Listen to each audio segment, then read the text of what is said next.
Xia Xian was originally a prodigy who traversed into the world of Zhu Xian, renowned alongside Dao Xuan Wan Jian, yet found himself reincarnated amidst the campaign against the barbaric lands. Upon awakening once more, he discovered himself as an orphan in the realm of Harry Potter, nearly extinguished by Voldemort upon his birth. Most perplexingly, Xia Xian observed that the shops lining the streets displayed lifelike figurines of Captain America. What on earth was this? Prologue: The Slaughter of the Dark Lord. February 1980, in the waters near Aberdeen, England. In the harsh depths of winter, the North Sea roared with high winds and turbulent waves, prompting the majority of passengers aboard the Strangest to seek refuge in the warm and brightly lit cabin. Only two figures stood solitary on the deck. Mr. Xia Xian? It has indeed been a long time. The man clad in a black tailcoat gazed in surprise at the individual beside him. Indeed, Mr. Wilkes, the elegant Chinese man replied with a refined smile. It has been approximately 2 days since we last met upon boarding the ship. How is your wife faring? Xia Xian inhaled deeply, gripping the railing tightly. If all goes well, I shall become a father today. Wilkes let out a hearty laugh, patting Xia Xian on the shoulder. Relax, I was just as nervous when I became a father for the first time. Xia Xian chuckled bashfully and suggested, once the child is born, how about you perform that magic trick again, Mr. Wilkes? Wilkes nodded with a smile, responding, of course, let it be a gift from a magician to the newborn. In the distance, the sea was shrouded by a dark cloud.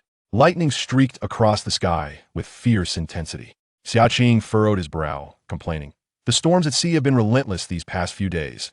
I wonder how long it will take to reach London. Mr. Wilkes? Xia Xian turned his gaze toward Wilkes, who had lost his earlier amiable demeanor, now wearing a grave expression. Following Wilkes' line of sight, Xia Xian beheld the dark clouds, swirling like tumultuous waves. Strangely, the foremost of the clouds coalesced into a visage of a gaping mouth. Xia Xian found himself momentarily transfixed. Educated in the modern world, he had never witnessed such a bizarre spectacle. The previously tempestuous sea instantaneously froze over, and the Strangest emitted a jarring collision sound. Soon after, the entire vessel was ensnared within the ice. Mr. Xia Xian, it seems we must return to the cabin, Wilkes declared, having inexplicably produced a small round stick from his pocket. With a flick of the stick, the cabin door swung open automatically. Xia Xian abruptly felt as though someone had grasped his clothing, rendering his struggles futile as he was inexorably pulled into the cabin. With a resounding thud, the cabin door slammed shut, and Wilkes' expression grew increasingly somber. In the distance, a cadre of individuals clad in black approached across the ice. Inside the cabin, Xia Xian was enveloped in darkness, until a beam of light pierced the obscurity. Instinctively, he reached for the light, only to lose consciousness once more. Upon reopening his eyes, the initial sight was merely a hazy blur. After a brief moment of waiting, the contours of the world began to take shape. As his consciousness gradually awakened, the first clear image was that of a pale woman beside him, her lips curling into a blissful smile, the ceiling radiating a pearly glow, and finally, figures in white coats surrounding him. What is this? Have I traversed once again? Though reluctant to accept this notion, when Xia Xian lifted his arm and beheld a delicate hand, rosy like lotus root, he had no choice but to resign himself to fate. Indeed, this was not Xia Xian's inaugural journey through dimensions. Originally an ordinary high school student, he had mysteriously crossed into the world of Zhu Xian, becoming the disciple of the corpulent Tian Bai. Harnessing his prescient abilities alongside diligent cultivation, Xia Xian flourished in the world of Zhu Xian, mastering the Taiji Xinkong Dao to its transformative realm, earning a reputation as a prodigious talent among the third generation of Qingyan sect. Xia Xian had believed he could rewrite history, leading a leisurely life of pranking his senior brothers and mentoring his nephew in the world of Zhu Xian. Yet that celestial battle between immortals and demons led to his untimely demise at the hands of the 4 saints of the demon sect. Xia Xian bore no grievances. Fate had been somewhat kind, returning him to the modern era. Lying beside him was undoubtedly his mother in this life, while the dazed figure being escorted by several doctors must be his father. The remainder were blonde-haired, blue-eyed foreigners. In his previous life, Xia Xian had been rescued by his master from the mountains. In this life, experiencing the long-lost warmth of family, he felt quite content. Bang, bang, bang. The deck erupted with a cacophony of gunfire. Several nurses screamed in fright, and Xia Xian's heart sank, realizing that something was amiss outside. Expelliarmus. The continuous casting of spells left Wilkes somewhat strained. However, the terrifying figure before him effortlessly dissipated his incantations, as if toying with a mouse. Discovering you is truly a delightful surprise, Mr. Wizard. The man in the black cloak slowly removed his hood. Although Wilkes had anticipated this moment, he was still struck with horror upon witnessing that ghastly visage.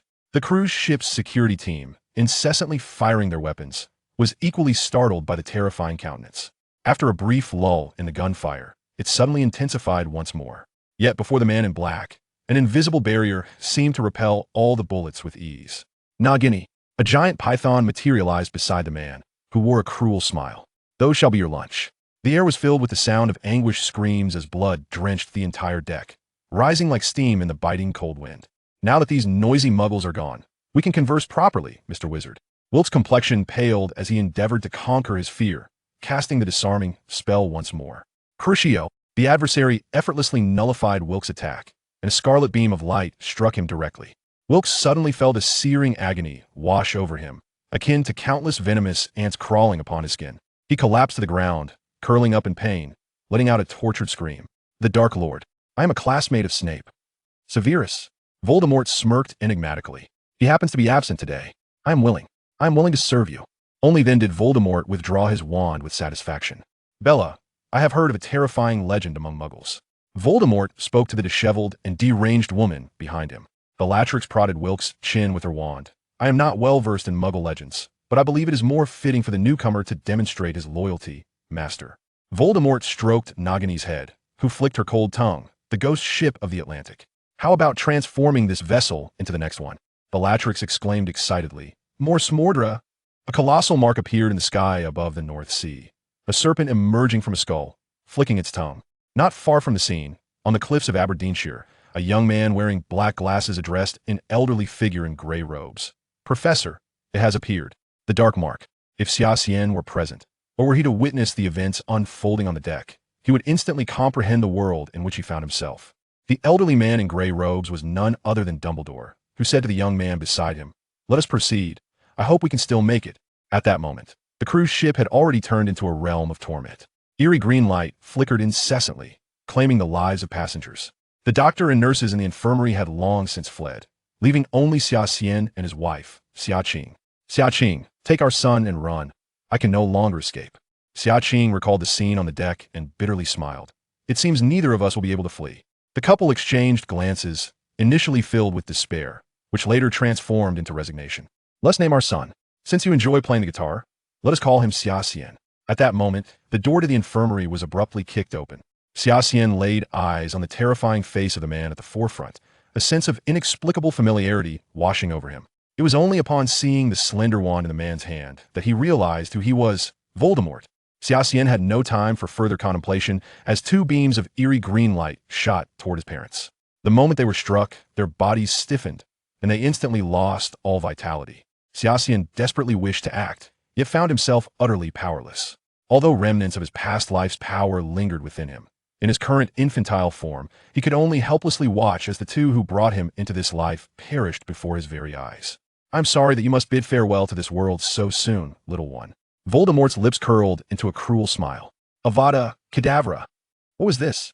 A lightspeed journey to the next world? Xia Xian cursed the heavens 1,000 times in his heart.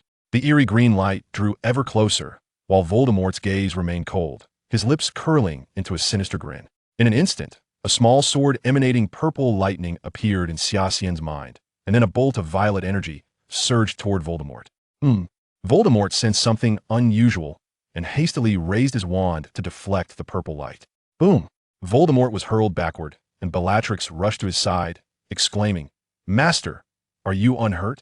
Kill him! Kill him! A rare fear flickered in Voldemort's eyes. He had never encountered such a peculiar energy before, but the tremor in his soul was unmistakable. A newborn infant was exhibiting the power of mental magic. The expressions of the Death Eaters present shifted dramatically. Just as they contemplated taking action, a palpable surge of chaotic magic enveloped the ward, with arcs of energy becoming visible in the very air around them.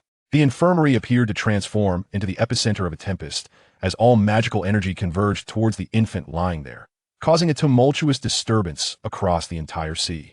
Is this a magical eruption? Is this individual the reincarnation of Satan? Bellatrix exclaimed in terror. We must leave immediately. Voldemort, enduring the agonizing turmoil within his mind, cast a venomous glare at Xia Xian on the ground, before dissipating into a wisp of dark mist. The explosion of energy within the ward shattered the glass with a forceful tremor. The Death Eaters hastily employed disapparition to evade the chaos. Master, what was that just now? Bellatrix queried, still shaken, as the immense energy shattered the ice. Strangely, the vessel remained unharmed. However, countless animal carcasses surfaced around the cruise ship. Indio, blazing inferno. The swirling flames surged forth like a colossal serpent. Voldemort pointed his wand, freezing the flames in midair, preventing them from advancing another inch. Tom, you should not have attacked the mere people in Norway, nor should you inflict harm upon the innocent here. With an eerie distortion of the air, Dumbledore materialized on the deck. The most powerful white wizard, Voldemort remarked, gazing at Dumbledore, who stood at the other end of the flames with his wand raised. There remains one survivor aboard this ship, yet you resort to such a potent spell. Professor, your hypocrisy is as unwavering as ever. The oars are en route, Tom. Voldemort suddenly grinned ominously, his form transforming into a cloud of black mist. Dumbledore and Mr. James, lurking in the shadows, I shall pay you a visit. The Death Eaters also utilized this apparition to depart swiftly. Professor, shall we not pursue? Dumbledore glanced at the rescue ship that had appeared in the distance, hesitated for a moment, and then declared, Let us depart, Potter. Chapter 1. The Owl on the Balcony Children. First and foremost, let me extend my heartfelt congratulations on your remarkable achievement of graduating from Rookley. At this tender age, you are poised to embark on your journey into secondary education. The venerable principal, graying and impassioned, delivered his customary speech in the auditorium, captivating nearly all the children who listened attentively, save for one exception. Seated in the second row, flanked by two empty seats, a black-haired boy was soundly asleep.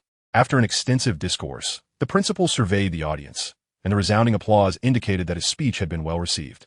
Just as the principal basked in his moment of pride, his gaze fell upon the sleeping boy in the second row, whose solitary presence amidst the vacant seats was strikingly conspicuous. Unable to suppress a shake of his head, the principal reflected on the boy's exceptional qualities, an outstanding student, particularly gifted in mathematics, yet profoundly solitary. Throughout his entire primary school experience, he had navigated life without a single friend, always preferring solitude. The principal resolved to speak with this child after the ceremony, despite harboring doubts about the efficacy of such an intervention. Xia Xian, languidly seated in the second row, yawned without regard for the anxious or aloof glances of his peers. 11 years swiftly passed, and Xia Xian had become well acquainted with this world. However, this familiarity did not imply that his experiences from 3 lifetimes could resonate with the conversations of children just entering their preteens. As a model student of the new century and a prodigy of the renowned Kinyamin alongside Dao Xuan Wan Jian, Xia Xian had attained the status of a top-tier student at Rookley. He had come to accept his extraordinary circumstances with a certain equanimity, though he remained unaware of the forces at play, as this was his second reincarnation. His body showed no signs of abnormality, no system, no treasures. The peculiar circumstances surrounding his rescue years ago, where he alone survived on a vessel amidst a desolate expanse devoid of life, had rendered him a harbinger of ill fortune, much to his satisfaction, as it spared him from many troubles. Over the past 11 years, Xia Xian employed the principles of Tai Chi and Xianxing Dao to ward off the encroaching influence of dark magic. The balance of opposing forces had spared him from significant detriment, allowing his life to unfold like that of an ordinary individual. Nevertheless, the dark magic was akin to an incurable ailment. Despite his best efforts, Xia Xian found himself helpless against it, rendering his practice of Dao unable. It was akin to discovering a vast gold mine, only to find it buried deep beneath the ocean. Had Xia Xian not been an infant devoid of strength at the time, Voldemort would not have had the opportunity to gain any advantage over him. Xia Xian had long since recorded this debt with Voldemort in his heart, vowing that once he discovered a means to dispel the dark magic within him, he would ensure that Voldemort would pay dearly. As the principal deeply bowed at the podium, his lengthy oration finally drew to a close. As he descended from the stage, he approached Xia Xian amidst the curious gazes of faculty and students alike, saying, Xia, I would like you to visit my office after the ceremony. Xia Xian's expression turned quizzical. He hadn't committed any misdeeds. In the eyes of his teachers, he was the obedient model student. Why would this kindly old man seek him out? Without further contemplation, he followed the principal out of the auditorium. Xia, I believe you should make an effort to befriend your peers. During the graduation ceremony, there were no classmates seated beside you, was there?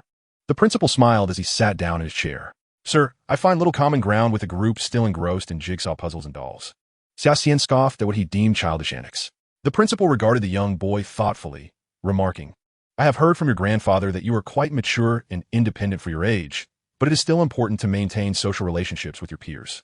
The principal had gleaned some insights into the boy's life from his old friend, Xia Xian's grandfather. Since the age of 5, Xia Xian had, through his grandfather's affection, inadvertently influenced some of the old man's investments. While some of these had yielded favorable returns, others remained enigmatic. Xia Xian's grandfather had risen from a well-to-do Chinese merchant to one of the apex figures in the British economic hierarchy. Initially, the principal had thought his old friend somewhat exaggerated, but it was becoming increasingly clear that this child was indeed exceptional. Typically, children of this age would exhibit a degree of shyness and respect in the presence of an elder, yet this boy appeared effortlessly relaxed, as if conversing with an old friend of similar age. Were Xia Xian to perceive the principal's thoughts, he would undoubtedly chuckle to himself. After all, he possessed insights that transcended 30 years of this era, coupled with experiences from 2 lifetimes. Such a demeanor was entirely natural for him. Sir, I believe we have more in common than I do with my classmates, Xia Xian replied with a smile. The principal regarded him with newfound interest, chuckling in a somewhat peculiar manner. In that case, young Xia, do share what investments have proven profitable of late. Xia Xian had initially assumed the principal was a diligent educator devoted to nurturing young minds, only to discover his enthusiasm for wealth. He conveniently overlooked the fact that even gardeners need to eat. You might inquire with my grandfather. I have already informed him, Xia Xian remarked with a mischievous grin, deftly shifting the responsibility onto his grandfather. The principal looked on with satisfaction, realizing that the boy was not as solitary as he seemed. Indeed, he was quite a fine young man, provided one could overlook the ominous rumors surrounding him. Well, I shall certainly ask that miserly old fellow. By the way, have you decided which secondary school you will attend, Xia? I have received invitations from both Eton and Harrow. I shall decide in due time, Xia Xian responded. The setting sun, disappearing over the horizon, cast a golden hue over the entirety of Berkeley Square Gardens. Xia Xian paused in front of the first villa on the street. An elegant British-style classical residence, spacious and bright. Its 2-story walls were adorned with lush ivy, while the roof was bedecked with charming red tiles. The lawn and flower beds in the courtyard had been meticulously tended, and a luxurious Rolls-Royce stood at the entrance, where an elderly gentleman in a suit awaited, saying, "Young master, we have arrived home." "Thank you, Klaus. Is my grandfather at home?" Xia Xian inquired. The elder replied respectfully, "The master has gone to a royal banquet, so you shall be alone this evening." Xia Xian nodded. He and his grandfather were each other's sole family in this world. Following the tragic accident years ago, Xia Xian's grandmother had passed away due to worry over her daughter, leaving his grandfather to place all his hopes on Xia Xian. That old man, knowing I would return today, still chose to attend a royal banquet, Xia Xian murmured with displeasure. "Klaus, I shall head to my room now. Please call me when dinner is ready." With that, Xia Xian ascended to the 2nd floor. Upon entering his room, Xia Xian flopped onto his large bed. The walls were adorned with posters of Spider-Man and Captain America. He had been astonished to discover the existence of Marvel comics in this world, which he had thought belonged solely to the realm of Harry Potter. Moreover, the Americans were fervently convinced of the reality of the characters within those comics, believing them to be based on true heroic tales. Initially, Xia Xian scoffed at such notions, thinking that the Americans must be quite deluded. However, one day, upon seeing a figure traversing between skyscrapers on the television news, he found himself in a state of confusion. While it was indeed Harry Potter's world, it also seemed to be the realm of Marvel. Now, he felt increasingly disconnected from both worlds, as in a few months, he would be attending either Eton or Harrow, mingling with the offspring of aristocrats and societal elites. Perhaps one day, he would build a commercial empire or enter politics to become a statesman. Yet, none of these prospects aligned with Xia Xian's desires. However, the 2 conflicting forces within him have rendered Xia Xian powerless. Aside from his monthly surge of magical energy during the full moon, he truly resembles an ordinary person. Lying listlessly on his bed, his mind was a tangled mess. At that moment, Xia Xian suddenly heard something collide with the glass door of the balcony, producing a dull thud. "What is happening? Did someone throw something onto the balcony?" He murmured as he got up and approached the balcony. Through the transparent glass, he spotted a fluffy white object on his balcony. Upon closer inspection, it was a white owl. However, it seemed to have sustained a serious impact from its collision with the glass door and was evidently unconscious, with only its talons twitching sporadically. At its feet lay a brown envelope made of thick parchment. Xia Xian felt an inexplicable sense that the letter was meant for him. Just as he reached out to retrieve it, the white owl suddenly stood up, firmly gripping the brown envelope with one talon. "Huh? ISNT this letter for me?" Xia Xian was puzzled. Hooting softly, the owl tilted its head, showing no intention of departing. What could that mean? Xia Xian sensed a significant language barrier between himself and this creature. The owl then flapped its wings and pecked Xia Xian's hand sharply. Ouch! What are you doing? Are you starving? Hoot hoot. With a mindset of giving it a try, Xia Xian retrieved a piece of ham from a drawer. Only then did the owl release its grip, snatching the morsel and flying away, clearly satisfied. Xia Xian turned the envelope over, discovering the back was sealed with wax. Bearing a crest featuring a shield, with a capital letter surrounded by a lion, an eagle, a badger, and a snake. He couldn't shake the feeling of familiarity, yet he couldn't quite place where it came from. Upon opening the envelope, he read the letter. Dear Mr. Xia Xian, we are pleased to inform you that you have been accepted to Hogwarts School of Witchcraft and Wizardry. Enclosed is a list of required books and equipment. The term begins on September 1st. We await your owl's response by July 31st. Yours sincerely, Minerva McGonagall, Deputy Headmistress. Following this was a lengthy list of supplies, stating that students may bring an owl, a cat, or a toad. Parents are specifically advised that first-year students are not permitted to bring their own broomsticks. Chapter 2. The Leaky Cauldron. Xia Xian finally understood the source of his familiarity. He should have realized it sooner.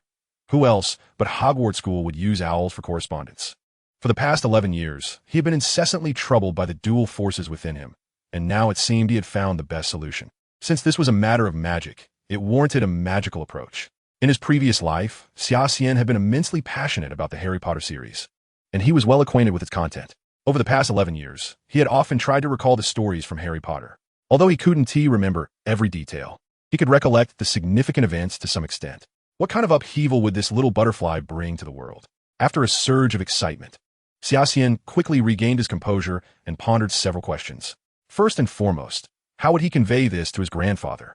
Although the old man had ventured abroad in his youth, his mindset remained quite traditional. Xia Xian feared that if he told him he wished to abandon Eton and Harrow for a so-called magic school, the old man might lose his mind. Secondly, Harry Potter in the original story was the only one to survive Voldemort, but now there was an additional Xia Xian. Xia Xian harbored no grandiose aspirations of saving the world, yet this small variable could lead all things toward the unknown. He detested the feeling of being engulfed in fog. Oh well, whatever will be, will be. The future would unfold step by step. The current dilemma was how to convince that stubborn old man. Xia Xian sighed, feeling a wave of helplessness wash over him. The following morning, Xia Xian sat across from his grandfather, Shui Yuanshan, at the dining table. What? You wish to reject the offers from Harrow and Eden? The old man, still groggy from just waking, immediately widened his eyes upon hearing this. I received an acceptance letter from Hogwarts School of Witchcraft and Wizardry. I believe that place may be better suited for me, Xia Xian replied, his expression calm as he picked up a youtiao from the table. What school? The old man's beard twitched in disbelief as he turned to Klaus behind him. Old Klaus, what school did this child say? Klaus struggled to suppress a smirk. After so many years of serving Shui Yuanshan, he knew that while his master was admirable in many respects, he stubbornly believed that he himself was a Klaus, and no amount of explanation could change that. Hogwarts, sir. The old man frowned and remarked, what kind of pigeon coop is that? Enough with the nonsense. Old Klaus, have you ever heard of this school? I have not, sir. A magic school, you say? What is it for? Tricks? The old man was becoming increasingly irate. Xia Xian felt a wave of frustration. The old man was being unreasonable again. Looking at the golden, fried youtiao in his bowl, he lost his appetite. You all enjoy. I'm full. With that, he turned and walked away. Don't go, my dear grandson. Don't be upset. Seeing Xia Xian's displeasure, the old man suddenly felt a pang of sympathy. What school it is matters not. With your grandfather here, you'll never go hungry. Xia Xian turned his back to the old man, a sly smile creeping onto his face. Engaging in a battle of wits with this old man was one of the few joys in Xia Xian's life. So does that mean you agree? Xia Xian pivoted back around. The old man solemnly nodded, stating, in all these years, I have never seen you make a wrong decision. So of course I support yours. Xia Xian produced the Hogwarts acceptance letter and presented it to his grandfather. Grandfather, look, this is the acceptance letter.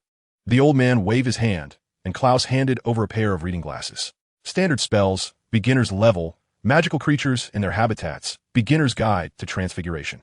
The old man appeared utterly bewildered. Where can we purchase these books? Xia Xian promptly replied, I'll go buy them myself. You just have to be willing to fund it. The old man merely glanced at the acceptance letter before setting it aside and turning to Xia Xian. Child, while I will not interfere with your decision, you must take responsibility for your future. Are you truly sure about this? Xia Xian nodded earnestly, saying, I've thought it through carefully. You need not worry, grandfather. Moreover, I have a feeling that going there might resolve the issues with my body. The old man's hand trembled slightly. After the death of Xia Xian and his wife, Xia Xian had hired people multiple times to uncover the truth. But the results were either inexplicable or inconclusive, coupled with the strange affliction that had appeared in Xia Xian. Countless renowned doctors and authoritative institutions claimed that his grandson was healthy, yet Xia Xian knew that his grandson was not like other children. On the night of the full moon, the second floor of the villa was impenetrable to others. The entire second floor was unbearably cold, making it hard to breathe. Xia Xian had heard countless rumors, but he never believed that his grandson was a so-called devil or reaper. Yet this strange illness had left him helpless despite his considerable wealth spent over the years. If that's the case, then it's splendid. Xia Xian was aware that Xia Xian had many secrets, but he would not intervene. The normally stubborn old man was surprisingly agreeable this time. After receiving Xia Xian's consent, Xia Xian finally felt a heavy weight lift from his chest. He could certainly disregard Xia Xian's attitude and make his way to Hogwarts.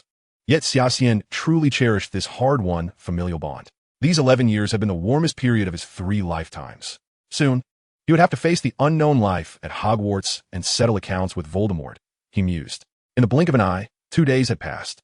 On that morning, old Klaus roused Xia Xian from his sweet slumber. The two of them climbed into a black Rolls-Royce, with a silver safety briefcase resting beside Xia Xian. He had requested that the old man prepare him some extra funds, and the old man had obligingly tossed a silver briefcase his way, which Xia Xian weighed in his hands. It was indeed quite heavy. This must be the place. Xia Xian glanced around the street before pointing to a shabby bar and saying, "Klaus, please drop me off here. Now I seem to understand why you insisted on not bringing the master along." Old Klaus surveyed the dilapidated leaky cauldron and remarked, "I never imagined such a place could exist in this city. Are you saying it's too run down?"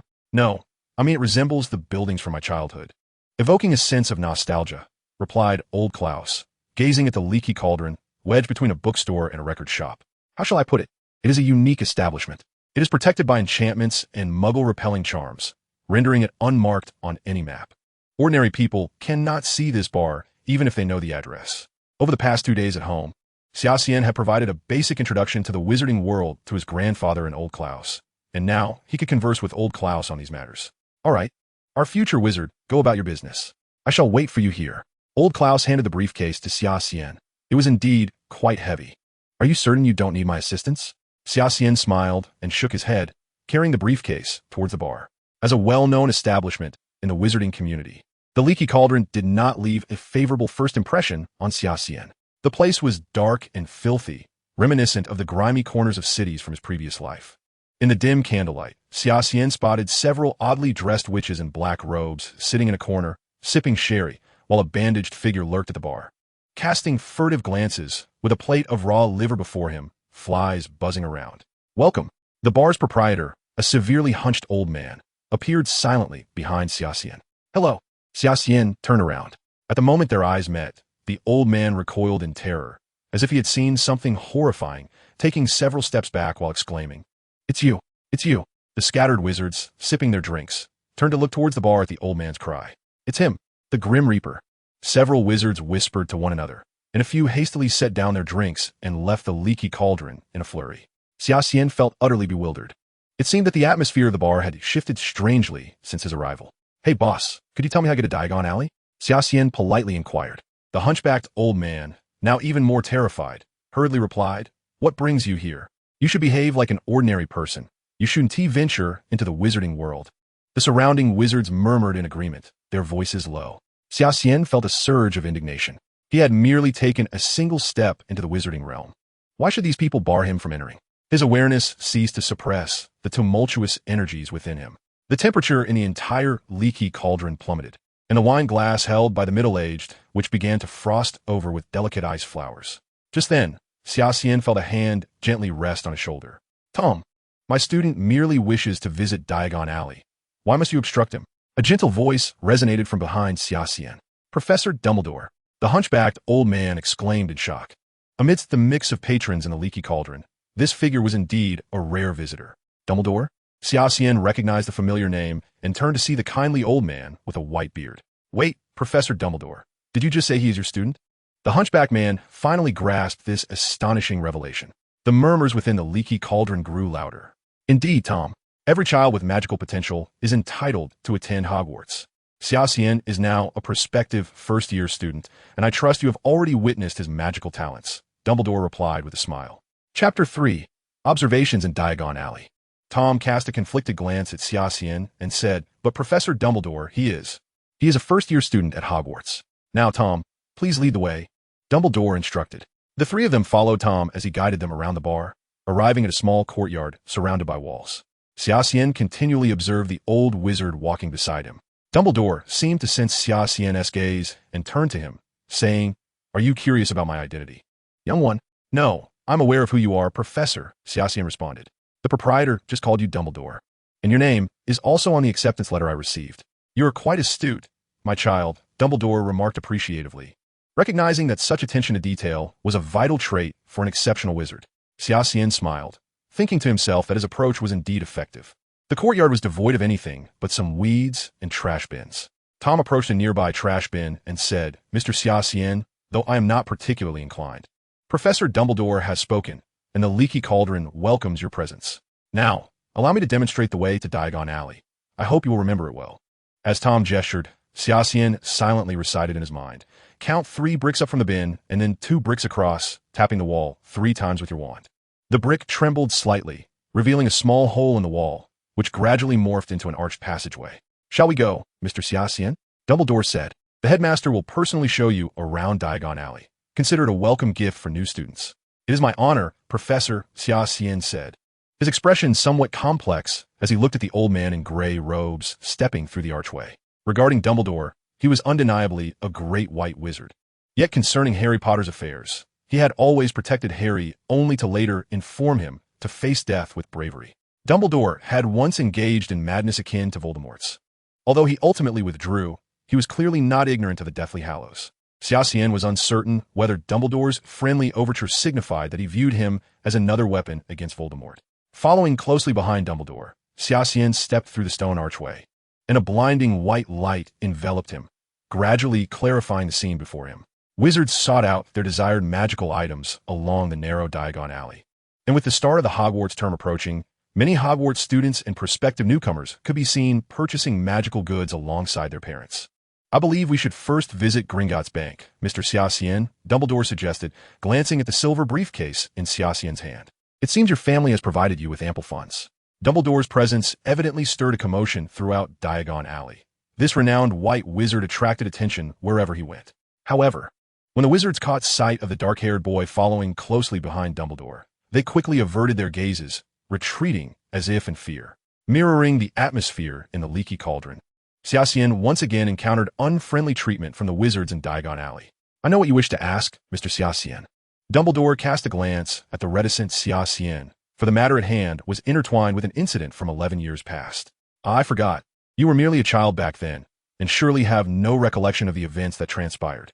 Xia Xian thought to himself, "Of course I remember, and I have a vivid recollection of that grotesque figure." However, he refrained from voicing this, fearing that Dumbledore might summarily deliver him to the Ministry of Magic for judgment. Thus, Xia Xian chose to remain silent. "Of course, you are now 11 years old and entitled to know," Dumbledore continued as they walked. 11 years ago, you were born aboard a cruise ship returning from Norway to Scotland. On that fateful day, a mysterious figure appeared and slaughtered all on board, including your parents. You were the sole survivor. The mysterious figure? Xia Xian was acutely aware that he must not reveal his knowledge and feigned ignorance. "What do you mean by that?" He was a dark wizard consumed by the pursuit of immortality, intent on spreading terror across the globe. Fortunately, he met his demise 11 years ago at the hands of another boy who narrowly escaped death, Harry Potter. You will soon meet him, as you are contemporaries.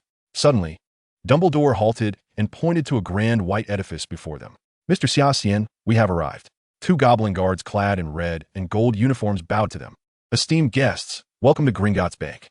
Dumbledore patted Xia Xian on the shoulder and smiled. "Do not dwell on it. Let us proceed inside." Upon passing through the first bronze door, they encountered a silver one, and soon, Xia Xian beheld the resplendent marble hall, filled with goblins busily managing ledgers and scales. These diminutive magical beings appeared to be quite self-conscious about their stature, as the hall's tables were elevated on high stone platforms, requiring visitors to tilt their heads slightly to meet the gaze of the goblins seated atop.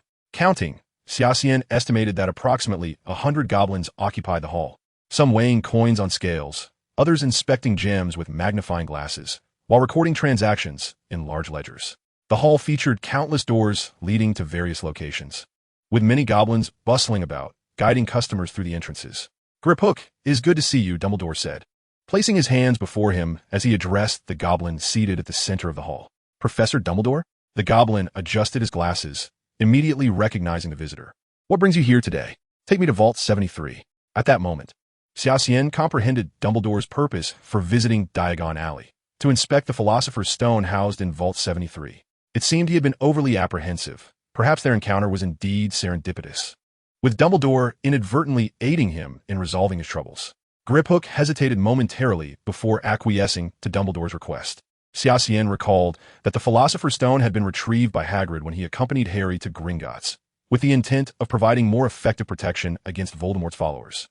It appeared that Dumbledore had visited beforehand, prior to Hagrid's acquisition of the stone. "And this young lad beside me is a new student at Hogwarts this year. Here to exchange Muggle currency," Dumbledore added. Upon hearing the mention of exchanging Muggle currency, the goblins in the hall exchanged knowing smirks. The Wizarding World still harbored certain prejudices against bloodlines. However, when the goblins lifted their gazes to behold the dark-haired youth, their amusement quickly dissipated. Xia Xian smirked slightly. It appeared that his fearsome reputation, which had rendered the avian and beast populations extinct within a 3-mile radius in his past life, was equally applicable in the wizarding realm. Xia Xian's transaction could be completed within the hall, while Dumbledore was led by Griphook through one of the countless doors. "Sir, the exchange rate for pounds to galleons is 5-1. How much would you like to exchange?" the goblin inquired. Without hesitation, Xia Xian produced a hefty suitcase and placed it before the goblin, stating, "I am unsure of the amount. Please convert all of this into galleons." "Are you certain you wish to exchange such a large sum?" The goblin stared at the suitcase brimming with 100 notes, momentarily at a loss for words. "I would recommend applying for a private underground vault. This sum is rather substantial." After a brief contemplation, Xia Xian nodded in agreement. By the time the transaction was finalized, he had secured enough funds for tuition and living expenses. 2 hours had elapsed. Dumbledore, clearly having waited for Xia Xian outside Gringotts for some time, waved as he spotted him emerging. "Mr. Xia Xian, I must attend to some matters and cannot accompany you further. I recommend Ollivander's wand shop for your wand, Madame Malkin's for robes, and Flourish and Blots for textbooks. If you desire a pet, the Magical Menagerie is worth a visit." "Very well, Professor. Safe travels," Xia Xian replied, bidding farewell as Dumbledore swiftly vanished into the bustling crowd of Diagon Alley. Xia Xian's appearance on the street stirred a commotion among the wizards, many families instinctively avoiding him, fearful of any association with their children. Ultimately, Xia Xian opted to visit Ollivander's wand shop first. After all, possessing a weapon provided a sense of security. Ollivander's shop was modest and somewhat dilapidated, yet was universally acknowledged as the finest place for wand making in the wizarding world. Xia Xian noticed the somewhat faded golden sign, "Ollivander, crafting exquisite wands since 382 BC. The interior was cramped, filled with haphazardly stacked wand boxes that nearly reached the ceiling. Perhaps due to the time of day, there were no customers present. Only an elderly gentleman seated on the shop's solitary bench, his pale hair tousled and his light-hued eyes scrutinizing Xia Xian. "Mr. Ollivander?" Xia Xian tentatively inquired, and the old man seemed to appraise him in return. "You're that child?" Ollivander remarked, glancing at Xia Xian's distinctive black hair. In the British wizarding community, the number of Chinese wizards was scarce, and finding one of similar age with magical talent was exceedingly rare. Xia Xian was undoubtedly unique. "Indeed, Mr. Ollivander. I am set to attend Hogwarts this year, and I require a new wand," Xia Xian replied candidly. "Certainly." Ollivander rose from his seat, stating, "Wizards require wands to cast spells, but remember, it is the wand that chooses the wizard." Xia Xian nodded in agreement, recalling tales of artifacts selecting their masters. Exceptional weapons possess their own discernment, determining who is the most suitable bearer. Ollivander extracted a silver measure tape and approached Xia Xian. "Now, let us take your measurements, Mr. Xia Xian. Which hand will you be using for your wand?" Ollivander inquired. Xia Xian was not surprised that Ollivander knew his name. He had sensed his notable presence in the wizarding world since arriving at the Leaky Cauldron. "I use my left hand," Xia Xian responded. Ollivander raised an eyebrow, a hint of surprise crossing his features that is rather uncommon. However, he quickly regained his composure. "Now, Mr. Xia Xian, please raise your arm." Ollivander meticulously took Xia Xian's measurements, from shoulder to fingertip, wrist to elbow, shoulder height to floor, knee to armpit, and finally, head circumference. As he measured, he explained, "Wands are composed of extraordinarily magical materials, which constitute their power and essence. We typically use unicorn hair, phoenix feathers, and dragon heartstrings for the cores. No two dragons, unicorns, or phoenixes are identical, and the wood used for the wand also varies, making each wand a unique creation. Certainly, should you choose to wield the wand of another sorcerer, the efficacy of your spells will be significantly diminished, and you will undoubtedly feel a profound sense of dissonance. Always bear in mind that it is the wand that selects the wizard." Ollivander reiterated his life's creed, and after articulating his thoughts, he turned and ventured back into the labyrinth of shelves. Xia Xian released a long breath. Indeed, the wands of the West were troublesome, yet since he had arrived, he chose to adapt and remain at ease. Before long, Xia Xian observed Ollivander emerging from between the shelves, holding a box.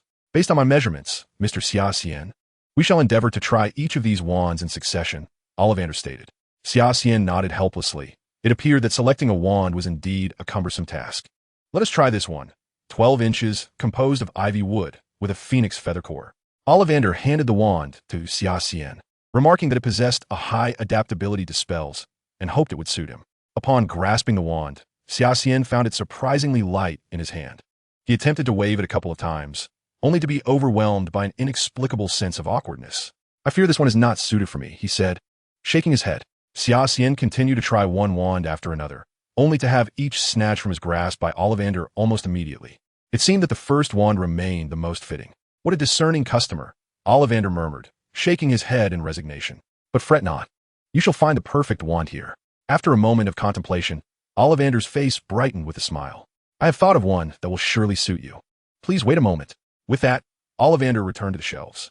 14 inches, oak, with a core of black dragonhorn. "This was my pride and joy from my youth. But be cautious. This wand possesses considerable power," Ollivander cautioned. The instant Xia Xian took hold of the wand, he felt two forces within him, which he had been striving to suppress, begin to clash chaotically.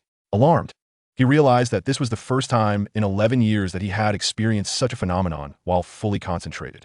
Ollivander seemed momentarily dazzled, for he distinctly saw azure and silver arcs of electricity flickering around the wand and Xia Xian's body, as if the very magic of the shop had found its focus and was converging upon Xia Xian.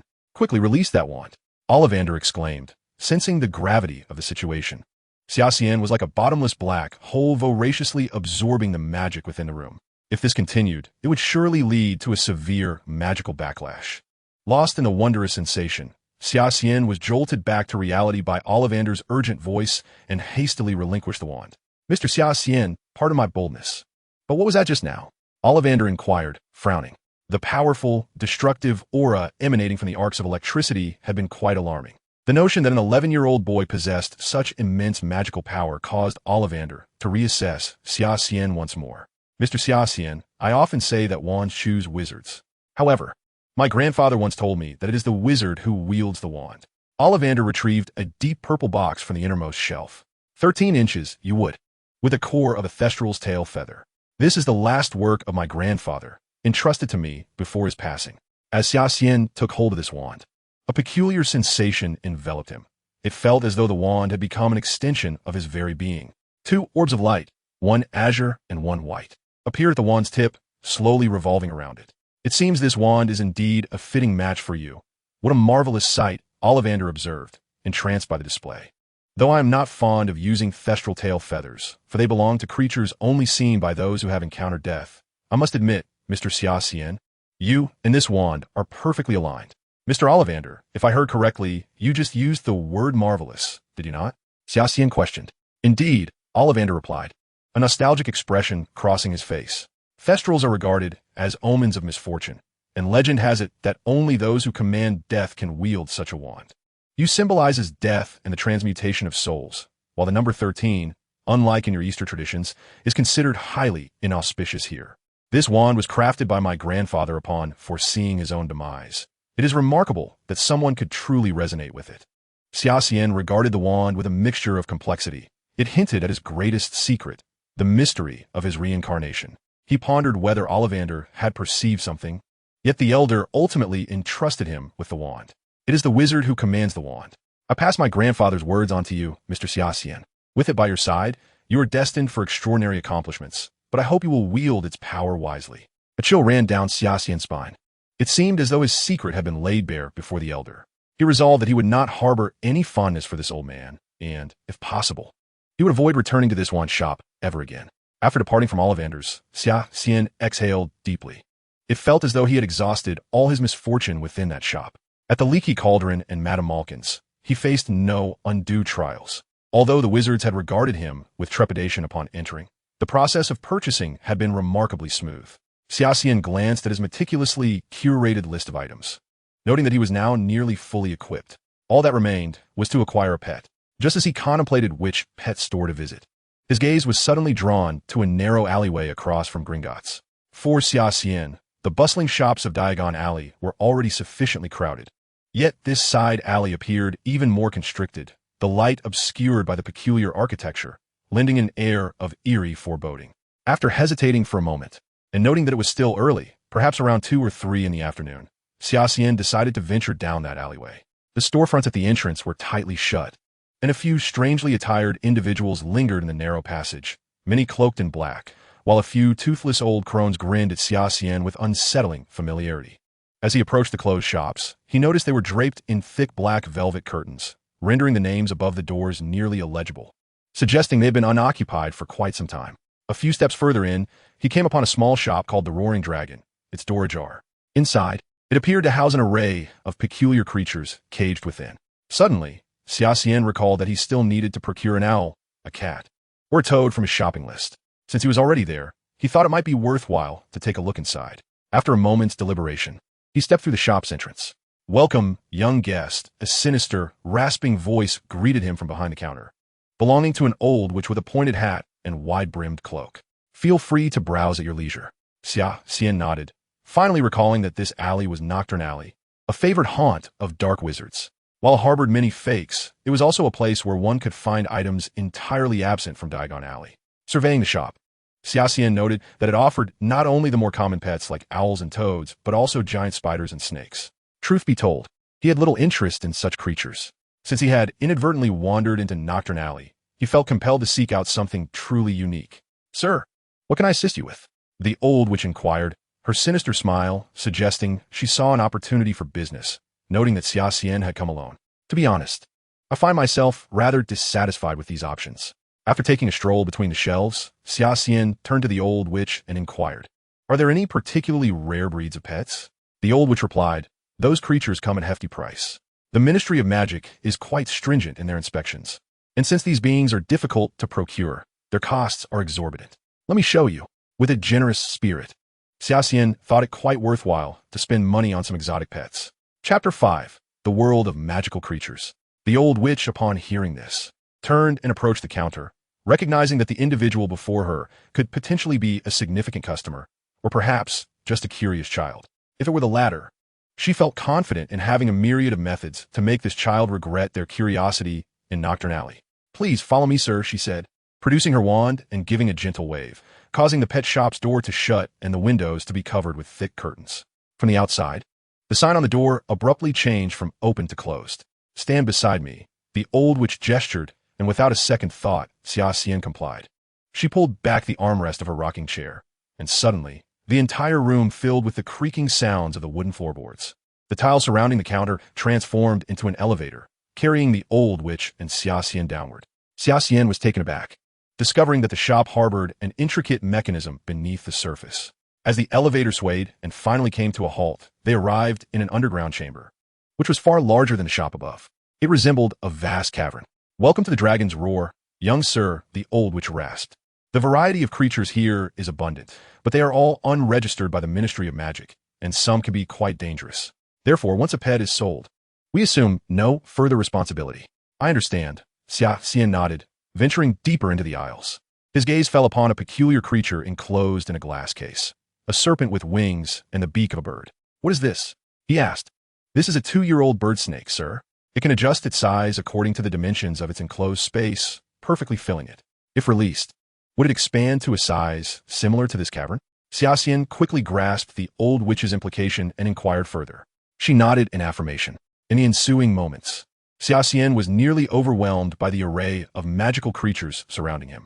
There were invisible beasts that could sense danger, the maddeningly melodious howlerbird, the venomous leopard that would take more than 100 wizards to subdue, and even 2 juvenile black dragons. Indeed, the shop's name, Dragon's Roar, was quite fitting. After observing these extraordinary beings, Xia Xian felt a stirring desire for each one, yet he recognized that they were not suitable as pets to be brought to Hogwarts. Suddenly, his attention was captured by a strange object, a green, spiky cocoon. "This is a 3-month-old Nargle, sir," the old witch explained. "Nargle? What is that?" Xia Xian inquired, intrigued by this creature. "Sir, I advise you to choose another creature. This one is not suitable for an underage wizard to care for." The old witch paused. "This species is quite dangerous and has a penchant for consuming human brains. However, if tamed, it can be quite docile. Yet, I doubt a young wizard possesses the ability to tame such a perilous creature. I wouldn't want you to be at risk of losing your mind so soon after entering my shop." "No worries, let me see it," Xia Xian insisted, captivated by the small creature. The old witch, unable to deny him, reluctantly retrieved the cocoon-like entity from its cage and tossed it into the air. The spherical creature unfurled its form mid-air, revealing a pair of turquoise wings, its appearance reminiscent of both a reptile and a gigantic butterfly. As it spread its wings, it lunged toward the two of them. "Illusio!" The old witch swiftly drew her wand and cast a spell at the Nargle, freezing it in midair before it plummeted to the ground. "Do you still wish to keep this creature, young sir?" she asked, her voice tinged with unease as she locked the Nargle back in its cage. "I believe I can tame this little one," Xia Xian declared, inexplicably fond of the creature. The Nargle seemed perfect to keep by his side, even possessing an element of surprise in its potential attacks, though its appetite for human brains posed a considerable concern for him. "How much?" Xia Xian inquired, pulling out his money pouch. Seeing that Xia Xian was resolute in his decision, the old witch ceased her attempts to dissuade him. After all, who could turn down a potential sale? With a chilling smile, she stated 40 galleons, sir. Xia Xian merely glanced at her, his expression unchanging. "Come now, madam. Do you truly believe me to be a fool?"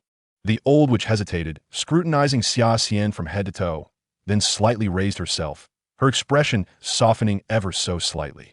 "Very well, sir, 35 galleons. That is the lowest price I can offer." Without a moment's pause, Xia Xian turned away, striding towards the elevator as if propelled by the wind. "Hey, wait, sir. Hold on. 30 galleons. Oh, no, no, no. 28 galleons."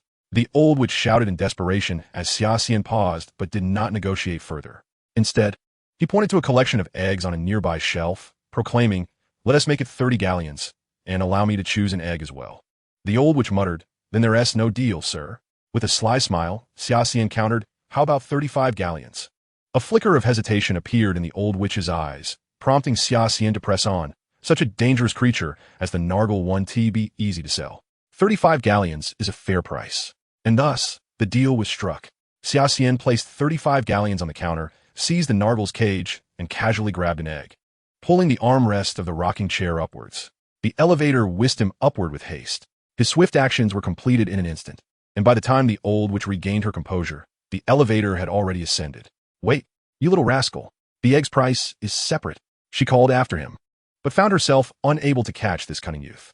"What a wretched boy." The old witch seethed as she glared at the ascending elevator. Realizing she had no means to follow, Xia Xian quickly exited the pet shop, his hands filled with his purchases. He felt it prudent to leave Nocturne Alley as soon as possible. He contemplated that individuals like the old witch, who could not recognize him, were truly rare in the wizarding world. As a haven for dark wizards, he sensed that continuing to parade about here might attract the attention of Death Eaters. Covering the Nargle's cage with a black cloth, Xia Xian noted that the binding spell still held, but he dared not reveal such a dangerous creature in broad daylight, lest he find himself summoned for a chat with the Ministry of Magic. Making his way out of Nocturne Alley at the fastest pace, and confirming he had no further purchases to make, Xia Xian resolved to return home. Today had been remarkably fruitful, yet he could not afford to keep Klaus waiting any longer. As Xia Xian emerged from the leaky cauldron, burdened with numerous bags, old Klaus finally breathed a sigh of relief. Though aware of his young master's inherent independence, Klaus could not shake the feeling of unreliability this time. The concept of wizards, so ethereal and insubstantial, seemed utterly ridiculous to a muggle. "If you do not emerge soon, I fear I shall have to call the authorities, my wizard." Klaus jested as he opened the car door, directing his words playfully at Xia Xian. "You should be grateful that you have not incited panic in the muggle world." "Old Klaus," Xia Xian replied, tossing the bags one by one onto the backseat of the car. As he placed the Niffler's cage down, Xia Xian distinctly heard strange noises emanating from beneath the black cloth. It seemed the enchantment on this little creature had been lifted. Once everything was in place, Xia Xian cradled the egg in his arms and settled into the passenger seat. What kind of egg is this? It appears even larger than an ostrich egg, Klaus remarked, his eyes occasionally glancing at the unusually large egg adorned with mysterious yellow patterns that Xia Xian held. I'm not certain. It was a gift, Xia Xian responded, sensing the rich elemental power within the egg. Among the collection of eggs, he had been immediately drawn to this one. Yet he was confident that it harbored a remarkable creature within. For the next 20 days, Xia Xian scarcely ventured outside, diligently studying the book's standard spells. The remainder of his time was dedicated to training the Niffler, and he discovered that this little fellow had a keen interest in various meats, aside from its human-like intellect. Xia Xian's training efforts were beginning to bear fruit. At the very least, the Niffler no longer attempted to attack him and was able to comprehend some of his simple commands. Nevertheless, the mysterious egg remained utterly still during this time.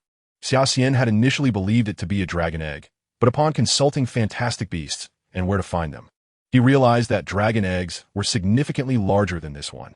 As the time for enrollment at Hogwarts drew near, Xia Xian found himself reluctantly filled with anticipation. Chapter 6. The Train to Hogwarts. The train sped swiftly across the fields, the midday sun streaming through the transparent glass windows, casting a glare upon the passengers that became quite bothersome. Although the antique locomotive moved at a leisurely pace, the absence of curtains made the experience even more intolerable. Xia Xian sat alone in an empty compartment, the mysterious egg resting upon his lap. In an attempt to unravel the enigma surrounding the egg, Xia Xian had recently procured textbooks intended for higher grades, including Newt Scamander's Fantastic Beasts and Where to Find Them. However, disappointment awaited him. He had read the book cover to cover 3 times, yet found no relevant information. Suddenly, he felt something brush against his right arm. Kakaya, stop it, he muttered. Kakaya was the name Xia Xian had given to his Niffler, which was currently curled up like a ball inside his right sleeve. Just then, he heard the sound of the compartment door sliding open. Excuse me, is the seat taken? Xia Xian looked up to see a brown-haired girl with a slightly flushed face standing at the door, holding a suitcase. He was taken aback. Was this not Hermione from the trio? What was she doing here? Surprised as he was, he nonetheless replied, There is no one here, Mississippi. After locking eyes with Xia Xian for a moment, Hermione's face grew even redder. She stood at the doorway, appearing somewhat flustered. Noticing her apparent discomfort, Xia Xian kindly invited, You are welcome to sit here. Mississippi. Hermione nodded and quietly expressed her gratitude before placing her luggage down and picking up a book, mimicking Xia Xian's earlier action. Xia Xian glanced up to see that she was holding beginner standard spells. He couldn't help but smile, realizing that no scholar is forged in a day. It was fortunate, too, as Hermione, still new to the magical world, had yet to develop her later competitive streak, appearing somewhat reserved. Xia Xian found this refreshing. At least Hermione was quiet and did not interrupt his reading. He then immersed himself once more in Fantastic Beasts and Where to Find Them with renewed enthusiasm. Meanwhile, Hermione was discreetly observing the boy before her. His oriental features held an inexplicable charm, and the air of sophistication he exuded while reading captivated her in a way she couldn't quite articulate. Is this a textbook for higher grades? She inquired, glancing at the book in Xia Xian's hands. Oh, I forgot to introduce myself. I am Hermione Granger. Xia Xian, he replied with a smile. It dawned on Hermione that she was seated across from a notable figure in the wizarding world, though his reputation was not exactly stellar. Really? She exclaimed, her eyes wide with intrigue. I know many things about you. I have an extracurricular book detailing your background. You are a celebrity in both modern wizards and the rise and fall of mystical arts in the 20th century. Is that so? Xia Xian replied, yes. Xia Xian and Harry Potter, the Grim Reaper and the Savior. Hermione's excitement surged as she became absorbed in a topic of interest, shedding her earlier awkwardness. And Harry, I heard he's in our year as well. I am particularly eager to know how you escaped from that dark wizard. Xia Xian regarded her with confusion, sensing that the girl before him was a stark contrast to the one who had just entered. Noticing the peculiar expression on his face, Hermione realized her previous enthusiasm had been a bit overzealous and awkwardly apologized. I'm sorry. I got a bit too excited. The atmosphere turned strangely awkward for a moment until the compartment door swung open once again. Excuse me, have you seen a toad? A round-faced boy with long hair entered the compartment. Xia Xian set his book down and assessed the young boy before him. If he was not mistaken, this was likely Neville Longbottom. Hermione, still caught in the earlier embarrassment, chose to remain engrossed in her book and did not intend to respond to Neville. Although somewhat irked by the interruption, Xia Xian politely smiled at the boy and said, "I've kept the door closed. There should be no toad in this compartment." Tears seemed to well up in Neville's eyes as he mumbled, "I noticed it was missing since the train station. Where could it have gone?" Xia Xian comforted him. "I'm sure you will find your toad." He recalled that Neville's toad was discovered just before the start of term feast at Hogwarts. "Thank you for your kind words. I am Neville Longbottom," he said, extending his hand in gratitude. "Xia Xian," he replied with a smile. "You said your name is Xia Xian?" Neville's expression suddenly shifted to one of fear, a child's trepidation unmistakably reflected in his eyes.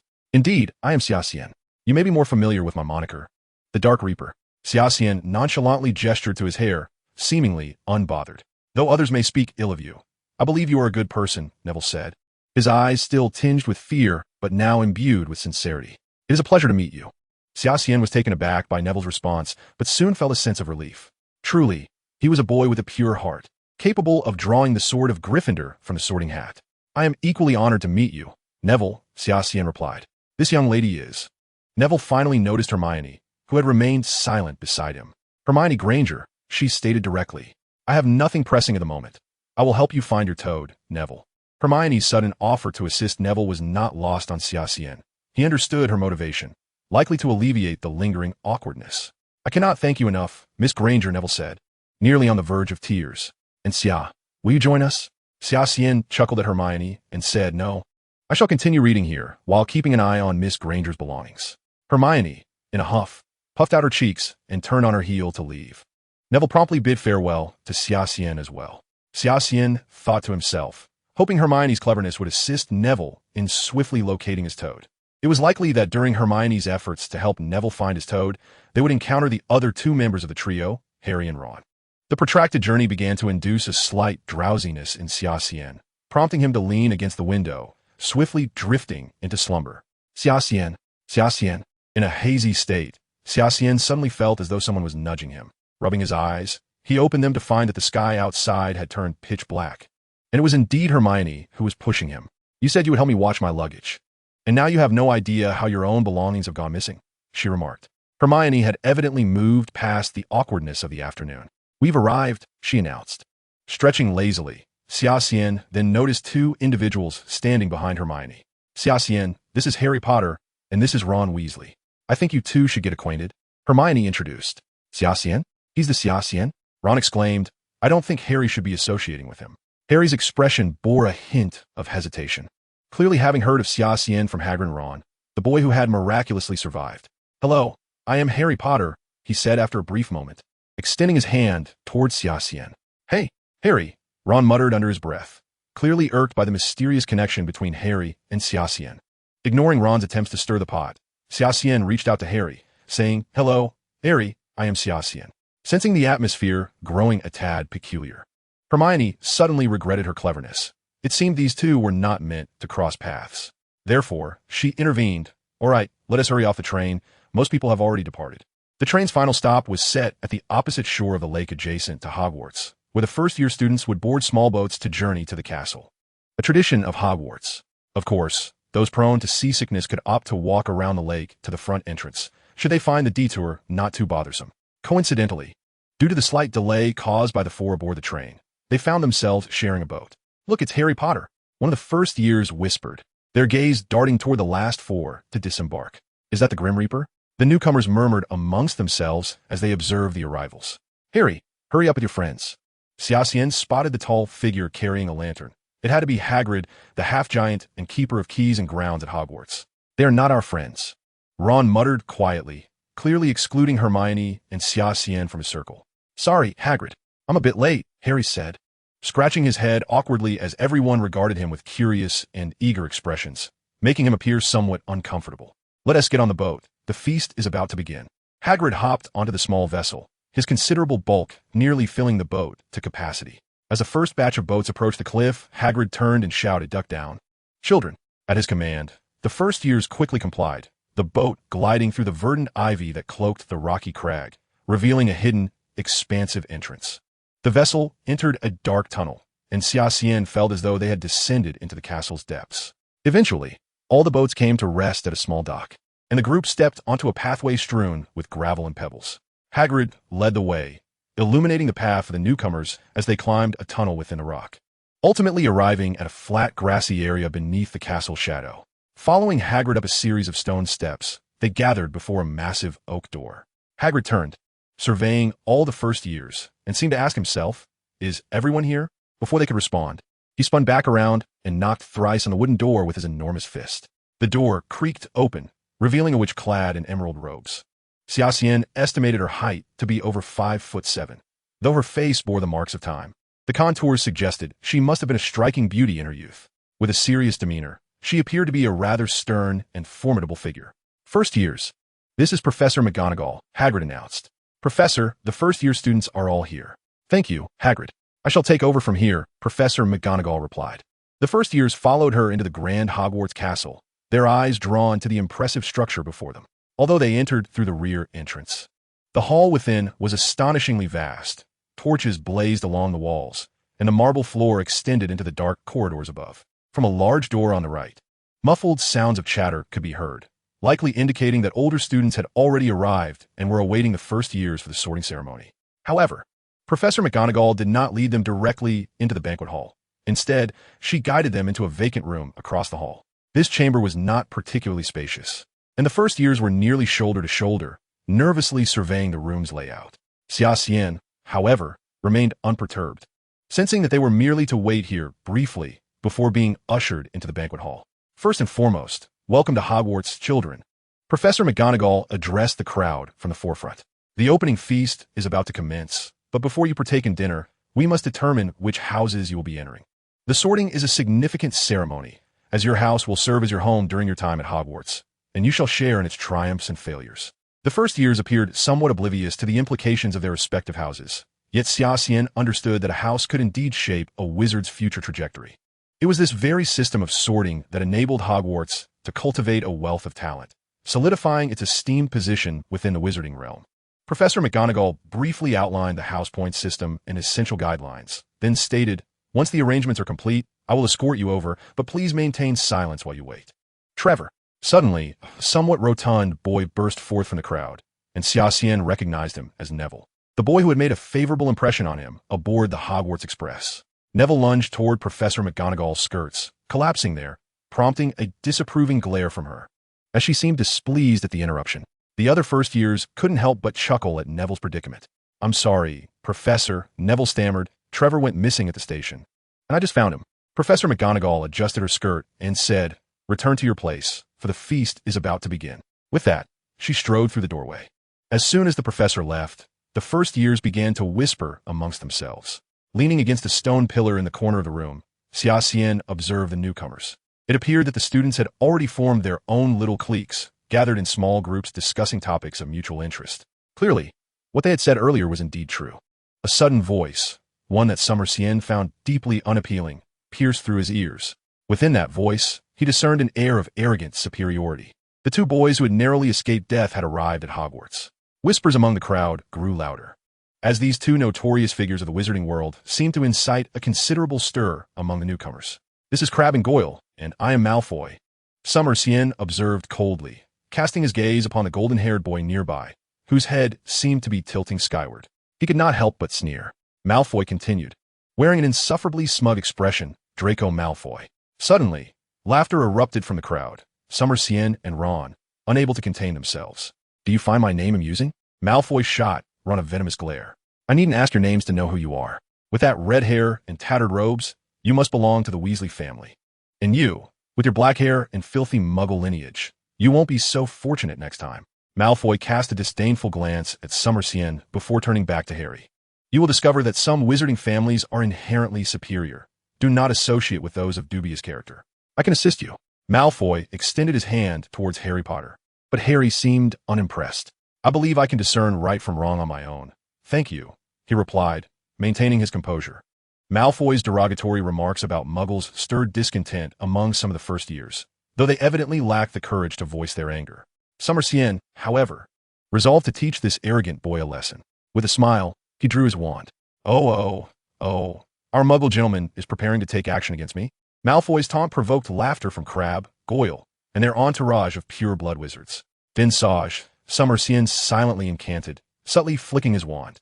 This was a little trick he had recently devised, perfect for practicing on this bothersome individual.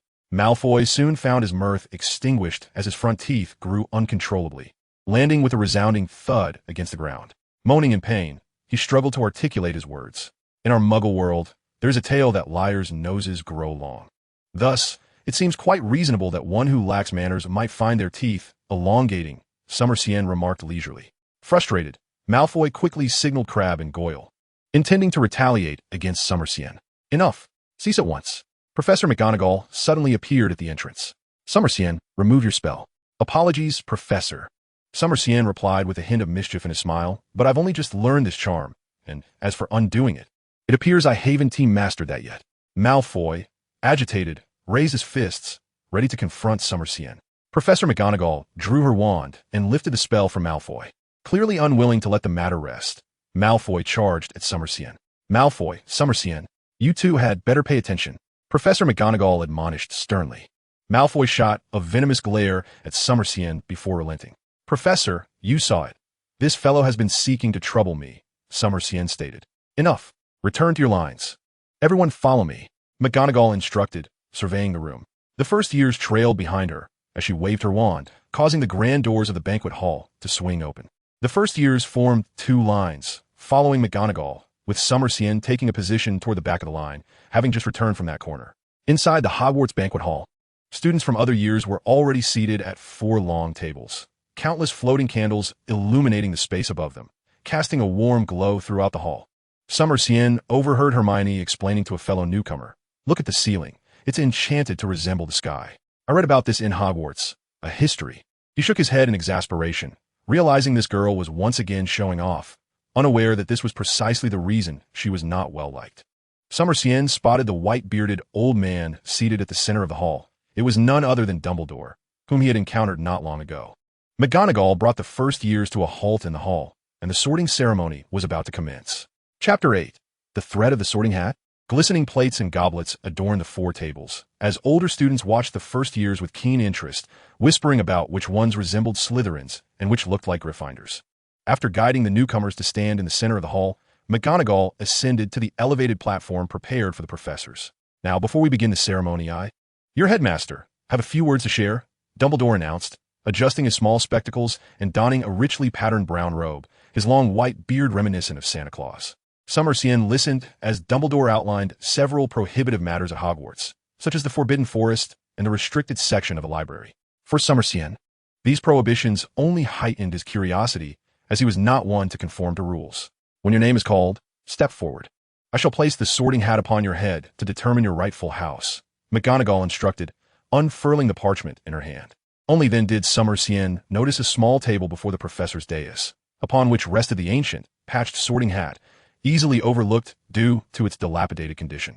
Hermione Granger. The name was called, and Summer Xian found it amusing to watch Hermione talk to herself as she approached, seemingly psyching herself up. Gryffindor. The Gryffindor table erupted in cheers. The subsequent sorting ceremony proceeded smoothly. Malfoy was even sorted into Slytherin before the hat had touched his head, and he reveled in the moment. While Ron and Neville were sorted into Gryffindor as well. Harry Potter. Upon hearing this name, the hall fell into a profound silence. Even Dumbledore, sitting at the center, straightened in his seat. This was a predicament. The sorting hat appeared to hesitate, and Summer Xian noticed Mr. Potter mumbling something quietly. Not Slytherin, then Gryffindor. The Gryffindor table erupted with thunderous applause. We have Potter. They all shouted in unison. Dumbledore seemed to exhale a sigh of relief, raising his goblet in a gesture of acknowledgement towards Harry Potter. Summer Xian. The once boisterous banquet hall fell into an eerie silence, as if the list had been purposely arranged to place these 2 boy sorting ceremonies side by side. Surrounding students regarded Summer Xian with expressions of fear, revulsion, and curiosity. Unfazed by their gazes, Summer Xian strode confidently to the front of the platform, allowing Professor McGonagall to place the sorting hat upon his head. You possess the courage of Gryffindor and the wisdom of Ravenclaw, the sorting hat mused. What is his power? Slytherin might yield greater achievements. This is quite the dilemma. However, it ultimately concluded, but this power leans more towards Gryffindor. You old hat, reconsider Slytherin? Summer Xian whispered, a tone only the sorting hat could hear. This power does not belong to Slytherin. Slytherin is not suitable. The hat retorted. You deceitful hat. When faced with difficulty, do you not allow others to decide for themselves? Xian felt vexed, questioning why it was a problem in his case. Gryffindor. Slytherin is not acceptable. The Sorting Hat muttered. Since you are a fan of deception, perhaps I should simply burn you, Xian threatened. Slytherin.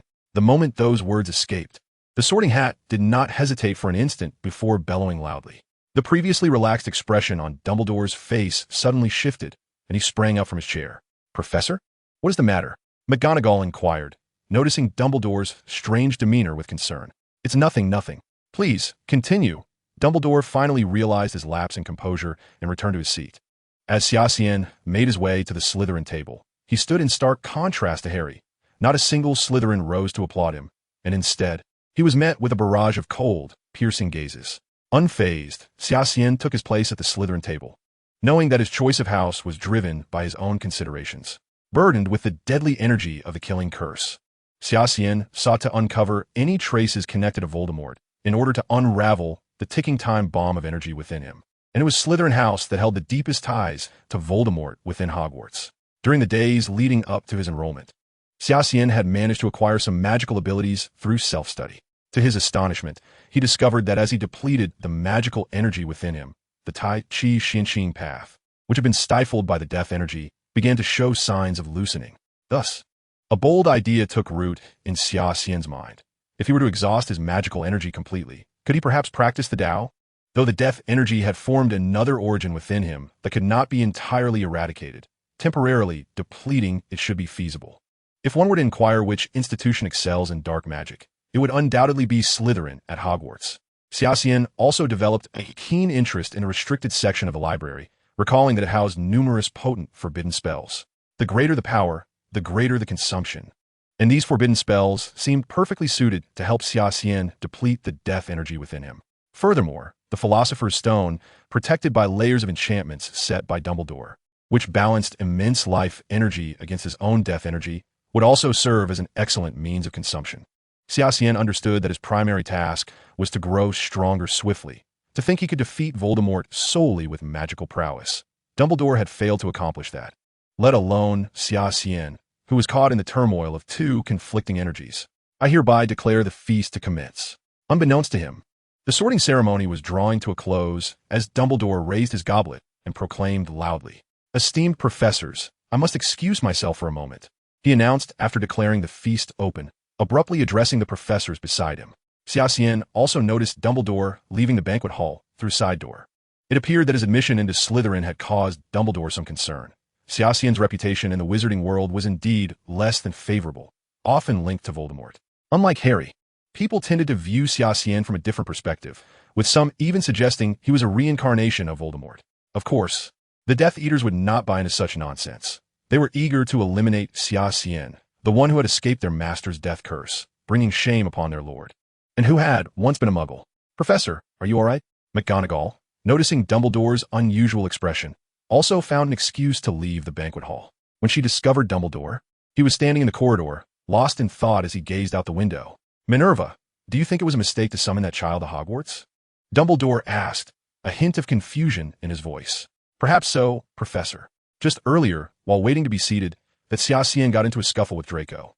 According to that child from the Weasley family, Xia Xian did not utter a spell, but rather cast magic directly with his wand. From my previous interactions with him, he strikes me as rather mature. How shall I put it? In certain aspects, he does bear a striking resemblance to that individual, Dumbledore remarked, narrowing his eyes, noting the dazzling talent and somewhat reclusive nature. The Dark Lord will undoubtedly return, but we cannot predict in what form he will do so. Until we have more clues, we shall observe that child for a while longer. Inform Severus to visit my office later. Unbeknownst to Xia Xian, who remained in the banquet hall, Dumbledore did not return until the feast concluded. McGonagall had stepped out momentarily, but soon returned to continue presiding over the event, which she declared ended shortly thereafter. First-year students, please follow your prefects to your dormitories. Classes will commence tomorrow. I expect you to have your textbooks ready according to the list. I declare the feast concluded. Professor McGonagall proclaimed. The students from the four houses filed out under the guidance of their respective prefects, heading toward their dormitories. First-year students, I am Marcus Flint, your prefect. Follow me to your dormitory. A boy stood up at the front of the Slytherin table, announcing to the new students. Just wait, kid. I'll make sure you regret it. Malfoy sneered as he passed by Xia Xian, flanked by his two lackeys. I welcome any challenge, Xia Xian replied with a nonchalant smile. As the thunderous sounds echoed, the marble staircase shifted direction. The Gryffindors ascended to the upper floors while the Slytherins descended. Marcus Flint walked ahead of the first years in silence. Xia Xian observed that the Slytherins seemed to have their own tempers, which suited his own preferences well. He had no desire for excessive interaction with these individuals. This is the only time I will lead you down this path. Of course, the Gryffindor fools often get lost in the castle. If you find yourselves lost in the future, do not claim to be Slytherins, Marcus Flint remarked, eliciting laughter from the crowd. It seemed that the rivalry between Gryffindor and Slytherin truly was a time-honored tradition, Xia Xian mused. Chapter 9. Another Power Unleashed? The paintings on the walls gazed upon the group of first years, many of the figures within them exclaiming, "Welcome to Hogwarts." Most Slytherins were unfazed by these portraits, having been born into pure-blood wizarding families where such sights were commonplace. As the environment around them grew darker and the air became increasingly humid, Xia Xian surmised that they must now be situated in the castle's depths. Marcus Flint led the first years to a damp stone wall in the basement, where a portrait depicted an elderly, monkey-like man with a scraggly beard that nearly brushed the hem of his robes. Password, the old man stated expressionlessly. The password is Wolf, Mr. Sarich, Flint replied. The old man extended his right hand, gesturing invitingly. The portrait then vanished, revealing a concealed stone door in the wall. Welcome to the Slytherin common room, Marcus Flint announced. The boys' dormitory is to the left, the girls' dormitory to the right. Each of you will have your own private room. Your luggage has already been delivered to your respective rooms. Xia Xian examined the common room closely. It was a semi-transparent hall located beneath the lake, contrasting sharply with Gryffindor's warm, fiery decor. The Slytherin aesthetic leaned towards a dark, Gothic style, with walls constructed from black Gothic marble and a ceiling of crystal-carved transparent semicircles, allowing glimpses of the shimmering surface above. Lanterns glowing with a green light were suspended from the ceiling, and there was a fireplace with a few ornately carved chairs scattered nearby. Enormous octopuses and other strange creatures frequently flitted by outside the windows. You'd best lock your doors and stay in your rooms tonight, kid, Malfoy threatened as he approached Xia Xian. No disturbances in the dormitory. Otherwise, I won't hesitate to report you to Professor Snape. His recent potion experiments seem to require a test subject, Marcus Flint warned. Upon hearing this, Malfoy decided to temporarily cease his actions, leading Clara and Goyle towards the direction of the boys' dormitory. The Slytherins appeared to possess an innate tendency towards solitude. After Marcus Flint suggested they could disperse, everyone turned and made their way to their quarters. Xia Xian was also not inclined to linger in the common room, despite its undeniable beauty. At that moment, Xia Xian's attention was suddenly drawn to a petite girl standing at the very back of the group of girls.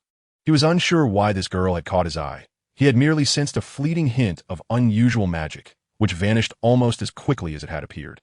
The small girl, with her silvery hair, resembled an exquisite porcelain doll, yet she seemed somewhat malnourished. Xia Xian had little time to ponder this, as the Kakaya, coiled around his arm, had been restless since the banquet, evidently displeased after a day of hunger. Upon returning to his room, the first thing Xia Xian did was check the egg he had concealed in his trunk. This little creature had become Xia Xian's treasure, and he could distinctly feel the immense magical energy emanating from the egg, although the occupant within showed no signs of emerging. How surprisingly resilient. Xia Xian cradled the egg, examining it closely when he suddenly felt a movement on his arm. Good evening, Kakaya, he chuckled. The winged serpent, seemingly starved, flapped its wings at him from atop the chair. Xia Xian retrieved some raw beef from another bag to feed Kakaya, who finally returned to rest contentedly on his arm. Next came the moment of truth to validate his suspicions. Xia Xian drew his wand, and a ghostly green light flickered at its tip. He deliberately controlled the magical energy within him to emanate from the wand's apex, simultaneously balancing the surging death energy within him using the power of the Tai Chi Xianxing Dao. Indeed, Xia Xian could distinctly feel that, with the flow of his magical energy, the once impenetrable barrier appeared to waver slightly. Estimating the pace, he realized that at this rate, he could allocate a maximum of 1 hour per day to practice his Dao techniques. However, for Xia Xian, that was sufficient. If he mastered a few high-cost dark spells, his magical expenditure would not take as long, thus allowing him more time for cultivation. Just as Xia Xian was reveling in his thoughts, a torrent of magical energy suddenly surged toward him. He distinctly felt his heart skip a beat and Kakaya tightened its grip on his arm. Was this a magical outburst? The temperature around him plummeted, and Xia Xian observed a delicate frost forming on the window. Surprised, he noted that he had been controlling things quite well. No. Upon further reflection, he sensed the air was thick with tumultuous magic. He diligently sought the source of this energy. It was emanating from outside, and not from a great distance. Hastily donning his clothing, Xia Xian rose, feeling that the source of that magic was moving further away from him. Could it be that there was someone else in Hogwarts experiencing a similar situation? Xia Xian knew that truly powerful wizards would not allow such magical outbursts. They would have precise control over their magic and would not waste it frivolously. He rushed to the Slytherin common room, frowning as he noticed the dormitory door had been opened. The other Slytherins or other underage wizards lacked the acute energy perception that Xia Xian possessed due to his dual life cultivation, but the professors at Hogwarts would undoubtedly sense this energy. Suddenly, the image of the petite girl who had caught his attention in the common room flashed in his mind. If Xia Xian's deductions were correct, she was the source of this magical energy. His own magical outburst was a result of the conflicting forces within him. But what could be causing this girl's turmoil? Xia Xian resolved to investigate further. Following the trail of magic, he navigated through the basement, when suddenly the sound of heels clicking on the stone floor reached his ears. Quickly, he concealed himself behind a stone pillar, overhearing a conversation between two men. Albus, what is the origin of this magical energy? Severus, this is likely a magical outburst. The familiar voice belonged to Dumbledore, and judging by his address to the other, it seemed to be his poker-faced head of house, Snape. I just visited the Slytherin dormitory. That dark-haired boy is missing, Snape remarked coldly. This was dire. Xia Xian couldn't help but facepalm. He was the prime suspect in a magical outburst. Unbeknownst to him, he was inadvertently shouldering the blame for the unidentified white-haired girl. He sensed that the source of the magic had already left the castle and urged the professors to go find her. Dumbledore pondered briefly before saying, "Have Minerva stay behind to watch over the first years. This surge of magic may overwhelm them." Xia Xian felt a headache coming on. Even if he returned now, he would struggle to explain himself. It seemed he was destined to bear this burden. Determined, Xia Xian resolved to locate the girl responsible for the magical outburst. The professors of Hogwarts were mobilized, allowing Xia Xian to slip out of the castle with ease. Closing his eyes to concentrate, he discerned that the magical energy pointed towards the Forbidden Forest. The Forbidden Forest? Although Xia Xian had long wished to explore this place, he never anticipated that his first visit would occur under such peculiar circumstances. The individual in the throes of a magical outburst seemed to retain a semblance of reason. No one knew the true extent of the Forbidden Forest's size, meaning that as long as she ventured far enough from Hogwarts, she would draw no attention. Xia Xian noticed a thin layer of frost coating the trunks of the ancient trees within the Forbidden Forest. As he paused to observe, he suddenly felt the ground beneath him tremble violently. Such tremors in the Forbidden Forest could only indicate two possibilities, giants or centaurs. He heard the distant sound of hooves. A centaur uprising was no trivial matter. While these creatures held a strong sense of territoriality, they typically remained indifferent to matters beyond their domain. Clearly, something had intruded upon their territory. Xia Xian discreetly tapped Kakaya, coiled around his arm, and drew his wand. Ever aware of the mysterious and unknown entities that lurked within the Forbidden Forest. As the sound of hooves drew nearer, Xia Xian heard the centaurs warning one another. Who goes there? Under the silvery moonlight, he saw a leading centaur step onto a raised rock. I am Xia Xian, a student of Hogwarts. Xia Xian illuminated his wand to ensure they could see his face clearly.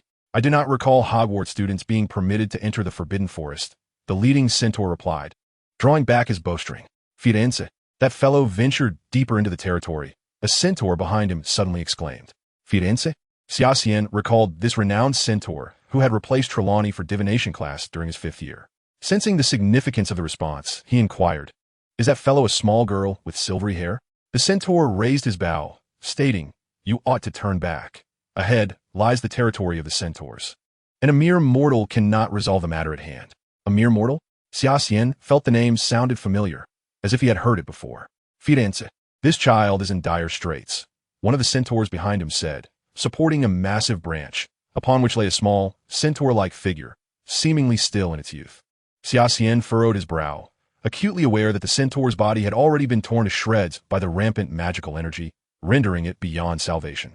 I believe I could be of assistance to you, Mr. Firenze, he said with a smile, a surge of immense magical power emanating from him, causing the surrounding temperature to plummet several degrees. You? Also silent? Chapter 10. the shadow of magic emerges. Xia Xian discreetly channeled the Tai, Qi, Xian Dao to counteract the death energy, and the frenzied vortex of magic gradually calmed. How did you accomplish that? Firenze inquired. Somewhat astonished, the silent magic was utterly uncontrollable. How had he managed it? Everyone harbors their own secrets. I can only say that I have the means to resolve the troubles of your kin, Mr. Firenze. Firenze remained silent for a considerable time before nodding slowly. I have one small request. Xia Xian sensed at least 5 or 6 powerful forces rapidly approaching. Please help me fend off the headmaster and the professors. Firenze cast a deep gaze at Xia Xian, then turned away. The centaur warriors behind him instinctively parted to clear a path for Xia Xian. The dim forest seemed endless. But under Firenze's guidance, Xia Xian arrived at a clearing within the forbidden forest, which appeared to have been temporarily established as a camp by the centaurs. As they traversed the tense encampment, Firenze led Xia Xian to a fork in the path. I can only take you this far. You should be able to sense that force. It is still not too late to turn back. At this moment, Xia Xian felt no fear, only a mild curiosity and desire for exploration. Mr. Firenze, I have no habit of retreating in the face of danger. Xia Xian turned and stepped into the darkness. Yet he drew forth his wand, better safe than sorry. Hiss! Suddenly, Xia Xian sensed a chilling and malevolent aura lurking within the darkness ahead. A snake. Xia Xian frowned as the serpent concealed in the shadows launched an attack, but he reacted just a moment before it struck. A hoarse, elongated cry erupted. Kakaya burst forth like a streak of emerald lightning from Xia Xian's arm. Kakaya, you truly have an unexpected lack of pickiness.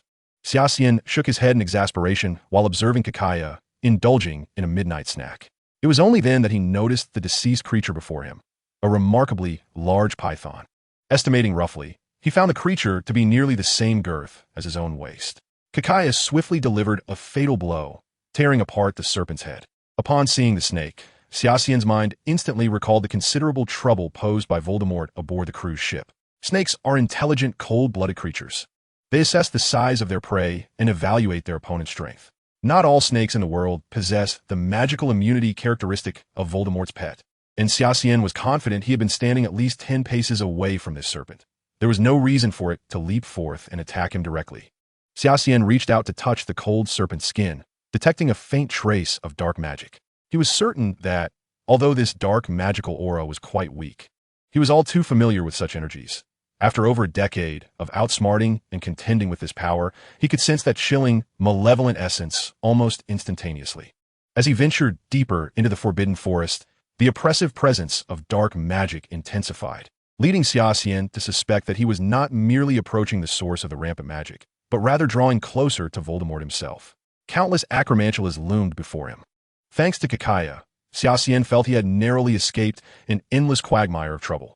It was painfully evident that nothing but the power of dark magic could incite such excitement in these creatures. The recent snake and the current swarm of spiders seemed to be guarding something deep within the forbidden forest. The dark magical aura hung in the air like a thread, pulling Xia Xian further into the depths of the forest. It was just ahead. Xia Xian shut his eyes, certain that the source of the rampant magic lay within 20 meters.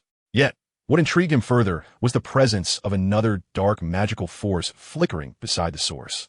The dark creatures encountered along the way bore the very essence of this dark magic. Concealed behind a tree, Xia Xian observed the unfolding scene. With the aid of moonlight, he barely discerned 2 figures ahead, recognizing the petite girl immediately, while beside her stood a clearly adult man clad in a peculiar cloak. Upon closer inspection, he noted the individual's strange attire, reminiscent of an Arab headdress. Of course, it was Quirrell. This loyal servant of Voldemort had evidently commenced his actions, as Xia Xian watched him pouring some bizarre liquid onto the girl while brandishing his wand and muttering incantations. Although unaware of Quirrell's intentions, Xia Xian was certain it had everything to do with Voldemort. It resembled some sort of nefarious ritual. Xia Xian strained to remember. He recalled that Quirrell had indeed ventured into the Forbidden Forest to seek unicorn blood to resurrect Voldemort, an event that was to occur sometime after the school year began. He had not anticipated that Quirrell would be unable to contain his impatience on the very first day of school. Perhaps his own actions had stirred up this tempest. Quirrell circled the strange liquid around the girl, and a foul stench wafted towards Xia Xian. Is that dog blood? He pinched his nose, surprised to discover that such a practice also existed in the West. However, Xia Xian was not inclined to wait any longer. Although he was uncertain of Quirrell's motives, He could intuitively deduce that they were related to Voldemort. Who goes there? Quirrell seemed to sense Xia Xian's presence and turned to inquire. Xia Xian had no desire to confront Voldemort directly at this moment, nor did he wish to reveal his trump card prematurely. He flicked his sleeve, and Kakaya soared out from within. A demiguise? How on earth could such a creature be found here? A chilling voice suddenly emanated from Quirrell's direction. Kakaya lunged towards Quirrell's face, but he deftly evaded it. Having failed to land a hit, Kakaya quickly retreated from Quirrell's range of attack. Several flashes of green light passed by, and Quirrell appeared to be somewhat vexed. "Stop, you fool. Don't use the killing curse here." The icy voice echoed once more. Kakaya flew past Xia Xian, who pointed to the back of his head. If he recalled correctly, Voldemort was currently parasitizing Quirrell's skull. Kakaya unexpectedly struck from the shadows, snatching away Quirrell's peculiar hat. "Run, you fool!" Voldemort shouted from the back of Quirrell's head. Quirrell clutched his head and stumbled away in a panic. "Well done, Kakaya," Xia Xian praised, stroking the demiguise's head as the surge of magical energy abruptly ceased. He stepped out from behind the tree. The white-haired girl before him had evidently exhausted her magic and lay unconscious on the ground. Thank goodness. Xia Xian checked her pulse, relieved to find that her condition was merely a result of magical exhaustion and not a grave issue. For some reason, Xia Xian felt a peculiar concern for this girl, who shared a similar plight. The night within the Forbidden Forest was fraught with unknown dangers. Shaking his head in resignation, he muttered to himself, Well, I might as well see this through to the end. I shall play the hero and rescue the damsel in distress." He lifted the girl onto his back. Surprisingly, she was light. After a moment's contemplation, he resolved to retrace his steps. The centaurs were more familiar with the path through the Forbidden Forest, and Xia Xian had honored his promise to them. He hoped they would not trouble him further. The sound of hooves approached from afar, and Xia Xian soon spotted Firenze leading the way. "Thank you, child."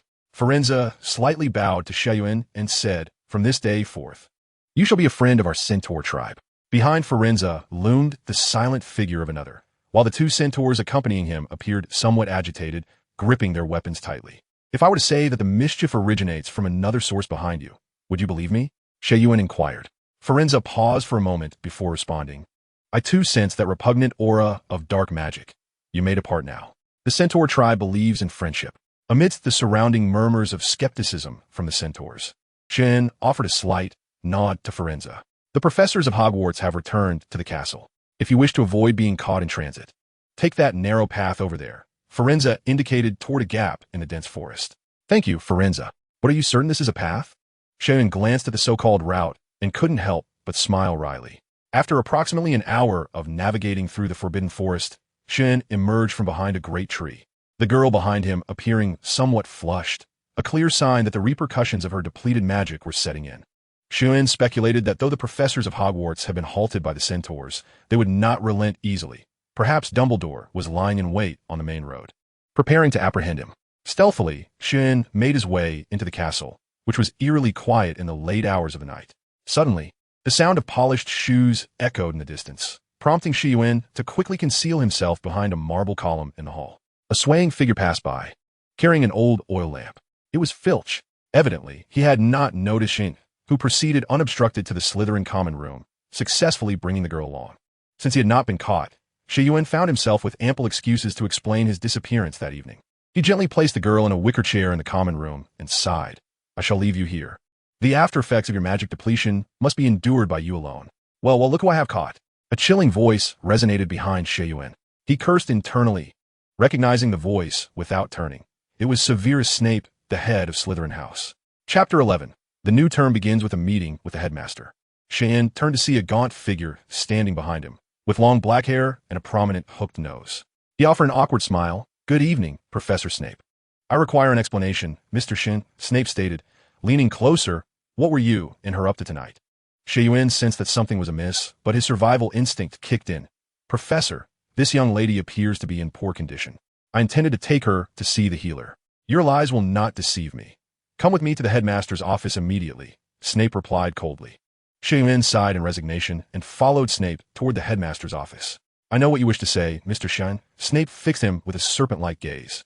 "But if I were you, I would choose to remain silent." Xia Xian shrugged. Curiosity had indeed led him to trouble, and he felt as though he could not extricate himself from the situation. The night enveloped Hogwarts in darkness as Snape cast a Lumos spell, a faint white light emanating from the tip of his wand. He moved with an eerie silence, cloaked in black robes, resembling a specter. "Kiwi pudding," Snape uttered as they approached the stone gargoyle at the entrance to the headmaster's office. The gargoyle sprang to life at the command, revealing a spiral staircase leading to the office. Snape gestured for Xia Xian to ascend while he remained behind. The staircase rotated on its own, delivering Xia Xian to the door of the office, with Snape not following, which surprised Xia Xian. "Enter." Dumbledore's aged voice resonated from within, clearly aware of Xia Xian's arrival. "Epilaris."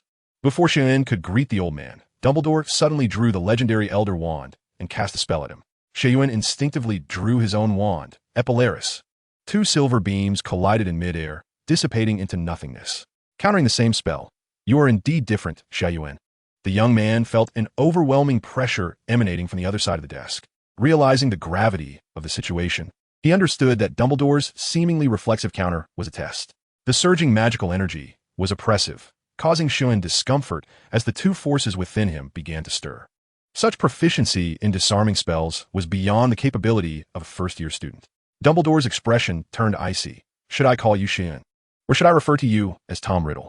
"Professor, what do you mean by that?" Xia Xian gritted his teeth, struggling against Dumbledore's pressure while trying to contain the tumultuous energies within him. Dumbledore remained silent, raising his hands above his head as Fawkes descended gracefully into his grasp. A massive flaming phoenix appeared before Xia Xian, towering like a human. "This is not good." Xia Xian realized that the old man had no intention of holding back. The balance of power had reached a critical point. While he was confident in his ability to escape Dumbledore's grasp, he feared that remaining at Hogwarts would become untenable. "Enough, Albus. Do not torment this young man any further." A voice suddenly emanated from the portrait behind Dumbledore. "Phineas Nigellus Black? Why is he speaking up for me?" Dumbledore retracted his wand, and the overwhelming aura dissipated abruptly.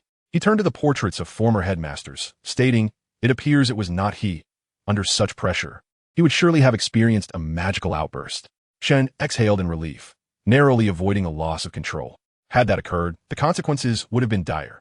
The portraits engaged in hushed discussions, while Dumbledore conferred with them for a moment before returning to his chair. "I apologize, my child. I was merely seeking to ascertain certain matters." Dumbledore's expression softened. Yet, Xia Xian was still seething, despite being implicated as a suspect in the magical outburst incident. He could not accept the manner in which Dumbledore treated him. Noticing Xia Xian's displeasure, Dumbledore moved to the side of the desk and said, "How about some kiwi pudding?" When Xia Xian remained silent, the old man chuckled and continued, "Among this year's new students, I hold the highest hopes for you and Potter. You have not disappointed me. It is quite remarkable that at 11 years old, you can withstand my magical pressure. If that is the reason behind your actions against me, I must decline. You share a profound connection with the Dark Lord. I am not particularly concerned about Harry. He has chosen a path different from Tom's and Gryffindor, while you have entered Slytherin. Given the events that have transpired regarding you, I cannot help but worry."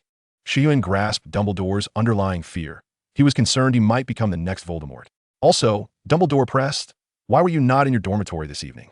"I ventured into the Forbidden Forest," Xia Xian replied candidly. "I am somewhat sensitive to that bothersome aura, hence my pursuit." "Buddha Somoha? You mean?" Dumbledore's eyes widened in realization. Xia Xian nodded in affirmation. "I must admit, this old man possesses quite remarkable prowess. Amidst the skepticism that pervades the wizarding community, he remains steadfast in his convictions. Xia Xian has no intention of revealing to Dumbledore that Voldemort is concealed within Quirrell. Xia Xian harbors his own ulterior motives, seeking to exploit the chaos to obtain the Philosopher's Stone. Thus, is it accurate to say that the events of this evening are orchestrated by a mysterious figure behind the scenes?" Dumbledore, clearly unprepared for such revelations, inquires with a look of absent-mindedness. Indeed, however, this individual appears to be in a state of recovery, fleeing at the slightest disturbance. Xia Xian feels a twinge of regret. This was an opportune moment to confront Voldemort. Yet he understands that without destroying the Horcruxes, Voldemort cannot be vanquished entirely, so settling scores must wait for another day. "Thank you, my child. I believe you may retire for the evening. I wish you a pleasant night." Dumbledore dismisses him, his mind preoccupied with thoughts of Voldemort's resurrection. Being summoned for a late-night discussion by the headmaster on the first day of school certainly makes for an unusual evening. Xia Xian's frustration is evidently still simmering, prompting him to address Dumbledore. Dumbledore smiles helplessly, gesturing for Xia Xian to take his leave. Upon exiting the headmaster's office, Xia Xian is startled to find Snape lurking like a bat in the shadows. "I didn't expect you to emerge alive, boy," Snape remarks with a sarcastic tone. I suppose that truly disappoints you. Professor, Xia Xian retorts defiantly. After a long night, Xia Xian can finally return to his dormitory for some rest, while Dumbledore and Snape remain restless through the night. Albus, you have undoubtedly been deceived by that boy, Snape asserts, pressing his hands against the table as he addresses Dumbledore. I choose to trust him, Severus, Dumbledore responds. The enemy lurks in the shadows, but they have indeed begun to act. We must prepare ourselves. Based on the information Xia Xian has revealed, Death Eaters should be hiding within the castle. Yet that boy seems reluctant to divulge everything he knows. How can we ascertain whether he is friend or foe?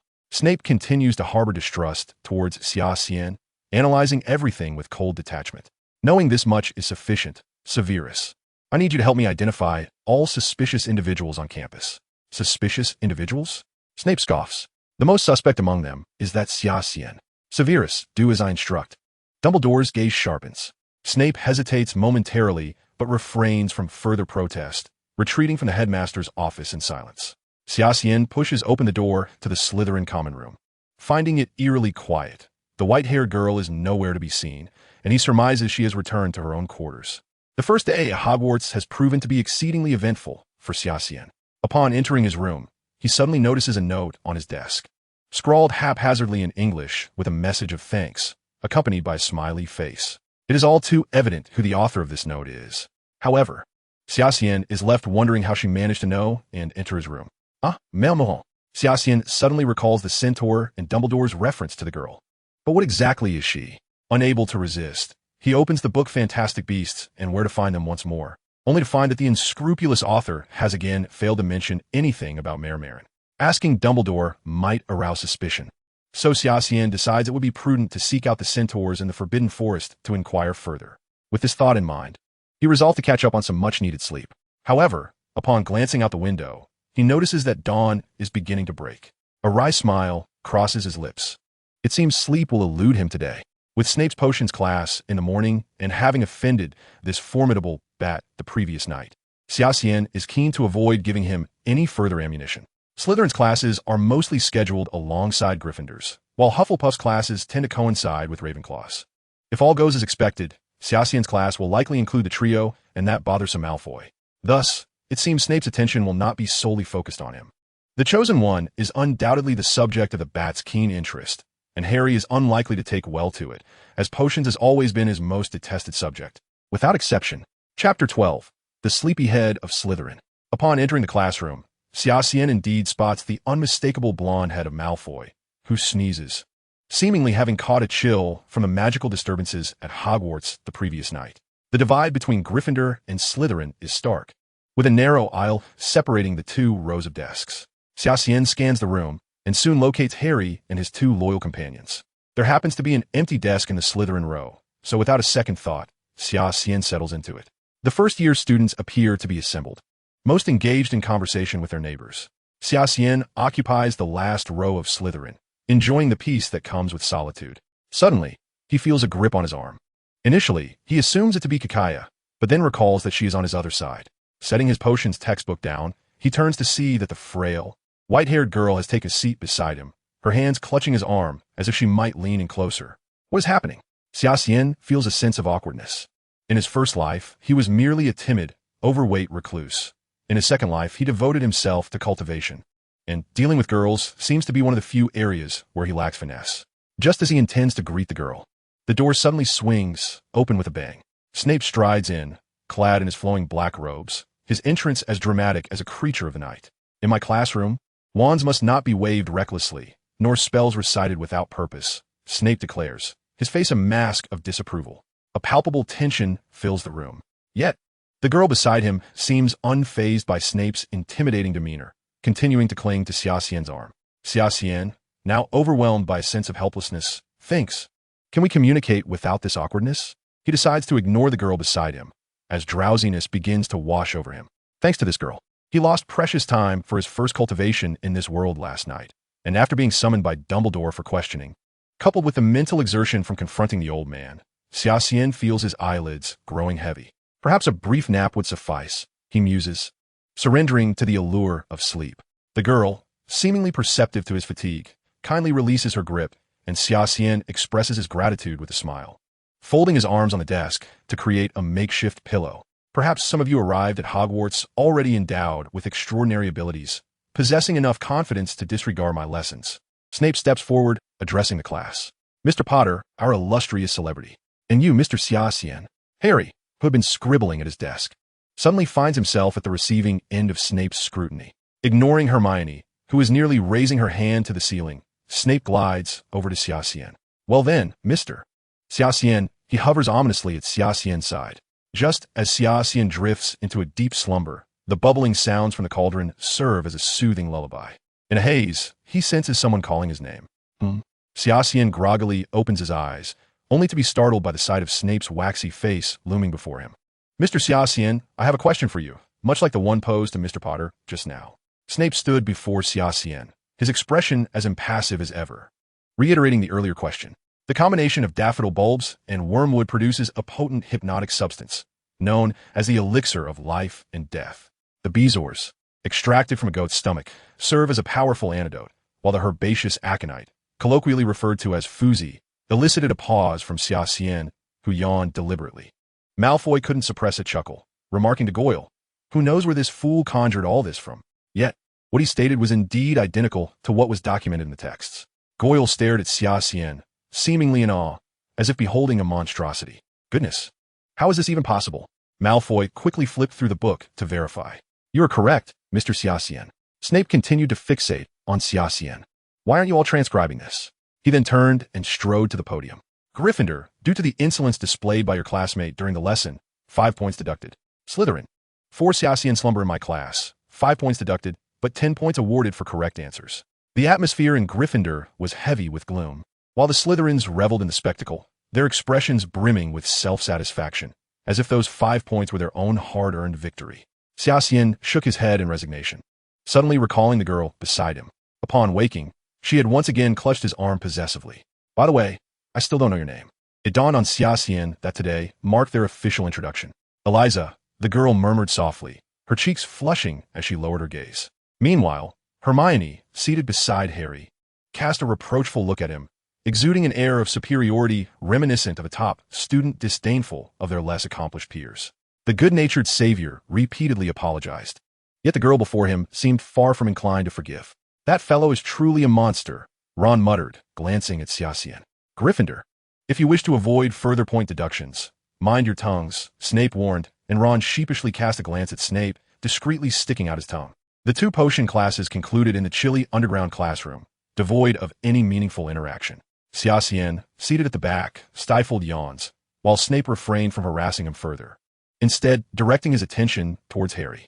Despite Hermione's fervent attempts to mitigate losses, Gryffindor ultimately lost a total of 15 points during the 2 potion classes. When Snape announced the end of class, all students bolted from the classroom as if fleeing a disaster. The assortment of peculiar animal organ specimens and the cold demeanor of Professor Snape imparted an overwhelmingly oppressive atmosphere to the newcomers. It seemed that no one anticipated the upcoming lessons any longer. Xia Xian leisurely packed away his textbooks and cauldron, still feeling as though he were in a half-dream state. I hope I don't catch you next time, Mr. Xia Xian, Snape remarked icily as he passed by, clutching his books. Xia Xian observed Snape's retreating figure, noting how his voluminous cloak billowed in the breeze, evoking the image of a walking bat, which made him chuckle softly. What are you laughing at? Eliza's voice drifted from behind him. She had not left, seemingly awaiting him to finish gathering his belongings. Oh, I was just amused by that poker face, Xia Xian replied, unable to suppress his mirth, while Eliza tightened her grip on his arm. Where are you going? I still have a next class. Xia Xian sought to alleviate the awkwardness with casual conversation. Wherever you go, I will follow, Eliza declared, showing no intention of releasing his arm, but rather grasping it even more firmly. Xia Xian sighed internally, realizing that this little follower was not going to be easily shaken off. He perceived no special charm that would attract girls, and even in this lifetime, his name in the wizarding world was associated merely with soothing infantile night cries. But that was before he encountered Eliza. Regardless of those around them, she clung tightly to his arm. He had initially planned to sneak into the restricted section of the library after class, but given the current circumstances, that seemed unlikely. For Xia Xian, if Snape possessed even a modicum of genuine talent, then Professor Quirrell of Defense Against the Dark Arts was undoubtedly a complete buffoon. Aside from his stammering speech and the pervasive smell of garlic, the content of his class was exceedingly dull. This individual had the audacity to recount tales of zombies during the lesson, and his delivery was painfully halting. It was said that Quirrell had been an exemplary student during his time at Hogwarts. Had he truly become foolish from excessive study, or had Voldemort siphoned away his intellect? Throughout the class, Xia Xian's attention fixated on Quirrell's bizarre hat, knowing that Voldemort was currently residing there. As for Quirrell's defense against the dark arts class, Xia Xian felt Quirrell was even less competent than a few of the main characters once they reached higher grades. Entrusting a follower of Voldemort to teach defense against the dark arts was a rather ludicrous proposition.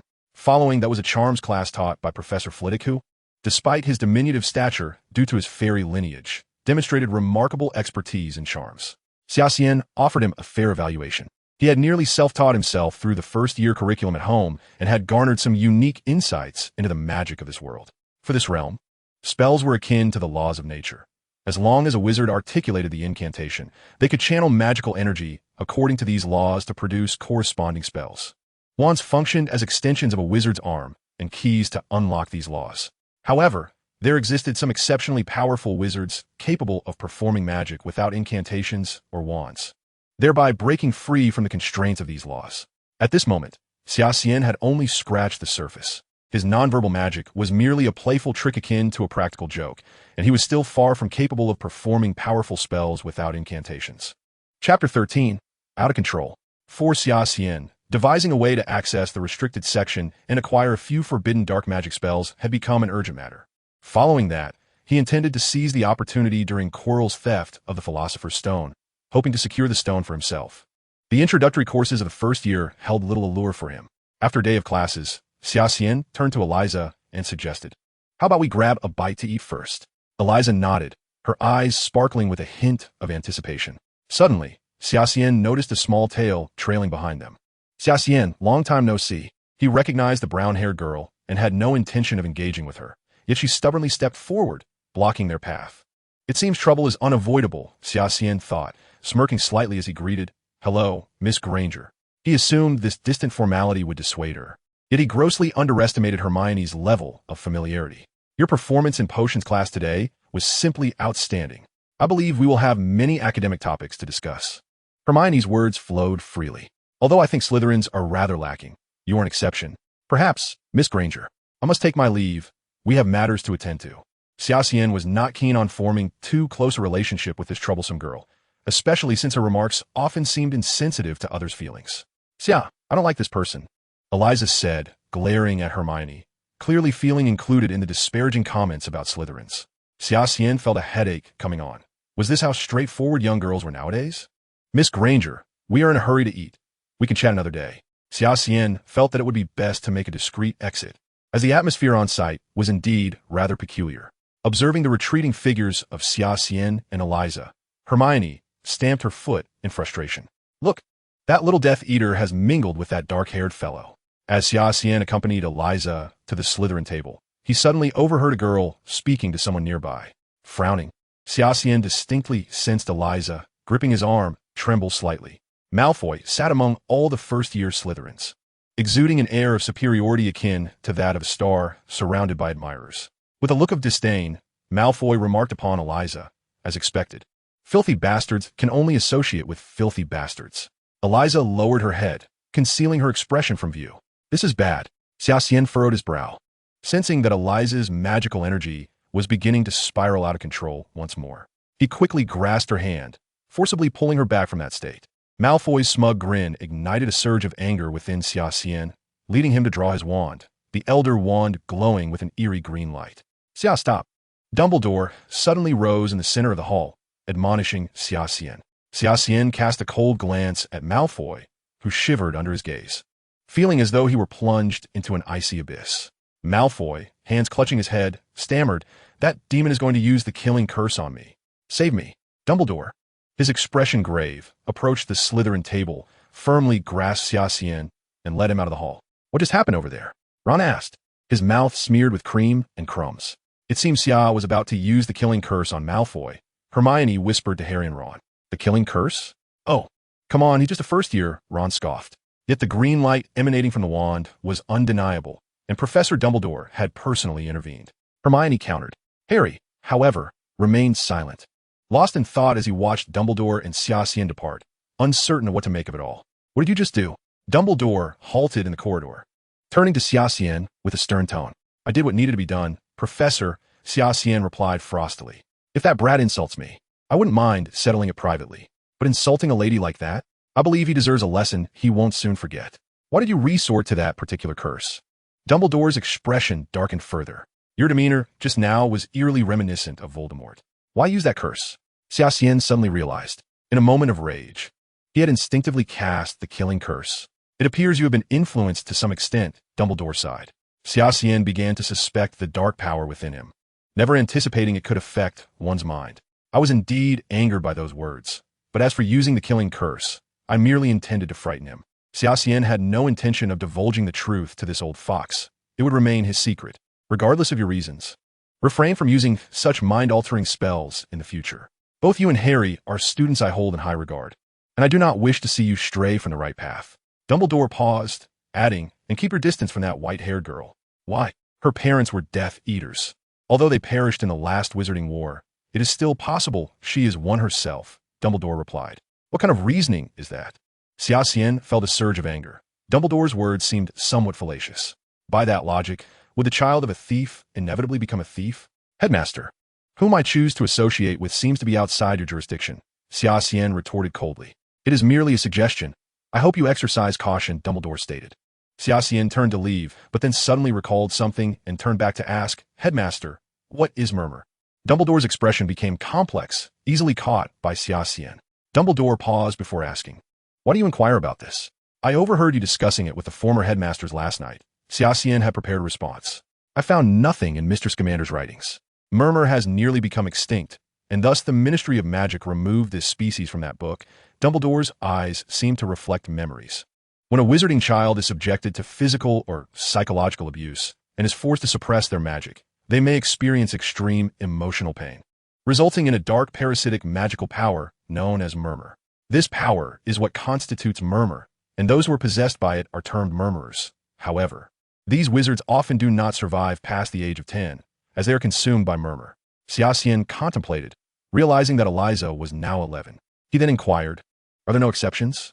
Certainly, there are. Scamander documented a murmurer from America who lived into his 20s and could control the power of murmur freely.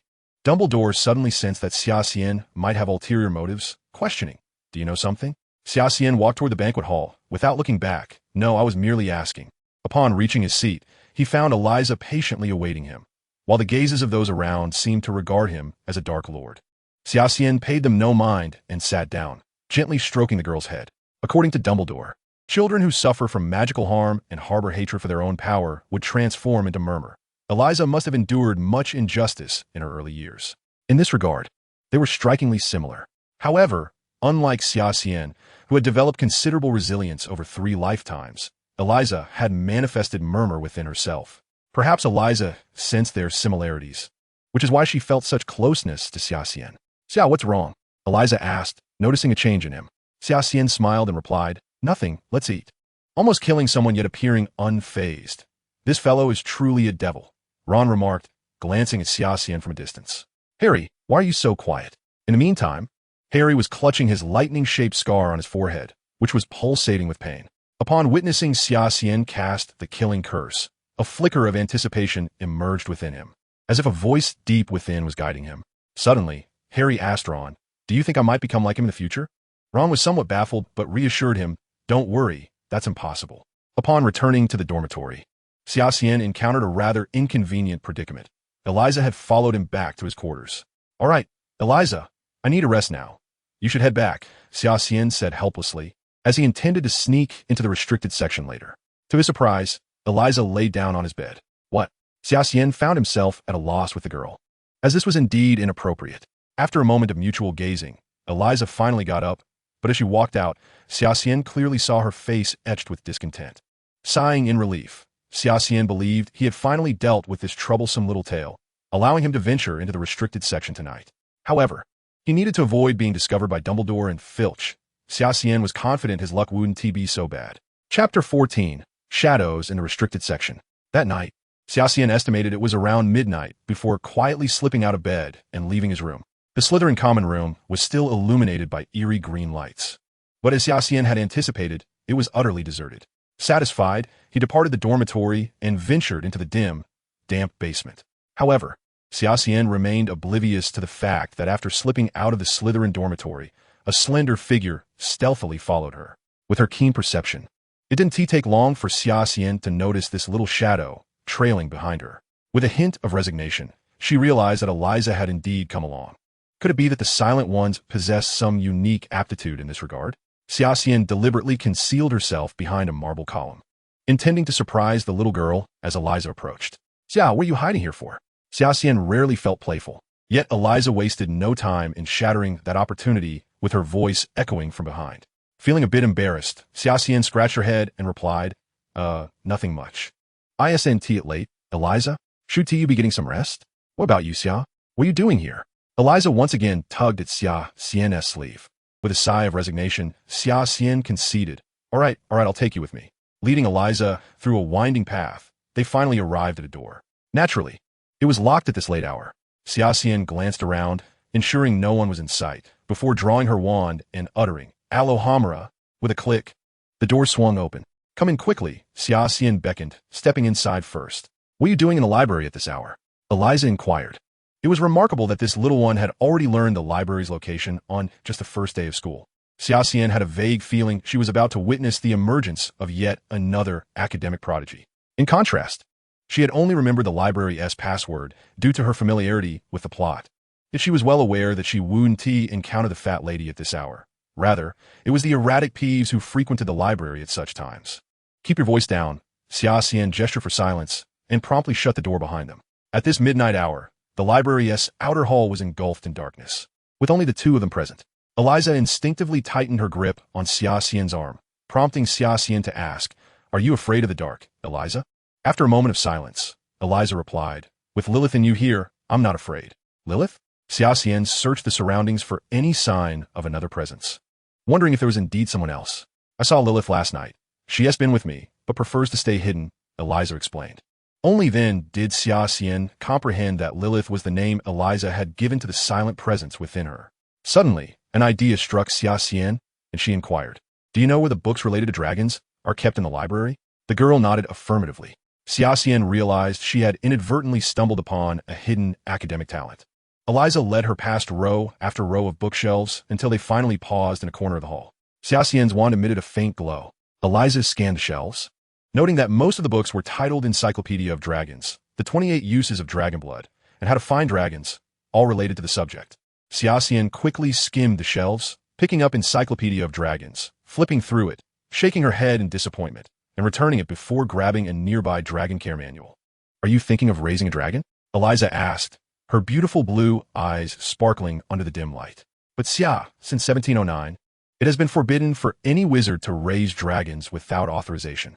"I know, Eliza," Xia Xian replied with a hint of exasperation. "I merely wish to learn a bit more." Indeed, she was curious. Who knew what kind of creature lay within the egg she had carelessly picked up in Nocturne Alley? The energy emanating from it was growing stronger, yet there were no signs of hatching. Xia Xian couldn't fathom any magical creature, aside from a dragon, that could possess such immense magical energy while still an egg. Eliza seemed to breathe a sigh of relief upon hearing this, but the clever girl sensed something was amiss. Furrowing her brow, she pondered something to herself. Xia Xian picked up several more books from the shelf, even finding illustrated guides about different types of dragon eggs. But disappointment awaited her. Her egg bore no resemblance to any of those depicted. With a resigned sigh, she returned the books to their places. Standing in contemplation, Xia Xian concluded that it was time to attend to more pressing matters. Grabbing Eliza's hand, she said, "Come with me." She led Eliza deeper into the library, ignoring the towering bookshelves they passed by. Eventually, they halted before a small door hidden in the deepest recesses. This was a barred door flanked by walls, behind which lay a shadowy room. Xia Xian cautiously probed with her wand, faintly glimpsing that the room contained more bookshelves. Attempting to open the barred door, she discovered it was secured with thick black chains, each as robust as a baby's arm, coiling tightly around the door, with a large lock hanging above. A conspicuous warning symbol was affixed to the adjacent wall. This had to be the place. Xia Xian surveyed her surroundings, noting the eerie silence enveloping the library. She hastily dispelled the incantation on her wand, plunging the area back into darkness. Although no one was present, she felt it prudent to exercise caution. "This is the restricted section," Eliza exclaimed, gripping Xia Xian's arm tightly. "You can't go in there." "I am well aware. Which is precisely why I chose this moment to come," Xia Xian retorted. Eliza remained silent, her grip on Xia Xian's hand unwavering, her eyes wide with concern as they fixate on her. "Eliza, since you've chosen to accompany me, you must heed my instructions." Eliza shook her head. Xia Xian felt a headache coming on, convinced she must have lost her mind to bring this little one along. "All right, fine, you win," she relented, rolling her eyes. "Now, let go of my hand." Xia Xian watched as Eliza cautiously loosened her grip a little. Seeing that Xia Xian wasn't about to force her way through, Eliza finally let go with a sigh of relief. "You can't watch Xia break the rules, especially with all the terrifying things inside," Eliza murmured softly. All right, Xia Xian conceded. Then she pointed to the iron chains and lock on the door, asking, "Do you know what is behind this?" Eliza curiously looked up. "If I'm not mistaken, there must be some kind of enchantment placed on it," Xia Xian surmised, having sensed a faint magical aura emanating from the lock. "If anyone were to touch it, there would certainly be a reaction. Thus, even if you hadn't been holding me back, I wouldn't have dared to touch it." Eliza examined the lock, which appeared unremarkable in her eyes. Taking advantage of Eliza's distraction, Xia Xian quietly cast a levitation charm on herself, lightly jumping and floating into the room behind the door like a feather. "You promised me you wouldn't go in," Eliza exclaimed, appearing quite upset, her pouty expression oddly endearing to Xia Xian. "I said I wouldn't touch the lock, but I never said I wouldn't use other methods," Xia Xian quipped with a playful grin. As Eliza prepared to retort, Xia Xian swiftly drew her wand and cast the levitation charm she had just used. The sensation was peculiar for Eliza. It felt as though all weight had been lifted from her body. Now, with just a gentle leap, she could touch the ceiling. Instinctively, she tried to lower her center of gravity, but it was futile. She found herself floating upwards, watching herself glide past the bar door. She was pulled back down to solid ground by Xia Xian's tug, finding herself now within the restricted section. Xia Xian released the levitation charm on Eliza and chuckled. "Now we've both broken the rules of the school. This makes it the second time." "It was Xia who used magic to bring me here," Eliza protested, albeit reluctantly, conceding to the fact that she too had violated school regulations. "Think what you will." Xia Xian took the lead, making his way between the shelves in the forbidden section. "What brought him here?" Eliza furrowed her brow, sensing that Xia Xian seemed quite familiar with the area. He emitted a flicker of luminescence to discern the titles on the shelves, fully aware of the perilous nature of his actions. He regretted not procuring some peculiar potions from Snape to conceal himself in the darkness. "I am in search of books pertaining to dark magic and forbidden spells." Xia Xian sighed, knowing well that Eliza was particularly sensitive about her parents' affiliations with the Death Eaters, yet he had no intention of concealing the truth from her. Indeed, upon hearing Xia Xian's words, Eliza's expression darkened as she asked gravely, "Do you wish to tread that path as well?" Xia Xian shook his head, realizing that Eliza harbored a strong aversion to dark magic. "It is well known that I survived the killing curse cast by the Dark Lord, yet it has left a residue of death energy within me. I am here to seek a remedy for it. Furthermore, I wonder if you recall what transpired last night. I glimpsed that individual in the Forbidden Forest, seemingly preparing for some nefarious ritual, and I wish to uncover the truth behind it." Eliza recalled, "Last night, I only remember Lilith becoming unusually disobedient. Fearing the impact on everyone, I fled to the Forbidden Forest. I have no recollection of the events that followed, save for the moment you carried me out." Xia Xian frowned, realizing that she truly had no memory of it. This was indeed one of his primary objectives tonight. Aside from seeking forbidden spells, he yearned to comprehend the Dark Lord's intentions. Amidst the feeble glow of the luminescence, Xia Xian suddenly caught sight of a shadow flitting in the distance. For a moment, he forgot he was in the forbidden section and instinctively called out, "Who goes there?" Chapter 15, The Book of Sin. The shadow vanished in an instant. Xia Xian intended to pursue it, but suddenly remembered he was in the forbidden section and had just acted impulsively. It seemed he could not linger here much longer. Xia Xian felt a twinge of regret. He was uncertain if a shout had been heard by the patrolling Filch, and he presumed the man was already on his way. But who was that shadow? Xia Xian had no time to ponder, as it was imperative to quickly peruse a few more books. Nearby shelves held various basic tomes on dark magic, and Xia Xian cast a few glances at them. Had time permitted, he would have relished the opportunity to study them thoroughly. He ventured deeper into the forbidden section and soon discovered a book on forbidden spells titled 3 Techniques for Casting the Killing Curse, authored by Enzo. As he extracted this tome from the shelf, he sensed that some form of enchantment had been placed upon it. Indeed, Such forbidden spells are often accompanied by self-destructive and protective incantations, he mused. He drew his wand, and with a thought, the tip of the death stick emanated an eerie green light. Eliza immediately recognized the energy, frowning as she remarked, "Xia, that is the very death energy within me." Xia Xian responded with a wry smile. "While I can partially harness it now, it feels as if it has taken root in my body." Gradually, the enchantment on the book faded away. Xia Xian was fortunate, as it seemed the enchantment had been cast by the author himself. He would not be encountering Dumbledore immediately. When Xia Xian opened the book, a ghostly green skull appeared to lunge at him, but he swiftly dispelled it with his wand. The unforgivable curses were beyond the reach of first-year students, so although Xia Xian was aware of the incantations for the 3 forbidden spells, he had yet to learn how to release them with his magical power. In simpler terms, he was unable to do so. However, this book provided the precise elucidation he desperately needed regarding the methods of casting the 3 unforgivable curses. Xia Xian lamented not having brought paper and pen. Although his memory was a source of pride, he could not possibly commit an entire shelf of books to memory at once. Moreover, he discovered that the more he attempted to delve into the essence of dark magic, the more it resonated with human nature and character. This was reminiscent of the world of Zhu Xian in his previous life, where cultivation methods could influence one's psyche. Yet, for Xia Xian, this was not a concern, fundamentally. Both dark and light magic originated from the same source. His experiences across 2 lifetimes would not be swayed by a mere spell. Xia Xian selected several additional tomes on dark magic, and even stumbled upon bizarre books on blood magic and necromancy. However, he had no time to linger here any longer, as he heard the distant sound of an iron gate creaking open and saw dim light approaching, followed by a raspy, ominous voice from afar saying, "Who goes there?" "I see you." Eliza seized Xia Xian's sleeve, clearly waiting for him to decide. Xia Xian felt somewhat overwhelmed. Who knew this strange old man would arrive so swiftly? There was only one entrance and exit to the forbidden section, and returning now would undoubtedly lead him to a confrontation with Filch. As he hesitated, Xia Xian suddenly felt someone behind him. Turning around, he was taken aback. Professor Snape? The bat-like figure wore an expression of displeasure and gestured for silence before coldly whispering, "This is the second time I've caught you, Xia Xian." Xia Xian felt a tinge of embarrassment. However, to his surprise, Snape did not immediately drag Xia Xian and Eliza to Filch, but instead headed towards the gate. Snape turned back, glaring fiercely at Xia Xian, and said, "Do not thank me. I intend to settle this matter privately with you. Stay put."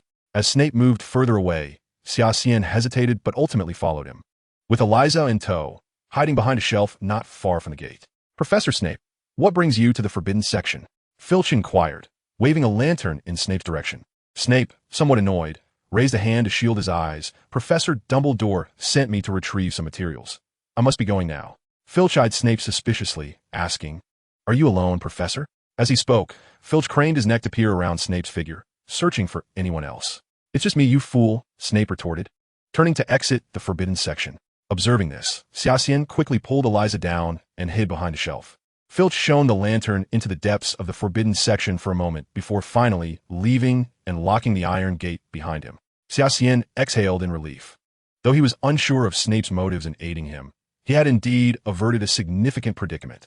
After assessing that Filch had moved far enough away, Xia Xian stood up with Eliza from their hiding spot.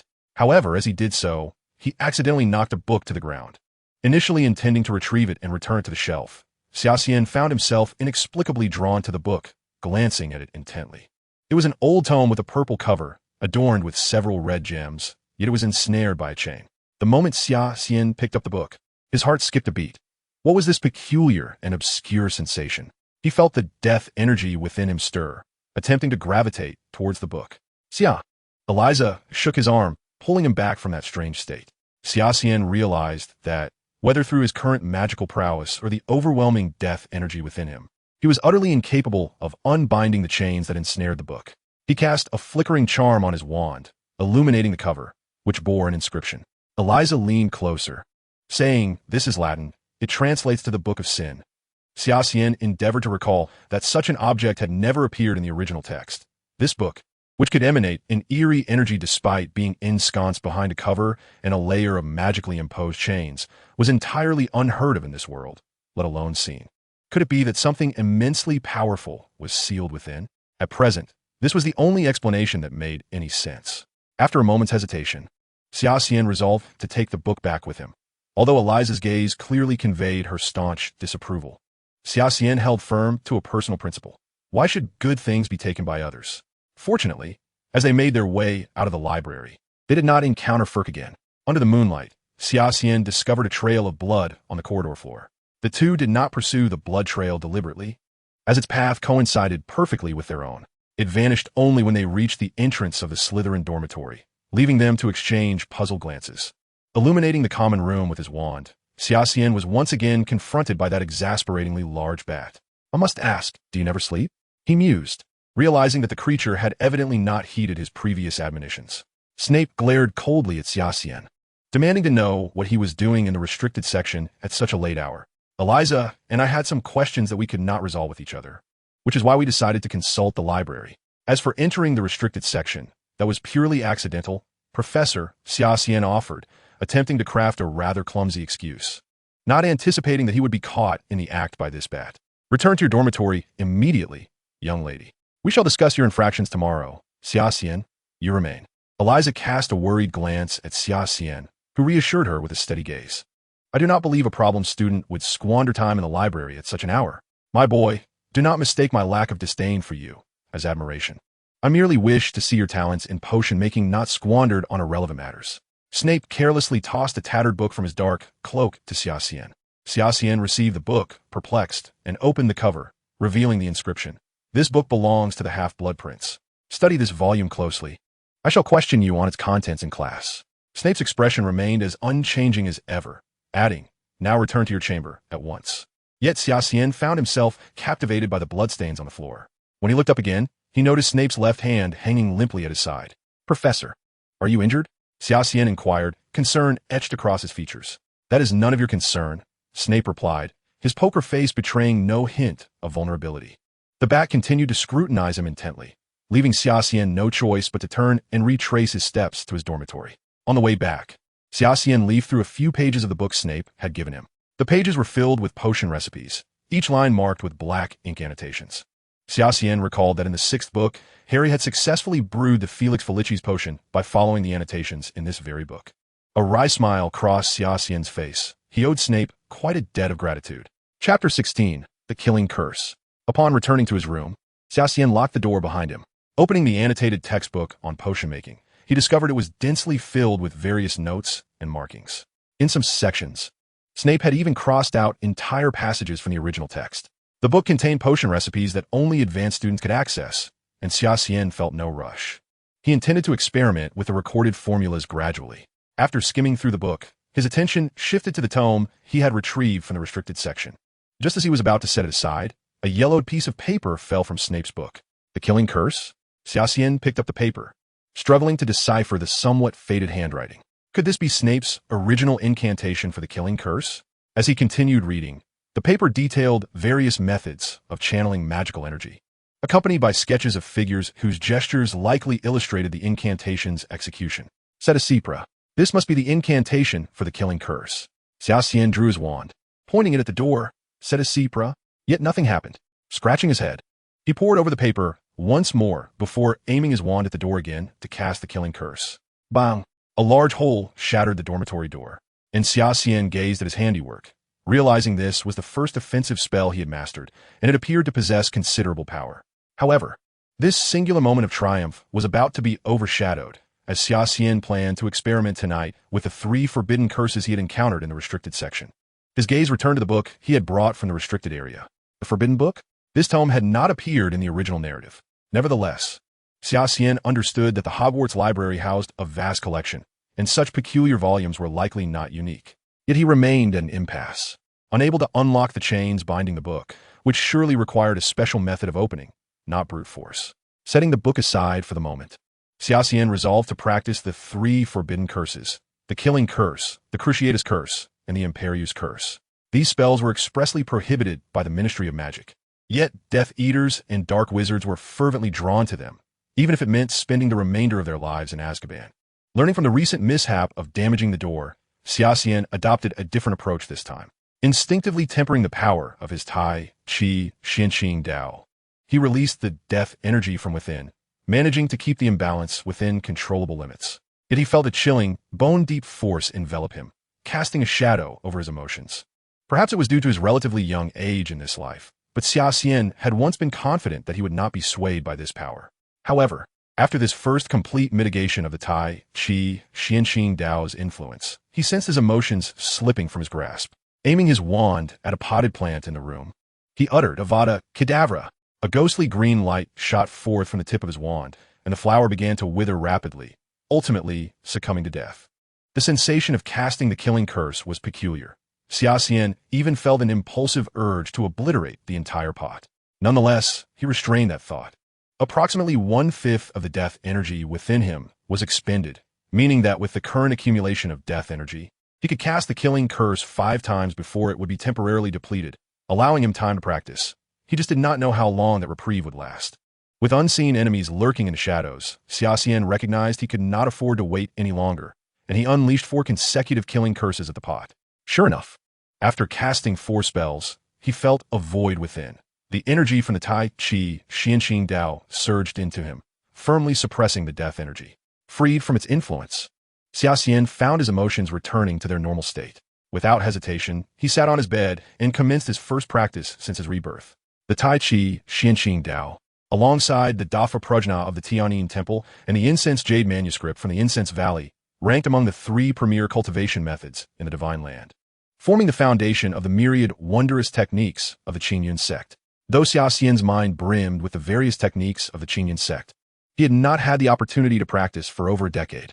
Consequently, the power of the Tai Chi Xianxing Dao had waned alongside the consumption of death energy. And now Xia Xian found himself having fallen from the Jade Purity realm. The Tai Chi Xianxing Dao is divided into 3 realms: Yuqing, Taiqing, and Shanqing. This implies that the current Xia Xian has fallen below the level of a novice. With a wry smile, Xia Xian sensed the meager amount of spiritual energy within himself. Indeed, it was pitifully scant. Nevertheless, he resolved to set a modest goal: to regain the Yuqing realm within 3 months. The next morning, Xia Xian awoke to the sound of discussions at the door. Last night, he had experienced the resurgence of death energy within his body, subsequently suppressing the power of the Taiji Xianxing Dao, ultimately achieving a bizarre equilibrium between the 2 forces. Roughly estimating, he believed he had about 5 to 6 hours available for cultivation. However, the progress of last night's practice had been painfully slow. It seemed that the exceedingly sparse spiritual energy in this world rendered the cultivation of the Taiji Xianxing Dao exceedingly arduous. Thus, when the clamor at the door reached his ears, Xia Xian felt a twinge of irritation. "Hey, Mudblood!" The annoying voice of Malfoy pierced through. "Did you make a hole in the door last night? Were you practicing some so-called Chinese martial arts?" Xia Xian stepped forward and brandished his wand at Malfoy. Malfoy hastily pulled Goyle in front of him. The onlookers regarded Malfoy with disdain, yet harbored fear towards Xia Xian. Who could tell what this devil, who had attempted to unleash forbidden curses in the banquet hall, might do next? Silence. At that moment, a tall girl with wine-red hair stepped forward from the crowd. "Xia Xian, put away your wand. And you, Draco, mind your tongue." Xia Xian was bewildered. Who is this fierce woman? However, he noticed Malfoy's expression abruptly shift from arrogant defiance to obsequiousness. Xia Xian sensed that something was amiss, but he couldn't quite put his finger on it. "Draco, Xia Xian, I will report your behavior to the professor," the girl stated, particularly directing her words at Xia Xian. "What do you intend to do about the hole in the door?" "Huh?" Xia Xian was taken aback. "I'll just fix it myself in my own room later. And by the way, who are you, miss?" "Daphne Charlotte, our other prefect," came a quiet reminder from Eliza, who had appeared by Xia Xian's side, unbeknownst to him. Xia Xian suddenly realized that the professor she mentioned was undoubtedly the bat-like figure of Snape, having just been pulled out of the restricted section last night. It seemed he would soon be facing him again. "Daphne, how do you think I should deal with this hole in my dormitory door?" Xia Xian scratched his head, realizing that this elder sister possessed an unusually strong presence. The students who had gathered earlier had long since dispersed, and Malfoy had seized the opportunity to flee while Daphne was reprimanding Xia Xian. Turning around, Xia Xian intended to locate the ever-attentive Eliza, only to find that the little girl had also vanished without a trace. "Repar." Daphne drew her wand, and the splintered wood fragments floated back into place on the door. "Though I've repaired it for you, to make sure you remember, you may choose between losing house points or paying a fine." "Then I'll opt for the fine," Xia Xian replied. "A total of 40 galleons." Daphne maintained a stern expression, yet Xia Xian could not shake the feeling that this demeanor was intentionally feigned. All right, Xia Xian conceded, retrieving 40 galleons from his trunk and handing them to Daphne. Is your trunk filled with galleons? Xia Xian noticed Daphne seemingly swallowing hard. Her expression somewhat askew. Indeed, Xia Xian nodded. Do you have any other business, elder sister? If not, I must attend class. Oh, Daphne pocketed the 40 galleons. Adopting a serious demeanor once more, yet Xia Xian caught a glimpse of a smug smile as she turned away. To his surprise, this prefect was quite the money-minded individual. Xia Xian chuckled to himself, considering it a small price to pay for averting disaster. Upon arriving at the common room, he found Eliza waiting for him. As Xia Xian stepped out, Eliza hurriedly approached, asking Xia, are you all right? Xia Xian thought, you little girl, you ran off so quickly earlier, and now you're concerned about me? Yet he bore no ill will towards Eliza. Daphne's usual serious demeanor could indeed be frightening for the young girl. It's all right. Your parents do not define you. Eliza, Xia Xian comforted her, ruffling her hair. By the way, what class do we have today? Eliza, clearly relieved by Xia Xian's diversion, responded, it's Madame Hooch's flying class. What? Another flying class with Madame Hooch? Xia Xian groaned, recalling that they had already attended this class on the first day. He vividly remembered Harry demonstrating the flying talent inherent to the Potter family, while he himself lacked such prowess. In fact, flying was the only subject that left him feeling vexed. Having been accustomed to flying on a sword in his previous life, Xia Xian found riding a broomstick rather challenging. As soon as he heard it was flying class again, the first thought that crossed his mind was how to skip it. Suddenly, Xia Xian clutched his stomach, saying, Eliza, I suddenly have a bit of stomachache. Could you please ask Madame Hooch for a leave of absence? Eliza shot him a reproachful look, saying, are you trying to skip class, Xia? Isn't this something we should all understand implicitly? When Eliza adopted a serious tone, Xia Xian genuinely felt at a loss. The studious aura emanating from Eliza clearly indicated she intended to thwart Xia Xian's shameful attempt to evade class. With no other choice, Xia Xian continued to spin a web of lies. Actually, it's like this. The books we found in the restricted section last night contain methods that were utterly useless. I'd like to consult Professor Snape to see if he can assist me. Upon hearing this, Eliza pondered for a moment before conceding. All right, but only this once, Xia. Xia Xian breathed a sigh of relief. He had finally shaken off the little girl. He indeed intended to seek out Snape, as the previous night's experience had left him somewhat disheartened. However, he suddenly recalled something known as the Felix Felicis potion. In his 6th year, Harry had once won a bottle of Felix Felicis from Professor Slughorn, using the annotated textbook that Snape provided. This potion had been taken by Ron, allowing him to excel in the Quidditch match and become a hero for Gryffindor. If such a potion truly possessed wondrous properties, Xia Xian's cultivation would not be nearly so arduous. Snape's office was located on the 4th floor of Hogwarts Castle, its wooden door painted black, and the surrounding corridor was eerily empty. Xia Xian knocked on the door, but received no response for quite some time. Gently, he pushed against the office door, only to find it unexpectedly creaking open. Stepping inside, he discovered a spacious office, albeit dimly lit, imbued with a dark atmosphere. The room felt damp and cold, with a black wooden desk facing the entrance, and a cluttered shelf behind it holding various books, trophies, and an assortment of potions of unknown purpose. On either side of the room stood cabinets with glass doors, filled with an abundance of precious potion ingredients, alongside specimens preserved in glass jars, most of which were biological in nature or contained their innards. Invading someone's office is hardly commendable, Mr. Xia Xian. An ominous voice suddenly echoed from behind him, causing Xia Xian's scalp to tingle at Snape's elongated tone. I have a question to ask you. Professor, Xia Xian feigned an earnest demeanor. I hardly believe a student who consistently sleeps in class would have any questions, Mr. Xia Xian, Snape replied coldly. Moreover, it seems you ought to be attending Madame Hooch's flying class right now. Though Xia Xian has become somewhat immune to Snape's cold sarcasm, his words still struck a painful chord within her. With a hand pressed against her forehead, she lamented, I truly lack the talent for flying, Professor. Snape glared at her for a protracted moment before striding into the inner chamber of his office. What are you waiting for? It took Xia Xian a moment to realize he was referring to her, prompting her to hastily follow him. Although she had mentally prepared herself for the sight of Snape's office, the numerous glass jars filled with repugnant substances in the inner chamber still made her stomach churn. This is quintessentially Snape, she thought to herself. Speak your problem, Mr. Sleepyhead, Snape commanded as he seated himself at the desk, upon which rested a cauldron. He crossed his arms, resembling a bat with its wings folded. I perused your book last night, Xia Xian began, and I have developed a keen interest in the Felix Felicis, Professor. Snape raised an eyebrow. What do you intend to do with that potion? Truth be told, Professor, I've been rather unfortunate lately, and I'm hoping this potion might change my luck. Xia Xian was not exaggerating. She had encountered his poker face everywhere she went. And indeed, she had been quite unlucky. She muttered to herself in silent agreement. You ought to consult that charlatan Sybil regarding your recent fortunes, Mr. Sleepyhead, Snape retorted, though he nonetheless waved his wand to ignite the cauldron before turning to gather the necessary ingredients. I shall demonstrate this but once. And do not presume I will share my results with you. Should you err, you shall bear the consequences. From the collection of vials and jars behind him, Snape retrieved an assortment of items and turned to Xia Xian.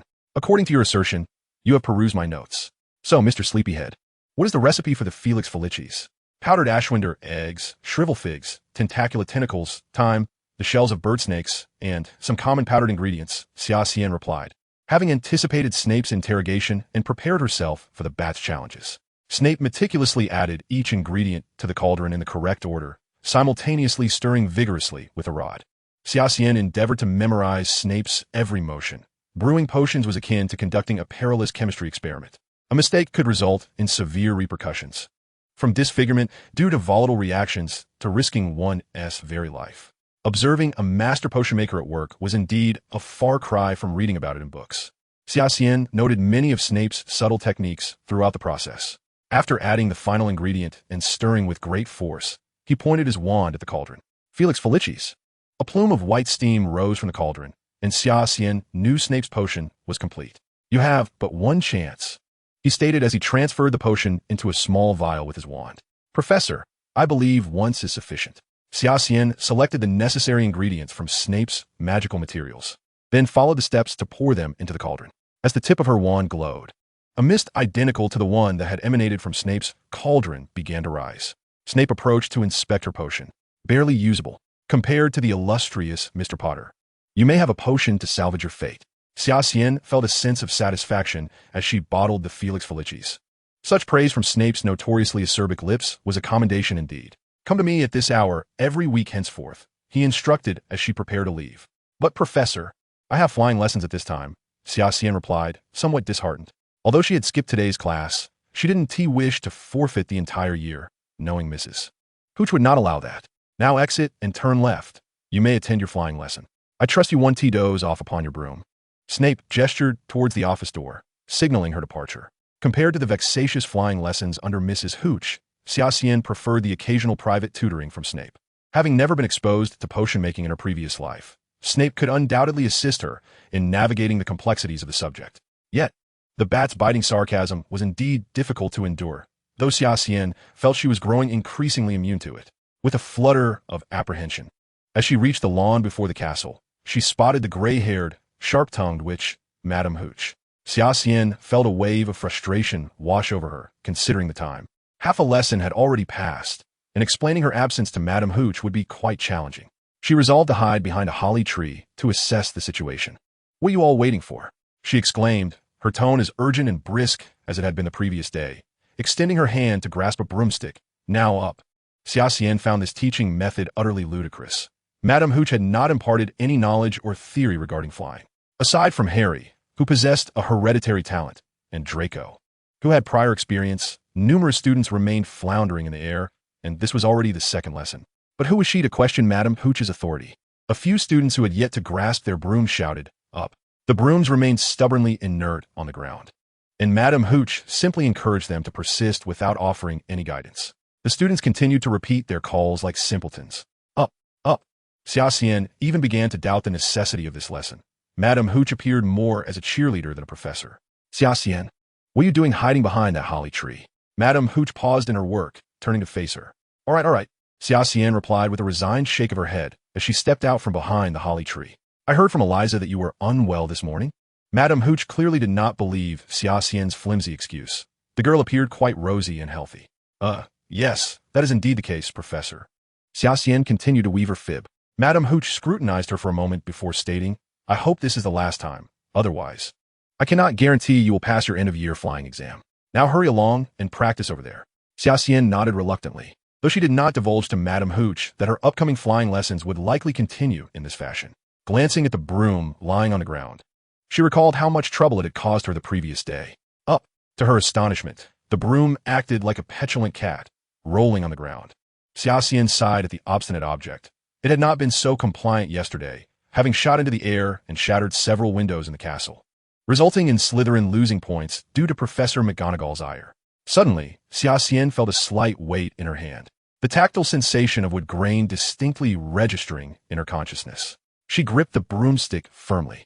Had she succeeded? Xia Xian felt a bit dazed, while the other students around her, still struggling with their brooms, emitted groans of frustration. Chapter 18. Unlocking the Room of Requirement. Madame Hooch nodded, remarking, "Well done today."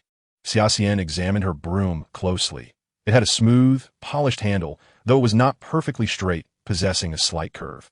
A few gnarled twigs were loosely tied along one section of the broom, rendering it impractical for sweeping. Thankfully, its primary function was flight. Xia Xian could sense a faint magical energy coursing through the broom, yet she struggled to comprehend the underlying principles. These seemingly unremarkable brooms appeared to lack any special materials.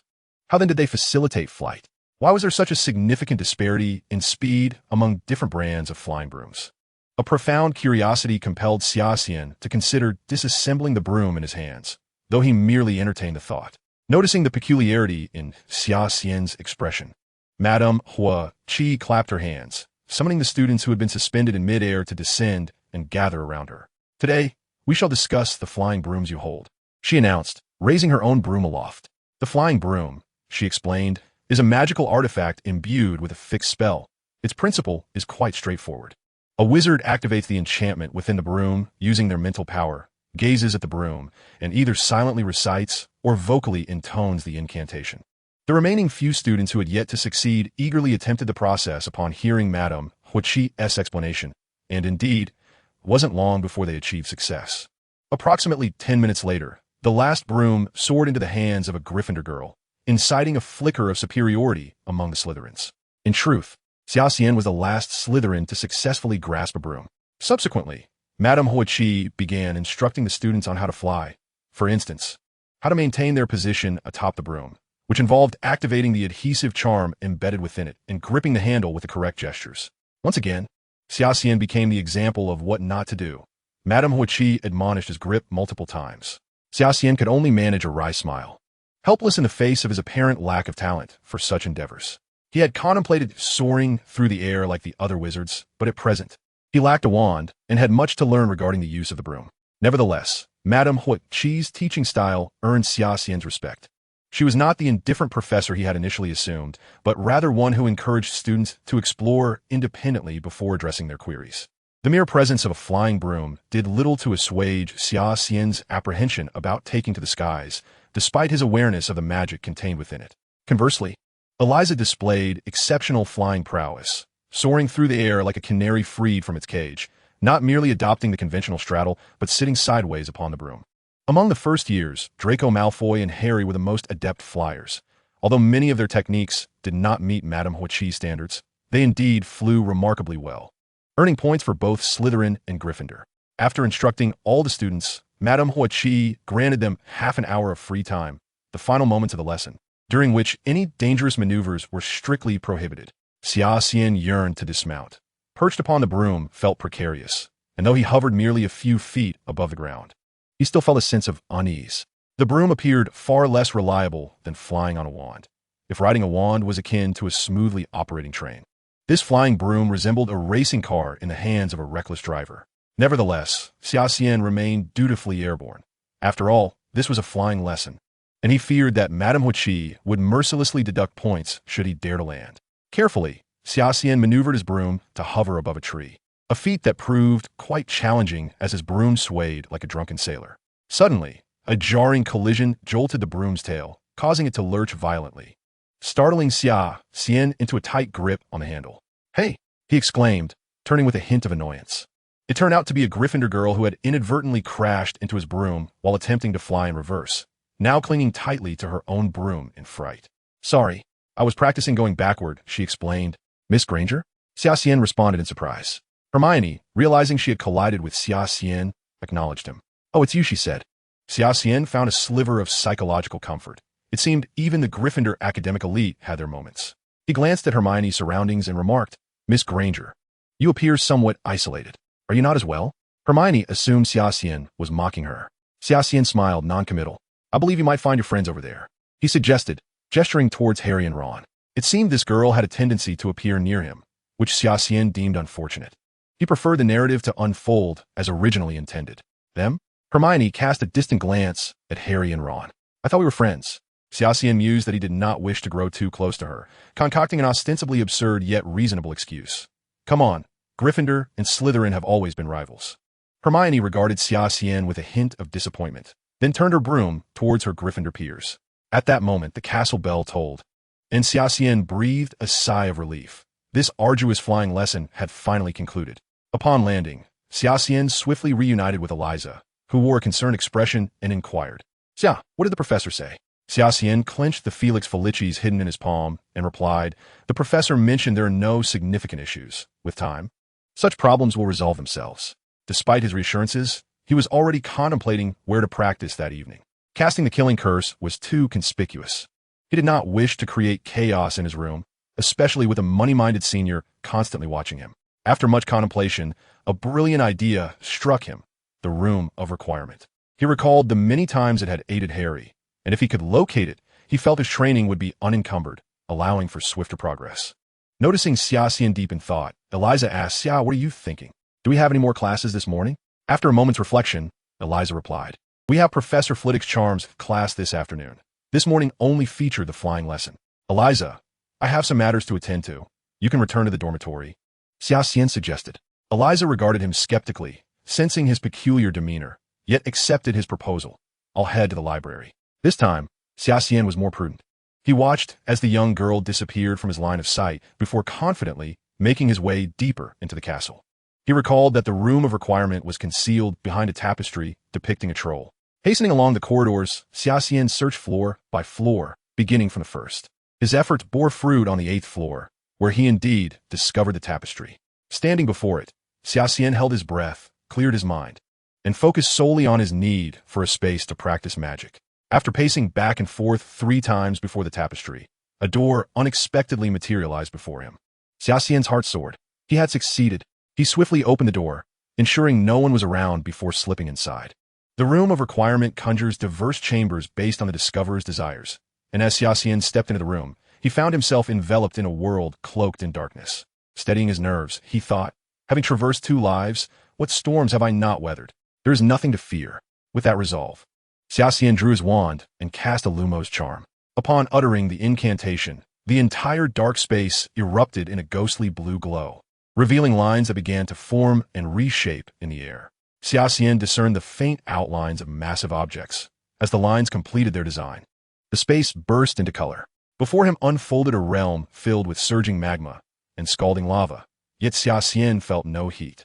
He quickly realized it must be an illusion crafted by the Room of Requirement. However, he remained vigilant, raising his wand defensively, prepared for any potential threat. Roar! A deafening roar unleashed a searing wave of heat, prompting Xia Xian to hastily raise his hand in defense. Yet the tremendous force still sent him sprawling to the ground. The earth quaked rhythmically beneath him, akin to the approach of a colossal being. As Xia Xian lifted his gaze, he was astounded by the scene before him. What the hell is this? He couldn't help but exclaim, for the creature facing him was indeed a terrifying sight. Towering at a height of 30 meters, its outstretched wings obscured the sun, and dark smoke billowed from its nostrils, presenting a ghastly visage complemented by elongated pupils. This was undoubtedly an adult red dragon. Just the previous night, he had perused descriptions of such fearsome beasts in the library's tomes. And now he found himself in an intimate encounter. The red dragon bared its fangs, continuously exhaling flames. Xia Xian reassured himself that such a creature had long vanished from the contemporary magical realm. It was merely an illusion conjured by the House of Requirement. Nevertheless, he dared not relax. The fire dragon seemed unimpressed by its opponent and unleashed a torrent of flames. Xia Xian instinctively dodged to the side, but the sheer breadth of the fire caught him nonetheless. A wave of scorching heat washed over him as he glanced at his magically charred robe, muttering, "This is too realistic." Chapter 19. The Magical Trial and the Behemoth of the Basement. Suddenly, a passage of Latin text materialized before him. Xia Xian, possessing only a rudimentary grasp of Latin, found himself nostalgically longing for Eliza, yet he managed to decipher the meaning of the text. Magical trial? Slay the red dragon to unlock the next trial. I merely sought a place to practice magic. Must it be so exaggerated? Xia Xian lamented, feeling utterly exasperated. Moreover, the notion of slaying such a formidable red dragon was nothing short of ludicrous. As he pondered this, he deftly evaded the dragon's searing flames. He recognized that perpetually fleeing was futile and thus turned to cast a death curse aimed at the dragon's face. The ghostly green light struck the dragon's cheek, eliciting a wisp of faint black smoke. Yet, nothing further occurred. Xia Xian gazed helplessly at the enormous creature. Indeed, dragons typically possessed magic-resistant skin, rendering most spells ineffective against them. However, he refused to abandon his efforts and unleash successive death curses, rapidly depleting his internal reservoir of death energy. His relentless assault successfully provoked the fire dragon, which retaliated with a fireball several times larger than before, hurtling towards Xia Xian before he could evade it. A message appeared before him. Trial failed. Soon after, the infernal environment dissipated, returning to an abyss of darkness. Xia Xian felt a twinge of regret at the fleeting trial, aware that his current abilities were insufficient to contend with the fire dragon. Regaining his composure, he resolved to make the most of this time for training.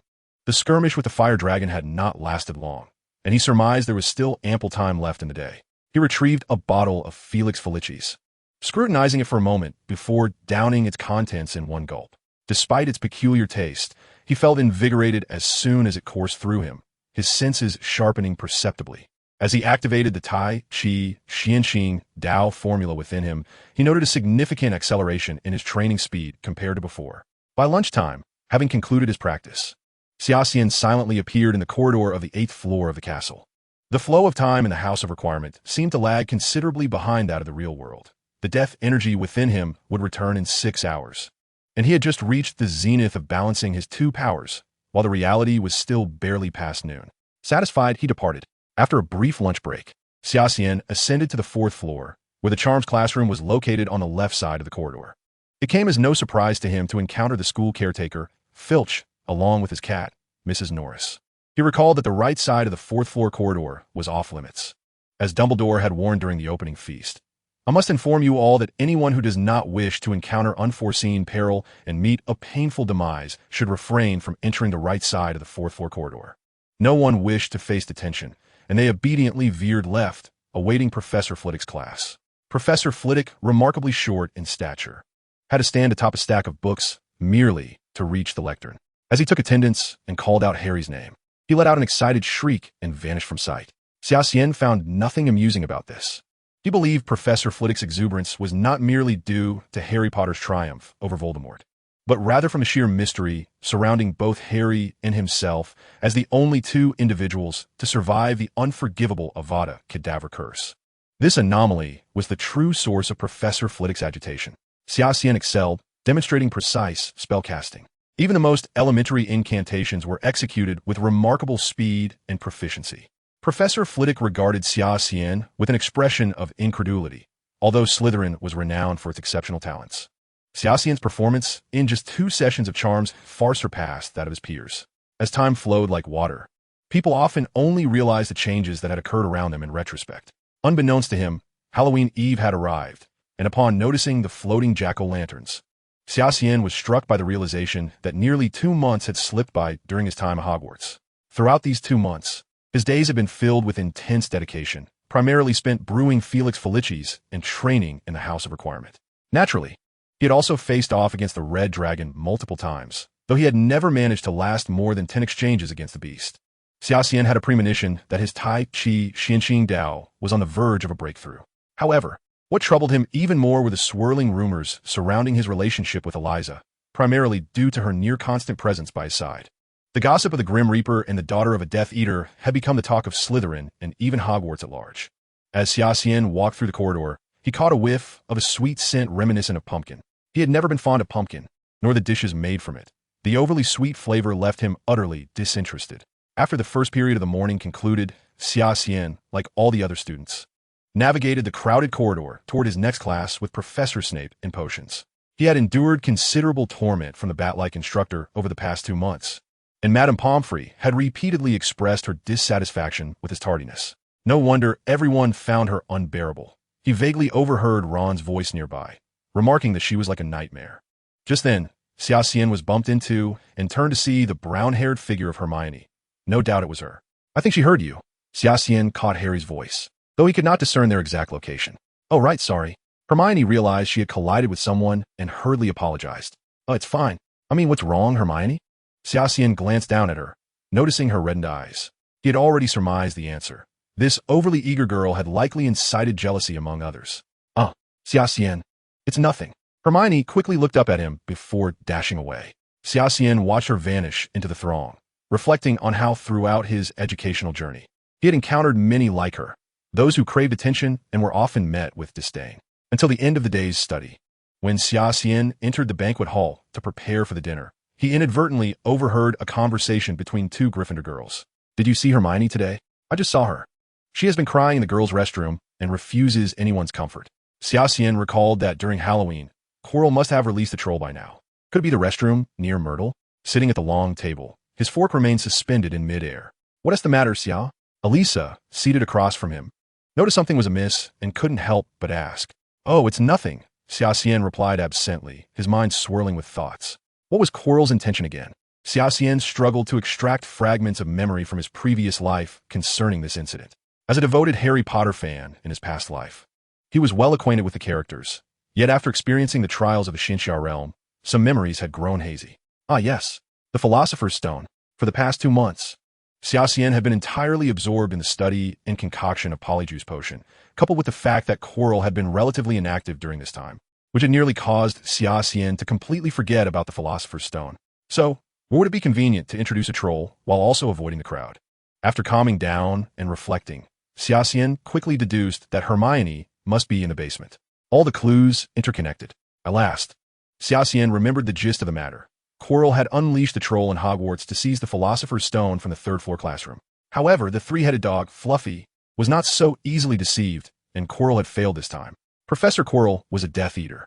Xia Xian was on the verge of dismissing this matter from his mind, had it not been for the inadvertent reminder from the two girls that evening. Just then, Xia Xian saw Quirrell stumbling into the banquet hall. He collapsed onto the floor, and before feigning unconsciousness, he managed to convey the situation about the troll in the basement to all the professors and students present. The entire banquet hall suddenly erupted into chaos. Most of the students at Hogwarts had only encountered trolls in textbooks, and very few had ever seen such a creature in reality. Silence. All students return to your dormitories at once. Professors, follow me. Dumbledore ascended the podium, the wings of the golden owl unfurling as his voice echoed throughout the banquet hall. Xia Xian observed as Harry and Ron stealthily exited the banquet hall, likely in search of Hermione. It was after this incident that the trio officially formed. Xia Xian had no interest in participating in the two impassioned boys' heroics, nor did he intend to interfere with the establishment of the trio. He had more pressing matters to attend to. Previously, due to the conflicting forces within him, Xia Xian had refrained from confronting Quirrell and the Voldemort possessing him directly. But after 2 months of cultivation, he was now ready for a serious conversation with Voldemort. One must reciprocate. Xia Xian knew that Voldemort was akin to an indestructible cockroach, and with the presence of several Horcruxes, he could not eliminate him in one fell swoop.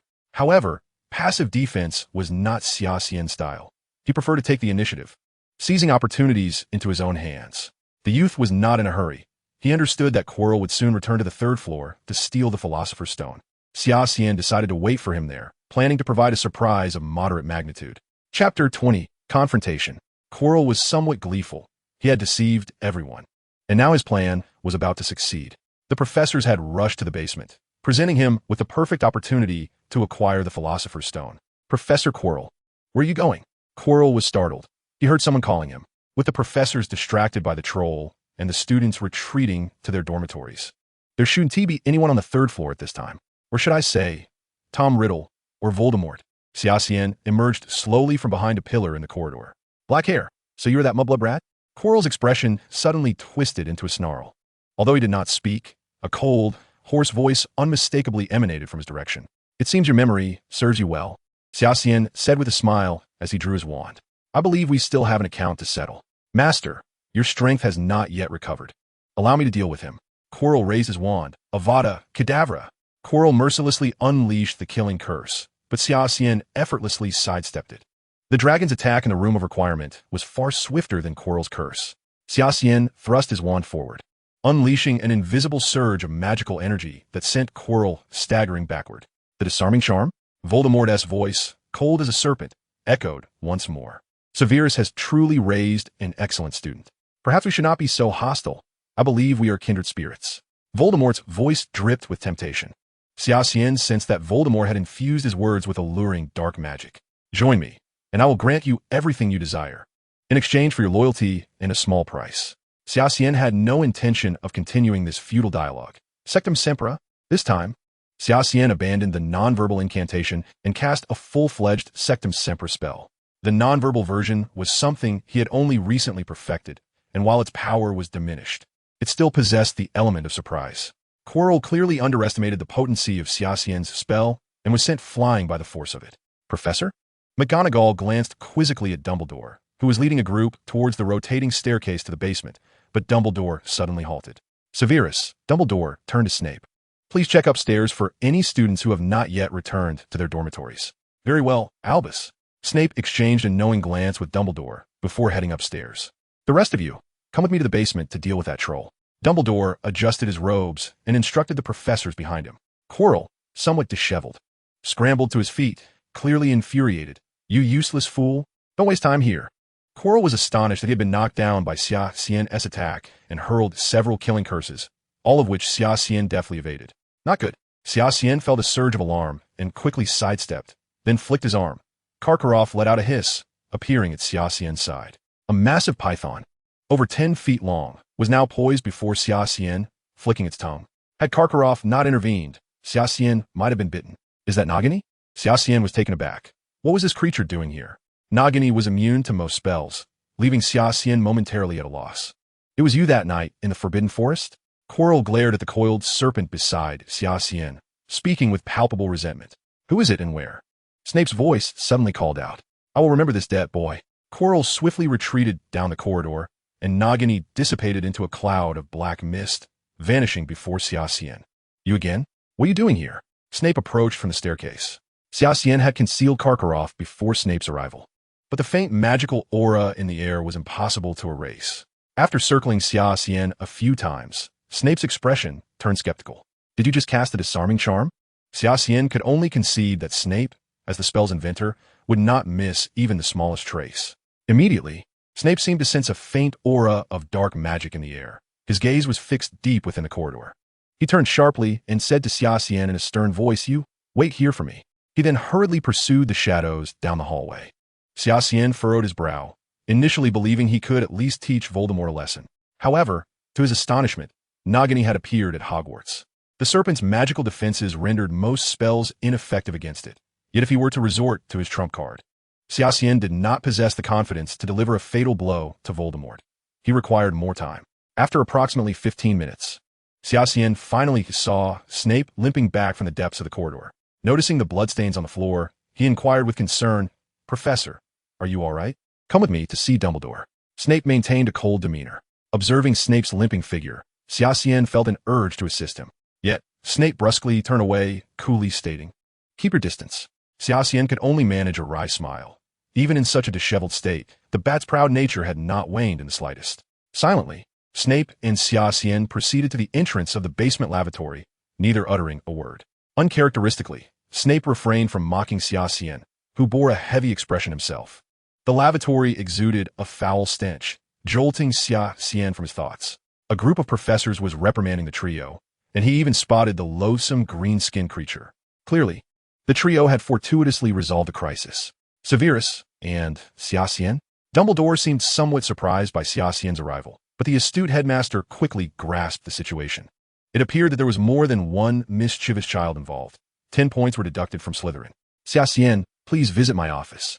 Oh, and you too, Severus. He is your student.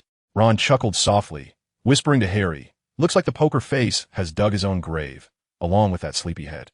5 more points off Gryffindor. Minerva, I think you ought to manage Mr. Weasley's mouth, Dumbledore remarked. Snape, who had already begun to leave with Dumbledore, suddenly poked his head back through the door.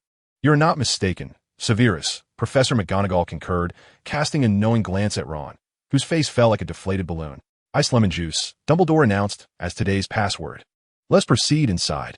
The three descended the staircase into the headmaster's office.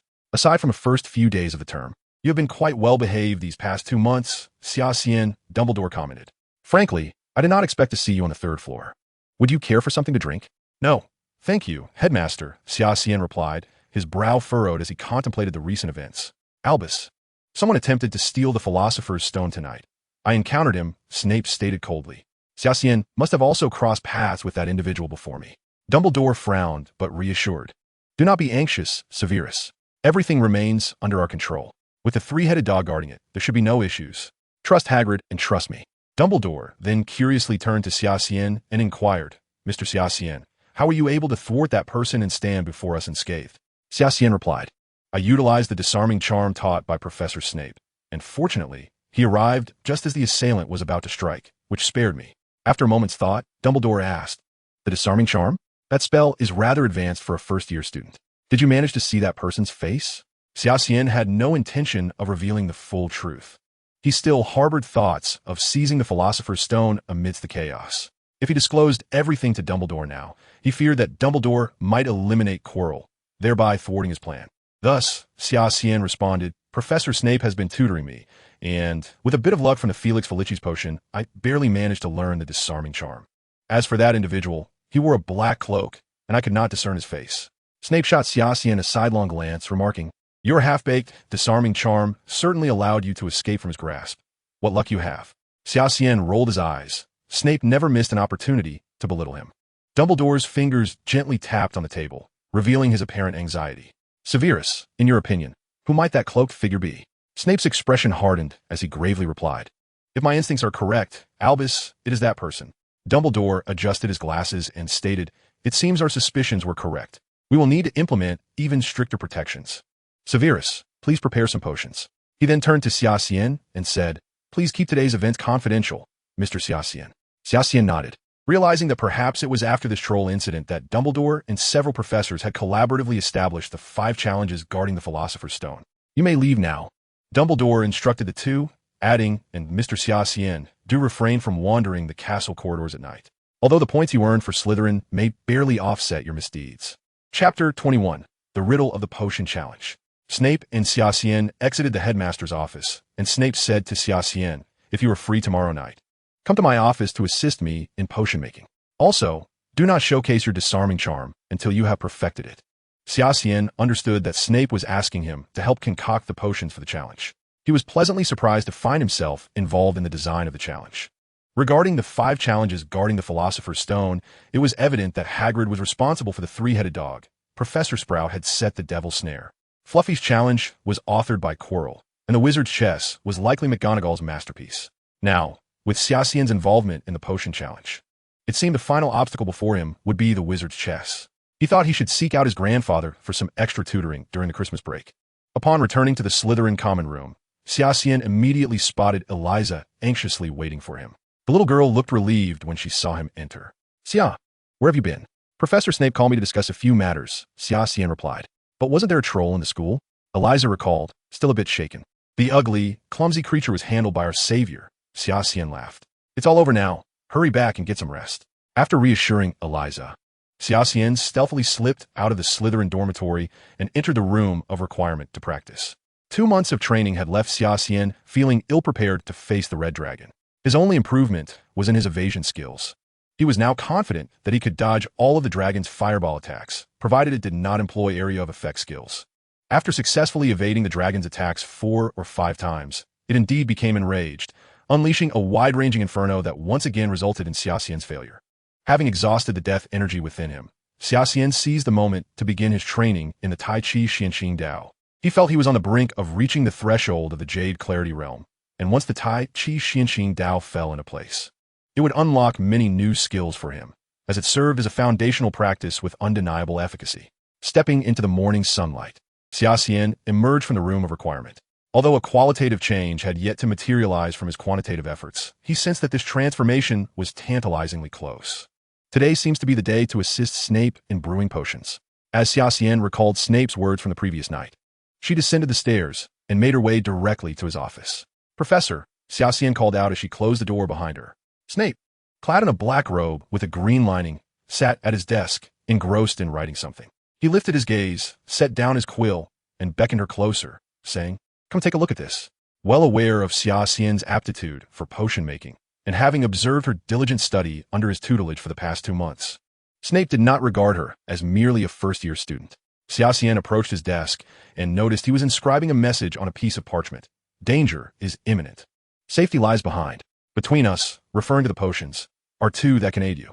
One leads you forward, while the other returns you to your original place. Two contain nettle wine. Three are lethal poisons, awaiting their turn. Choose wisely, unless you wish to be forever delayed. We also provide 4 clues to assist in your selection. First, no matter how cleverly concealed, the poisons stand to the left of the nettle wine. Second, the contents of the bottles at both ends differ. Should you wish to advance, they will be of no use to you. Third, you will discover that the sizes of the bottles vary. Within the giants and dwarfs, there is no death's hand. Fourth, the second bottle from the left and the second from the right, though dissimilar in appearance, share the same scent. Snape then retrieved 7 glass bottles of varying sizes from his drawer and arranged them on the table before addressing Xia Xian. Prepare the potions as I have written, and pour them into the glass bottles in the specified order.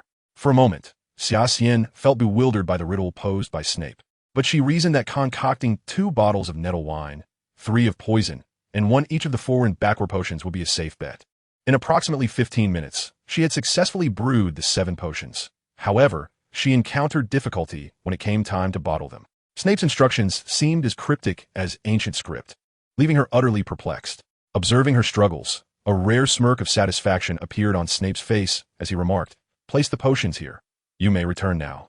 With a hint of frustration, Xia Xian exited Snape's office. She recalled that in the original story, it was Hermione who deduced the true contents of the 7 potions step by step.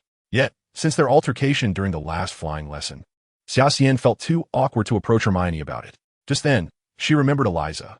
Xia Xian had always believed this young girl possessed the potential to excel academically. Perhaps Eliza could help her unravel the conundrum. With a good memory, Xia Xian headed straight to the library, found a seat, and began to write down the riddle from Snape. As she anticipated, Eliza was indeed in the library at this hour. Xia Xian spotted her slender figure not far away. Stealthily, she approached Eliza from behind and gently tapped her on the back. Startled, Eliza jumped, and upon realizing it was Xia Xian, she complained, "Xia, how boring." Xia Xian placed the note she had clutched on the table and said, "Eliza, I need your help. I came across this riddle in a book, and I'm having trouble understanding it." Eliza picked up the note, and, after a brief moment, she looked up at Xia Xian and said, counting from the left, "The first bottle is poison, the second is wine, the third is the potion for advancement, followed by 2 bottles of poison and 1 of wine, and finally, the potion for retreat." Xia Xian stared at the girl in astonishment and asked, "How did you figure that out?" "It's quite simple. You were just being a bit slow," Eliza replied with a smile before returning her attention to her book. Suddenly, Xia Xian felt the piercing gaze of scholars' disdain directed at her. Since becoming friends with Xia Xian, Eliza had gradually returned to the spirited demeanor typical of her age, which greatly pleased Xia Xian. With Eliza's assistance, Xia Xian successfully solved the potion riddle and, for the first time, found herself enjoying a book in the library. Eliza looked at Xia Xian with curiosity. Usually, she was mysterious and elusive during free time. So what had changed today? Eliza's expression brightened as she recalled something. "There's a Quidditch match this afternoon, Xia. Professor Snape wants you to be the Seeker for Slytherin." "What?" Xia Xian exclaimed, momentarily losing her composure as she sprang to her feet. Snape had not mentioned anything about this. It dawned on her that Snape's enigmatic smile as she left had been a precursor to this very moment. It turned out that the previous Seeker had suffered an accident during potions class, prompting Professor Snape to solicit votes from the students for a new Seeker. And everyone had recommended her. "But I don't even have my own broomstick, and first years aren't allowed to join the Quidditch team. You know, my flying skills are subpar." Xia Xian lamented, realizing someone was likely setting her up, with Draco Malfoy being the prime suspect. However, Eliza pointed out, but Harry Potter from Gryffindor was also chosen as a Seeker. Suddenly, Xia Xian recalled that it was indeed during this afternoon's Quidditch match that Quirrell had attempted to harm Harry. "All right, Eliza. I truly do not wish to participate in this Quidditch match." Xia Xian shook her head. "My recent classes have been quite demanding, and I prefer to stay in the dormitory to study." In truth, Xia Xian was still preoccupied with concerns regarding the Philosopher's Stone. If she failed to uncover its secrets, it would likely remain beyond her reach forever. She had thoroughly researched everything about Nicholas Flamel. Yes, Nicholas Flamel. She even contemplated asking Dumbledore for an introduction to this illustrious alchemist. However, setting aside whether Dumbledore would acquiesce to her request, the crucial question remained, what would she do if she actually met Flamel? She couldn't simply inquire, "Does your Philosopher's Stone absorb the energy of death?" After much deliberation, Xia Xian ultimately abandoned the idea. Dumbledore himself had not used the Philosopher's Stone to prolong his life, which suggested there was a significant reason behind it. After all, he and Nicholas Flamel had been longtime friends. It's just a Quidditch match, Xia Xian thought, glancing at Eliza, whose eager expression was becoming difficult to withstand. It was evident the young girl was an ardent Quidditch enthusiast. Fine, Xia Xian relented with a sigh. I'll go watch a Quidditch match. But I absolutely will not serve as the Seeker. During lunch in the Great Hall, Xia Xian noticed that Snape still limped noticeably. It appeared that his confrontation with Quirrell the previous night had indeed taken a toll. Mr. Potter, I hope you have good fortune in today's Quidditch match against Slytherin.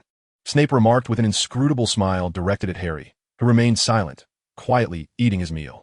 Listen, regarding the Seeker position, I believe you owe me an explanation.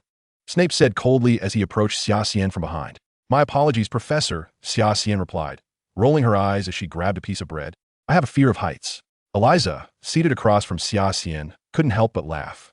Miss Eliza, I expect you to transcribe the potions textbook twice and submit it to me before nightfall, Snape declared before gliding away like a shadow. Ah, how unfortunate. Eliza groaned, burying her head beneath the table. Chapter 22. The Silver Serpent Society. Xia Xian found it amusing to observe the girl. The best approach to dealing with our poker-faced headmaster is to adopt the same expression. Taking a sip of her milk, Xia Xian noted that she had finished her meal. She then observed Draco Malfoy, flanked by his two lackeys, strutting towards the trio with an air of superiority. At approximately 1 o'clock in the afternoon, nearly all the students of the school had gathered in the stands of the Quidditch pitch. Many were equipped with binoculars, and Elisa was among them. It was evident that the young girl was indeed a fervent admirer of Quidditch. Xia Xian accompanied her to the highest tier of the stands, where numerous Slytherin students brandished large banners, adorned with the serpent emblem of their house in vibrant green. Soon, both teams made their entrance. Gryffindor donned their striking crimson robes, while Slytherin was clad in green. The team stood face to face on the ground, bracing themselves for the match.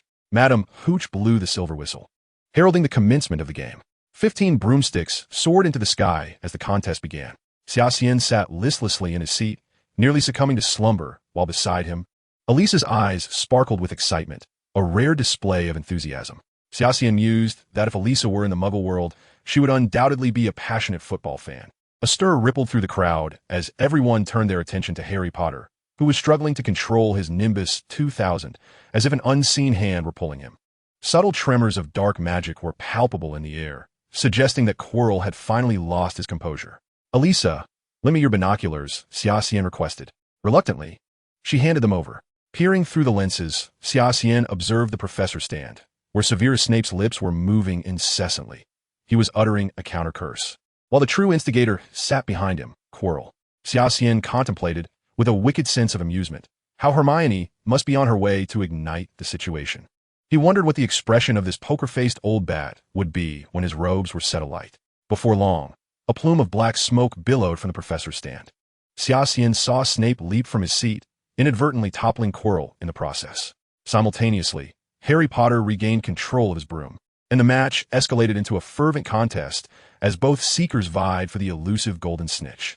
Though Xia Xian held little interest in Quidditch, he understood that the team that captured the snitch would secure victory. Watching Harry Potter rise from his broom, Xia Xian glanced at the girl beside him, pondering how disappointed she would be if Slytherin were to lose. With a mischievous thought, Xia Xian discreetly withdrew his wand. The casting distance was indeed somewhat challenging for a wizard of his age, yet for Xia Xian, who had studied under Snape for 2 months, it posed no issue. Suddenly, the golden snitch traced an erratic arc in the air, veering sharply. Poor Mr. Potter lost his balance and tumbled from his broom, while the golden snitch flew directly into the arms of the Slytherin seeker. The match concluded. Slytherin captured the golden snitch, earning 150 points. Madam Hooch blew the final whistle, and jubilant cheers erupted from the Slytherin stands. Xia Xian, once more peering through the binoculars at the professor's stand, noted that while McGonagall and Dumbledore clapped, their expressions were decidedly grim, and Hagrid stood up from his seat in agitation. Snape's expression was a complex tapestry of emotions, revealing both joy for Slytherin's triumph and concern for Harry. Observing the professor's reactions, Xia Xian couldn't help but reflect on how the so-called Chosen One truly embodied the essence of a protagonist.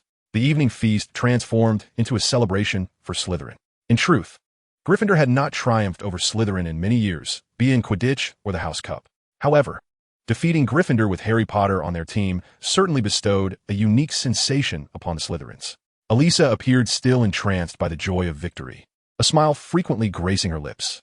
Meanwhile, Xia Xian remained aloof, nonchalantly enjoying his meal as though entirely detached from the events unfolding around him. At that moment, an owl swooped into the great hall, gliding past the Slytherin table before dropping a light yellow envelope beside Xia Xian. The gaze of the entire Slytherin contingent was drawn towards the owl, ultimately converging on Xia Xian. This solitary and reclusive individual, who spent his days in the company of the daughter of a Death Eater, seemed to possess little other social engagement. "Xia, what is it?" Elisa inquired curiously as she noticed him opening the envelope. "Oh, it's a letter from my grandfather. He is inquiring about my well-being and some matters concerning the family estate." Xia Xian tucked away the letter, nearly grimacing at the overly flowery prose that commenced with a formal greeting, followed by a lengthy string of ornate sentences. "Is this what Chinese characters look like?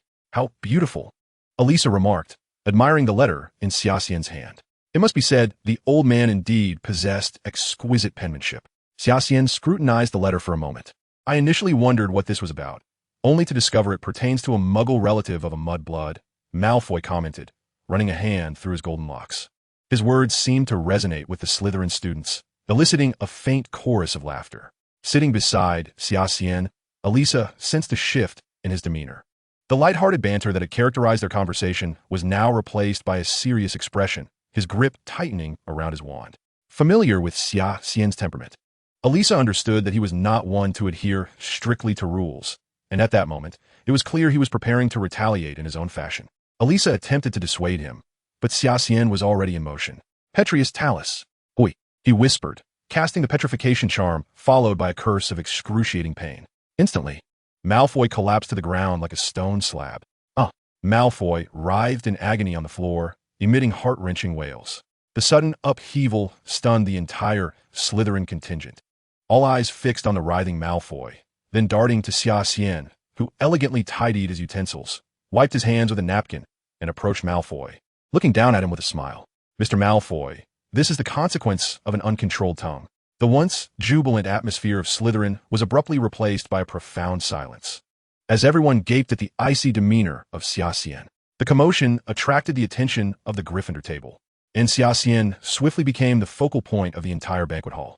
"Professor," McGonagall turned to Dumbledore, her expression grave. "Let Slytherin handle their own affairs, Minerva." Snape remained silent, nonchalantly chewing a piece of beef. An eerie quiet enveloped the hall. "Lift his curse, Slytherin. We do not permit internecine strife." A cold voice resonated, followed by a strikingly handsome young man who resembled a medieval prince, striding towards the epicenter of the incident. "Xia, look at the person approaching," Elisa whispered, successfully capturing Xia Xian's attention. It was El, the 7th-year prefect and current head of the Silver Serpent Society. Silver Serpent Society? What is that? Xia Xian could not recall any mention of such an organization in his memory. The Silver Serpent Society is a student organization within Slytherin, composed of the cream of the crop, with leadership comprising prefects from each year. Even after graduation, members of the Silver Serpent Society maintain close ties, Elisa explained. "Look at the individuals seated at the head of the table. They are the current leaders of the Silver Serpent Society." At the head of the Slytherin table sat 2 boys and 3 girls, with an empty seat clearly belonging to El.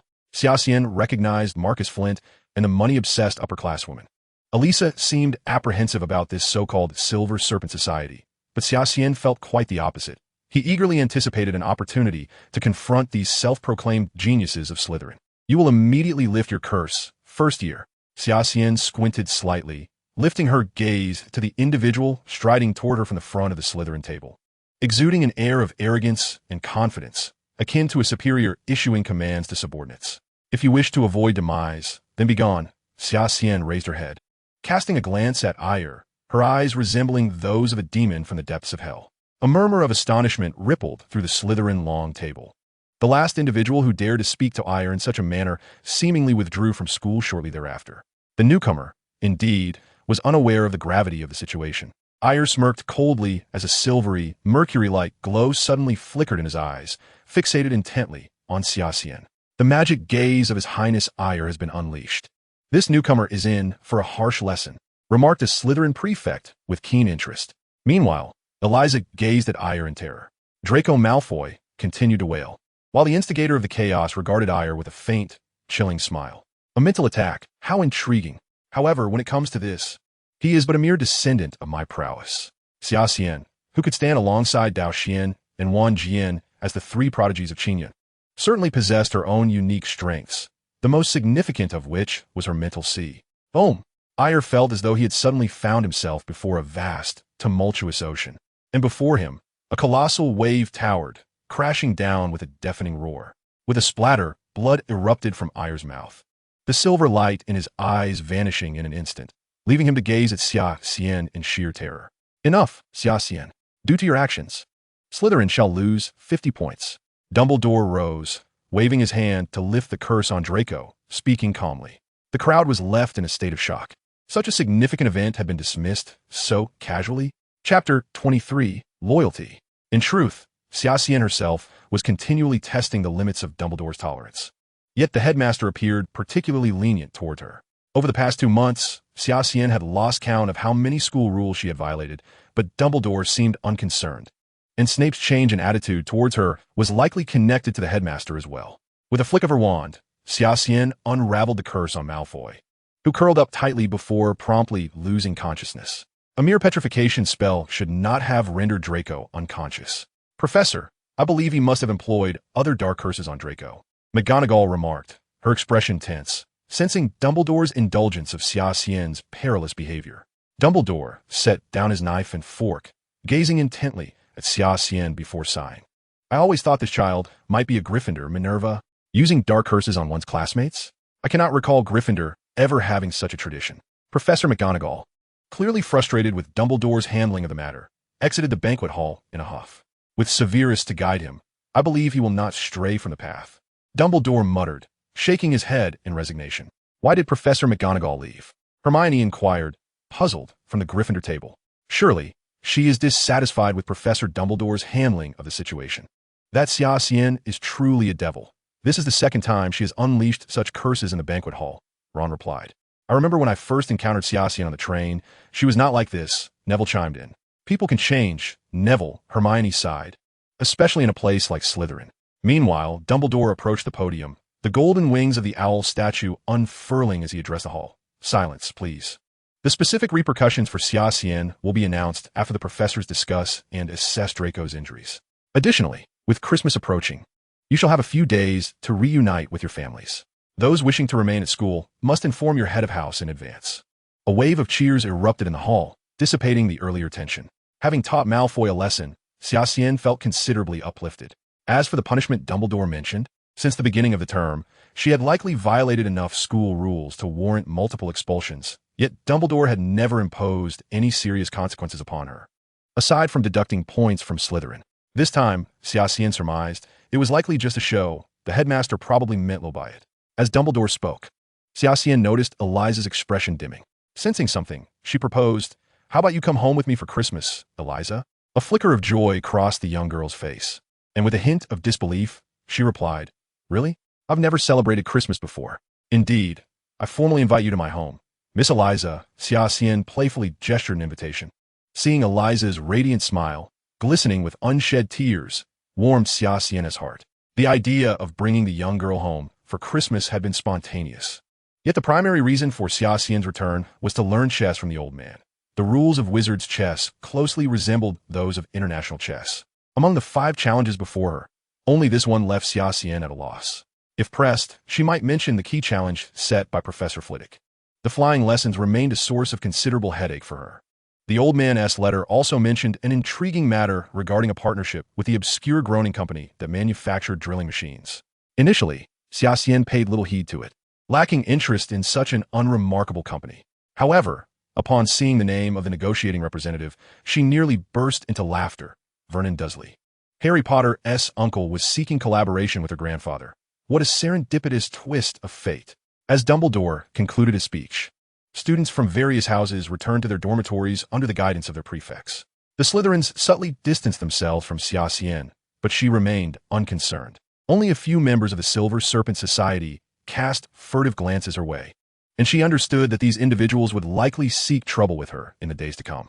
At the entrance of the common room, she bid farewell to Eliza, who was still immersed in the joy of anticipating her first Christmas, her eyes and smile glowing with delight. The training of her Taiji Xianxing Dao had reached a bottleneck, rendering her temporarily free from the need to practice in the room of requirement. Thus, Xia Xian returned to her chamber, deciding to retire early. Knock, knock, knock. Just as Xia Xian lay down, a series of knocks echoed at her door. Surprised, she opened it to find Ire standing there. "What brings you here at such a late hour?" Xia Xian inquired. Ire's complexion appeared somewhat pale. Noticing Xia Xian's astonishment, he chuckled. "What's the matter? Aren't you going to invite me in? If you're here to provoke me, I'm afraid you cannot enter," Xia Xian retorted. "Then it seems I am permitted to enter," he replied. "What does the prefect require of me?" They settled into the room, and Xia Xian remained puzzled. She had only just met Ire that evening, and aside from the events in the banquet hall, she could not fathom any other connection between them. Could it be that Malfoy had sent him to mediate? Ire remarked, "I came to discuss the Silver Serpent Society with you. I believe you are somewhat familiar with this organization, and, if possible, I hope you will succeed me as the next president after my graduation." "Not interested," Xia Xian replied without hesitation. Though curiosity piqued her interest, "What led you to decide to entrust such an important position to me?" "It is that silver pillar of light within your mental sea," Ire replied with a wry smile. "The backlash I experienced in the banquet hall must have originated from that pillar." Xia Xian was taken aback. This individual had actually perceived the pillar within her mental sea. It was referred to as a pillar of light merely because Ire did not comprehend its true nature. If a sword cultivator were present, they would instantly recognize it as an unformed sword soul. This was Xia Xian's greatest trump card and source of confidence at that moment. Xia Xian's expression shifted dramatically. He was no mere naive soul. As soon as he discerned that his counterpart was an adversary rather than an ally, he had already concocted no fewer than 10 strategies to deal with the threat. Naturally, his transformation did not go unnoticed by the perceptive owl, who, with a wry smile, shook his head and said, "I am not here to be your enemy. If you have no interest in the Silver Serpent Society, we can explore an alternative approach." "What alternative?" "My family and I are prepared to pledge our loyalty to you." Al inhaled deeply, his countenance resolute. "Why?" Xia Xian pondered. Although he had showcased a fraction of his prowess before Al, he was acutely aware of his lack of standing within the wizarding world. What was the meaning behind this proposal? A fallen noble striving to reclaim his family's honor. Does that reasoning satisfy you? Al paused momentarily. "My family has long since declined, yet your strength instills in me the hope of restoring our lineage by your side. But have you considered that my family comprises ordinary folk in the realm of wizards? I am virtually unanchored. Today, I have come to a realization." Al stated, "A wizard's might is not dictated by lineage. In you, I see boundless potential." "I accept your fealty," Xia Xian replied after a moment of contemplation. Without further ado, Al knelt before him, lowering his head. Xia Xian, accustomed to a more carefree existence in his past life, found the formality somewhat disconcerting and gently urged Al to rise, saying, "Let us dispense with such formalities. We shall proceed as we see fit henceforth. No, this is a custom of the wizarding world. As a noble, one must adhere to it." Al's earnest demeanor reminded Xia Xian of the knights of the Middle Ages, individuals with their own principles. "Daphne, please enter." Xia Xian noticed his fiery-haired senior entering without so much as a greeting. Al stood and extended his hand, saying, "Let Daphne serve as our witness as we forge an unbreakable vow." "Very well," Xia Xian conceded, extending his hand to clasp Al's firmly. Daphne drew forth her wand, golden light coiling around their hands as if entwined by vines. She addressed Al Robert. "Do you and your family pledge to honor Xia Xian as your master and serve him for generations to come?" "I do." "When Xia Xian's life is in peril, will you offer your own in sacrifice?" "I will." "Xia Xian, do you accept the loyalty of the Robert family and vow to protect them?" Xia Xian, without a moment's hesitation, replied, "I do." Thus, the contract is established. I still hope you will consider the proposal to succeed the leadership of the Silver Serpent Society. "Your Excellency," Al amended. "The members of the Silver Serpent Society hail from ancient pure-blood families, and their inherent strengths, along with the backing of their respective factions, would be a tremendous asset to us." "Ancient pure-blood families? Like the Blacks and the Malfoys?" Xia Xian enumerated the pure-blood families in his mind, recalling that the Potters and Weasleys should also be included. "The Blacks are acceptable. Malfoy is not worthy," Al responded. "That Malfoy, who opposes you, has been desperately seeking to join the Silver Serpent Society, perhaps to fulfill the unachieved ambitions of old Draco." Xia Xian nearly succumbed to laughter. It seemed the members of the Silver Serpent Society were indeed the promising talents of the wizarding realm. However, geniuses often possess peculiar dispositions, harboring lofty ambitions and disdain for the mundane. Yet, Xia Xian had ample means to bring them under his sway. If you have time in the coming days, please take me to meet them, Xia Xian requested. Chapter 24. I hear your talents? As Al and Daphne exited Xia Xian's dormitory, Daphne remained silent until they reached the common room, where she finally queried, Senior, I do not understand why you would do such a thing. I have explored the mental realms of many individuals using my magical eye. In my gaze, many harbor no secrets, Al replied. Yet to date, there are only 3 whom I cannot penetrate. Are you implying that Xia Xian is among those 3? Daphne asked, astonishment evident in her eyes as she regarded Al. Al-Nadif, although you admire him, there is no necessity for you to pledge your loyalty. Daphne frowned. Our 5 families have never bowed to anyone. Today, I have come to a realization. Al stated, the glory of our families must be forged by our own hands. Those illustrious histories have long been forgotten. Now, Charlotte struggles in dire straits, and the Robert family consists solely of myself. Who remembers the ancestors who sacrificed themselves in the fight against the Dark Lord? Daphne fell into silence. Those old men in the Ministry of Magic only seek to suppress us for their own gain. In contrast, pledging loyalty to him is clearly the superior choice. Xia Xian rubbed his arm, feeling no unusual sensation. The oath just taken had been almost entirely to his advantage. He merely needed to offer protection to the Robert family.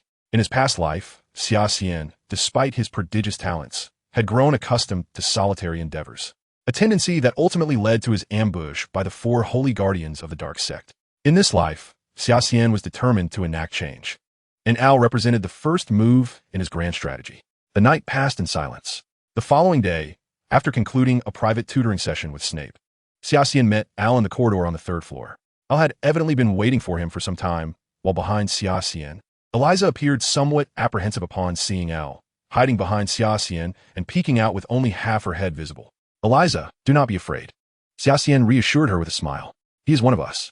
Al led the 2 into the depths of Hogwarts, explaining, when the 4 founders established Hogwarts, they designated the entire basement as the domain of Slytherin, and the headquarters of the Silver Serpent Society lies within these chambers.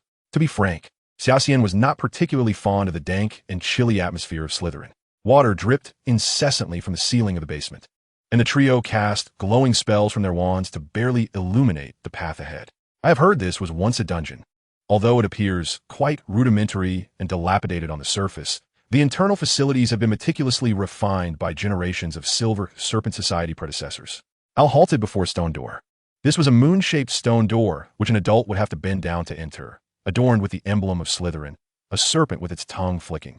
The surrounding walls were overrun with greenish moss, and Xia Xian confirmed multiple times that this was indeed the gathering place for these Slytherin prodigies. Open, Hora! Al tapped the stone door with his wand, and with a resounding rumble, the door began to rise. Behind it lay a pitch-black corridor. Al waved his wand, igniting the braziers along the corridor's sides with ghostly green flames. Your Excellency, please follow me. Al walked ahead, guiding the 2 deeper into the passage. At the end of the corridor stood another door, entwined with thorny vines. Xia Xian observed the Slytherin serpentine emblem engraved upon the stone door. Al pressed his wand against the door, causing the thorns to recede, and then the door slowly opened. Upon entering, Xia Xian beheld a spacious chamber featuring 5 obsidian thrones. The highest throne in the center was unoccupied, while the 4 flanking thrones were occupied by young individuals. Xia Xian recognized only Daphne, who sat to the right of the center throne, while the remaining 2 males and 1 female were vaguely familiar, having occupied the head of the Slytherin table during the feast. As Xia Xian moved to approach them, he suddenly felt a jolt of intense pain coursing through his body. Dark tendrils of energy writhed towards him, and with each encounter, he felt as though his body were being torn asunder. A soul attack? This seemed rather intriguing. Xia Xian regarded the blond youth standing opposite him, who wore a smug smile. Xia Xian deliberately relinquished his defensive posture, soon finding himself ensnared within a mass of dark energy, feeling his soul gradually separating from his body. Gradually, he arrived at the very center of this dark vortex. A shadow formed from black mist materialized before Xia Xian. Was that correct? Xia Xian's seemingly dissipated figure suddenly solidified, a silvery sword light rising behind him. Attacks on the soul level are akin to those on the mental level. It is a matter of who possesses greater resolve and strength. Xia Xian thrust his sword directly into the dark silhouette. The black figure was torn apart by the silver light, and the black mist in the room gradually dispersed, allowing Xia Xian to once again behold the golden-haired youth across from him, whose eyes were now devoid of the earlier disdain, replaced instead by sheer astonishment. I heard from AI Air that each of you is a genius. Xia Xian's gaze swept over the four individuals seated upon the throne, a hint of a wicked smile curling at the corners of his mouth. Who will be next? Another young man beside the golden-haired youth stepped forward.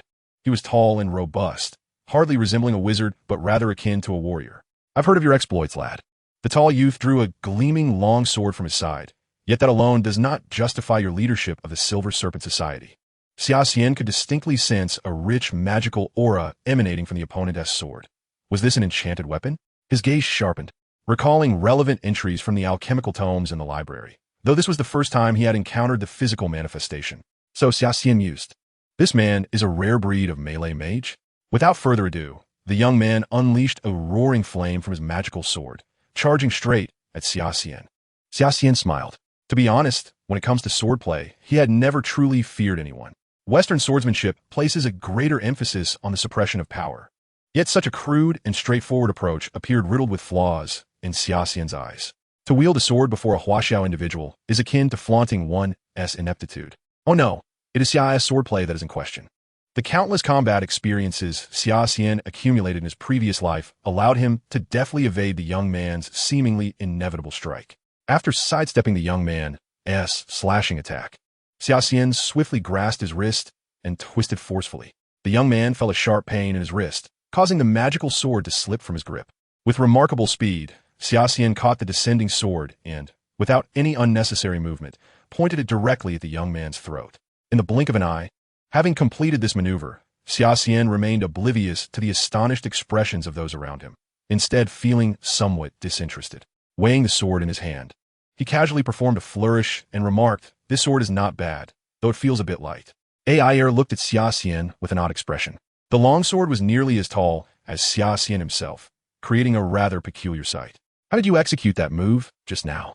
The young man across from him gazed at Xia Xian with the admiration of a devoted fan. Are you referring to the maneuver in which I seized your sword? Xia Xian inquired. No, not that. It was the few strokes you performed in midair just now. Xia Xian shrugged, stating it was merely a casual flourish. That maneuver is more for show than practical use. I can teach you some techniques that are genuinely useful when time permits. The young man beamed like a child, exclaiming, I acknowledge you as my future leader. Xia Xian smiled at the towering figure before him, clearly a forthright individual. Had he existed in his previous life, he would certainly be classified as a martial enthusiast. Surprised that Xia Xian could so effortlessly defeat two senior members of the Silver Serpent Society, remarked, the golden-haired one is Matthew, and this one is Simon. Daphne, Sarah, do you two wish to test Xia Xian's prowess? The two girls shook their heads, while AI Air continued with a grin. Thus, Xia Xian shall be the next president of the Silver Serpent Society, now empowered to command all its resources. Matthew huffed with a hint of pride, but ultimately acquiesced to AI Air's decision. Simon's smile, however, betrayed his delight. For Xia Xian had promised to teach him several practical combat techniques, a prospect that would surely keep Simon elated for days. With Xia Xian's ascension to leadership, Daphne, who had experienced Xia Xian's affluent background, couldn't help but voice her concerns about finances, claiming she had grown weary of poverty. Of course, if you find yourself in need of funds, feel free to ask me directly, Xia Xian replied with a chuckle, recalling how the fines for property damage likely ended up in Daphne's pocket. Lastly, Sarah approached, and Xia Xian couldn't help but feel a twinge of infatuation upon seeing the brown-haired senior. Her wizard's robe did little to conceal her admirable figure. Sarah smiled at Xia Xian, saying, Junior, if you encounter any difficulties in the future, don't hesitate to seek me out. Thank you, Senior. Xia Xian replied with a smile. Meanwhile, Eliza remained in a state of disbelief. While she had known Xia Xian to be formidable, she never anticipated such a degree of prowess. The most exceptional seniors of Slytherin's Silver Serpent Society had all fallen before Xia Xian, and now AI Air was proposing that Xia Xian directly assume the presidency? Eliza felt that all of this seemed somewhat surreal. Though I cannot guarantee how far I can lead you all, I shall certainly do my utmost, Xia Xian declared, his expression turning serious. Matthew, who had previously ignored Xia Xian, now regarded him with a change in demeanor. It must be said that when Xia Xian turned earnest, he truly possessed an inspiring aura. Chapter 26, The Dementor's Attack. Xia Xian drew his wand, unable to attend to the peculiar tome, as that chilling presence drew ever closer to the Shui family residence. Despite numerous attempts to ascertain its nature, the entity remained formless and invisible. Xia Xian could only vaguely sense its position, unable to discern the true nature of the being. He opened the balcony door. Had Shui Yuanshan been present, he would surely have been astonished by Xia Xian's agility. Xia Xian effortlessly climbed onto the rooftop. The cold wind howled outside, compelling him to cast a warming charm upon himself. The trash bins in the villa area toppled over, refuse swirling in the icy gusts. As an impenetrable silence and darkness slowly descended, as if a colossal hand were pushing the entire world into a frigid abyss. The colorful lights that had adorned the street began to flicker erratically, and then the entire street plunged into darkness. Xia Xian realized that such phenomena only occurred when one type of magical creature made its appearance, the Dementor. He was uncertain as to what had altered the course of the narrative. It seemed the plot was beginning to unravel. What is happening? Eliza sensed the abnormality surrounding them, peering out from the window and spotting Xia Xian atop the roof. Stay inside and don't come out, Eliza. Xia Xian finally understood why he could not perceive the entity. Dementors were inherently spectral beings. This was his first encounter with such a creature, and the original text only mentioned that the Patronus charm was effective against them. Xia Xian now regretted not having mastered that spell. His gaze sharpened as he sensed their approach. Rapidly casting a Lumos charm on his wand, Xia Xian beheld the humanoid figures cloaked in tattered robes, gliding through the air like wraiths.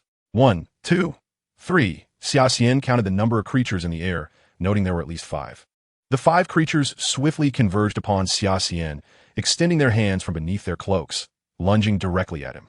Upon seeing their gray, emaciated, and scabrous hands, resembling corpses that had rotted after being submerged in water, Xia Xian watched as the Dementors withdrew their hands beneath their cloaks. Then, with what seemed to be mouths beneath their hoods, they inhaled deeply, and Xia Xian could feel a tremor in his very soul, as if they were drawing in something beyond mere air. A chilling sensation enveloped him, penetrating to his core. Xia Xian let out a cold snort. Although he had yet to master the Patronus charm, given the current predicament, it sufficed to employ brute force and resolve the matter in the simplest manner possible. A silvery light materialized in his hand. Xia Xian reached out toward the Dementor, which appeared to have a strong aversion to the silver glow in his grasp, and was forcefully repelled away. With his hand radiating silver light, he seized the Dementor by the throat. Under the illumination of the silver light, the creature's terrifying visage gradually became discernible. Xia Xian fixed his gaze intently upon its ghastly face, and after a considerable moment, he shook his head. "There's nothing to extract from your mouths," he remarked, gazing at the Dementor with a hint of regret. The Dementor seemed to squirm uncomfortably in his grip. Xia Xian found the peculiar sensation rather strange. It felt as though he were clutching a wisp of smoke, yet the chill emanating from it was palpably tangible. He flung the Dementor from his hand, and despite its imposing appearance, it was as light as a feather. The other Dementors, too, appeared to be wary of the brilliance in Xia Xian's hand, retreating swiftly into the distance. The frigid wind that had enveloped the surroundings dissipated instantly, and the street lights flickered back to life. Xia Xian gazed contemplatively at the receding dark mist, pondering the implications of these guardians of Azkaban appearing prematurely in the real world. Did this signify that everything had veered off its original course? He leaped down from the rooftop, spotting Eliza huddled in a corner of her room. Concerned, he approached her and inquired, "Eliza, what troubles you? Those creatures have visited, haven't they?" Eliza clearly recognized the Dementors.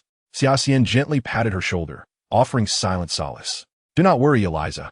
I trust the Ministry of Magic will handle this matter." He had resolved to write to Dumbledore immediately to inform him of the situation. If the appearance of these Dementors here was not mere coincidence, it was evident that they had become aware of Xia Xian's residence. This realization sent a shiver down his spine. His family was now in peril. Returning to his room, Xia Xian began to write. He intended to draft 2 letters, one to Dumbledore and another to Al, who remained at school, to see if he had any suggestions regarding the matter. Eliza called out from the window, and a black owl descended onto the balcony of Xia Xian's room, Eliza's owl. Naturally, he could not send Kakaya on this errand, lest he wished to avoid an invitation from the Ministry of Magic for tea. He placed the 2 letters by the owl's beak, and it promptly grasped them and vanished into the night sky. Xia Xian mused that Voldemort was clearly not limiting his machinations to Hogwarts alone. The original narrative was constrained to the events occurring within Hogwarts and the trio's vicinity. However, Voldemort's resurgence likely involved multifaceted strategies. What Xia Xian discovered that night was merely the tip of the iceberg. How could a man, feared throughout the entire wizarding community of Europe, focus solely on a boy who had narrowly escaped death? Xia Xian firmly believed that Voldemort harbored grander ambitions and plans. From the events of that night, it was evident that the Dementors had never genuinely obeyed the Ministry of Magic. They had long acted as Voldemort's eyes and ears, lurking in the shadows of his adversaries. It was laughable that the Ministry's officials believed the defenses of Azkaban to be impenetrable. The following day, while Shui Yuanshan was teaching Xia Xian chess, he inquired about the previous night's events, suspecting that Xia Xian had once again succumbed to his magical surges, resulting in the sudden drop in temperature. Xia Xian could only fabricate an excuse to deflect the inquiry. Nevertheless, under the old man's tutelage, Xia Xian quickly grasped the intricacies of chess. However, he remained apprehensive about whether informing Dumbledore about the Dementors would lead to the addition of further complications to the existing challenges. Soon, he received 2 replies from Hogwarts. Dumbledore requested that Xia Xian return to the school immediately for a meeting, while Al indicated that Daphne had mentioned the Charlotte family could provide covert protection for the Schweff family. Al's response alleviated one of Xia Xian's worries. Yet he felt a sense of regret at not being able to see Harry's rotund uncle. Must you leave in such haste? Shui Yuanshan expressed a tinge of reluctance to part with his grandson. Xia Xian nodded, stating, I returned primarily to see you. Urgent matters await at school. And Eliza, and I must return promptly. Eliza descended the stairs, her suitcase in tow, adorned in a beautiful dress gifted by Shui Yuanshan, a testament to his fondness for her. A series of knocks echoed from the front door. Upon opening it, Xia Xian was taken aback to find Severus Snape standing there in person, his expression as inscrutable as ever. The atmosphere in the living room grew awkward. Professor, what brings you here in person? Xia Xian had intended to spend another evening with his grandfather, but that plan was swiftly dashed. Grandfather, this is my professor and headmaster. Snape, your professor. Please, stay for dinner before you depart. How has little Xian been performing in school? Shui Yuanshan extended his hand towards Snape, who, however, showed no inclination to reciprocate. Xia Xian facepalmed. He wondered what had possessed Dumbledore to send Snape. Ignoring the old man's gesture, Snape addressed Xia Xian directly. Dumbledore wishes to see you tonight. Prepare yourself, and we shall leave at once. With no alternative, Xia Xian bid farewell to his grandfather and called out to Eliza. The two departed the villa, where Klaus awaited by the car, inquiring, Young master, shall we proceed to the station? I don't believe that will be necessary, Klaus. Xia Xian replied. It is already quite late. There are no trains to Hogwarts at this hour. Snape exited the Schwer residence, having uttered but a single terse statement throughout his visit. Before leaving, he added, Xia Xian often stirs up trouble at school, pausing momentarily, but he is quite clever. As Snape approached Xia Xian and Eliza, he signaled for them to follow him. Klaus and Shui Yuanshan stood at the villa's entrance, watching as the trio gradually receded from view. After traversing the alley, Snape instructed, hold on tightly to me. Disapparation. Xia Xian felt the space around him warp, as if his body were being compressed. The world spun wildly. When he opened his eyes again, a wave of nausea washed over him as he surveyed his surroundings. The three of them materialized beside the Whomping Willow in front of Hogwarts Castle. If you're feeling ill, step away from me, Snape remarked, flicking his robes before striding toward the castle. Xia Xian glanced at Eliza, who wore a similarly pallid expression and couldn't help but smile wryly. He had no desire to experience that sensation again. Chapter 27. It is time to collect interest from Voldemort. Happy Christmas, child, Dumbledore greeted from behind his desk. I apologize for summoning you so urgently. Not at all, Headmaster. However, this holiday has been far from pleasant. In your letter, you mentioned encountering Dementors near your home. I have confirmed with Azkaban that indeed 5 Dementors have abandoned their posts, Dumbledore remarked, glancing up at Xia Xian as if seeking confirmation. Yet, as far as I know, you have not yet learned the Patronus charm. How, then, did you manage to repel these creatures? What was meant to arrive had finally come. Xia Xian had long anticipated Dumbledore's inquiry and had prepared a response. I did not expel them. I merely secured the doors and windows tightly. However, I later observed a distant flash of white light, and those creatures scattered in all directions. A flash of white light? Dumbledore seemed to grasp the crux of the matter and pressed further. Indeed, Headmaster, I believe a wizard happened to be near my home, and he cast the Patronus charm. Very well. The school has established protections in proximity to your residence, so there is no need to worry about your family, Dumbledore reassured Xia Xian. gesturing for him to relax and focus on preparing for his final examinations without being distracted by these matters. Xia Xian nodded, but his attention was drawn to a document on the table. He feigned casual interest as he stole glances at it. The document read, concerning the handling of Hogwarts gamekeeper Hagrid's unauthorized raising of a Norwegian Ridgeback. What is it, my child? Are you intrigued by that document? Dumbledore noticed Xia Xian's subtle movements. Raising dragons without permission is against the law, although it has always been Hagrid's dream. The Ministry of Magic has decided to return this Norwegian Ridgeback to its native habitat for a life in the wild. However, Xia Xian was not focused on that aspect. He was preoccupied with the fact that this Norwegian Ridgeback was actually a bait used by Quirrell to elicit information about the Cerberus. The timing of its return, clearly after Christmas, indicated that everything was unfolding much earlier than anticipated. Professor, if you have no further matters, I shall take my leave, Xia Xian said nonchalantly, then added, by the way, Professor, where is Professor Quirrell now? Today is not his night to patrol. He should be in his office, Dumbledore replied, lifting his gaze. Thank you, Professor. I believe I must hasten to seek our defense against the dark arts teacher's guidance regarding the Patronus charm. Heaven knows if I will encounter those creatures again. Yet, visiting his professor at such a late hour seemed somewhat discourteous. Xia Xian had his reasons for seeking Quirrell at this moment. For months, both Quirrell and Xia Xian had maintained an outwardly amicable facade, yet since Halloween, both had contemplated the idea of eliminating the other countless times. Xia Xian was tormented by his inability to advance in his Tai Chi, lacking the confidence to teach Voldemort a lesson, while Quirrell feared that taking action against Xia Xian would jeopardize his scheme to steal the Philosopher's Stone. Thus, they continued to present themselves as a harmonious student-teacher duo, with Quirrell even awarding Slytherin points for Xia Xian's performance in defense against the dark arts class. However, the situation had clearly shifted.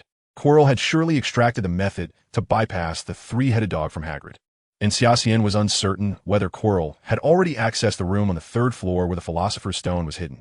Moreover, his Tai Chi had progressed to the realm of pure clarity, and Voldemort, now only able to inhabit Quirrell, was evidently no match for Xia Xian. While Voldemort, possessing Horcruxes, would undoubtedly return, Xia Xian resolved to reclaim something from him this time.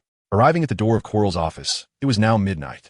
Xia Xian saw no need to maintain any pretense with this individual and drew his wand. Alhamra, he incanted, promptly kicking open the office door. As expected, the office was empty. During the Christmas holiday, most students opted to return home to reunite with their families, making this the perfect opportunity for Quirrell to seize the Philosopher's Stone. The timeline of events had evidently advanced significantly. Harry, if all went well, should still be researching Nicholas Flamel's information, which meant he would likely miss a direct confrontation with Quirrell. Although opening the 5 obstacles might attract Dumbledore's attention, these trials were originally set for Harry Potter.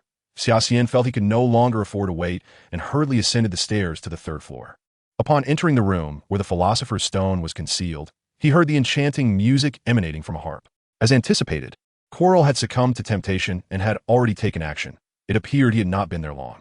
A timely arrival proved fortuitous, as Xia Xian found himself coincidentally present when Quirrell approached the 5 obstacles. The colossal, fluffy 3-headed dog was sound asleep, and Xia Xian could not comprehend why such a fearsome creature would be lulled by music. However, he had little time to ponder, and he swiftly lifted the wooden board off the ground, revealing a dark hole beneath. Without hesitation, he leapt into the abyss. Indeed, Xia Xian felt himself land on a soft cushion, surrounded by dark purple roots. This must be the devil's snare. The tendrils began to curl around him like grasping limbs. Xia Xian offered no resistance, allowing the vines to ensnare him tightly. According to herbology, the more one struggles, the more tightly they bind, until asphyxiation ensues. How unexpected that Professor Sprout had an affinity for such peculiar flora. Xia Xian's mind conjured inappropriate images, and after a moment, the vines seemed to part, allowing him to fall into the next trial. This chamber was filled with winged keys, and at its center floated a broomstick. Flitwick's design for this challenge was rather lackadaisical. Harry Potter's flying prowess was among the finest at Hogwarts, rendering this an obvious gift of question. Yet for Xia Xian, it was a different story. He remained haunted by the experience of flying on a broomstick, but he had no choice but to confront the challenge, as he was not as fortunate as Harry. Nevertheless, Xia Xian felt confident about this trial. Taking a deep breath, he mounted the broomstick. With a gentle tug, it soared into the air. Simultaneously, the previously motionless keys awoke as if possessed, buzzing around Xia Xian's broom like frenzied bees. The rapid flight caused him to sway in the air. He knew this was the limit of his control. Seizing the opportunity, he called out to the leading key, Accio, capture the foremost key. The Snidget shot forward like a green flash, darting toward the front of the key swarm. Xia Xian watched as Accio successfully grasped the desired key and quickly maneuvered the broom into an exaggerated spiral. He leapt off the broom, rolled upon landing, and deftly caught Accio, inserting the key into the lock with precision. With a click, everything transpired in an instant as Xia Xian opened the wooden door and stepped into the next chamber. Thud, thud, thud, thud, thud. The remaining keys embedded themselves into the wooden door. Xia Xian, still reeling from the previous maneuver, gazed at the multitude of holes punctured by the keys. Realizing that the daring spiral had indeed exhilarated him, reminiscent of racing a car in a swift drift. The floor beneath him transformed into a checkered pattern of black and white tiles. Xia Xian recognized that he was now within the fourth challenge, Wizard Chess. Towering marble statues loomed over the chessboard. The black side was missing 3 pieces, the king, knight, and rook. Xia Xian suspected that this space had been deliberately designed to test the trio. Once more, he summoned Accio, smiling as he declared, "Go forth, my Snidget knight."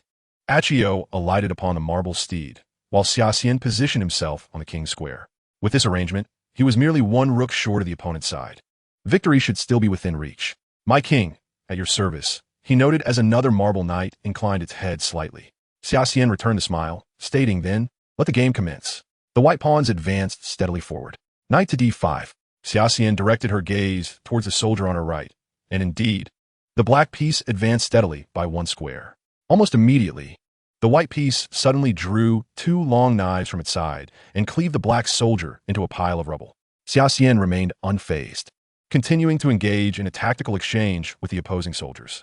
As the pieces on the chessboard dwindled, the smile at the corners of Xia Xian's mouth grew increasingly pronounced. Until the very last moment, the knight stationed at Carcaya was shattered by the opponent, and, simultaneously, the White King lost its final protection. With a relaxed demeanor, Xia Xian approached the opposing king and declared, "You are checkmated. The game is over." The White King suddenly fractured, disintegrating into a heap of stones. Before Xia Xian lay the final challenge, the potion puzzle set by Snape. Upon seeing the 7 eerily familiar bottles and the parchment on the stone table, a smile crept onto Xia Xian's face. Naturally, when she picked up the 3rd bottle, she carefully inhaled its scent. After months of studying under Snape, she had nearly mastered the majority of potion concoction methods, including their aromas. Confirming it to indeed be the potion of advancement, Xia Xian resolutely drank it down. Awaiting her were only Voldemort and Quirrell. Chapter 28, Celestial Light. The potion of advancement felt as cold as ice, spreading from her throat throughout her body. The formula of this potion resembled a coolant, a realization Xia Xian had long since made. At the end of the room stood a towering wall of black flames. She felt no hint of heat, indicating the potion was indeed effective. Xia Xian strode directly through the wall of black flames. However, this room appeared somewhat different. Xia Xian found herself seemingly standing on a mirror-like calm surface of water. With each step she took, ripples danced at her feet. Thus, it was indeed a water surface. Yet Xia Xian did not plummet into it. It was evident that enchantments had been cast here. In the very center of this lake was a platform made of gray rocks, upon which stood a figure swathed in a hood, garbed in a purple robe, Quirinus Quirrell. Quirrell, still adorned with his ridiculous turban, stood before the mirror-like surface of the rock platform, clearly seeing Xia Xian standing in the room. He appeared momentarily surprised, taken aback by Xia Xian's presence. His face, no longer twitching as it usually did, now bore an expression reminiscent of that fateful Halloween night, his speech flowing smoothly. "I suppose we need not disguise ourselves here," Quirrell said, drawing his wand. "However, I am baffled as to where I revealed a chink in my armor that led you to know I would return here tonight." "Fool, stop wasting time and eliminate him." Voldemort's icy voice echoed throughout the chamber. It seemed Voldemort understood that villains often fell victim to their own verbosity. Xia Xian did not dare to relax. With one hand gripping her wand, she addressed Quirrell. "Do not presume your disguise is flawless, Quirrell. Today, we shall settle both old and new scores." Quirrell appeared somewhat agitated, raising his wand and unleashing a killing curse. Xia Xian smiled wryly. Quirrell was still resorting to the same old spells, Cruciatus, Avada Kedavra, and Imperius. Using the Elder Wand, she countered his killing curse with her own, the 2 spells clashing and neutralizing each other as Xia Xian stood nonchalantly in place. "You fool, get out of the way!" Voldemort roared. Quirrell's face turned pale as he stammered. Master, you have yet to fully recover. Enough. Quirrell hesitated no longer, raising his hand to untie the turban atop his head. In that moment, Xia Xian beheld a horrifying visage. Voldemort's face, ghostly pale, with two snake-like nostrils that exuded an uncanny aura. We meet again, Tom. Xia Xian unexpectedly launched her assault, casting 3 consecutive killing curses, yet all were evaded by Voldemort. Xia Xian scanned her surroundings, wary of Nagini's sudden strike. To her dismay, the serpent did not appear. She had hoped to effortlessly destroy a Horcrux, but it seemed that opportunity had slipped away. The two adversaries, as if in sync, unleashed killing curses simultaneously, their green bolts of lightning colliding, igniting a fierce explosion of light. Xia Xian clearly held the advantage, her sides lightening, elongating with increasing intensity. Voldemort began to gasp for breath. The fragment of him residing within Quirrell, evidently still quite weak, on the verge of being utterly vanquished by Xia Xian. Voldemort struggled to redirect his wand to the side of his body, prompting Xia Xian to raise an eyebrow and scoff. What, trying to flee? Voldemort successfully diverted Xia Xian's killing curse before it could strike him, resulting in a thunderous roar as a colossal water column erupted from the surface of the room. Voldemort stared in terror at the wand in his hand, which had now been fractured. Memories of the incident aboard the cruise ship over a decade ago flooded back to him. In that instant, Voldemort transformed Quirrell's body into a swirling black mist, leaving behind only the pale, purple robe on the stone platform. Xia Xian would not let such a prime opportunity slip away, especially as she had nearly expended the death energy within her. With a swift mental command, the Tai Chi Xianxing Dao began to circulate within her. To Voldemort, Xia Xian's actions appeared extraordinarily peculiar. She sheathed her wand, her right hand grasping a glimmer of silver light. A formidable aura of oppression bore down upon him. For the first time in this world, Xia Xian successfully summoned the Celestial Light Sword. Previously, when confronting a Dementor, she had merely infused the sword's spirit into her hand. Disarmed her weapon. Voldemort understood he could not allow Xia Xian to execute this attack and began casting spells without a wand, disregarding the cost. He sensed clearly that if he were struck by that beam of light, his resurrection plan would be irrevocably thwarted. The spell accurately struck Xia Xian. Indeed, she had no intention of evading. An even more perplexing scene unfolded before Voldemort's eyes. The light in Xia Xian's hand did not dissipate, but instead grew ever more radiant with the passage of time. Can you not comprehend? Xia Xian smirked wickedly. Such transcendence beyond the laws of this world is beyond your understanding. Ridiculous. The celestial light transcends the laws of this world, rendering disarming spells completely ineffective against it. Voldemort ground his teeth in frustration and transformed once more into a cloud of black mist, fleeing towards the exit. Using this for the first time, I still require a moment to gather strength. In Xia Xian's grasp, the light solidified into a slender sword, just in time for her next move. As she wielded the celestial light, her entire demeanor transformed. The usual air of languid nonchalance vanished, replaced by a fierce radiance, as if she had emerged from a mountain of corpses and a sea of blood. Voldemort raised his hand. A mass of dark energy surged forth from his palm. A pitch-black skull materialized in midair. In an instant, Xia Xian seemed to merge with the celestial light, streaking across the sky like a meteor, holding the long sword aloft. The howling blade sent ripples through the air, the residual light along the blade trailing behind like a banner. In the blink of an eye, it pierced through the dark, energy-formed skull. The entire room was suffused with blinding white light. No matter how many times you resurrect, I shall drag you out and eliminate you, Tom. The celestial light struck Quirrell squarely in the chest, and along the blade, pure white flames gradually consumed Quirrell's body. You had best conceal your Horcrux as well. Xia Xian withdrew her sword as Voldemort looked on in horror, the celestial light dissolving into specks of luminescence, vanishing from her hand. Not far away, Quirrell's body had already transformed into a charred mass. Xia Xian panted slightly. This was the most powerful strike she could muster at her current stage. In her mind, the sword of the celestial light dimmed, indicating it required some time to recuperate before she could wield it once more. A dense, inky mist suddenly rose from Chilo's lifeless body, coalescing into a shadowy figure that lunged towards Xia Xian. Without hesitation, Xia Xian raised his wand and cast a spell, unleashing a powerful beam that shattered the mist. He thought he heard a piercing scream echoing in his ears, but the malevolent haze was vanquished. Did it dare to make one last attempt to torment me? Xia Xian retracted his wand and strode purposefully towards the Eris mirror. It was said that this mirror could reveal one's deepest desires. For a moment, Xia Xian found himself at a loss regarding what he truly wished for. Having traversed 3 lifetimes, he had witnessed a myriad of tempests. As expected, the heiress mirror reflected nothing more than his own visage. Yet the image that stared back at him caused his brow to furrow. With silver hair and eyes, the reflection wore a sinister smile. Then, even more unsettling images materialized. A blood-red moon hung ominously in the sky, and beneath the feet of the white-haired Xia Xian lay countless corpses, the ground awash with blood. He could discern the faces of each fallen soul: Harry, Ron, Dumbledore, and Eliza. Hogwarts, too, was engulfed in flames. The bizarre scene grew increasingly unsettling. What in the world was this? Suddenly, he felt a firm grip on his shoulder, and as reality snapped back into focus, he was pulled back to the present. "This is a perilous mirror, child." A voice, aged and wise, resonated from behind him. "Dumbledore?" Xia Xian turned to find the venerable headmaster standing behind him, a knowing smile on his face. "You have indeed accomplished much, Xia Xian," Dumbledore remarked, gesturing towards a nearby seat. He settled himself on the edge of a stone platform. "I do not comprehend your words, Professor," Xia Xian replied, opting to feign ignorance. In truth, Dumbledore's sudden appearance had disrupted his plans. He had not anticipated the headmaster's swift arrival, nor the peculiar visions the mirror had unveiled. "Do not play the fool. You are an astute child, and I believe you understand my meaning." Dumbledore chuckled. "Though this situation has veered somewhat off course, at least it has not spiraled into chaos." Xia Xian rolled his eyes. Chaos had already ensued following the appearance of the Dementor. Nevertheless, he had managed to restore some semblance of order, though he pondered the repercussions this would have on the unfolding history. "I suspect you are quite curious as to why Severus and I have suddenly altered our stance towards you," Dumbledore continued with a smile.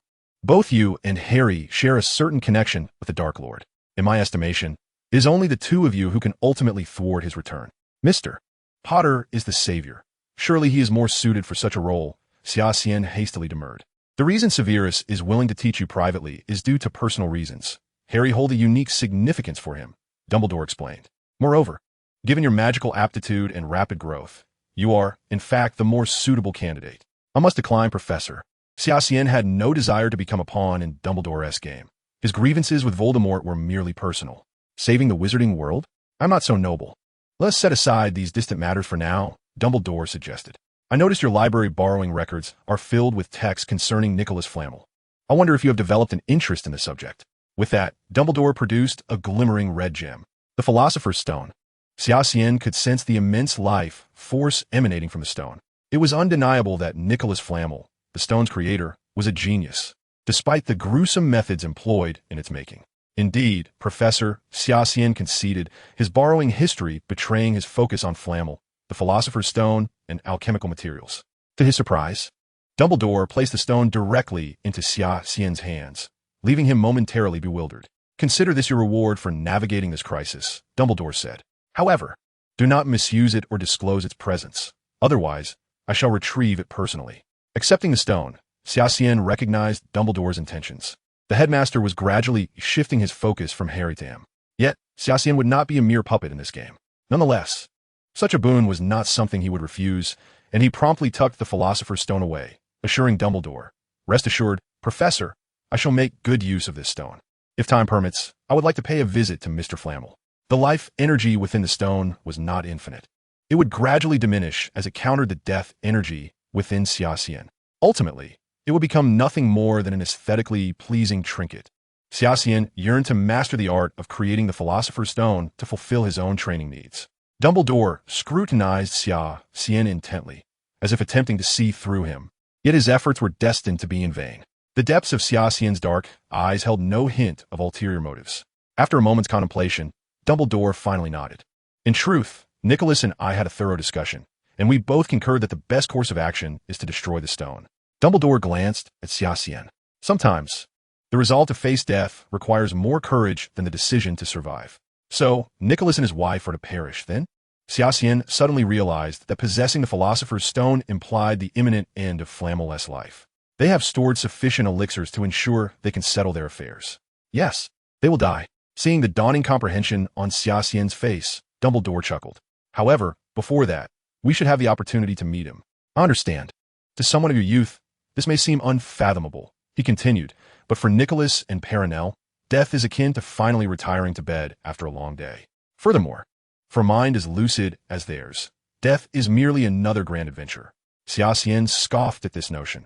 He felt he had more authority on the subject of death, having experienced it twice himself. Yet, he found himself in agreement with Dumbledore's sentiment that death could represent another great adventure. You see, the Philosopher's Stone is not as marvelous as it seems. With it, one can acquire boundless wealth and eternal life. These are the two most coveted desires of humanity. Yet paradoxically, people often choose the paths that are least beneficial to them. Dumbledore appeared lost in thought, reminiscing about some distant memory. I'm aware of this, Professor. I have little interest in either of those things, Xia Xian admitted. He had long been searching for what he truly desired. While the aforementioned pursuits posed no challenge for him, they held no allure either. Was it the ghastly vision of mountains of corpses and rivers of blood that stirred something within him? He could not say. One should not live solely for vengeance, child. Dumbledore misinterpreted Xia Xian's words and advised him earnestly. I believe I will find what I am seeking, Professor, Xia Xian declared, rising from his seat. Though he remained contemplative, he felt certain that an answer awaited him. As Dumbledore watched Xia Xian's retreating figure, he found himself momentarily lost in thought. Though he had not witnessed the events that transpired in the room, the lingering aura of intensity still hung in the air. Dumbledore could not discern the nature of this energy. All he knew was that it was undeniably connected to Xia Xian. Perhaps this child truly possesses the ability to thwart Voldemort once more. Following the conclusion of the Philosopher's Stone incident, Hogwarts gradually returned to a state of tranquility, with students diligently preparing for their final examinations. In all subjects except for flying lessons, Xia Xian ultimately achieved outstanding grades, while Madame Hooch awarded him as satisfactory for his peculiar, sideways stance on the broomstick, deeming his flying maneuvers excessively perilous. Nonetheless, Xia Xian's unconventional flying style sparked a considerable trend among the students, leading many to attempt to replicate his techniques, with disastrous results. Apart from the exceptionally talented Harry, most of the would-be flyers sustained injuries as they fell painfully. Indeed, the protagonist's buff is truly remarkable. Even someone like Harry, who had never learned to ride a broom, was able to execute this maneuver and control the broomstick, which was quite an impressive feat as night descended upon Hogwarts. The Great Hall appeared particularly lively for the end-of-term feast. Seated at the Slytherin table, Xia Xian noticed that Al was casting glances in his direction from the head of the table. In truth, it was not just Al. Many students were occasionally directing their attention towards Xia Xian. The news of Xia Xian's defeat of the thieving Quirrell spread like wildfire. As words circulated, Xia Xian made a rare appearance before everyone in a positive light. Being acknowledged in such a manner certainly felt gratifying, dispelling much of the gloom that had lingered in his heart. Even a small faction of Gryffindor regarded him with a sense of awe, despite the notorious rivalry between Slytherin and Gryffindor. After all, not everyone can confront a serving professor directly, even if many held a somewhat dismissive view of Professor Quirrell. This sleepyhead managed to steal the limelight. Ron cast a somewhat envious glance at Xia Xian from a distance, his voice tinged with an odd tone. Come now, Ron. The fact that the Philosopher's Stone remains intact is a monumental triumph, and he deserves every bit of it. Though Harry continued to reassure Ron, a tinge of disappointment flickered in his heart. The walls of the hall were adorned with banners in Slytherin's silver and green, and behind the main guest seating hung a massive banner depicting the Slytherin Serpent, a testament to Slytherin's consecutive 7-year reign as champions of the House Cup. Now, we must commence the awarding ceremony for the House Cup. The scores for each house are as follows. 4th place, Gryffindor, with 365 points. 3rd place, Ravenclaw, with 426 points. 2nd place, Hufflepuff, with 442 points. And 1st place, Slytherin, with 485 points. A thunderous cheer erupted from the Slytherin table, accompanied by a cacophony of stomping feet.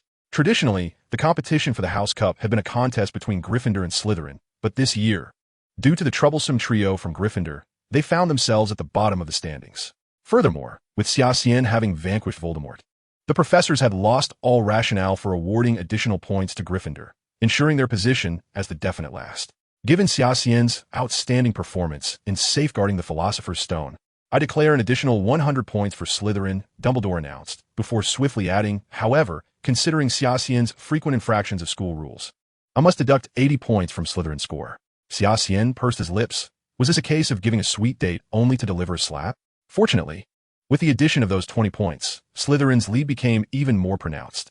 Xia Xian caught a glimpse of Dumbledore winking at him with a smile, seemingly pleased with the recognition he had received. Xia Xian rolled his eyes helplessly at the old man. This meant that Slytherin had secured the House Cup for the 8th consecutive year. Let us extend our congratulations to them, Dumbledore declared, leading the applause. Following this, the rankings for the first-year students were unveiled, and Xia Xian was taken aback to discover that Eliza had surpassed Hermione, claiming the top position in their year. Following Eliza was Hermione, and as Xia Xian glanced further down the list, he was surprised to find his own name. His performance in flying lessons had significantly lowered his overall score. If not for that, he truly could contend for the top spot alongside Eliza.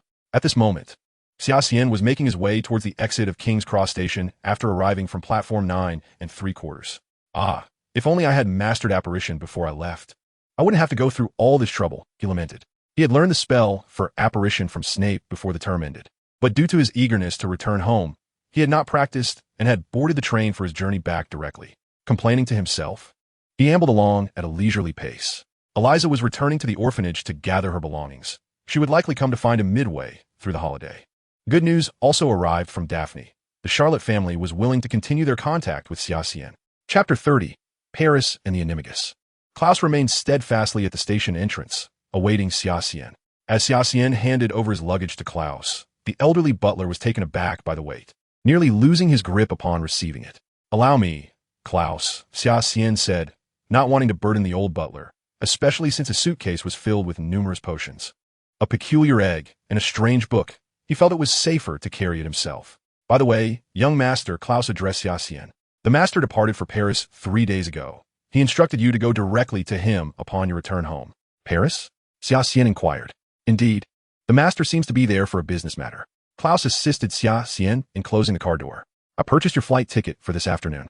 Yawning, Xia Xian remarked. It seems there is no moment of respite. However, he suddenly recalled something and asked, by the way, Klaus, have there been any strange occurrences at home, such as sudden power outages? None, young master, Klaus replied thoughtfully. Since your departure at Christmas, nothing unusual has transpired in the house. Nodding, Xia Xian concluded that the Charlotte family had indeed kept their promise and assisted him in resolving his troubles. The sky was painted a golden hue by the setting sun, with even the clouds adorned with golden edges. In the luxurious first-class cabin, a flight attendant leaned over, softly inquiring, "Good day, sir. Would you like something to drink?" Xia Xian, clearly the youngest in first class and without an adult in sight, was not treated as a child. The British upper class was well aware of the prodigious grandson of Mr. Xue. Xia Xian's visage was quite recognizable throughout the country. Peering out of the circular window, Xia Xian observed the azure expanse of the English Channel, partially obscured by clouds, revealing only glimpses of blue. Hearing the flight attendant, he lifted his gaze. "A cup of warm milk with a bit of sugar, please." "Thank you." The young flight attendant smiled politely, accommodating his peculiar request and swiftly returning with it. The Xue family's investments permeated every facet of British daily life, and Royal Airlines was certainly included. Even if this young shareholder made the most bizarre requests, the crew would endeavor to oblige. The young flight attendant sighed in relief, grateful that this little master seemed quite agreeable. Xia Xian took a sip of milk and began to close his eyes to rest. Shortly thereafter, the flight attendant lifted the curtain and entered, her face adorned with a sweet smile as she meticulously checked their seatbelts. Suddenly, the plane began to shake violently, causing Xia Xian to nearly lose his grip on his cup. After about 10 minutes, the aircraft began its descent, breaking through the clouds, and, as the moisture dissipated, the ground came into view, occasionally passing over cities, which appeared small, like scars across the land. The low hills began to vanish, and the land within view became flat once more. Hearing a couple seated ahead murmuring, Xia Xian realized that the river below was the Loire. They had already reached the Paris basin, and the plane would land in approximately 10 minutes. The flight attendant stood to the side, elucidating the situation to the passengers. Xia Xian continued to gaze outside, observing that they had now departed the Parisian cityscape, with the sky growing dimmer. He noticed the surrounding lights beginning to flicker to life. As they reached the airspace above Charles de Gaulle Airport, the aircraft descended closer to the ground. A slight tremor coursed through the cabin as the wing flaps lifted, and the sound of the landing gear engaged echoed sharply. After a mere 10 seconds, the plane's speed diminished, gliding gently towards the terminal. Upon disembarking, Xia Xian immediately spotted Shui Yuanshan and several of his assistants at the exit. He carried with him the suitcase he had brought from school, a mundane-looking piece that had been enchanted with a muggle-confounding charm, concealing a far more expansive subspace within. Nevertheless, the antiquated appearance of the large leather case was somewhat conspicuous, especially in the hands of a mere teenager. Xia Xian had declined the first-class service to assist with luggage, leading to this scene in the airport hall. Xia Xian. Over here, Shui Yuanshan beckoned, scrutinizing Xia Xian for a considerable time. What's the matter? Xia Xian felt as though the old man was searching for something. Where's Elisa? Elisa still has some things to sort out at the orphanage. She probably won't arrive until after half of the summer break, Xia Xian replied with an eye roll. Who exactly is your real grandchild? The pair ambled out of the airport, engaging in casual conversation, when they spotted Klaus's son, young Klaus. Waving from the roadside beside a gleaming Rolls-Royce silver ghost, the iconic spirit of ecstasy perched elegantly on the hood. The business deal has already been settled, and I brought you here mainly to enjoy a delightful vacation in Paris. The old man smiled at Xia Xian. We will be staying at our partner's residence, which is conveniently located not far from the city center. Xia Xian momentarily lost focus, having been preoccupied with an unsettling sensation of being watched since stepping off the plane. The countless experiences of combat he had accumulated had morphed into a deeply ingrained intuition, and he sensed that their group was likely being monitored. After navigating several blocks, the car entered the old quarter of Paris, ultimately halting in front of a villa. Shui Yuanshan informed Xia Xian that this villa had been purchased at a considerable price from a noble by their partner, spanning over 2,000 square meters, making it a prime luxury residence in the highly coveted old city of Paris. The roof, adorned with deep blue tiles, and the walls, which had yellowed with the passage of time, were interspersed with moss growing in the crevices of the stones. Xia Xian did not rush to enter the opulent abode, but instead pulled young Klaus aside. Uncle Klaus, do you sense anything amiss? Xia Xian whispered to him.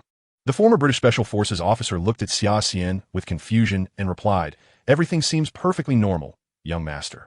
Given young Klaus's exceptional counter-surveillance capabilities, it was unlikely that even the most rigorously trained assassin could evade his notice. If he felt nothing amiss, it suggested their adversary was no ordinary individual. But if that individual was indeed a wizard, how could they escape his perception? Xia Xian firmly trusted his instincts. He needed to devise a way to unearth this shadowy presence. Suddenly, a light drizzle began to fall from the sky, prompting Shui Yuanshan to urge, It's raining. Let us head inside. As Xia Xian turned around, a dark figure suddenly soared from the villa's spire. Xia Xian's gaze sharpened, and a barely perceptible smile graced his lips. An animagus? This could prove interesting. Inside the villa's living room, adorned with classical medieval European decor, Xia Xian noticed the absence of the host, likely having retired for the night. Xia Xian, come meet Mr. Crawford, Shui Yuanshan insisted as Xia Xian prepared to leave. I have urgent matters to attend to. I'll speak with you later, Xia Xian replied without glancing back. This child truly lacks any sense of decorum, Shui Yuanshan muttered. Watching Xia Xian's retreating figure, Xia Xian was untroubled by the prospect of losing track of his target, as he was confident that the animagus would follow. Although it was midnight in Paris, he needed to find a secluded place to confront this individual. Of course, he could opt to confront him directly, but such an action would certainly draw the attention of the French Ministry of Magic, leading to his extradition back to the British Ministry. Casting a sidelong glance behind him, Xia Xian noticed a pitch-black crow perched on a nearby tree, not far from him. He feigned ignorance of the creature's presence and continued walking downstream along the Seine. Had this been London, Xia Xian would have drawn his adversary toward Hyde Park, but as it was his first visit to Paris, he could only wander while seeking an opportune moment. The midnight streets of Paris, freshly washed by rain, were nearly deserted, prompting Xia Xian to deliberately veer into a narrow alleyway. As anticipated, the crow, having transformed into an animagus, promptly followed suit. The alley was devoid of life, illuminated only by the dim light and damp ground. Xia Xian retrieved his wand, but before that, he unleashed a Karkaroff. The winged creature detected the scent of the enemy in the air and, with a shriek, lunged at the crow above. Xia Xian was confident that regardless of how powerful the wizard, they would not wish to have such a fearsome entity near their head. As expected, the black crow morphed into human form mid-flight. Bathed in light, Xia Xian beheld the witch before him, her skin bearing a bizarre deep green hue. Her hair was braided into numerous small plaits cascading around her head. With a flick of her wrist, her hair began to elongate, slithering through the air like serpents. Those tendrils then surged towards Xia Xian. He brandished his wand, casting several stunning spells to disperse the encroaching hair. Although he was uncertain of her true nature, Xia Xian was certain she was no ordinary human. While he remained unclear about the witch's intent to attack, he was convinced that this incident was likely tied to Voldemort. Under Snape's tutelage, Xia Xian's proficiency in the stunning spell had improved remarkably, and a multitude of sharp air currents sliced through the air, striking the witch. She staggered under the force of the spells, halting her assault. The witch began to caress her body with her right hand, a seductive smile curling at her lips. Xia Xian scoffed. In such a fearsome guise. She still relied on charm magic? As the night sky gradually cleared after the rain, a crescent moon emerged, casting silvery light upon the scene. To Xia Xian's astonishment, the witch's hair, interrupted by his spell, began to regrow. He also noted, at the alley's entrance, several more witches resembling the one before him appearing atop the rooftops. Xia Xian couldn't help but click his tongue. This was turning into quite the spectacle. Chapter 31, Hibiscus. Xia Xian was perplexed as to how such peculiar witches could manifest in the heart of Paris, the center of the French Ministry of Magic. Moreover, charm magic fell under the purview of the dark arts. It was evident that he was dealing with no benign entities. Given their numbers, if Xia Xian wished to avoid causing a commotion, these numerous foes would pose a significant challenge. If the sunlight aura were fully charged, Xia Xian could opt to obliterate these troublesome beings with a single strike, but upon peering into his mind's eye, he observed that the sword spirit was still ravenously absorbing spiritual energy. It seemed that the current predicament would have to be resolved through magic. The witch before him appeared to be growing increasingly furious. Realizing that the calmness reflected in Xia Xian's eyes indicated he was not under the influence of her charm, she shouted a phrase in a language Xia Xian could not comprehend, evidently summoning her companions. A multitude of witches found their hair cascading downwards, twisting and turning like the roots of ancient trees, converging towards Xia Xian. Assessing the magical energy within her, Xia Xian realized that although her wandless magic had greatly benefited from Snape's true teachings, significantly reducing her magical expenditure, her recent barrage of attacks had drained nearly half of her energy reserves, coupled with her opponent's rather perverse regenerative abilities.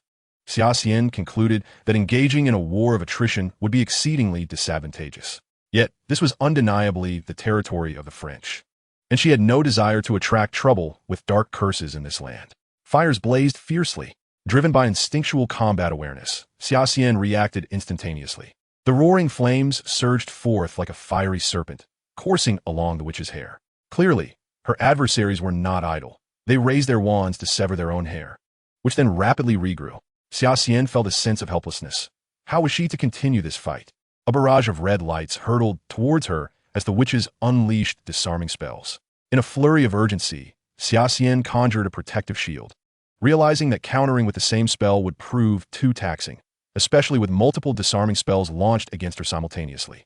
Oddly enough, Xia Xian had prepared herself to withstand the onslaught of spells, yet no attacks found purchase against her protective enchantment.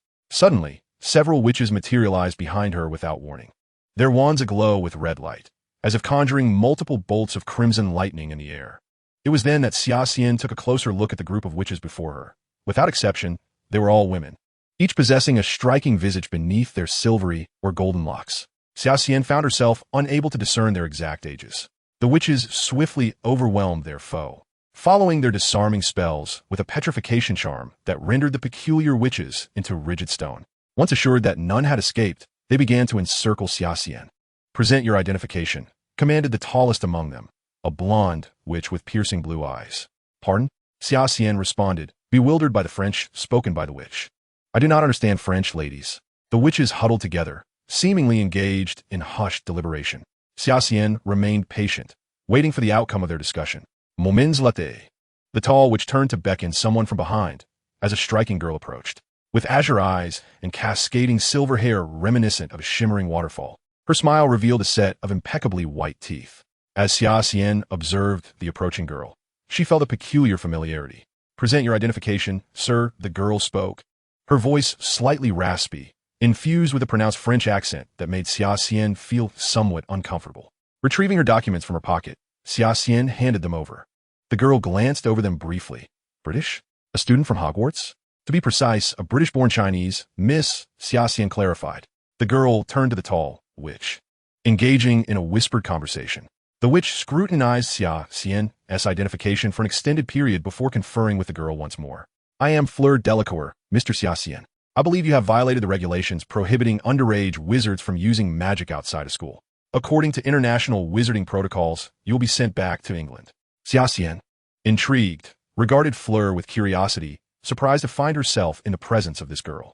However, Fleur should still be a third-year student. What was she doing here? If I have violated the regulations, then I assume you're not exempt.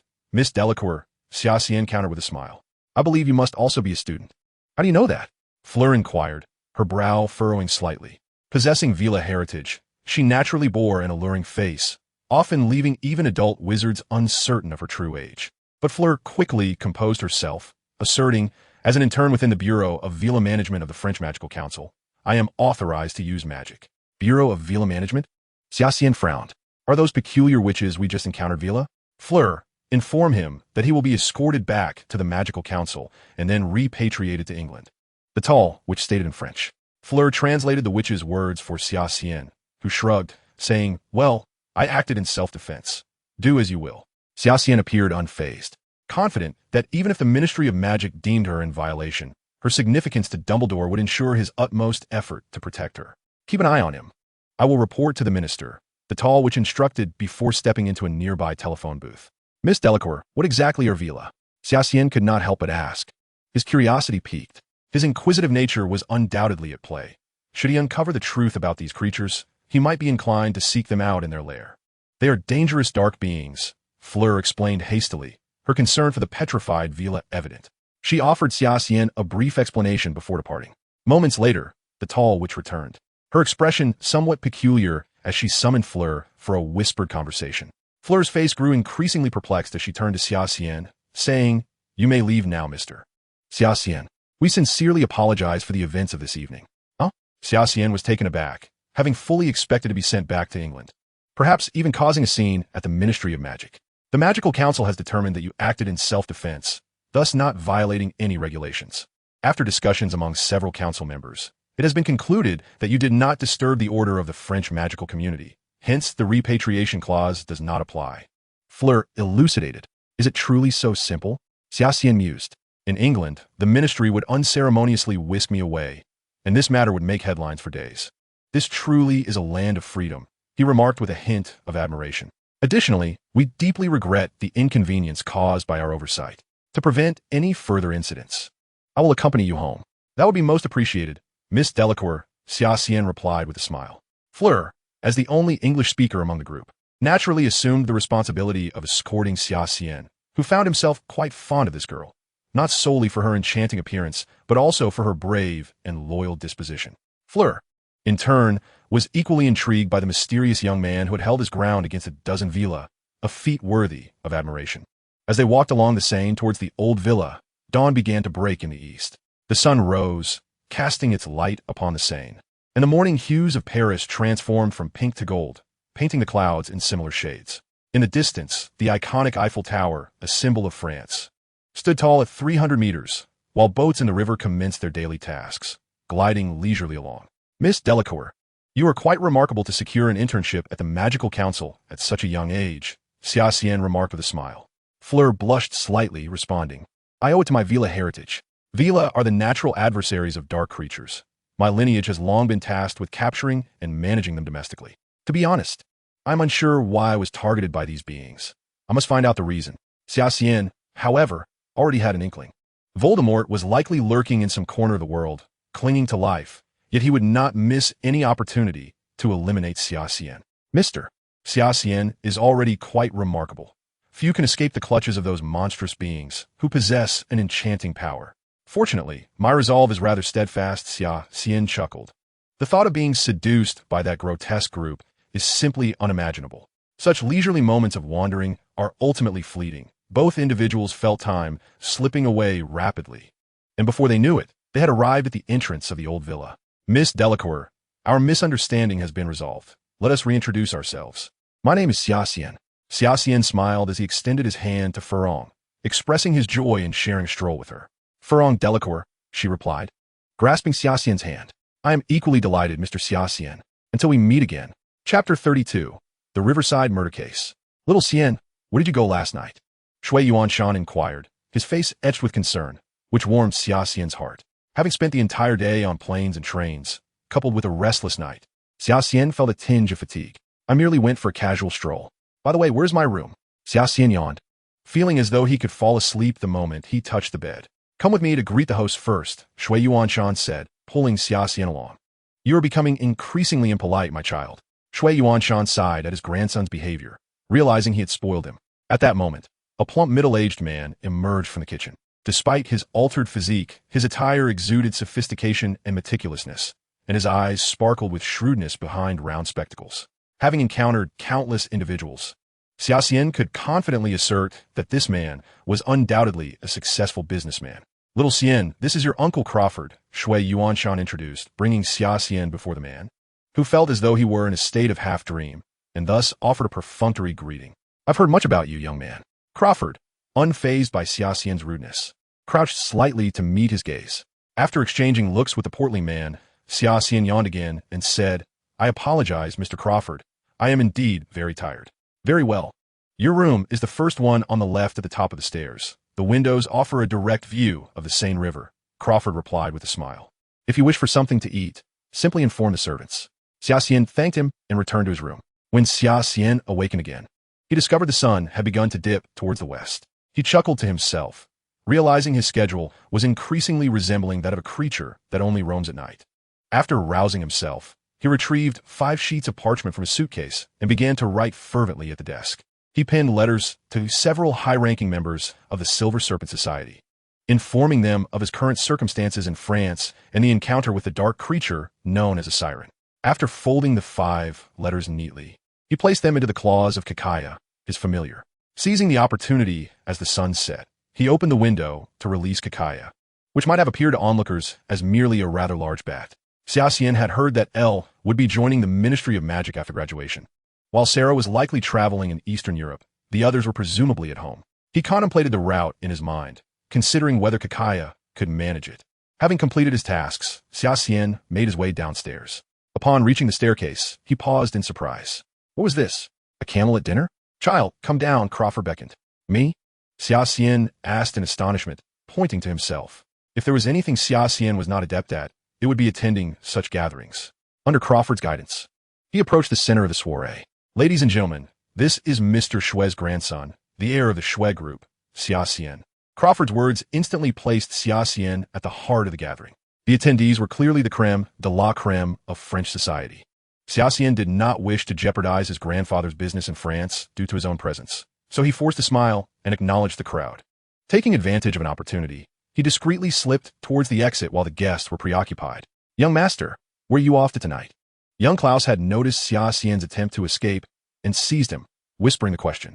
"I feel rather uncomfortable here. I just want to take a walk," Xia Xian replied, pushing Klaus's hand away. "Don't let my grandfather find out." Once outside Crawford's villa, Xia Xian exhaled a sigh of relief. However, the streets of Paris seemed unusually quiet that night, with few pedestrians, and he even spotted a police car speeding by intermittently.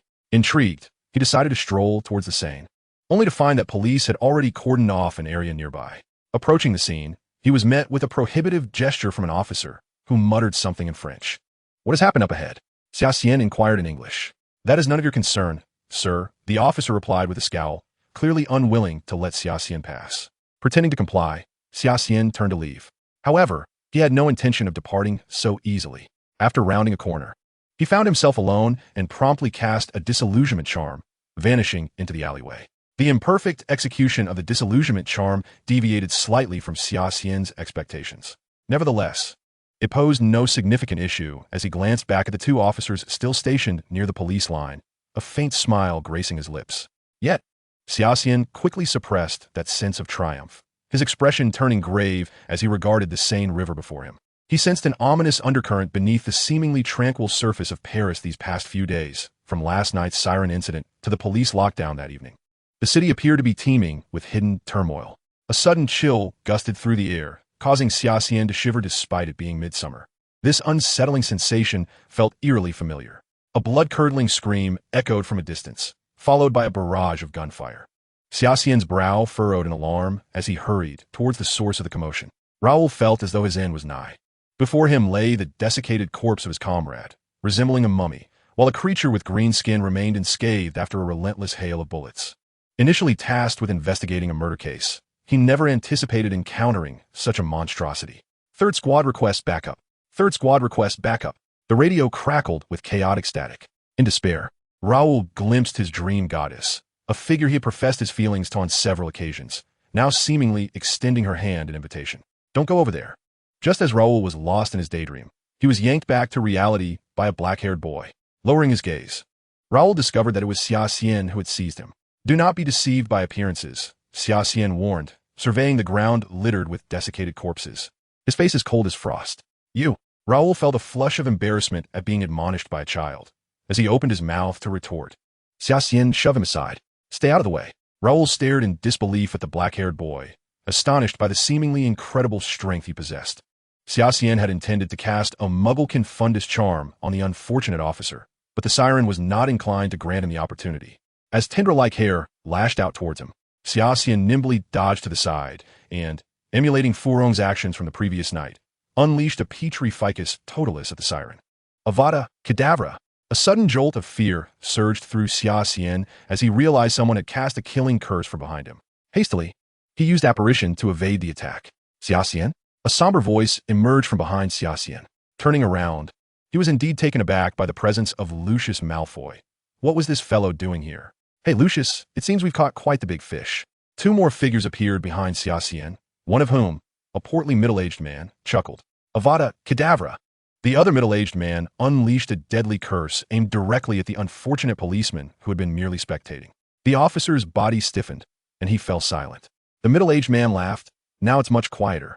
I believe it is time for me to avenge my son, he added, while Lucius, clearly feeling victorious, leaned closer to Xia Xian and remarked, What you say, boy? You underestimate the Dark Lord. He will inevitably return, Xia Xian replied. Lucius laughed. Dumbledore will eventually pay for his arrogance, and today, you shall meet your demise. With that, Lucius raised his hand and cast a green light. Xia Xian, unfazed, countered with his own killing curse. The two beams of light collided and dissipated in the air.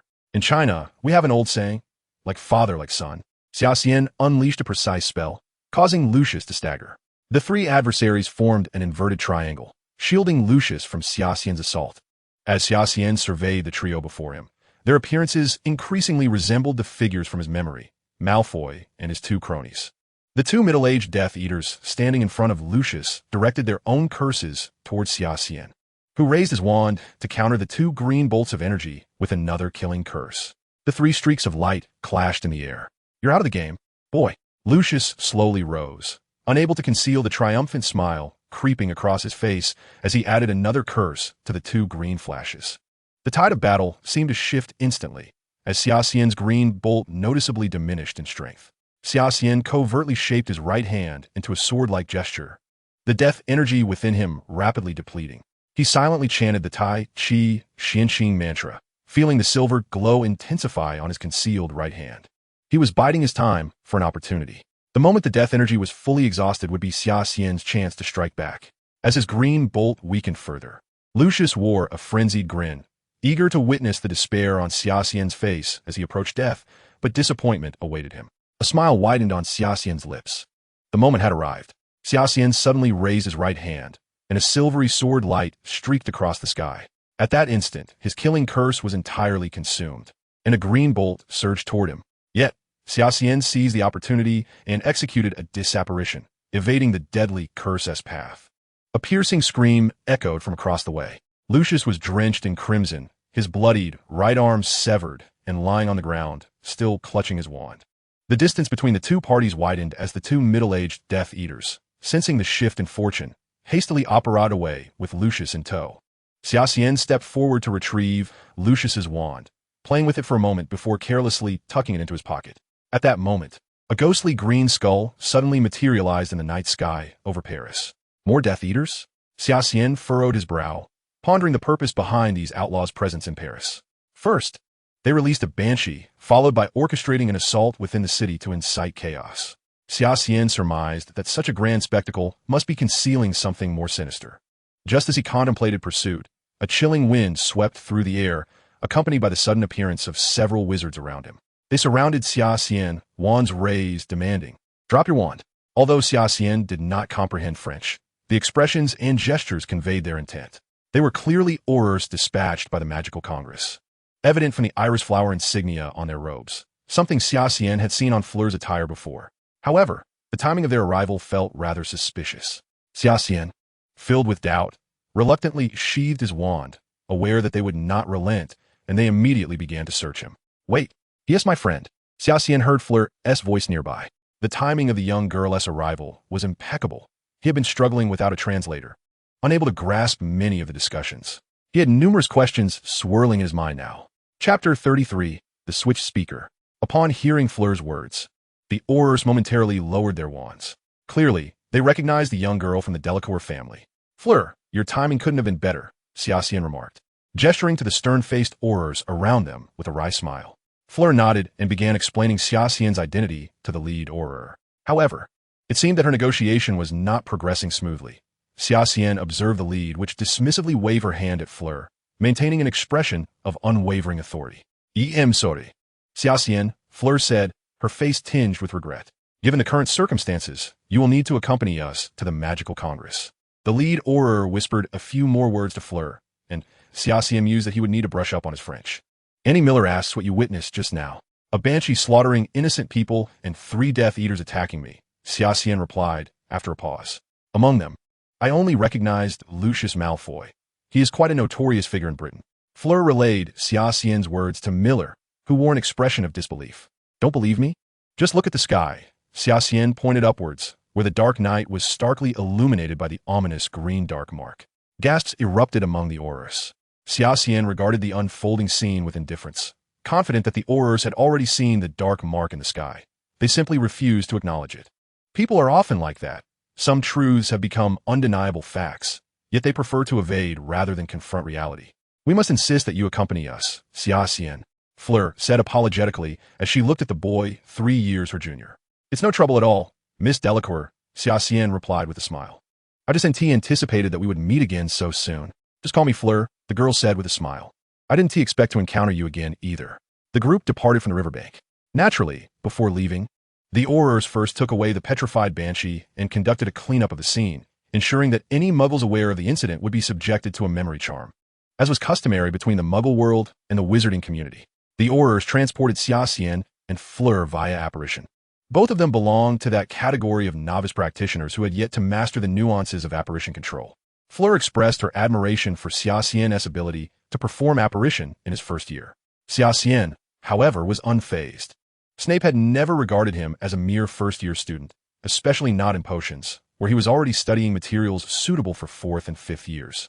The group materialized on the banks of the Seine, in front of the Palais Bourbon, the seat of the French National Assembly. The leading Auror, Miller, approached a statue of an angel with outstretched wings at the palace entrance, brushed his hand against it, and then suddenly vanished before everyone's eyes. This is far more impressive than entering the Ministry of Magic, Xia Xian quipped. In Britain, there were 2 methods to access the ministry. One via telephone booth, which was the route for guests, while staff would descend through a public restroom. Xia Xian and Fleur approached the statue, which was clearly enchanted for transport. After feeling a distortion in space, they found themselves in the Grand Hall of the French Magical Congress. This was Xia Xian's first time in such a prestigious location. He had never been to the Ministry of Magic in Britain. They stood in a resplendent hall, ablaze with gold and opulence. It appears to be the Grand Hall of the French Magical Parliament, adorned with enormous posters depicting a middle-aged man in a top hat passionately addressing a microphone, with the word Liberté emblazoned in large letters beneath him. Furlong remarked that the inscription reads freedom. This individual is none other than the esteemed Speaker of the French Parliament, William Lewis. To Xia Xian, he resembled a politician more than a wizard. The image on the poster strikingly reminiscent of the Western colleagues he had observed in his past life. We must proceed to the Department of Magical Law Enforcement, Furlong whispered. Her earlier disqualification now seemingly irrelevant, as few here understood English, leaving her reliant on his translation. Do not worry, I will assist you as best as I can. Hand over your wands, commanded an Auror stationed at the entrance, presenting a small tray to the crowd. Xia Xian had no intention of relinquishing his wand so easily. He concealed his hand behind his back, retrieving Lucius's wand from his person before placing it on the tray. Silence. The Aurors ushered Xia Xian into the Department of Magical Law Enforcement, where he observed that the room's arrangement bore a striking resemblance to the displays of Western parliaments of the future, with tiers of elevated platforms filled with wizards clad in formal wizarding attire. However, to Xia Xian, their garb appeared oddly peculiar. Xia Xian, is it? Inquired a wizard seated at the center of the high platform. Xia Xian glanced at him, noting the spectacles adorning his face, and instantly recognized him as the Speaker William from the poster. Indeed, Xia Xian nodded, intrigued to discover the intentions of this esteemed gentleman. You claim to have been attacked by a banshee and witnessed Death Eaters. Is that correct? As soon as the speaker uttered these words, a wave of gasps rippled through the assembly, followed by a flurry of murmurs. William struck the table with a small gavel, restoring a momentary hush to the chamber. Xia Xian squinted slightly, noticing a tremor in William's face, his voice wavering. Silence. The young man seemed to comprehend the gravity of the situation and replied nonchalantly, "Indeed. I did encounter Death Eaters and was indeed assaulted by a banshee." Xia Xian elongated his tone before pivoting. "Then what is it that you hold in your hand, Mr. Speaker?" William's hand, clutching a small vial, froze in midair. Stupef. Xia Xian mercilessly brandished his wand, directing it toward the speaker's podium. A chorus of gasps erupted from the assembly as wizards scattered in disarray. "Guard! Guard!" Miller exclaimed urgently. "Merlin above. How could he possess a wand? Avada Kedavra!" 3 beams of green light illuminated the assembly. Several wizards removed their hoods, revealing the 2 middle-aged Death Eaters who had just fled, accompanied by several obvious accomplices. Xia Xian snorted disdainfully, executing a disillusionment charm that caused the Death Eaters' attacks to miss their mark. And then he suddenly appeared behind Speaker William, pressing his wand against the back of his head. More than a dozen aurors armed with defensive spells surged into the hall, and sensing the shift in circumstances, the Death Eaters hastily transformed into clouds of black smoke, vanishing within the chamber. Thus, the hall was left with only Xia Xian, who had subdued William, and the confronting French aurors. "Ferrand, come here." Assessing the situation, Xia Xian was reluctant to sever ties with the French magical community, at least not at this moment. Ferrand remained rooted in place. "Ferrand, trust me," Xia Xian urged once more. After a moment's hesitation, she approached the speaker's podium. Xia Xian seized the small vial from William's grasp, deftly uncapping it and inhaling its contents. Indeed, it was a polyjuice potion. This potion was quite popular in the wizarding world. A single sip would render one's appearance and voice indistinguishable from that of the desired individual. However, it bore a significant drawback. Its effects were short-lived, necessitating continuous consumption to maintain the transformation. William's trembling intensified, his visage contorting grotesquely before his features collapsed and reassembled. In a short span, an entirely unfamiliar face emerged before the aurors. Xia Xian yanked the individual's sleeve, revealing a terrifying mark that appeared to be alive, a dark mark, unmistakably denoting him as a Death Eater. "Lower your wands," Miller commanded, furrowing his brow. "Ferrand, come and subdue this individual." Xia Xian sheathed his wand. Ferrand nodded, casting a disarming charm on the Death Eater to prevent any unforeseen incidents. Xia Xian rummaged through his pocket until he triumphantly unearthed a small vial. After opening it and inhaling its contents, he grasped the Death Eater's chin, forcibly prying open his mouth. "What did you administer to him?" Ferrand inquired. "A truth serum." Xia Xian's adept handling sent a chill down the spines of the aurors. An 11-year-old from Hogwarts carrying a truth serum was indeed a formidable prospect. "Speak. What is your purpose for being here?" Xia Xian casually settled onto the floor, questioning him. "You cannot thwart the Dark Lord's resurrection, the treasure of Lewis." "The treasure of Lewis?" Xia Xian pressed for further details, but the individual devolved into incoherent babble. It seemed he had either sworn an oath or was under a curse, and Xia Xian lamented the missed opportunity for more detailed insights. "Where is Speaker William Lewis now?" Xia Xian posed his next query. "Imprisoned within the oil painting on the wall of his office." Upon hearing this, Miller waved his hand, and 2 aurors departed the room, presumably to rescue William Lewis. Having exhausted his inquiries, Xia Xian felt a sense of disinterest wash over him and rose, declaring, "I leave him in your capable hands." Miller regarded the dark-haired boy standing at the speaker's podium, resembling a daunting little demon. "Thank you for your assistance, Xia Xian," Ferrand sighed in relief. "Not at all. I suspect the recent Banshee incidents are intricately linked to this so-called treasure of Lewis, and you should now take some time to rest, Ferrand." "However," Xia Xian continued, "what I truly wish to understand is what this treasure of Lewis actually entails." Xia Xian recognized that he had become entirely detached from the unfolding narrative. His innate foresight no longer served him, and he could only rely on himself at this juncture. An auror fluent in English accompanied Miller, and shortly after Xia Xian's inquiry, Miller erupted into a fit of violent coughing. Ferrand hesitated, caught between words. Chapter 34. The Treasure of Louis XVI. 2 aurors escorted the real William Lewis into view. The Minister of Magic appeared pale, clearly having endured considerable torment. "Thank you for your assistance, sir." William Lewis approached Xia Xian, forcing a smile that suggested he might faint at any moment. Miller, the head orer, whispered a few words to Furong. Following Miller's guidance, Furong addressed Xia Xian.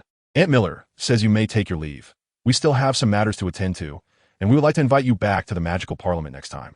This was a polite dismissal. Xia Xian understood. After all, the speaker had been replaced by Death Eaters, which was hardly a matter of pride.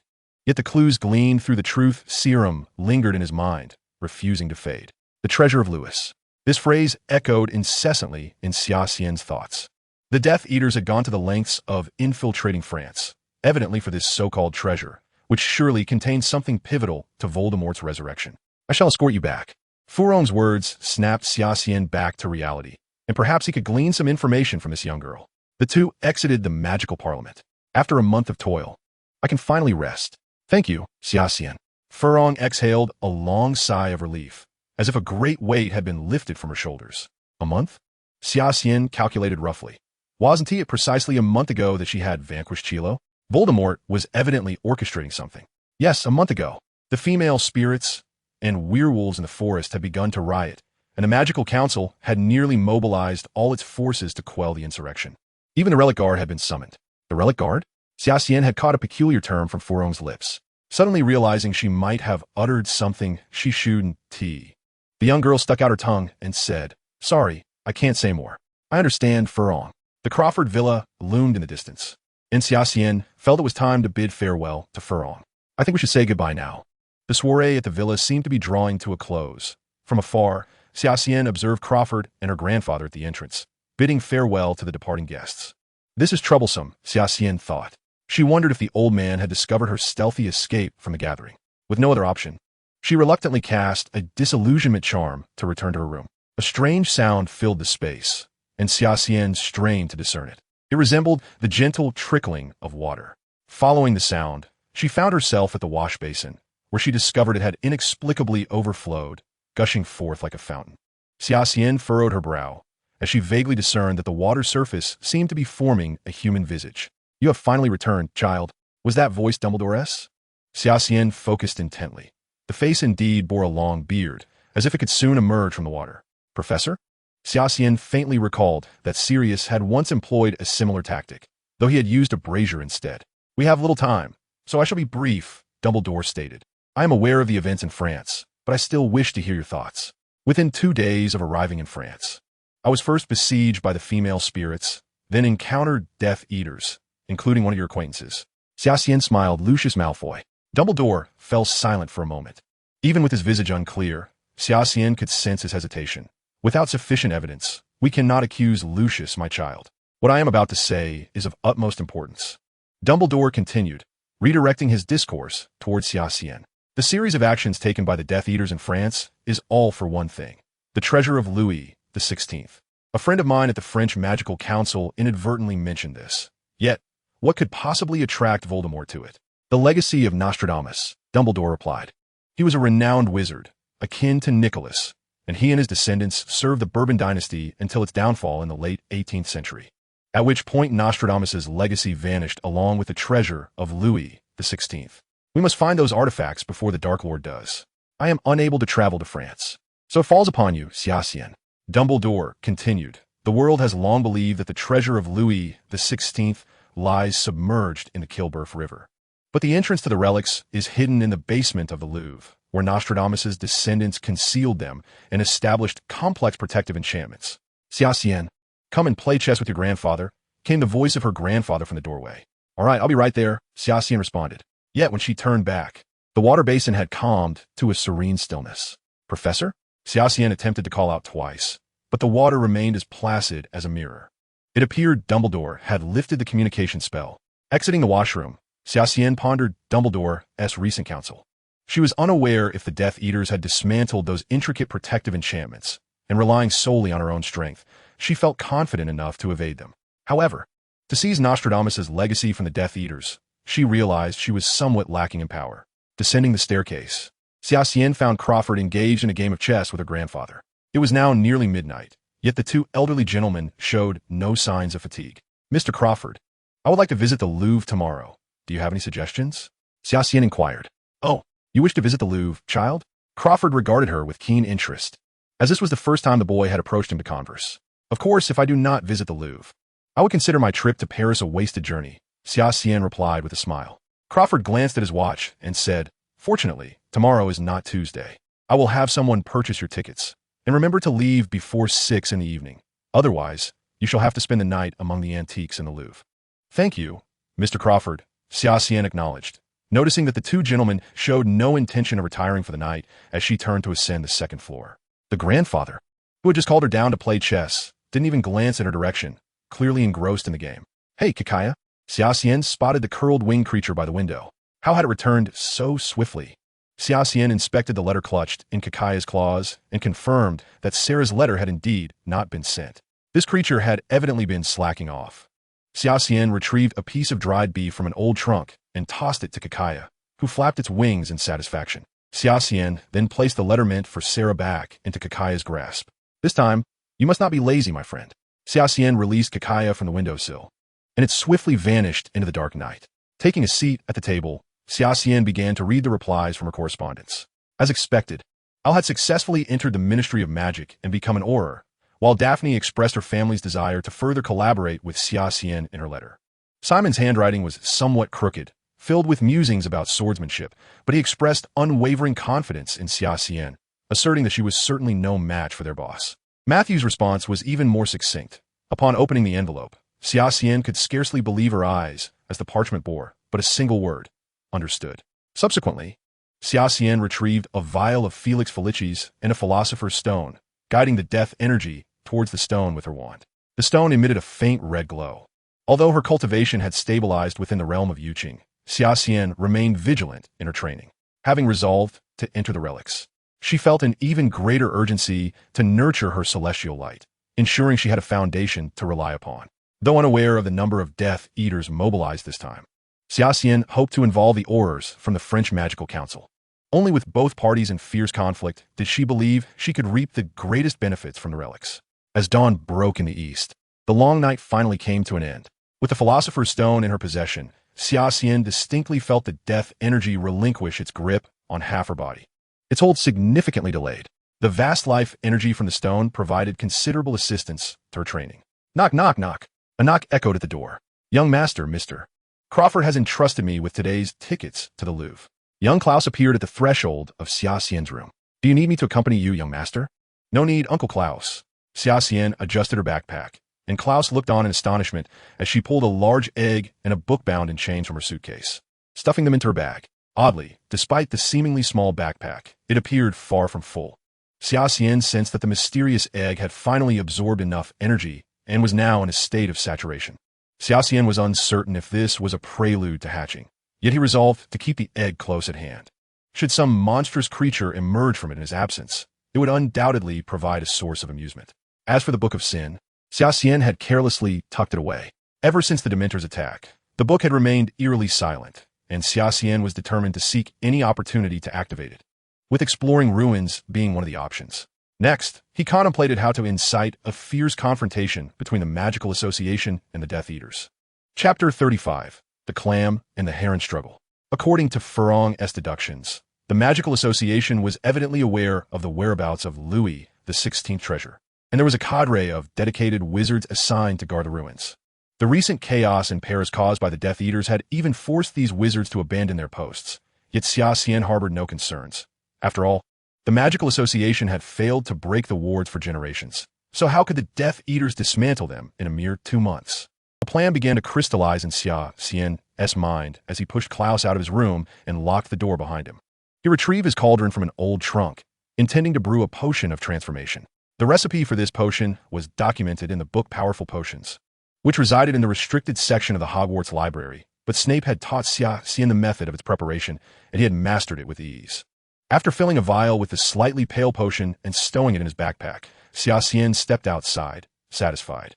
Bright sunlight filtered through the gaps in the leaves, casting a dapple glow. The magnificent Louvre was bathed in a golden sheen, the glass pyramid refracting sunlight into a spectrum of colors. Xia Xian navigated through the crowd, swiftly locating the entrance to the underground exhibition hall as indicated by the map. Upon entering, he noticed several suspicious individuals among the tourists. They did not appear to be admiring the exhibits. Rather, they seemed to be surveying the entire subterranean space. Some concealed their hands within their sleeves, and Xia Xian could easily imagine them gripping wands. He slipped into a restroom, hurried to a stall, and retrieved the transformation potion from his backpack. Pinching his nose, he reluctantly downed the oddly flavored concoction. Almost immediately, his features began to contort, and he grew to the stature of an adult. Donning a set of pre-prepared adult clothing, Xia Xian emerged from the stall, pleased with his new appearance. Had Furong or any Auror who had been with him the previous night seen him now, they would surely be taken aback. The individual before them unmistakably resembled the Death Eater who had masqueraded as the chairman the night before. Taking advantage of the distraction, Xia Xian had successfully brewed the transformation potion using a hair he had snatched from the Death Eater. Now, he just needed to incite a conflict between the Death Eaters and the guarding wizards. He decided to adopt the simplest and most effective method, deliberately rolling up his sleeves to reveal the dark mark on his arm. Then, feigning the demeanor of an ordinary tourist, he ambled deeper into the exhibition hall. A few undercover wizards took note of the suddenly appearing visitor and discreetly followed Xia Xian. Spotting an ajar door not far ahead, shrouded in darkness with a sign reading "No entry for visitors," Xia Xian pressed on. The two wizards stationed at the door were evidently sentinels. "Hey, sir, please stop." Xia Xian pretended not to hear the shouts behind him, quickening his pace. The wizards trailing him began to sprint as well. The two guarding wizards noticed Xia Xian barreling towards them and hastily drew their wands. Avada Kedavra!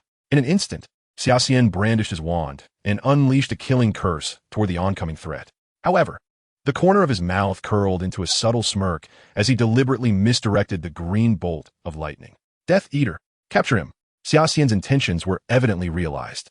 The dark mark on his arm stood out conspicuously, drawing the attention of virtually all the wizards present. A flurry of red bolts shot toward him, and numerous green spells intercepted the disarming curses. A surge of people rushed in, unmistakably Death Eaters. It seemed they had concealed themselves among ordinary tourists. And Xia Xian was like a match igniting a powder keg, prompting the two groups previously engaged in cautious probing to clash directly.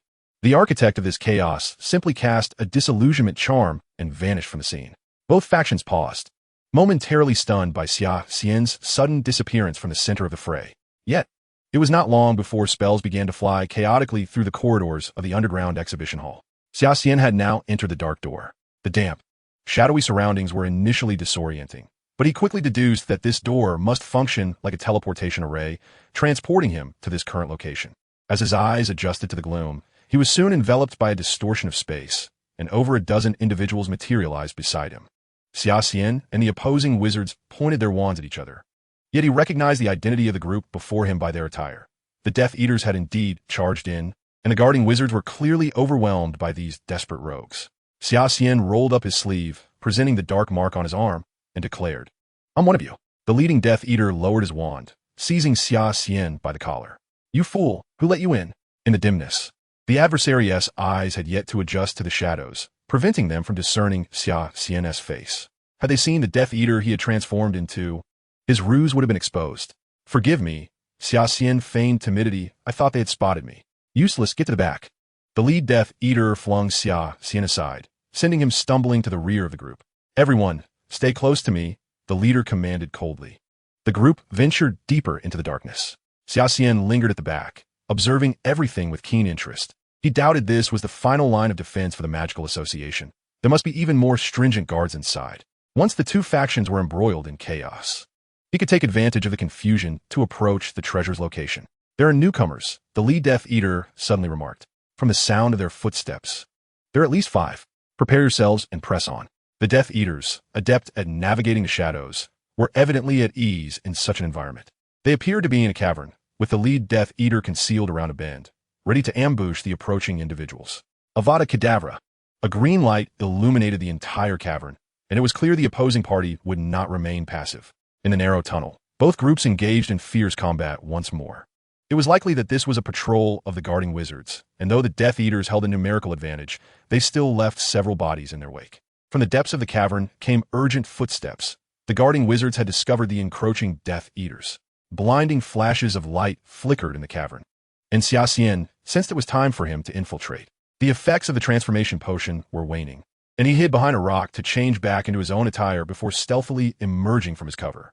As he advanced, Xia Xian noticed an increasing number of bodies strewn across the ground. The battle appeared to be intensifying ahead, and he endeavored to close the distance to the center of the conflict, calculating his approach. Upon confirming his ability to accurately teleport away from the heart of battle, Xia Xian decisively uttered the incantation. Indeed, the flickering lights had already receded behind him. He continued deeper into the cave. The guarding wizards had evidently moved forward to confront the encroaching Death Eaters, and Xia Xian encountered no further obstructions. After nearly 10 more minutes of walking, he finally reached the end. Before him lay a vast underground cavern, in stark contrast to the narrow passage he had traversed earlier. Stalactites hung from above, and the damp stone walls reflected the glow of torches.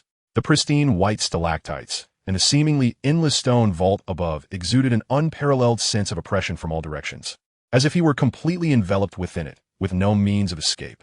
Surveying the immense cavern, Xia Xian's gaze fell upon a massive stone tablet not far away. Here lay the treasure of kings. Beside the tablet, a beautifully carved stone disc caught his attention. Approaching it, he discerned that the disc was intricately engraved with what appeared to be stars in the night sky. Suddenly, Xia Xian noticed a conspicuous diamond-shaped indentation on the smooth surface of the disc, as if it were designed to hold something.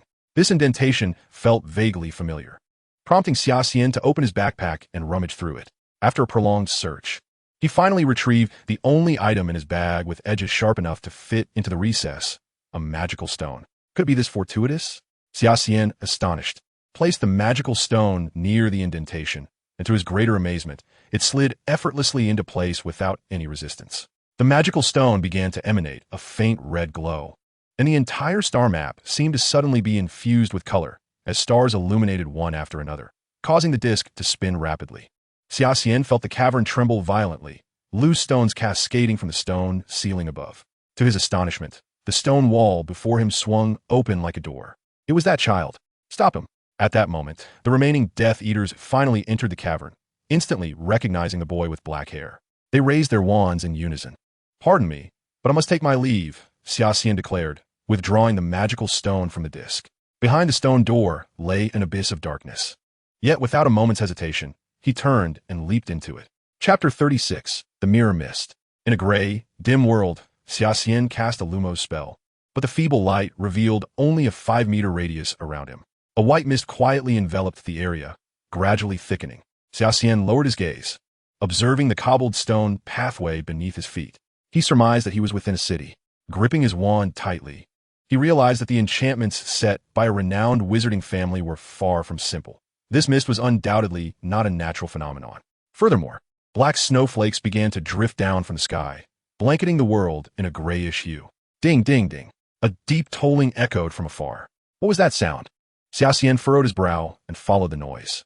As the bell tolls continued, the daylight began to fade into darkness. Xia Xian remained vigilant, keeping a firm grip on his wand. Though uncertain of what lay ahead, he understood that the forthcoming moments would be of utmost significance. Ding!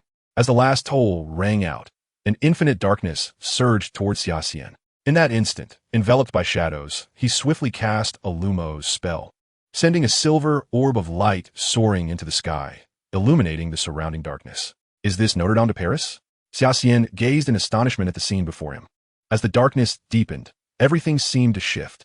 Cracks began to appear on both the walls and the ground, debris and plaster swirling into the air as if torn away. Behind the crumbling walls, Xia Xian glimpsed an entirely different sight.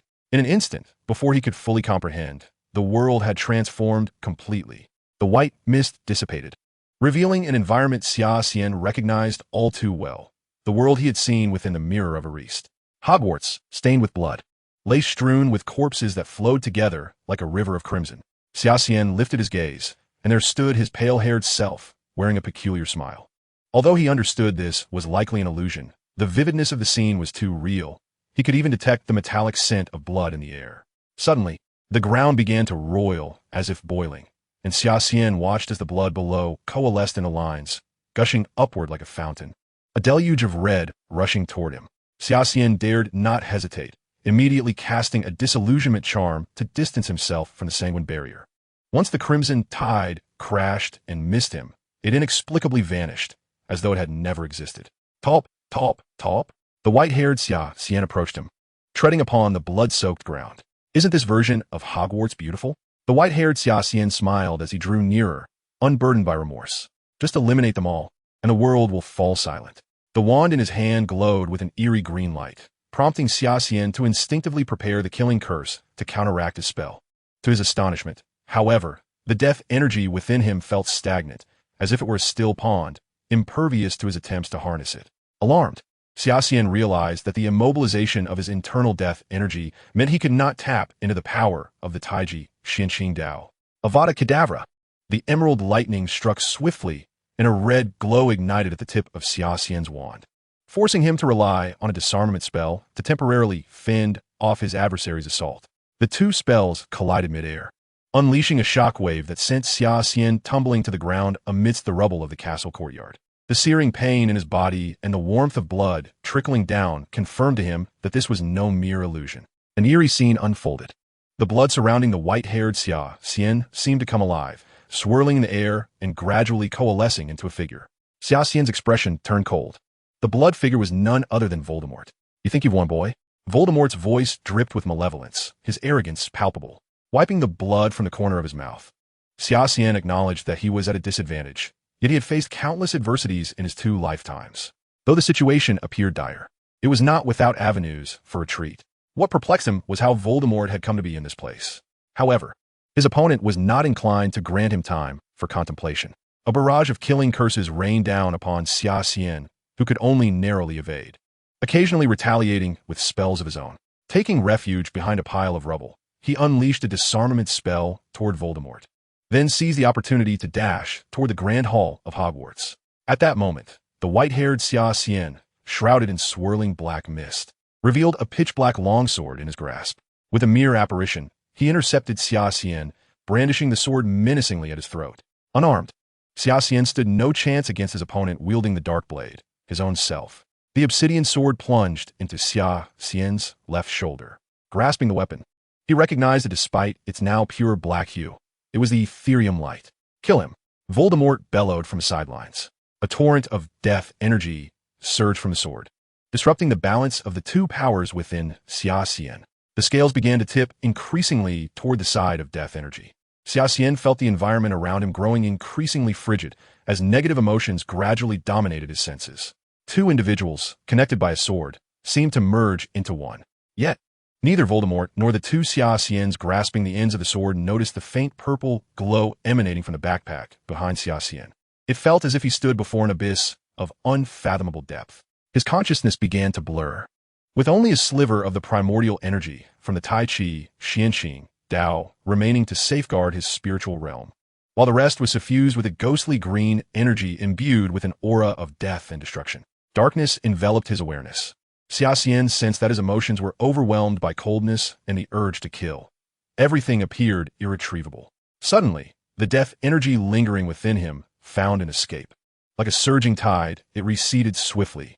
Xia Xian gradually regained control over his body, but the abruptness of it all left him somewhat flustered. The flow of death energy seemed inexorable. Even the death energy originally within him was expelled from his body. It was a near-fatal encounter. Grasping the sword of light, his hand shimmered with white radiance, and he couldn't help but let out a wry smile. Indeed, he was his own greatest adversary. He had never felt so beleaguered since arriving in this world. Suddenly, fine cracks appeared on the surface of the sword. Soon after, black shards began to peel away from the blade. Xia Xian gazed at his own inner demon, the white-haired reflection before him. He had never anticipated that his inner demon would force him into such a dire predicament, yet the tide had clearly turned. The primordial energy of Tai Chi Xianxing Dao pierced toward the inner demon like a sharpened blade.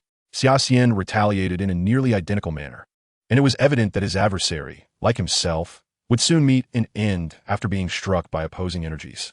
A strange grin curled at the corners of the inner demon's mouth, which then shattered into countless fragments, exploding in midair. Xia Xian staggered to his feet, his complexion pale. Before him, the world began to crumble. The Voldemort formed from coagulated blood stood amidst the ruins. Turning to look at Xia Xian, this was far from over. As the illusory realm collapsed, Xia Xian found himself within a vast stone chamber. The entire room was enveloped in dazzling light, with countless gold, silver, and gemstones strewn about. Yet Xia Xian felt no interest in these treasures. He set down his backpack and took out the peculiar egg, reflecting on his last sensations before succumbing to darkness.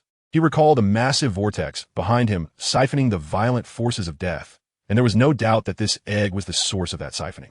In other words, this yet-to-be-born entity had saved his life? Xia Xian cautiously examined the egg. Its vibrant life force showed no signs of waning. It appeared to be in splendid condition. This realization eased his mind. Just as he intended to return the egg to his backpack, he noticed a fine crack had suddenly appeared at the top of the egg. Following that, accompanied by a faint cracking sound, more fissures began to form on the shell. Was the egg about to hatch? For a moment, Xia Xian felt at a loss. Akin to a father awaiting the birth of his child, a mix of joy and anxiety coursing through him. The eggshell shattered. The first thing to emerge before Xia Xian was a beak, followed by a pair of sharp eagle eyes. Staring at this extraordinary creature, he wondered if it was a phoenix. However, having seen Dumbledore's fox, he noted that this little creature was distinctly different. Although just born, it was evidently much larger than fox. The unnamed avian finally emerged from its shell, and to Xia Xian's surprise, it was not the ugly sight typical of newly hatched birds. Instead, this exquisite creature boasted brilliant golden feathers and possessed 2 pairs of wings, its tail feathers shimmering in a beautiful dark golden hue. Xia Xian reached out to touch the newly hatched creature, which affectionately nuzzled against his hand. The air around them crackled with a subtle electric charge, and Xia Xian sensed the immense energy coursing through this little being. The arcs of electricity likely emanated from it. Rising to his feet, he observed that the little creature seemed to cling to him, attempting to flutter up to his shoulder.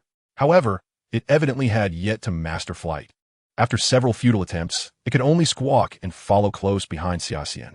The treasures within the stone chamber held little allure for Xia Xian. In his previous life, he had encountered wealth far exceeding this amount.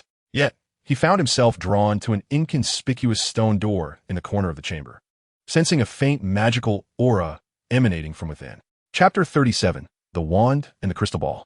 As for the chattering little creature that had been by Xia Xian's side since its birth, after a moment of contemplation, he decided to name it Lightning, a name both resounding and fitting for its abilities. Xia Xian was unaware of what type of magical creature Lightning truly was. This was a question he would need to pose to Sarah, who aspired to become a magizoologist. Since her graduation, she had been elusive, but if time permitted, Xia Xian resolved to inquire thoroughly. Flight seemed a challenging endeavor for the newly hatched Lightning. It could only shuffle its claws behind Xia Xian. Approaching the stone door, he noticed an engraving of a 6-pointed star entwined by ivy, reminiscent of a family crest. Alohamra. Xia Xian withdrew his wand and called out to the door. Indeed, the stone door creaked open. Whether it was due to Nostradamus' descendants being overly confident in their enchantments or having exhausted all their magical energy after casting them, there were no magical wards within the chamber. Beyond the door lay a cramped room, sparsely furnished, featuring 2 stone pedestals at its center. Xia Xian discerned a human skeleton sprawled upon one pedestal, adorned with tattered black cloth, likely remnants of a robe.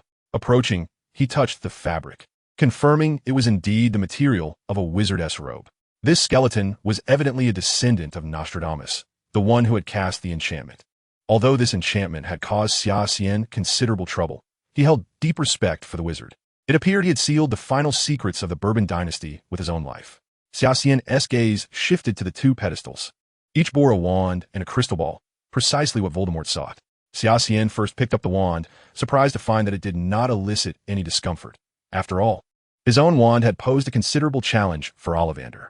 He intended to keep this wand for himself. The wands sold by Ollivander were registered with the Ministry of Magic, and while Xia Xian's death stick could effectively mask his use of the wand to cast the killing curse, possessing 2 wands would undoubtedly facilitate many endeavors. He tested the new wand with a few minor spells, delighting in its exquisite precision. While the death stick amplified spell potency, in terms of accuracy, this wand was evidently superior. With this wand in hand, Xia Xian even felt confident in executing precise apparition, a skill he had yet to master. After stowing the wand in his backpack, his gaze fell upon the crystal ball on the other pedestal. This crystal ball appeared exceedingly peculiar, its center filled with white mist, reminiscent of what Xia Xian had encountered in the illusion. Xia Xian hesitated for a moment, yet ultimately placed her right hand upon the crystal ball. The instant her hand made contact, an array of bizarre and fantastical images appeared before her. The shimmering sword of Gryffindor gleaming with a cold light within a hidden chamber, the haunting presence of Dementors in Azkaban, and the sight of Dumbledore plummeting from a high tower. Lastly, the silver-haired Xia Xian re-emerged, as the preceding images began to fracture, transforming into scintillating specks of light. Once all the visions dissipated, Xia Xian gasped for breath, her expression a complex tapestry of emotions as she regarded the enigmatic crystal ball. Perhaps only Dumbledore and Voldemort comprehended the true nature of this object. It had not manifested in the narrative of her previous life. Xia Xian was uncertain whether this was a relic of the world's original events or an anomaly brought about by her rebirth. Regardless of the crystal ball's strangeness, she could not leave it behind. Suppressing the peculiar sensation it invoked, she stowed the crystal ball into her backpack, feeling it was time to return. With her avian companion, she approached the mechanism of the stone chamber. Xia Xian illuminated the stone door with her wand's glow, revealing yet another star map on its reverse side. She placed the magical stone into the indentation, and the door creaked open. Capture that brat. The Death Eaters had evidently clashed with Aurors prior to Xia Xian's entrance into the chamber. She observed that only 5 or 6 Death Eaters remained waiting in the cave, with 2 of them continually casting spells outward towards the cave's entrance.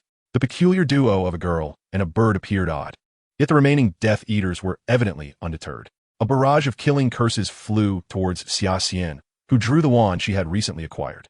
The disarming charm seemed almost sentient, skillfully evading the oncoming curse and striking one of the nearby Death Eaters instead, while Xia Xian deftly sidestepped the lethal spell using apparition. Each movement, hindered by the sword wound on her shoulder, resembled a dance upon the edge of a blade, as the Death Eater's attacks narrowly grazed past her. Chirp! Chirp! Lightning, her companion, darted left and right, yet the little creature was clearly agitated by the adversaries, flapping its wings vigorously. What in the world is this chaotic energy? Xia Xian, positioned closest to the surging energy, sensed something amiss, unable to suppress an expletive. The air around the creature crackled with sounds of electricity, accompanied by visible arcs. Unlike the golden arcs of its nascent state, the electricity surrounding lightning now manifested in a deep purple-black hue. Xia Xian swallowed hard. She was all too familiar with this phenomenon, having previously employed a technique that utilized thunder to devastating effect. The violet-golden, destructive energy radiating from the arcs was unmistakably reminiscent of the Nine Heavens' thunder. At that moment, Xia Xian's thoughts shifted from how to vanquish the Death Eaters to how to evade the impending attack of the Nine Heavens' thunder within such a confined space. Lightning flapped its wings, its 2 pairs of golden wings synchronizing, successfully lifting off the ground. Sensing the increasingly terrifying force of annihilation, Xia Xian wasted no time. Seizing the magical stone and hastening back to the stone door, activating the mechanism with utmost speed before retreating into the chamber. A thunderous boom erupted from behind the stone door, causing the entire underground cavern to tremble. After a brief moment, the outside fell eerily silent, prompting Xia Xian to cautiously reopen the mechanism and step out of the stone chamber. Chirp! Chirp! The instant the door swung open, Xia Xian beheld lightning standing triumphantly at the entrance. While the stone chamber had transformed drastically, the aperture before the door had expanded significantly, and the ground was marred by alarming fissures, reminiscent of lightning strikes. As for the Death Eaters, they were likely reduced to mere ashes. Xia Xian bent down to stroke Lightning's head, the little creature reveling in the affection, nuzzling against her hand and letting out a few triumphant chirps. Xia Xian's hand trembled slightly as she pondered the true nature of this being. Was it not akin to a mobile nuclear bomb? No one could withstand a direct hit from a Nine Heavens' thunder at such close range. Moreover, judging by the fissures in the ground, it appeared that the little creature had unleashed more than one bolt of thunder. Puzzled, Xia Xian contemplated how a Western magical creature had mastered an Eastern thunder technique. During Lightning's embryonic stage, she had sensed the release of thunder elemental energy from the egg, yet how it had come to harness the destructive essence of the Nine Heavens' thunder was beyond her comprehension. Suddenly, she recalled that both she and her inner demon had absorbed 2 sources of death energy prior to the little creature's hatching.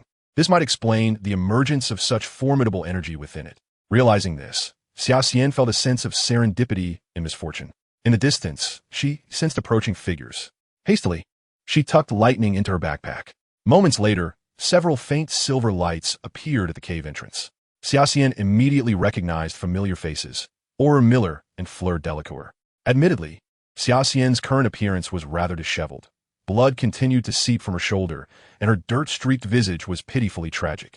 Xia Xian? Fleur instantly recognized her, standing beside the stone door.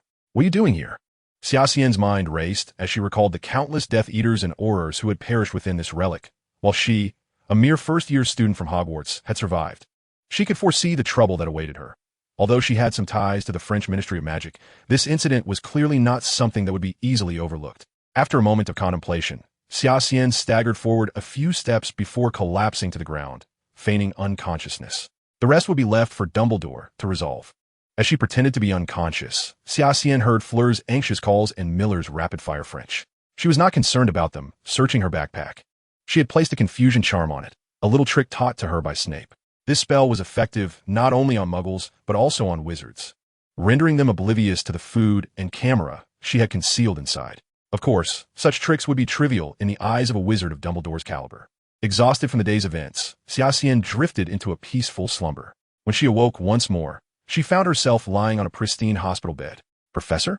Xia Xian gazed at Dumbledore, who sat beside her. What brings you here? You have done well, my child, Dumbledore replied with a smile, nodding at Xia Xian. I have already informed your family. You are free to return to England at any time. By the way, Professor, Xia Xian retrieved her backpack from the side and produced the crystal ball. This may be what Voldemort is seeking. The prophecy orb of Nostradamus. Dumbledore stated solemnly as he accepted the crystal ball from her grasp. Indeed, this is what the Dark Lord has been searching for. Nostradamus achieved remarkable feats in divination and potion-making. This orb is one of his significant later achievements. Those who possess it can glimpse into the near future, Dumbledore continued. Pausing briefly. However, these glimpses are not immutable. Individuals can utilize the orb's prophecies to successfully avert certain outcomes. Xia Xian furrowed her brow, recalling how the future she had witnessed ultimately transformed into shattered points of light. What did that signify? Dumbledore carefully stored the prophecy orb and then addressed Xia Xian. I shall take responsibility for the orb's safekeeping, and I will also assist you in handling the ensuing matters. As Dumbledore departed, Xia Xian was soon visited by her grandfather, Shui Yuanshan, who had not slept a wink throughout the night, gazing at the rather alarming wound on Xia Xian's shoulder. The elderly man's concerns were plainly etched upon his visage. Upon confirming that Xia Xian was unharmed, Shui Yuanshan let out a sigh of relief and promptly instructed Klaus to procure return tickets, believing that Paris was far too perilous a place. However, what Xia Xian did not anticipate was that Shui Yuanshan refrained from inquiring about the circumstances surrounding his injury, suggesting that Dumbledore had shared something with him. Once back at the Shui residence, Xia Xian seemed to have severed ties with the magical world for the time being. He spent his days at home practicing until the latter part of the holiday, when Eliza arrived to stay with the Shui family, thus alleviating the monotony of his days. As time flowed on, the end of the first semester's summer vacation drew near. Time has a way of helping one forget everything. It is like a refreshing breeze that sweeps away the anxieties of the previous term, leaving little in its wake. Everything seemed tranquil, yet beneath this rare calm, tumultuous undercurrents remained concealed. On a day in August, an extraordinary guest arrived at the Shui family estate. It was you, headmaster. Shui Yuanshan immediately recognized the headmaster, whom he had met briefly in Paris, as he opened the door. Greetings, Mr. Shui, Dumbledore said, extending his hand for a handshake, his gaze instinctively drifting towards the staircase. Is Xia Xian in? He is in his room. You may go find him yourself, Shui Yuanshan replied. Dumbledore nodded and made his way to the second floor of the villa. Studying for second-year classes? I see. It's rare to see you so diligent, Dumbledore remarked, appearing silently behind Xia Xian. Xia Xian offered a resigned smile, wishing it were otherwise, but what could one do when a genius resided next door? Do you remember the promise I made to you at the end of the term? Dumbledore inquired with a smile. What promise? The matter of Nicholas Flamel, Dumbledore stated. My old friend wishes to meet you before his journey reaches its conclusion. Xia Xian and Dumbledore disapparated to Devonshire, materializing before Flamel's residence. The environment where Nicholas Flamel resided was quite pleasant. It appeared to be a village inhabited by wizards, with neat fences lining the roads, adorned with various climbing plants, brimming with the vibrancy of life. Following Dumbledore through a thicket, they emerged into a picturesque landscape of verdant hills and serene waters, where, according to Eastern philosophy, one might deem a utopia. Nestled beside a small lake stood a house with brown tiles and white bricks, from which a chimney emitted billowing white smoke, indicating that the owner was likely preparing breakfast. This is our destination, Dumbledore announced, halting 10 meters from the house. He turned to Xia Xian and said, well, I shall leave you here. The rest is up to you. What do you mean? School is about to start, and I am quite busy. Nicholas wishes to see you, so I shall not intrude. Xia Xian nodded lightly, acknowledging his understanding. In the next moment, Dumbledore utilized disapparation to depart from the scene. Taking a deep breath, Xia Xian stepped forward confidently. The next instant, the world spun around him, and he felt as though he were plummeting from a great height. The sensation of weightlessness compelled him to instinctively reach out towards the sky, yet he grasped nothing but air. As anticipated, it was not as simple as it seemed. Dumbledore had subtly hinted earlier, "The rest is up to you." Was this a test? Everything unfolded as Xia Xian had surmised. In the next moment, a familiar scene materialized before him. Are these my parents in this life? Observing the family of 3 before him, Xia Xian furrowed his brow, recognizing it as an illusion, or rather a form of mental magic. What does this mean? Just as Xia Xian's question lingered in the air, the idyllic scene of the family shifted dramatically. This transformation caused Xia Xian's brow to furrow further, the smile on his face gradually fading. The once bright and warm room grew dim, the young couple vanished, leaving only a black-haired infant lying quietly on the floor, neither crying nor laughing, merely gazing at Xia Xian. Is this a contrived illusion of the past? Xia Xian felt a twinge of disappointment. Was this truly the extent of the great alchemist Nicholas Flamel's test? Such a trick could indeed deceive most.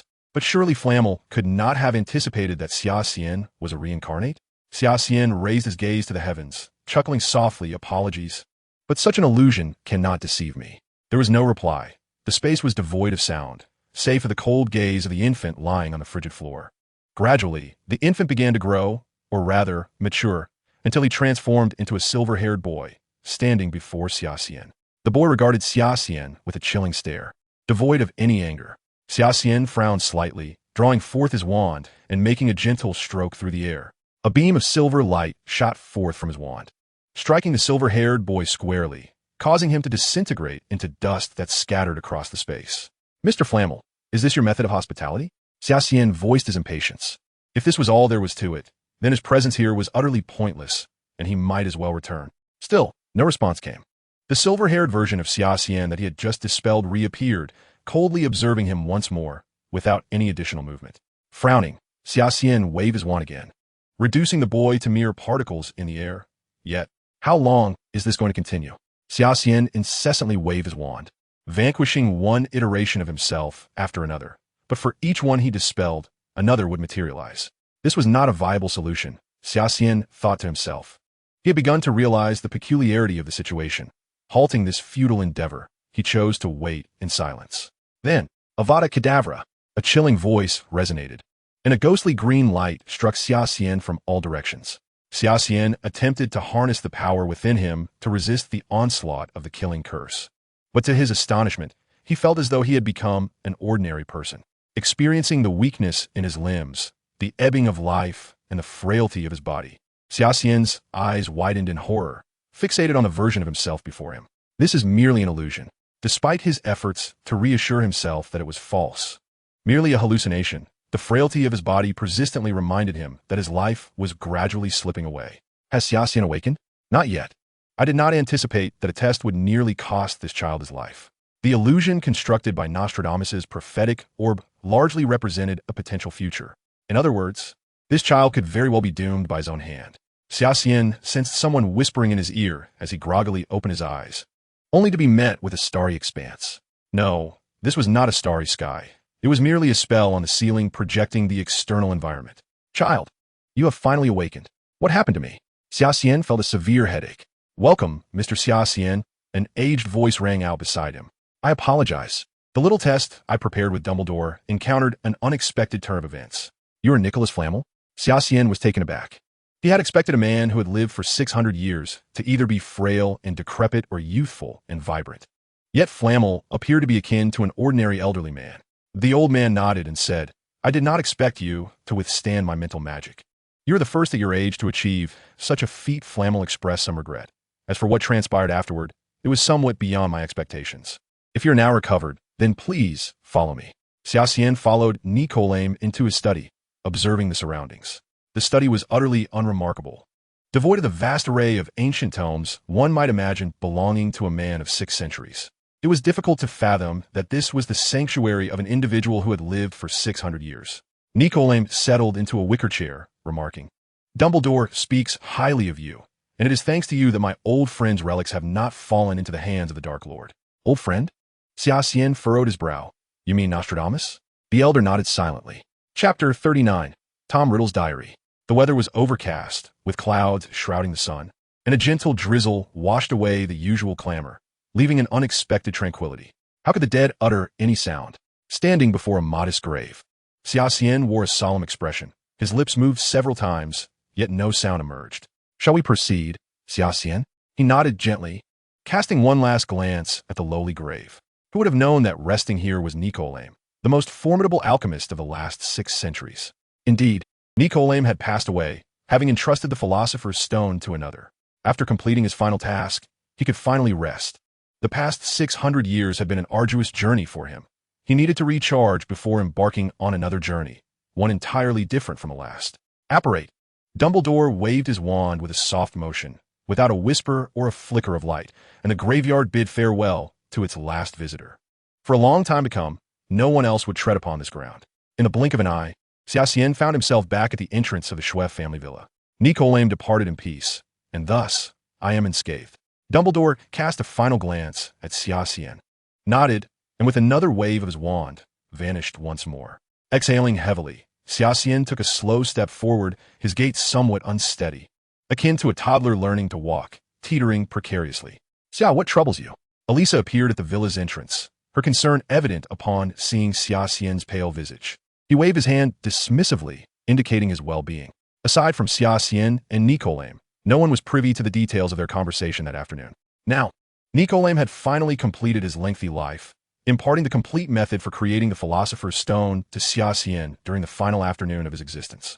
Although the old man harbored complex feelings towards the stone, as a master alchemist of his generation, Nicolaim ultimately decided to pass on this ancient craft.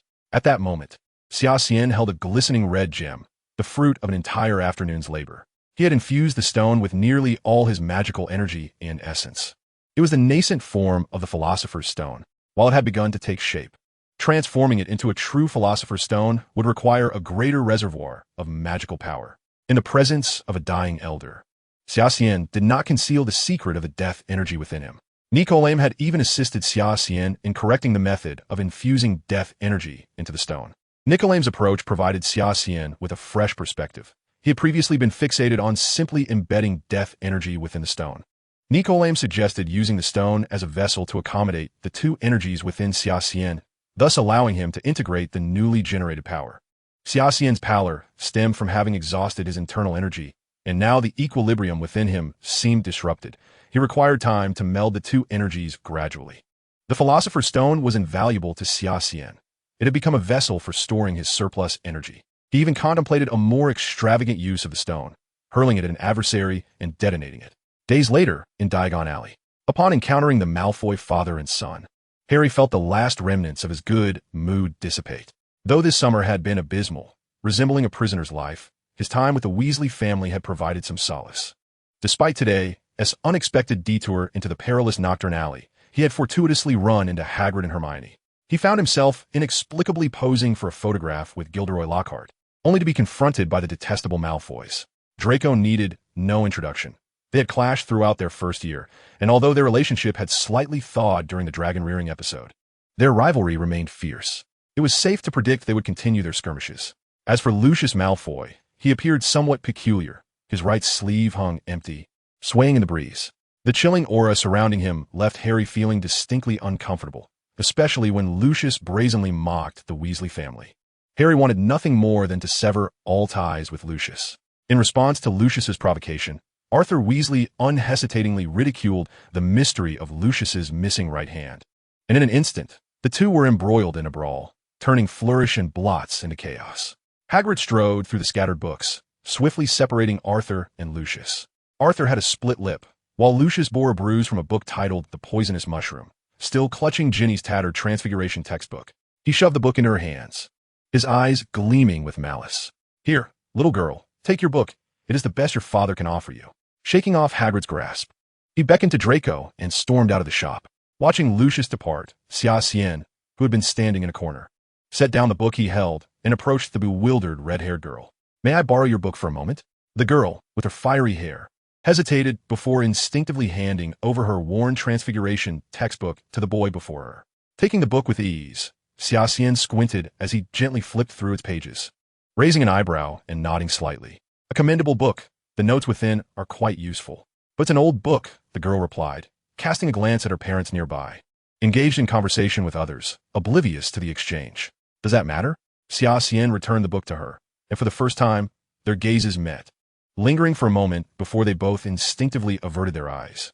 However, I no longer wish to use the old one. Then how about I trade this one for yours?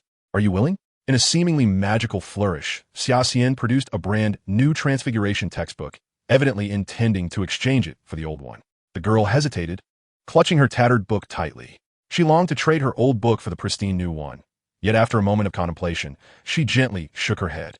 Then this book is a gift for you. Without further ado, Xia Xian pressed the new book into her hands, offering her a gentle smile before turning and disappearing into the crowd. Gazing at the new book in her hands, the girl rubbed her eyes vigorously, confirming its newness. And a faint smile blossomed on her face. That boy was somewhat reminiscent of that sleepyhead, Ron said as he approached his sister. Where did you get this new textbook? Ginny, still basking in the joy of her new acquisition, replied, A wizard about your age just traded with me. He traded a new book for your old one? Ron looked utterly bewildered. How come I've never encountered such good fortune before? It was only after Xia Xian had wandered away that he found a secluded corner, scrutinizing the diary in his hands with a furrowed brow. Is this indeed Tom Riddle's diary? Why do I not sense anything particularly special about it? Xia Xian casually flipped through a few pages of the diary in his hands. Last year's experiences had taught him that his presence would inevitably influence the progression of a narrative to some extent, and the best way to address all of this was to take the initiative. Xia Xian was aware that Horcruxes, as exceedingly unique magical artifacts, possess remarkably concealed abilities. In fact, there are only a handful of methods to discern the authenticity of a Horcrux. At this moment, Xia Xian's mind was brimming with mischievous ideas. He contemplated directly throwing this diary to Dumbledore, wondering what expression Voldemort would wear in response. Xia, what are you up to now? Eliza inquired, noticing the old diary in Xia Xian's hand. Where did you get that ancient book? Xia Xian hastily concealed the diary in his backpack and replied to Eliza. Where did Simon and the others go? Let's proceed to purchase other items. You're hiding something from me again, Eliza remarked, somewhat exasperated by Xia Xian's secretive demeanor as she followed him. Xia Xian had his own reasons for urgently seeking out a few high-ranking members of the Silver Serpent Society. If all went as anticipated, the diary he possessed should indeed be Voldemort's Horcrux, with no immediate way to deal with it. Xia Xian resolved to follow the original story's approach of destroying it with the fang of that giant serpent. The high-ranking members of the Silver Serpent Society were exceedingly familiar with Slytherin matters. Daphne. Xia Xian spotted the avaricious senior who was leaning against the window of the tailor's shop, clearly captivated by the beautiful wizarding robes displayed within. Her unwavering gaze resembled that of young girls enamored with exquisite garments. Xia Xian and Eliza approached, only to see Daphne feigning ignorance of their presence. Her eyes fixated on the robe. A Slytherin prefect, and yet she desires to wear such shabby attire, Daphne muttered to herself. Xia Xian felt a wave of frustration and remarked, Did I not just provide financial support to the Charlotte family? The funds could hardly find their way into his hands. With a sorrowful expression, Daphne implored, Junior, lend me some money. I'll repay you at the start of term. Xia Xian thought to himself, and the money you return to me is merely offset by the club funds I provided. Nevertheless, he dutifully settled the bill. Observing Daphne's ecstatic demeanor as she seemed eager to don her new attire, Xia Xian finally inquired, Daphne, are you aware that there exists a hidden chamber in the dungeons of Hogwarts? Chapter 40, Reawakening from a Cold. The dungeons of Hogwarts are a labyrinthine expanse, not to mention the hidden chamber within. Daphne, currently preoccupied with the new robe, offered a brief reply before continuing her browsing. Hearing this, Xia Xian felt somewhat disheartened and pressed on, Daphne, I am referring to the Slytherin chamber, the one belonging to Salazar Slytherin. Daphne paused and responded, That is merely a legend. Junior, no one knows its location or whether it truly exists, although it is said to have opened once and claimed the life of a student. Furthermore, even if it does exist, none of us can unlock the door to that chamber. Salazar left it behind when he departed from Hogwarts, and only those who can speak Parseltongue can open the chamber's door, releasing the basilisk within to bring about what is termed purification for the entire school. It is said that such individuals are the true heirs of Slytherin. Matthew appeared beside Xia Xian, clutching a substantial stack of textbooks he had purchased from Flourish and Blots. Where's Simon? Xia Xian asked, glancing behind Matthew, but the tall figure was not at his side. After graduating, that oaf has become the 7th-year prefect. He's been exceedingly busy. Matthew replied, By the way, 2 prefects will be elected from the 5th year, and if all goes as expected, one of them should succeed Sala in the Silver Serpent Society. You should pay close attention. The Silver Serpent Society has always operated under a substitute system, maintaining 5 high-ranking positions, with recent graduates assuming these roles through election.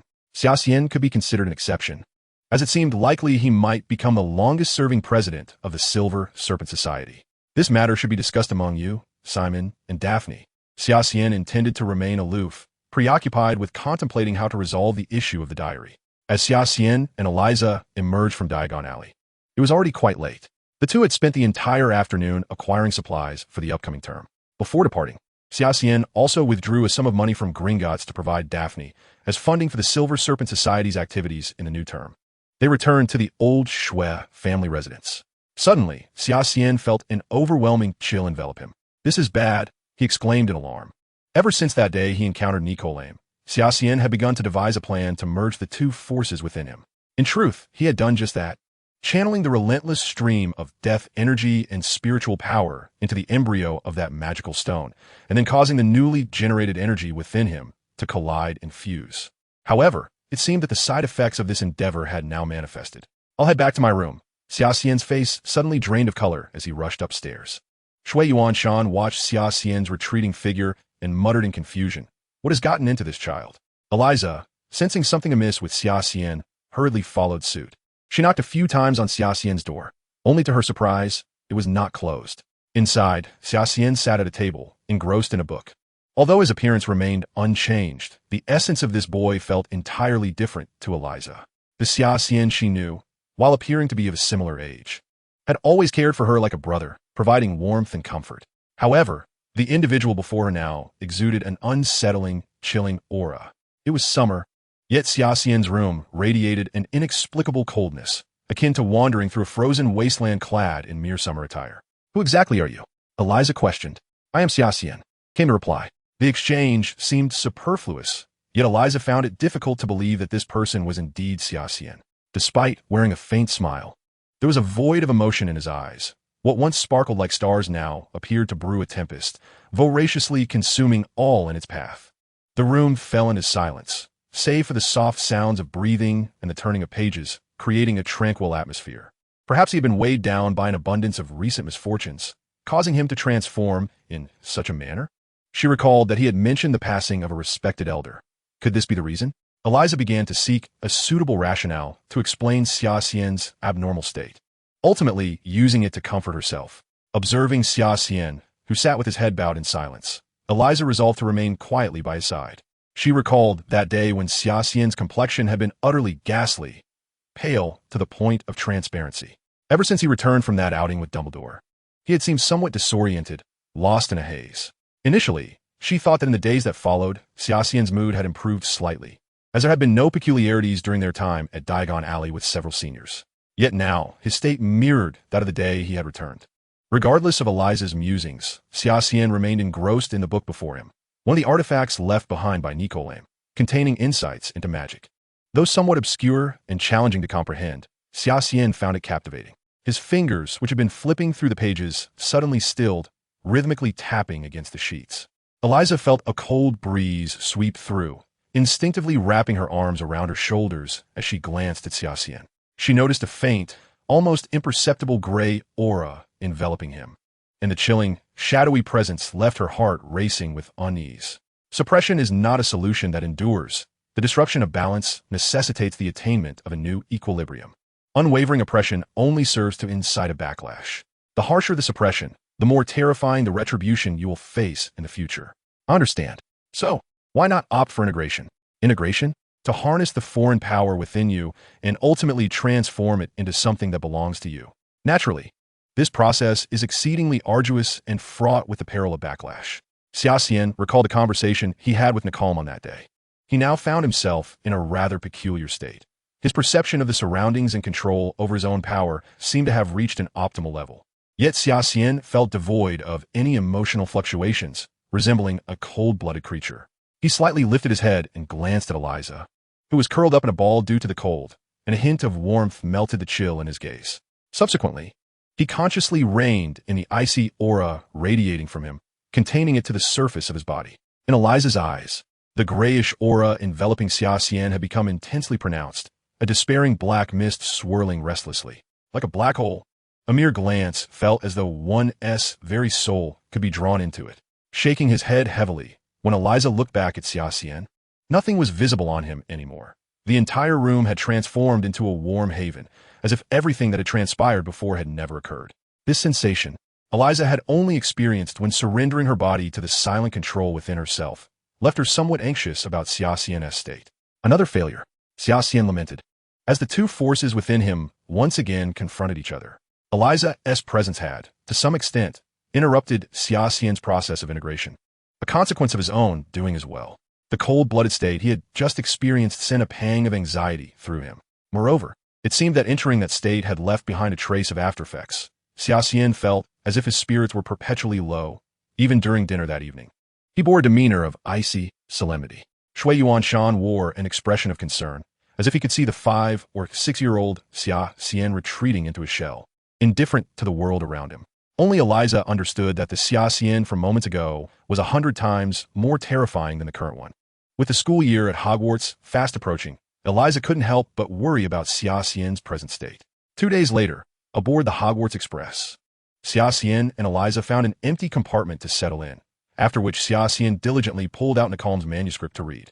In the realm of magic, the 100-year-old Nakalm was a figure deserving of respect in Xia Xian's eyes. His manuscript had indeed proven to be immensely beneficial. "Hey, have you seen Harry and Ron?" Just as Eliza was quietly observing Xia Xian's demeanor that day, the compartment door swung open, followed by a melodious voice. A girl with chestnut hair then appeared before Xia Xian and Eliza. "Miss Granger, it has been a while. How was your summer?" Upon seeing Hermione enter, Xia Xian had no choice but to close the book in his hands and greet her. They were somewhat acquainted. "It was fine, assuming we overlooked that incident in Diagon Alley." Hermione smiled as she turned her gaze to Xia Xian, who had not once lifted his head to meet her eyes. "How was your summer, Xia Xian? If you're inquiring about Harry, I saw him 5 minutes ago." "Where?" Xia Xian gestured towards the window without raising his gaze. But all that lay beyond were blue skies and white clouds, nothing more. Hermione chuckled helplessly, realizing that she wouldn't glean any information from Xia Xian. However, she sensed that the atmosphere within the compartment was somewhat off. "How should I put it? It feels rather chilly in here." "Well, I must continue searching for Harry and the others. We can discuss the remaining matters at school." Watching Hermione depart, Eliza hesitated before glancing at Xia Xian and asked, "Where did you see Harry and the others?" As soon as the words left her mouth, Eliza regretted her inquiry. That was not the question she intended to pose. 5 minutes ago, outside the window. Did you not notice?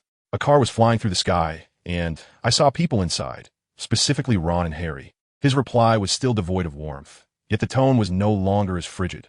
While it retained a certain dryness, it was certainly an improvement from his previous indifference. Eliza's expression was one of disbelief as she hurried to the window, but outside, there was nothing to be seen. Chapter 41. The Curse. Xia Xian paused his fingers over the pages of the book, lifting his head slightly to cast a quiet glance at Eliza before lowering it once more.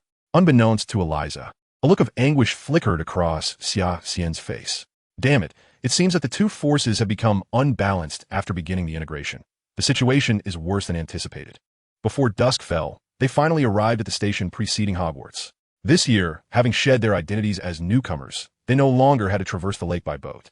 Truth be told, considering the two lackeys trailing Draco, one could only wonder if they would deliberately capsize the vessel this year.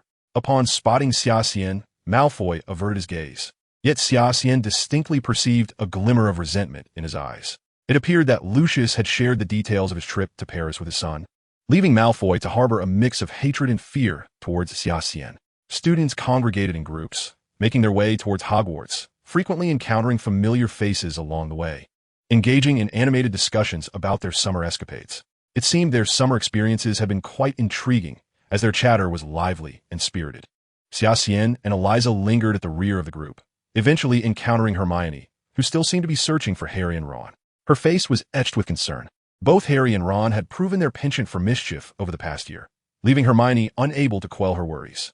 Xia Xian refrained from informing Hermione that her two companions were likely to be crash-landing near the Whomping Willow. With a worried expression, Hermione did not linger long beside Xia Xian and Eliza.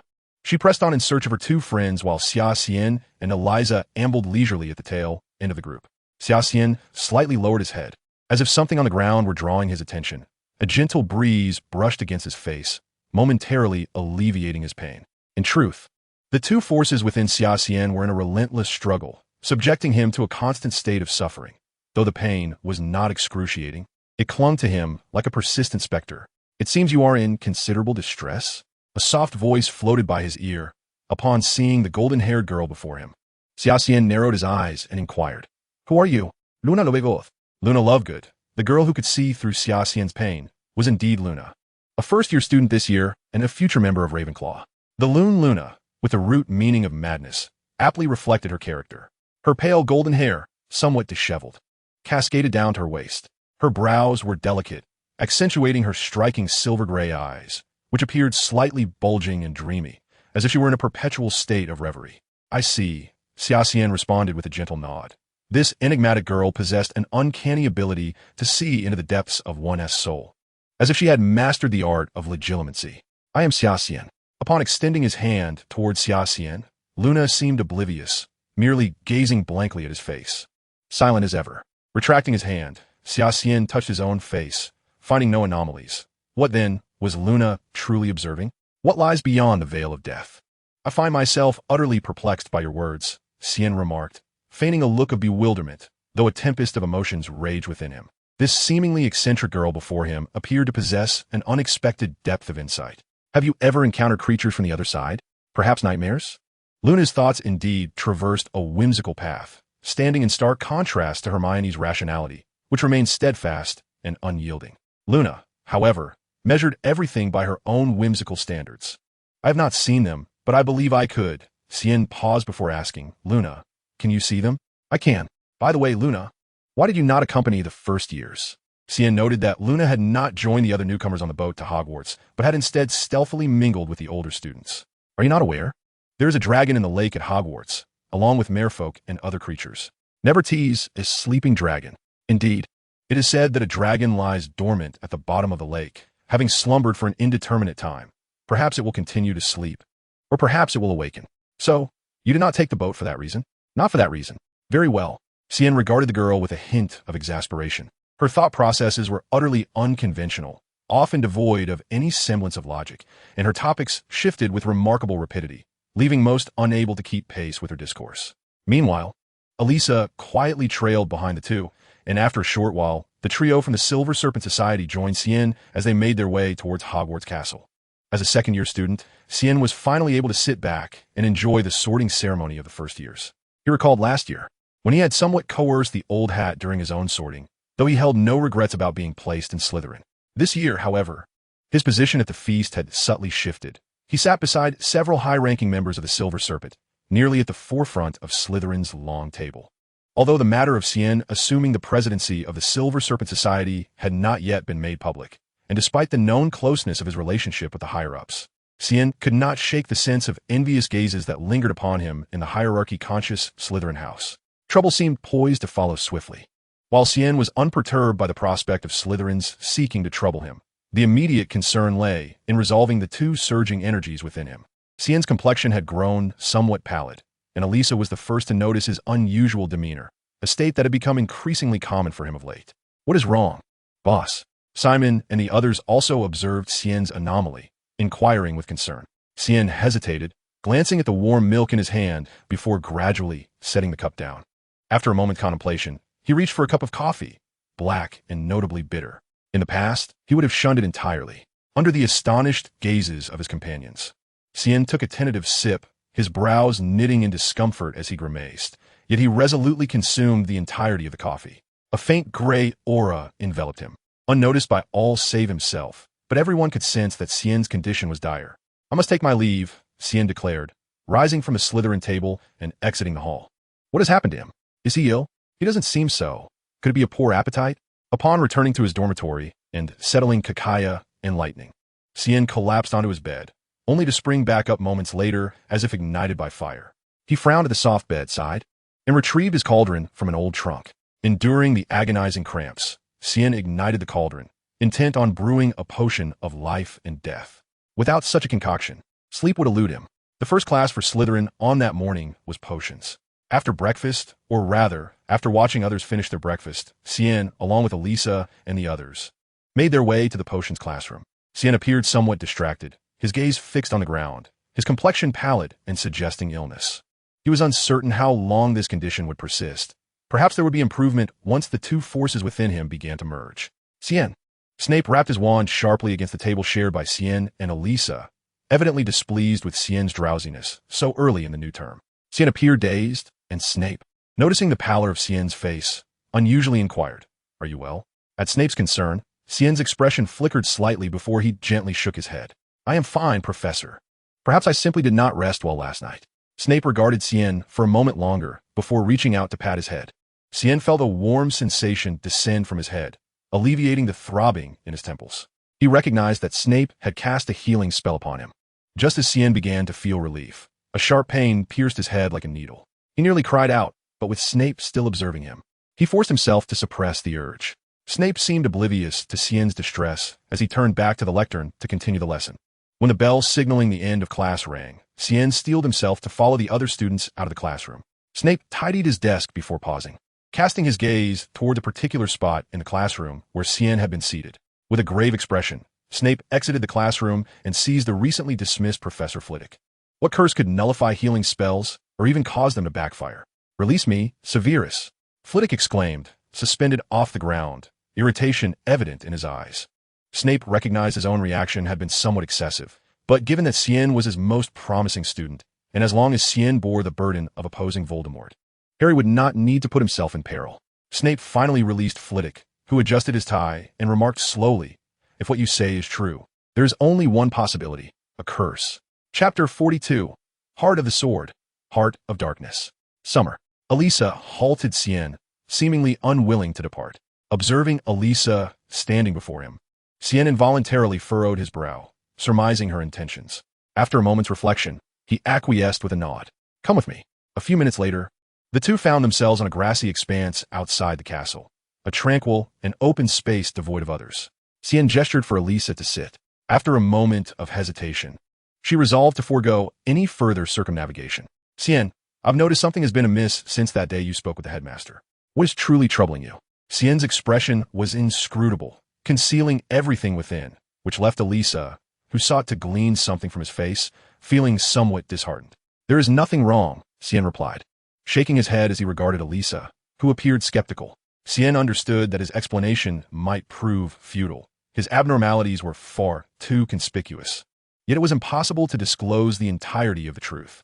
"Xian is lying. Then consider it a lie if you wish." Xian stood, his expression impassive as he towered over Elisa. "If your sole purpose in summoning me was to say this, I must apologize, but I have matters to attend to. I shall take my leave." The headmaster's office. "You just said that your treatment of Xian was entirely ineffective and even resulted in a backlash." "Indeed. Flitwick suggested it may be a curse." Dumbledore and Snape were engaged in discussion. "I do not concur." Dumbledore closed the document in his hands. Both Harry and Xia Xian shared a peculiar connection with the Dark Lord. Harry's manifestation of this link was the lightning-shaped scar upon his forehead, which had caused him discomfort intermittently throughout the previous semester. Whenever the scar throbbed, significant events would unfold within the school. However, prior to this incident, Xia Xian had exhibited no unusual behavior. This is precisely my point.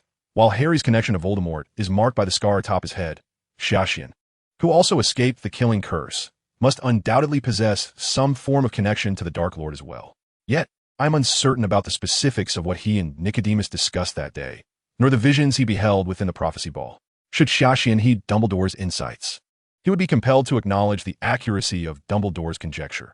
He too was gradually coming to terms with the notion that the deathly power within him seemed rather extraordinary. From a moment he first glimpsed his white-haired self in the mirror of Ariste to the subsequent appearances of his inner demons and Voldemort during the trials in the treasure ruins, it appeared that Voldemort had insidiously invaded his very being.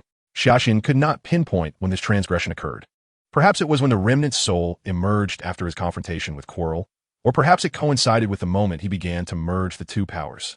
Or could it be that the moment this deathly energy infiltrated his body, Voldemort had already made his incursion? Xia Xian was uncertain whether he had unwittingly become another Horcrux of Voldemort. He sprinted back to his dormitory, disregarding Kakaya and Lightning who lingered nearby, and retrieved a vial of the prepared elixir of life from his drawer, consuming its contents in haste. Yet, Xia Xian seemed to have developed a certain resistance to the elixir. After downing the entire vial, the pain persisted unabated. Frustrated, Xia Xian rose from his bed. He instinctively evaded the Slytherin students gathered in the common room and made his way directly to the entrance of the room of requirement. Pausing momentarily, he pondered the need for a tranquil space to reflect before stepping into the room. In accordance with Xia Xian's wishes, the room transformed into a stark, empty chamber, furnished only with a solitary chair, dimly lit yet profoundly serene. Taking a deep breath, Xia Xian produced the unfinished Philosopher's Stone from his pocket, resolved to attempt once more the fusion of the two powers. With his right hand, he unleashed a killing curse from his wand, while his left hand formed a blade-like gesture projecting a pure white beam of light. The two forces converged from either side of the Philosopher's Stone towards its center. Predictably, the powers occupied the opposing poles of the stone, the transparent red gem appearing distinctly divided. As the energies began to flow outward, Xia Xian sensed a notable alleviation of his suffering. This moment might have been the most liberated he had felt in days, as he had been tormented relentlessly by the conflicting powers within him. After approximately a quarter of an hour, Xia Xian finally infused the energy within him into the Philosopher's Stone. At this juncture, he found a semblance of calm, perhaps for the first time since his encounter with Nicodemus. His mind resembled a placid lake, and he held his breath, initiating the practice of the Tai Chi Xianxing Taoist method. Of course, the deathly energy within him did not remain idle. An eerie green luminescence emerged in his consciousness. And once more, the two forces appeared to engage in their relentless struggle and strife. Xia Xian merged his awareness into the sea of consciousness, transforming into a sphere of white energy that shot forth like a swift arrow towards the deathly energy nearby. The green light abruptly reversed course, plunging into the seemingly tranquil surface of the lake, and upon reemergence, it had transformed into the white-haired inner demon. "We meet again," the white-haired apparition smirked, and, simultaneously, a dark, inky blade materialized in his grasp. Xia Xian furrowed his brow. This time, the inner demon had not relied on external objects, but had boldly presented itself within his consciousness. Xia Xian reasserted his presence, raising his hand to grasp the radiant blade that hovered at the center of his consciousness, which buzzed with energy before morphing into a stream of light that appeared in Xia Xian's hand. Two figures, identical save for their hair and eye color, stood poised on the lake's surface, then transformed into streaks of light, colliding once more in midair. As the two silhouettes flickered and intertwined, Xia Xian grew increasingly alarmed. The inner demon's assaults were evidently more ferocious, evoking the sensation of being attacked with a dagger rather than a sword. In terms of combat experience, this adversary appeared to be his equal, effortlessly countering Xia Xian's most intricate attacks. Xia Xian was taken aback by his own disadvantage. As he barely managed to fend off the inner demon's onslaught, he sensed that the power of the Tai Chi Xianxing Tao within him seemed to falter as well. The cold, emotionless state had once again enveloped him. Could it be that this inner demon was a manifestation of the deathly energy's essence? Xia Xian grew increasingly convinced of this theory, for the strength of the inner demon undeniably fluctuated with the potency of the deathly power. This recollection brought to mind his conversation with Nicodemus, who had insisted that Xia Xian abandon the notion of balance in favor of fusion upon learning that deathly energy still resided within him, and that he had witnessed his white-haired self in the treasure ruins. If he allowed this deathly energy to continually swell within him, it was likely he would eventually succumb to the inner demon's influence, transforming into a soulless harbinger of slaughter. With this realization, Xia Xian resolved to refrain from engaging the inner demon directly, opting instead to evade its attacks, as he needed to restore the strength of the Tai Chi Xianxing Tao before he could contend with the deathly energy. At that moment, Xia Xian fully leveraged the perceptive abilities gained from the dominance of the deathly energy. The seemingly fierce assaults of the inner demon appeared less formidable in his eyes. Unbeknownst to him, this instinctive awareness had initiated the beginning of the fusion between the two powers. Xia Xian's eyes became clouded and gray, and the inner demon suddenly paused, transforming into a streak of black light that surged toward Xia Xian. Simultaneously, a gray aura began to envelop Xia Xian's form, shrouding him in a misty radiance. Like a meditative monk, Xia Xian remained motionless. In his gray pupils, a halo of light seemed to swirl. Fusion entails the unification of two forces into one, rather than attempting to suppress or annihilate one force with another. I believe you Easterners understand this principle far better than we do. The voice of Nicodemus echoed in Xia Xian's ears once more. Indeed, I had always sought to subdue the deathly energy using the Tai Chi Xianxing Tao, which gave rise to the inner demon. Yet ultimately, the wielder of these powers is still myself. With this newfound clarity, Xia Xian suddenly smiled serenely and closed his eyes. Extending his arms wide, the inky light approached swiftly, piercing through his chest. Why? The inner demon exclaimed, bewildered as it gazed at Xia Xian. The heart of the sword or the heart of the demon, both cannot surpass my true heart.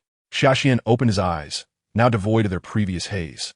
Transformed instead into a swirling yin-yang symbol of Tai Chi, the inner demon gazed at Xia Xian with disbelief until its very dissolution, while Xia Xian merely smiled softly and remarked, "It appears we shall meet again another time." Xia Xian discovered that, apart from the dual forces of the Tai Chi, Xianxing Tao, and the deathly energy residing within him, a subtle, inky energy had emerged between the two powers, forming a third force within him. This, he surmised, was the inception of fusion.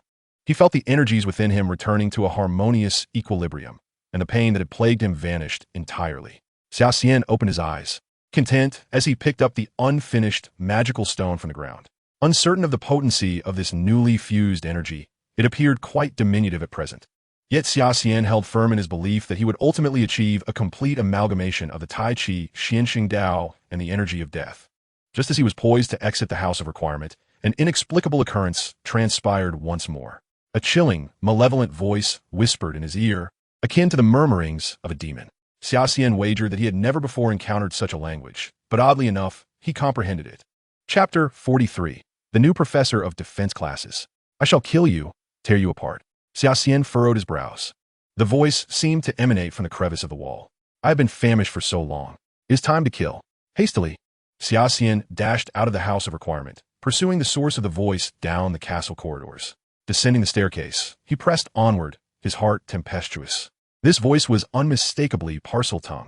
Aside from Voldemort, a descendant of Salazar, the only other person capable of understanding this language was Harry, who harbored a fragment of Voldemort's soul within him. The realization struck Xia Xian. This meant a part of Voldemort's soul lay concealed within his own body. At last, everything fell into place for him. He understood why both Voldemort and his inner demon had manifested simultaneously within the treasure's protective enchantment set by Nostradamus' heir. The portion of Voldemort's soul must be hidden within that eerie green energy of death. Oh, child, why the haste? In his flurry, Xia Xian collided with someone, and upon looking up, he discovered it was Dumbledore. My apologies, Professor. I was merely rushing my next class, Xia Xian offered as an excuse. Curiously, the chilling voice abruptly vanished from his ears. As far as I am aware, you have no other classes this morning aside from potions. Dumbledore discerned Xia Xian's deception with a single glance. Observing the boy's furrowed brow, he added with a smile, "Would you care to join me for a cup?" With the lead on the voice momentarily lost, Xia Xian replied to Dumbledore, "It would be an honor. Would you like to try some bread with raspberry jam?" Dumbledore gestured toward a plate on the table as lunchtime approached. "No need, thank you," Xia Xian replied nonchalantly. "I've heard from several students and professors that you seem a bit unwell of late. Is that correct?" "No, Professor. I am quite well," Xia Xian assured him, having temporarily resolved the energy issue within. He appeared no different than usual, yet a significant thought crossed his mind. He retrieved the diary from the inner pocket of his robe. "Please take a look at this, Professor." Dumbledore regarded Xia Xian with a puzzled expression before accepting the diary from the boy's hand. The moment he held it, the expression on the headmaster's face shifted dramatically. Turning serious as he asked, "Where did you acquire this?" "From the Leon bookstore, traded with Ginny Weasley." Xia Xian observed Dumbledore's reaction closely. Tom Riddle's diary was not easily recognized by wizards, but Dumbledore was precisely the individual who could identify it, having witnessed Riddle's rise and fall firsthand. He would naturally sense the familiar aura emanating from the diary. Who else was present at the time?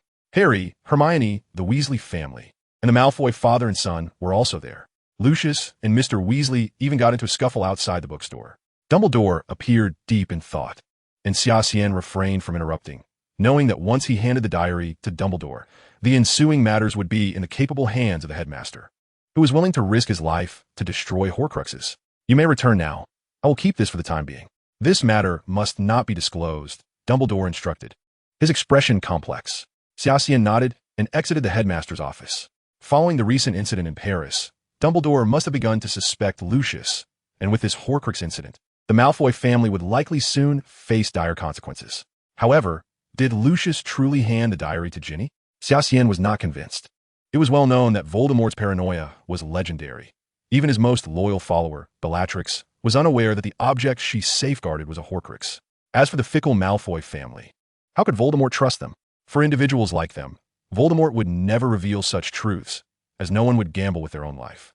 Thus, Lucius likely remained oblivious to the diary's true nature as a Horcrux. Of course, Lucius could have learned through other means that it was a Horcrux, but the methods of identifying such objects were not common knowledge among wizards. Even Barty Crouch Jr., who often dealt with Lucius, would be unaware of how to discern a Horcrux.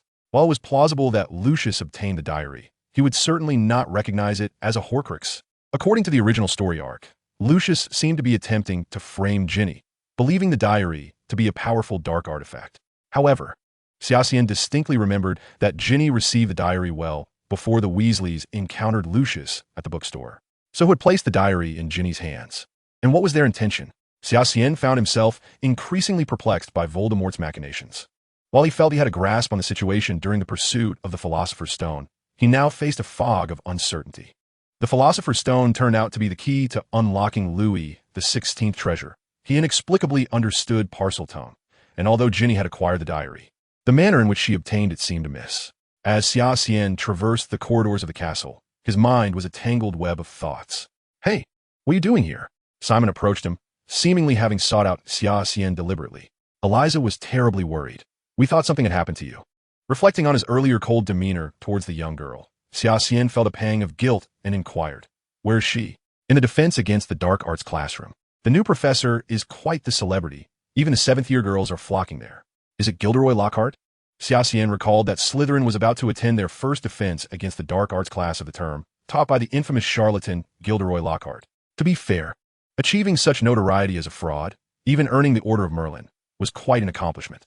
Of course, Xia Xian referred to his talent for deception and performance. Lockhart's memory charms appeared rather formidable. This was the only aspect in which Xia Xian found him somewhat remarkable. Beyond that, Lockhart was merely a half-blood. However, being the defense against the dark arts professor at Hogwarts was no trivial matter, especially with Voldemort's curse looming over the position. One could only hope for the sake of the fortunate Mr. Lockhart that he would survive the year. Upon entering the classroom, Xia Xian sensed an unusual atmosphere. He noticed that many girls had adorned themselves beautifully, fluttering about like butterflies among flowers. This scene was reminiscent of his earlier visit to the Lehan bookstore, where witches of all ages, from precocious young girls to elderly women, had been captivated by the charm of Mr. Lockhart. To be fair, Lockhart was quite presentable, and when he smiled, he did possess a certain allure. Nevertheless, Xia Xian's opinion was that it would be best if he refrained from speaking. The moment he opened his mouth, that enchanting aura would shatter like a bubble. Xia Xian observed that Eliza was still seated alone in the last row of the classroom, with a stack of books occupying the vacant seat beside her, evidently having claimed the space for herself. Xia Xian took a seat next to Eliza, who feigned ignorance and continued writing, clearly still upset about the events of the morning. "Why don't you sit at the front like them?" Xia Xian inquired, feeling somewhat awkward and attempting to act nonchalant. "Do you wish for me to sit at the front?" Eliza turned her head, her expression impassive as she addressed Xia Xian. "No, I'm more accustomed to having you beside me." Facing Eliza, who seemed to be teetering on the brink of darkness, Xia Xian felt a robust instinct for self-preservation stirring within him. "Are you feeling better?" Xia Xian nodded, preparing to engage her in conversation, only to see Eliza turn her head away once more. Feeling at a loss for words, Xia Xian redirected his attention to the lesson. Professor Lockhart stood up, and Xia Xian noticed he was holding a thick stack of paper examinations. "I see you all have purchased my collection of works, which is splendid. Today, I propose we commence with a brief quiz. Do not be alarmed. It is merely to assess how well you have read and understood the material." The students of Gryffindor and Slytherin exchanged glances, particularly after receiving the examination papers, which were utterly baffling in content. Although Xia Xian was aware that the questions pertained to Lockhart himself, he realized he had underestimated Mr. Lockhart's level of narcissism. Almost everyone in both houses hastily scribbled down random answers before submitting their papers. Half an hour later, Lockhart collected the papers, his brow furrowing deeply as he perused them, though his expression lightened somewhat as he turned to the last pages. Most students had performed dismally, with only Eliza and Miss Granger having completed flawless examinations, earning 10 additional points for both Gryffindor and Slytherin. Suddenly, Eliza raised her hand, startling Xia Xian. "Miss Eliza, do you have something to say?" Lockhart flashed his signature smile, gesturing for her to stand. I believe such narcissistic questions bear little relevance to our study of defense against the dark arts, Professor. Observing Lockhart's face redden with mounting embarrassment and the astonished expressions of the girls in the front row, Xia Xian felt that today's young lady possessed an unexpectedly formidable presence. Chapter 44. The Open Chamber. Lockhart chuckled awkwardly, attempting to maintain a facade of composure as he replied, Miss Eliza, did no one inform you that such remarks are quite rude? However, as a gentleman, I shall forgive your indiscretion. The classroom was filled with enamored gazes directed at Lockhart as he returned to his podium, drawing his wand and pointing it at a cage covered by a cloth. Very well, in accordance with Miss Eliza's request, let us officially commence today's lesson. Lockhart feigned seriousness, proclaiming, My duty is to teach you how to confront the most loathsome creatures of the magical realm, and you shall soon experience this terror firsthand. He tapped the cage, which began to shake violently, and the students of Gryffindor and Slytherin looked on in fear, uncertain of what lay within. Lockhart, projecting an air of confidence, declared, But with me here, you shall remain unharmed. I implore you not to scream, as it may provoke them. With a swift motion, Lockhart unveiled the cloth, revealing a swarm of blue creatures confined within the cage. Cornish pixies? A student recognized the tiny creatures at once. Indeed, freshly captured Cornish pixies. Lockhart affirmed. The students laughed. How could such diminutive beings be deemed fearsome monsters? Lockhart opened the cage door, and the blue creatures eagerly darted out, wreaking havoc. Despite his attempts to regain control, Lockhart's ineptitude with magic rendered him incapable of managing the chaos. After a protracted struggle against the pixies' mischief, he seized the opportunity amidst the turmoil to flee. Meanwhile, in the classroom, Neville found himself suspended in midair by several pixies. While most students resorted to using their textbooks and Lockhart's works to fend off the creatures, Xia Xian withdrew his wand and cast several stunning spells, incapacitating the mischievous pixies that dared to intrude upon his space. Neville dangled from the chandelier, while Malfoy, with Crabbe and Goyle, made a hasty exit from the classroom. As pandemonium ensued, Hermione, seated nearby, finally brandished her wand and, with a firm, stunning spell, immobilized all the pixies in midair. Following this debacle, word spread throughout the school regarding the incompetence of the newly appointed defense against the dark arts professor. This was primarily due to Lockhart's blunder of unleashing Cornish pixies during a second-year class with Gryffindor and Slytherin, leaving him utterly helpless. Consequently, Lockhart's reputation plummeted sharply. Meanwhile, Xia Xian, having begun to merge two powers, found his days growing rather tranquil. He frequently traversed between Hogwarts Castle and the Forbidden Forest, skillfully evading Hagrid and Filch's watchful eyes, a task he had long since mastered.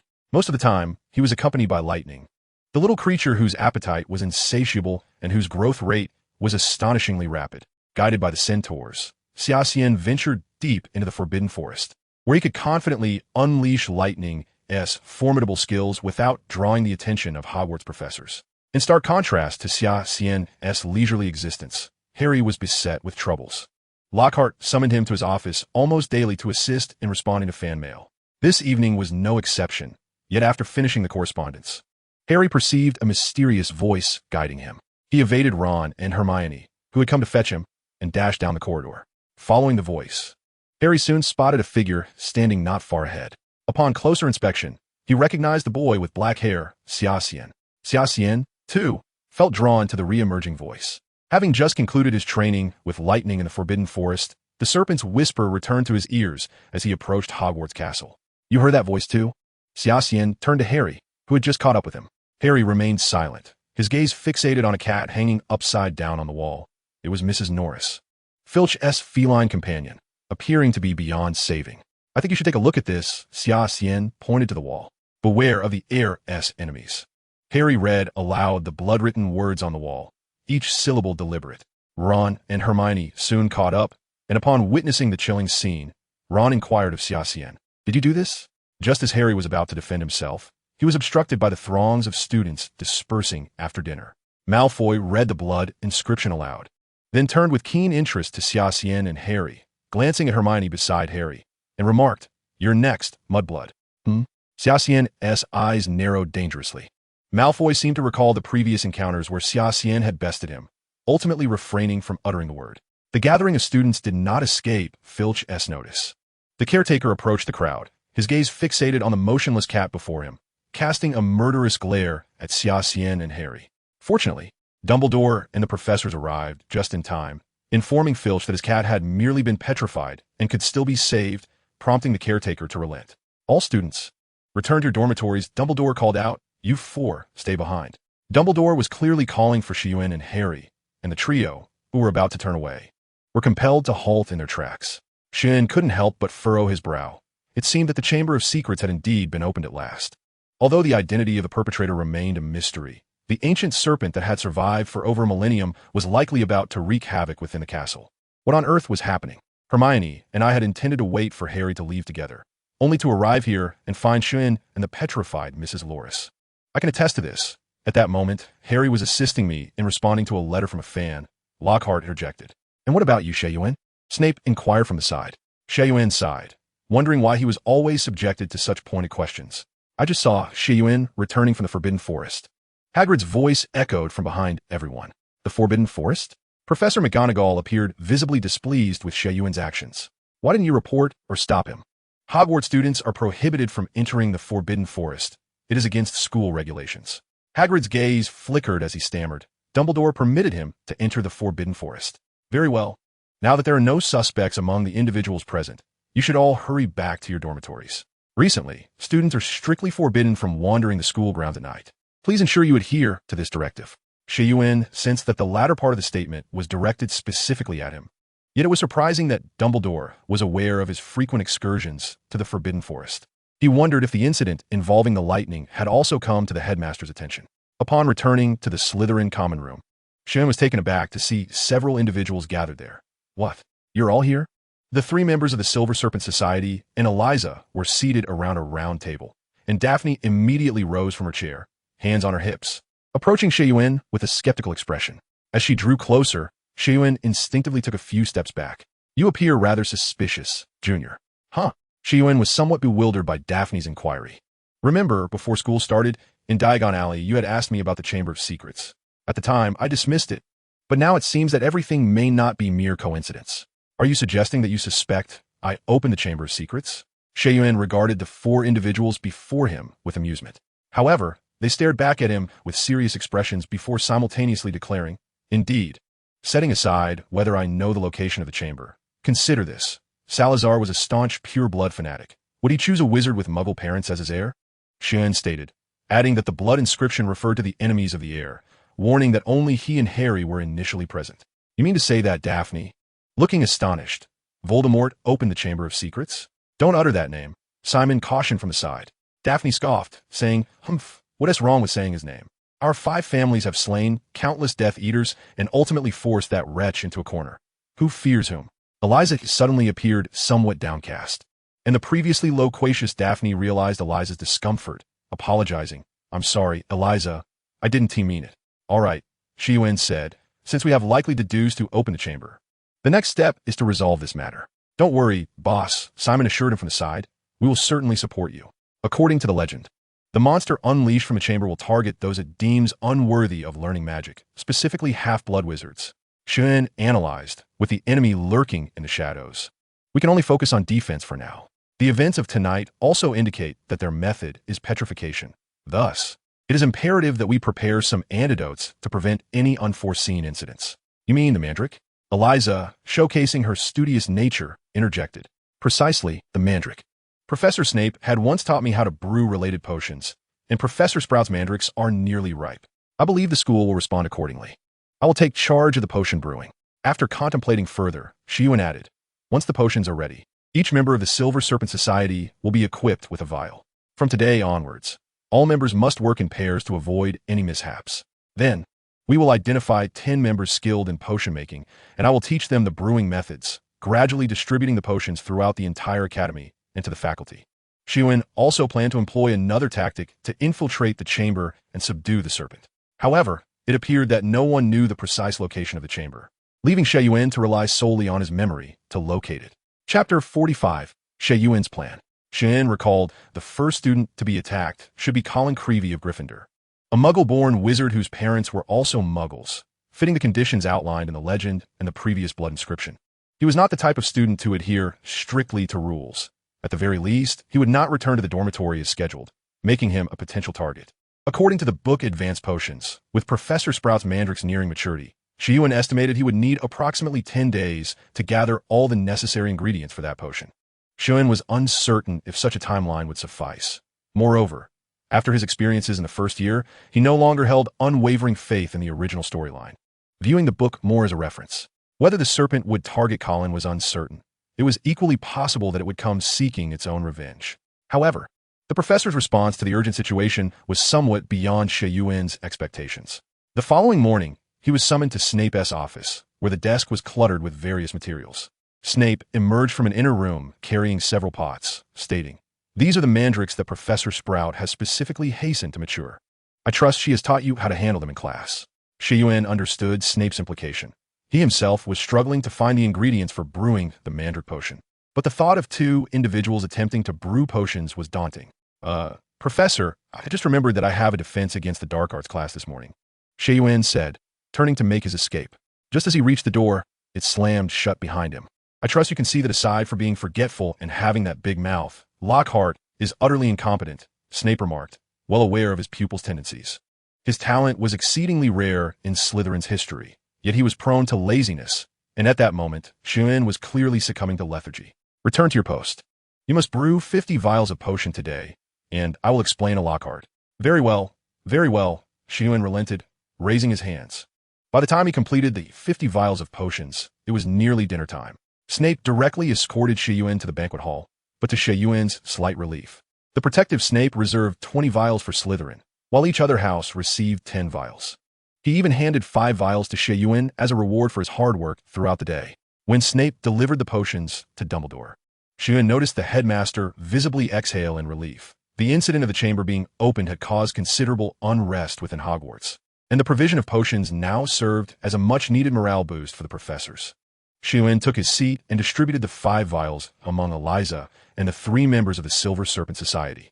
"The boss's efficiency is astonishing," Matthew exclaimed in surprise.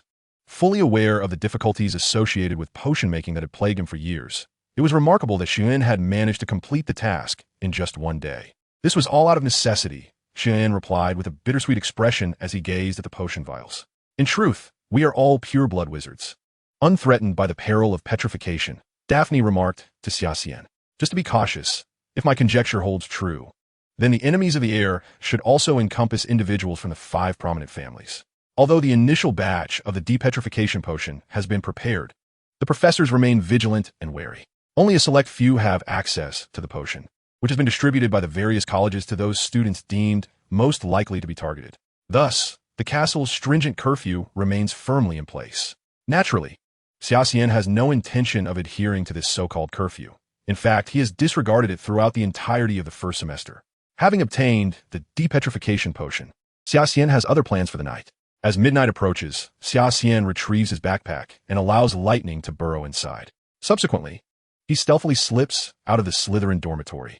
Just as he departs, he notices Eliza and Daphne peeking out from behind the wall, clad in their sleepwear. "That junior seems rather suspicious. Should we follow him?" Eliza suggested. "Xia has his own affairs to attend to. Daphne-senpai cannot do that." Daphne silently rolled her eyes, thinking that perhaps the one who has followed Xia Xian the most is this little girl before her. Xia Xian is quite familiar with Hogwarts at night. Descending the nearest staircase and traversing the dimly lit corridors adorned with shimmering inscriptions, he arrives at the entrance to Moaning Myrtle's lavatory. Moaning Myrtle is perched atop the cistern of the innermost toilet. "Who are you?" she inquired, her eyes brightening with intrigue as she regarded Xia Xian. Xia Xian paused momentarily before responding. "I am Xia Xian, a second-year student from Slytherin. I would like to pose a question to you." "What question?" Moaning Myrtle replied, somewhat surprised. As an unpopular ghost, few people are inclined to engage with her. "What peculiar events transpired before your death?"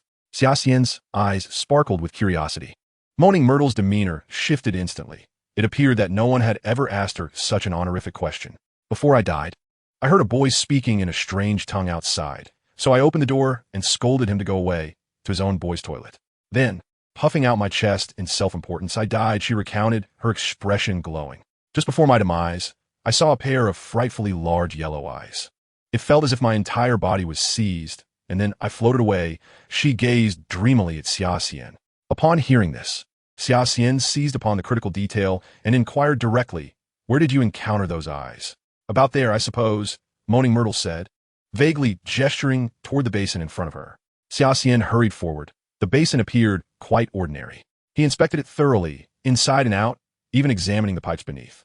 Then, he discovered a small snake engraved on the side of a brass tap. Xia Xian was certain that this marked the entrance to the Chamber of Secrets. Standing before the basin, Xia Xian began to utter the peculiar language of parcel tongue for the first time in his life. Open. A hissing sound escaped his lips. Suddenly, the tap emitted a dazzling white light and began to spin rapidly. Then, the basin itself started to move.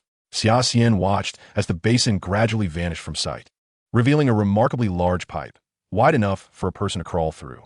Xia Xian had harbored an unanswered mystery. He had indeed handed the diary to Dumbledore. So how had the basilisk been unleashed? That diary could not possibly be a counterfeit, despite the faint traces of dark magic it emanated.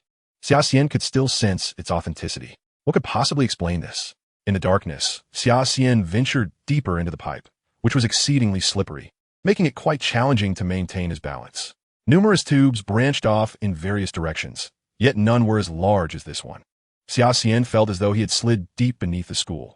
The chilling atmosphere enveloped him, and a blast of icy air surged from below. Salazar seemed to possess an unusual affinity for the subterranean realm. Both the Slytherin dormitory and this chamber were constructed underground, revealing the eccentricity of this founder of Slytherin. As the pipe continued, it became impossible to balance, and Xia Xian could only slide down it like a slide. He pressed onward, finding the path increasingly winding. While small animal skeletons began to appear, mostly rodents, along with some oddly shaped bones, the species of which was indiscernible. Suddenly, Xia Xian halted, alertly gazing at a shadow not far ahead. There lay the outline of a colossal creature coiled in the tunnel, motionless. This must be the remains of the basilisk, as evidenced by the shed serpent skin, revealing the immense size of this creature that had lived for thousands of years. Xia Xian assessed the situation. This basilisk must be at least 20 feet long, its emerald green skin silently conveying its venomous nature. Such a creature, having survived for millennia, should never be underestimated. Before him stood a solid wall adorned with intertwining serpents, their eyes set with large, glimmering emeralds. Open, Xia Xian uttered in a low hiss. The stone wall cracked open in the middle, gradually sliding apart and vanishing to the sides. Regaining his composure, Xia Xian stepped carefully through the parted wall into the frigid tunnel. He found himself standing on one side of a long, dimly lit chamber, filled with stone pillars etched with coiling serpents. In the center lay a pathway, paved with black marble. Xia Xian's gaze fell upon a statue of Salazar in the center of the room. Blood. He furrowed his brow as he heard a chilling voice emanating from behind the statue of Salazar. Chapter 46, Salazar, the battle in the chamber. The statue, as tall as the room itself, stood against the dark wall behind it. Xia Xian had to tilt his head back to behold the massive visage, an elderly, simian face adorned with a scraggly beard that almost dragged along the hem of the stone-etched wizard's robe. Two large, gray feet planted upon the smooth floor of the chamber. Although he had seen Salazar's likeness at the entrance to the Slytherin common room, Xia Xian still found it difficult to accept the appearance of this founder of Slytherin. While no legendary wizard should be underestimated, it was rather ironic that Salazar Slytherin, famed for his pure-blood aristocracy, should appear in such a fashion. This seemed to serve as the greatest rebuttal and silent mockery of Salazar's pure-blood ideology. The basilisk must be lurking behind this statue. Xia Xian released lightning from his backpack. The little creature was evidently intrigued by the unfamiliar surroundings and circled the entire chamber several times before returning to perch upon Xia Xian's shoulder.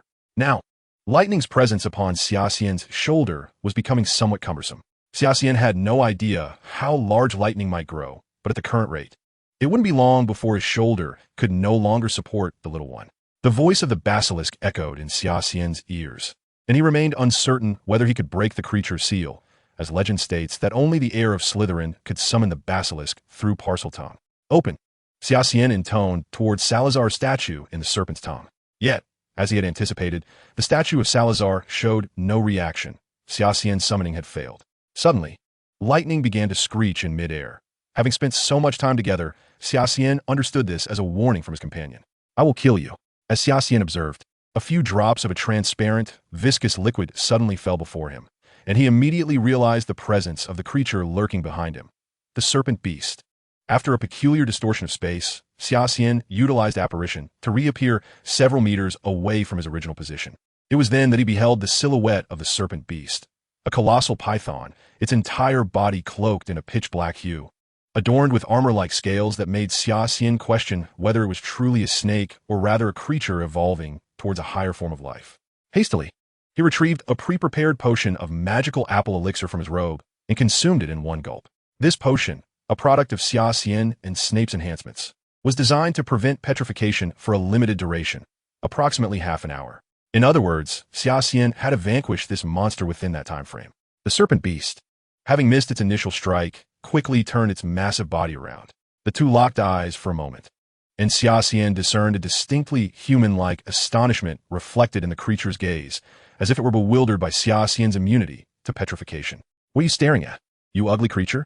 Xia Xian retorted, drawing his wand and immediately casting a stunning spell at the serpent beast. The spell struck true, however. Xia Xian soon discovered that the serpent possessed a magical immunity akin to Voldemort's Nagini, as the spell merely enraged the creature without any further effect. Avada Kedavra! A bolt of eerie green lightning sliced through the air. To Xia Xian's astonishment, this particular killing curse seemed markedly different from the ordinary, exuding a far more terrifying essence. The caster appeared to have transformed the spell into an area effect. Without the aid of apparition, Xia Xian had little confidence in his ability to evade its onslaught. After narrowly avoiding the curse, he noticed the serpent beast charging at him once more, while the bolt of lightning overhead suddenly swooped down, targeting the approaching creature. Another beam of green light emerged from behind the serpent, aimed at the lightning, but the creature deftly sidestepped the killing curse, causing its attack to miss entirely. Following another successful apparition to evade the serpent's assault, both adversaries seemed to find themselves in a relative stalemate, unable to gain the upper hand. "Why does this filthy mud-blood appear in my sanctum?" An ancient voice resonated from behind the serpent. The creature slowly retreated a few meters, revealing a white-haired old man clad in a pale purple robe standing before Xia Xian, with a monkey-like visage and sparse white beard. Xia Xian instantly recognized this figure as Salazar, identical to the statue behind him. The old man wielded a wand nearly as tall as himself, its tip adorned with an unknown gem. Xia Xian observed with intrigue as he noted the transparency of Salazar's robe hem. A soul entity? How fascinating, he mused, drawing his own wand. Although Salazar appeared merely as a spectral being, one could never underestimate the peculiar abilities of the most formidable dark wizard in history. Thus, Xia Xian remained vigilant. Has Slytherin fallen so low? Salazar lamented, letting out a sigh tinged with regret before raising his wand towards Xia Xian. The old man showed no mercy towards a non-pure blood wizard, casting another killing curse that hurtled towards Xia Xian. He nimbly dodged using apparition and, with a smirk, remarked, "Old man, if that is all you've got, it won't faze me." Humph. Salazar's eyes suddenly glowed with an eerie green light, feeling insulted by a muggle-born wizard evading his attack. The surroundings abruptly plunged into darkness. Apart from Salazar's ghostly green glow, Xia Xian could see nothing else. Salazar's form began to swell, an oppressive force encroaching upon Xia Xian from all directions. Mental magic? He nearly chuckled, thinking the one attempting mental manipulation must have lost their wits. Perhaps due to being a soul entity, Salazar's dark magic seemed less potent than Matthew's mental spells. A soft white light enveloped Xia Xian's form as he sliced through the darkness with a hand gesture, the silver beam resembling a sword that cleaved the night sky, restoring the scene to the chamber. Salazar's eyes widened in disbelief. Impossible. How could this filthy mudblood? What you perceive may not necessarily be the truth. Mr. Salazar, Xia Xian declared, stepping closer. Am I not correct? Not yet. Not yet. Salazar's expression twisted into a snarl, his aura shifting ominously. Xia Xian's demeanor hardened. He could palpably sense the energy emanating from Salazar entering a frenzied state, visibly dark miasma rising from the dark wizard. The waters along the stone pathway began to churn ominously, and a multitude of venomous serpents emerged, encircling Xia Xian. He realized he had landed himself in quite a predicament. Salazar suddenly lifted his gaze to meet Xia Xian's, a phosphorescent green flame flickering with malevolent light. The dark wizard chuckled sinisterly, swirling his wand, causing the surrounding darkness to ripple like waves. Xia Xian promptly unleashed a stunning spell, but it struck nothing. Salazar had already vacated the spot where he once stood. This is not apparition, Xia Xian thought, a sense of foreboding settling in. He summoned the radiance and executed a precise thrust to his side. The radiance carved a straight silver line through the dim environment. Yet before Xia Xian could land a hit, Salazar transformed into a flowing shadow, retreating. Filthy mudblood. Who are you? You are no wizard. A chilling voice erupted from the shadows, Salazar sounding increasingly frantic. Xia Xian remained silent, his gaze sharp as a drawn sword. Given that he had now revealed the existence of the Radiance, he knew he had to ensure Salazar's utter obliteration. With a flicker of green light in his eyes, Salazar furiously raised his wand, and the dark mass of serpents hissed, baring their venomous fangs at Xia Xian. In his right hand, Xia Xian held the Radiance, while his left gripped the Elder Wand. The sensation was indescribably peculiar, yet there was no time for contemplation as the serpents lunged from all directions. Blazing inferno. A torrent of searing flames surged forth, igniting the serpents, who fell like a line of dominoes as the fire rapidly spread through their ranks. In a mere instant, the serpents were reduced to black ash. Xia Xian would not afford Salazar a moment's respite. As one seasoned in countless battles, he understood the importance of pressing the advantage. Salazar, however, was equally adept. Raising his wand, he unexpectedly parried Xia Xian's assault as if he were a warrior. Xia Xian deftly broke through Salazar's defenses, striking with his sword. Yet the dark wizard transformed into a cloud of black mist, retreating once more. Seizing the moment, Xia Xian turned to see the lightning engaging the serpent beast, which seemed to be gauging Xia Xian's capabilities, refraining from unleashing its full power. Ordinary lightning magic had little effect on the serpent, and the battle on that front had reached an impasse. Salazar, increasingly alarmed, realized that while the undead may not feel fear, they could still falter. Xia Xian's relentless onslaught left him overwhelmed, and he finally cried out, "Who are you? A paladin of the church, or a priest?" The sentence was met with a merciless strike from Xia Xian, along with Salazar's left hand soaring high into the air. Salazar let out a cry, his sunken eyes dimming with a flicker of green fire. That flying left hand shattered into black specks of light, vanishing into the ether. Allow me to introduce myself. My name is Xia Xian. Chapter 47, The Secret Library. Salazar, wielding his wand with one hand, retreated directly to the statue. He chanted in a chilling and strange parcel tongue, and the serpent monster, responding to his command, turned to shield Salazar's side. "I can see that you are formidable, young man." A flicker of green flame ignited in Salazar's gaze, yet nothing could halt the vengeance of the heir of Slytherin. Was this the burning of one's own soul? Xia Xian sensed the rapid amplification of Salazar's power, while simultaneously his own soul began to dissipate bit by bit. Xia Xian understood he could not linger. The duration of the magic apple potion was nearing its end. If he failed to vanquish Salazar in the remaining time, he would likely become a solid stone, to be shattered by that serpent creature. Salazar raised his wand high, continuing to chant in that bizarre parcel tongue.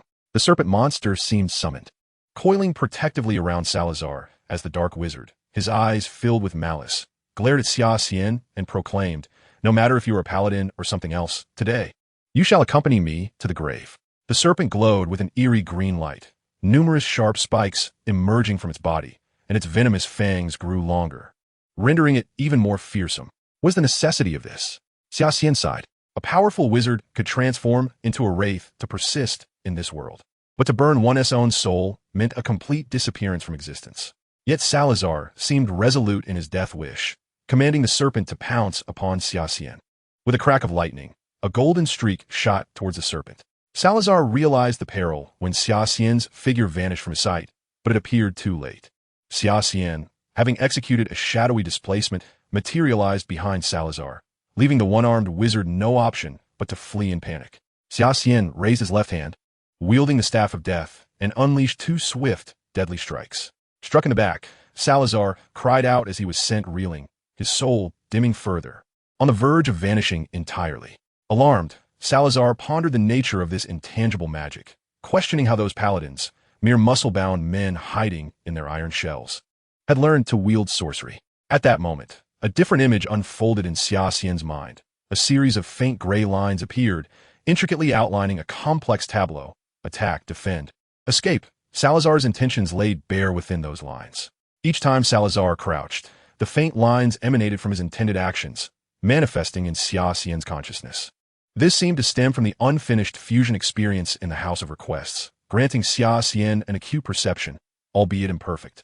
Nevertheless, he found it remarkably useful, especially when combined with the countless combat experiences accumulated from his past life, allowing him to discern the most probable intentions from myriad possibilities. Before Salazar could unleash his prepared spell, Xia Xian deftly evaded it, and before Salazar could react, the battle concluded with Xia Xian's methodical strike. Of course, by then, Salazar was already weary from the encounter.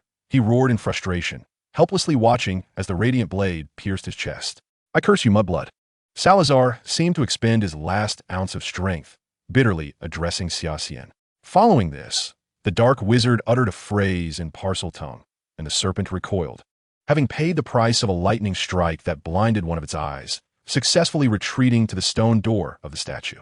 Just as Xia Xian intended to pursue the serpent, a crack echoed beside him, and the flames of the soul erupted from Salazar's body, his final desperate strike. Yet Xia Xian was prepared, conjuring a protective armor to shield against this last-ditch effort. The stone door fell shut in that instant. Xia Xian felt a pang of regret. His parcel tongue would not suffice to open this door, signifying that the crisis at Hogwarts had yet to be resolved. After circling above Xia Xian's head several times, the lightning settled on his shoulder, the little creature chirping excitedly beside him, its mouth stained with the serpent's blood. This serpent had transformed into a cyclops. Sheathing the radiant light, Xia Xian began to survey the chamber. He noticed a pattern on the stone wall adjacent to Salazar's statue, identical to that of the wall upon entering the secret room. Approaching the stone wall, Xia Xian uttered in parcel tongue, "Open." To his surprise, the serpentine mechanism rotated a few times before a stone door thunderously swung open. Inside was shrouded in darkness. Xia Xian illuminated his wand, stepping into the room. The faint glow from the wand revealed sconces along the walls, and with a flick of his fingers, crimson flames erupted from each, illuminating the entire chamber. Clearly, this was a library, with 3 massive bookshelves brimming with tomes. Xia Xian could sense a potent aura of dark magic emanating from the shelves. Not far ahead, he spotted a stone tablet. Upon closer inspection, it bore ancient runes stating, "These tomes are the property of Salazar Slytherin." Surely, any book plucked from this collection would be of forbidden caliber. Xia Xian mused, as a formidable dark wizard active a millennium ago and the founder of Slytherin, Salazar's collection was certainly not trivial. Indeed, as Xia Xian navigated the shelves, even having perused nearly every book in Hogwarts' restricted section, he had never encountered any of these volumes in the library. He set down his backpack, sensing it vibrating slightly, as if something sought to leap from within. This sensation had arisen as he approached the room. Opening his backpack, he found the cursed book, bound in layers of chains, writhing as it had during the attack of the Dementor. In a moment of distraction, the malevolent tome sprang from the bag, seemingly animated, bouncing towards the shelves. Xia Xian hurriedly pursued it, witnessing it leap towards the innermost shelf. Upon reaching the center of the shelf, it inexplicably floated up before inserting itself back into the shelf, as if a transparent figure had just finished reading it and returned it to its place. Xia Xian approached the spot where the cursed book had nestled back into the shelves, observing it lying quietly on the 3rd tier, nestled tightly against 2 neighboring tomes, with not a sliver of space between them. Could it be that this book originally resided here? This was the most plausible explanation Xia Xian could conceive. Yet who had taken it to the restricted section of Hogwarts? Glancing casually at the 2 adjacent books, A History of Medieval Dark Magic and The Curses of Dark Magic and Their Countermeasures, Xia Xian noted that both were authored by Salazar. To his astonishment, Salazar had a habit of placing his own writings upon the shelves. Xia Xian casually picked up A History of Medieval Dark Magic, only to be struck by the realization that he felt no magical fluctuations or prohibitions emanating from it. It appeared no different from an ordinary book. As Summer Xian continued to peruse this tome, a sense of dread increasingly gripped his heart. Salazar not only chronicled the various incantations conjured by medieval sorcerers, but also documented far more astonishing phenomena. The medieval church possessed its own armed clergy and paladins, who regarded sorcerers as heretics, sending countless dark wizards to the gallows.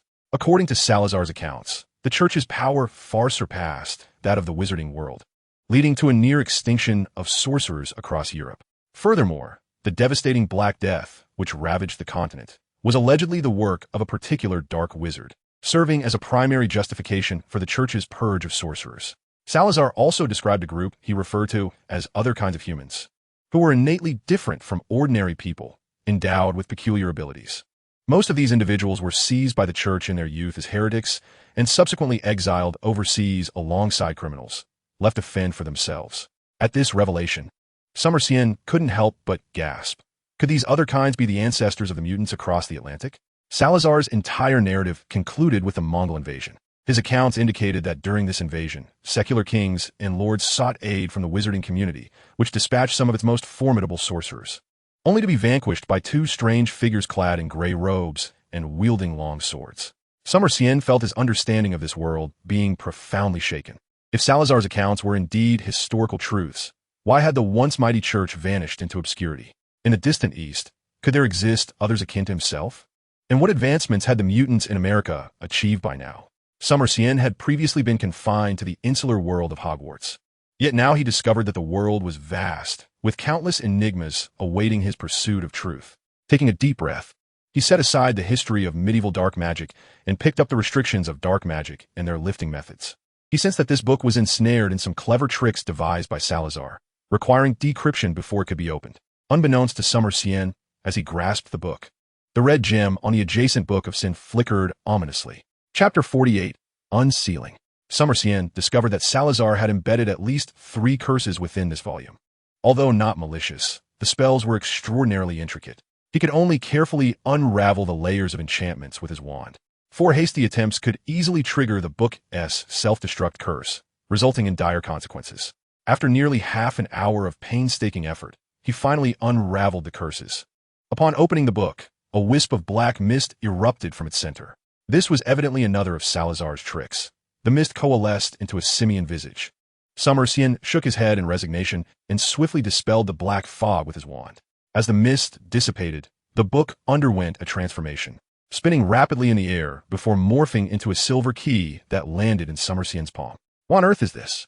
He pondered as he examined the key, his peripheral vision catching sight of the quietly resting book of sin on the shelf.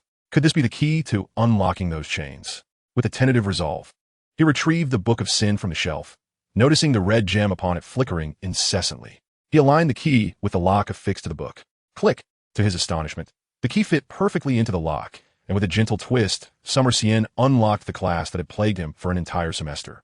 The chains entwined around the book recoiled like serpents evading a hawk, ultimately vanishing in an uncanny manner.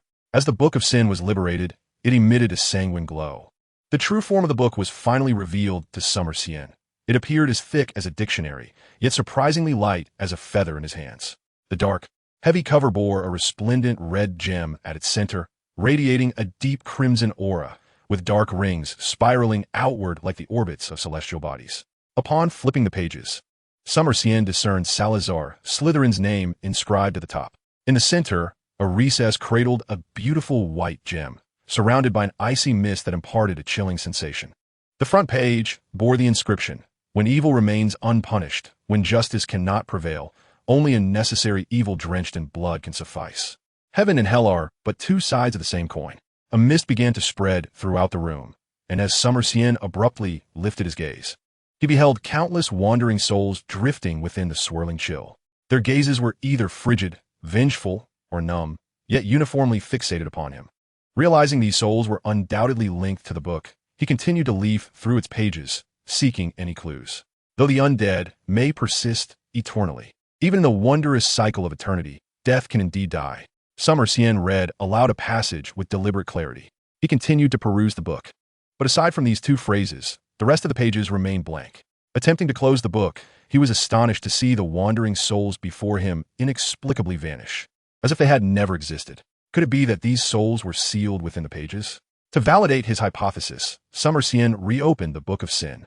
Indeed, as the temperature around him plummeted, the souls reappeared, motionless and still fixated upon him, their stares unsettling in their intensity. "You need not regard me so. It was Salazar who imprisoned you, not I," Summer Xian addressed the specters, though he was uncertain if they could hear him. The souls remained steadfast in their silent observation. "I should have anticipated this. How could you possibly hear my words?" he remarked with a self-deprecating chuckle. "Very well, once I master the spells within this book, I shall see if I can assist you in breaking your bonds." To his astonishment, the souls collectively knelt upon one knee, and the name Salazar Slytherin inscribed upon the Book of Sin began to fade, replaced by Summer Xian's own name. It seemed that something monumental had transpired in his unknowing presence, as ink began to materialize upon the previously blank pages of the Book of Sin, revealing ancient incantations. The initial sections of the book appeared to document numerous long-lost spells, beginning with white magic, followed by dark magic, and certain mental disciplines. The latter half, however, seemed to delve into the possibilities of wizards ascending to higher realms. Yet, the specifics were chilling: soul entrapment, the siphoning of a Dementor's energy, and even some grotesque necromantic spells. Xia Xian realized this was not the Salazar of Hogwarts.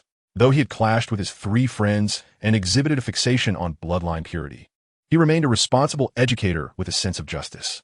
Thus, this book was likely penned after Salazar departed from Hogwarts, and those souls were likely sacrifices in his pursuit of these so-called possibilities.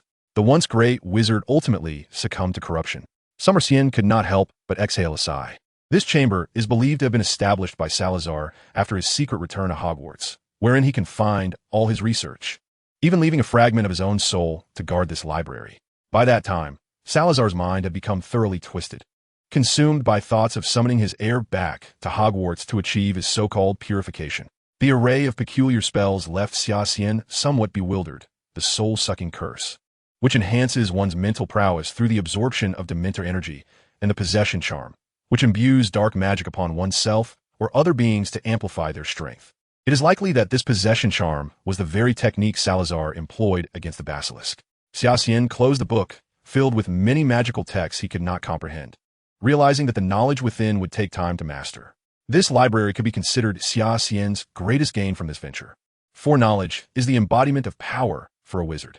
He even suspected that Voldemort's swift rise to power was intricately linked to this very library.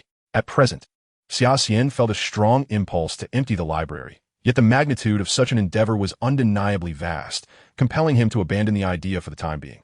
However, he could always return later, and with his mastery of Parseltongue, he felt no anxiety about this. Moreover, he intended to uncover who had given Voldemort the opportunity to unleash the basilisk. Wingardium Leviosa. After thoroughly searching the other corners of the chamber, Xia Xian cast a levitation charm upon himself at the entrance, swaying as he floated back through the pipe to the washroom. Moaning Myrtle was huddled next to the toilet, trembling, and upon seeing Xia Xian emerge from the chamber, she let out a piercing scream. "You murderer!" Myrtle shrieked, followed by a wretched sob. "You killed me." "Me?" Xia Xian glanced around, noting that, apart from himself, there was indeed no one else present. "I will never forget that voice, even in death." Suddenly, Xia Xian realized the issue was related to Parseltongue. Myrtle had heard Tom Riddle speaking in Parseltongue, but as she turned to look back, she locked eyes with the basilisk and perished instantaneously. It seemed she had mistaken him for her nemesis. The shrillness of Myrtle's voice was starting to irritate Xia Xian, and a wicked thought crossed his mind. A devilish smile crept across his lips as he addressed Myrtle. "Do you truly believe I cannot kill you a second time?" Myrtle, as if confronted by something terrifying, promptly dove back into the toilet. Xia Xian smirked. The effect was rather satisfactory. Meanwhile, in the Gryffindor common room, a bespectacled boy sat at a table, holding a quill and writing in a blank notebook. "My name is Harry Potter." After inscribing that line, ink suddenly emerged on the page. "Hello, Harry Potter." Xia Xian could hardly fathom that the diary he had entrusted to Dumbledore would end up in Harry's possession. Harry continued to converse with the diary through the quill until Tom Riddle led him into that fabricated memory. Having traversed the corridors of Hogwarts countless times in the dead of night, Xia Xian had long since mapped out the correct routes to evade Filch and the sudden appearances of Snape, strolling casually towards the Slytherin common room. Along the way, he observed numerous spiders scuttling towards the castle's exit, as if fleeing in terror. Spiders are inherently afraid of basilisks. Yet the true reason for this unusual behavior remains known to few.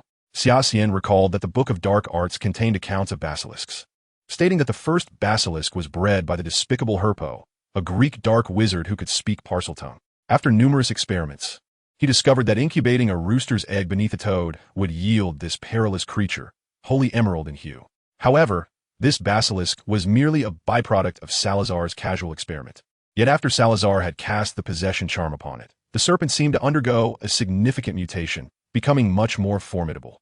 This train of thought led Xia Xian to ponder the lightning that had blinded one of the basilisk's eyes. Logically, apart from Phoenix, no other creature should be capable of withstanding the basilisk's gaze unharmed. Yet this little creature had achieved just that, sparking Xia Xian's curiosity about the true nature of the lightning. Chapter 49. The Petrified One is not Colin? Regarding the true nature of the lightning, perhaps the aspiring magizoologist, Sarah, could provide a definitive answer, but she had been missing for some time, making it impossible for her to offer any substantial guidance. Upon returning to the dormitory, Xia Xian was promptly cornered by Daphne, whose insatiable curiosity was far more severe than he had anticipated, even concocting a melodramatic narrative about him risking petrification for a midnight rendezvous with a girl from another house. Xia Xian shook his head in exasperation, thinking that indeed Elisa was the more sensible one. Yet, upon seeing the fiery glint of gossip in Elisa's eyes as she blocked the entrance to the boys' dormitory, Xia Xian felt that both women were beyond redemption. After finally extricating himself from their clutches, Xia Xian's first order of business was to hastily retrieve his cauldron and extract some potions he had casually taken from Snape, beginning the preparation of the apple potion. He wondered whether Voldemort had entered the chamber after him. If so, the basilisk would undoubtedly inform him of their encounter. Xia Xian realized he had already shouldered a considerable portion of Harry's animosity. The events surrounding the Philosopher's Stone had certainly been etched into the bald man's memory. Thus, he concluded that it would be prudent to keep a supply of the apple potion on hand. Knock, knock, knock. Xia Xian paused, pondering who might be seeking him at such a late hour. Upon opening the door, he found Snape standing outside. "Professor, what brings you here at this late hour?" Snape glanced at the steaming cauldron within the room and said, "Tomorrow, that insufferable Lockhart is set to conduct a dueling class, and I expect you to represent Slytherin as the first combatant." "Of course, Professor," Xia Xian readily agreed. "I believe I instructed you to remain by the cauldron while brewing potions." Snape sniffed the air, seemingly discerning what Xia Xian had concocted. "Your apple potion is ruined." "Oh no." Xia Xian suddenly remembered the potion simmering in the cauldron, but it seemed too late. What remained was a thick, blackened sludge, and upon lifting the lid, a foul stench wafted forth. "You should consider yourself fortunate that there was no violent reaction after your apple potion failed," Snape remarked, pinching his nose in derision. "All professors, please assemble in the second-floor corridor. All professors, please assemble in the second-floor corridor." Dumbledore's voice echoed in Xia Xian's ears like a broadcast. Snape shot Xia Xian a disdainful glance before slamming the door behind him. Unable to quell his curiosity, Xia Xian soon slipped out of the dormitory again, eager to discover what was transpiring in the second-floor corridor. As he stood around the corner, he caught sight of Dumbledore's figure. "I regret to inform you, Professor Flitwick, they are merely innocent children." Flitwick's diminutive form appeared to tremble. "This is my oversight. However, the number of Muggle-born and half-blood wizards in Ravenclaw is simply overwhelming. Those few vials of apple potion are utterly insufficient.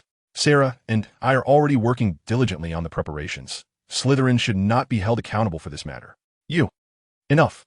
Dumbledore intervened, halting the dispute between Flitwick and Snape. "Madame Pomfrey, I kindly request that you escort Miss Chong to the infirmary to reverse her petrification. As for this child, let her rest in peace." Professor McGonagall's expression was grave as she added, "Professor Dumbledore, I believe we ought to contain this information until we ascertain the identity of the culprit. Otherwise, Hogwarts may face the imminent threat of closure." After a moment's hesitation, Dumbledore replied, "Let us disclose the truth. They have the right to know everything. Perhaps once Miss Chong awakens, she may provide us with the answers we seek." "Miss Chong?" Xia Xian noticed the girl being led away by Madame Pomfrey and several nurses. She appeared serene yet immobile, clearly ensnared in a state of petrification. It seemed that Voldemort had entered the secret passage just as Xia Xian was exiting, and he felt a pang of regret.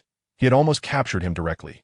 Moreover, it was astonishing that the first victim was not Colin, but rather Ravenclaw's Miss Chong and another girl. While Miss Chong was petrified, the other girl had evidently lost her life.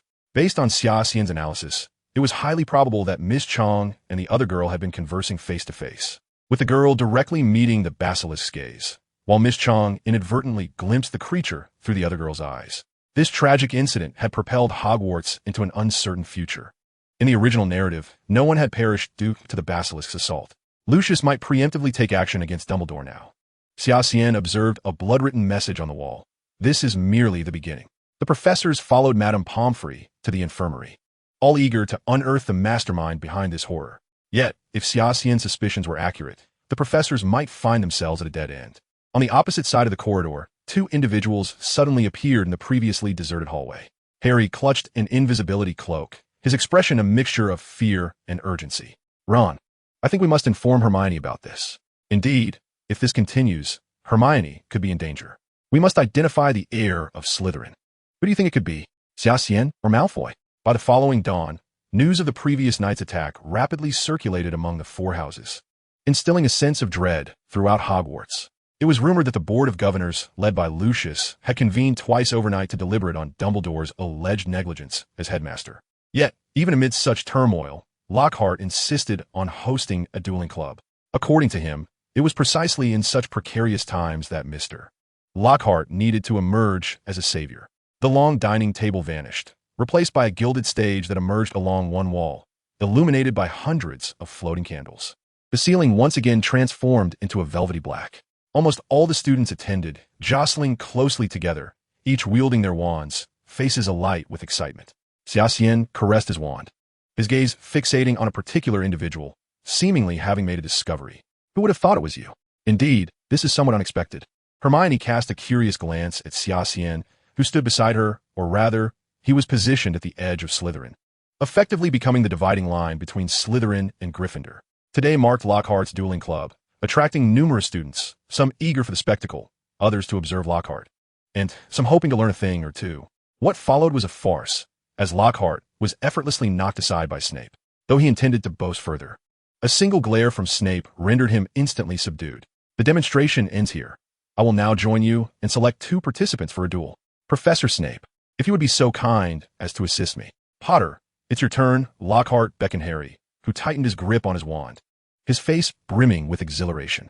Snape scanned the students of his house, initially focusing on Malfoy, who was waiting to witness Harry's humiliation.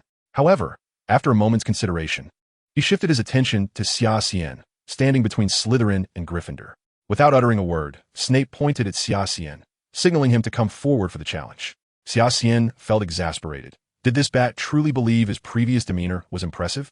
A gasp rippled through the crowd as the students realized that 2 formidable boys were about to engage in their first direct confrontation, undoubtedly adding a significant highlight to this dueling club. The 2 grasped their wands tightly, and after bowing to one another at the center of the arena, Xia Xian and Harry entered a state of combat readiness. 3, 2, 1, let the duel commence. Expelliarmus, disarm. Sectum Sempra, severing charm. As Lockhart declared the duel's beginning, Xia Xian and Harry unleashed their most proficient spells almost instantaneously. Xia Xian adeptly sidestepped, effortlessly evading Harry's disarming charm. Conversely, Harry was not so fortunate. He felt as though an invisible fist had struck his abdomen, an irresistible force sending him tumbling backward. Oh! A collective gasp erupted from the crowd, astonished by the stark disparity in their abilities. The older Slytherin students regarded Xia Xian with a mix of admiration and envy. His execution of the severing charm was nothing short of flawless. As Snape's sole apprentice, Xia Xian's proficiency in such advanced magic was indeed enviable. The first round goes to Xia Xian of Slytherin. Lockhart felt a twinge of embarrassment, as Harry was his chosen participant. Professor Snape, would you like to switch competitors? Snape shot Lockhart a withering glance, icily replying, no switch. Lockhart felt a sense of panic. Although he was a half-blood, he recognized the boy's formidable prowess. Lockhart turned his gaze towards the Gryffindor students and finally settled on a red-haired boy. He yanked Ron from the crowd and declared, Mr. Weasley, it is your time to shine. But Professor, my wand is broken. If I go up, I might end up hurting myself. Laughter erupted from Slytherin, and even some Gryffindors joined in. Professor, I will take the next turn. Xia Xian furrowed his brow, for his next opponent was none other than Hermione Granger. Chapter 50, Parseltongue. Hermione, be careful. Ron cautioned from the sidelines. Hermione appeared somewhat anxious, although she understood that she currently possessed a more extensive repertoire of spells than Harry. She felt her chances against Xia Xian were slim. This psychological pressure seemed to stem primarily from Xia Xian's unpredictable severing charm, a spell that tested a wizard's reflexes to their utmost limits. Of course, Lockhart remained oblivious to such nuances, initiating the match in his usual exaggerated manner. Upholding the principle of chivalry, Xia Xian refrained from launching a surprise attack, instead gesturing for Hermione to take the first strike. Protego. Hermione did not hasten to attack, but cast a shield charm to protect herself. Xia Xian nodded inwardly. As expected of a top student, this was likely the best course of action she could take under the circumstances. This young lady appeared quite remarkable. Not only did she manage to master such an advanced spell, but her battle awareness also seemed commendable. Daphne, observing from the sidelines, remarked on Hermione's performance with admiration. Among her peers, Hermione was indeed an exceptional talent. However, the individual standing across from her was, strictly speaking, not merely a peer. Miss Granger, passive defense will not win you the match. Xia Xian flicked his wand, unleashing 2 swift and invisible spells, both of which undoubtedly struck Hermione directly. To her astonishment, Hermione realized that the protective armor surrounding her had been shattered by those unseen incantations. Clearly, Xia Xian had tempered his force. His intention was merely to demonstrate the disparity between them. Given Hermione's intelligence, she would likely refrain from engaging in a futile struggle. The girl standing opposite him wore a somewhat despondent expression, fully comprehending Xia Xian's implication. I concede. Hermione promptly stowed her wand and gracefully descended from the dueling platform. Well then, the second match once again sees Xia Xian victorious, Lockhart proclaimed, but I believe other students also deserve a chance to participate. Wouldn't you agree? Xia Xian nodded, eager to bring this farce to an end. Casting a glance back at Snape, he observed the professor nodding in agreement. Snape's usual impassive demeanor could not conceal his satisfaction at witnessing his protégé effortlessly besting two opponents, one of whom was Harry. Although Snape had taken it upon himself to protect Harry for Lily's sake, seeing his student triumph over the son of his longtime rival James felt like a personal victory. The mood among Gryffindor was somewhat deflated, as the dual defeats of their most influential second years, Harry and the academically gifted Hermione, had tilted the covert rivalry with Slytherin in the latter's favor. Xia Xian suspected that Lockhart's true motive for organizing this dueling club was to gather material for his upcoming book, likely titled something akin to My Days as a Professor at Hogwarts. However, it was evident that neither Snape nor Xia Xian intended to give the best-selling author any credit. Lockhart would surely take the opportunity to disparage Xia Xian in his new tome. Are there any other students wishing to take the stage? A dark-haired girl stepped forward onto the dueling platform. Xia Xian furrowed his brow. Zhang Xiu? This was his first close-up observation of the girl, who shared not only his complexion, but also her lustrous black hair. She seemed yet to recover from the previous night's attack, her face devoid of expression as she quietly stood to one side of the platform, awaiting her opponent. Logically, having just been freed from petrification, Zhang Xiu had no pressing need to ascend the dueling platform. Moreover, from what Xia Xian knew, Harry's first crush embodied the gentle temperament typical of an Eastern woman. Under normal circumstances, it was unlikely she would step onto the dueling stage. Could it be? A hypothesis formed in Xia Xian's mind. It seemed he would need to probe her after this match concluded. I am honored to witness a Ravenclaw student ascend this dueling platform. I trust you will display the wisdom and elegance characteristic of your house, my dear. After a moment's contemplation, Snape gestured towards the crowd. Draco Malfoy. The young gentleman appeared quite thrilled to be called upon, striding onto the dueling stage with an air of arrogance, while Crabbe and Goyle cheered him on from behind. Let us hope this fellow does not bring disgrace to Slytherin, Daphne thought with a resigned expression, recalling how Malfoy had allowed Harry to snatch the golden snitch during the recent Quidditch match, leading to Slytherin's defeat. No problem. Zhang Xiu should not pose a challenge for Draco, Xia Xian stated calmly. Zhang Xiu, the money-hungry upperclassman, seems to have caught wind of some gossip. You appear quite knowledgeable about her abilities, don't you? After all, Zhang Xiu is a year above Malfoy. Daphne, indulging in gossip about others is hardly a commendable habit. Xia Xian replied coolly. Daphne, recognizing the hint, promptly fell silent as she still relied on Xia Xian for her living expenses. 3-2, Expelliarmus. Before Lockhart could finish counting, Malfoy immediately cast the disarming spell, sending Zhang Xiu hurtling backwards. A round of whistles erupted from the Slytherin side. Malfoy himself appeared unashamed of such a sneak attack, slicking back his gleaming blonde hair with an air of triumph. Though this method of victory was hardly honorable, it was undeniable that he had won. Daphne remarked disdainfully as she regarded Malfoy on the platform. No, it is not over yet. As soon as Xia Xian's words fell, the Slytherins were astonished to see the girl who had nearly been knocked off the dueling platform regain her footing. Her face clearly reflected determination and defiance. Zhang Xiu, enduring her pain, raised her wand and retaliated with her own disarming spell, toppling Malfoy, who had been preening on the stage. The young master fell rather awkwardly, his meticulously styled hair now disheveled, and Malfoy felt a flush of embarrassment wash over him. He was certainly not one to concede defeat easily. Serpensortia, a dark green serpent erupted from the tip of Malfoy's wand, sending the situation spiraling into chaos. Yet neither Snape nor Lockhart intervened. Lockhart was utterly incapable of resolving this predicament, while Snape seemed more interested in observing how the students would handle the situation themselves. Zhang Xiu was understandably frightened by the venomous snake, as few girls were unafraid of such creatures, even if they were witches.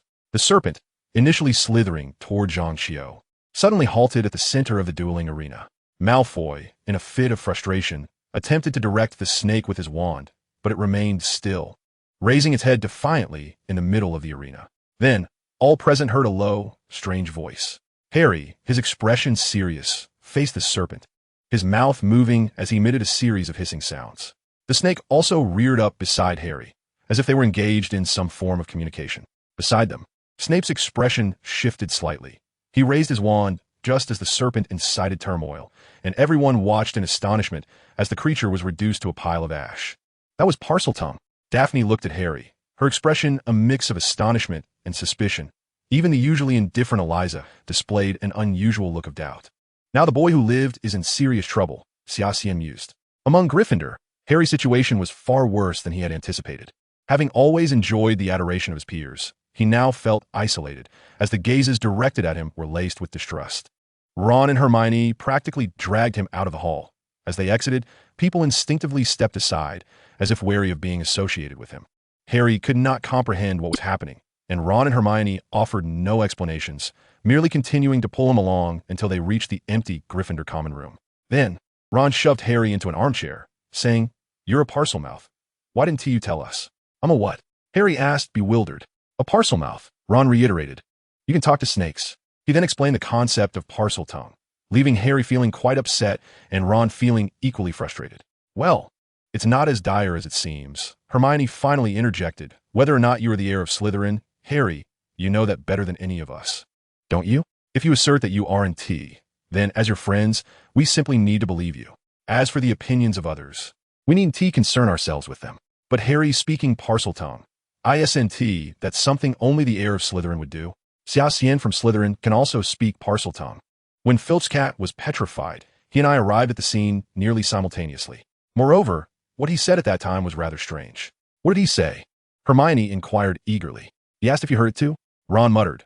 "When did speaking Parseltongue become so common?" He added, "Also find that guy quite suspicious. He appears and disappears at will. Moreover, there lies the diary we retrieved from Dumbledore's office during our last visit, which undoubtedly belongs to Summer." "What did you acquire from Dumbledore? Why was I not informed?" Hermione exclaimed, a touch of frustration evident in her voice. "Fear not. We utilized the invisibility cloak. No one detected our presence," Ron replied. "When Harry met Dumbledore, he was in possession of this very diary, and our curiosity compelled us to bring it back. In truth, this diary reveals that it was Hagrid who opened the Chamber of Secrets." Harry suddenly interjected from the side, his voice filled with an unexpected certainty. "It cannot possibly be Hagrid," Hermione responded, skepticism lacing her tone. "We must confront him directly. Hagrid is our friend. Do you think it conceivable that Summer cast a spell on this diary to induce us into making a mistake?" Ron speculated. Summer, unbeknownst to the unfolding events, could never have anticipated that after Dumbledore's meeting with him, the headmaster would promptly confer with Harry, who, along with Ron, would seize the opportunity to retrieve the diary during Dumbledore's absence. Chapter 51. The First Encounter with 16-year-old Riddle. Upon returning to the Great Hall, all the students were engrossed in heated discussions regarding the revelation that the illustrious savior, Harry Potter, was indeed a Parselmouth. This was nothing short of an outrageous jest from the heavens. Daphne, Simon, and Matthew approached Summer, exclaiming, "Junior, who would have thought that Harry Potter is a Parselmouth? He is most likely the heir of Slytherin." Summer could empathize with their sentiments. After all, for them, Voldemort represented a mortal enemy to their families, with ancestors who might have perished at the hands of this dark wizard. "Harry cannot possibly be the heir of Slytherin," Summer replied with a smile, waving his hand dismissively. "The direct descendants of Salazar are the Gaunt family, and the last scion of that lineage is Tom Riddle. I can attest to this. The Potter family appears to have no connection to the Gaunts, having only intermarried with the Blacks throughout history." Matthew added. "Enough." Snape interjected coldly from the sidelines. Everyone should return to their respective locations. The students, still apprehensive of the peculiar Professor Snape, dispersed, and thus Gilderoy Lockhart's dueling club came to an uneventful conclusion. "You are right. We may have been overly sensitive," Simon remarked to Summer. "However, others may not share our views. Everyone requires an outlet for their frustrations, and regrettably, Potter has become theirs. They will perceive him as the one who opened the chamber and believe that distancing themselves will bring them peace. Burying their heads in the sand like ostriches, convinced they are safe from harm. As for Potter's explanations, they will not heed them, for that would imply the culprit is among them, a notion they cannot accept," Matthew commented. "I am well aware," Summer sighed, "even if not for Harry's sake. We must act swiftly. I am nearly driven to madness by the task of preparing the potion of the magical apple. Yet, the solution to all this is rather straightforward. We simply need to unmask the true culprit. How do we uncover the murderer?" Summer smiled slightly, offering no response. However, he silently noted Voldemort in his mind. as this incident had cost him an inordinate amount of time in concocting the potion, and now the mere sight and scent of it nearly made him retch. Yet, what no one anticipated was that a second attack would occur, catching everyone completely off guard. The victim was Justin from Gryffindor House, the very muggle-born wizard who had first questioned Harry during the original dueling club. When someone discovered him around the corner on the third floor, Justin was already a cold corpse, clutching the recently unsealed magical apple potion, though it was evident he had not had the chance to consume it before meeting his demise. Hogwarts was plunged into unprecedented panic. When Summer left class, he distinctly observed the rotund Minister of Magic, Cornelius Fudge, engaged in conversation with Dumbledore. The first-floor hall was filled with aurors, and Summer even experienced a fleeting sensation of having stepped into the latter chapters of the story. Lord Summer, it has indeed been a while. A familiar voice resonated behind him. Summer turned to see the figure standing behind him. All had now become an auror. What brings you here? The minister has sent us to address the chamber incident. If we do not achieve results within a week, Hogwarts will close, and Professor Dumbledore will be dismissed, Al whispered to Summer. In truth, Professor Dumbledore had already been removed from his position. This was the decision of the Board of Governors. Hagrid had been imprisoned in Azkaban as a prime suspect, and Hogwarts would cease operations next week, with all students facing travel restrictions. Summer furrowed his brow. This was indeed troubling news. He still had no clear idea of who had opened the chamber, and now that the Ministry was poised to take over Hogwarts, matters would likely become considerably more complicated. After pondering for a moment, he concluded that the only viable course of action was to stake out in the chamber and wait for Voldemort. With that thought in mind, Summer hurriedly bid farewell to Al, evading everyone before making his way to Moaning Myrtle's bathroom. He effortlessly unlocked the entrance using Parseltongue and descended through the pipes into the depths below. What struck him as odd was the absence of Moaning Myrtle this time. In fact, her lack of petrification was rather astonishing. This had always puzzled Summer. Ghosts do not perish when gazing into the basilisk's eyes, as they are already dead. Yet they can still be petrified, much like nearly headless Nick. Thus, Myrtle's immunity to petrification was an exceedingly illogical occurrence. After all, she was the student who had been slain 50 years prior. Did Tom Riddle not fear that others might glean clues from her? Or was it possible that he intentionally spared her? By stealing the memories of his host, 16-year-old Tom Riddle had grasped the enmity between Summer and the future Voldemort. It was evident that Tom Riddle had since altered his original intentions. Eliminating Summer had now become his foremost objective, along with Harry. Standing within the chamber's grand hall, Summer noticed a tall boy with black hair leaning against the nearest stone pillar, observing him intently. The boy's outline was hazy, rendering him peculiar, as though viewed through a fog window. Calm, composed, graceful, noble, proud, aloof, confident, collected, and with a hint of languor, Summer conjured countless adjectives to describe the boy before him. In many respects, this youthful Voldemort bore a striking resemblance to himself. It appears this marks our initial encounter, 16-year-old Tom Riddle. It seems you are indeed aware of my existence, Tom Riddle remarked, narrowing his eyes with a casual smile. Tom Riddle, recipient of the Special Contribution Award. Your trophy remains displayed prominently, Summer replied. An exemplary student, head boy of Slytherin, a prodigy in the magical arts. As a Slytherin myself, I had no reason not to recognize you. Quite so, is there anything else? Yet, unbeknownst to all, within this individual resided a demon. Tom Riddle, I am Voldemort, he proclaimed, the last scion of the Gaunt family, a half-blood wizard who despises his muggle father. Tom Riddle did not appear angered by Summer's words. Rather, he responded with a serene demeanor. What I saw in the memories was indeed accurate. You are even more astute than I anticipated. It is no wonder the future me would fall at your hands. I believe it is time to conclude this delightful conversation, Summer declared, raising the Elder Wand. Whom do you truly control? You have no power over me. Our game has only just begun, Tom Riddle responded with an elegant smile, understanding that to him, Summer was merely a plaything, and even should he be slain, he would inevitably return. With a peculiar smile, Xia Xian remarked, indeed, I find myself at a loss when it comes to you. However, tell me, when Voldemort returns, who do you think he will seek to eliminate first? Me or you? Taking a deep breath, Tom Riddle's expression darkened to the point that it seemed he could wring water from it. As he replied, it is impossible. By then, I will have absorbed the strength of the living and will reign as the master of all Horcruxes. Xia Xian recognized that his words had struck a chord. The Tom Riddle before him no longer bore the demeanor of one unconcerned. His gaze began to wander. Xia Xian's implication was unmistakable. Even if you become the master of all Horcruxes, can you truly stand against Voldemort himself? In the end, you would still be fated to be consumed as mere sustenance. Tom Riddle's countenance shifted dramatically, and he spoke in a low voice, "You speak the truth. I refuse to be a mere supplement. I shall not passively be devoured by him. To escape this fate, I require power. So, are you willing to pledge your loyalty to me?" Tom Riddle proposed to Xia Xian, "Aid me in my resurrection as the Dark Lord, and I shall grant you everything you desire, wealth, power, women, and strength, all that you wish for." "I decline," Xia Xian responded without a moment's hesitation, rejecting Tom's offer. "Why?" he inquired. "Quite simply, because I intend to eradicate you."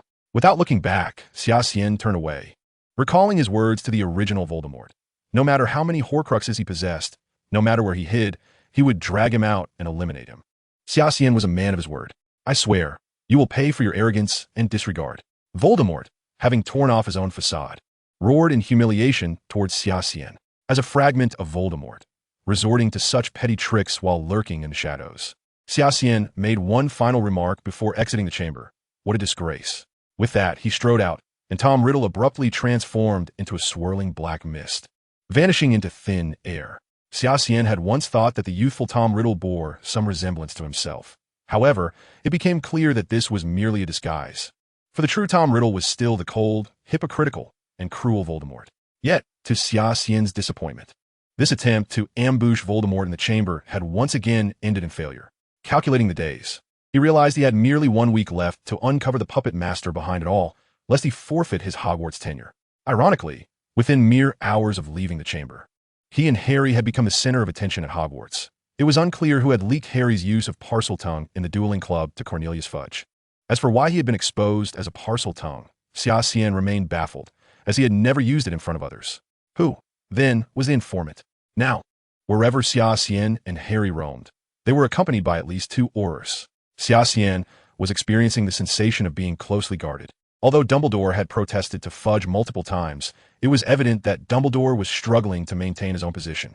The recently dismissed Dumbledore was set to leave Hogwarts within a day, while Fudge temporarily took over Dumbledore's office, relishing his brief taste of the headmaster's authority. Chapter 52. Who is the culprit? Harry felt as though he had returned to the days spent at the Dursleys. The 2 Aurors at the door flanked Harry, curtailing his freedom, while Professor McGonagall was outside the room, embroiled in a heated argument with Fudge. "Minister, I believe you do not possess the authority to restrict the freedom of Hogwarts students. Harry has the right to attend classes and engage in normal social interactions with his peers." "Enough, Professor McGonagall." Fudge waved his hand dismissively. "Mr. Potter and Mr. Xia Xian from Slytherin are the 2 most suspicious individuals in this series of events. What if attacks continue?" Professor McGonagall inquired, her expression grave. "Then Hogwarts will be closed." Just as it was decades ago, Fudge retorted, exiting the Gryffindor common room without a backward glance, signaling the 2 Aurors to keep a close watch on Harry. Hermione and Ron were concealed around a corner, observing everything unfold. "We must find a way to help Harry," Hermione said. "Harry could never be the heir of Slytherin, and I certainly do not wish for Hogwarts to be closed. So, we need to gather evidence to prove Harry's innocence and simultaneously uncover the true heir." Ron suddenly had a flash of inspiration. "I remember you mentioned a potion that allows one to assume another's identity." "Oh, please, Ron," Hermione sighed, rolling her eyes. "It takes over a month to brew that potion. By then, Hogwarts will be closed. Perhaps we should split up," she continued. "I'll head to the library to search for any clues about the heir in the writings of Salazar, while you use Harry's invisibility cloak to check Hagrid's hut. Our friend might have left something useful behind." In stark contrast to Harry's dismal predicament, Xia Xian's current situation was far more comfortable. Guarding him was an Auror from the L family, who seemed to be going about his training in the room as if none of this concerned him. However, Xia Xian had already confided in Elle, who had directly shared the patrol routes of the Aurors at Hogwarts. Yet, daytime activities were too easily detectable. So Xia Xian decided to venture out at night, using the daylight hours for training. "Your red tea, my lord," Elle announced as he entered the room, offering a cup to Xia Xian. "Has Dumbledore already left?" Xia Xian inquired, opening his eyes. "Professor Dumbledore just departed this morning. He visited here before leaving," Elle replied. However, Minister Fudge was present at that time, and Professor Dumbledore merely took a glance before departing. "Did he mention anything?" "He said the diary was lost," Elle remarked, his expression curious, as he was unaware of what diary Dumbledore was referring to. Indeed, Riddle's diary had vanished from Dumbledore's possession, but who could have taken it right under Dumbledore's nose? Xia Xian fell into deep contemplation. "What are you thinking?" Elle asked. "I'm pondering who could stealthily steal something from Dumbledore's office without him noticing," Xia Xian mused. "Dumbledore cannot be entirely oblivious to this, can he?" After a moment of thought, Elle responded, logically, the thief indeed had an opportunity. Not long ago, Professor Dumbledore spent an entire day at the Ministry of Magic. During that time, the headmaster's office would have been unoccupied. When was that? Xia Xian seemed to grasp a crucial point. It was shortly after the school year commenced. Perhaps 3 or 4 days into the term. It'd be cold. Adding that Professor Dumbledore had made some rather peculiar comments about strengthening defenses against dark magic, and had even requested the Ministry to send a few Aurors back to Hogwarts with him, though he would not explain his reasons. Everything aligned perfectly. Xia Xian had handed the diary to Dumbledore during that time, and the headmaster had gone to the Ministry to handle matters regarding it. Ultimately, however, Dumbledore had been overconfident in the defenses of his office. What was particularly chilling for Xia Xian was the fact that Dumbledore's office changed its password daily, with only the professors at Hogwarts privy to the correct phrase. Adult wizards would not be controlled by a mere diary unless they willingly succumbed. Moreover, if a stranger had taken something from the office, Fawkes would undoubtedly have reacted, suggesting that the one who extracted the diary must be someone acquainted with Dumbledore. Tom Riddle, indeed, as he said, the game has only just begun. Mr. Harry Potter, I am Cornelius Oswald Fudge, the Minister of Magic. For the following inquiries, you need only respond with yes or no. Harry nodded awkwardly. He had never encountered such a situation before, with neither his friends nor his esteemed professors by his side, leaving him feeling a whirlwind of grievances with no one to voice them to. Mr. Potter, do you speak Parseltongue? Harry nodded, refraining from denial. Could you demonstrate it for us? Harry shook his head, feeling a strong aversion to this peculiar ability, especially after realizing it was akin to Voldemort's power. Fudge pursed his lips in irritation. The second question, did you murder Justin? No. Harry retorted bluntly. At that moment, an Auror entered, leaning in to whisper something in Fudge's ear. Fudge's expression shifted to one of curiosity as he turned to the Auror and inquired, is Slytherin being closely monitored? The Auror nodded. Let's go take a look. Harry was puzzled as to why Fudge abruptly abandoned his questioning, appearing anxious as he hurried out. Professor McGonagall, observing Hermione's pale face and evident panic, addressed the petrified Hermione. I'm sorry, dear, but you must remain like this for a little while longer. It is also to prove your friend's innocence. What is happening?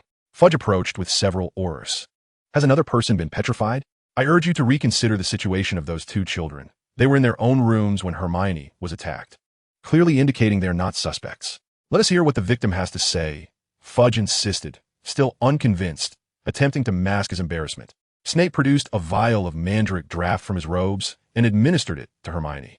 Within moments, she returned to her normal state, gasping and still visibly shaken. It's all right, dear, it's all right. Professor McGonagall rushed to support Hermione.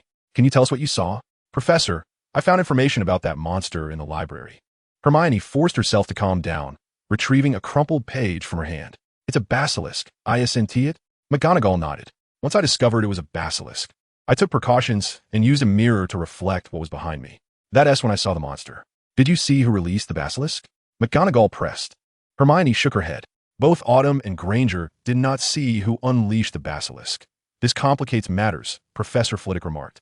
However, we can affirm that Harry and Xia Xian have alibis. They are not the heirs of Slytherin, and the true culprit lies elsewhere. Fudge snorted dismissively and turned to leave. Mr. Fudge? Snape appeared suddenly before Fudge like a specter, startling the Minister of Magic.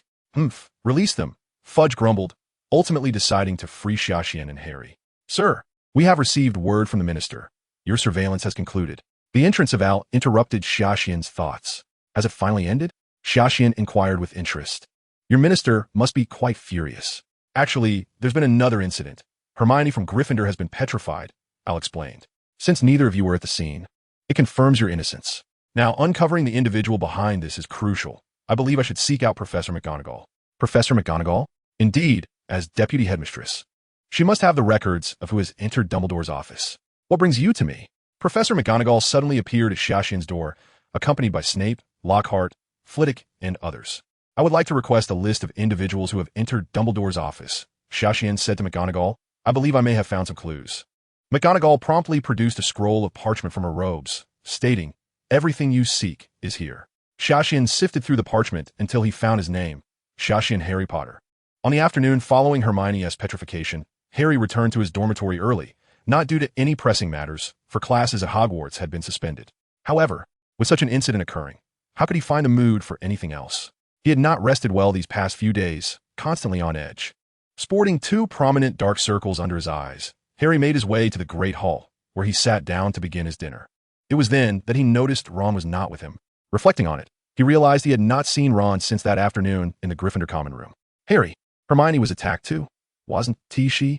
As soon as he sat down, Neville, who was beside Harry, asked eagerly. Harry immediately sensed something was amiss.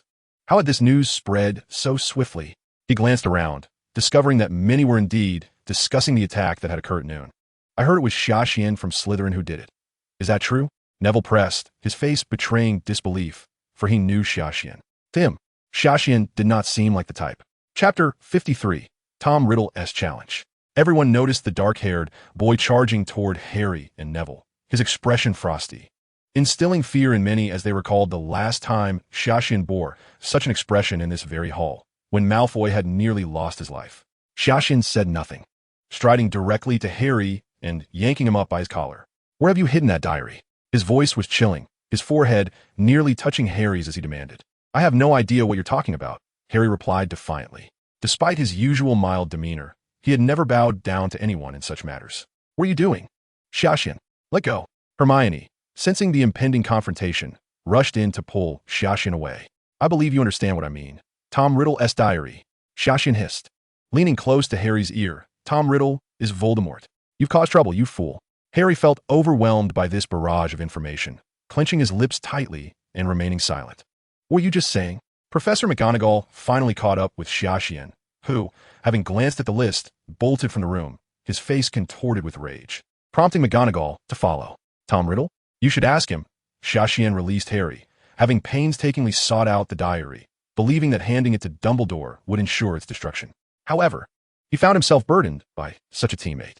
Harry, tell me, where did you put that diary? McGonagall attempted to maintain her composure, speaking to Harry in a calm tone. I left it in the dormitory. Harry realized the gravity of his foolish mistake. Who would have thought that the seemingly righteous senior in that memory was actually Voldemort? This left him feeling despondent. Yet how could a mere diary open the Chamber of Secrets? Suddenly, Xia Xian appeared to recall something, scanning the area before asking with a strange expression, Has anyone seen Ron? Aren't you three usually inseparable? Hermione also sensed that something was amiss and replied, After Harry was confined, we decided to split up, and then I was petrified by the basilisk. As for Ron, I haven't seen him for about a day. At long last, Xia Xian comprehended the entirety of the situation, why the enmity between himself and Voldemort was well known to the 16-year-old Tom Riddle, why Fawkes refrained from attacking the individual who had purloined the diary, and why the deceased Justin wore an expression of utter bewilderment, unable even to consume the potion of magical apples. Moreover, there was Hermione.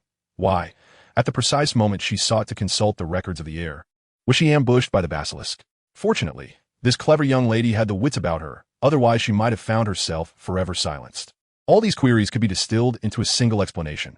The one controlled by the diary was none other than Ron. In every conceivable aspect, Ron indeed emerged as the most plausible candidate. Born of Gryffindor, he was inherently at odds with Slytherin.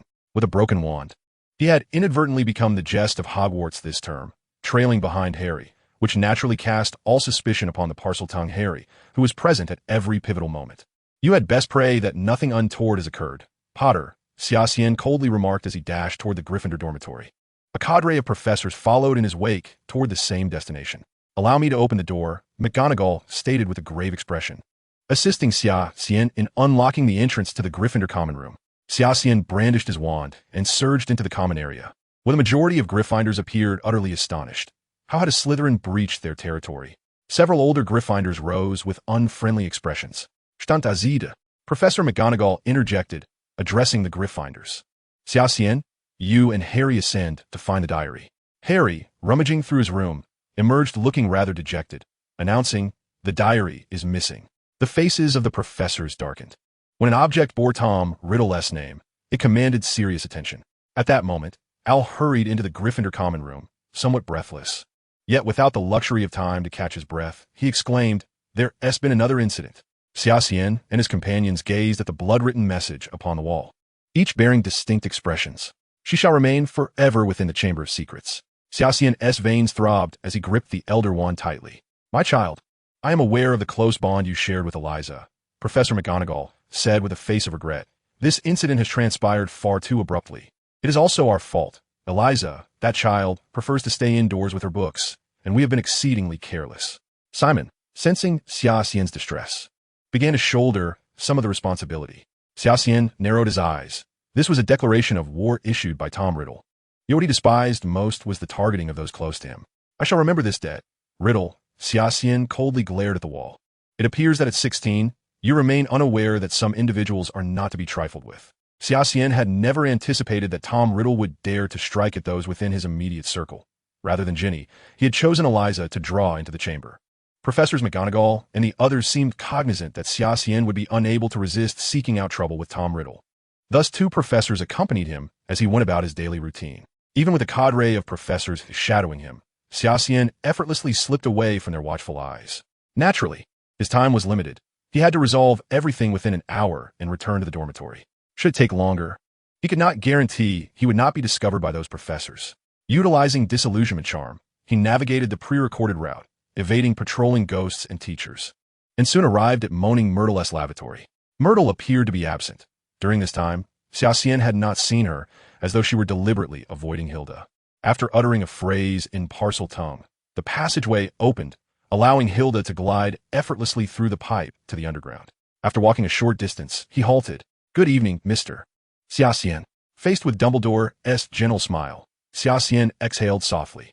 But how could Dumbledore be present in the secret passage? "Good evening, Headmaster. Might you enlighten me as to the purpose of your presence here? I recall that students are prohibited from wandering outside at night, and I believe I have expressly forbidden you from acting alone. Have I not?" Xia Xian chuckled, gesturing towards Dumbledore and then at himself, saying, "I am not acting alone. Are you not beside me?" As Dumbledore fell silent, Xia Xian stepped past him, moving forward. "This is merely a projection I left at the school. Technically, I'm not beside you." Suddenly, Xia Xian staggered backward, clutching his forehead in astonishment, having seemingly collided with an invisible wall. Tentatively, he advanced a few steps, extending his hand forward, only to retract it and glance at Dumbledore, asking in a low voice, "What is the meaning of this? Why is there an additional wall here?" "That wall has always existed. However, it only opens when necessary to allow certain individuals to enter," Dumbledore replied. Xia Xian nodded, then spoke a phrase in Parseltongue. "Open." Yet, despite his efforts, nothing seemed to change. "I have tried. Mere Parseltongue will not suffice," Dumbledore stated, tapping the void before him with his finger. Surprisingly, the empty space resisted his hand, producing a sound akin to a collision. Xia Xian furrowed his brow. It seemed that Tom Riddle was not unprepared after all. Furthermore, Dumbledore had indeed uncovered the location of the chamber. "It appears you have known the chamber was here for quite some time?" Xia Xian inquired. Dumbledore nodded, saying, "After the incident 50 years ago, I reviewed a plethora of materials and finally gleaned a few clues. Who would have thought that Salazar Slytherin's chamber would be concealed here? So you have never entered?" Dumbledore shook his head, stating, "No, I cannot enter." "Surely not.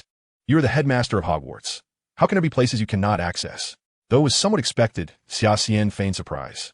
"Slytherin's chamber has barred my entry." Dumbledore spoke slowly, an uncharacteristic tone in his voice.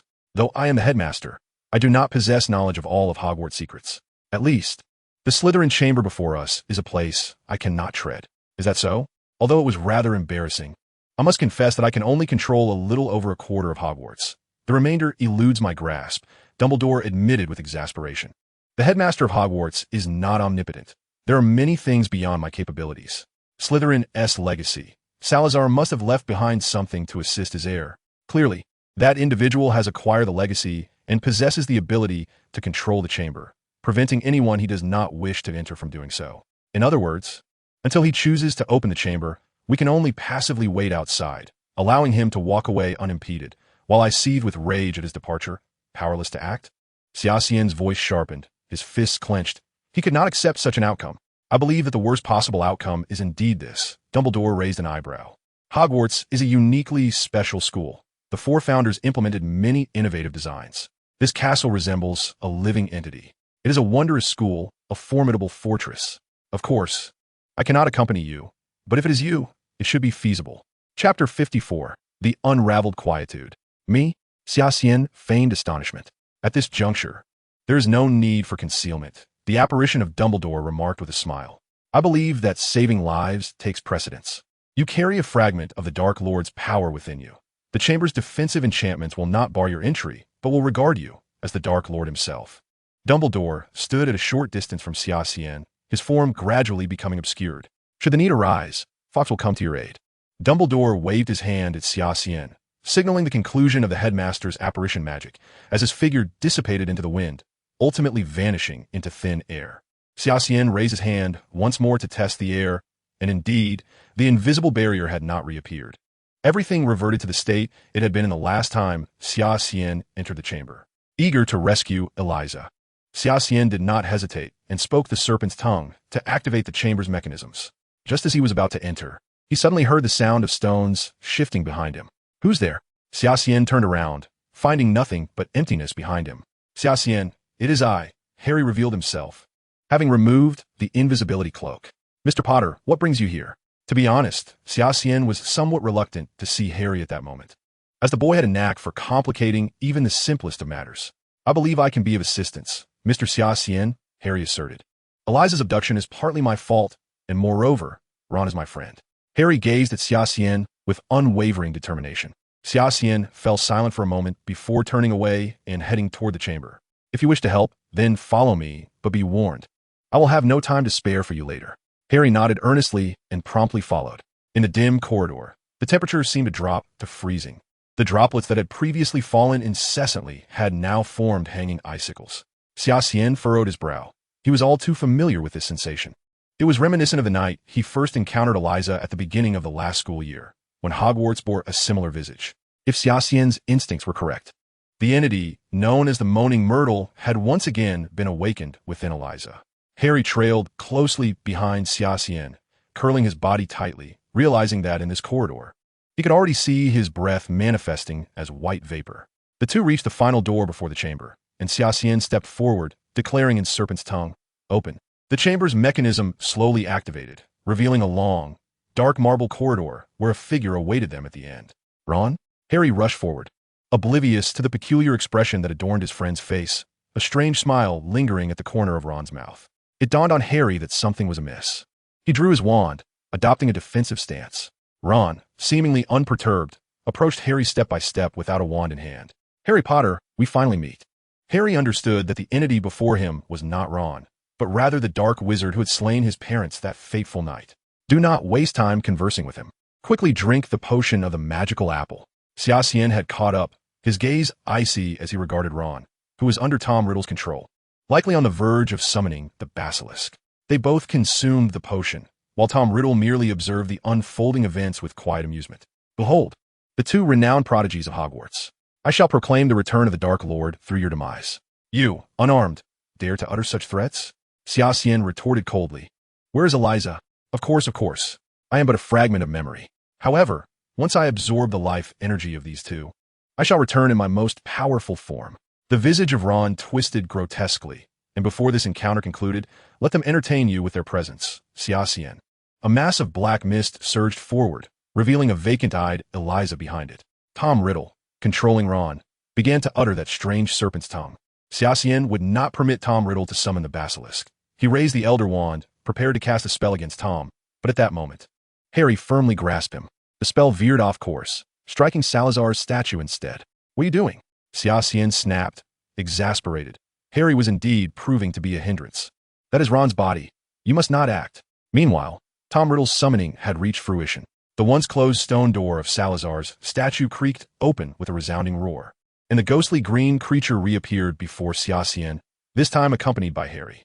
Instinctively, Harry raised his hands to shield his eyes, while Xia Xian seized Mr. Potter, exclaiming, "This is an improved magical apple potion. For a time, it will render you immune to the basilisk's petrifying gaze. I will handle Eliza. You take care of the serpent." Harry hesitated, sensing that confronting Eliza might prove far more manageable than facing the basilisk. The mere sight of the enormous snake made Xia Xian's heart race with trepidation. However, when a mass of black mist charged at Xia Xian like a frenzied beast, Harry's perspective shifted. After casting 3 protective armor spells upon himself, Xia Xian barely managed to steady himself against the onslaught of the black mist, which had forced him back several meters. "Stop merely watching me, you fool," Xia Xian shouted at Harry, just as Harry stood in stunned silence. The basilisk opened its gaping maw, ready to strike. Realizing the precariousness of the situation, Harry turned and sprinted into the labyrinthine network of corridors. "Fox, Harry exclaimed in surprise, gazing at the phoenix soaring above. Fawkes circled twice over Harry's head before dropping a tattered hat into his hands. The sorting hat? Harry had no time for contemplation as he dove into the corridor, breathing a sigh of relief upon entering the complex passages. For now, he felt a momentary reprieve. Fawkes kept the basilisk occupied outside, but he wondered how Xia Xian was faring. Returning to the other battlefield, this was Xia Xian's first direct encounter with the Moaning Myrtle. During his first year, when Quirrell summoned Myrtle from Eliza's body, Xia Xian had intervened, and it was only now that he grasped the intricacies of this formidable creature. Within the black mist, a chilling wail resonated, reminiscent of countless souls weeping in the rain, their sorrow echoing through the air. Amidst this haunting sound, a sharp, piercing shriek emerged, as though summoned by restless spirits, lingering in the fog. The mist appeared alive, continuously drawing in the surrounding light and warmth, thus perpetuating the chill. Threads of blackness surged towards Xia Xian through the fog. The black tendrils, accompanied by their shrill cries, shot forth like arrows from a powerful bow, converging into a torrential downpour aimed directly at Xia Xian. He swiftly raised his wand, casting 2 protective armor spells. Xia Xian refrained from unleashing his full power, as the Moaning Myrtle and the Moaning One shared a symbiotic relationship. Utilizing the force of the black tendrils, he distanced himself from the encroaching mist. Fawkes flew to Xia Xian's side, and Dumbledore's voice echoed in his ear. First, subdue Tom Riddle. The only way to calm the Moaning Ones is to awaken their memories of beauty. After dealing with Tom Riddle, we shall address the life-threatening peril facing Ron and Eliza. Silently obstructing the path, there was no way to approach that individual. Xia Xian furrowed her brows. The relationship between Silent and the Silent One was symbiotic. If one were to forcibly shatter Silent, the consequences could be dire. This matter should be entrusted to Fawkes. Suddenly, Fawkes seemed to respond to an unseen call. Radiant flames erupted from her wings, transforming her into a burning sun, casting a warm glow that illuminated the chamber. To Xia Xian's astonishment, the black threads in the air, as hard as steel, dissipated into nothingness. Then, she observed Fawkes's feathers dimming at a visible pace. Hurry, your time is limited. Meanwhile, although the serpent had lost another eye to Fawkes's peck, its keen sense of smell detected Harry hidden in the shadows. Cornered, Harry, in a state of panic, noticed a sword had inexplicably appeared within the tattered sorting hat. Without hesitation, he drew the long sword and thrust it towards the serpent's gaping maw. The Gryffindor sword pierced the creature's skull, which thrashed violently before succumbing. Gasping for breath, Harry felt the weight of 2 elongated venomous fangs hanging from his shoulder, his complexion turning ashen.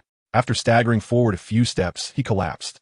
The diary lay clutched in Ron's hand as Xia Xian executed a disapparation to bypass Eliza and Silent. Raising her hand to cast a spell, Ron was sent flying by her incantation, and the diary slipped from his grasp. Quick as a flash, Xia Xian materialized beneath the falling diary, catching it deftly. The game is over, Tom. Chapter 55, The Memory Retrieval. Tom Riddle finally emerged from Ron's form. A handsome youth with a melancholic expression, showing no sign of panic. He smiled at Xia Xian and remarked, "Indeed, the game is nearing its end, and I am on the brink of resurrection." Xia Xian opened the diary and raised her wand. In Indy, blazing fire. A fiery serpent erupted from the tip of her wand, enveloping the diary, yet it appeared impervious to the flames. Regardless of how Xia Xian increased her magical output, the diary remained intact. Tom Riddle smiled and shrugged, saying, "I have long told you, Xia Xian, you cannot best me." Xia Xian retrieved Tom Riddle's diary from the flames, holding it while quietly channeling the power of the Tai Chi Xianxing Dao. Yet, the diary remained unscathed. Tom Riddle's smile grew increasingly smug. He seemed delighted by Xia Xian's inability to deal with the diary, addressing her with an air of superiority, "Though you possess considerable wizarding talent, at the end of the day, you are still a mudblood. My gifts and strength still surpass yours. Indirect damage immunity." As the words left Xia Xian's lips, she noticed Tom Riddle's expression stiffen momentarily. Any attack that did not directly contact the diary would be nullified. Such tricks were hardly remarkable. Tom Riddle's disbelief was palpable. "How do you know this spell? Is Salazar's legacy?" Xia Xian, of course, would not disclose that this incantation was meticulously recorded in Salazar's Book of Evil. Salazar had cleverly exploited the cognitive biases of wizards, who were accustomed to attacking with spells. When spells failed, they often found themselves at a loss. Harry had likely stumbled upon a method to counter this spell by attacking the diary directly with a weapon. Naturally, as a Horcrux of Voldemort, ordinary weapons would inflict little harm, but a basilisk fang was exceptionally effective. Xia Xian glanced behind her. The serpent had fallen silent. It seemed that, regardless of the circumstances, Harry had succeeded. I know this spell, and naturally, I also know how to break it, Riddle. This farce should come to an end. Unfortunately, you lack a weapon capable of killing me. Although Tom Riddle was initially shocked by Xia Xian's knowledge of the spell, he quickly regained his composure. I hope he can still smile afterward. Xia Xian disapparated to Harry's side, extracting a venomous fang from his shoulder. She then opened the diary and pressed it against the wall of the tunnel. Gripping the fang like a dagger, she plunged it directly into the diary. Dark ink flowed from the diary like blood. Xia Xian then disapparated before Tom Riddle, holding up the diary. You may have won, but you will never truly defeat me. Tom Riddle smiled faintly. Though merely a fragment of memory, he still had much to cherish in this world. Yet, at this juncture, devoid of wrath and fury, he accepted the inevitable with calm resignation.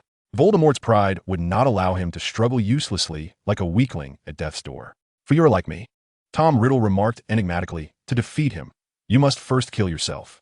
Out of respect for a worthy opponent, I shall allow you to depart in peace. Xia Xian nodded. As for the grievances between my essence and yours, you needn't concern yourself. Tom Riddle inclined his head slightly, closing his eyes as if welcoming the impending specter of death. Xia Xian waved the Elder Wand, casting it lightly. A plume of black flame erupted from the wand, engulfing Riddle's ethereal form, like a black hole consuming all. Riddle's body gradually faded into the flames until it was utterly annihilated. Ron, lying nearby, suddenly took a deep breath and sat up. Upon witnessing the scene before him, this befuddled fool brandished his broken wand at Xia Xian, exclaiming, "You murderer! I caught you!" Xia Xian couldn't help but roll her eyes, then raised her wand. Stupefied, Ron fell into a daze, chuckling foolishly before collapsing once more. Xia Xian, hurry, Fox can barely hold on. Dumbledore's voice resonated in Xia Xian's ears. She watched as Fox transformed into ashes before her eyes. Immediately, the dark threads reappeared before her. Currently, there were only two options. The first was to awaken Eliza's consciousness. The second was to exhaust Silence power. Dumbledore suggested, Fox has already depleted a portion of Silence strength. The rest is up to you. What is the method to awaken Eliza's consciousness? She inquired while dodging the black threads. It's quite simple. Use the memory retrieval spell to extract her joyful memories and awaken her consciousness alongside it. However, I have never practiced this spell. Xia Xian felt somewhat helpless. Exhausting Silence power would also inflict great harm on Eliza. Yet, the memory retrieval spell had not been covered in Hogwarts curriculum, and she had no prior experience with it. Not to worry, your mental strength is inherently strong, and since Eliza has not practiced any mental shielding, I need only to share a few key points with you. The memory retrieval should not pose a challenge. Memory retrieval, simply put, is to read the heart. When the caster approaches the target, or when the target is unguarded, relaxed, or vulnerable, the spell becomes easier to cast. Eye contact is often crucial for the memory retrieval. Thus, if a mental manipulator can use words to direct their target's gaze towards their own eyes, it would greatly benefit their spell casting while simultaneously stirring the target's emotional fluctuations, awakening associated feelings and memories. Well, I attempted to evade the swirling black mist and made my way to Eliza's side. Xia Xian nodded and deftly used apparition to avoid the silent attack, reappearing directly in front of Eliza. Eliza, look at me, Xia Xian implored. Yet the girl remained unresponsive, like a marionette devoid of strings. Concentrate your mind. Fix your gaze upon her eyes. Xia Xian felt an urgency. The protective armors he had summoned were on the brink of shattering. He gently cupped Eliza's face, locking his gaze onto hers. A multitude of images flooded Xia Xian's mind, swirling before his eyes like a slideshow, causing him a slight headache. This was his first attempt at mental manipulation, and he was still quite inexperienced. He forced himself to regain clarity and swiftly seized upon the memory of that Christmas amidst the chaos of images. Suddenly, the rapidly scrolling scenes came to a halt. The Christmas memory magnified, becoming vivid and colorful. Eliza's pupils regained focus, and with the vanishing of the black mist, Xia Xian exhaled a sigh of relief. He knew he had succeeded. Not far off, the pile of ashes stirred, and with a piercing cry, the reborn phoenix emerged from the remnants. Tears welled in the corners of Fox's eyes as Xia Xian retrieved a vial from his robe to catch the phoenix's tears, then sought out Harry, who lay unconscious in the pipe, and allowed the tears to fall upon Harry's wounds. Harry soon awakened, gazing in bewilderment at the serpent creature's body, struggling to believe it was his own handiwork. Let's go, we can leave now. Xia Xian extended his hand towards Harry. After a moment's hesitation, Harry grasped Xia Xian's hand firmly.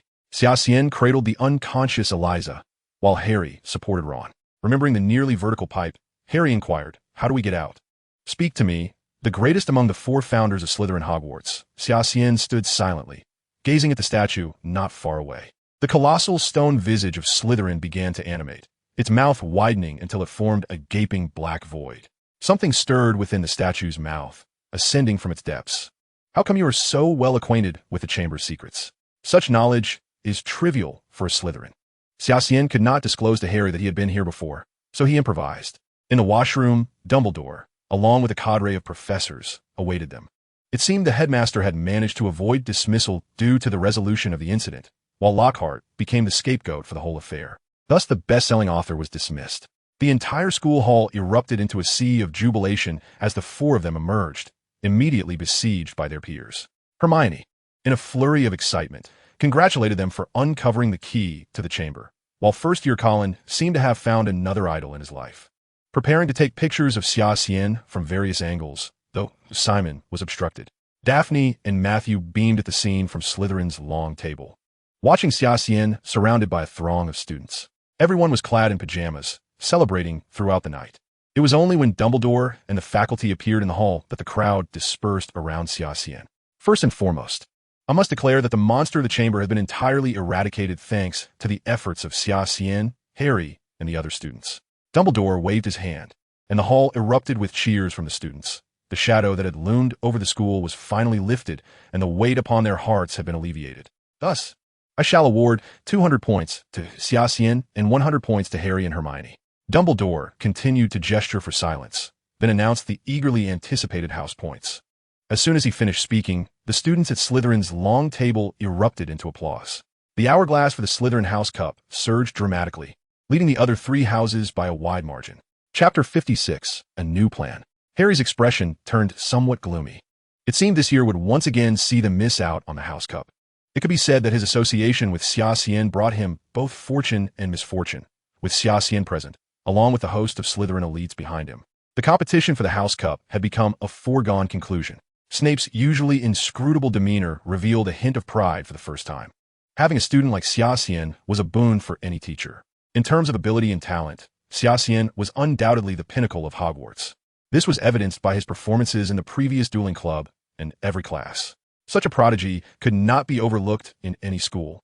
Much like a solitary moon hanging in the sky, casting its brilliance and overshadowing all the stars. As Xia Xian's teacher, Snape too felt a sense of pride. With Slytherin once again claiming the House Cup, there was no need to change the decorations in the hall. Dumbledore smiled and lightly clapped his hands, and the professors offered their congratulations to Snape, who, beneath his calm exterior, concealed a glimmer of joy as he stood to acknowledge each greeting. The students of Slytherin erupted into cheers once more, with the hall echoing with their laughter and jubilation, and a hint of a smile graced Xia Xian's features. Professor McGonagall stood from the faculty table to announce that, due to the successful resolution of the recent incident, examinations would be cancelled. Hermione's lips curled in disdain, her expression sour. Most students began to revel in the news. The absence of exams this semester was, without a doubt, a tremendous surprise for them. Dumbledore raised his hand, signaling for silence, and the hall quieted. There is one more matter to inform you all. Regrettably, Professor Lockhart will not be returning next semester. The students, who had only just settled down, erupted into whistles and smiles, with several teachers joining in the applause. Amid all these exhilarating events, Harry found it difficult to discern which was the most spectacular or delightful. Perhaps the only regret was the vexing House Cup. Professor Lockhart did not demonstrate the level befitting his position during the chamber incident and has been dismissed from the school. Next semester, a new professor will take over your defense against the dark arts course, Dumbledore announced loudly. Meanwhile, Malfoy appeared somewhat despondent. His father had just received a letter from the Board of Governors regarding his dismissal, and it seemed the Malfoy family's seat on the board was about to be lost. The remaining days of the summer term passed in a blaze of brilliant sunshine. Hogwarts returned to normal, save for a few minor changes. The defense against the dark arts class was cancelled, and Eliza, after a few days of recovery, finally returned to her usual self.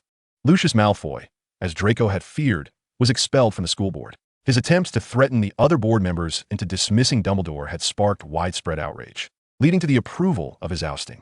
Consequently, the Charlotte family, whom Xia Xian had secretly supported, was selected to join the board.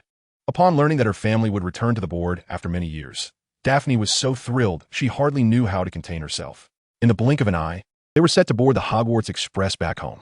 The five of them occupied a prefect compartment. Sunlight streamed unabashedly through the glass, casting a warm glow on Xia Xian's robes, while his black hair shimmered with a hint of gold in the ethereal light. In the final weeks of the semester, Xia Xian, engrossed in mental magic, had little time to tend to his hair, which had grown into a cascade of unkempt strands. Holding a scroll in one hand and resting his chin in the other, he quietly perused the text before him. "Boss, why you seem a bit quieter these past few weeks?" This is Simon's final journey aboard the Hogwarts Express. Having successfully graduated this year, he reportedly plans to visit his relatives across the ocean. This must be some sort of spiritual magic, right? Matthew interjected, casting a glance at the book in Xia Xian's hands. "Indeed," Xia Xian replied, not lifting his gaze as he continued to wander through the realms of magic. "I've been preoccupied with the Chamber of Secrets all semester, and the club has somewhat languished. With Simon's departure, the Silver Serpent Society will be left with just the three of us." Listening to Daphne's complaints, Xia Xian felt that perhaps he had been a bit too carefree, and thus said, "Regarding the Silver Serpent Society, I have a couple of suggestions." The others quickly gathered around, although Xia Xian rarely voiced opinions about the society. His previous decision to distribute the magical apple potion had indeed bolstered their reputation. For the first suggestion, since we currently lack a suitable candidate, why not directly promote Eliza? I agree. This would also help balance the gender ratio," he added, turning to Eliza to seek her opinion. "I'll follow Xia's lead," Eliza replied, merely lifting her gaze briefly before returning to her book. Xia Xian nodded and said, "In that case, let Eliza serve as acting vice president for now. As for the second suggestion regarding the society's development, I propose we expand our recruitment to the entire school while ensuring we maintain the quality of our members." Xia Xian was strategizing on a grand scale. During the previous potion incident, he had genuinely grasped the hidden potential of the Silver Serpent Society. With just 5 members he had trained, they had managed to produce the requisite potions for Slytherin in less than 3 days. This newfound power compelled Xia Xian to take it seriously. "That sounds quite impressive, but it seems the other houses aren't particularly interested in our society," he remarked. "Quite simple. We can attract their attention by employing Professor's shadowless spell technique," Xia Xian suggested. "Those who aspire to improve themselves will undoubtedly be exceptional individuals." The group, being the cream of the Slytherin crop, quickly devised a comprehensive set of regulations and guidelines. By the time Matthew penned the entire proposal onto paper, the train was nearing its destination. As the train gently rolled into platform 9 3/4 and finally came to a halt, students began to disembark in an orderly fashion. The Crimson Hogwarts Express let out 2 sharp whistles, and as the students exited, it roared back to life, departing the station. "Boss, are you considering joining me for a trip to America this summer?" As they were about to part ways, Simon suddenly posed a question to Xia Xian. "To America?" Xia Xian felt a stir of excitement. Indeed, it seemed an excellent choice. If he were to remain in his London home throughout the holiday, he would likely go stir-crazy. "If time allows, Eliza and I will come to visit you." "I'm a bit tempted to go too," Matthew chimed in. "Me too. By the way, do we have any news on Air and Sarah?" "Our minister, Mr. Fudge, seems a bit displeased. The Ministry of Magic has been quite busy lately, and Air has been on a business trip in Ireland. As for Sarah," Daphne pondered, "she should be in Romania right now." "All right, if we have time, let us invite them both." Xia Xian made the final decision. He had long desired to see what the world across the ocean looked like, if memory served correctly. The third installment was the only one that didn't heavily involve Voldemort. Although Xia Xian couldn't guarantee how much influence he would have on the plot, everything appeared calm at present. There was nothing more enticing than embarking on a journey to America to explore a new narrative. Just as they prepared to bid farewell and head home, Harry approached with Ron and Hermione. The trio's arrival puzzled Xia Xian. While he wasn't exactly enemies with them, they were hardly close friends, and their relationship didn't warrant a farewell. He was somewhat familiar with Hermione, but his only experience with Harry was during their brief alliance in the Chamber of Secrets, and as for Ron, he seemed to harbor some biases against him. "Xia Xian," Hermione began, her intent clear. "Even though I've said this many times, I still want to express my gratitude. Thank you for saving my best friend," she said.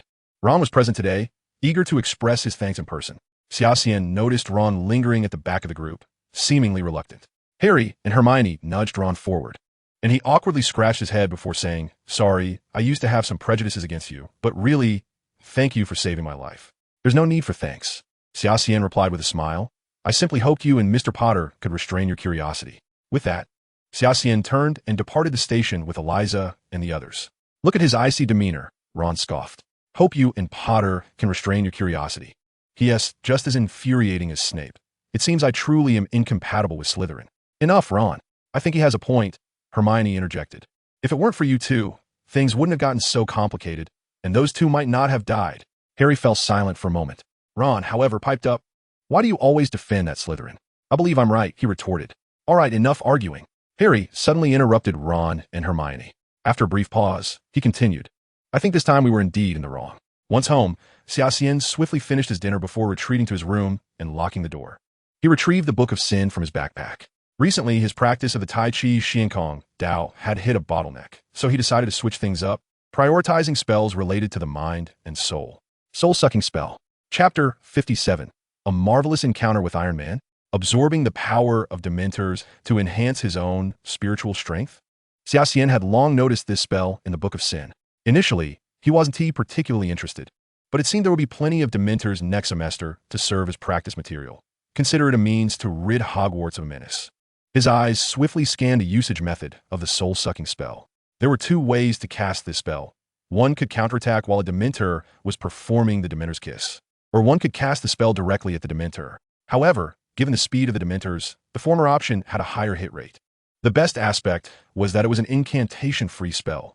Experienced magical scholars could determine the effect of a spell based on its pronunciation. A silent spell would allow Xia Xian to stealthily siphon the power of the Dementors, transforming it into his own mental strength. As he traversed the dimly lit corridors of the manor, he entered the parlor where Shui Yuanshan and Krent were seated in conversation. Upon noticing Xia Xian's entrance, Shui Yuanshan paused, a smile gracing his face as he gestured for Xia Xian to take a seat. Xia Xian, the charity gala in America is about to commence its preparations. I just received an invitation from across the ocean. My old bones can hardly withstand the rigors of travel. Would you be willing to go in my stead? Shui Yuanshan observed Xia Xian with the cunning of a seasoned fox. You needn't worry about business matters. Little Krent will handle those for you. Just focus on your own endeavors. Xia Xian sensed something amiss. How did this old man know of his plans to visit America? A glance at Eliza, who was seated beside Shui Yuanshan, suddenly clarified everything. She must have informed him in advance. Xia Xian couldn't help but smile wryly. Who was truly the favored one here? Not a problem. For the first time, Xia Xian exhibited a genuine concern for the business matters of the elderly gentleman. And this slight shift in attitude brought a sense of comfort to Shui Yuanshan. It seemed that his grandson was finally willing to devote his energy to the family enterprise. The time was set for the upcoming weekend. When do you plan to depart? How about we leave this weekend? Xia Xian recalled the companions he had arranged to meet, and suddenly remembered, please only book 6 more tickets. Xia Xian instructed Kakaya to deliver the letters to several high-ranking members of the Silver Serpent Society. In her reply, Daphne mentioned that Sarah was still in Romania and had not yet returned, while Al was still stranded in Ireland due to the Ministry of Magic's interference. However, Simon was exceedingly excited. Not only would he be traveling with friends, but he also had Xia Xian, the harbinger of fortune, by his side. The final party consisted of 5 individuals: Xia Xian, Eliza, Daphne, Matthew, and Simon. Soon, the day of departure arrived, and the 3 pure-blood wizards, experiencing their inaugural flight, appeared quite anxious. Xia Xian couldn't help but chuckle as he observed Simon trembling uncontrollably as they entered the elevator. Boss, the Muggle world is terrifying.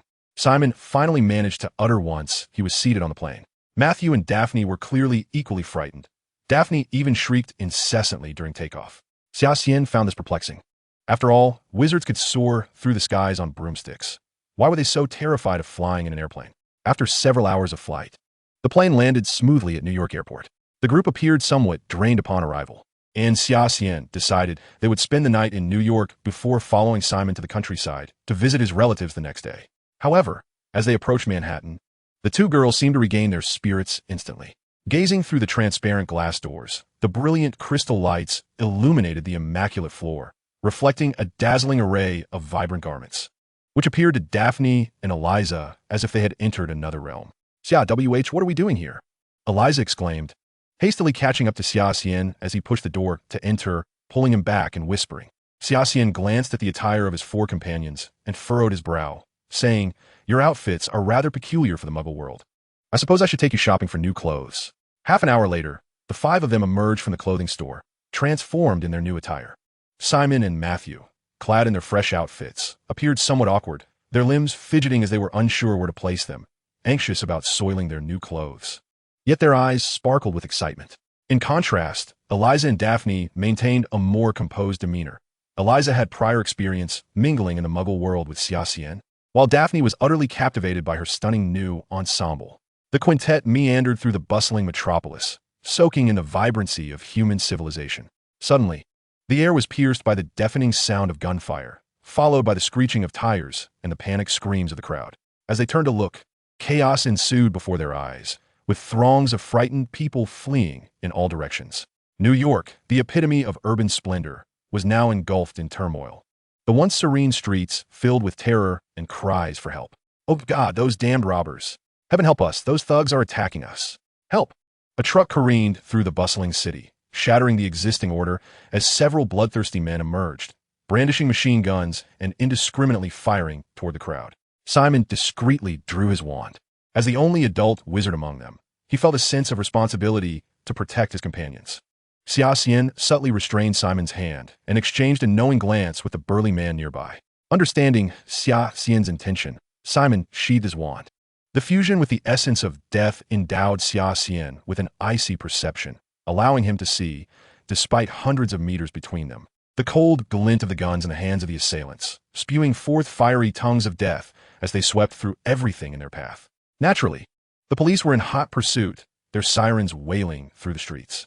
Though unintended, the barrage of bullets inevitably struck innocent bystanders, exacerbated by the reckless truck, causing further chaos among the crowd. In mere minutes, hundreds were caught in the crossfire, and several lost their lives on the spot. Xia Xian observed the unfolding scene with a detached calm, as if he were an outsider. His clear, untroubled gaze resembled two tranquil pools, reflecting a profound indifference. "Boss," Matthew called out, but Xia Xian remained as stoic as a statue, his eyes fixed on the chaos before him.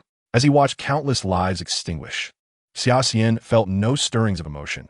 It was akin to a childish game where one toys with a colony of ants, their suffering failing to cause even a ripple in his consciousness. Amidst the pandemonium, a little girl, perhaps 5 or 6 years old with bright, wide eyes, scanned her surroundings nervously.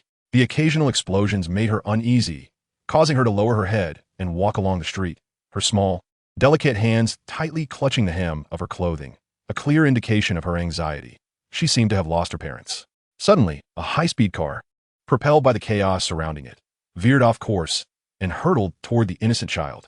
Were anyone to witness this moment, they would recognize the car as a limited edition Bugatti. Surely, only the wealthy could afford such a vehicle. Damn, I nearly succumbed to the influence of death energy, Xia Xian thought, snapping back to reality. Just as the little girl was about to meet her tragic fate, a figure darted past and scooped her into his arms.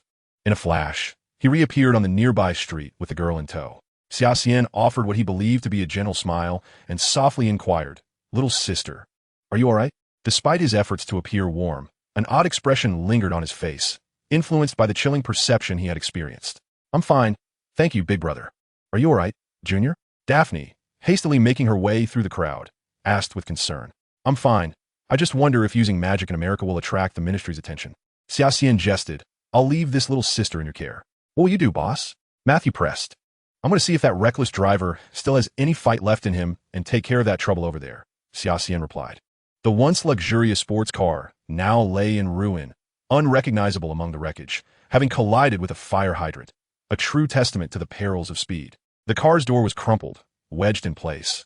It was uncertain if it could even be opened. "Damn, I must have forgotten to pay my respects to that old deity before leaving home today. This is outrageous. I will file a complaint. These damned police officers. Is taxpayer money really supporting such a bunch of idiots? A gunfight in the streets of New York? Is this some sort of movie?" Xia Xian could not help but cover his ears. The driver was quite the chatterbox. Xia Xian smashed the already shattered windshield with his fist and found a handsome white man ranting incessantly. Xia Xian squinted, feeling that the man looked oddly familiar. "Wait a minute, Iron Man." Seated within his vehicle, Tony Stark caught sight of Xia Xian, who, with a bewildered expression, exclaimed, "Huh?" Chapter 58, Tony Stark. "Hey kid, don't obstruct my car's path." Clearly perplexed by Xia Xian's words, Tony waved his hand dismissively, signaling for him to clear his line of sight. "Sir, you should vacate this area immediately. What is to transpire in 1 minute is certainly not something you wish to witness." Amidst the chaos, Xia Xian heard the abrupt, mechanical voice of Tony's artificial intelligence assistant. Jarvis. I can't see a thing. This little fellow is blocking my view, and frankly, I doubt anything could possibly be worse than what is happening right now. Tony quipped self-deprecatingly. Jarvis.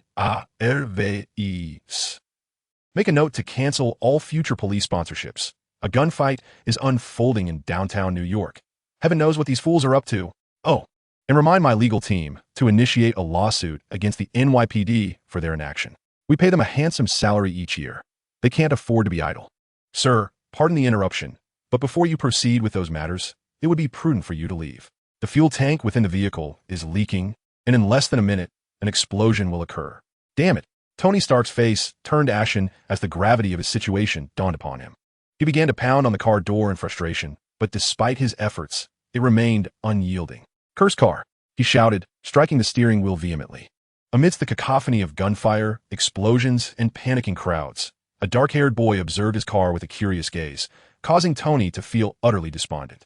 Yet, he clung to the faint hope that this boy might be his salvation. Hey, help me out here, Tony implored, looking at Xia Xian with a glimmer of hope. Get me out of this car, and once I'm free, I'll give you a vehicle just like it. I have plenty of cars like that at home. Xia Xian scoffed, unimpressed. Hey, you little brat, Tony exclaimed in exasperation.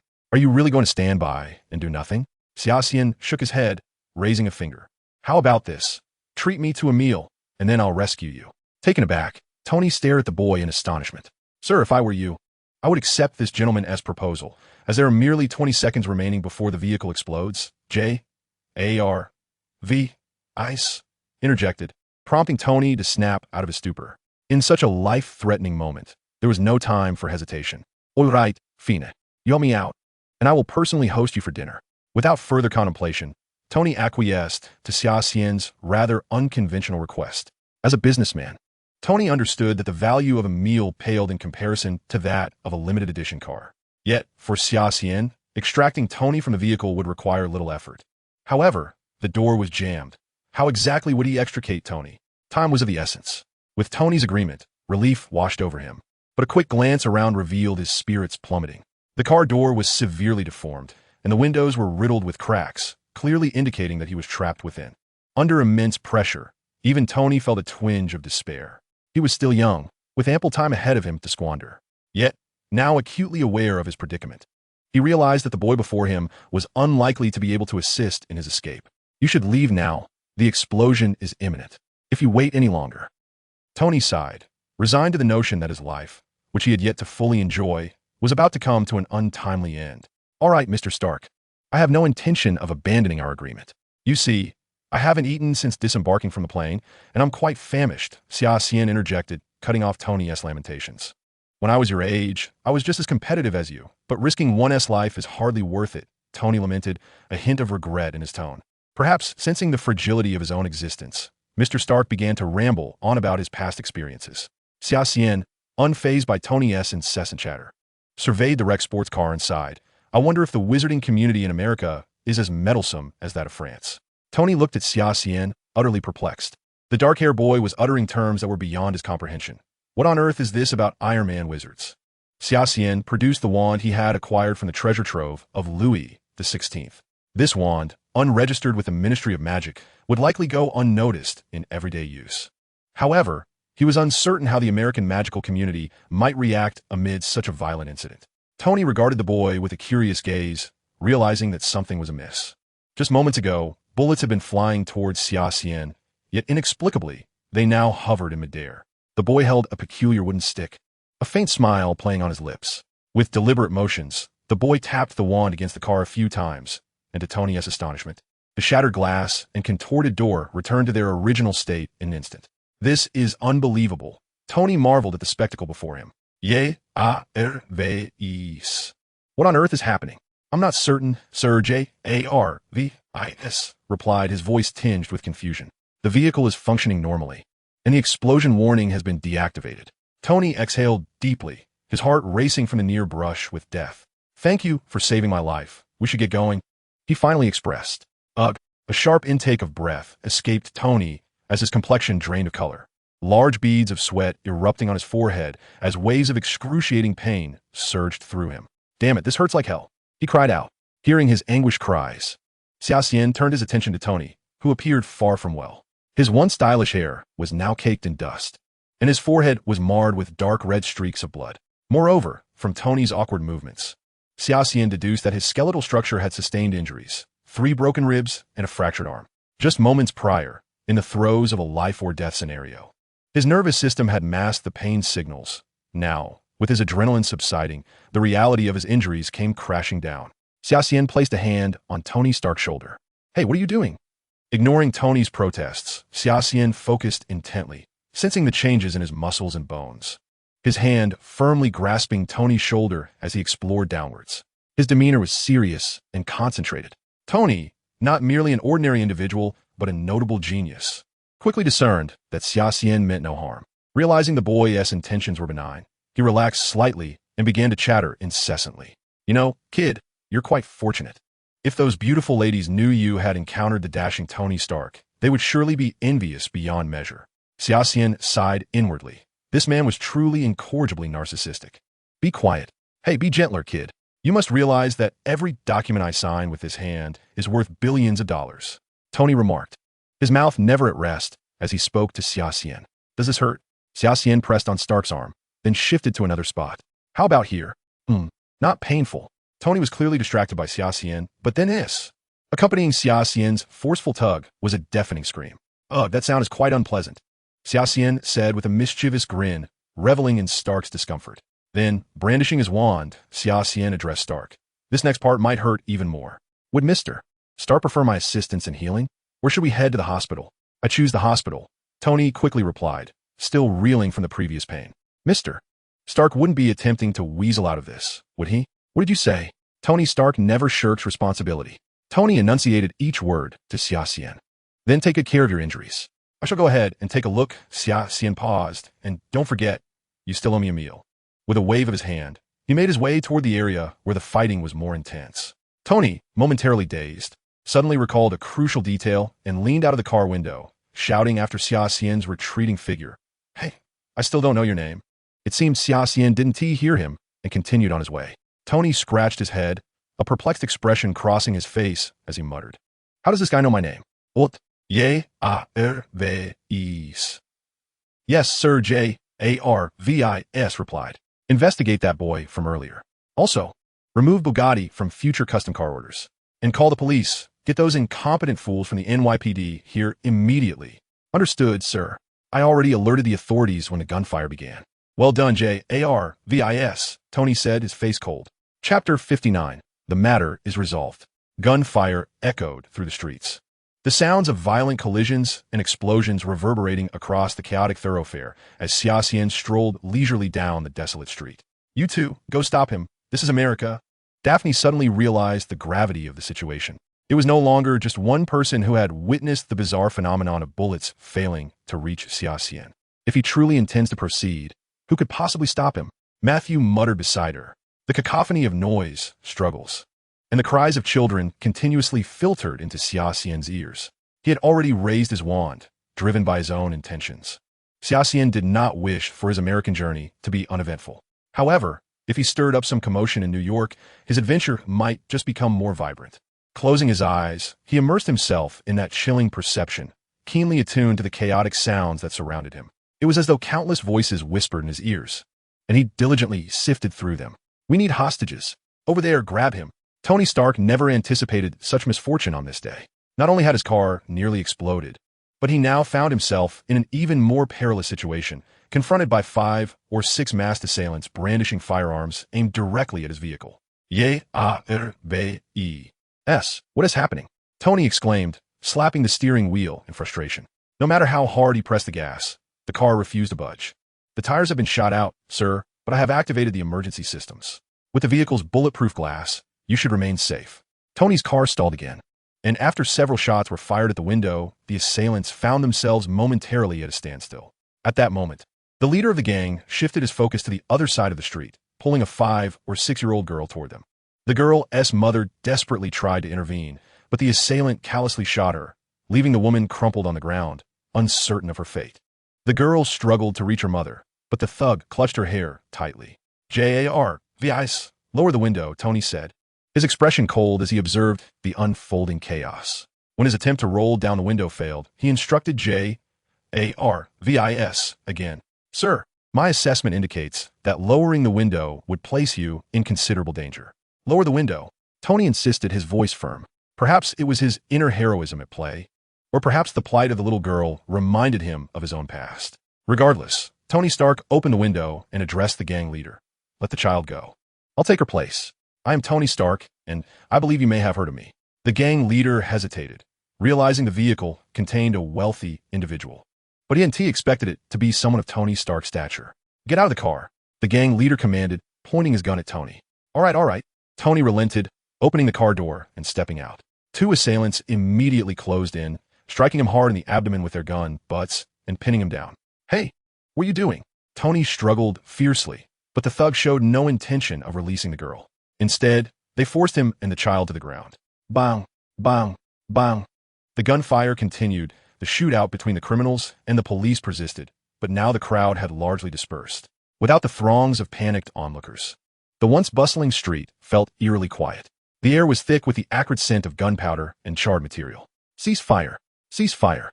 The commanding officer spotted Tony Stark and the girl being held hostage by the assailants. "They have hostages. Do not fire." Both sides reached a stalemate. The criminals sought to create a passageway through the police blockade, yet the officers remained resolute, forming a formidable barrier with their patrol cars, encircling the gang. Just then, the screeching sound of tires filled the air as a runaway fuel tanker barreled onto the scene from a side ramp. "Damn it! Get out of the way! Do not fire!" The commanding officer quickly reacted, but it seemed too late. A police officer inadvertently fired a shot, triggering a cascade of gunfire. The tanker screeched to a halt across the road, its once smooth surface now riddled with countless bullet holes. "Get down!" The gasoline-laden tanker ignited upon contact with fire, unleashing a massive explosion that engulfed several nearby officers in flames. "Get out of the vehicle!" a booming voice commanded, as several armed men surged toward the police amidst the chaos of the explosion. A few of them moved swiftly, automatic weapons in hand, firing at the officers, while each carried a backpack. Additionally, two men dragged Tony and the innocent girl along with them. "Boss, there are no usable vehicles left," one thug reported to the leader. "No matter, we still have the illustrious Mr. Tony Stark. Those police will not dare to act against us." "Hey, do you want money? Name your price. I can afford it." Just as Tony recovered from the blow to his abdomen and the recently fractured rib, he felt as though he were on the brink of death. "Shut your mouth." The thug responded, delivering another punch to Tony. 5 robbers, holding Tony and the girl hostage, were in a heightened state of tension, scanning their surroundings vigilantly, wary of snipers while awaiting the police to initiate negotiations. At that moment, a figure suddenly appeared on the empty street. "Mr. Stark, today has truly been an unfortunate day for you." Xia Xian strolled leisurely toward the assailants, seemingly unfazed by the shouts of the police urging him to return. Xia Xian had just saved Stark's life. Although he did not expect any form of repayment, he found himself somewhat fond of Tony Stark, who presented a charmingly loquacious persona upon their initial encounter. Tony Stark, the heir to Stark Industries, had recently taken the reins from his late father, and this brilliant inventor had already begun to demonstrate his extraordinary genius. The existence of an artificial intelligence of such advanced sophistication as that from the 1990s was nothing short of astonishing. The Stark family in America held a status akin to that of the Schwef family in Britain. Having such an ally was undoubtedly advantageous.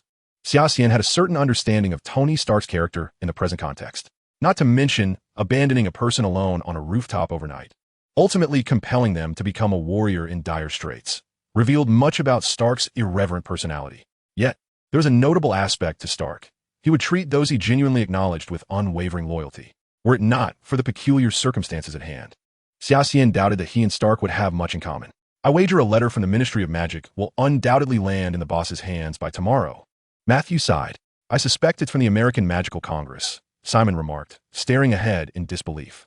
Xia Xian's actions were somewhat disconcerting to Simon. Using apparition in front of a group of muggles? And as an underage wizard, no less? A few of the thugs regarded Xia Xian with a look of astonishment. The dark-haired boy had somehow appeared directly behind them from a distance of 10 paces. The scene was undeniably bizarre. The leading thug found a wooden stick pressed against the nape of his neck, compelling him to relinquish his firearm and raise his hands in surrender. The police officers standing across from them wore expressions of bewilderment. Yet they were oblivious to the thug's psychological turmoil. Confronted by a creature impervious to bullets, even a mere stick could appear as fearsome as a nuclear weapon. "Thank you, my friend," Tony said, clutching his abdomen, feeling as though his ribs had become foreign to him. "You have gained Tony Stark's friendship. You are now one of my buddies." Xia Xian rolled his eyes at the self-absorbed figure before him, who looked as if he were on the brink of death. "All right, Mr. Stark," Xia Xian replied. "It would be prudent to consult the Chinese almanac before venturing out. It's quite accurate. And do not forget that you owe me a meal." As Xia Xian walked away, Stark suddenly recalled a crucial question and hurriedly called out, "Hey, buddy, I still don't know your name." "Xia Xian," the boy replied without looking back. While none of the surrounding officers attempted to intervene. "Boss, today's events are quite troublesome," Simon expressed with concern. "Underage wizards are prohibited from using magic outside of school, and you just perform magic in front of muggles." Xia Xian waved his hand dismissively, stating, "It's all right. My use of magic was clearly in self-defense. And you all are witnesses. Let us find a place to stay for now," Matthew suggested. "We have completed the necessary paperwork with the Ministry of Magic upon arriving in America, so the Americans won't have any say in the matter. Even if the ministry in Britain decides to investigate, we will ensure that the boss does not suffer any repercussions." Tony Stark, still clutching his abdomen, walked over to his sports car, muttering curses at the police officers as if he were prepared to brawl with the chief of the NYPD. The officers, wary of offending this wealthy benefactor, could only smile as they escorted Stark to his vehicle. "Sir, we have the information you requested," Jarvis reported. Stark's interest peaked immediately as he urged, "Spill it." The boy's name is Xia Xian, aged 3, a British citizen of Chinese descent. He is the sole heir to the Shui group and the grandson of Shui Yuanshan. Chapter 60. The Charity Gala of Stark Industries. After hearing Jarvis's analysis, Tony Stark fell into his usual suspicious demeanor. He had heard that the Shui family had been quite active lately, seemingly preparing to establish a presence on Wall Street. Why would the only heir of the Shui family coincidentally appear in his vicinity? Was this perhaps a scheme orchestrated by the Shui family? Though Tony was passionate about invention, he was, at his core, a businessman. The market was akin to a battlefield, and Stark was no stranger to such machinations. Reflecting on the peculiar events that had transpired since meeting Xia Xian, Stark became increasingly convinced of his suspicions. "Jarvis, since our most important guest has arrived, please notify everyone that the charity gala scheduled for next weekend will now be held tomorrow evening." Tony rested his chin on his hand, planning to subtly gauge Xia Xian during the event. "However, sir, after scanning your health status, it appears you require assistance from your personal physician." Tony inhaled sharply. "I'm fine. Proceed with the arrangements." The Shui family had already begun laying the groundwork for their operations in America. Although all of this was shrewdly orchestrated by two cunning foxes, the news of Xia Xian's arrival in America had been intentionally or unintentionally disseminated by Stark, prompting the capital magnates of Wall Street to realize that these two foxes had quietly amassed significant shares, from oil and military industries to clothing and food. Americans awoke to find that even the fast food they consumed before work had become associated with the Shui name. Consequently, without Stark's prompting, the Wall Street tycoons voluntarily insisted that Mr. Stark host a gala to welcome the esteemed guests from Britain. Shortly after Xia Xian and his companions found a place to stay, they received 2 letters in quick succession. One was delivered by an owl, which, upon opening, floated into the air and transformed into a mouth shape. It was a letter from the Ministry of Magic. After reading the lengthy official verbiage, Xia Xian discerned that the primary content centered around his violation of regulations concerning underage wizards using magic, particularly in the presence of muggles.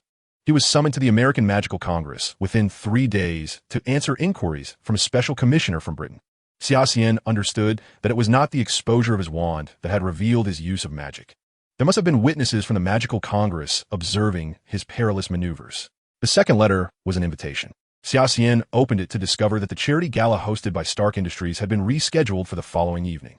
Moreover, the invitation was penned by Stark himself, distinctly different from the one his grandfather had sent him. It seemed that Tony Stark placed great importance on him, which was undoubtedly good news for Xia Xian. With Stark's support, he felt confident that he would navigate the encounters with the Wall Street tycoons with relative ease. Daphne was intently focused on her plate of escargot, which was far more delectable than the dark culinary offerings of Britain. Holding the invitation in his hand, Xia Xian pondered for a moment before turning to Daphne and asking, "Senior, would you care to join me in experiencing something extraordinary tomorrow?" "Huh?" Daphne, engrossed in her delicious meal, was momentarily taken aback by Xia Xian's question. "Experience what?" "Here," Xia Xian replied, extending the invitation towards her. Daphne examined the invitation and inquired, "Why not bring Elise along?" Xia Xian discreetly glanced between Daphne and Elisa. The little girl certainly appeared as delicate as a porcelain doll. Yet, for an event like a charity gala, it would be far more impressive to bring someone like the financially savvy senior with an appealing figure.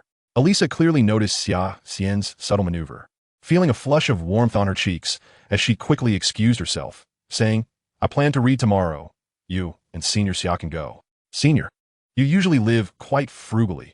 I think it would be best to take you out to improve your lifestyle." Xia Xian fabricated a clumsy excuse. But with friends and subordinates around, everyone merely considered it a jest. The following afternoon, Xia Xian was engrossed in the fusion of two forces within the confines of his room when a sudden knock at the door interrupted his meditation. Without the need for speculation, he immediately surmised that it was his impatient senior sister waiting outside. "Hey, senior sister, could you possibly refrain from being so overly enthusiastic?" he muttered as he pulled open the door. The moment he swung it wide, he was momentarily taken aback by the stunning figure before him.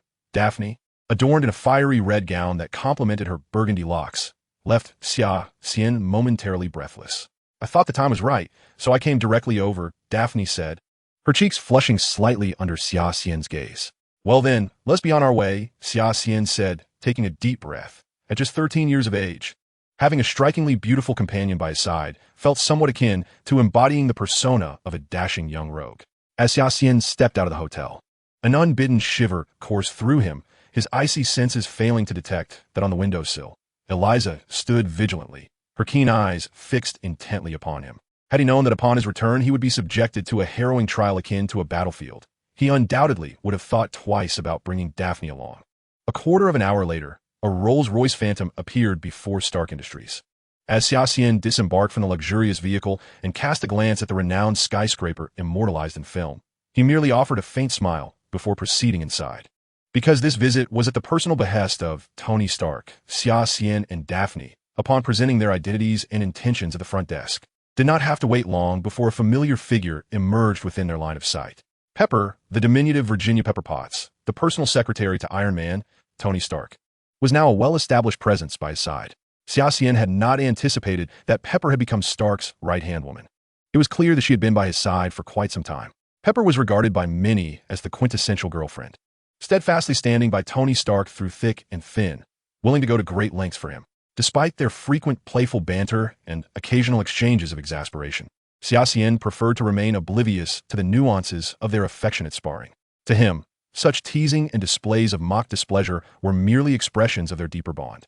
"Seeing you is truly delightful, Mr. Xia," Pepper greeted, her face alight with warmth as she extended her hand. It was undeniable that while her beauty might not be overwhelming, her smile had an infectious quality that could brighten anyone's day. "I too am pleased to see you, Miss Potts," Xia Xian replied, shaking her hand with a smile. "And you must be Miss Charlotte. You are quite lovely." "Thank you. You are too," Daphne replied, her nervousness evident, as this marked her first foray into the social gatherings of the Muggles. "Mr. Xia, Miss Charlotte, please follow me. Tony is awaiting your arrival," Pepper said, gesturing for them to proceed with a cheerful smile. "After you," Xia Xian said with a gentlemanly flourish, his demeanor lighthearted. Before long, the trio entered a private elevator, inaccessible to ordinary folk. Although uncertain of what Tony wished to discuss, Xia Xian valued this intimate moment before the evening's banquet. "May I inquire what Mr. Stark wishes to speak with me about?" Xia Xian asked Pepper within the confines of the elevator. "Primarily to express gratitude for your assistance yesterday, Mr. Xia. The boss is eager to forge a friendship with you," she responded. It was then that Xia Xian noticed Daphne's peculiar expression, tinged with anxiety. The Stark Industries building exuded a modern technological aura, its decor reminiscent of the 21st century, a testament to Tony Stark's pioneering advancements. Xia Xian realized this was likely Daphne's first encounter with a Muggle elevator, so distinct from the old-fashioned lifts in Britain, which would understandably instill a sense of trepidation in her. As Tony Stark's personal secretary, Pepper was intrigued as to why her boss suddenly wished to meet the heir of the Xia Corporation. After conducting a bit of background research, she discovered that the Xia Corporation had rapidly emerged as Stark Industries' most formidable competitor in the defense sector, which only heightened her astonishment. Although Xia Xian had saved Tony's life under dire circumstances the previous day, Stark's reticent nature suggested he would not divulge such details. Thus, driven by curiosity, Pepper engaged Xia Xian in lively conversation once they entered the elevator. Xia Xian bore no aversion to her probing inquiries. The more inquisitive she was about Tony, the more it underscored her concern for him. In a reciprocal manner, Xia Xian was equally intent on gleaning insights about Stark. As the elevator chimed and opened, the two emerged as if old friends reunited. Tony, this is Mr. Xia from the British Xia Corporation, Pepper introduced. Mr. Xia, this is the true master of Stark Industries. Tony. Upon her introduction, Xia Xian noted that the Iron Man was wearing a rather sour expression, glaring at him. After a moment of contemplation, Xia Xian found understanding in Stark's reaction. His engaging conversation with Pepper had inadvertently stirred jealousy within the Iron Man Chapter 61. A win-win situation? Although Tony and Pepper had not openly addressed the underlying tension, Stark's demeanor towards Xia Xian remained somewhat unfriendly. After all, to him, Pepper already bore the mark of his personal attachment. Hello, Tony. It is good to see you again, Xia Xian said, extending his hand with a smile. Tony scrutinized the 13-year-old boy before him, but found no trace of emotion in his eyes, which left him feeling somewhat disappointed. After a casual handshake, he remarked, Mr. Xia, I find myself uncertain whether to feel pleased or displeased at our encounter. Upon discovering Xia Xian's identity, Tony Stark had commenced an investigation into him. The more he delved, the more he found Xia Xian's background shrouded in mystery, particularly the void of information following his elementary education, coupled with the enigmatic tales surrounding his birth, compelling Stark to reassess the young man before him. An awkward silence fell within the office, as Pepper, his diligent secretary, shot a reproachful glance at her boss. She promptly interjected to lighten the mood. Mr. Xia, Miss Charlotte, would you prefer tea or coffee? Tea, please. Thank you, Xia Xian replied with a smile. Daphne nodded in agreement, and soon 2 cups of fine black tea were presented before them. I invited you here today primarily to express gratitude for your life-saving actions yesterday. Additionally, I believe there are numerous shared topics between the Xia Corporation and Stark Industries that warrant discussion. Hence my desire for a private meeting prior to the evening's banquet. The events of yesterday were merely happenstance.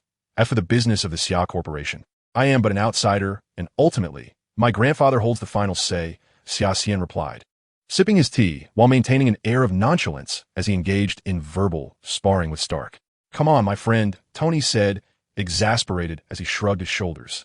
I prefer a straightforward approach. Let us speak candidly. Stockton paused for a moment before continuing. I am aware that Mr. Xia is not an ordinary individual. The actions of the Schweff family in America have already incited considerable dissatisfaction among numerous capitalists. The Stark Group, relying solely on its own strength, cannot contend with them. Therefore, I believe it is best to speak frankly. Is Mr. Stark here to discuss a collaboration with me? Xia Xian narrowed his eyes. The alliance of the Schweff family and Stark could indeed sweep through the American capital sphere. However, could we first discuss what I stand to gain from this arrangement? Having navigated the business world for over a decade, Xia Xian had always played the role of a behind-the-scenes strategist. Faced with such a statement, Tony Stark was not particularly surprised. From the moment he laid eyes on the young man before him, Tony had never regarded him as merely a child. As a commercial genius, even if he often acted unpredictably, Tony was well aware of the adage that nothing comes without a price. Speak your mind. What is it that you desire? Money? Orders? Or something else? Unable to discern Xia Xian's true intentions, Tony resorted to conventional reasoning to gauge his thoughts. As for that, I have provided several options. Mr. Stark may review them at his leisure. Xia Xian produced a document he had prepared in advance and slid it across the table. Tony was somewhat taken aback. Where had Xia Xian procured such a document? However, upon receiving it, the smile on Tony Stark's face quickly faltered.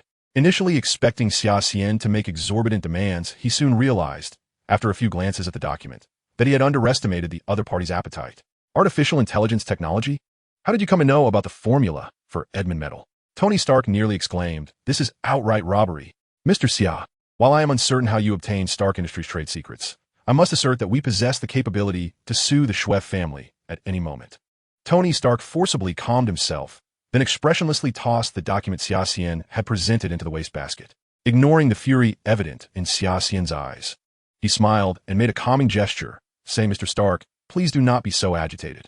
This is merely our preliminary intention. Xia Xian perfectly encapsulated the Eastern business tradition of demanding a high price while being willing to negotiate, adding, of course, we do not wish for so much, Mr. Stark may choose one of the two. Tony Stark understood well that this seemingly easy-to-satisfy request was far from what Xia Xian had suggested. Whether it was Edmund metal or artificial intelligence technology, handing either over could lead to unforeseen consequences. Do you think you have me at your mercy? Tony's expression darkened ominously. Then, Mr. Stark, Xia Xian said, smiling as he locked eyes with Tony, What is your urgency in seeking collaboration with the Xue family? Is it to repay my life-saving grace? Don't jest. Would a playboy truly care about such things? Xia Xian shifted his tone, continuing, of course, without Stark's assistance. We would indeed struggle in America. However, you must understand that 10 years ago, the Xue family was merely a small company with a handful of employees. We have faced difficulties far more daunting. Nevertheless, a partnership between our two groups could indeed create a win-win situation, allowing us both to acquire what we desire.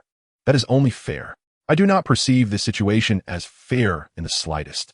After expressing his frustration, Tony Stark recognized that he was at a disadvantage in this negotiation. Thus, he suppressed his anger, stating, I can make some concessions regarding artificial intelligence technology, but not fully. Beyond that, do not expect anything else. Very well, Xia Xian replied with a smile. As long as he could elicit a concession from Tony, he was unconcerned about future developments. Under Xia Xian's influence, the collaboration between the two parties could only deepen. Now, may I inquire about Mr. Stark's demands? My demands are quite simple, Tony Stark stated. At present, I am still unable to fully control Stark Industries, although the company elder, Obadiah Stane, appears to stand with me. He secretly influences the board's decisions and has affected Stark Industries' future. So, you intend for me to play the villain? Xia Xian quickly grasped the implications of Tony's words, and it seemed that this Mr. Stane was akin to the antagonist within Iron Man precisely. I hope the Xue family can acquire a portion of Stark Industries shares, and then I will use funds to repurchase the equity from the Xue family. This way, the balance of shares that I and Stane hold will be disrupted, and I will genuinely gain control over Stark Industries' future. Very well. After a moment of contemplation, Xia Xian formulated his own plan. I have a way to help you regain your equity, but I require you to find a reputable individual in America to assist me in this endeavor. What do you think of Gates? Stark commented, that fellow helped me build circuit boards when I was a child. Xia Xian smirked, saying, suit yourself. If we are successful, I am willing to pay you with an additional piece of Edmund metal, but I will not provide the formula. Xia Xian then leaned closer to Stark, beginning to outline his plan. This private meeting with Stark was of paramount significance to Xia Xian. As for the so-called charity gala, Xia Xian perceived nothing but suspicion and distrust directed at him amidst the facade of cordiality and harmony. Let us play a grand game. Xia Xian smiled nonchalantly. However, to Xia Xian's surprise, Tony Stark had long been wary of Stane. Yet, in the original narrative, Tony did not anticipate that the other party would act so decisively. As for why Stark chose to collaborate with him, it was likely that Stark had noticed Xia Xian's extraordinary capabilities at the high scene the previous day. Stark must have understood that for someone like Xia Xian, who transcended the ordinary, certain intriguing trinkets often held greater allure than mere wealth. Stark Industries evidently possessed this trait. Edmund metal was precisely what Xia Xian truly desired. The artificial intelligence technology was merely a bait to entice Stark. The following morning, Xia Xian received a call from Tony Stark, who informed him that Bill Gates was eager to assist the two young men in orchestrating this performance. Meanwhile, within Stark Industries, Mr. Stane was hurrying out, having assigned several tasks to the subordinates he encountered along the way before departing in haste. Stane was on his way to meet a prospective investor. Time was of the essence. A venture capitalist from Los Angeles had contacted him through a reliable intermediary the day before, expressing a willingness to fund Stane's power takeover plan at Stark Group. Originally, Stane had no intention of severing ties with Tony just yet. This was largely due to the respect he held for the elder Stark. Of course, he also believed that he could not single-handedly topple the largest shareholder's position. However, with this influx of funds, the situation would change dramatically. Considering the intermediary's reputation, as well as the realities of Stark Industries and his own ambitions, Stane felt it imperative to meet with this intermediary. The other party was agreeable, arranging for their representative in New York to meet Stane for discussions at a cafe near Stark Industries. Upon entering the cafe, Stane went directly to the designated spot and sat down. Shortly thereafter, a tall, middle-aged man walked in. Hello, Mr. Stane. My name is Joseph, and I am Mr. Bill Gates' representative. I trust you are already aware of Mr. Gates' intentions, and I have come to discuss the details with you. Chapter 62, Stane's Disappointment. Joseph produced a proposal and placed it before Stan, stating, our team's preliminary plan is for Mr. Gates to invest, diluting the equity proportionally among all shareholders of Stark Industries. Once the financing concludes, our side will retain 35% of the shares while relinquishing day-to-day management control, maintaining only asset rights. The specific details and steps are thoroughly outlined in the proposal. Mr. Stan may review it at his leisure. After concluding his remarks, Joseph took a sip of coffee and added, I must say, Mr. Stan, you stand to gain immensely from this transaction. Gain immensely? Stan silently scoffed. He was a shrewd businessman, and although the proposal appeared reasonable and devoid of any coercive clauses, the notion of investing 100% of the costs for merely 70% of the profits hinted at something peculiar. While it was evident that Stark Industries' stock price would experience a substantial rise following the application phase of the latest reactor technology, considerable funds were required for groundwork before the technology could mature, which was the root of the conflict between Stark and Stan. This was, of course, common knowledge among those in the industry who were aware of Stark Industries' critical juncture. However, business is driven by interests. What fool would present a proposal that amounted to handing over money at such a crucial time? Stan doubted anyone would be so altruistic. He was now a purely commercial entity, focused solely on profit. The other party surely harbored ulterior motives. What could they be? Lost in thought, Stan's gaze remained fixed on the proposal, yet his mind raced, eliminating one suspicious target after another until he ultimately pinpointed a name: Tony Stark. Well done, young Tony, Stan scoffed, nearly falling into a trap. Do you think I would be so desperate? He flung the proposal back at Joseph. I appreciate Mr. Gates' good intentions, but I must decline this offer. Joseph looked at Stan in surprise. He hadn't anticipated this bearded old man would refuse so decisively. Watching Stan storm out, Joseph dialed a number and, after a moment of silence, said it failed. Meanwhile, Xia Xian was seated with Tony Stark on the top floor of Stark Industries, enjoying a lavish lunch prepared by Stark while overlooking the streets of New York. At that moment, Xia Xian was listening to a report from Little Klaus regarding the progress of their plan, and everything unfolded exactly as Xia Xian had anticipated. Stan had rejected the enticing proposal without the slightest hesitation. The situation was quite simple. Stan was unwilling to negotiate further. He desired absolute leadership of the group, while you aimed to undermine his authority. Thus, when his power was threatened, Stan's first thought was of you. Xia Xian appeared to be in high spirits, chatting casually with Tony as he ate. I certainly understand, but do you think such a direct approach might raise his suspicions? Tony remained somewhat uneasy. I do not wish to see the reactor, for which I have invested so much effort, turn into a heap of scrap metal. Through his interactions with Tony, Xia Xian discovered that a significant divergence existed between Stan and Tony regarding the research direction of the reactor. Tony appeared somewhat outmatched against Stan's entire research team. That is not the case. In the face of power, few can take a stand, Xia Xian said leisurely, sipping his red wine with a faint smile. At that moment, Wall Street was already in turmoil. A substantial influx of unidentified capital was buying up Stark Industries stock, sending its price soaring into the red, continuing to rise. Stan's team quickly identified the issue, and Stan himself was soon notified. For the market, this situation was not a favorable sign, since the reactor plan had not been publicized, nor was there any financing plan in place. The sudden influx of capital could only mean one thing: someone was plotting against Stark Industries. It has been confirmed that the funds originated from the United States, specifically Los Angeles. Upon hearing the funds came from Los Angeles, Stan's first thought was of Tony Stark. In less than 3 hours, the opposition had mobilized billions of dollars to elevate Stark Industries' stock price, a bold move that indeed surprised Stan. It's already reached its limit, his assistant remarked. But the crisis has also arisen. If the opponents sell off their shares en masse tomorrow, it could trigger a chain reaction, causing the company's stock price to plummet, perhaps even rendering it worthless. Increase the stock issuance by 10%, Stan declared after a moment of silence, making his decision. He viewed this as Tony Stark's response after rejecting yesterday's proposal.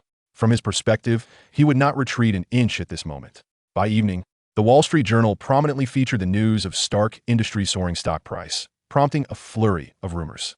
Stan and Tony were reported to be at odds, while Stark Industries faced a potential division. I imagine Mr. Stan must be quite anxious right now. In a publicly traded company, it is the shareholders, not the stockholders, who truly control the stock price. With the Wall Street Journal fanning the flames, I believe Mr. Stan will take the bait, Xia Xian remarked, holding a copy of the journal and smiling at Tony. I must say, your maneuver is rather impressive, Stark chuckled from the side. Indeed, Mr. Stan was restless. He did not wish to witness the equity he had painstakingly accumulated over a lifetime turn into a pile of worthless paper overnight. With a weary sigh, he dialed his assistant. Tomorrow at market open, immediately sell Stark's shares.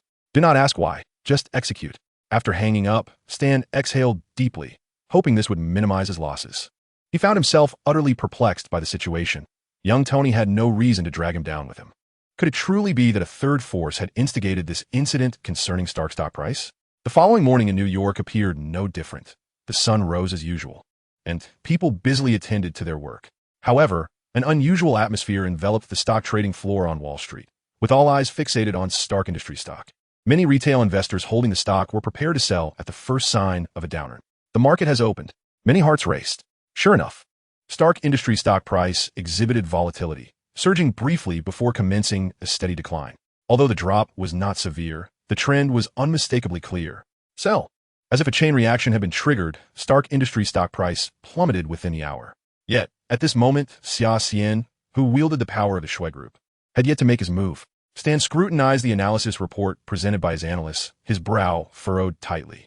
In addition to a multitude of retail investors, even some major shareholders began to offload their shares. After reviewing the numbers on the analysis sheet, a sense of helplessness enveloped Stan.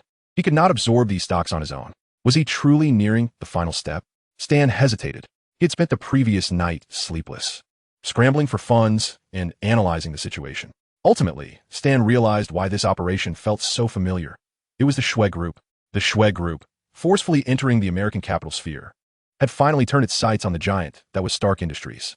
Everything occurring with Stark mirrored the tactics employed by the Shui Group against smaller enterprises. Yet what astonished Stan was the sheer economic might of this British conglomerate. Having contemplated this matter, Stan abandoned any thoughts of liquidating his stocks. He realized that persuading the Shui family, coupled with his own shares, would still afford him the opportunity to keep young Tony underfoot. The funds raised last night must be invested to stabilize the stock market. It was imperative that a crash did not occur before noon. Stan issued orders to the traders and then exited the Stark Industries building, now intent on seeking out one individual, Joseph, whom he had previously rejected.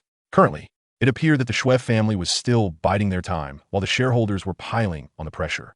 If the Shui family refrained from taking action, Stan was confident he could weather this storm, and, furthermore, he could emerge as a benefactor from the incident, acquiring a greater share of the group and thereby wielding absolute power. His destination was the newly constructed headquarters of the Shui Group in Manhattan, a mere 10 minutes away from Stark Industries. Upon arriving at the base of the Shui building, Stan's request for an audience with Joseph was met with the disheartening news that Joseph had been reassigned back to the UK and that the current head of the American headquarters was still en route. Instantly, a feeling of being toyed with washed over him. Stan railed at the entrance of the Shui headquarters. Isn't Xia Xian supposed to be the head of the Shui family in America? Have him come out. Yet, Stan's outburst went unheard as Xia Xian stood on a golf course with young Tony, observing that the outcome was already decided. With a gentle swing of his golf club, Xia turned to Tony Stark and enigmatically smiled. My friend, you owe me a life. Meanwhile, the stock prices of Stark Industries began to surge. As the Shui family finally took action, Xia Xian, without shedding blood, assisted young Tony in reclaiming control of Stark Industries. Naturally, when he spoke of saving Stark's life, he referred to the matter of the reactor's development. As for the entirety of this situation, Tony would likely remain oblivious for some time. Chapter 63, Indictment. Xia Xian bid farewell to Tony Stark. Tony's appearance confirmed Xia Xian's suspicions. Indeed, this was a chaotic world, but he could not fathom what awaited him in the far-off East. The alliance between Stark Industries and the Shui Group would undoubtedly reshape the American capital landscape. Yet such matters were of no concern to Xia Xian. It was time for him to return to the world of magic. In the 1990s, Tony Stark had just inherited Stark Industries, while Peter Parker was still an ordinary boy in Queens, New York. The American magical realm of the 1990s remained hidden from public view. Where have you been these past few days? As Xia Xian returned to the hotel, he was accosted by several individuals. Ever since Daphne had accompanied him to that soiree, Xia Xian had vanished from the sight of his companions. I was attending to some minor matters, Xia Xian replied nonchalantly with a smile. However, the others were intently staring at him, and, sensing something amiss, Xia inquired, What's going on? Today marks the final day of the Magical Congress deadline. If you don't go today, you might find yourself on the Orphan wanted list, Daphne said, a note of concern in her voice. There's still time, Xia Xian retorted, producing the so-called summons. You all should accompany me. After all, you are key witnesses. God knows why you remain so calm, Junior. They are accusing you of violating the International Wizarding Federation's Confidentiality Act by openly using magic in front of muggles, which in America could potentially result in a death sentence. Daphne placed a copy of the New York Spectre on the table, revealing a headline that read, 13-year-old British prodigy or order disruptor, alongside a large photograph of Xia Xian employing magic at the scene of a robbery. I've already encountered a similar predicament in France, Xia yawned. The American Congress has no authority over a British wizard unless they wish to instigate a wizarding war between the two nations. I think it would be prudent to head over immediately Matthew suggested from the side. They've come looking for you no less than 5 times in the past 2 days. By the way, where's this Woolworth building? Xia Xian inquired, tucking away the letter. Look down, Daphne pointed to the ground, where a shimmering trail of powder extended down the hotel corridor. Follow that sparkling powder. What on earth is this? Xia Xian asked as he walked. Supposedly, it's the scale powder of some magical creature, a substance unique to America. If Sarah were here, she might recognize it. Yet, the muggles in the hotel appeared oblivious to the glittering powder strewn across the floor, hurrying past it without a second glance. Is this stuff under a muggle can fund his charm? Xia mused, noting the powder's perplexing ability to bewilder muggles while remaining undisturbed. Such a method of navigation was quite popular in America. This truly is an ancient way to find one's way, he thought to himself, following the trail of scale powder. They soon arrived at a building adorned with an owl emblem. A steady stream of high-ranking professionals entered and exited through a revolving glass door, and the powder led directly through it. At the entrance stood 2 male guards clad in cloaks, clearly wizards, emanating faint magical auras. What brings you here? One of the guards inquired, taking his duty seriously. Xia, feeling somewhat helpless, produced the letter and handed it over. The guard on the left examined the letter, scrutinizing it from various angles before comparing Xia's photograph with that contained within the envelope. Once he confirmed the likeness, he nodded to his companion, and the 2 tapped their wands against the revolving door. They returned the letter to Xia, granting him and his companions passage. As they crossed through the door, the entire foyer transformed from Woolworth Building into the Magical Congress of the United States of America. Enormous letters spelling Mousa loomed above them in the entrance hall. They ascended a broad staircase and entered a grand chamber, its arched ceiling soaring impossibly high. A colossal wheel adorned with numerous gears and dials dominated the space, inscribed with the words, Magical Exposure Threat Level. The green section indicated a level 0 threat, gradually transitioning to low, medium, high, and finally to the highest level, indicating an unexplainable and dire situation. At that moment, the wheel's pointer rested on medium threat. Behind the wheel hung a formidable portrait of a distinguished wizard, Sirier, the president of the Magical Congress. Owls flitted about the hall, while male and female wizards, clad in 1990s attire, busied themselves with their tasks. Xia and his companions navigated through the bustling crowd. A trendy, curly-haired wizard dashed past Xia, waving his wand and muttering. There are still over a dozen muggles whose identities need confirmation. Damn it.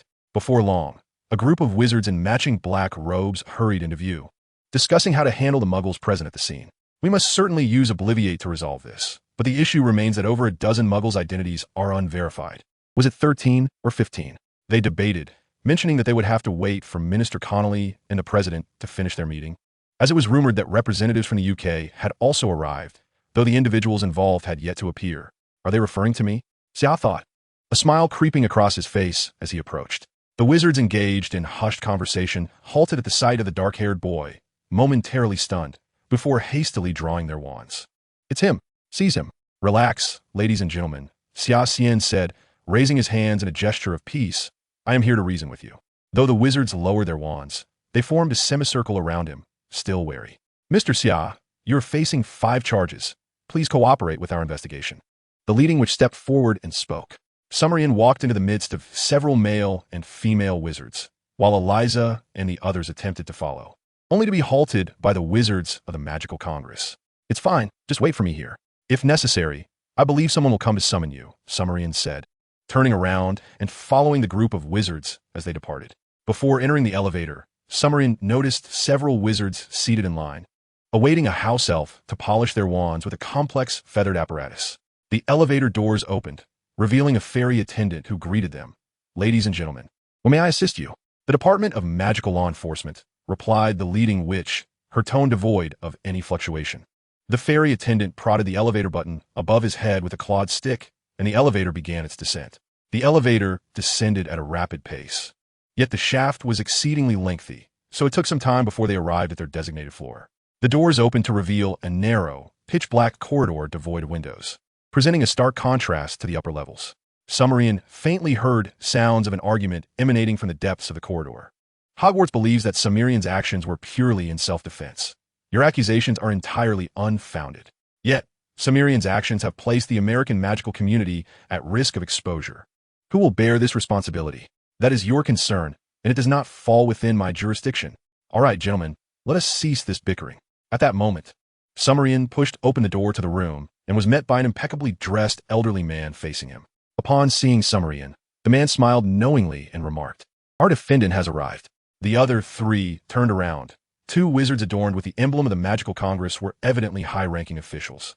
However, it was the remaining individual. Despite his youth, who attracted Sumerian's gaze, he bore premature wrinkles, his hair graying, and his attire was tattered. "Remus John Lupin?" Sumerian felt a twinge of surprise. "Sumerian, I am Lupin.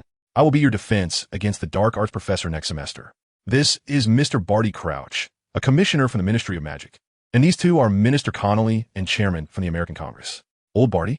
Sumerian squinted. The man's son had become a pivotal part of Voldemort's resurrection, and Old Barty was likely contemplating how to deal with him. "Good day to you, gentlemen," Sumerian smiled. "So, you're Sumerian?" Minister Connolly rose, his demeanor somewhat unfriendly. "I presume you are aware of the magnitude of trouble you have stirred. A hearing will be held tonight at the Department of Magical Law Enforcement, where you will face 5 charges. Minister, I believe."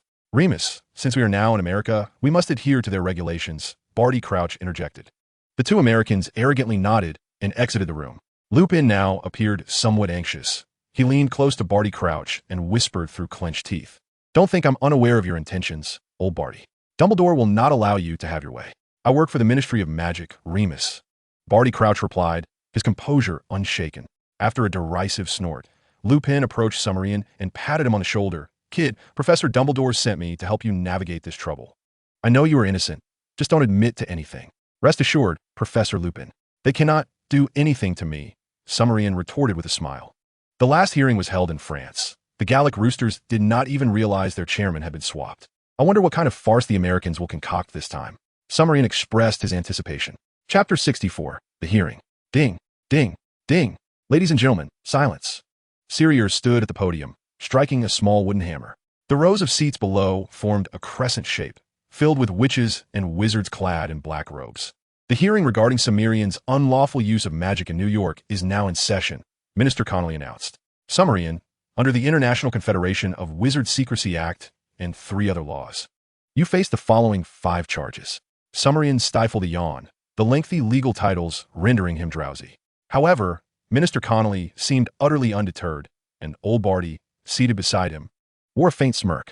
Following the recitation of Sumerian's numerous alleged transgressions, the assembly of witches and wizards erupted in outrage, the venue growing increasingly tumultuous.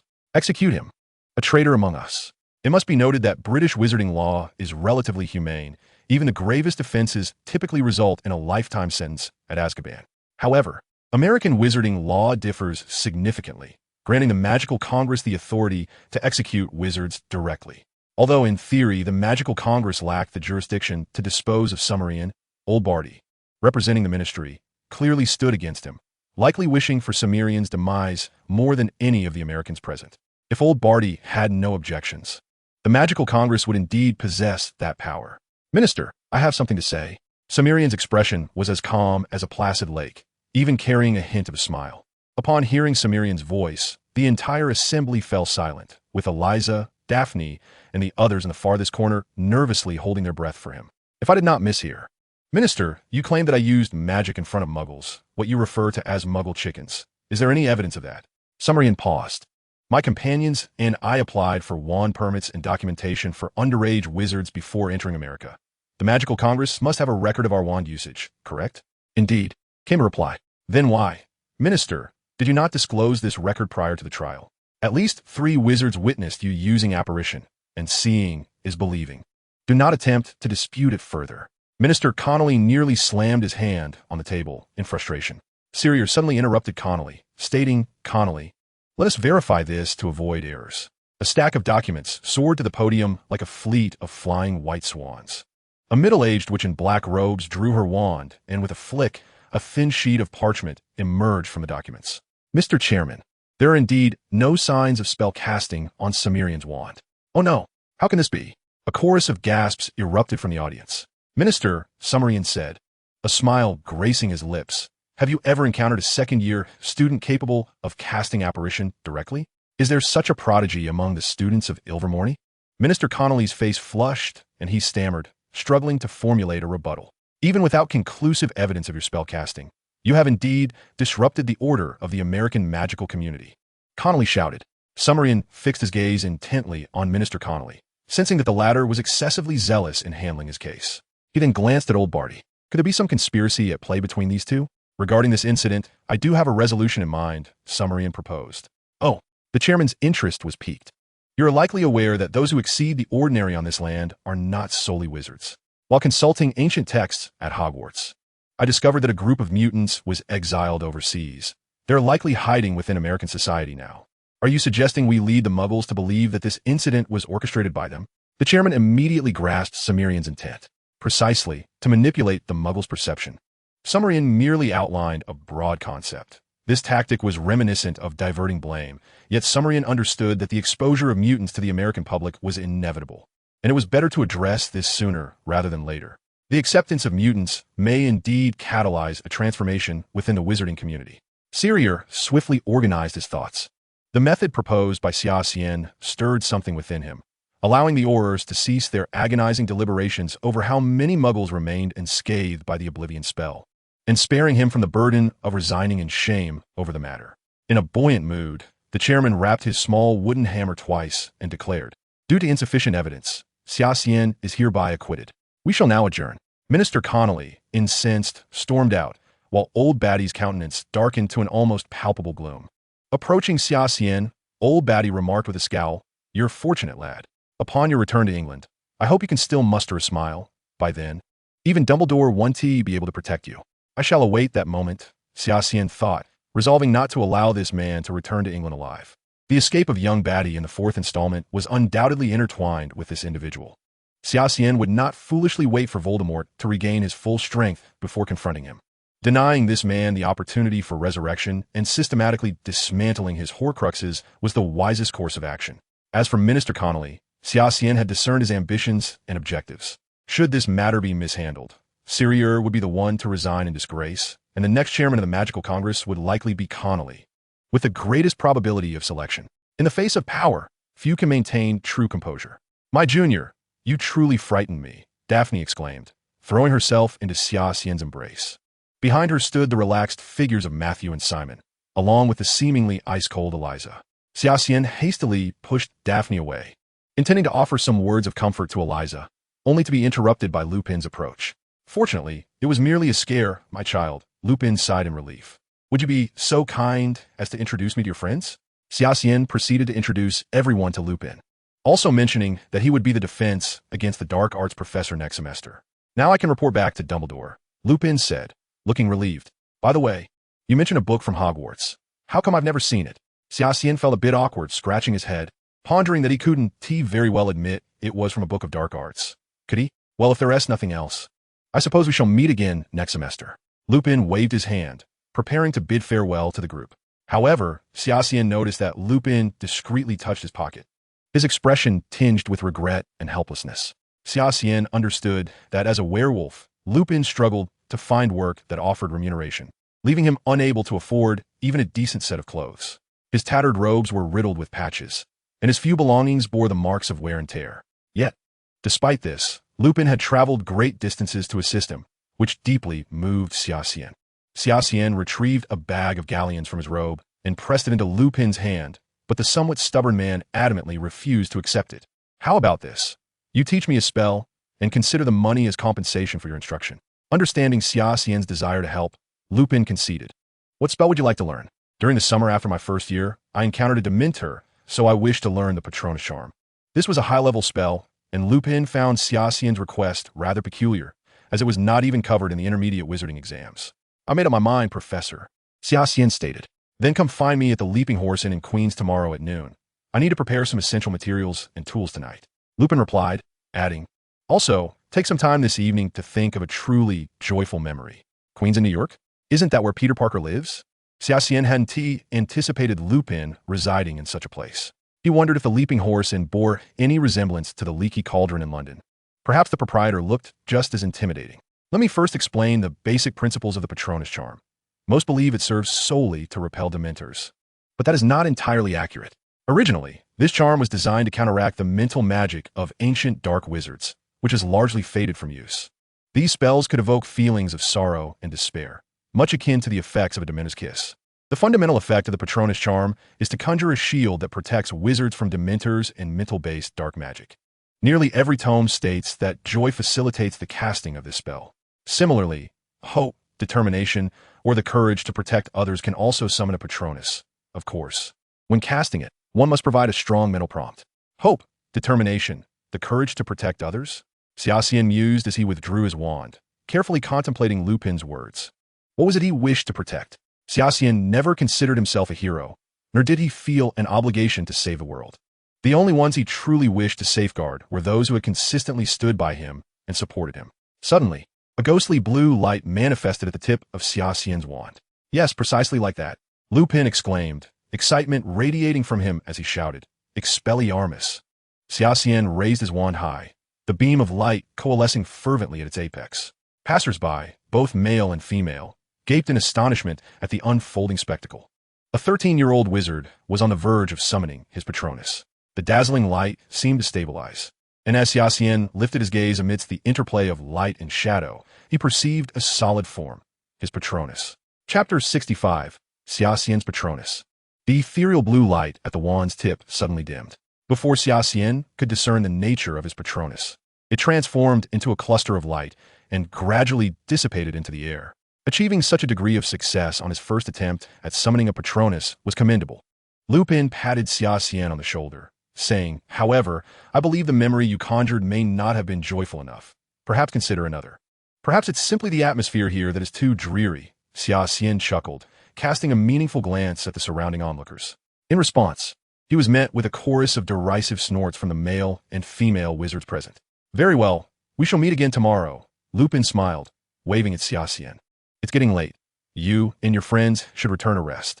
Is that truly our new defense against the dark arts professor? He seems rather shabby, Matthew remarked, observing Lupin's retreating figure.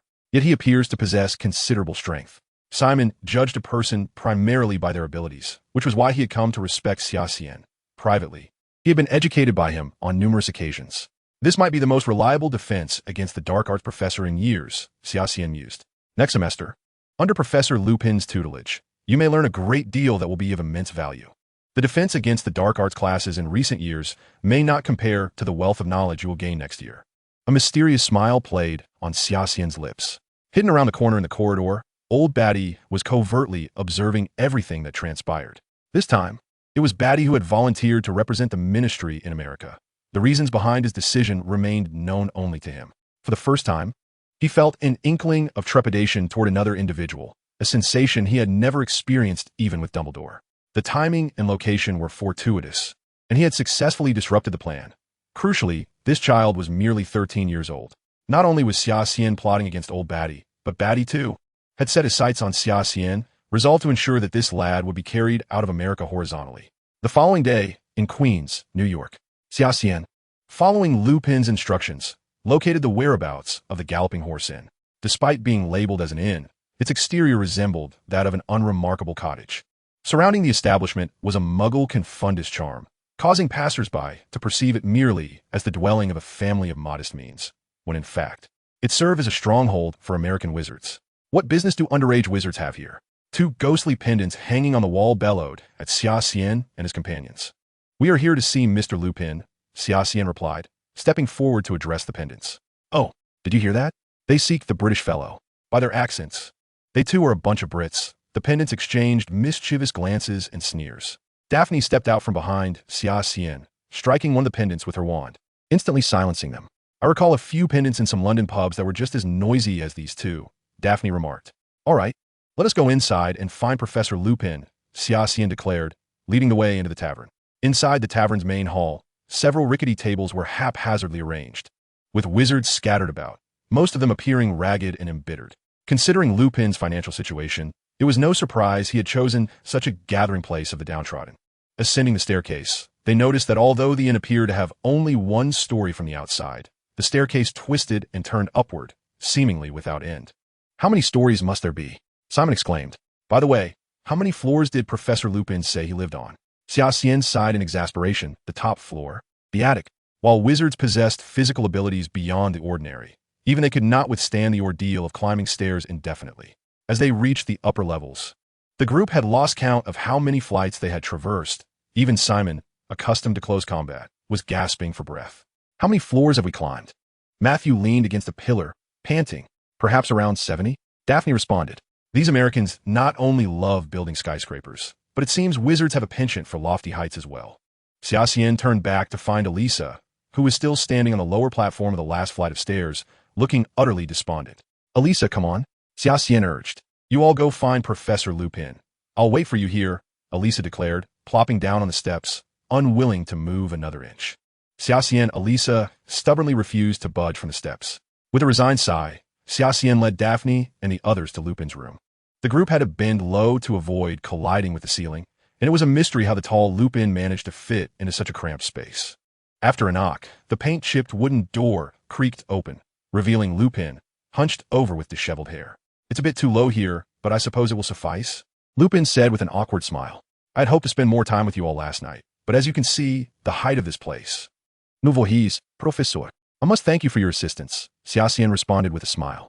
Lupin led them into the room, where a bed occupied the center, flanked by a suitcase and a large wooden chest. My American visa is about to expire. I must return within 3 days, Lupin said, regaining his composure as he approached the chest. In that case, let's get straight to the point. He tapped the chest, declaring, Today, you will face the Dementor, the Guardian of Azkaban. It is quite a rare species here in America, and I have gone to great lengths to procure one.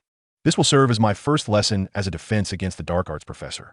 He surveyed the individuals in the room before asking, Who will go first? Xia Xian drew his wand and boldly stated, I shall go first, Professor. Your initial task is to conjure a Patronus shield. Once you have mastered that, you can attempt to manifest your own animal Patronus, which you can control to attack or even deliver messages, much like the Patronus Xia Xian conjured yesterday, albeit with a minor issue during the animal form's release. Moreover, as you become a powerful wizard, you may even cast your Patronus to encompass a large area, protecting everyone within it. To achieve this, however, you must possess a strong belief in protection, which requires extraordinary courage and magical prowess. Lupin took out his wand and instructed Xia Xian, Prepare yourself. I will release it now. Remember to focus on something that brings you joy. Xia Xian nodded. Lupin waved his wand, and one by one, the mechanisms on the chest unlocked, allowing him to lift the lid with both hands. A chilling, shadowy aura immediately permeated the room as the faceless, hooded creature floated towards Xia Xian. Expecto Patronum. Xia Xian raised his wand towards the Dementor, struggling to recall a particularly joyful memory. Instead, he concentrated deeply, channeling his mental energy. A bluish light materialized once more. An ethereal figure began to coalesce and solidify before him. What is that? Lupin gazed at the apparition with intrigue. Xia Xian, equally bewildered, observed the figure. Antlers, cloven hooves, scales, and a cow's tail. Is that a Qilin? With no time to ponder further, the Dementor and the Patronus were locked in a standoff. Xia Xian flicked his wand, sending the Patronus charging at the Dementor, which was gradually forced back into the chest. Lupin swiftly closed the chest and secured the mechanisms. Well done, Xia Xian. Although I'm not quite sure what your Patronus is, it certainly looks impressive, does it not? Lupin smiled. Who is next? He inquired, scanning the room. Professor, I'll go. Simon stepped forward, recognizing that among the underage wizards, only he and Xia Xian possessed the ability to wield magic. Lupin reopened the chest. Simon did not draw his wand. Instead, he gestured in the air, summoning a gleaming long sword to his hand. Think of something joyful, child, Lupin called out. A smile crept across Simon's lips as a blue light enveloped the sword. How did he get into the zone so quickly? Matthew murmured from his side. What could possibly make this hulking brute so happy? I feel like I've seen that smile before, Daphne pondered, recalling a moment when Simon was taught a new sword technique by Junior. The Dementor reappeared before them, and the room's temperature plummeted. Suddenly, a solid apparition emerged from the tip of Simon's sword, a roaring lion. Simon thrust the sword forward, and the lion leapt toward the Dementor. A perfect attack. Lupin smiled at Simon, his eyes brimming with approval. You all performed admirably. We shall pause here for today. When a new semester begins, I will teach you more advanced spells. But Professor, I will be graduating this year, Simon replied, a hint of regret in his voice. It's all right, my boy. Lupin patted Simon's shoulder. I have never encountered a wizard who can cast spells with a longsword. With such talent, you are sure to find your own path. Simon hesitated, sensing Xia Xian's subtle encouragement from his side. Chapter 66, The Shield Agency. The group exited the Galloping Horse Inn. Xia Xian remained incredulous that his Patronus could be a Qilin, a creature of Eastern legend, now serving as his guardian spirit. However, now that she has arrived in the Queen's District of New York, Xia Xian is eager to seek out the shadow of Peter Parker. Xia Xian had previously encountered a Spider-Man figurine on the streets of London, indicating that the high school student Peter had indeed transformed into Spider-Man, embarking on his own journey as a superhero. Meanwhile, in the distant Arctic, an unexpected group of figures has emerged on the once desolate expanse of Greenland. Recognized as the world's largest island, Greenland spans an impressive area of 208 square kilometers, situated between North America's northeast, the Arctic Ocean, and the Atlantic. From the northern reaches of Peary Land to the southern tip at Cape Farewell, the distance stretches 2,574 kilometers, with its widest point measuring approximately 290 kilometers. The coastline stretches over 35,000 kilometers. Dubbed the Ice Island, Greenland is perpetually cloaked in snow and ice, making it the largest ice-covered island on Earth, without exception. Recently, a satellite captured an image of a fault in the central region of this vast island, leading to speculation that it may be a spacecraft. Consequently, local authorities contacted SHIELD to handle the situation, as they specialize in such matters. "It's quite chilly here," Coulson remarked to Fury. Fury gazed at Coulson with the solemnity of one mourning a lost loved one before turning to the communications officer behind him, inquiring, "What is the status with Hawkeye?" The officer reported that there had been no updates, but Hawkeye had descended 300 meters and was nearing the limit of his rope. "Have Hawkeye return," Fury instructed. "Director, we've detected an unidentified object rapidly approaching from the west at a velocity of 24 kilometers per second. It appears to be an air-to-ground missile." The sudden alarm rendered everyone breathless. "Assess the situation. Report. The target speed is too swift to track. Report. The target speed continues to escalate, now exceeding 30 kilometers per second. Report. 160 kilometers from the base. 130 kilometers. 100 kilometers. 70 kilometers. 40 kilometers. Director, the target has vanished." The alarm is lifted. Switch to satellite imagery and check for any residual traces. Why did it disappear so abruptly? Could there be another anomaly? Coulson interjected. Fury shot him a withering glance, prompting Coulson to chuckle nervously. "So, what is our next course of action? First, have Hawkeye return. By the way, where's Natasha? Has she not arrived yet?" Fury asked Coulson. Coulson gestured towards the door, stating, "She is on her way and should be here shortly." Just then, Natasha Romanoff, clad in a form-fitting black suit, entered through the door. Spotting her, Coulson grinned. "Hey, you look stunning as always. If you don't hurry with that key, our boss Fury will lose his temper. You wouldn't believe it, but our base nearly came under fire just now. I wonder why the assailants seem to have retreated. Could it be that Greenland's cold has even frozen missiles?" "Fury, what exactly is happening? Is there something you need my assistance with?"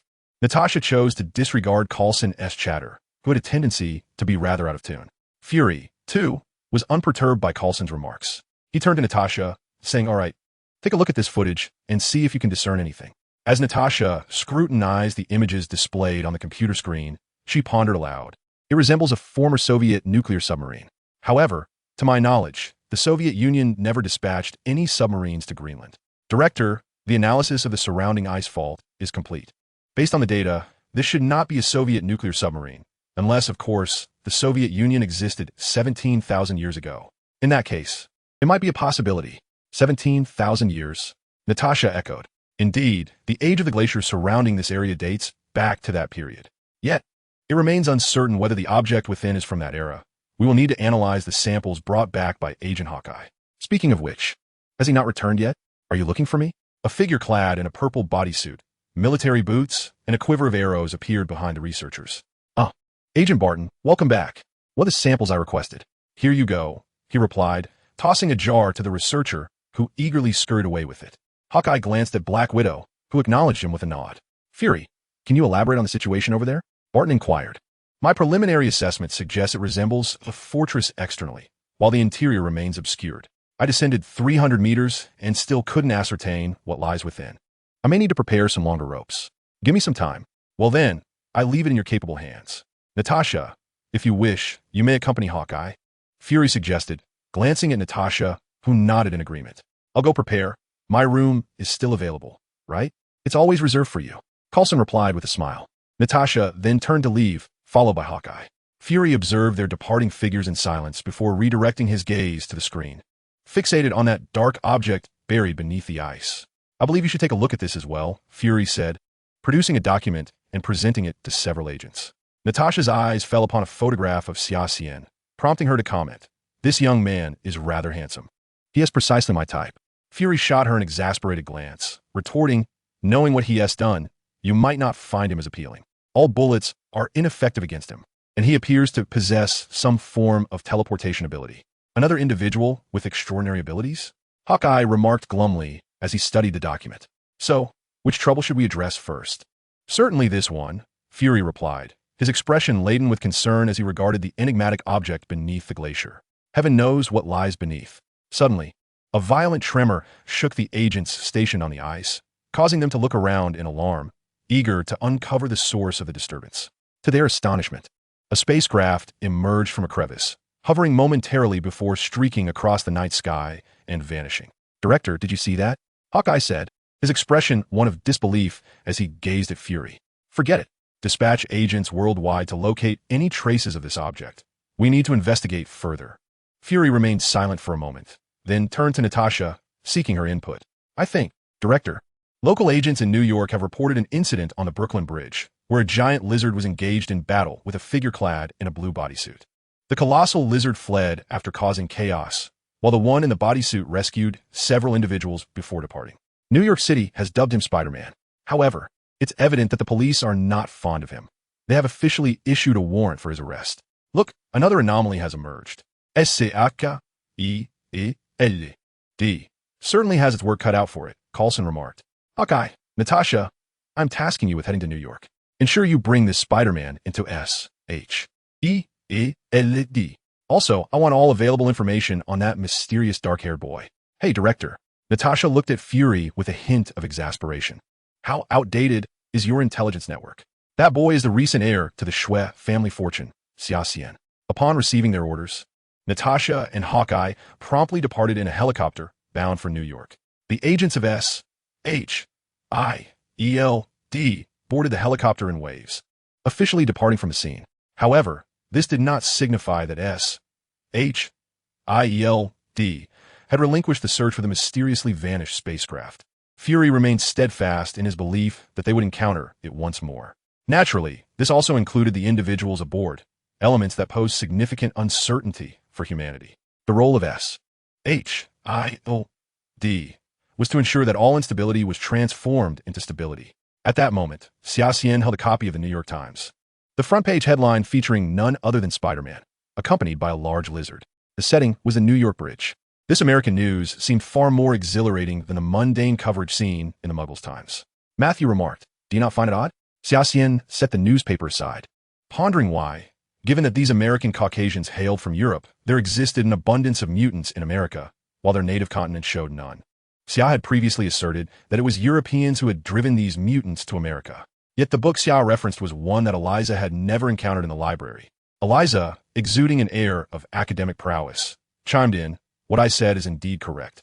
Xia Xian paused, contemplating the question of who had expelled this powerful group of mutants to what was once a wild land, and where those who had driven them away had now gone.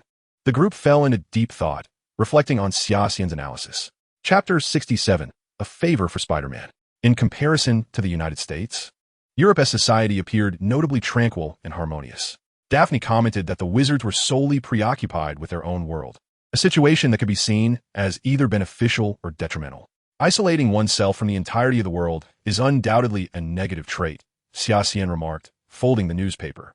Yet, altering this state of affairs is no simple task. It seemed that the modern wizarding system had lost its heritage, Daphne mused. I have observed in my family's collection that as time progresses, wizards find it increasingly challenging to enhance their powers. Today, wizards may possess merely a fraction of the strength of their predecessors from centuries past. Xia Xian remained silent. Perhaps this was indeed the so-called end of the magical era. Only mutants, born from genetic anomalies, seem to maintain a stable hold on their abilities, while wizards, reliant on study for their growth, were entering a phase of decline. What might the distant East reveal in this regard? However, if this were a world where Harry Potter and Marvel intertwined, then surely their kind was not the sole group of wizards. By ability, Dumbledore would undoubtedly not be a match for the ancient one from Nepal. Could there be some connection between them? As Xia Xian and his companions were about to return to their hotel, a sudden commotion erupted from a nearby convenience store. Had Xia Xian been inside, he would have immediately recognized the young man before him, Peter Parker. Peter had just entered the store in a dejected state after a quarrel with his Uncle Ben over his father. He placed a bottle of milk on the counter, emptied his pockets of all his money, and tossed it towards the hefty cashier. The cashier, glancing at the insufficient amount, loudly proclaimed, "That's $2.07. "I know," Peter replied, futilely rummaging through his empty pockets.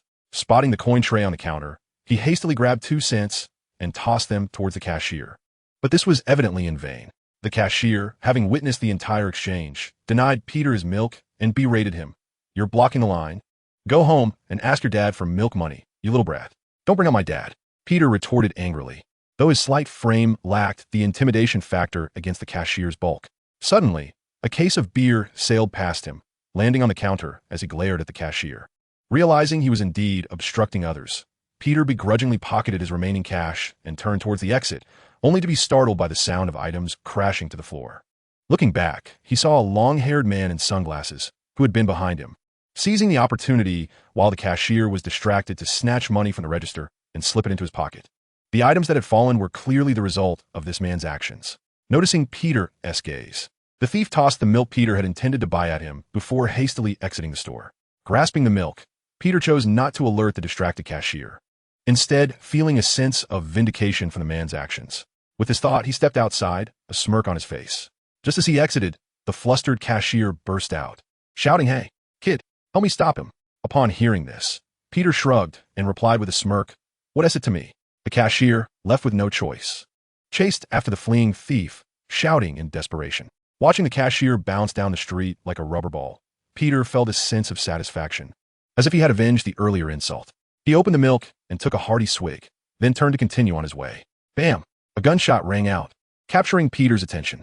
He paused, curiosity piqued, and looked across the street, where he saw a familiar figure collapsing onto the ground.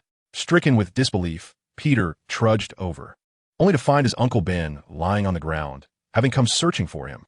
"No, Uncle Ben, no.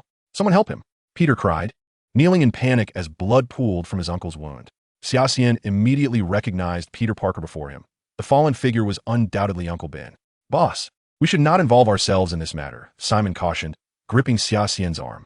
"There's still those from the magical governing body watching us." Peter, in a frenzied search for assistance, soon spotted Xia Xian and his companions observing the scene. On the brink of despair, he shouted, "Please help him. He is a good man." Xia Xian retrieved a small vial from his robe and addressed Simon. "It is not in my nature to turn a blind eye to suffering. If we wish to avoid the grasp of those magical authorities, the solution is simple. Use a potion." Shaking the vial in his hand, Xia Xian poured half of its contents onto Uncle Ben's wound and administered the remainder directly into his mouth. Feeling his uncle's breathing stabilize, Peter gazed at the dark-haired boy before him and, with a wavering voice, expressed his gratitude. "Thank you. Thank you. I have merely stabilized his condition." "Calling for an ambulance is the best course of action," Xia Xian replied, patting Peter Parker on the shoulder. As Peter continued to express his thanks, he hurriedly found a nearby phone booth to call for help. Peter spoke rapidly about the situation, but when he exited the booth, he discovered that the dark-haired boy had vanished. On the ground lay a newspaper, the front page of the New York Times prominently featuring Xia Xian's photograph. 2 days later, Peter quietly observed his Uncle Ben, who lay peacefully in repose. Although Uncle Ben has been rescued now, Peter remains deeply unsettled, for he cannot fathom how their family would transform in the wake of losing Uncle Ben. The medical expenses incurred over the past few days have already exacerbated their family's precarious financial situation. Yet seeing Uncle Parker safe and sound has finally brought Peter a sense of relief. Peter Parker's face was pale, but he had finally awakened. "It's me, Uncle Ben. I'm so sorry," Peter lamented with a sorrowful tone. "It's all right. I shouldn't have been angry with you," Uncle Parker replied, raising his hand to gently touch Peter's face, wiping away the tears. "I recall being shot, but now." Peter produced the newspaper, having meticulously cut out the photo of that summer string. "Uncle, this is the person who saved you. If we have the chance, we must express our gratitude to him in person." Uncle Ben glanced at the headline of the report. "Do you remember what I told you, Peter?" Peter Parker nodded. "Of course I remember, Uncle. You said that when one has the ability, there comes a responsibility to help others." "Indeed. Remember that well. With great power comes great responsibility, just as that child helped us today." Upon hearing this, Peter paused momentarily, falling into silence. Observing Uncle Ben's profound gaze, Peter couldn't help but ponder. Did Uncle Ben know something? "By the way, Uncle, do you remember what the person who shot you looked like?" Let me think. He had long hair and wore sunglasses, and there was a hefty man chasing after him, as if he had stolen money from that man. Uncle Ben recollected, a thoughtful expression crossing his face. Upon hearing Uncle Ben's description, Peter instantly recalled the man who had robbed the convenience store. At this realization, he couldn't help but berate himself for not having stopped that individual. If he had done so, Uncle Ben would not have been injured. He knew he could have easily taken down that man. Reflecting on Uncle Ben's earlier words about the correlation between power and responsibility, Peter made a resolute decision in his heart. Just then, a series of urgent knocks echoed from outside the ward. Come in. Peter, somewhat wary, observed a group of individuals clad in black entering the room. After a moment of silence, Peter inquired, "Would you like some tea? Or just plain water will suffice? Thank you." Shortly after, the door opened, and one of the black-clad individuals entered, carrying 2 cups of hot tea. He placed 1 cup in front of Parker and the other in front of the leading man. Once the black-clad individual departed, the man spoke, "I am Coulson. No need to be tense. I am merely here to ask some rational questions." Coulson's words eased Peter's taut nerves slightly, and his spider sense detected no immediate danger. Meanwhile, in the hotel where Xia Xian and others were staying, Simon entered Xia Xian's room, where Xia Xian was quietly engrossed in a book. "Boss, it seems we've attracted some unwanted attention," Simon stated. "A group of individuals in black are stationed at various exits of the hotel." Xia Xian closed the book and replied, "Members of the Magical Congress?" "No, just a bunch of muggles," Simon scoffed. "Then it's nothing to worry about." Xia Xian smiled, having already surmised who they were. "By the way, have you found out what I asked you to investigate?" "Yes, boss." Matthew entered from outside the room. "Old Batty will return to London tomorrow morning. Professor Lupin has already returned ahead of him, giving us an advantage at the Ministry of Magic." "Tomorrow morning?" Xia Xian lightly tapped his fingers on the table, realizing that his time was limited to the period from noon today until tomorrow morning. Xia Xian was accustomed to nipping all dangers in the bud. Since Old Batty had set his sights on him, it would be prudent to take the initiative. "Junior," a knock sounded from outside. "Daphne is here with a woman who claims to be your business associate." "Business associate?" Xia Xian reflected carefully. The only collaboration he had upon arriving in America was with Tony Stark. Could be Pepper Potts? But Daphne had clearly met Pepper before. However, when Daphne brought the woman inside, Xia Xian recognized at a glance that trouble had arrived. Natasha Romanoff, the infamous Black Widow. As expected, the individuals downstairs were indeed agents of S.H.I.E.L.D. She was still clad in her signature, sleek black attire. Xia Xian couldn't help but facepalm. How naive must the money-hungry senior be to let her in? She certainly did not appear to be a business partner. "Mr. Xia, I have a batch of orders I'd like to discuss privately with you." The Black Widow smiled, her eyes glinting with meaning. "Everyone else, please leave. I will speak with this lady alone." Xia Xian waved his hand. The members of the Silver Serpent Society exchanged peculiar glances, especially Daphne, whose expression was rife with hostility towards the Black Widow. It seemed that beautiful women truly had an unyielding rivalry. "I believe your people have disrupted my holiday, Miss Romanoff." The Black Widow appeared taken aback by Xia Xian's knowledge of her name, but after a brief pause, she replied, "It seems you have done your homework, Mr. Xia. The Strategic Homeland Intervention, Enforcement and Logistics Division, better known as S.H.I.E.L.D. Am I correct?" "Indeed, Mr. Xia." The Black Widow settled onto Xia Xian's sofa. "It appears you are quite familiar with us, so there is no need for me to beat around the bush. What do you want? To kill me or to imprison me?" "No, I believe you've misunderstood. Isaaki does not exist to control superpowered individuals, but to establish a beneficial connection with you extraordinary beings," Natasha stated. "Essentially, it's about monitoring these superpowered individuals, isn't it?" "I apologize, but I'm a British citizen of Chinese descent, and it seems your reach does not extend across the ocean. We hope you will join S.H.I.E.L.D. Based on your actions that day, you would be an excellent fit, and the United States is Britain's most steadfast ally. We can offer you support." "The most steadfast ally?" Xia Xian scoffed at this notion. "In this world, only interests are eternal. Americans will unhesitatingly discard you when they no longer need you. I'm afraid I'll be returning to my country this week. I'm not interested in your proposal." Xia Xian opened his book, clearly indicating he wished to end the conversation. "During this week, I hope you will reconsider. If you change your mind, seek out the receptionist in the lobby. He is one of ours." Natasha turned to leave. "I must say, your habits are rather bothersome." Xia Xian had no time to concern himself with S.H.I.E.L.D. He was busy formulating a plan to keep Old Batty in America. He understood that Old Batty was also plotting against him, a key figure whose actions could lead to Voldemort's resurrection. Moreover, This old man had long been lurking in the Ministry of Magic like a turtle. Xia Xian had no intention of relinquishing such a splendid opportunity easily. "What's wrong, boss?" I saw that woman storm out in a huff. Simon hurriedly entered. "What did you say to make such a beautiful woman so angry?" "Beautiful? She must be about 4 times your age." Xia Xian chuckled at the big guy, noting that it was the first time he had seen anything other than swordsmanship pique his interest. "By the way, boss," Matthew, suppressing a smile, said to Xia Xian, "it seems there are many unfamiliar wizards in town lately. Their attire is quite peculiar." "Peculiar?" After recalling the appearance of that group of wizards, Matthew continued. "They didn't look much like wizards, but their garb resembled that of a group of monks. Some of them even carried swords, looking quite similar to you. Could they be the sorcerers under the command of the Ancient One? New York, indeed, serves as a sanctuary for this group of sorcerers." Although Xia Xian is quite eager to engage with them, the pressing matter at hand remains the resolution of Old Batty's troubles. Time swiftly marches on to midnight.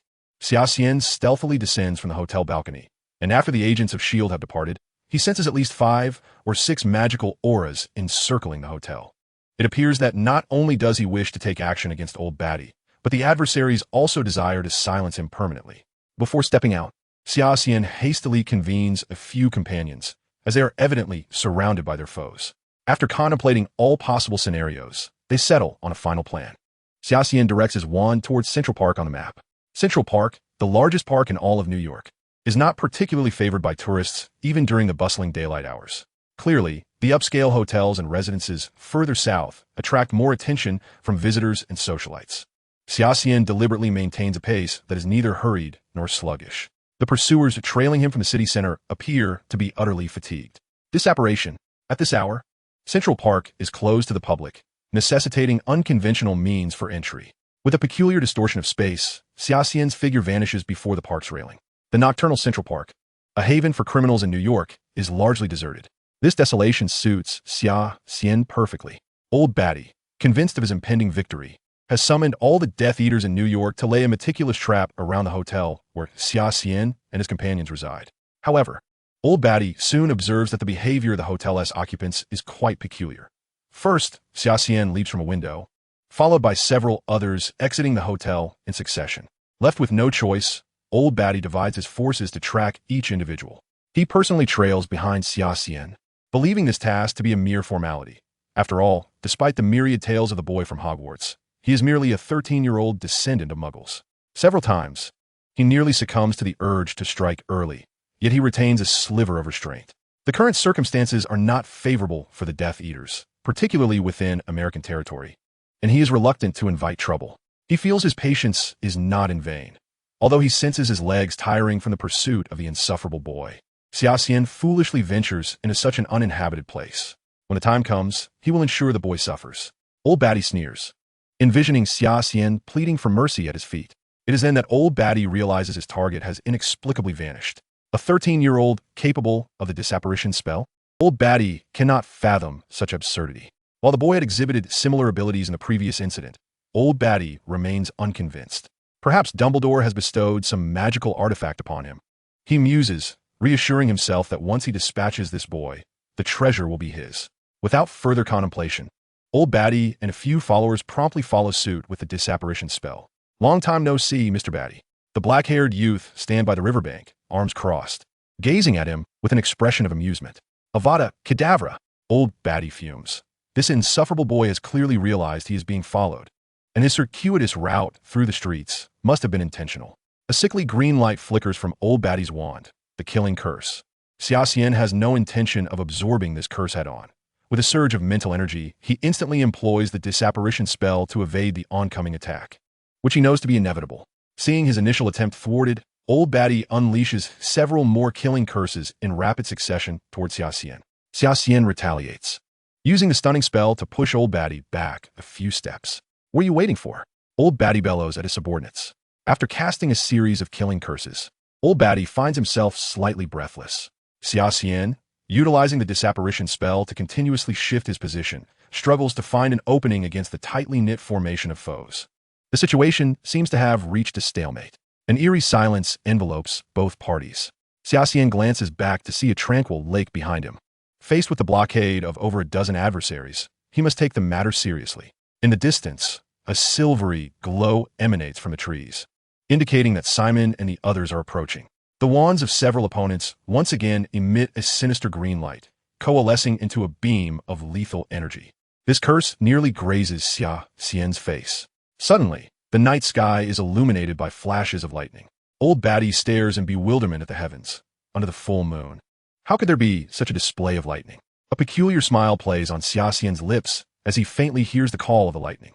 Gentlemen, the tide has turned. Xia Xian draws his wand, and the counterattack commences. Chapter 69, Battlefields of Their Own. The entire city of New York witnesses the bizarre spectacle in the sky. A crescent moon hangs above, while on the opposite end, ominous clouds gather, heralding an impending storm. A gust of wind sweeps across the lakeside, swirling fallen leaves. In midair, a bird with golden wings, unlike any other, reveals itself, boasting 2 pairs of wings. Old Batty senses that the situation has taken a turn for the worse. Not only is there this strange bird in the sky, but the black-haired boy standing before him remains unfazed, maintaining an air of composure even in the face of the killing curse. Old Batty, seasoned in the ways of the world, recognizes that Xia Xian is in complete control, though he is unaware of the boy's source of confidence. Old Batty's thoughts have shifted from eliminating the boy to devising an escape plan. Do you have any final words, Mr. Batty? Xia Xian offers a menacing smile.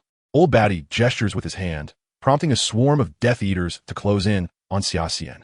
This time, Xia Xian does not choose to evade. Instead, he brandishes his wand and charges forward, casting the stunning spell in response. As the lightning continues to spiral in the sky, it becomes enveloped in golden arcs of electricity, launching its assault towards Old Batty, who stands at the rear. In another battlefield, Simon stands resolute against a dozen Death Eaters encircling him, yet he remains utterly unfazed. His stature is indeed a remarkable sight among wizards. His wizarding robe strains against his solid muscles, projecting an aura of formidable presence. With silver glimmers in his eyes, Simon stands with his hands behind his back, silently confronting the approaching Death Eaters. He seems to sense something amiss and instinctively glances deeper into the forest. In the darkness, pairs of blood-red eyes flicker to life. An ominous aura flows through the air, hinting at the presence of dark magic. The Death Eaters begin to retreat, sensing the emergence of something dreadful from the shadows. Enormous spiders crawl forth from the depths of the forest. Simon furrows his brow, but remains unmoved, simply observing the unfolding scene. The Death Eaters are left perplexed by this colossal figure. Who is this person that appears to be in his 20s? Boasting a physique that rivals that of a giant, yet clad in wizarding robes? The image is undeniably bizarre. Moreover, he has not drawn his wand, but strides confidently towards the throng of spiders. A colossal spider surged forth from the depths of darkness, racing towards Simon with alarming speed. This menacing group comprised no fewer than 8 of these gigantic arachnids, their presence thickened by a faint aura of dark magic, indicating that they were far from ordinary spiders. The fangs protruding from their maws were as long as a grown man's forearm, and laced with venom infused with dark sorcery. Once ensnared, escape would be impossible. Observing this legion of monstrous spiders, Simon resolutely advanced towards them, his sword gleaming ominously in the night. The spiders, swift as shadows, reached Simon in the blink of an eye. Not only were they formidable, but they also exhibited a remarkable degree of organization. Unlike mindless creatures driven solely by a primal hunger, the foremost trio lunged at Simon simultaneously, while 4 of the remaining 5 flanked him from either side, with the last trailing closely behind, effectively cutting off nearly all of Simon's escape routes. They brandished their formidable fangs, seeking to overwhelm him with their sheer numbers.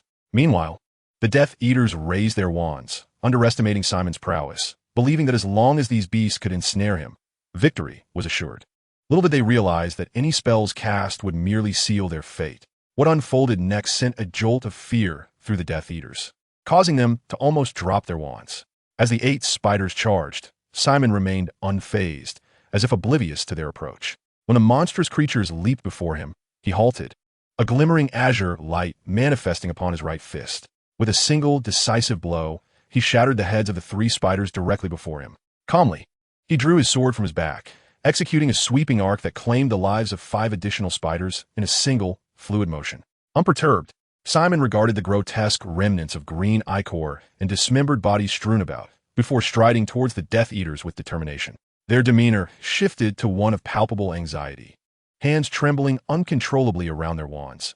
This was no mere wizard. He was a warrior. As Simon approached, now less than 10 meters away, The expressions on the Death Eaters' faces were nothing short of entertaining. A barrage of killing curses was unleashed upon him, yet despite his leisurely gait, his reflexes were astonishingly sharp, allowing him to evade their spells with ease. "Your spells are far too slow," grumbled the brawny figure, his disdain palpable as he regarded the hapless Death Eaters. In a swift motion reminiscent of a tennis serve, he wielded his sword like a racket, sending one of the Death Eaters crashing into the thicket, leaving them to their uncertain fate. Having been relentlessly outmatched by Summer, Simon found this level of combat rather mundane. He paused, standing there with an air of tranquility, his eyes betraying a sense of utter boredom. "Run now." Several Death Eaters, glancing at their comrade who had just been dispatched, turned to flee. The boss said there could be no loose ends. It dawned on Simon, and with a flicker of apparition, he vanished from sight. "Where do you think you're going, little brothers?" The escaping Death Eaters soon found themselves ensnared as though caught in a vice. Simon grasped each by the shoulder as if they were mere rabbits, their wands clattering to the ground, leaving them devoid of any chance to escape via apparition. "Now then, let the games begin, number 1 and number 2. Nearby, Matthew lounged languidly upon a park bench. A few Death Eaters stood vacantly by his side, and as Matthew spoke, 2 of them stepped forward, one on either side of the bench. Matthew lifted his gaze, a wicked smile curling at the corners of his mouth. "Let the match commence." Both Death Eaters raised their wands in unison, unleashing twin beams of crimson light that collided in midair, sending them both hurtling backward. "It seems there are no victors in this encounter," Matthew remarked, a tinge of disappointment in his voice, his eyes flashing with a strange red gleam. "Let us move on to the next pair, numbers 3 and 4. Meanwhile, Daphne found herself entangled in a desperate chase with the Death Eaters. She spared no effort in utilizing her magic, frequently employing apparition to shift her position. Though her breath came in quick gasps from the exertion, she refrained from casting any offensive spells, her mind consumed by the worry of damaging the surrounding woods and incurring financial penalties. In contrast, Eliza faced a more straightforward dilemma. To protect her, her companions had allowed her to be the last to exit the hotel. This strategy had proven effective, as only one Death Eater trailed closely behind her. However, the Death Eater had now cornered Eliza against an ancient tree, brandishing his wand menacingly. Determined, Eliza steeled herself. It was her first time casting an offensive spell against another human, despite his being a Death Eater. Expelliarmus. The Death Eater stared in disbelief as the red lightning surged towards him, propelling him backward. Eliza released a sigh of relief, stowing her wand, though her thoughts remained with Summer, concerned for his well-being. Just then, an intense light flared in the distance.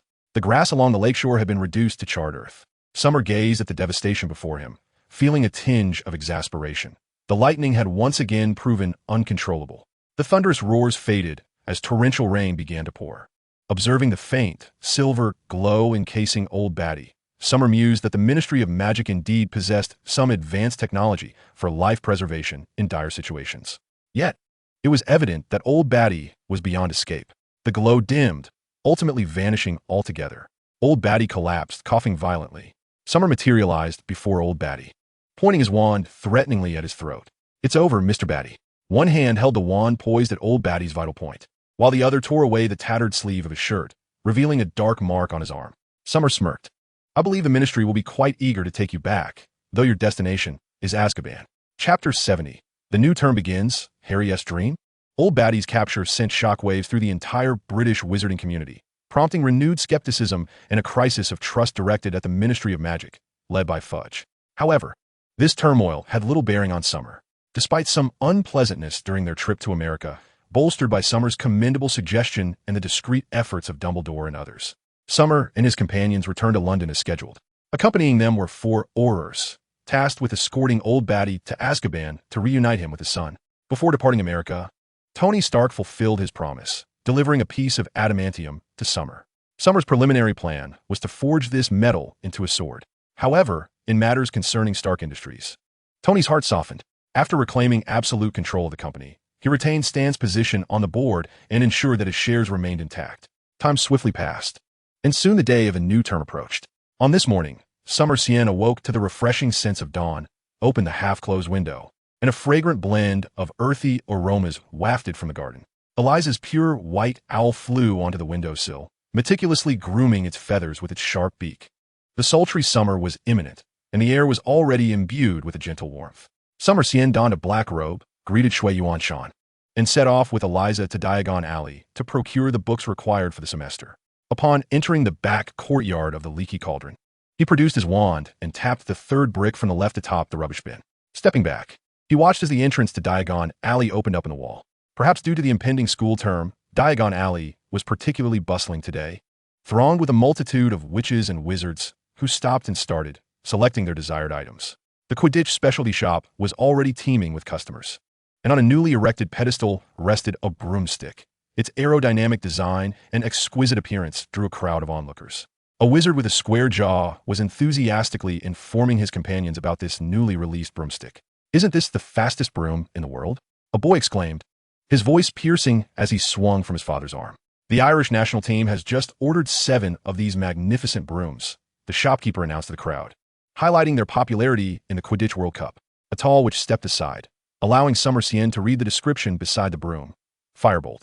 This flying broom represents the pinnacle of craftsmanship, made from the finest white wood, exquisitely streamlined and polished to a diamond-like sheen, complete with a hand-engraved registration number. Each twig at the broom's tail end has been meticulously selected to achieve perfect aerodynamics, rendering it unparalleled in balance and precision. The firebolt accelerates to a speed of 150 miles per hour within 10 seconds, boasting an enchanting braking system. Price upon inquiry. It must be said that wizards possess a particular obsession with Quidditch, as evidenced by the throngs gathered around newly released broom. Eliza was evidently one of them. Xia Xian suddenly recalled that Eliza had always excelled in her flying lessons. Had it not been for last year's Chamber of Secrets incident, she would undoubtedly have been selected for the Slytherin Quidditch team by now. Eliza found herself momentarily rooted in place before the firebolt counter, and Xia Xian, noticing her hesitation, inquired, "Do you wish for that broom?" Eliza, feigning indifference, shook her head and pulled Xia Xian along, saying, "Summer, we should go buy our books." Xia Xian held Eliza back, smiling. "It's fine. Consider it a gift for the new term. Aside from new clothes for the first semester, I haven't really given you a proper present." While 100 gold galleons might be a considerable sum for others for Xia Xian, the joy of Eliza far outweighed the monetary value. However, after acquiring the coveted firebolt, Eliza became somewhat subdued, though her flushed cheeks betrayed her excitement. Upon reaching the bookstore, a large iron cage appeared before them, containing approximately 100 copies of the Monster Book of Monsters. The books inside writhed together, engaging in a furious contest, snapping and biting at one another, with torn pages fluttering about. Such an intriguing book. Xia Xian felt a surge of astonishment as he glanced at the book list, noting that the Monster Book of Monsters was listed as essential reading for the Care of Magical Creatures course, which imaginative professor deemed such a book appropriate as a textbook. It truly provided a refreshing perspective. Moments later, the realization struck Xia Xian. This year's Care of Magical Creatures professor was Hagrid. That certainly clarified matters. Upon entering the bookstore, the manager hurried to greet them. "Hogwarts?" he inquired unexpectedly. "Here to purchase new books?" Xia Xian nodded, casting a sympathetic glance at the bookstore clerk, who donned thick gloves and approached the cage containing the Monster Book of Monsters with a gnarled, sturdy cane, trembling slightly. After considerable effort, he finally managed to present the book to Xia Xian. Taking the new book, Xia Xian opened it, only for it to escape his grasp, snapping at him with its wide mouth. He smiled gently and tapped the spine of the book, which had seemed so ferocious moments before, now behaving as docile as a lamb. The manager stared in astonishment at the unusually compliant book in Xia Xian's hands. "Do you require any additional books? May I inquire how you managed to calm those wretched books?" he asked, somewhat dazed. After completing the purchase of the remaining books on the list and sharing his method, Xia Xian and Eliza stepped out of the bookstore into the afternoon sunlight. The scorching sun beat down upon the earth, and the rising air shimmered like mist. As they walked through the bustling Diagon Alley, their figures danced in the brilliant sunlight, casting faint silhouettes. The remaining days of the holiday passed without incident, and soon, Xia Xian found himself on the cusp of his 3rd year at Hogwarts. He wondered whether this singular term, devoid of Voldemort's presence, might be altered by his own arrival. Upon entering Platform 9, the Scarlet Train stood quietly at the station. Xia Xian took Eliza's hand and strolled into a carriage, searching for an empty compartment amidst the throng. "Surely not. The Slytherin compartment is completely full?" Xia Xian observed with some annoyance at the crowded Slytherin carriage, then turned to Eliza apologetically, saying, "It seems we'll have to look elsewhere. Mr. Summer, Miss Eliza, there is space here." Just then, as they passed a compartment, they heard Hermione's distinctive voice. Turning around, they discovered Harry, Ron and Hermione looking back at them from the adjacent compartment, following their shared experience in the Chamber of Secrets. The trio appeared to have formed a notably improved impression of him, though Xia had no desire to become overly entangled with these three little troublemakers. He felt it only polite to accept their invitation. With a slight smile, he opened the door, placed his luggage in the rack, and settled into his seat by the door, with Hermione beaming at him from his right. "Mr. Summer, how was your holiday? I just returned from a trip to France. The scenery is indeed enchanting, and the French are exceptionally warm and hospitable. The culture and environment are quite delightful," Hermione said, her long hair slightly curled, indicating she had taken special care in her appearance. "I traveled to America with a few friends during the break. I visited France during my first year's holiday. It truly is a wonderful place. By the way, Harry, I heard you inflated your aunt?" Xia remarked with a playful glint in his eye as he observed Harry's somewhat exasperated expression. To be honest, if she hadn't been so verbally abusive towards my parents, I wouldn't have resorted to such measures.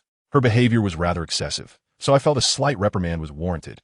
Fortunately, the Ministry of Magic was quite lenient about it and imposed no severe penalties, Harry replied, awkwardly adjusting his glasses. "By the way, who do you think that is?" Ron suddenly pointed to a figure huddled in the corner, his voice rising in pitch. Xia glanced over and realized there was indeed someone sleeping in the corner. The cramped compartment felt somewhat crowded with 5 people, though it was technically designed for 6. Had Ron not asked, he might not have noticed. Yot Lupin," Xia said, glancing at the person lying there. "How do you know? His name is written on his trunk." Hermione seized upon Ron's words, pointing to the luggage rack above a man's head where a worn, small trunk was bound with numerous ropes, all tied in meticulous knots. The letters R.J. Lupin were imprinted on one corner of the trunk, though the characters had begun to fade. "I wonder what he teaches," Ron remarked, furrowing his brow at the lackluster silhouette of Professor Lupin. "Defense against the dark arts," Xia interjected, adding, "As for how I know Professor Lupin, that's a rather lengthy tale." "Well, I hope he's competent," Ron said skeptically, as if a mere flick of magic would suffice to determine his abilities. "Doesn't he seem that way? It is said that this particular subject is cursed, with no one able to hold the position for long. Which is why you may have noticed that each semester brings a new instructor," Hermione mysteriously noted. Harry seemed lost in thought, and, after a moment, he raised his head to Xia, asking, "Do you think that person will return?" Xia nodded affirmatively, stating, "That is certain." Noticing Harry's hesitance, Xia could not help but inquire, "Is there something you wish to express?" After a brief moment of hesitation, Harry confessed, "I dreamed of Voldemort. Moreover, many people have been telling me strange things lately." Chapter 71, The Dementors. "What dream did you have?" Xia asked. "I dreamt of the Chamber of Secrets, and this time we were killed by Riddle," Harry said, frowning. "And have you seen the latest edition of The Prophet?" "No, what about it?" Harry, his voice quickening, fixed his gaze on Xia. "Sirius Black has escaped from Azkaban. He is coming for me to kill me, just because I thwarted Voldemort a year ago, and he is Voldemort's most loyal servant." "Mr. Potter," Xia said with a smile, "do not always believe what others say. You should have your own judgment." Suddenly, Xia remembered a question and turned to Ron, asking, "Where's your pet rat gone, Mr. Weasley? It bit my hand before we got on and then ran away." "Scabbers has never bitten me before," Ron replied, somewhat regretfully. Just as Xia was about to speak, the entire carriage was suddenly plunged into darkness. Hermione screamed, "What the devil is going on?" Xia's expression darkened as he recalled the incident, realizing that the Dementors were about to appear. Students in the nearby compartments stood up, bewildered, casting wary glances around, ready to deal with any unexpected occurrences. Through the glass, Xia saw the confusion on their faces. He too could not ascertain the Dementors' approach, for he had already experienced their power last semester. Yet, no one on the train had received any notice regarding the Dementors' inspection of the Hogwarts Express. Most were utterly confused.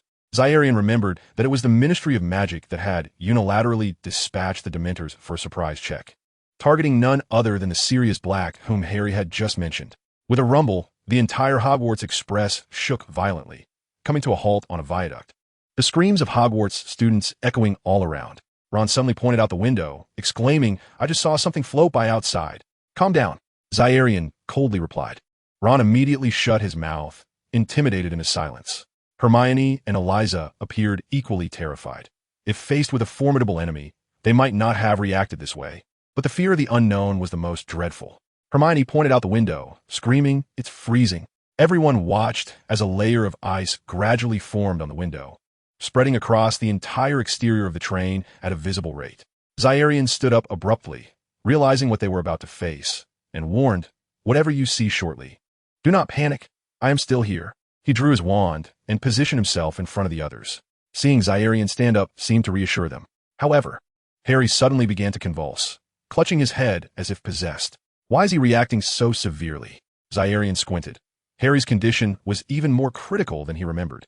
As he had only reacted this way when facing the incoming Dementor, Hermione hurriedly checked on Harry, but at that moment, he appeared to have lost control of his body.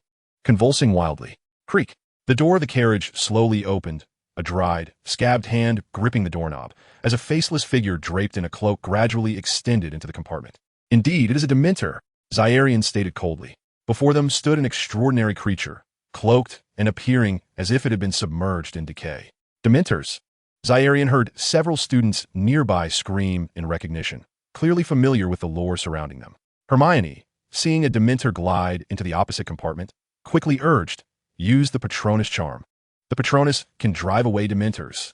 Several students hastily drew their wands, but the Patronus charm was not something that could be learned casually. It seemed no one in the compartment was familiar with the incantation.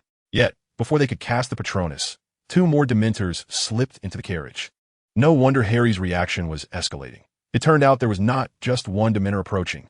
Xian quickly understood the situation. How could there be only one Dementor conducting an inspection on such a long Hogwarts express? 3 faceless Dementors fixated their gaze on the convulsing Harry, as if he were a sumptuous feast. "Where's the Patronus?" Hermione anxiously looked towards the opposite compartment. However, the sudden influx of 3 Dementors left the students utterly disoriented. Moreover, the towering Dementors encroaching upon the carriage significantly impaired the remaining students' ability to respond, and even if they could cast the Patronus, it seemed there was no opportunity to do so. The 3 Dementors fixated intently on Harry, advancing step by step towards the group, and Xian could even feel Hermione trembling beside him in terror. Xian, Lupin, who had been sleeping under his cloak, suddenly opened his eyes and drew his wand. Xian understood the signal, and he and Lupin stood side by side, casting a burst of blue light from their wands. Bang! The 3 Dementors, as if struck hard, shuddered violently and hastily retreated out the door.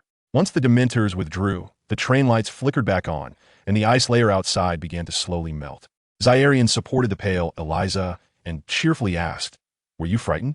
Eliza nodded, still shaken, replying, "That felt just like when the Dementors attacked before. It was terrifying." Lupin then pulled out several pieces of chocolate from his pocket and offered them to everyone, saying, "Have some. It will calm your nerves." "Professor, it's good to see you again," Xian smiled, extending his hand to Lupin. "It has been a while. You seem to have mastered the Patronus charm quite well." Lupin remarked with a smile to those around him, "I am your new defense against the dark arts professor this year. My name is Lupin." Hermione took a piece of chocolate from Lupin's hand, quietly thanking him. The previously convulsing Harry slowly regained consciousness, looking around in confusion. Ron helped Harry up from the floor, asking, "Are you all right?" Harry, bewildered, replied, "I'm fine. Why are you all looking at me like that?" Hermione exclaimed in disbelief, "But you were just convulsing." Harry, astonished, seemed completely unaware of his earlier condition and asked, "Didn't you hear any screams?" Hermione gently patted Harry's face and smiled. "We did not hear any screams. Rather, it was your convulsions that frightened us." Xia Xian handed a piece of chocolate to Harry, saying, "Consume this. It will do you good." Harry looked at Hermione in confusion, and she explained, "A Dementor came here just now, and we were nearly attacked. It was Xia Xian and Professor Lupin who saved us." Lupin offered the chocolate in his hand to Ron, remarking softly, "You should have some too.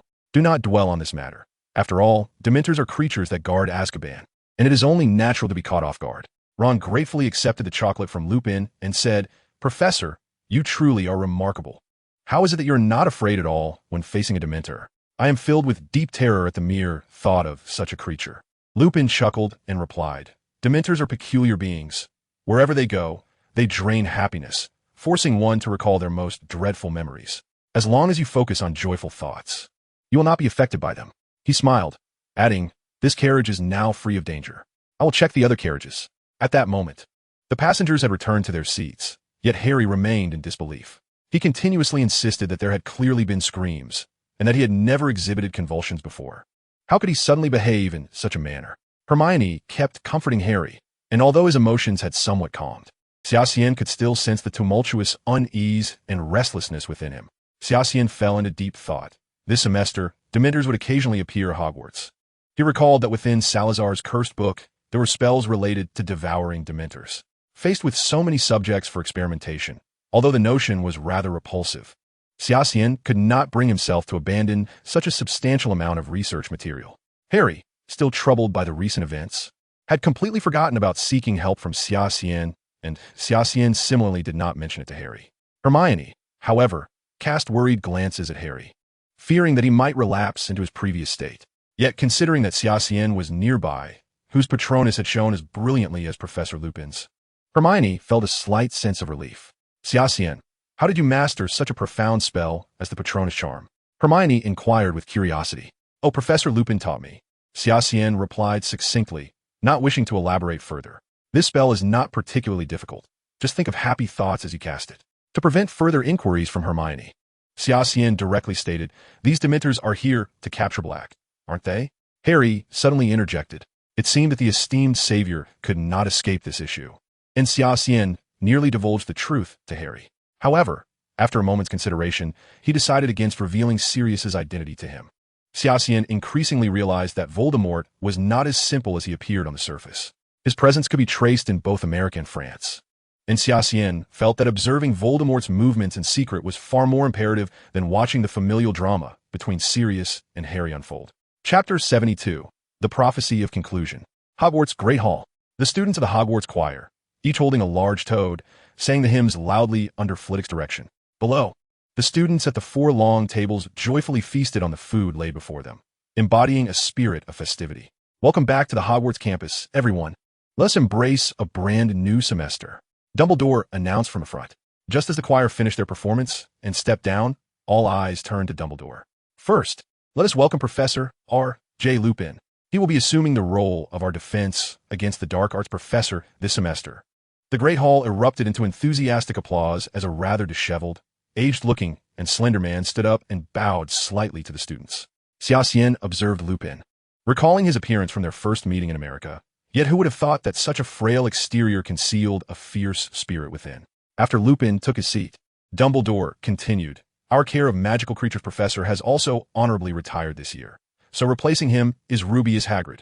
The hall immediately filled with thunderous applause, as most students held great affection for the large and amiable half-giant. Even Xia Xian offered a subdued round of applause while gazing at Hagrid on the staff table. Hagrid, flustered, stood up, inadvertently knocking over items from the table as he nodded at the students. Once the applause had subsided, McGonagall guided Hagrid back to his seat, and Dumbledore's expression turned gravely serious. There's one more piece of news, Dumbledore said slowly at the request of the Ministry of Magic. Dementors from Azkaban will be stationed at Hogwarts until Sirius Black is captured. The students in the hall began to whisper among themselves, as the recent encounter with Dementors on the Hogwarts Express had left a profound impression on many. I must remind you all, Dumbledore said, narrowing his eyes. Dementors are exceedingly dangerous creatures, and I must warn all present. Do not provoke them. They cannot clearly distinguish between their prey and those who may obstruct them. Dumbledore's repeated emphasis left the students exchanging anxious glances, their fear of Dementors intensifying. Harry, in particular, turned pale, sitting in his chair in a daze as Ron called out to him several times without receiving a response. It was only when Hermione anxiously nudged Harry that he seemed to awaken from his stupor. What's wrong? Xia Xian glanced at Harry from afar, frowning slightly. Since even Dumbledore had consented to the presence of Dementors at Hogwarts, it seemed likely that Xia Xian would have ample opportunities to interact with them in the future. Thus, he recalled the methods outlined in the curse book regarding absorbing Dementor powers to enhance one's mental strength. Xia Xian felt a surge of eagerness.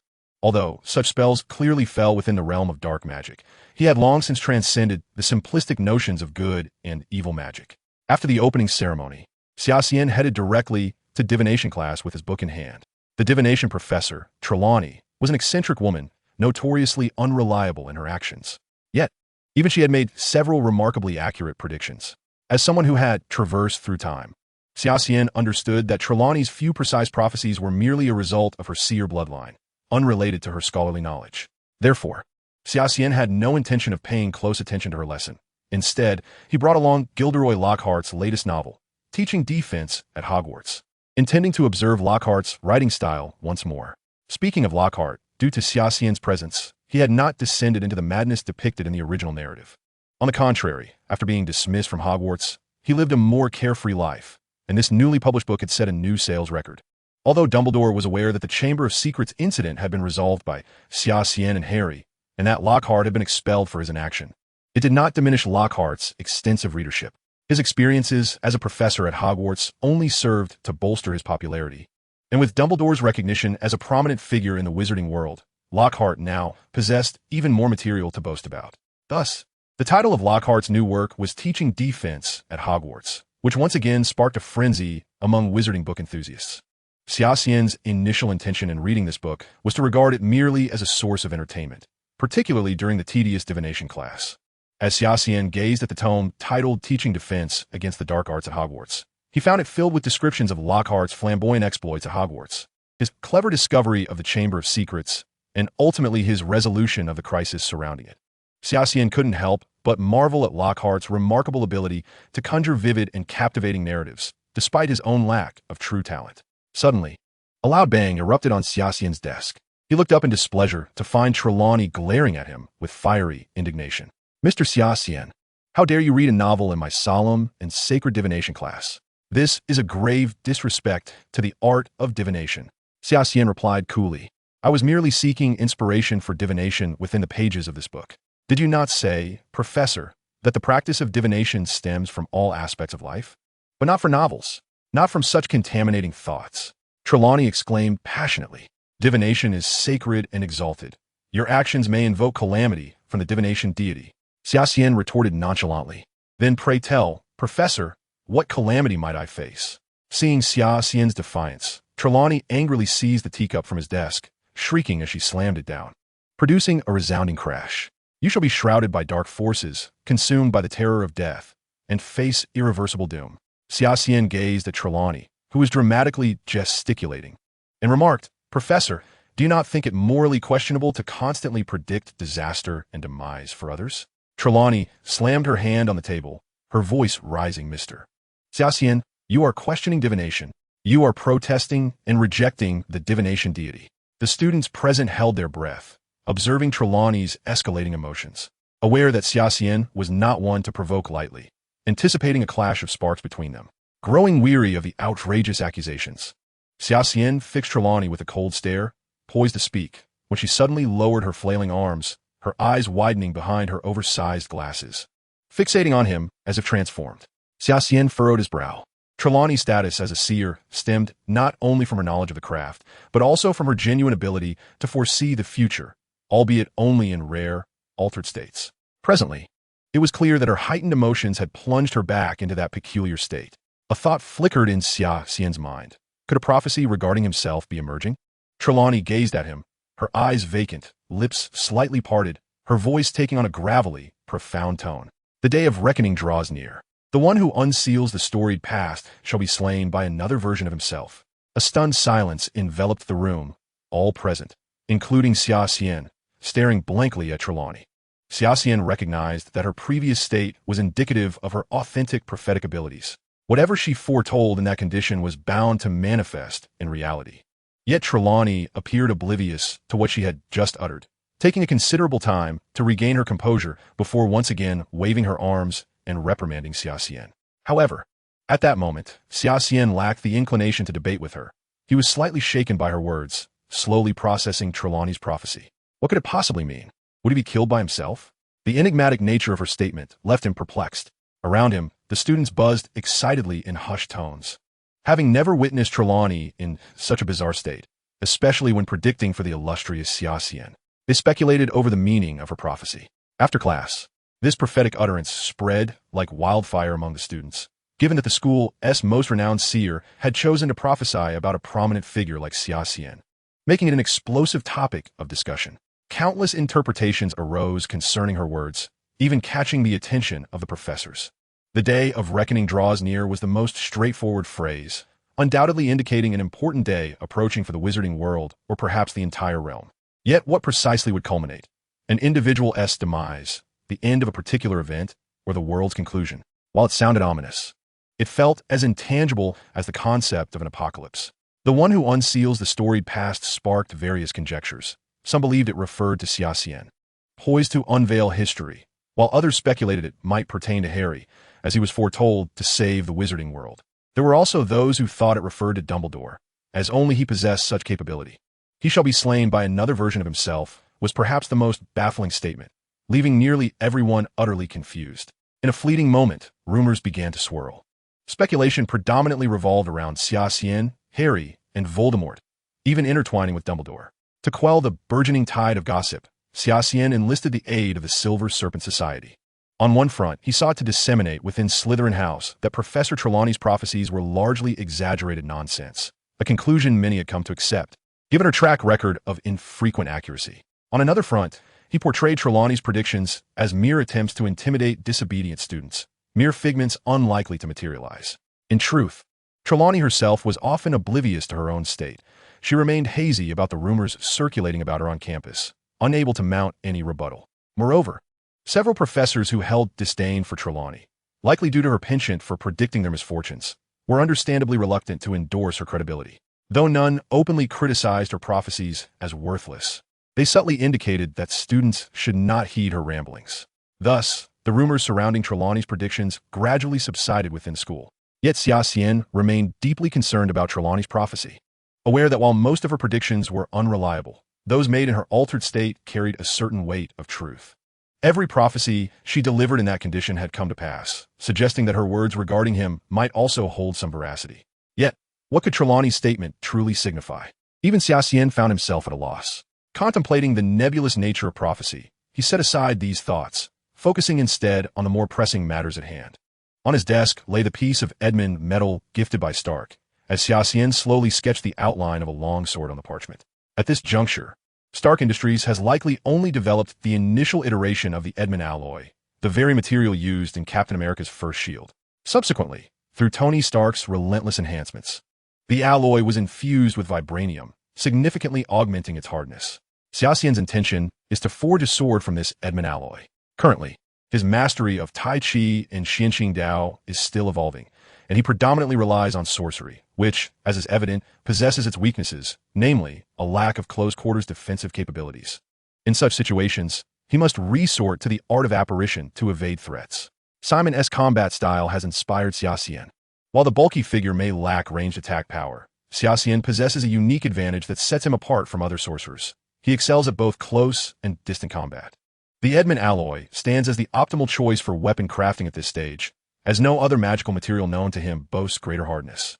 Should it be further imbued with vibranium, it would undoubtedly serve as a formidable weapon for some time. Given the alloy's resilience, it should adequately support the sword's soul during combat, thereby concealing the technique of vaporizing the sword, a concept that might be rather perplexing to the Western world. Having completed the design, Xia Xian must now contemplate how to transform this alloy into a genuine sword. One approach would be to send the blueprints and the alloy back to the United States, entrusting Stark Industries with the task. However, due to the rarity of Edmund alloy, this method is impractical. In truth, Xia Xian harbors an alternative plan, to seek assistance from the dwarves dwelling deep within the Forbidden Forest. Although these dwarves are reclusive and somewhat disdainful of sorcerers' combat methods, it must be acknowledged that no other race in the magical realm dares to rival the dwarves in the art of forging. Xia Xian has meticulously devised a strategy to inquire about the whereabouts of the dwarven tribes from Hagrid or the centaurs, offering a piece of Edmund alloy as a bargaining chip. He is confident that these avaricious dwarves would not spurn such a trade. Presently, an opportunity arises to question Hagrid as the first class of the semester, Care of Magical Creatures, is about to commence, this being Hagrid's inaugural lesson as a professor. Hagrid, shrouded in mystery, leads the students directly toward the Forbidden Forest. Upon arrival, Hagrid booms, "Listen closely to my instructions. Line up over there. And open your books to page 49. Neville, pointing at the fidgeting book in his hands, asks, "How do we open this?" Hagrid replies, "Simply give its spine a good pat." Many students are bemusedly examining the restless tome, the monster book of monsters, which behaves almost like a living creature, incessantly growling in their grasp. Neville, inadvertently unfastening the book's clasp, triggers a frantic response as the book, seemingly liberated, lunges at Neville's clothing, causing him to yelp in alarm. Hagrid, displeased, exclaims, "Did I not tell you to pat its spine? Otherwise, it will bite." Observing the agitated book in his own hands, Xia Xian gently caresses its spine. And indeed, the book settles into tranquility. Furthermore, When he unfastens the clasp, it refrains from exhibiting any biting tendencies. At this moment, Neville, having clumsily risen from the ground, wears an expression of regret, having embarrassed himself once more in front of the others. Xia Xian glances at page 49 of the Monster Book of Monsters, which depicts a majestic creature with the body of a horse and the head of an eagle, exuding an imposing presence. A loud screech echoes from the forbidden forest, drawing everyone's attention as the majestic creature slowly emerges from the foliage, periodically emitting resonant cries. How stunning! No, how magnificent! The students marvel at the creature from a distance, hesitant to approach, mindful of the inherent dangers posed by the denizens of the forbidden forest. Hagrid retrieves a dead ferret hanging from his clothing and tosses it to the creature, calling out, "Come on, Buckbeak, have a bite." The creature leaps gracefully, its expansive wings unfurling mid-air, deftly snatching the ferret with its sharp beak and relishing its meal with audible crunches. The creature's behavior elicits gasps of awe from the students, their eyes glistening with envy. Xia Xian, however, finds himself less captivated by this grand beast, recognizing it as merely a pet raised by Hagrid, devoid of the wild spirit characteristic of truly magical creatures.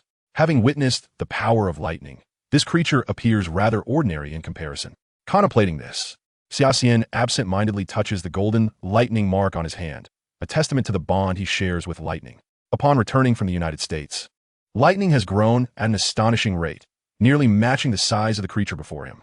Regrettably, Xia Xian has had to confine lightning temporarily to the Forbidden Forest. Yet with a mere thought, lightning will instantly materialize by his side.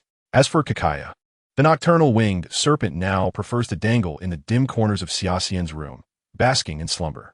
Hagrid, visibly pleased with Buckbeak, proudly introduces the creature to the students. This is Buckbeak, a proud hippogriff. But first, you must understand that you should never insult it, or that'll be the last thing you ever do. The creature, Buckbeak, breathes heavily, surveying the throng of Hogwarts students with a low, rumbling snort. Several students instinctively recoil, wishing to maintain a safe distance from Buckbeak. All right, Hagrid claps his hands emphatically. Who wishes to greet it? The first to complete today's lesson requirements will receive a reward from me. Upon hearing Hagrid's invitation to interact with Buckbeak, many students take a cautious step back, while Xia Xian, feeling rather indifferent, perches himself upon a large stone, idly flipping through the pages of the monster book. Only Harry remains, curiously gazing at Buckbeak. Noticing Harry standing in the forefront of the group, Hagrid bursts into laughter. That's our Harry Potter. Excellent, Harry, come fort. Harry, caught off guard, realizes that Ron and the others have retreated several paces, leaving him alone at the front. Me? He hesitantly points at himself, feeling a natural trepidation towards the imposing hippogriff. Yes, indeed, you. Hagrid gestures for Harry to approach, saying, "First, you must be very polite, so you should bow sincerely. If you see a bow in return, you may approach to pet it." Trusting Hagrid, Harry cautiously steps closer to Buckbeak, slowly bending at the waist in a respectful bow. Buckbeak regards Harry with suspicion, emitting a loud screech that causes Harry to take a step back in fright. Hagrid quickly reassures him, "Don't be afraid, Harry, it won't harm you." Steeling himself, Harry resumes his bow. Observing Harry's continued gesture, Buckbeak gradually lowers its head, returning the bow in kind. Xia Xian quietly observes the unfolding scene, recalling the extensive research he conducted in pursuit of clues regarding lightning species, having perused nearly every tome related to magical creatures at Hogwarts. His understanding of hippogriffs gives him insight into this social ritual, recognizing it as merely a form of body language rather than the proud demeanor described by Hagrid. Chapter 74, Xia Xian's Method. Hagrid enthusiastically applauds. "Harry, well done. Now, you may attempt to pet Buckbeak." Harry observed as Buckbeak also bowed to him, emboldening him to slowly approach the majestic creature. He gently placed his hand atop Buckbeak's head and caressed it softly. In return, Buckbeak rubbed its beak against Harry's palm, displaying an endearing demeanor. Hagrid chuckled heartily, remarking, "It seems that Harry and Buckbeak share an innate bond. Harry, you may mount its back." Harry promptly shook his head, feeling that while he could attempt to pet Buckbeak, he was uncertain about what might transpire if he actually sat upon it. Hagrid, eager to showcase the allure of his class, strode over and, without a moment's hesitation, lifted Harry and placed him directly onto Buckbeak's back. The surrounding students gasped in astonishment, their eyes fixed on Buckbeak, fearful of any potential mishap. Yet, Buckbeak remained remarkably calm, showing no signs of resistance as Harry perched atop it. "Do not grasp its feathers. It will become agitated. Hold tightly to its neck." Hagrid bellowed, then emphatically slapped Buckbeak on its rear. With a powerful stomp of its sturdy legs, Buckbeak took flight, its expansive wings unfurling gracefully. It soared into the sky with Harry aboard. How splendid! The students on the ground erupted in awe, envious of the exhilarating experience of flying upon such a magnificent creature. Xia Xian observed Buckbeak's flight with a detached demeanor, noting that its speed could barely rival that of a broomstick, with some high-performance brooms outpacing it considerably. Hagrid, reveling in the joy of his students, felt a surge of excitement. After all, it was his inaugural teaching experience, and he hoped to instill both knowledge and enjoyment in his class. Suddenly, he noticed Xia Xian perched nonchalantly on a nearby boulder, his expression one of indifference, seemingly uninterested in the lesson. This brought back memories of their first encounter years ago, when Xia Xian had mocked him, igniting Hagrid's ire. Though he reflected that perhaps he was at fault back then, he still found Xia Xian's arrogance towards him excessive. Now, as a professor, he wondered why Xia Xian continued to exhibit such disdain. Just as Hagrid contemplated addressing Xia Xian, Harry returned riding Buckbeak. Hagrid set Harry down, grinning. "You truly are remarkable, Harry. Even Buckbeak has accepted you so swiftly, unlike certain individuals who merely sit atop stones daydreaming." The crowd fell silent, quickly realizing that Hagrid was directing his comments at Xia Xian. "I had no intention of troubling you. Yet here you are, once again provoking me," Xia Xian remarked coolly, a slight frown gracing his features. "Rubius Hagrid, are you addressing me?" Hagrid retorted angrily. "You ought to refer to me as Professor Hagrid. I am now your teacher. Is this how you choose to speak to me? Furthermore, I believe everyone can see who I am referring to." Xia Xian met Hagrid's, a sardonic smile playing on his lips. It appears some individuals believe that attaining the title of professor grants them the right to flaunt their status. Hagrid shouted back, "Xia Xian, who do you think is flaunting anything?" Xia Xian mirrored Hagrid's earlier words. "I believe everyone can see who I'm speaking about." Hagrid prepared to reprimand Xia Xian, but was halted by Harry's firm grip. "Hagrid, you are in class. You cannot engage in conflict with a student." Momentarily taken aback, Hagrid remembered his role and cast Xia Xian a fierce glare, saying, "Xia Xian, you may be clever with words, but if you were truly brave, you would have approached Buckbeak to interact with it just now. At least in that regard, Harry demonstrates more courage than you." Hagrid then offered Buckbeak a piece of snow ferret, which it began to chew with delight. Xia Xian smiled faintly and suddenly leaped down from the boulder, striding directly towards Buckbeak. Gasps rippled through the crowd. Was he truly attempting to conquer Buckbeak, as Harry had? "Bow, Xia Xian, you must bow," Eliza shouted from behind. Contrary to Hagrid's instructions, Xia Xian did not bow to Buckbeak or wait for its acknowledgement before approaching. Instead, he moved swiftly and directly towards the creature. Hagrid frowned, but refrained from intervening, harboring the thought that perhaps Buckbeak would teach this young man a lesson. As Xia Xian neared Buckbeak, the creature began to fidget uneasily, its sharp beak opening and closing as if poised to strike. Xia Xian regarded Buckbeak with a calm intensity, exuding a formidable presence as he attempted to communicate with the creature.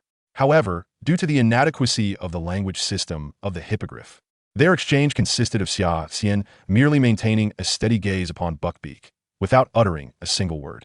Buckbeak emitted low, agitated sounds, expressing its discomfort, yet to the onlookers, it appeared as if it were ready to attack. Suddenly, Buckbeak let out a loud shriek. Hagrid's expression shifted as he realized that, despite harboring some animosity towards Xia Xian, he could not allow any harm to come to his student in his class. Furthermore, as he was endorsed by Dumbledore, he could not afford to create trouble for the esteemed headmaster. "What do you intend to do to Xia Xian?" As Hagrid prepared to rush forward to intervene, Eliza and the other Slytherin students drew their wands, aiming them squarely at Buckbeak, unwilling to witness any harm befall Xia Xian. This is it, Hagrid thought. Seeing Eliza ready to cast a spell, he realized he had truly gotten into a predicament. Just then, Xia Xian raised his hand, signaling everyone to remain still. As the crowd looked on in confusion, Xia Xian effortlessly mounted Buckbeak's back, which showed no signs of resistance, and soared into the air. "Professor Hagrid, your methods seem rather less sophisticated compared to mine." Xia Xian's voice rang out from above, deliberately emphasizing the title of professor, leaving Hagrid and the students in a state of bewilderment. Moments later, the Slytherin students erupted in cheers, praising Xia Xian for his audacity. Even without adhering to the professor's instructions, he had succeeded in riding Buckbeak. The Gryffindor students, however, were left puzzled. Just moments ago, had Buckbeak not appeared ready to attack? Why had it suddenly acquiesced to Xia Xian? Hagrid, equally bewildered, muttered to himself, "This is impossible. Buckbeak would not allow just anyone to mount it." For the remainder of the class, Hagrid remained in a daze. When the break arrived, students congregated in the Great Hall, engaging in lively chatter. Xia Xian focused on preparing for the upcoming lesson, unperturbed by the surrounding commotion. Suddenly, a student burst into the Great Hall, brandishing a newspaper that captured everyone's attention. "Did you see someone?" a voice inquired. The student with the newspaper exclaimed, "Sirius Black." The news sent shockwaves through the Great Hall. This term, Hogwarts had been plagued by the terrifying Dementors, and it was all due to Sirius Black. Now, news of his whereabouts had surfaced. He was in Hogsmeade, alarmingly close to Hogwarts. Someone speculated, surely, he doesn't intend to come to Hogwarts? Not to worry. Our school is already guarded by Dementors. He wouldn't dare approach. During his time at Azkaban, he managed to evade the Dementors' pursuit. Who can guarantee that he will not succeed in escaping once more this time? The entire Great Hall was abuzz with students whispering and speculating about Sirius Black, pondering his true intentions. Xia Xian furrowed his brow, closed his book, and departed from the hall. It is an undeniable truth that Sirius Black is coming to Hogwarts, and unforeseen events are certain to unfold. Thus, she must prepare herself adequately. Soon, it was time for Lupin's class. Xia Xian arrived at the classroom, where Professor Lupin was already awaiting his students for the defense against the dark arts lesson. Within the classroom stood a shaking wardrobe, and the students were pointing and murmuring at it. Lupin inquired, "Does anyone know what lies within?" Hermione eagerly raised her hand, bursting with enthusiasm to answer, startling Ron, who had not noticed her presence beside him. Noting that no other students had raised their hands, Lupin said, "Miss Granger, why don't you enlighten us?" Hermione replied, "That is a boggart, a shape-shifting creature." Lupin nodded approvingly. "Excellent. Can you describe what it looks like?" Hermione elaborated. "A boggart has no fixed form. It can change its appearance at will, transforming into the most terrifying thing that the person in front of it fears the most, which makes it exceedingly frightening." Lupin continued her thought. "Indeed, boggarts are quite horrifying, which is why we must learn how to confront them." The students murmured among themselves, revealing an instinctive dread of the boggart, for it can delve into the depths of a person's psyche and manifest their deepest fears. Lupin smiled. "Fortunately, we possess a simple spell to banish them. Repeat after me. Ridiculous." The class echoed, "Ridiculous." "Very well." Lupin applauded. "Remember, when facing a boggart, do not succumb to fear. The more afraid you are, the more it revels in your terror." Xia Xian gazed curiously at the agitated wardrobe, pondering what form the boggart might take when it saw her, while Ron cowered anxiously at a distance. Lupin continued, "Now, who shall be the first to volunteer?" The students instinctively recoiled, except for the slowest among them, Neville, who found himself pushed to the front. "Excellent. Neville, you shall get a try." Lupin brought Neville to the wardrobe and asked, "What is your greatest fear?" Neville trembled as he replied, "Professor Snape."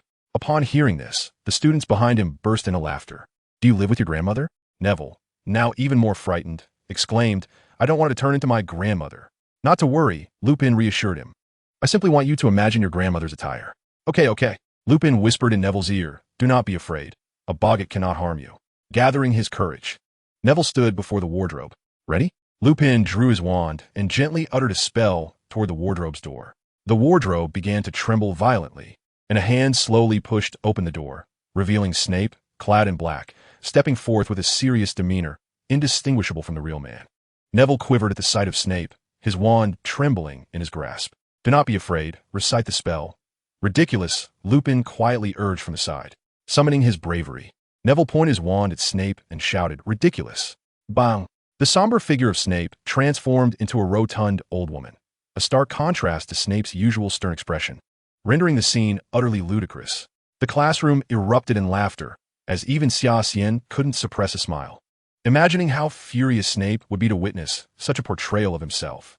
Neville's anxiety vanished, replaced by unrestrained laughter. "Well done, Neville. Next, Parvati." Lupin clapped his hands. The subsequent students approached without fear, successfully completing their turns until it was Ron's turn. As Ron attempted to retreat, Lupin pointed at him, saying, "Ron Weasley, it's your turn." Trembling, Ron protested, "Professor, I'm not sure this is a good idea."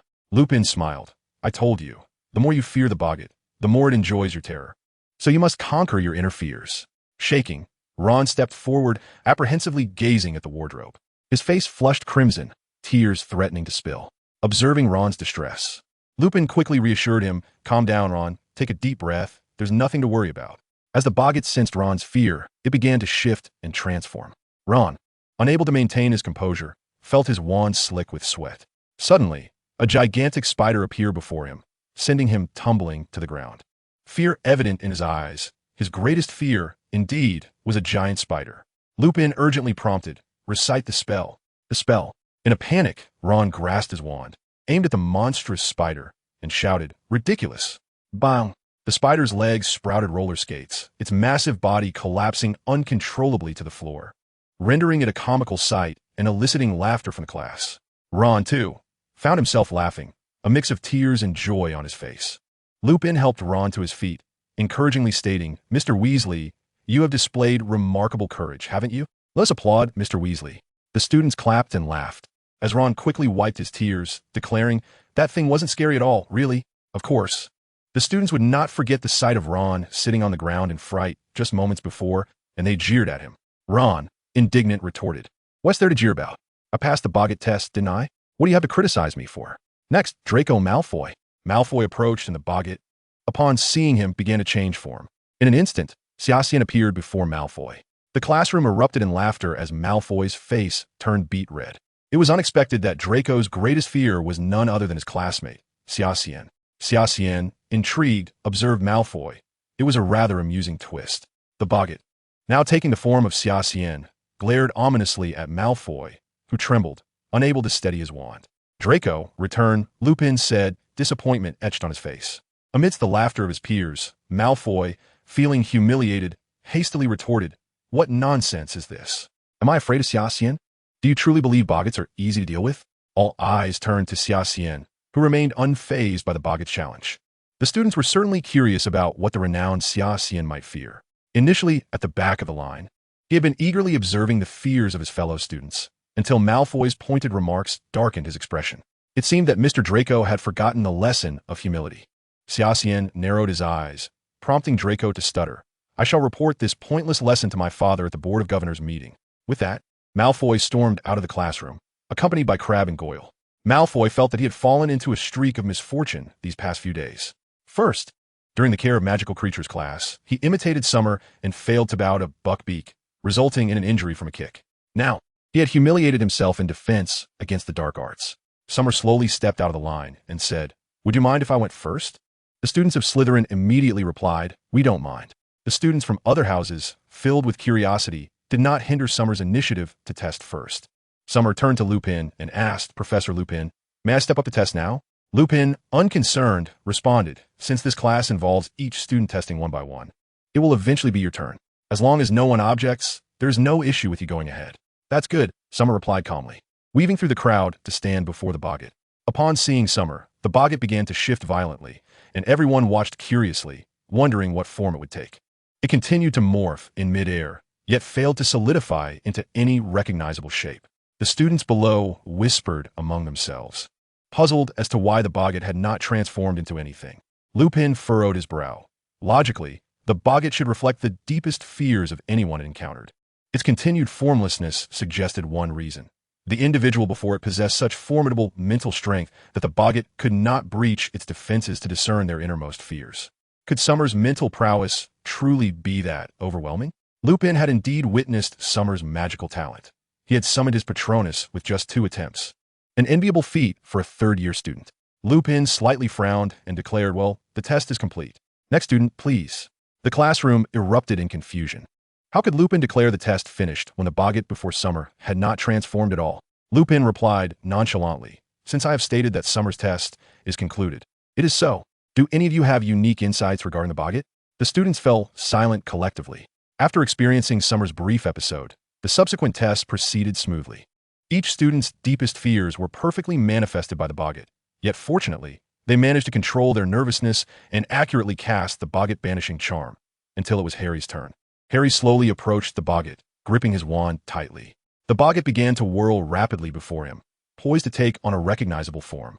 All eyes were fixed on the Boggart, eager to see what the savior Harry might fear. Suddenly, the Boggart transformed into a Dementor, lunging directly at Harry. The temperature in the classroom plummeted, and Summer was taken aback to see that the Boggart could even simulate the chilling effect of a Dementor. Harry was momentarily frozen, standing dumbly as the loathsome creature advanced towards him. "Watch out!" Lupin shouted, noticing Harry's lack of response, and swiftly stepped in front of him to shield him. The horrifying Dementor, upon seeing Lupin, abruptly changed form, becoming a scene of a stormy night with thick clouds obscuring a full moon. How amusing, Lupin exclaimed, drawing his wand and pointing it at the boggart. The full moon instantly morphed into a deflating balloon, floating around the ceiling of the classroom. Lupin then opened the wardrobe door with his wand, magically compelling the boggart to retreat back inside. That's enough. Lupin chuckled as he retracted his wand. I'm afraid today's lesson must come to an end. My sincerest apologies. He had already opened the classroom door, ushering the students to leave. The bewildered students complied slowly as they exited. As Summer stepped out into the corridor, he spotted Hagrid standing among the crowd. Hagrid's towering figure was quite conspicuous, and he looked somewhat awkwardly at Summer. Following the incident with Buckbeak, Hagrid had had an unpleasant exchange with Summer. Yet this new professor was determined to fulfill his promise. I owe you a reward. Chapter 76, Snape surprise. Very well, Summer nodded. Is there anything I could wish for? As long as it is within your capability? Hagrid furrowed his brow. In that case, I would like a map of the Forbidden Forest, Summer stated directly. While Hagrid could be considered a living map of the Forbidden Forest, such a map surely existed. As the keeper of keys and grounds at Hogwarts, a map of the Forbidden Forest was an indispensable asset. Hagrid hesitated visibly. Are you going back on your word, Professor Hagrid? Summer deliberately emphasized the title. Hagrid then pulled out an old parchment map from his jacket and handed it to Summer. Thank you, Professor Hagrid. Summer accepted the map of the Forbidden Forest. Summer, what are you doing here with Hagrid? Lupin had finished the lesson and spotted Summer with Hagrid in the corridor. Nothing much, we were just chatting. Hagrid smiled and turned to leave. Summer, if you have time, I would like you to come to my office, Lupin said, his expression somewhat hesitant. I heard that you studied potion making with Snape for a year, and I have a potion I would like your assistance with. Lupin mysteriously led Summer back to his office and gestured for him to sit. Summer, since Dumbledore trusts you, may I also choose to trust you? Lupin gazed seriously at Summer. Of course, Professor, Summer smiled. You went to great lengths to help me in America, and even taught me the Patronus charm. If you need my assistance, I shall certainly oblige. Summer had already begun to suspect Lupin's intentions. He wanted Summer to help him brew a potion. Given Lupin's status as a werewolf, it was not difficult to deduce the type of potion he sought. I have long struggled with mental fatigue, Lupin confessed. Thus I would like your help in preparing a calming potion. It seemed that Lupin still did not intend to reveal the full truth. While the calming potion could indeed suppress Lupin's bloodlust, it did not address the root of the issue. I believe, Professor, that a standard potion may not suffice. Summer hinted before continuing. What you truly need is a wolfsbane potion, correct? Lupin's mind was reeling. This secret of his lycanthropy was known only to professors of Hogwarts and above. How could Summer have realized? Lupin suddenly recalled the meaningful smile Summer had given him upon their first meeting, which filled him with increasing unease. When had he become aware? Noticing Lupin's silence, Summer smiled reassuringly. Professor, you need not be anxious. I will keep this matter confidential, but I hope we can build mutual trust. Lupin straightened his posture, gazing intently at Summer. He now understood that Summer was entirely confident in his assumption about his lycanthropy. Who told you? Lupin asked coldly. Summer shook his head. No one needed to tell me. The boggart transforming into the full moon confirmed it, Professor Lupin. Very well, I do indeed need the wolfsbane potion, Lupin admitted. But how could a third-year student possibly brew it? The wolfsbane potion requires a high level of skill in potion making. You need not worry about that, Professor, Summer replied, crossing his arms with a smile. Lupin furrowed his brow. He had witnessed Summer's immense mental strength. Perhaps entrusting this task to him could indeed yield the desired wolfsbane potion. Thus, for someone like myself, who is enduring difficult times, this could save a substantial expense. Since we have mentioned assisting Lupin in concocting the wolfsbane potion, Xia Xian would certainly not go back on her word. She immediately set out to gather the necessary ingredients for the potion. 5-leaf clover, whipweed leaves, soapthorn spines, and snake bed seeds. Xia Xian visited the school library to research information about the wolfsbane potion, collecting each required ingredient meticulously. Fortunately, with the backing of the Shui family and the Silver Serpent Society, Xia Xian need not fear the high cost of some of the rarer materials, as she could procure them through the Society's extensive network. After a week, she finally gathered all the ingredients for the wolfsbane potion and was ready to begin the concoction, a task that marked her first attempt at brewing such a complex and unfamiliar potion. Clutching an array of potion ingredients, she knocked on Snape's office door. Come in. Snape's voice was cool and detached, accustomed to her visits at this hour. Good morning, Professor, Xia Xian said, unceremoniously placing the materials on Snape's work table. Snape furrowed his brow and coldly inquired, What are you doing? Xia Xian, closing the partially ajar door, replied, I'm brewing a potion. Can't you see the pile of ingredients? Snape retorted icily, I only agreed to teach you potion theory. I never said I would assist you in brewing one. Now take these away." Xia Xian smiled faintly and said, "Who said I needed your help in brewing? This is my own undertaking." Snape's brow deepened. "You intend to brew a potion? With such a variety of ingredients, I assume you aim to concoct a high-level potion? Do you genuinely believe that a mere smattering of theoretical knowledge qualifies you to brew advanced potions? High-level potions are entirely different from those trifling concoctions you usually prepare. Your understanding of potion making is overly naive. And who permitted you to create such a mess in my office?"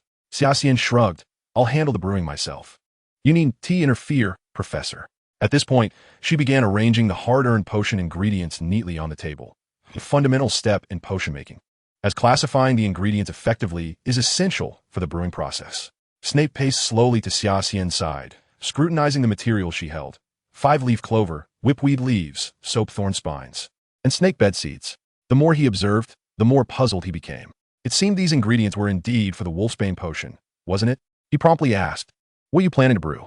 Xia Xian, fully aware that Snape's keen eyes would discern her intentions immediately, did not hesitate to answer.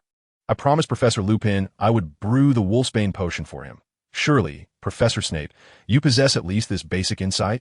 She couldn't resist throwing in a jab at Snape at the end. Snape, however, was too preoccupied with his confusion to acknowledge her sarcasm. His expression shifted. "What do you know about Lupin's secret?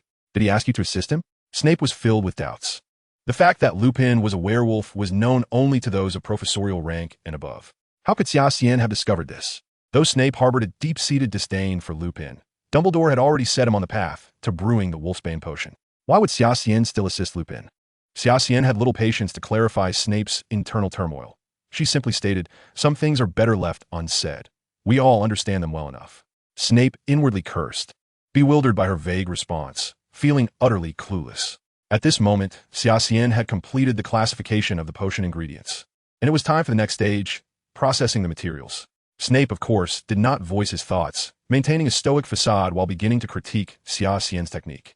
"Don't think that having learned a bit from me allows you to brew such a high-level potion independently, especially with the wolfsbane potion, which has only recently been developed. There is a shocking lack of experimental documentation and brewing experience. Understand that brewing advanced potions is a profound art that demands extensive experience and skill. Without substantial reference materials on the wolfsbane potion, how could someone as inexperienced as you possibly succeed?" Xia Xian remained silent, focused on her task of processing the materials at hand. You see, the first step in potion making is to properly handle the ingredients to ensure their efficacy, followed by unique treatments tailored to different materials to reveal their effects. These challenging steps are precisely why only a true potion master can concoct the wolfsbane potion. Xia Xian continued to remain silent, her eyes fixed intently on a leaf as she sought to extract its juice. "Your technique is far too crude. You will waste a great deal of juice this way. Don't think that merely following the so-called recipe from a library book will suffice. Never overestimate your abilities." "Professor, if I ruin it, it's my own materials. Could you refrain from hovering and criticizing?" Xia Xian sighed, recognizing that while Snape's strictness in the realm of potion-making was indeed formidable, her 2 years of study under him had cultivated her own independent brewing methods. Xia Xian's technique was precise and stable, even surpassing Snape's capabilities when he was in a less than optimal state. Snape observed her with a slowly furrowing brow. Impossible. As Xia Xian engaged in the intricate procedures required for many advanced potions, her technique still bore a touch of awkwardness, clearly marking her as a novice in high-level potion brewing. Nonetheless, her progress was uninterrupted, flowing smoothly as if guided by an unseen hand, with no flaws in her handling. The efficacy of the ingredients was maximally preserved, and some of her actions, though seemingly erratic, revealed an underlying logic upon closer examination. Xia Xian gradually poured the specially processed leaf fragments into a glass vessel, then placed it over a flask of alcohol for gentle heating. The leaves began to emit vapors, and Xia Xian sealed the vessel, ensuring none of the precious steam escaped. Snape, now somewhat astonished, found himself entirely absorbed in Xia Xian's operations. Chapter 77, Crisis.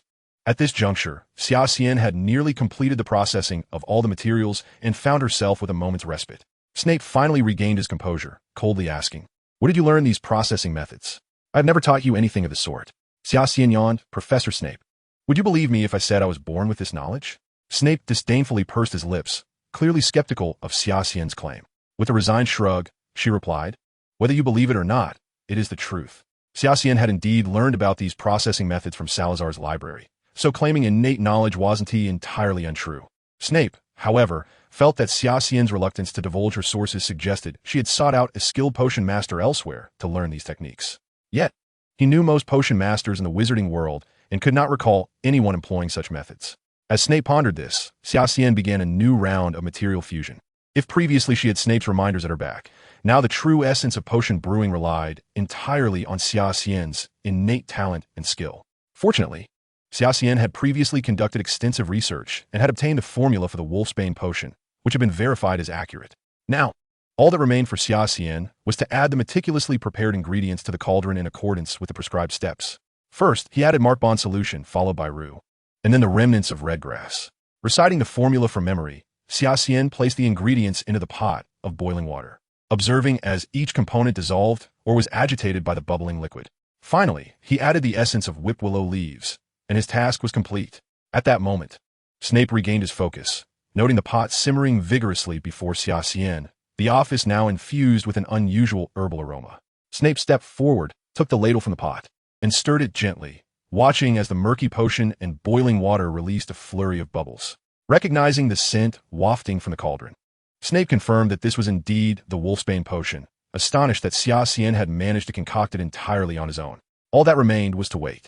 Xia Xian clapped his hands in satisfaction and inquired, "Professor Snape, do you think my work is satisfactory?" Snape merely snorted in response, remaining silent. From Snape's expression, Xia Xian discerned that he had done well. Had there been any faults, Snape would have unceremoniously discarded the concoction. Xia Xian smiled and said, "If that is the case, I shall leave this potion in your care, Professor."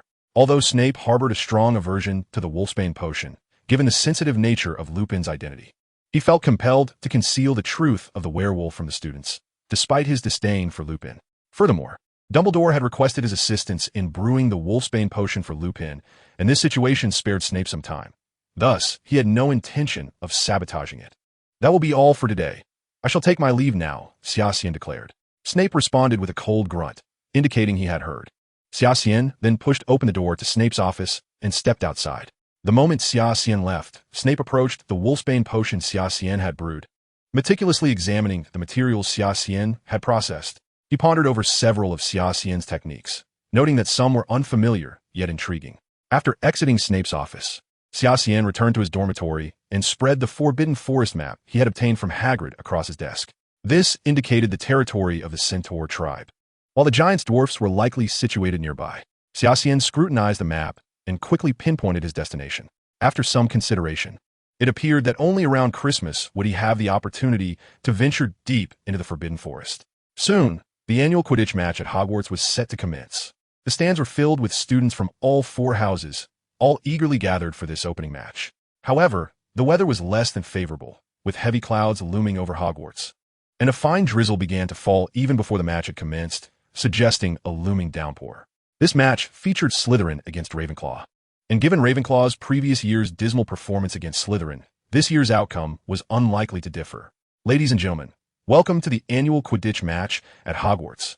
Today's game pits Slytherin against Ravenclaw, a highly anticipated showdown as it marks the opening match of this year's Quidditch season.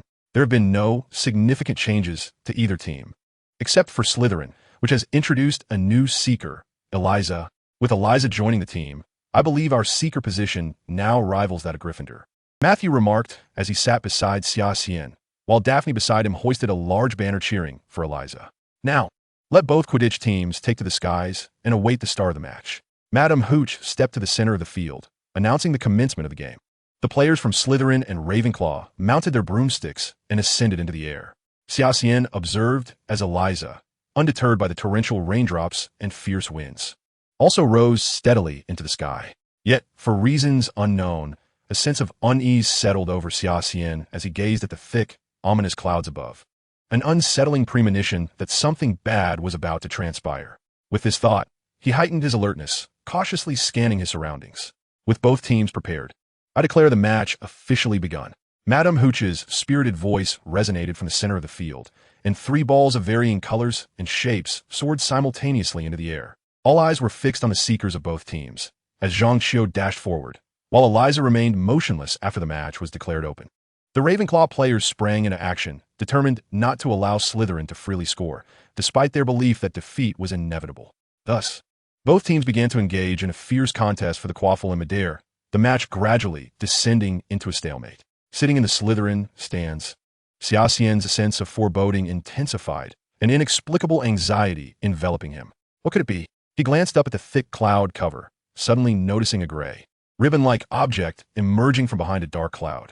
Activating his cold sense perception, his eyes narrowed dangerously as he realized the source of his unease. At that moment, a piercing scream erupted from the field. A student clad in Ravenclaw's uniform hurled their broom aside and plummeted towards the ground in a frenzied descent. The audience erupted into screams, horrified as they witnessed someone fall from such heights. Many timid girls could no longer contain their fear, while several boys gasped in shock.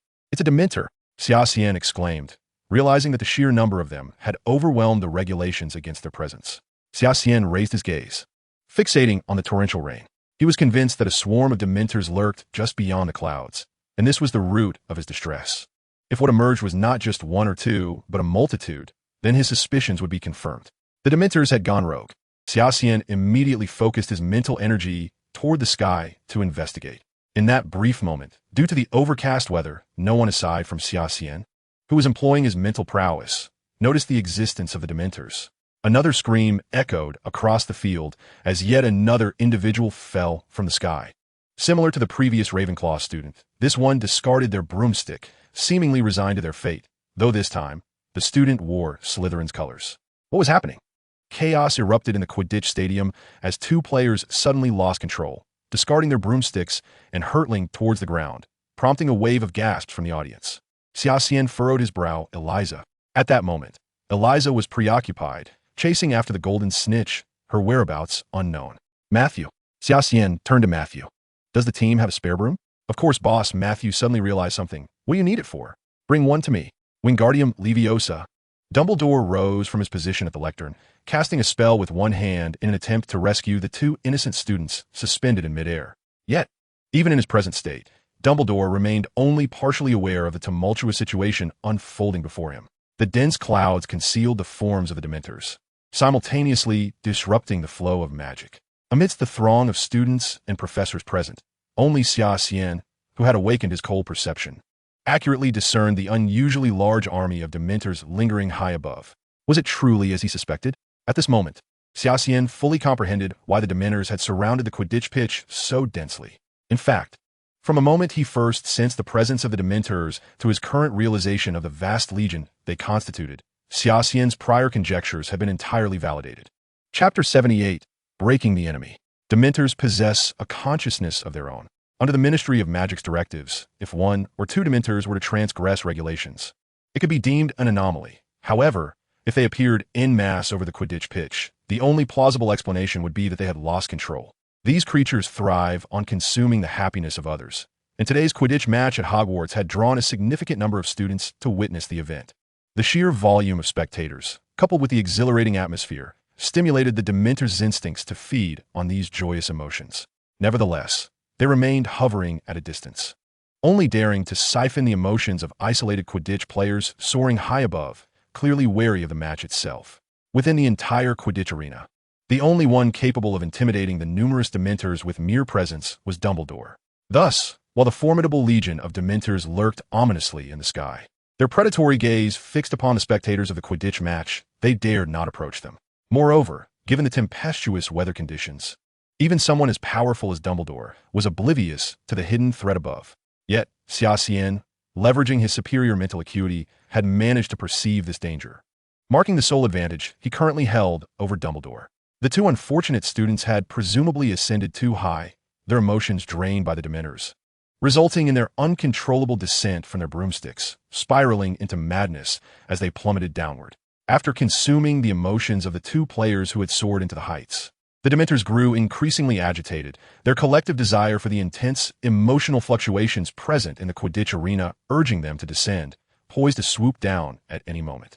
The Quidditch players in the sky gradually sensed something amiss as the temperature around them dropped sharply, a wave of icy dread washing over them. Dementors. Some players had already spotted the terrifying legion of Dementors looming overhead, their featureless faces marked only by gaping, abyss-like mouths, coldly observing all below. The professors and spectators below began to realize the gravity of the situation. What had happened to the two students who had fallen? It felt as though an upheaval was imminent. The Dementors. At that moment, the Dementors could no longer resist temptation, plummeting downward in a terrifying, overwhelming wave, creating a visual shock that struck at the very core of the soul. With a crash, the professors at the lectern rose in unison, Dumbledore's brow furrowing deeply as he fixed his gaze upon the oppressive mass of Dementors. Some professors had even drawn their wands.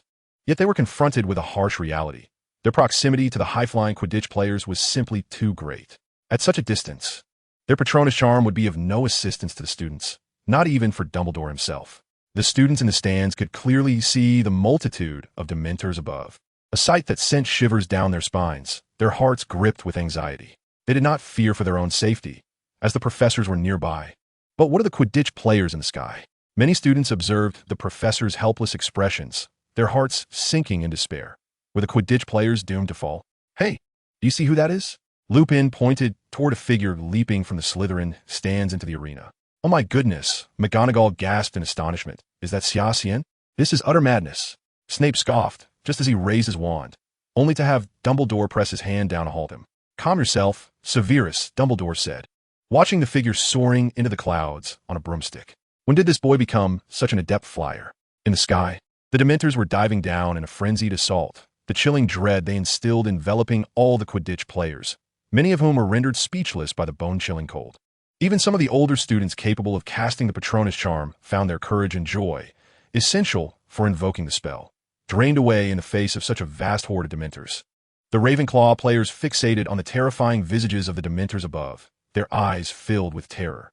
In a situation where even the professors were powerless, these ordinary students could only watch in horror as the embodiment of fear drew closer. Had only one or two students fallen, as before, the professors below might have intervened. But now, with the Dementors launching a collective assault, it was likely that multiple students would be attacked simultaneously, if so many were to plummet at once. Whether the professors could save them remained uncertain, and should they fail to intervene in time, a fall from such a height would inevitably result in death. Eliza wore a look of despair. She had never anticipated that her first Quidditch match after joining the team would devolve into such chaos. Perhaps she truly was a harbinger of misfortune, Eliza thought with a bitter smile. At that moment, Xia Xian could see Eliza above him, gazing at the multitude of Dementors overhead, his expression reflecting a flicker of concern. He had indeed encountered Dementors numerous times before, but the sheer scale of this army left him uncertain if he could vanquish them all at once. Everyone, clear the way. Xia Xian's brow furrowed, frost forming from the speed of his flight as he drew forth his wand, the Elder Wand, unleashing a torrent of magical energy. Before the eyes of the crowd, Xia Xian radiated a brilliant white light, directing the Elder Wand towards the area most densely populated with Dementors. Expecto Patronum, Xia Xian's mental prowess erupted forth, the pure white radiance cascading outward from him like an unstoppable tide. In the next moment, the radiant light coalesced, and a peculiar creature, shimmering with blinding brilliance, began to ascend into the air. The four-legged entity transformed into a streak of light in the sky. Wherever the dazzling white light touched, the Dementors emitted shrill cries, retreating in a panic. The power of Xia Xian's Patronus engulfed the entire Quidditch arena. Everyone basked in the protective aura of Xia Xian's spell, feeling as though their spirits had been cleansed, their minds invigorated. The terrifying multitude of Dementors, confronted by the summoned creature, found no courage to resist and promptly turned to flee. The sight of thousands of Dementors scattering in all directions was astonishing. Many present would likely never forget this moment in their lifetimes. Everyone could see the four-legged creature, born of white light, appearing in the sky, roaring amidst the dense clouds of rain, as if heralding the arrival of a sovereign. He had managed to elevate the Patronus charm to this extraordinary level, an immensely advanced achievement. At the lectern, all the professors were left awestruck by Xia Xian's display of the Patronus charm. One must recognize that even if they were in their position, it would not necessarily entail the ability to wield a Patronus charm of such vast scope and formidable power. Indeed, the magnitude of his mental strength is immense. Lupin gazed at Xia Xian, suspended in the air, pondering what steadfast conviction within him could possibly enable the release of such a potent Patronus. He found himself entranced by the sight of Xia Xian's Patronus, his lips trembling slightly. As the one who had instructed Xia Xian in the Patronus charm, Lupin was acutely aware of how brief Xia Xian's acquaintance with the spell had been. Merely a few months had elapsed since the summer break. And yet in this short span, Xia Xian had astonishingly managed to manifest a Patronus of such profound caliber. How had he accomplished this? Lupin understood well that the Patronus charm demanded not only a significant degree of mental fortitude, but also rigorous standards in magical power and sheer willpower. It was remarkable that a spell with such high demands could be executed by Xia Xian to this extraordinary extent. Could it be attributed to her influence? Lupin mused as he observed Eliza soaring alongside Xia Xian in the sky. Given the unexpected appearance of Dementors during the Quidditch match, the game could not continue. Following the decision of the school's Quidditch committee, the match was deemed invalid. Ravenclaw had no objections, as they had been trailing significantly before the Dementors appeared. The Slytherins, too, displayed no dissent regarding this outcome, confident in their ability to best Ravenclaw once more. However, the result of the Quidditch match failed to capture much attention. The focus lay squarely on the reasons behind the Dementors' assault on the Quidditch pitch and Xia Xian's efforts to repel them. The majority of the school witnessed Xia Xian driving away the Dementors, a stark contrast to the mere hearsay from the previous year. This time, the students of Hogwarts bore witness to Xia Xian's prowess firsthand, as a single Patronus spell catapulted her into the limelight. Students were left bewildered, questioning why the Dementors had inexplicably attacked the Quidditch match. Had the Ministry of Magic not deployed adequate oversight over the Dementors originating from Azkaban? The Ministry offered no direct response, and neither did Dumbledore nor the school provide any explanations, merely assuring students that no further sightings of Dementors would occur. Naturally, the students found such a perfunctory promise unacceptable, yet they were left with little recourse other than to remain vigilant and minimize their encounters with the Dementors. Xia Xian remained skeptical of the Ministry's so-called explanations, sensing something distinctly unusual about the sudden appearance of such a multitude of Dementors at the Quidditch match. Chapter 79. Lupin's probe. The infirmary was teeming with students from Ravenclaw and Slytherin. Fortunately, the recent Dementor attack had not caused any significant harm. The few Quidditch players who had been attacked merely appeared somewhat dispirited, but were otherwise unharmed. Xia Xian arrived early at Snape's office, calculating that the Wolfsbane potion should be ready by now. As she prepared to transfer the potion into a vessel, she was surprised to find Snape unusually devoid of his usual sarcastic remarks, which in itself was a tacit acknowledgement of her potion-making skills. Holding the Wolfsbane potion, she knocked on Lupin's office door. "Come in," his voice called from within. Xia Xian opened the door and greeted, "Good morning, Professor Lupin." She closed the door behind her and placed the Wolfsbane potion on Lupin's desk. He regarded the potion with a look of incredulity, questioning, "What is this?" Xia Xian casually replied, "Did I not promise you Wolfsbane? The full moon is approaching. It's best to prepare early." Lupin picked up the potion, his expression still filled with skepticism, as he had never seen genuine Wolfsbane before. Xia Xian reassured him, "There's no need to worry. Professor Snape was present while I brewed it. He wouldn't let me bring you something flawed." "Professor Snape is aware of this?" Lupin, well acquainted with Snape's character, recognized that despite their past conflicts, Snape could discern the gravity of situations and was always straightforward in significant matters. For this, Lupin held a measure of respect for him. Xia Xian nodded lightly. Setting the Wolfsbane potion down, Lupin concluded that since Snape had implicitly endorsed Xia Xian's potion, it must be sound, and he expressed, "Thank you." Xia Xian shook her head, saying, "There's no need for thanks. You taught me the Patronus charm. I made the Wolfsbane potion for you." A mutually beneficial arrangement. At the mention of the Patronus charm, Lupin's gaze ignited with fervor as he looked at Xia Xian. She inquired, "Professor Lupin, why do you look at me so intently?" Lupin chuckled heartily, stating, "Speaking of the Patronus charm, I must commend you. You are undoubtedly the most exceptional wizard of your age that I have encountered, bar none." Xia Xian smiled lightly, replying, "It's merely luck." Lupin's demeanor shifted to seriousness as he retorted, "This is no mere luck. You must understand, while the range and strength of a Patronus primarily depend on the user's mental fortitude, mastering the advanced Patronus charm fundamentally requires a robust reservoir of magical power. Your ability to achieve such a feat during the Quidditch match speaks volumes about the caliber of your mental and magical strength." Xia Xian was momentarily taken aback. She had intended to be modest, but did not expect Lupin to respond so earnestly. "Your talent reminds me of several friends I had during my time at Hogwarts. They were extraordinary in their respective fields. However, at your age, none of us possessed your level of aptitude in both potion-making and spellcasting." Xia Xian was acutely aware of the friends Lupin referred to, undoubtedly James, Sirius Black, and Peter Pettigrew. Together with Lupin, they formed the notorious quartet known as the Marauders during their time at Hogwarts. Lupin was the most humble and dependable among the group. And if he claimed to surpass James and the others at this age, it was likely true. Yet could James, Black, Pettigrew, and Lupin truly be inferior to her?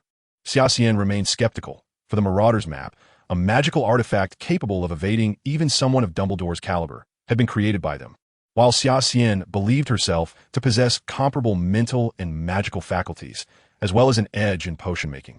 She recognized that replicating such a magical device was beyond her current capabilities.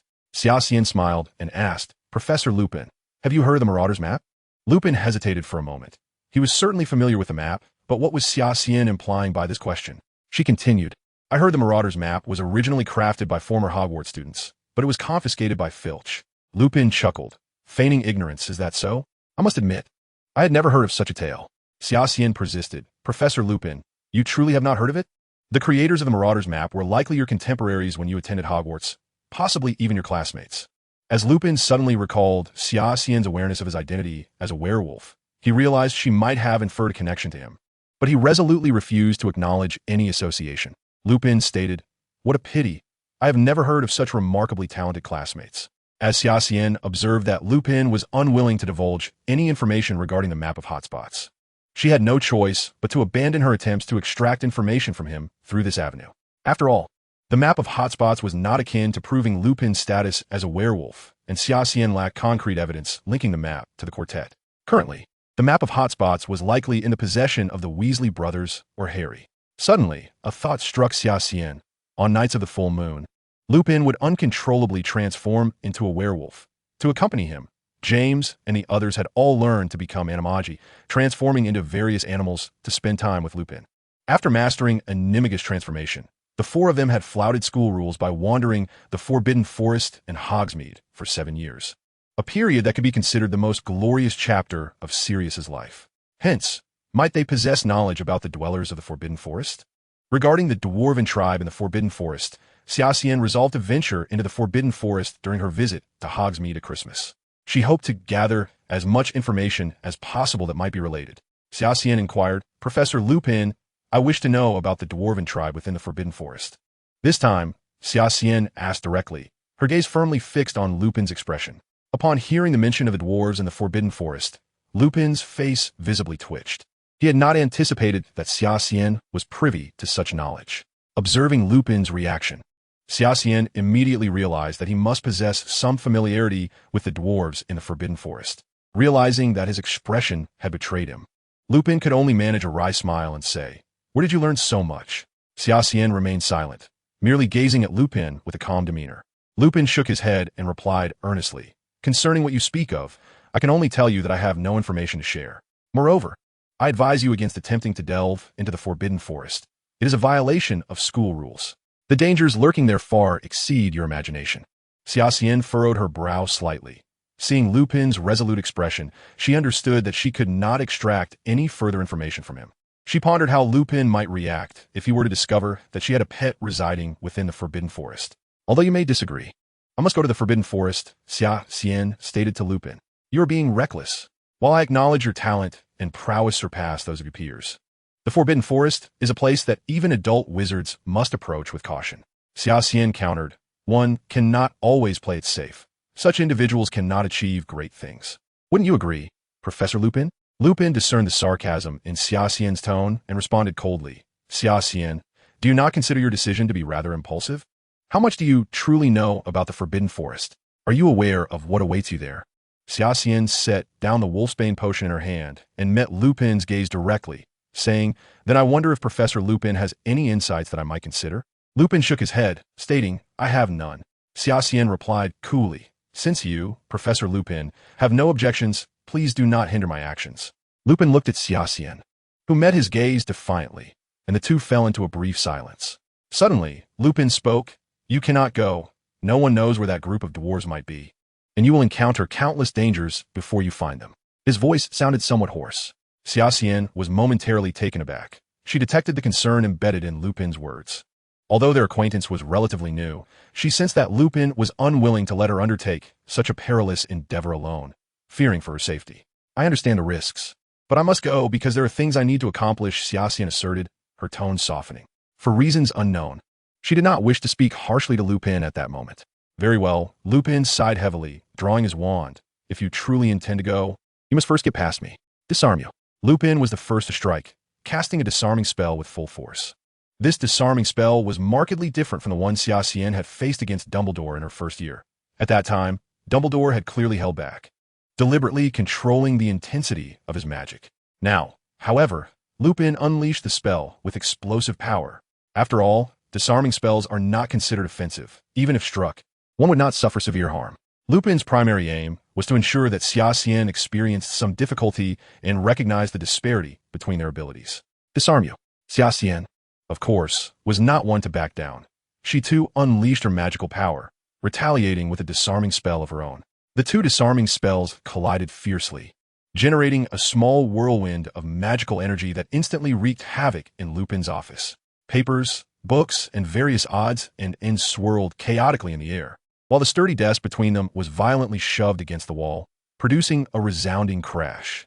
Fortunately, both had employed disarming spells. Had they opted for more destructive incantations, the chaos unleashed upon Lupin's office would have been far more catastrophic. Lupin was taken aback, observing Xia Xian with a newfound intensity. As a master of spells, he understood that to nullify the effects of the same incantation, the disparity in their magical strengths could not be too vast. Otherwise, the weaker party would inevitably suffer a backlash. It was evident that both had used the same spell, thus the intensity of their magic determined the potency of the incantation. Though he recognized that Xia Xian's magical and mental prowess was formidable, unmatched among her peers, he had believed he was exerting 80% of his strength with a disarming spell. Never did he expect her to meet his attack with such ease. Xia Xian, too, felt a twinge of surprise. She had subtly infused her magic with a trace of the power of Tai Chi and the Elder Wand's might, suggesting that Lupin had not fully exerted himself when countering her attack. What, then, might be the extent of power possessed by the other professors at Hogwarts? To what heights had Dumbledore and Snape ascended? The wizarding world lacks a definitive measure of power, rendering the true capabilities of wizards an intriguing mystery. Both Xia Xian and Lupin exchanged glances, each lost in their own thoughts, creating a momentary air of awkwardness. After a while, it was Xia Xian who broke the silence first, saying, "Professor Lupin, you are indeed quite formidable. I can see that you have surpassed my expectations." Lupin's stiff face twitched slightly, evoking a peculiar feeling within him, though he maintained his composure and replied coolly, "You are stronger than I had imagined as well." With a faint smile, Lupin remarked, "It is an honor to receive praise from you, Professor Lupin." "Thank you." Lupin nodded subtly. Xia Xian added, "That will suffice for today. If there is nothing else, I shall take my leave." Lupin nodded in affirmation, watching as Xia Xian exited through the door. As he surveyed the disarray in his office, his mind lingered on Xia Xian's enigmatic strength during their earlier confrontation. He had sensed a hint of sharpness in the disarming spell, an impression not characteristic of a standard disarming incantation. Xia Xian's current capabilities had reached a level that demanded his serious consideration. Who could say whether she might become a significant variable in the plans of the Order of the Phoenix? Lupin could no longer concern himself with tidying his office. Instead, he pushed open the door and hurried towards the headmaster's office. "Ice-cold lemonade," he declared, uttering the password to Dumbledore's office and standing quietly outside the door. Dumbledore's languid voice drifted from within. "The door is open. Remus, please come in." Lupin entered Dumbledore's office and casually closed the secret passage behind him. Dumbledore set aside the hefty tomes he had been perusing, and upon seeing Lupin, he exhibited a hint of surprise, remarking, "Remus, shouldn't you be just finishing your class?" Lupin cast a wary glance around the room, fully aware that with Dumbledore's vigilance and power, no one could eavesdrop on their conversation. Dumbledore, noticing Lupin's unusual demeanor, inquired, "Remus, do you have something of import to discuss with me?" Sitting up straight, he recognized that Lupin's visit must pertain to a matter of significance. In a composed tone, Lupin replied, "Professor, I must report something concerning Xian." Initially, Dumbledore assumed it was a trivial issue, but upon hearing Xian's name, a smile graced his features as he asked, "What has this child done now?" While Xian had always garnered Dumbledore's attention, he still regarded him as merely a child, not someone capable of impacting their affairs. Lupin continued, "I just had a duel with him, using about 80% of my magical power, and he astonishingly countered my spell. Furthermore, his disarming charm appeared rather peculiar." The smile on Dumbledore's face evaporated as he asked, "What do you mean by that?" A disarming charm, it seemed, had taken on an offensive nature in Xian's hands. Dumbledore's expression turned grave. He was acutely aware of Lupin's formidable abilities, which placed him among the elite wizards in the magical community. The thought that a third-year child could withstand a blow from Lupin's considerable power was shocking. If this news had come from anyone else, Dumbledore might have dismissed it with a laugh. But it was Lupin, a member of the Order of the Phoenix and a comrade from the last Wizarding War, who conveyed this information. There was no motive for deception. Dumbledore rose slowly, fixing his intense gaze upon Lupin, who reciprocated with eyes filled with anxiety and urgency. Had Xian's prowess reached such heights? Dumbledore placed his hands behind him and gazed at the Slytherin banner adorning his office. If Xian had previously astonished him, this revelation now genuinely left Dumbledore in a state of shock. Lupin, equally anxious, asked, "Professor, what action should we take?" Dumbledore pondered for a moment before responding. "Let us observe the situation. This matter has exceeded my expectations." Lupin stared at Dumbledore in astonishment. It was the first time he had heard Dumbledore acknowledge that events had surpassed his foresight.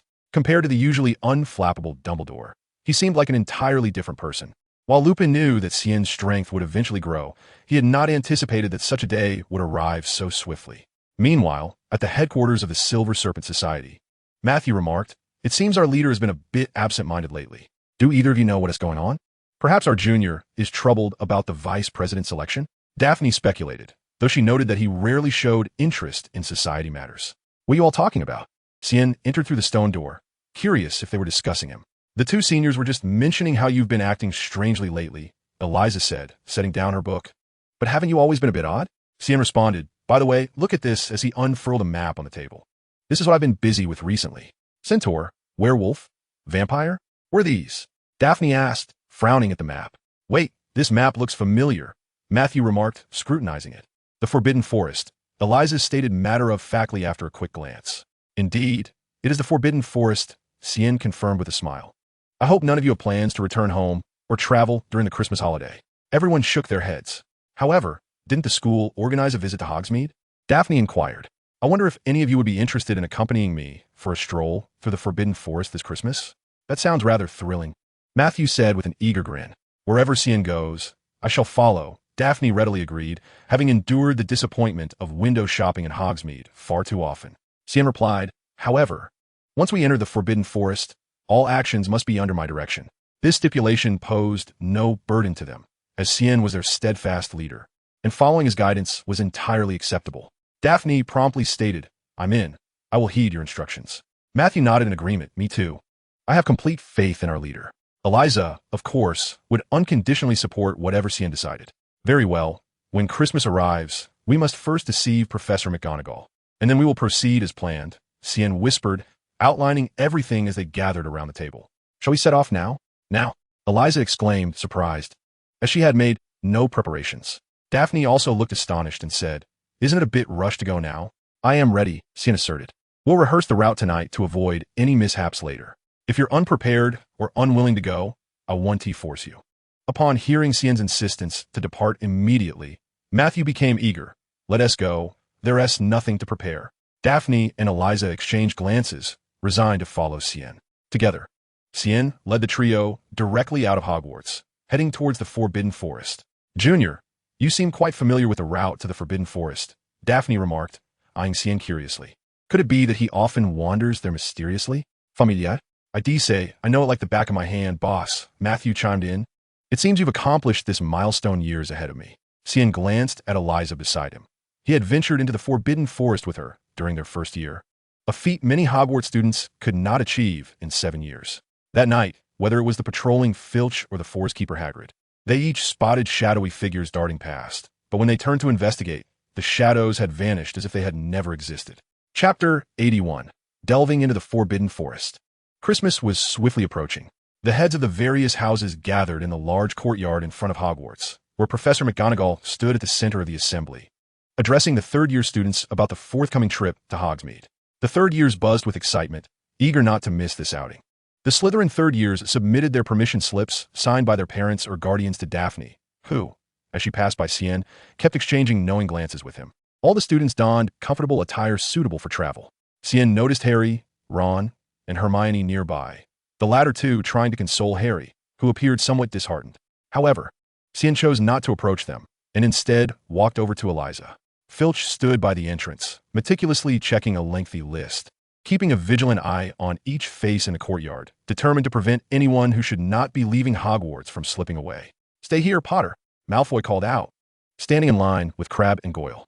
Hermione and Ron immediately stepped in front of Harry to confront Malfoy. "Do you lot even want to go to Hogsmeade?" Filch urged from the side. Xia Xian turned her head, no longer paying attention to the happenings over by Harry and the others. She observed Professor McGonagall at the front of the line, discussing the precautions for their journey to Hogsmeade.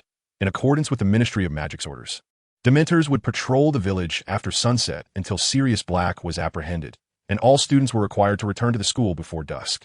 A collective sigh of regret escaped the students. Tomorrow marked Christmas, and those who needed to remain at school after the holiday were required to fill out a lodging form.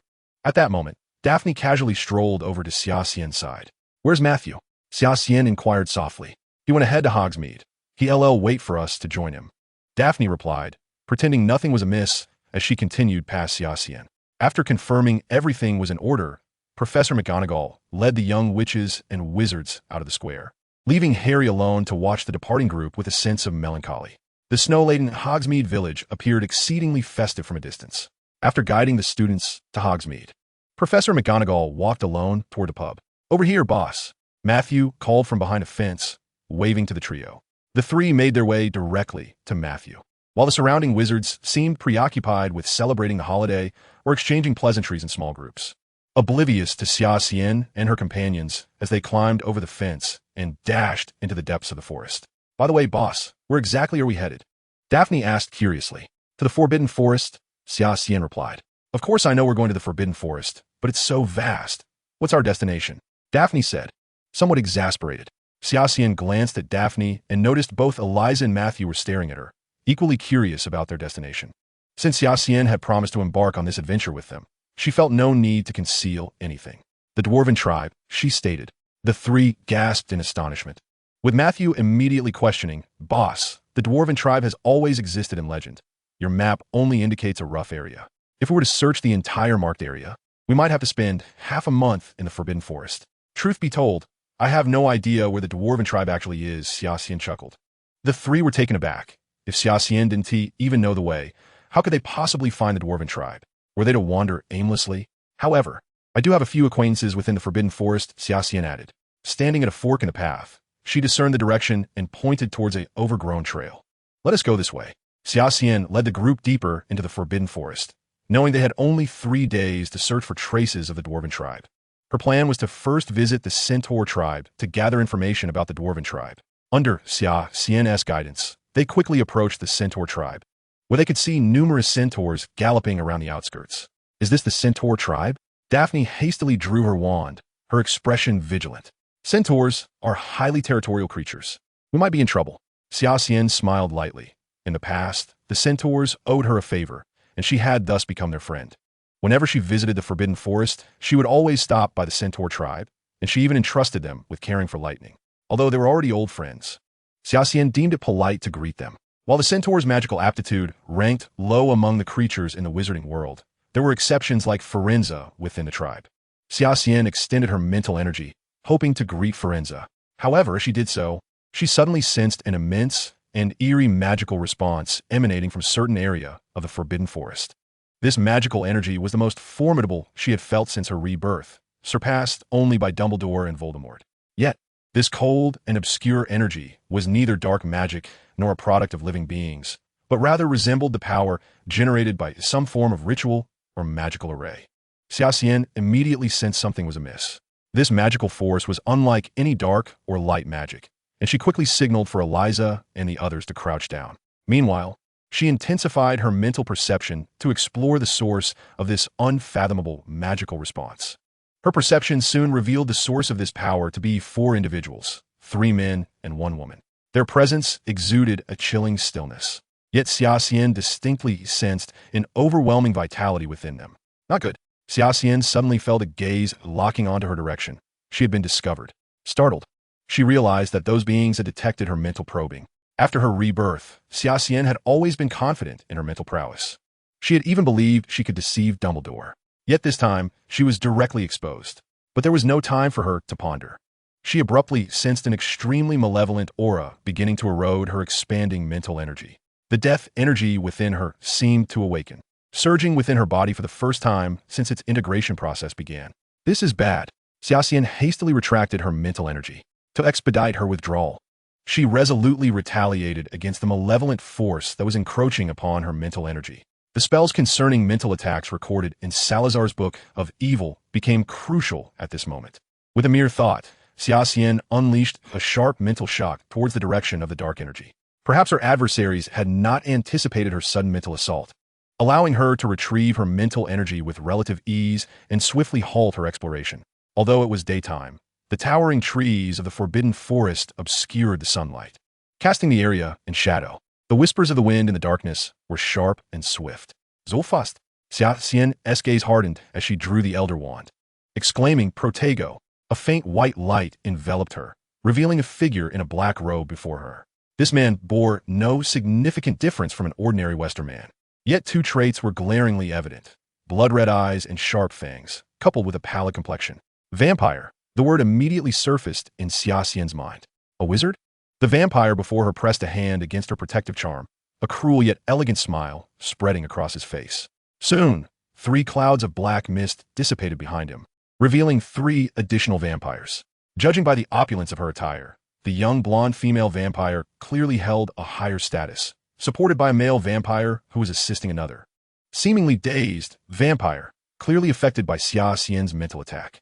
Since when could dark creatures so brazenly appear at the edge of the forbidden forest? Xia Xian scoffed, finally grasping the nature of that peculiar magical energy, blood magic, distinct from both dark and light magic. She had encountered references to such bizarre entities in the library and within the archives of the chamber. Who do you think you are, Dumbledore?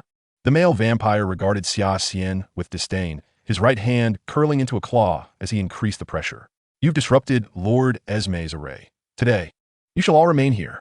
The male vampire's gaze was fierce and unyielding. Xia Xian noticed that the armor spell was already displaying intricate cracks, unable to hold for much longer. Xia Xian had no intention of remaining in a passive defense. The radiance within his consciousness had ignited, shining with a resplendent light. Such an opponent was worthy of Xia Xian invoking the power of radiance. Whoosh! At that moment, a fierce rain of swords suddenly shot forth from behind Xia Xian, accompanied by sharp javelins. The ground began to tremble slightly, and a smile crept onto Xia Xian's lips. It appeared that reinforcements had arrived. I'm not Dumbledore, but if I wish for you to return to your damp coffins, I am more than capable. With a flick of his wrist, the silvery blade flickered in Xia Xian's hand, directly dispelling the armor spell's defense and slicing towards the male vampire's shoulder. Chapter 82. The Clue of the Dwarven Tribe. The male vampire, caught off guard, found his entire right arm severed cleanly, disintegrating into a cloud of gray dust that scattered through the air. At that moment, Ferenz appeared beside Xia Xian, a wooden bow in hand. You have crossed the line, vampire. Ferenz's expression was icy as he addressed the vampires before him. The male vampire bared his fangs at Xia Xian, yet was paralyzed by fear of the strange beam of light in Xia Xian's grasp, daring not to approach. Lewis, come back. The blonde female vampire at the rear finally spoke. Dirty centaur. Lewis shot Ferenz a venomous look, and several vampires retreated a few steps before vanishing into a cloud of black mist. Boss, what was that move you just performed? Matthew approached and inquired. Oh, that? It's a spell I recently researched, Xia Xian replied, turning to Ferenz with a smile. Thank you for your assistance, Ferenz. My friend, it is my duty, Ferenz replied, sheathing his bow. The Forbidden Forest is exceedingly dangerous of late. We should return to the tribe and discuss matters there. Xia Xian nodded, leading the 3 of them to follow the centaurs toward the nearby centaur tribe. What brings vampires so close to the edge of the Forbidden Forest? Xia Xian asked, perplexed, as he glanced at Ferenz. He had been preoccupied with school matters and had not ventured into the Forbidden Forest for some time. Darkness is once again enveloping the sky. My friend, Ferenz's countenance grew grave. In times like this, we can only ensure our own safety. Our kin lacks a high aptitude for magic, leaving us powerless against those dark beings. Xia Xian recalled that on Hagrid's map of the Forbidden Forest, the ancient castle of the Blood Clan was at least 20 days' journey from Hogwarts, with countless territories of different races lying in between. This made the vampire's arduous journey to the vicinity of Hogwarts all the more intriguing, as did the mysterious magical array. The strange energy Xia Xian had sensed was unlike anything he had encountered, reminiscent of Dumbledore's presence. Could it be Voldemort? In the original text, Voldemort had no connection with the Blood Clan, yet there were indeed suspicions in the first 3 volumes. When Voldemort was resurrected during the Triwizard Tournament, he had already become a gaunt infant. It was highly likely that the Blood Clan, skilled in blood magic, facilitated Voldemort's transformation from a mere soul into that form. The Blood Clan's blood magic was exceedingly peculiar, creating a temporary vessel to contain a soul for Voldemort should not pose a challenge. Hence, the mental force he had just felt, nearly equivalent to Dumbledore's, could very well belong to the resurrecting Voldemort. However, regrettably, Xia Xian had thwarted one of the spellcasting vampires with his mental magic, and the remaining few would likely be unable to sustain the magical array. So, had he inadvertently obstructed Voldemort's resurrection plan? It was reasonable to assume that Voldemort's hatred for him had escalated yet another notch. As Xia Xian pondered these matters, the Centaur tribe was already within sight. The Centaur tribe resembled a large village, appearing rather simple and rustic, reminiscent of an Indian tribe. With tents propped up by animal skins and wooden stakes, stone mills and wells scattered about, indicating that the centaurs lived a relatively primitive lifestyle. The robust centaurs gathered around, brandishing their cold weapons in greeting upon seeing Xia Xian. Eliza instinctively hid behind Xia Xian, while Daphne and Matthew remained tense, their wands at the ready. "Boss, I believe entering the centaur tribe is not a wise decision," Matthew remarked. "I concur," Xia Xian replied. In the studies of wizards, centaurs were known to be temperamental and difficult to communicate with, leading many wizards to instinctively raise their wands at the sight of them. However, this was clearly a manifestation of certain wizards' paranoia. Centaurs like Firenze, on the other hand, did not resist interaction with humans. Of course, the way centaurs greeted others often led to misunderstandings. They tended to raise their front hooves, which, from a human perspective, could easily be misconstrued as a sign of aggression. The group reached the central tent of the tribe, where Firenze turned to Xia Xian and inquired, "What brings you here?" Without hesitation, Xia Xian unfurled Hagrid's forbidden forest map on the wooden table. "Firenze, I wish to ascertain the precise location of the dwarven tribe." Firenze furrowed his brow and asked, "Those dwarves are not known for being easy to deal with. What business do you have with them?" "It is of utmost importance." Xia Xian paused. "Do you know their whereabouts, Mr. Firenze? Since you wish to know, I shall inform you." Firenze pointed to the map. "Here lies the location of our centaur tribe. And here is the dwarven tribe. However, things are not as they once were. Countless dark creatures will likely obstruct your path." Firenze added, "Moreover, I cannot be certain if the dwarves are still there." "That is of no concern, Mr. Firenze," Xia Xian smiled. "You have already been of great assistance." Firenze suddenly noticed Eliza, who had been hiding behind Xia Xian, and after a moment of contemplation, remarked, "Is this the little girl from years past?" "It has been quite a while." "Have we met, Mr. Centaur?" Eliza asked timidly. "Indeed, though you were unconscious at the time. Xia Xian carried you back to Hogwarts through our territory. It was then that I became friends with Xia." Matthew and Daphne suddenly felt overwhelmed by the revelations. Realizing that this centaur had implied that Xia Xian and Eliza had visited the Forbidden Forest long ago. "I believe it was the second day after the school year began." Xia Xian chuckled. "There's no need for surprise." Matthew, however, did not share the same sentiment. To defy school rules and enter the Forbidden Forest just 2 days after the term began, and most astonishingly, to do so without being caught, that's truly impressive. The centaur tribe bustled with activity as the centaurs prepared for dinner. The heart of the tribe was adorned with a bonfire, and all the centaurs were in high spirits, eagerly anticipating a delightful meal. Suddenly, 4 figures abruptly appeared at the entrance of the centaur tribe. They bore distinctly pointed ears and sharp fangs that occasionally flashed, revealing their identity: vampires. The centaur tribe quickly recognized these unwelcome guests, gripping their weapons tightly and closing in, for these vampires exuded an odor they found repugnant. Firenze was promptly informed and emerged, spear in hand, pointing directly at the 4 vampires. "This is the territory of the centaur tribe. Any unrelated individuals must leave immediately."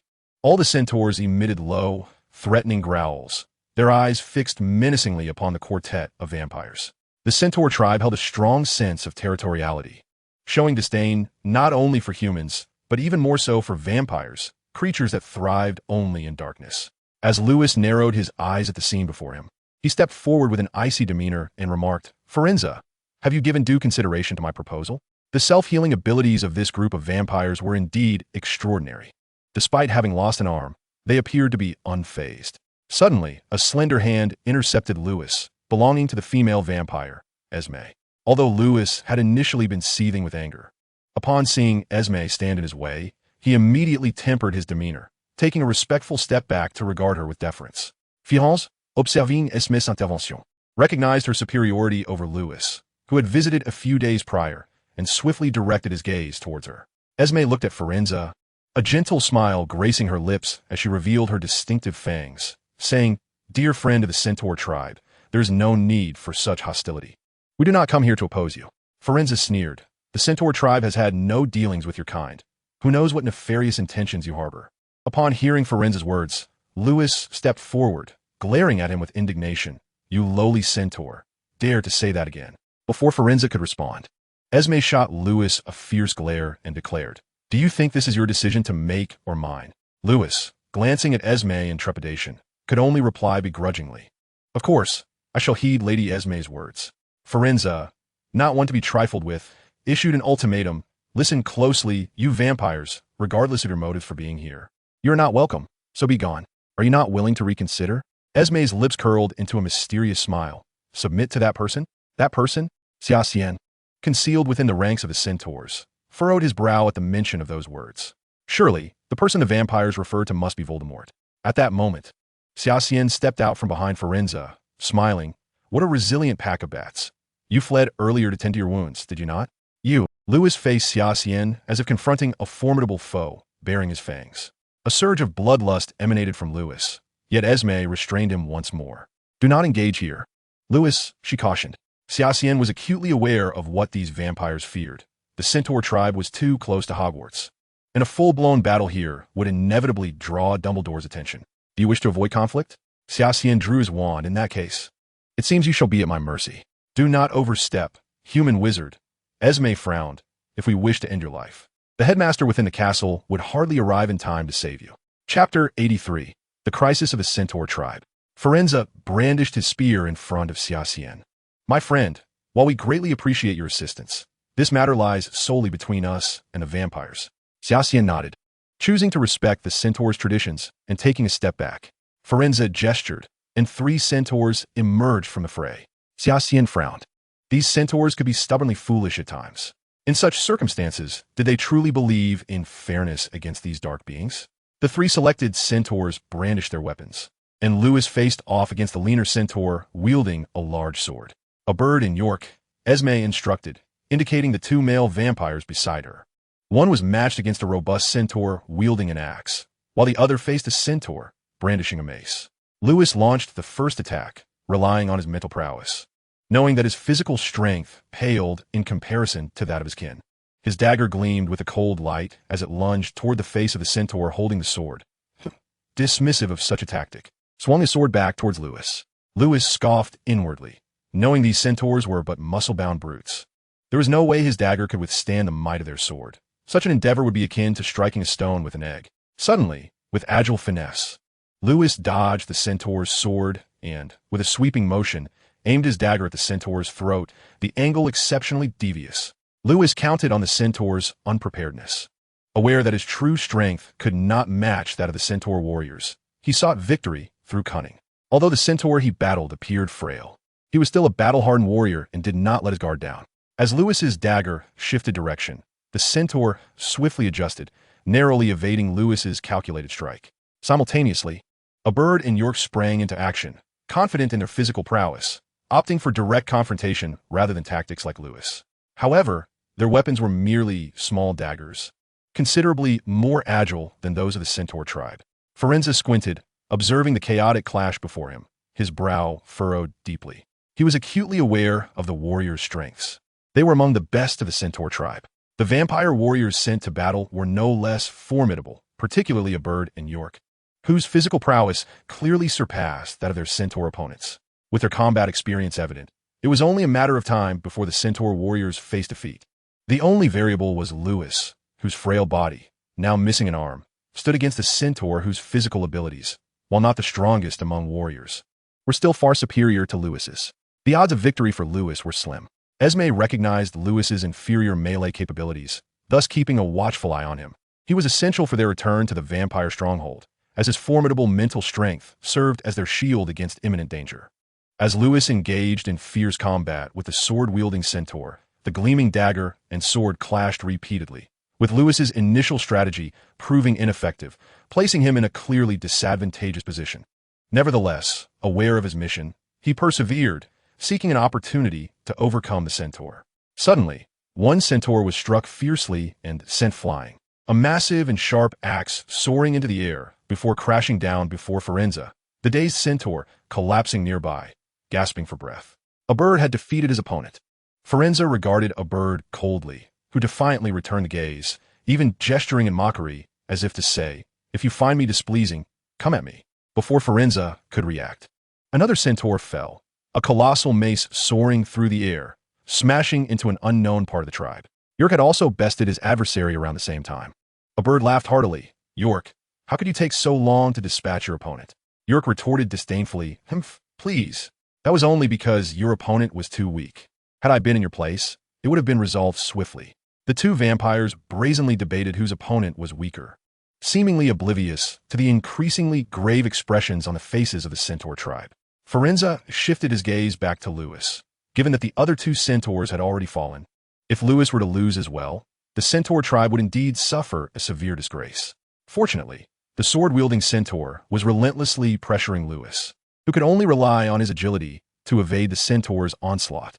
Firenze let out a slight sigh of relief, as it appeared that Jones was on the verge of defeat, thus preserving some semblance of dignity for the centaur tribe. Just as Firenze began to relax, Lewis suddenly leaped, landing squarely on the back of the centaur warrior, a gesture that was nothing short of a grave insult to the centaur race. The centaur kin immediately erupted in righteous fury, clamoring to slay the impudent vampire. The centaur warrior, wielding a massive blade, was visibly enraged, spinning around to deliver a deadly strike aimed directly at Jones' waist. Had that blow landed, Lewis would have been cleaved in two. With a swift motion, Lewis bent low, the blade narrowly missing him. As the centaurs lamented the vampire's extraordinary luck, Lewis seized the moment to press his hand against the centaur's head, twisting with immense force. Crack! A sharp sound of breaking bones echoed, and the centaur, clutching his weapon, stared at Lewis with wide, disbelieving eyes, seemingly unable to fathom the reality of the situation. All the centaurs stood frozen, bewildered by the sudden reversal of fortune. The mighty form of the centaur crashed heavily to the ground, devoid of life. Lewis, too, fell clumsily, but in that moment, his clumsiness mattered little. He had emerged victorious.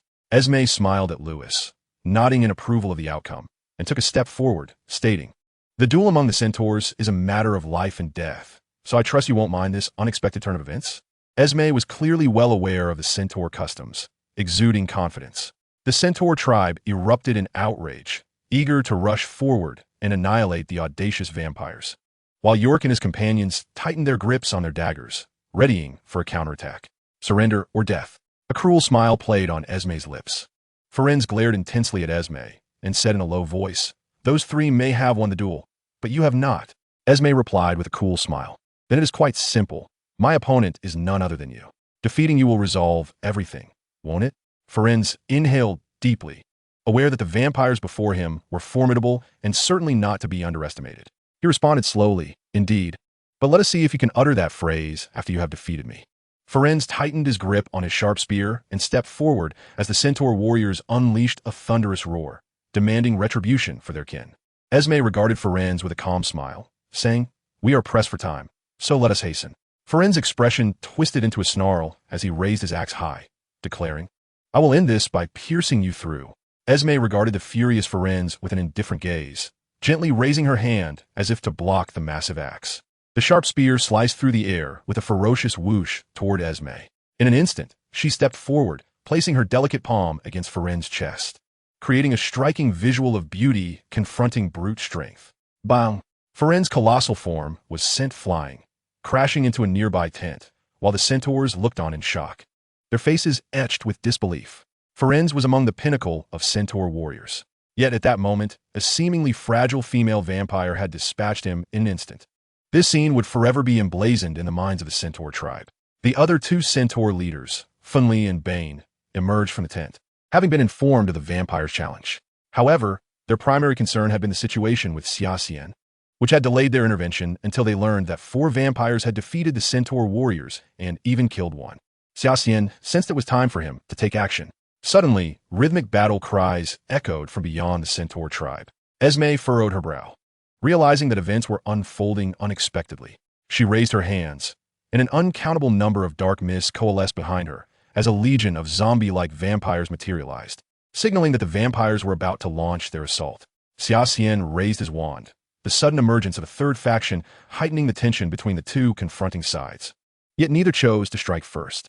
"It is not in my nature to abandon those in peril," Xia Xian remarked with a smile.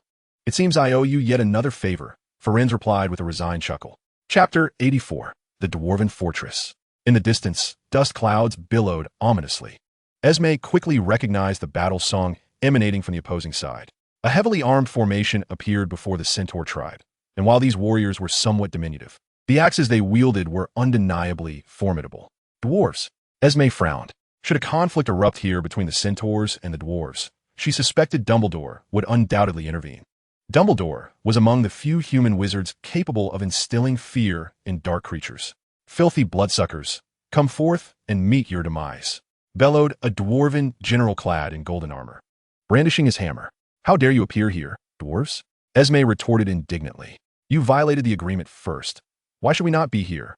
Behind the dwarven general, the warriors began to chant their battle song. Faced with the combined assault of the centaurs and the dwarves, a flicker of retreat began to glimmer in Esme's eyes. With a wave of her hand, the vampire legion transformed into a swarm of bats, scattering away from the centaur tribe. "You may struggle in vain. Darkness shall soon return," Esme coldly declared before vanishing. Only then did the dwarven formation lower their guard, and the golden-armored dwarven warrior rode forward on his boar, addressing the fallen Ferenz. "Ferenz, my friend, are you all right?" "Huppa, thank you for your assistance," Ferenz replied, struggling to rise. Xia Xian pointed his wand at Ferenz, visibly improving his condition. "Months." The dwarf named Huppa frowned, his gaze fixed intently on Xia Xian. "So this is a dwarf?"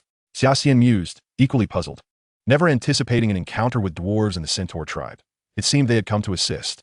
"It's all right, Huppa, this is our friend, the human wizard Xia Xian." Ferenz smiled. "He was just about to seek your help. Little one, it is extremely dangerous within the Forbidden Forest. What do you seek us for?" Huppa asked seriously. "Naturally, I require your assistance," Xia Xian replied, producing a piece of Edmund alloy from his backpack. "I wish to forge a weapon from this metal. Dwarves are not easily persuaded to craft." Huppa's eyes widened in astonishment as he caught sight of the Edmund alloy. He could hardly tear his gaze away. "Where did you obtain this metal?" "That is not your concern," Xia Xian replied with a mysterious smile. "If this forging is successful, I could provide this metal to the dwarven tribe." What Xia Xian said was no empty promise. As the collaboration between the Xue family and Stark Industries deepened, Edmund alloy would flow into his hands continuously. "Very well, I will take you back." Huppa readily agreed. "By the way, Xia," Ferenz said, producing a piece of parchment. "This is a letter of recommendation I wrote for the dwarves of the Forbidden Forest. It should assist you." "I shall not refuse." Xia Xian accepted the parchment. But to his surprise, Huppa was even more eager, directly pulling Xia Xian and his party toward the dwarven formation. Xia Xian noted that the dwarves' armor was mostly stained with blood, suggesting they had fought their way to this point. "You little ones must stay close to me, regardless of what transpires around us. No matter who falls," Huppa admonished seriously. Xia Xian and his companions exchanged silent nods. "Dwarven warriors, charge forth." Huppa raised his war hammer high. "Oh, oh, oh," the dwarves shouted in unison. Standing at the heart of the battle formation, Xia Xian and his party followed the dwarves into the ominous shadows of the Forbidden Forest. Countless enormous spiders surged towards the ranks, and amidst the throng of dark creatures, Xia Xian even glimpsed the silhouette of a werewolf. What has befallen the Forbidden Forest? As he unleashed his spell, God's Edge, no shadow, he found himself lost in thought. The air grew frigid, and dementors began to materialize around the battle line. "Little ones, use the Patronus charm," just as Xia Xian intended. A ghostly blue light illuminated the darkness of the forest, sending the dementors retreating like a receding tide, as if they had encountered something truly terrifying. The surrounding malevolent aura suddenly dissipated. Xia Xian knew they had broken through the encirclement. Surveying the scene, he noted that nearly half of the dwarven forces had sustained casualties, and Hoopa himself was gasping for breath, wearing an indescribable expression on his face. "Little ones, we have arrived," Hoopa declared, gesturing toward the massive bare cliff where a magnificent fortress stood solemnly. Xia Xian turned to observe the expressions of his companions, who wore looks of lingering trepidation. Upon reaching the grand entrance of the dwarven stronghold, Xia Xian and his party were deeply awestruck by the majestic fortress city nestled within the mountain range, its splendor accentuated by the surrounding pine forest. The rugged beauty was something rarely seen in the civilized world beyond the Forbidden Forest. Pausing momentarily at the dwarven stronghold's entrance, Xia Xian embarked on this anticipated journey into the dwarven realm. The raucous laughter and boisterous camaraderie of the dwarves left a profound impression on him. It was their unparalleled skill in forging that truly defined them. In the dwarven tribe, nearly every adult dwarf possessed some degree of blacksmithing prowess. Armed with a letter of recommendation for Phylons, Xia Xian, guided by a dwarven sentinel, was introduced to the leader of the dwarves of the Forbidden Forest, Sybil.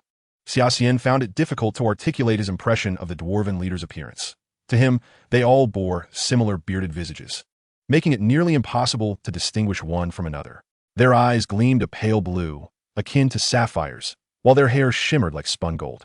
The weapons they wielded were adorned with intricate engravings, yet remained steadfast and unyielding against the sparks of collision. As for Sybil, he was simply distinguished by a crown atop his head. Most dwarves held radiant gemstones in their hands.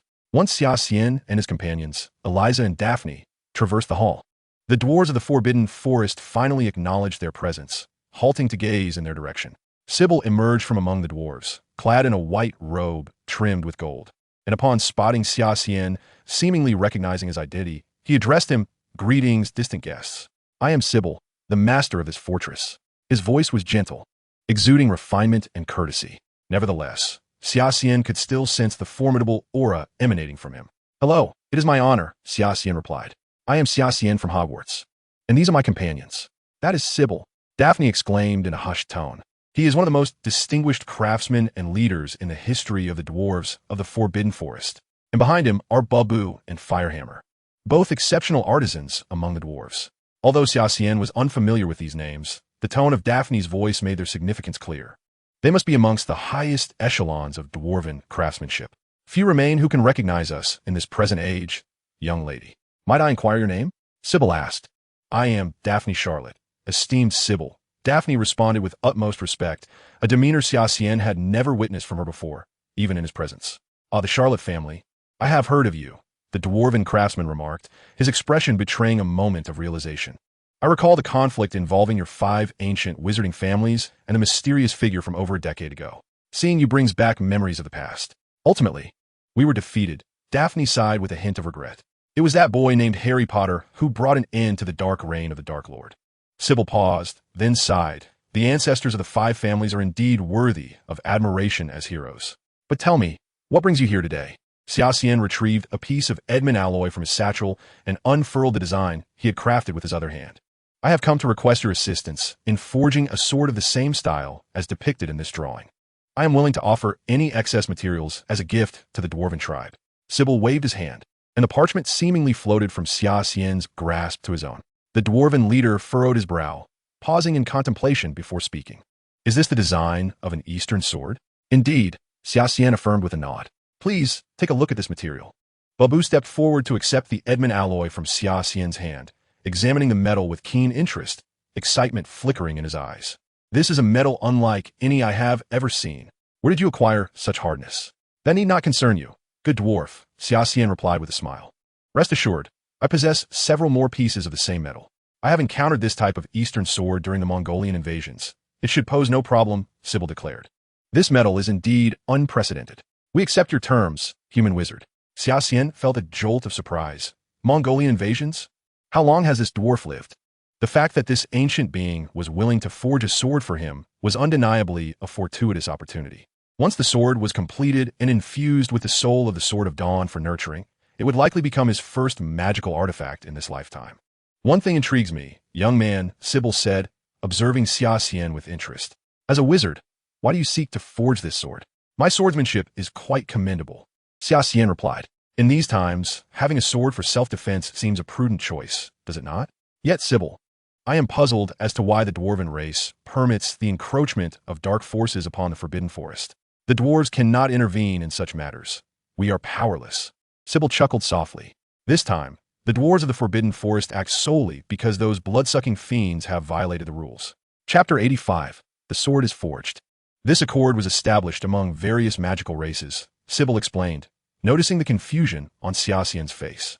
"Just as your wizards conceal themselves within the Muggle world, so too do magical races remain hidden within the wizarding realm." Xia Xian understood. If magical races, possessing greater magical aptitude than humans, chose to remain secluded, it would indeed explain why wizards hold dominion over the European magical world. The bloodline can also be considered a magical race. Yet, judging by the recent encounter with a few vampires, it seemed this magical race had now submitted to Voldemort. Given the arrogance and pride of the bloodline, such a submission appeared nearly impossible. Thus, only one possibility remained. Voldemort must be providing them with the benefits they sought. The bloodline is a greedy race. As long as there is profit to be gained, they will pursue their interests by any means necessary. You may rest within the fortress for a few days. After 3 days, you can accompany the patrol back to the Centaur tribe. I believe 3 days will be sufficient for us to complete the forging of this sword. Sybil informed Xia Xian. Little ones, it would be prudent to avoid entering the forbidden forest for a while. Chaos currently reigns within, and you should not become entangled in it. Firehammer interjected. I trust you have already witnessed the dangers upon your arrival. Daphne exhaled, still shaken by the events. The recent experience is likely to leave an indelible impression on the lives of a few individuals. Were our ancestors faced with such foes back in the day? Daphne felt as though she was not quite prepared for this moment. Yet, as she gazed at the silhouette of the dark-haired youth before her, an inexplicable sense of calm enveloped her. Thank you for your advice, Senior Firehammer, she expressed. However, Xia Xian still wished to uncover the reasons behind the dark shroud enveloping the forbidden forest. The Dementors had also become one of the sources of turmoil within the woods. Was the Ministry of Magic aware of this? Little ones, come with me to sample the renowned malt liquor of the dwarves in the forbidden forest. Hoopa announced as he appeared at the entrance of the hall, addressing Xia Xian. Sybil shot a glare at Hoopa, who promptly fell silent. Grandfather, are you still in conference? Hoopa awkwardly scratched his head. Grandfather? It turned out that Sybil was Hoopa's grandfather. Given Hoopa's appearance, one would not guess his age, but it was understandable, for Sybil had witnessed the Mongol invasion. Let Hoopa entertain you. He is young, and I am sure you'll find much common ground. Sybil took the Edmund alloy from Xia Xian's hands. We shall proceed directly to the forge to assist you in crafting your sword. Mr. Hoopa, how old are you this year? Daphne suddenly inquired curiously. Xia Xian initially intended to stop Daphne, as asking someone their age is considered quite rude. However, he underestimated the dwarf's straightforwardness. Hoopa replied without a second thought. I am 110 years old. 110? Daphne looked at Hoopa in disbelief. Indeed. With that age, calling them little ones was hardly an exaggeration. In our dwarven culture, that is indeed quite young, Hoopa chuckled. Come, friends. We are comrades who have shared life and death. Let's drink.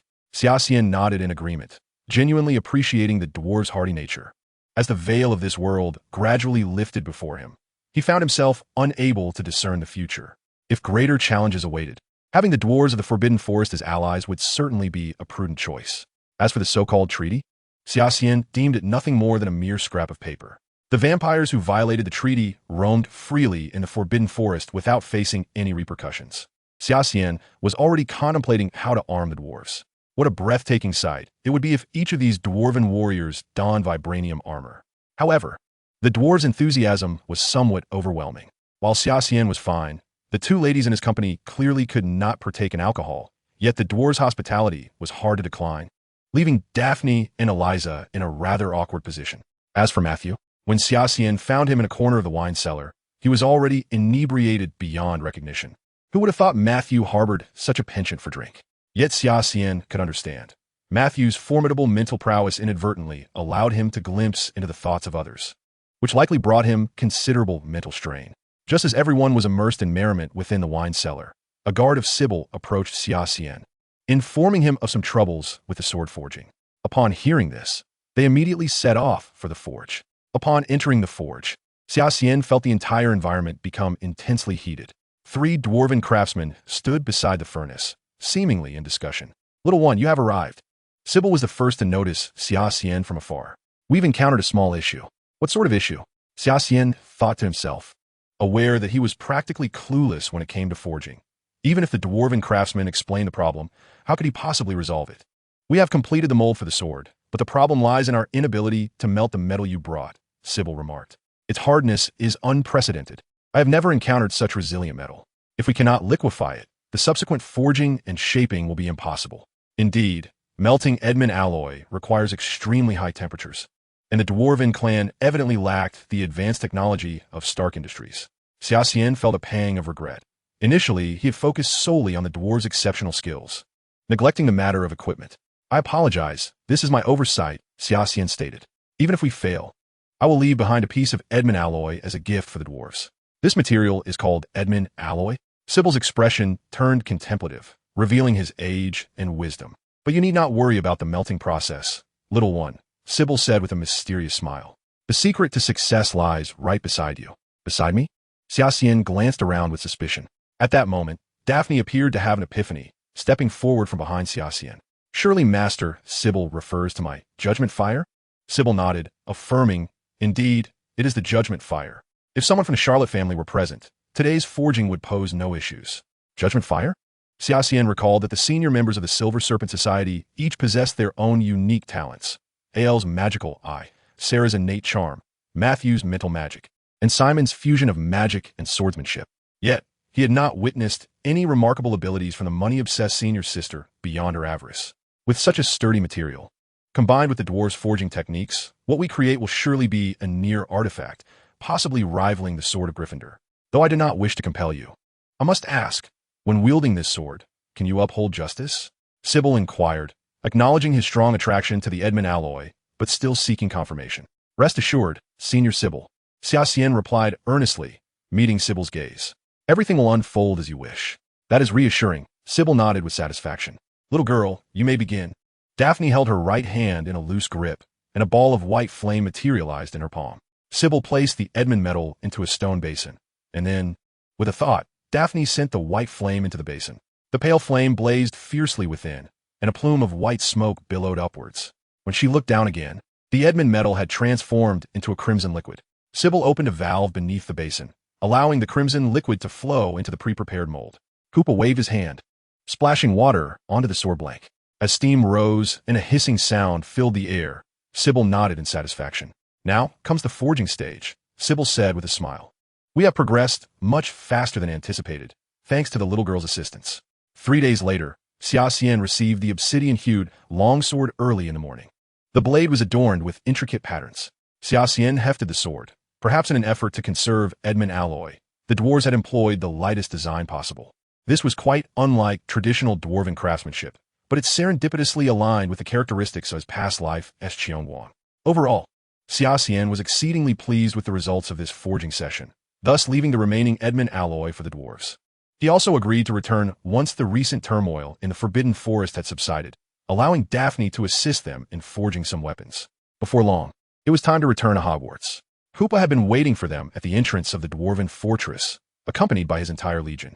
Eliza and the others found Xia Xian's appearance with the longsword somewhat peculiar. Yet as they beheld the withered trees and the dense aura of dark magic permeating the Forbidden Forest, a heavy silence enveloped the group. It seems we are in for some serious trouble, Hooper remarked. Chapter 86, The Distorted Forbidden Forest. The scene before them shattered Hoopa's expectations. Gazing at the rampaging trees, could one still consider them mere plants?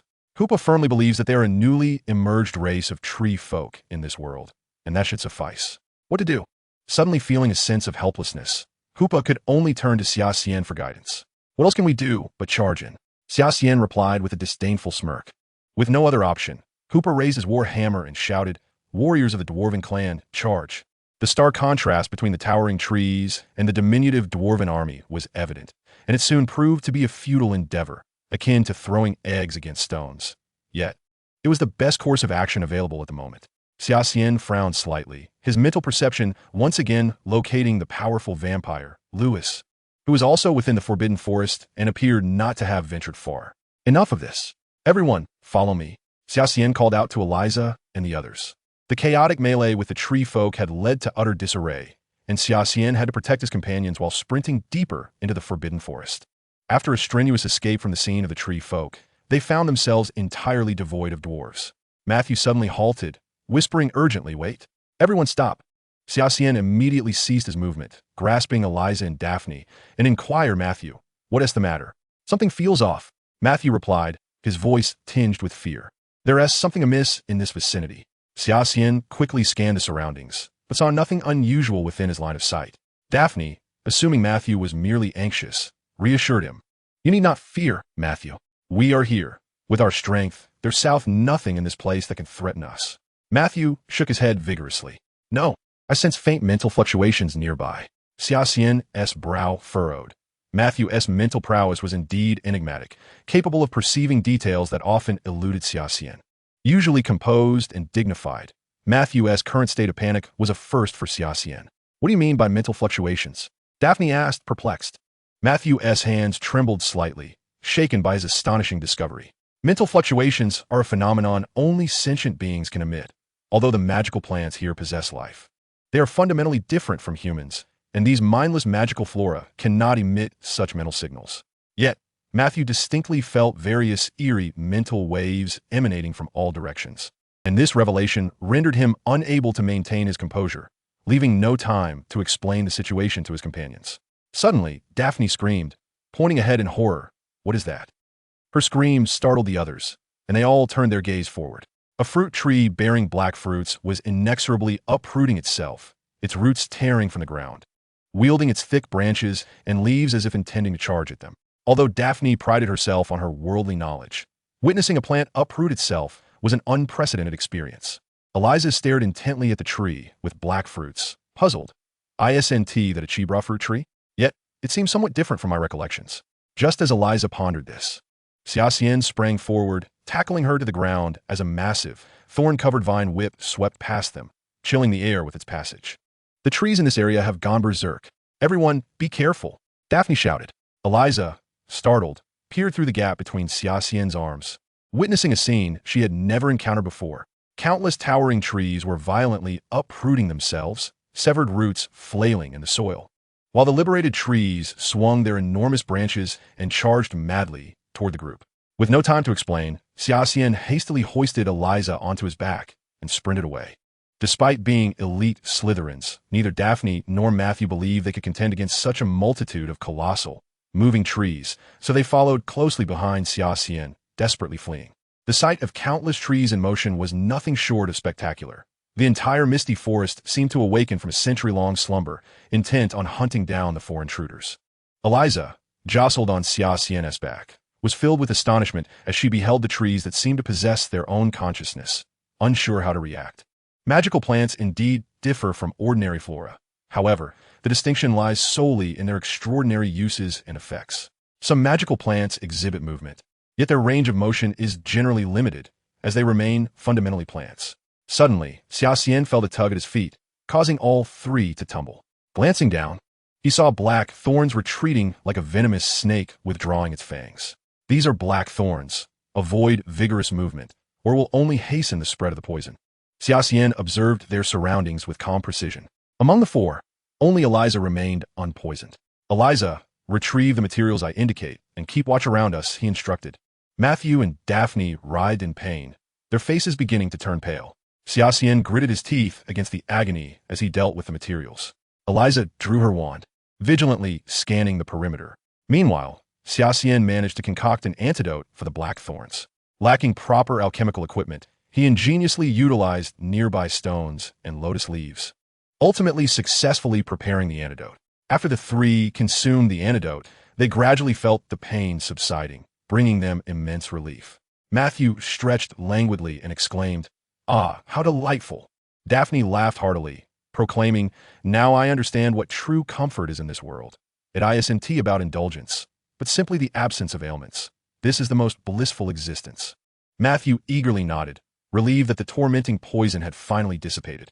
Xia Xian, too, felt a weight lift from his chest.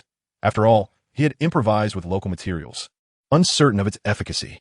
Fortunately, the gamble had paid off, and they had survived the black thorns.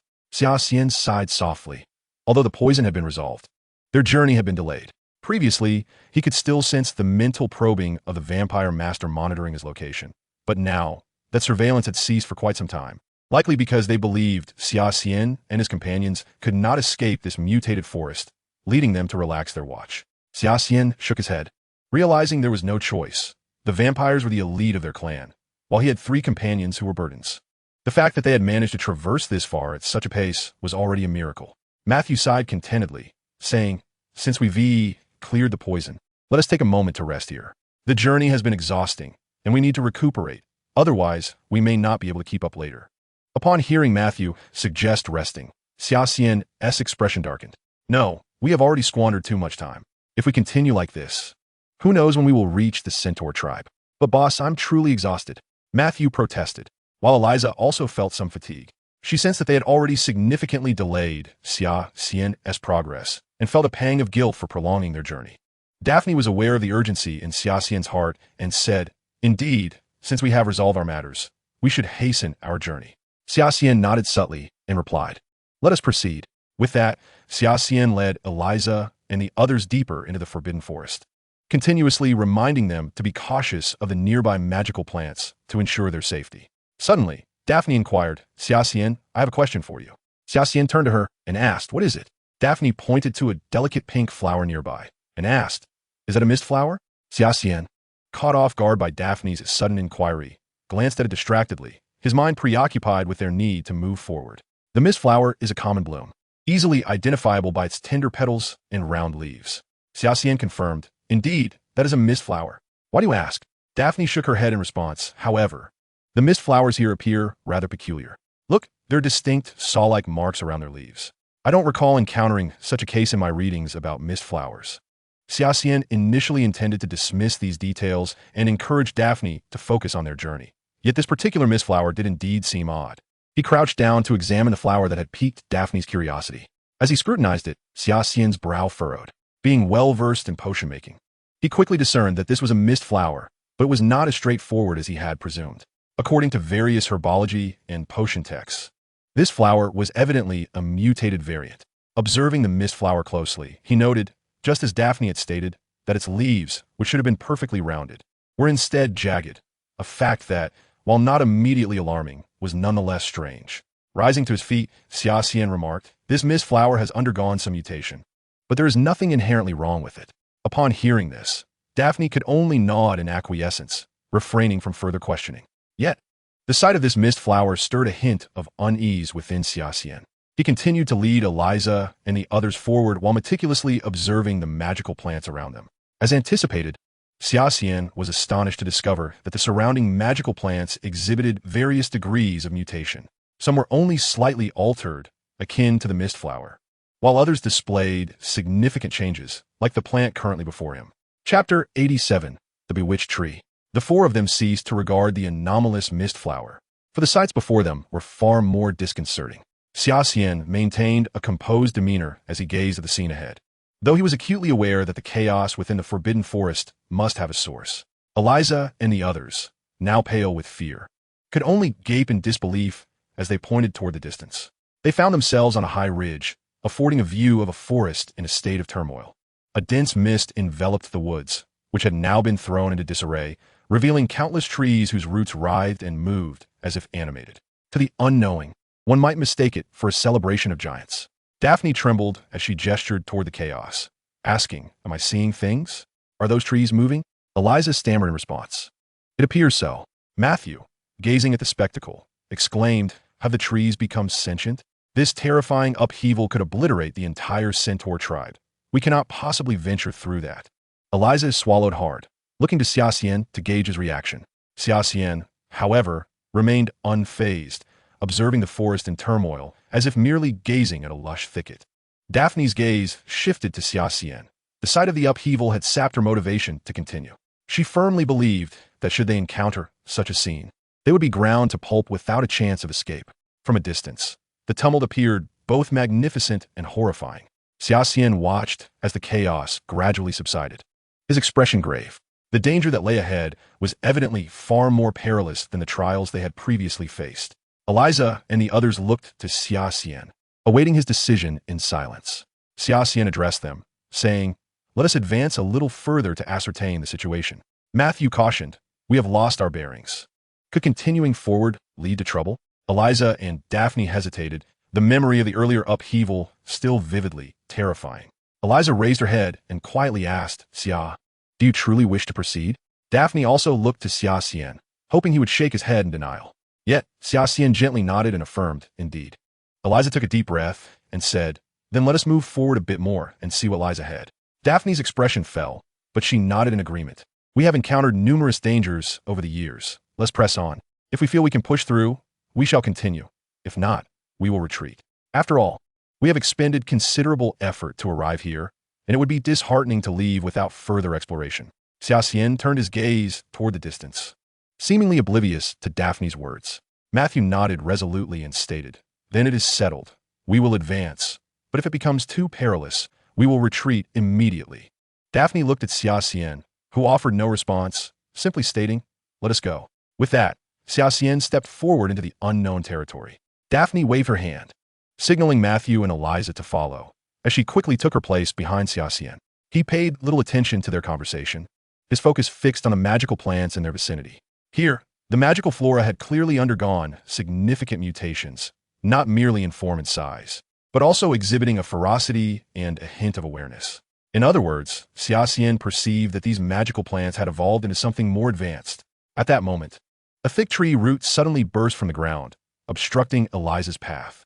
Without exception, Eliza stumbled and fell, producing a dull thud.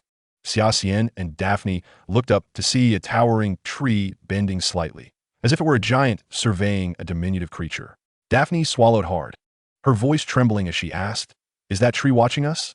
Xia Xian replied slowly, "It seems so." A thick vine lashed out toward them, and with quick reflexes, Xia Xian pushed Daphne aside just as the vine struck the ground, sending up a cloud of dust. Uncertain whether it was an instinctive surge of adrenaline, Daphne scrambled to her feet and screamed as she ran to the side. In the face of such unknown creatures, Daphne appeared to have forgotten all her magic. Xia Xian's expression darkened. He immediately sensed the danger behind him. Without a moment's hesitation, the great tree lifted its vine once more, swinging it violently towards Xia Xian. He dodged just in time, swiftly drawing the long sword he had recently forged.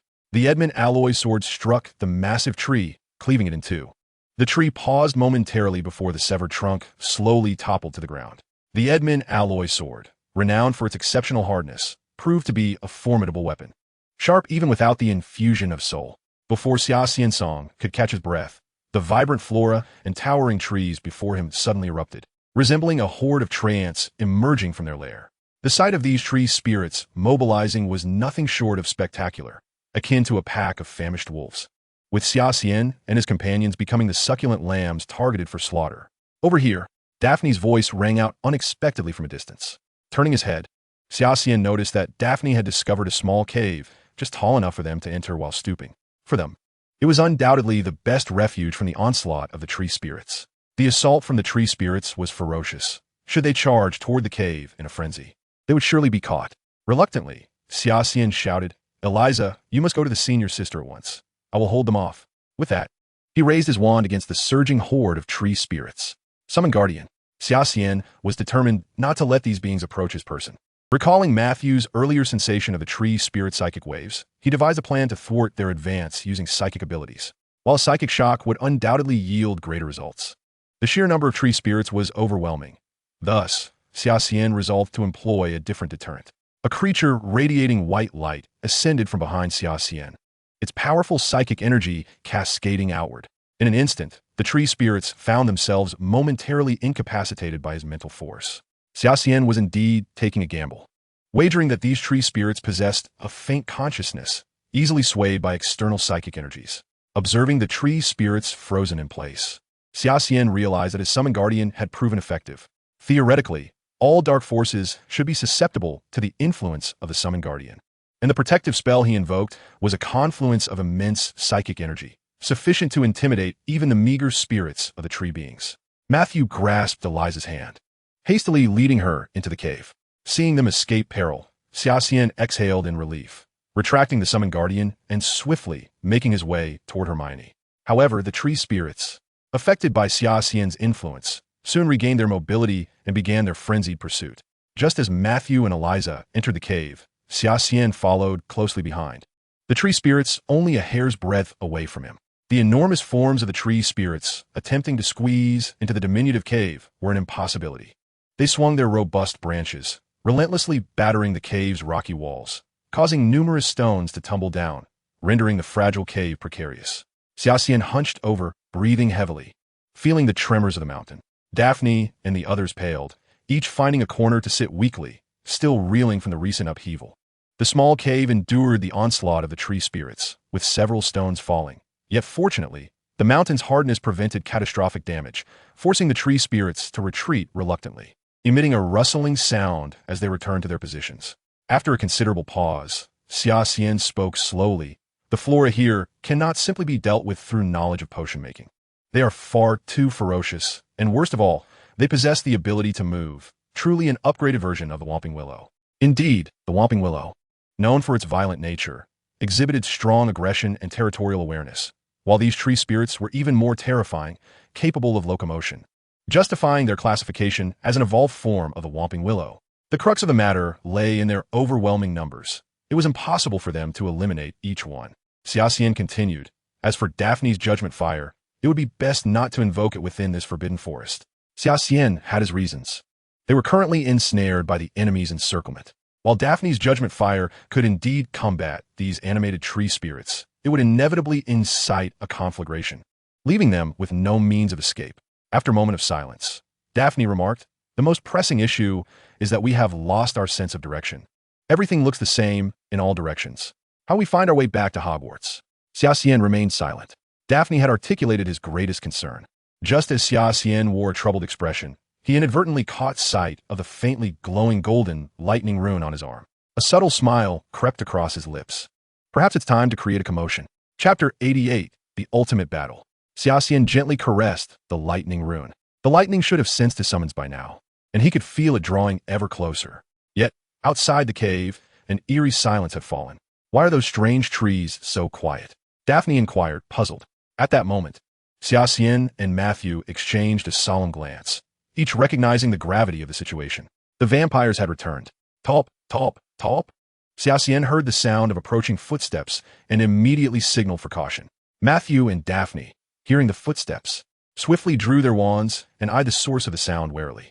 4 towering figures emerged before Xia Xian and his group. It was the vampire clan. Upon seeing Xia Xian and his companions, Esme revealed her fangs. Xia Xian's brow furrowed immediately. Throughout their journey, they had been embroiled in a series of skirmishes with the vampires, and now they found themselves confronting them in this crucial moment.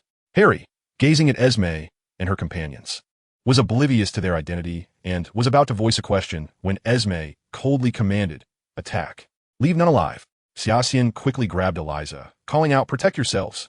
The 3 of them, still bewildered, watched as York lunged toward them.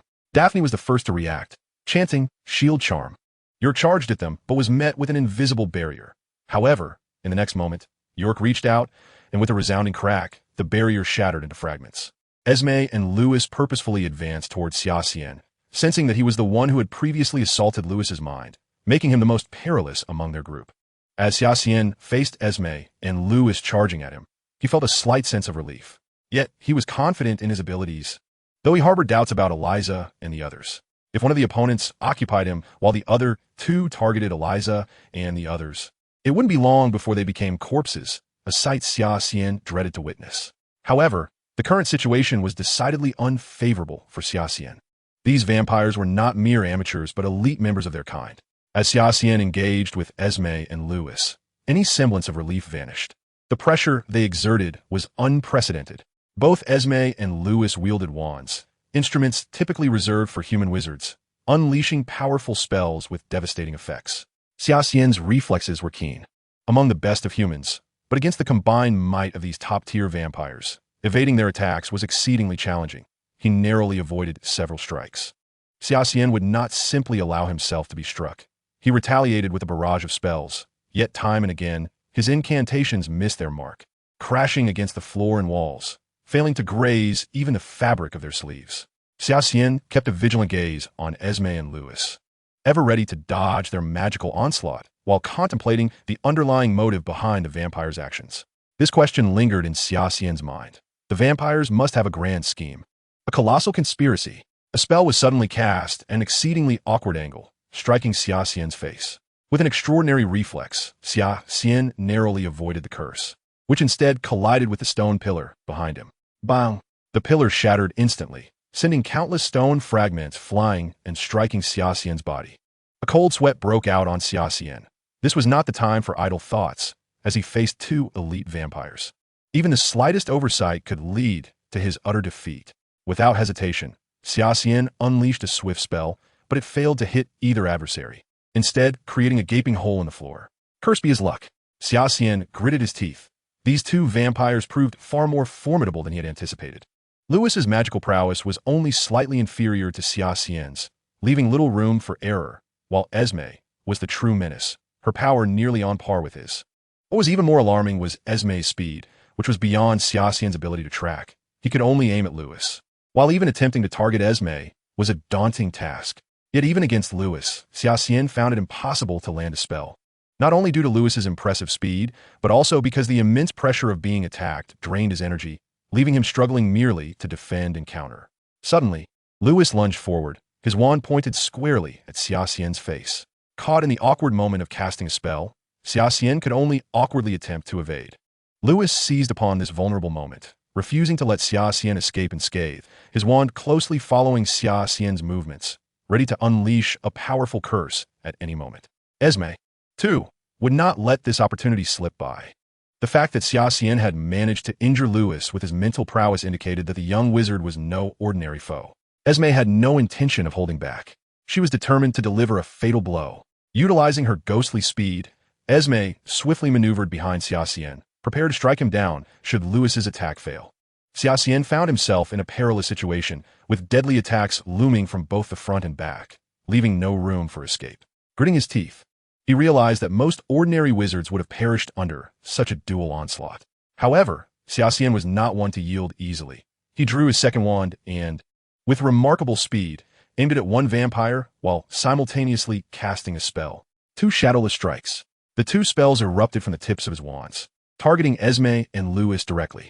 In unison, Lewis unleashed his lethal curse, while Esme's rock-solid palm nearly made contact with Xia Xian's spell.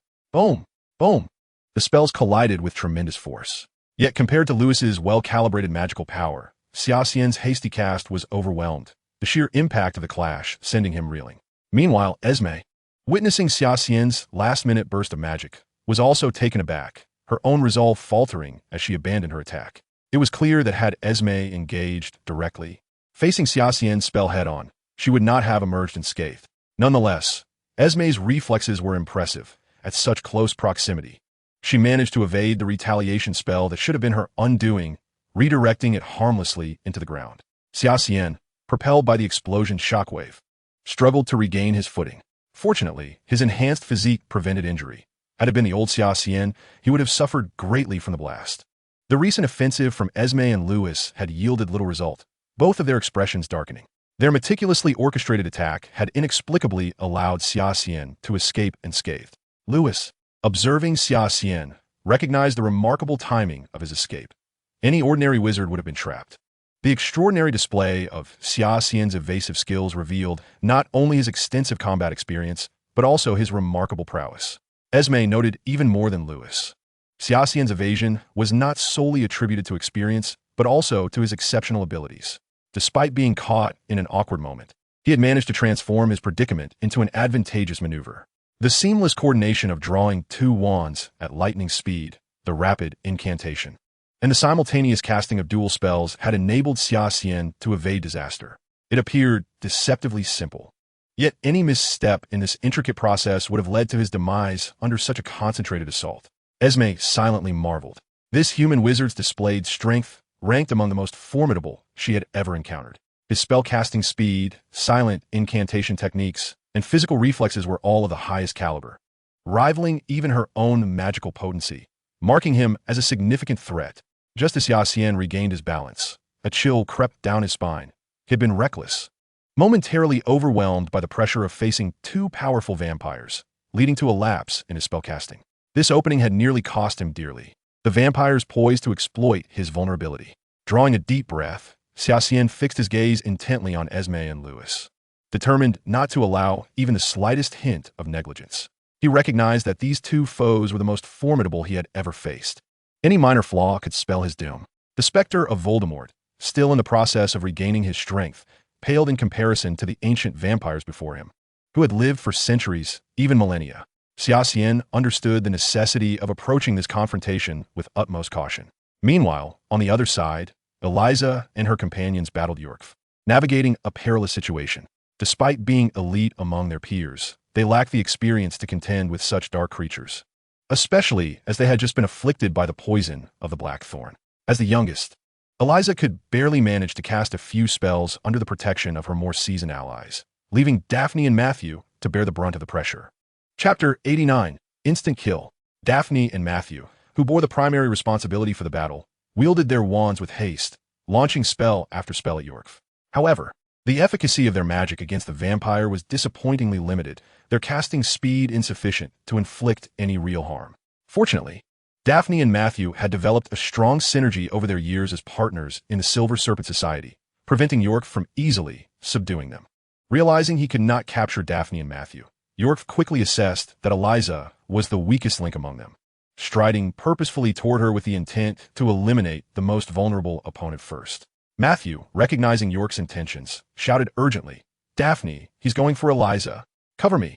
With determination, Daphne surged forward, launching a fierce fire spell aimed directly at York's face. Yet, with a mere tilt of his head, York evaded the attack, grinning wickedly as he reached out to seize Daphne. Instantly aware of his intent, Daphne utilized a disillusionment charm to create distance between them. However, York was no ordinary foe. Being an elite vampire, his speed and strength far surpassed that of any human wizard. There was no chance for a mere wizard to escape from his grasp. In a swift motion, York lunged, grasping Daphne by the collar. Matthew supported Eliza from behind. Upon witnessing Daphne being captured, he immediately realized it was York's cunning scheme. Feigning an attempt to seize Eliza, he was, in truth, luring them to distract himself, thereby eliminating one individual with ease, Daphne. It was Daphne who had followed his instructions to confront York, which led to her capture. The weight of responsibility rested squarely on Matthew's shoulders. He could not permit anything to befall Daphne due to his misguided words. Daphne was held aloft by York by her collar, flailing helplessly in the air. Yet her struggles proved futile. Meanwhile, Xia Xian was rapidly casting spells, engaging in a fierce contest of magic against Esme and Lewis. However, Xia Xian could only maintain a stalemate, constantly harried by Lewis's spells and Esme's occasional sneak attacks, while he was not in danger of defeat. Extricating himself to assist Eliza and the others seemed increasingly challenging.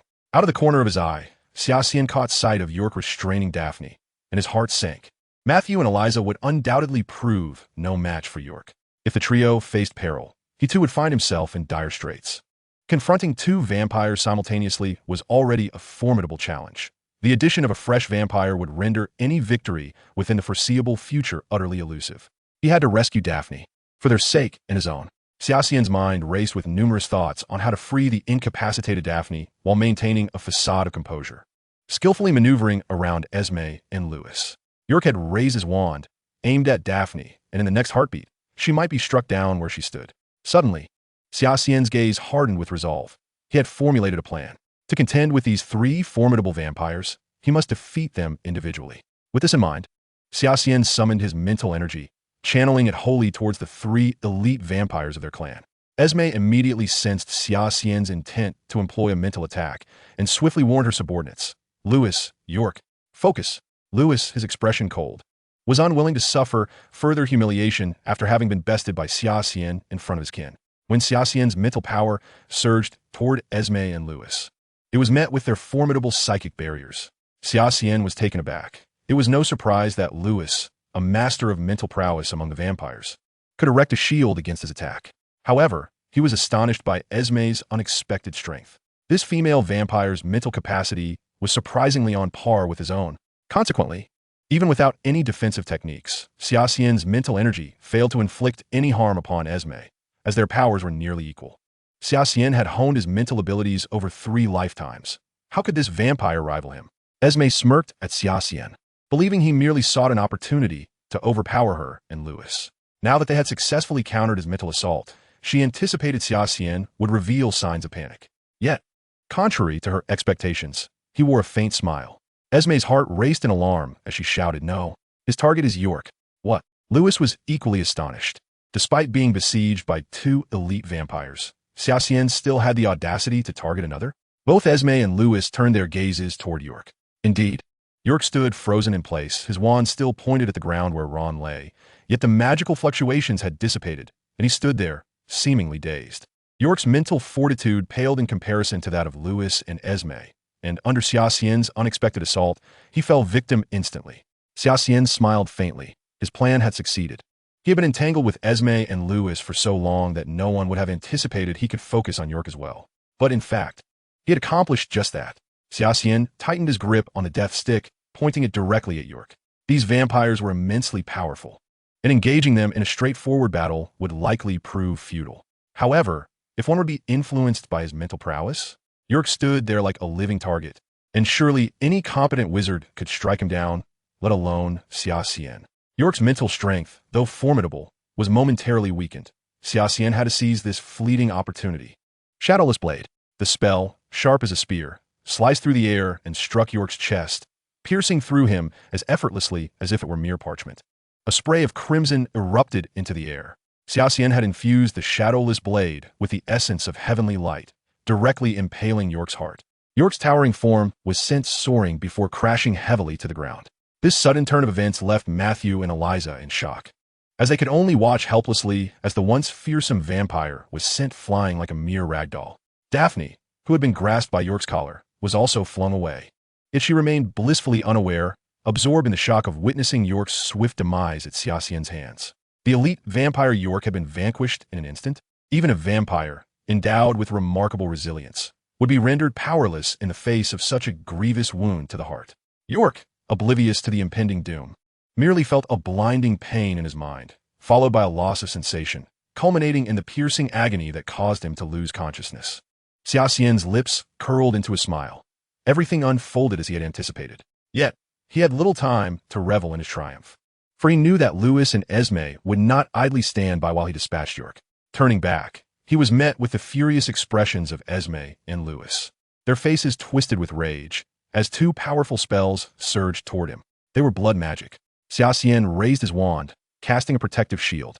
An invisible barrier materialized before him, as the crimson spells crashed against his armor spell. Suddenly, Xia Xian felt a chill creeping up his back. A glimmer of a dagger flashed behind him, none other than the elusive vampire bird. He deftly parried the vampire's attack, but at that moment, Xia Xian's protective shield faltered due to his distraction. Just then, a pale flame zipped past Xia Xian's ear, intercepting the two blood magic spells. Daphne, recognizing that their interference would only hinder matters, unleashed several spells from behind to assist. Xia Xian was taken aback. He had been utterly unaware of a bird's presence. Even his cold senses had failed to detect him. It was as if this vampire had vanished into thin air. A bird's ability to conceal himself posed a significant challenge. Now, he faced the onslaught of three vampires. Esme was equally astonished by Xia Xian's reflexes and combat prowess. A bird was renowned within their bloodline as a master of stealth. Yet this young human wizard had evaded his strike. Esme regarded Xia Xian with growing trepidation. She understood York's capabilities, and yet he had been dispatched in a single blow under Xia Xian's surprise assault. All of this foreshadowed Xia Xian's formidable strength. But even more alarming was the tenacity of his spirit. To be besieged by two individuals, yet remain so composed in deflecting an ambush from behind, instilled a palpable sense of fear within Esme. Such a foe must be granted no opportunity for survival. Extermination is imperative. Esme propelled herself forward, transforming into a specter, eerily closing in on Xia Xian.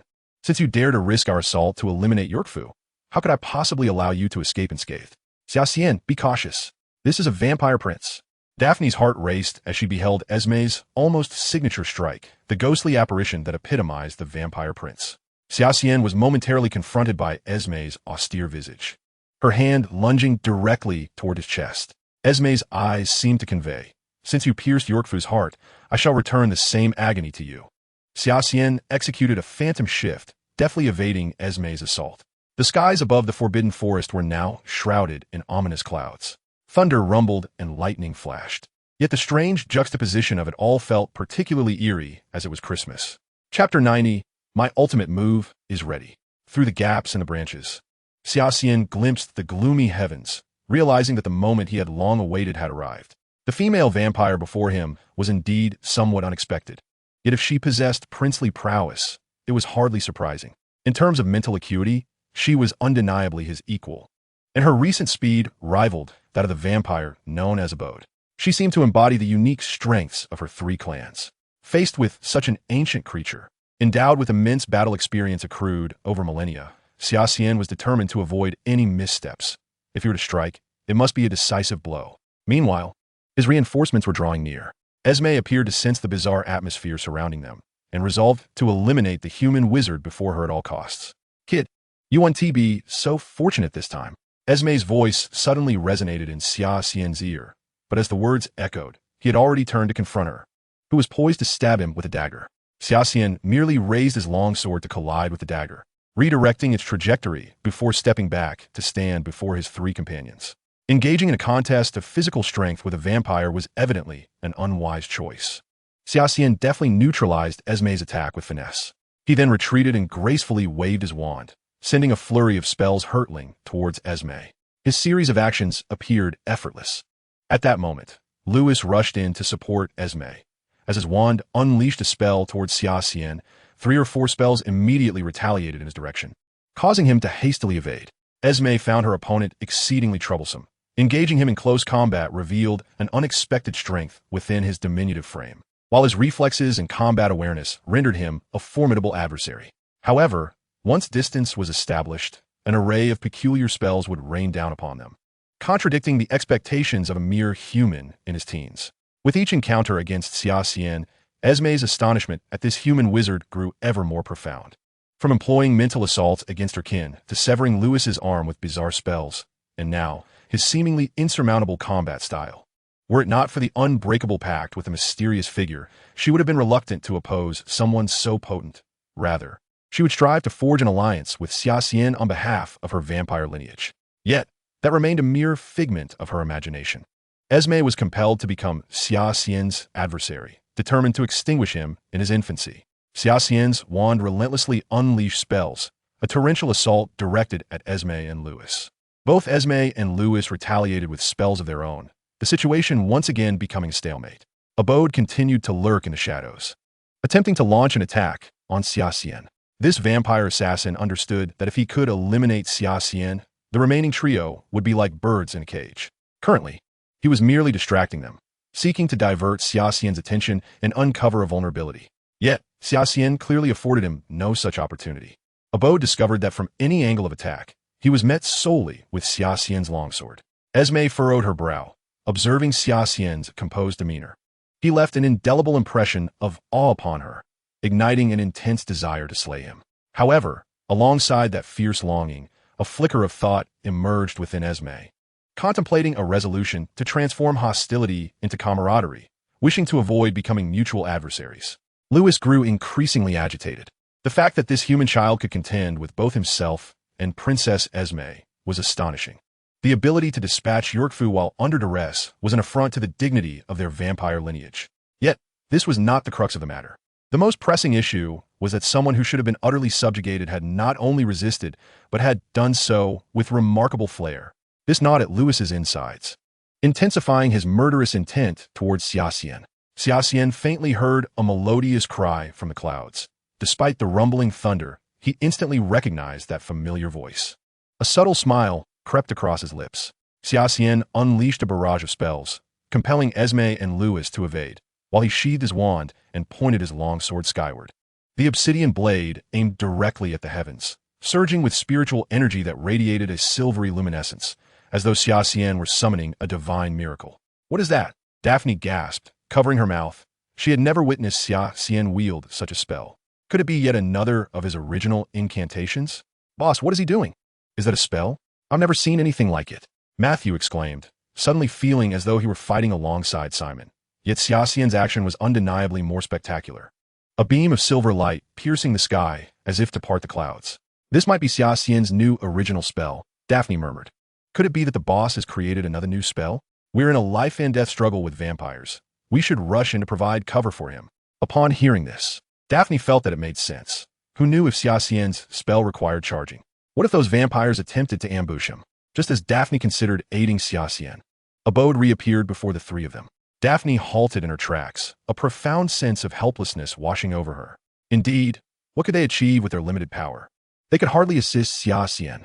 Matthew fell silent, his gaze fixated on Xia Xian, fearful of a vampire sneaking up on him. Eliza drew her wand, eager to charge forward, but Daphne restrained her. Esme and Louis easily evaded the spells Xia Xian had cast, and, as they observed his peculiar movements, it was evident that he was brewing something formidable. "Louis, let's go," Esme shouted decisively. As seasoned combatants, she and Louis would not make the rookie mistake of allowing their enemy to unleash a powerful spell unimpeded, especially without fully understanding its nature. Esme advanced with ghostly speed towards Xia Xian, her sharp dagger aimed at his heart. Should Xia Xian persist in his endeavors, he would undoubtedly face Esme's lethal strike. "No!"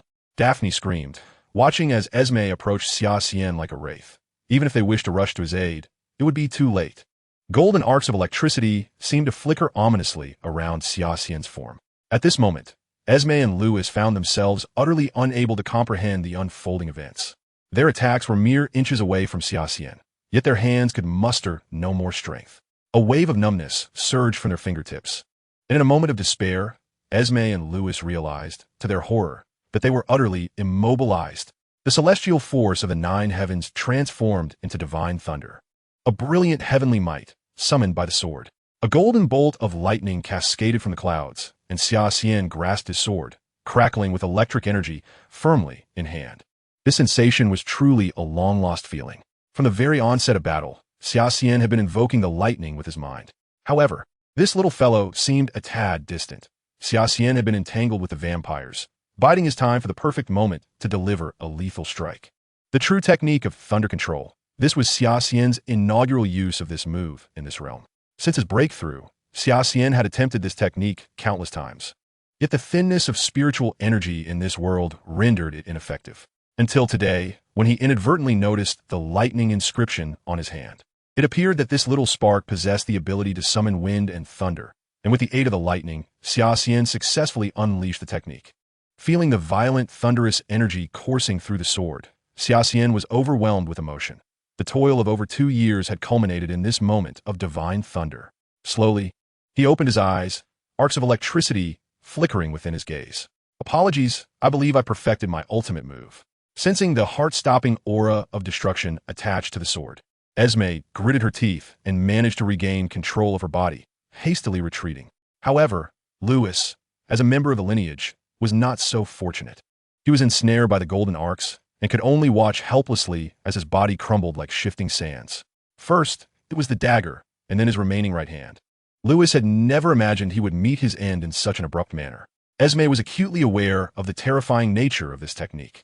A palpable aura of blood surrounded her, and one by one, blood curses hurled towards Xia Xian. "Go!" Xia Xian swung his sword, and the golden thunder transformed into a roaring golden dragon, shattering the red aura of the blood curses upon contact. "I curse you, human sorcerer!" Louis shouted at Xia Xian in the final moments of his long life. At that instant, Esme's ghostly speed manifested. Her form became an ethereal shadow, vanishing from sight. The lightning barely grazed Esme's afterimage before cleaving through several massive trees behind her. Xia Xian squinted, fixating intently on the air before him, sensing that Esme had pushed her speed to its limits, making it nearly impossible for him to pinpoint her location. However, nearly did not equate to impossible. Chapter 91. True Technique of Thunder Control. The black gold longsword above Xia Xian had been gathering momentum for some time, and his mental energy enveloped the entire forest in an instant. He swiped towards a specific corner of the air, and once again, a golden bolt of lightning appeared. That very spot was where Esme was located. Esme gasped, her hand gripping her wand as she prepared to cast a spell to block the golden lightning. But before she could utter the incantation, the golden flash was already upon her, utterly unavoidable. With a fierce resolve, Esme twisted her body, the lightning narrowly grazing her side. But her wand-bearing hand was severed by the golden light. Esme fell to the ground, disbelief etched across her face as she gazed at her hand.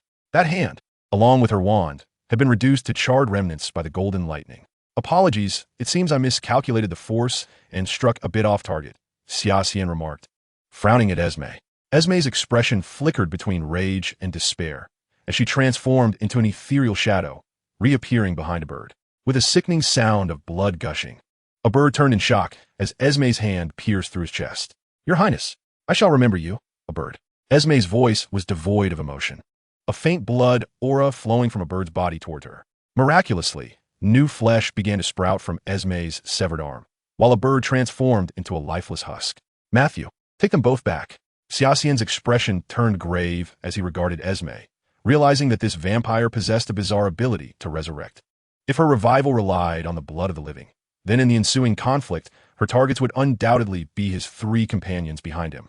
Understood, boss. Stay safe. Esme's visage darkened as she fixated on Xia Xian, disregarding the 3 retreating individuals. Xia Xian was their strongest asset.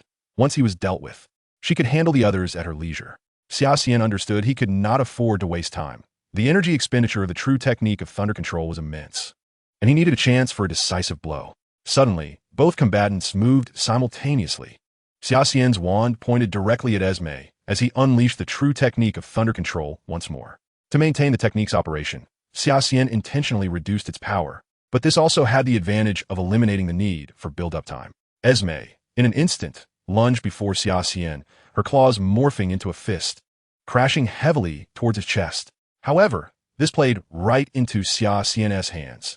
The simplified version of the true technique of thunder control, released at such close proximity and rapid speed, with its target being Esme's heart, left her with no room to evade, regardless of her swiftness. She could only twist her body violently before being struck, allowing the golden light to slice through her calf. Esme lost another leg. Xia Xian teleported beside Esme, pressing his long sword against her throat. You have lost. Esme's expression turned icy, her eyes resembling those of a ferocious beast. If I'm not mistaken, that last move has drained your magical power. Esme gritted her teeth, though I have lost a leg. I can still show you just how terrifying the counterattack of a vampire prince can be. Now, I return your words to you. Xia Xian drew the staff of death. Submit or face death. Esme found a large stone to lean against, as standing was increasingly cumbersome with her lost leg. She retorted, in your current state, devoid of any magical power, you cannot harm me. Conversely, do you believe that even with just 1 leg, I could easily eliminate your 3 companions? Magical power? Xia Xian chuckled. Is this what you mean? He suppressed the potent energy within him, releasing his magical power forth. Esme felt as though she had plunged into an icy abyss. She beheld the wand in Xia Xian's hand emanating a ghostly green glow. It was only at this moment that Esme finally lowered her noble head. I choose to submit. A wise decision. Xia Xian maintained his grip on the wand, remaining vigilant against the cunning vampire. As a prince, she should possess many secrets regarding the anomalies in the Forbidden Forest. This was also why Xia Xian had spared Esme's life. After such a lengthy engagement, I still do not know your name. I am Esme, of the vampire lineage. She stated, I am Xia Xian, a 3rd-year student at Hogwarts. These are my friends, that is Eliza, and you need not elaborate. Esme interjected coldly. I hold no interest in them. Had it not been for the unpredictable variable that Xia Xian presented, Harry and his companions would have been insignificant in her eyes. Mere insects that warranted no concern. Daphne and Matthew's faces flushed with embarrassment. It was the first time someone had openly expressed disdain for them in such a brazen manner. Yet, despite their blatant disdain, they could hardly voice any objections, especially considering Esme's formidable prowess. Xia Xian cast a glance at Daphne and Matthew, both of whom lowered their heads in a slight show of shame. Understanding their discomfort, Xia Xian chose not to redirect the conversation towards them, and instead remarked, the vampire clan, as far as I know, is generally quite averse to sunlight. Yet, you all seem remarkably unconcerned. Esme paused, offering a wry smile as she responded. In fact, even I find myself increasingly uncertain about whether I truly am a vampire. Xia Xian's expression shifted to one of surprise as he inquired, what do you mean by that? Esme's visage turned contemplative as she continued, you see, my status within the vampire lineage is exceedingly noble. One could say I'm one of the 12 vampire princes. One of the 12 princes? Xia Xian inhaled deeply, recognizing that although Daphne had sensed Esme's princely strength, hearing it articulated by Esme herself carried a different weight. The 12 princes were ancient beings, having lived for over a millennium. No wonder her mental fortitude matched his own. This realization somewhat alleviated Xia Xian's concerns. Esme nodded. Do you know how we vampires cultivate new members of our kin? Xia Xian pondered momentarily before replying. Through biting? Precisely. Esme confirmed. Much like the werewolves, we rely on biting as a means of transformation. Any ordinary human who suffers our bite will become one of us. However, this transformation is not boundless. In this regard, the propagation of the werewolves is far more potent than ours. Xia Xian nodded, connecting Esme's explanation to what he had previously read about the initial embrace. Eliza displayed a look of horror, although she had encountered relevant knowledge in books. Hearing a vampire acknowledge such truths was still disconcerting. After all, the thought of a vampire's sharp fangs sinking into one's neck would send chills down anyone's spine. Esme continued. This transformation, in terms of Muggle medicine, could be classified as a contagion, yet it is far from that simple. The werewolves undergo their affliction during the full moon. Regardless of how gentle or timid their human forms may be, they become fiercely brutal and devoid of reason. Xia Xian immediately thought of Lupin, the typically genteel man transformed into a werewolf, becoming unrecognizably savage, precisely as Esme described. Esme added, however, werewolves are indistinguishable from humans at ordinary times. Fundamentally, they still qualify as a type of humanity. But Xia Xian gazed at Esme, sensing that this conversation held greater significance than appeared. Esme did not seem to be laying down conditions. Rather, she was recounting the history of the vampire clan, indicating she had ulterior motives. After a brief silence, Esme continued. Compared to the werewolves, who only suffer during specific moments, we vampires exist in a perpetual state of affliction, rendering us no longer human, but an entirely new race. Yet, we take pride in this distinction. Unfortunately, the Ministry of Magic has grown exceedingly hostile towards us, enacting new policies that prohibit non-human races from wielding wands, inciting many to call for our eradication. Xia Xian nodded gently, having some awareness of the situation.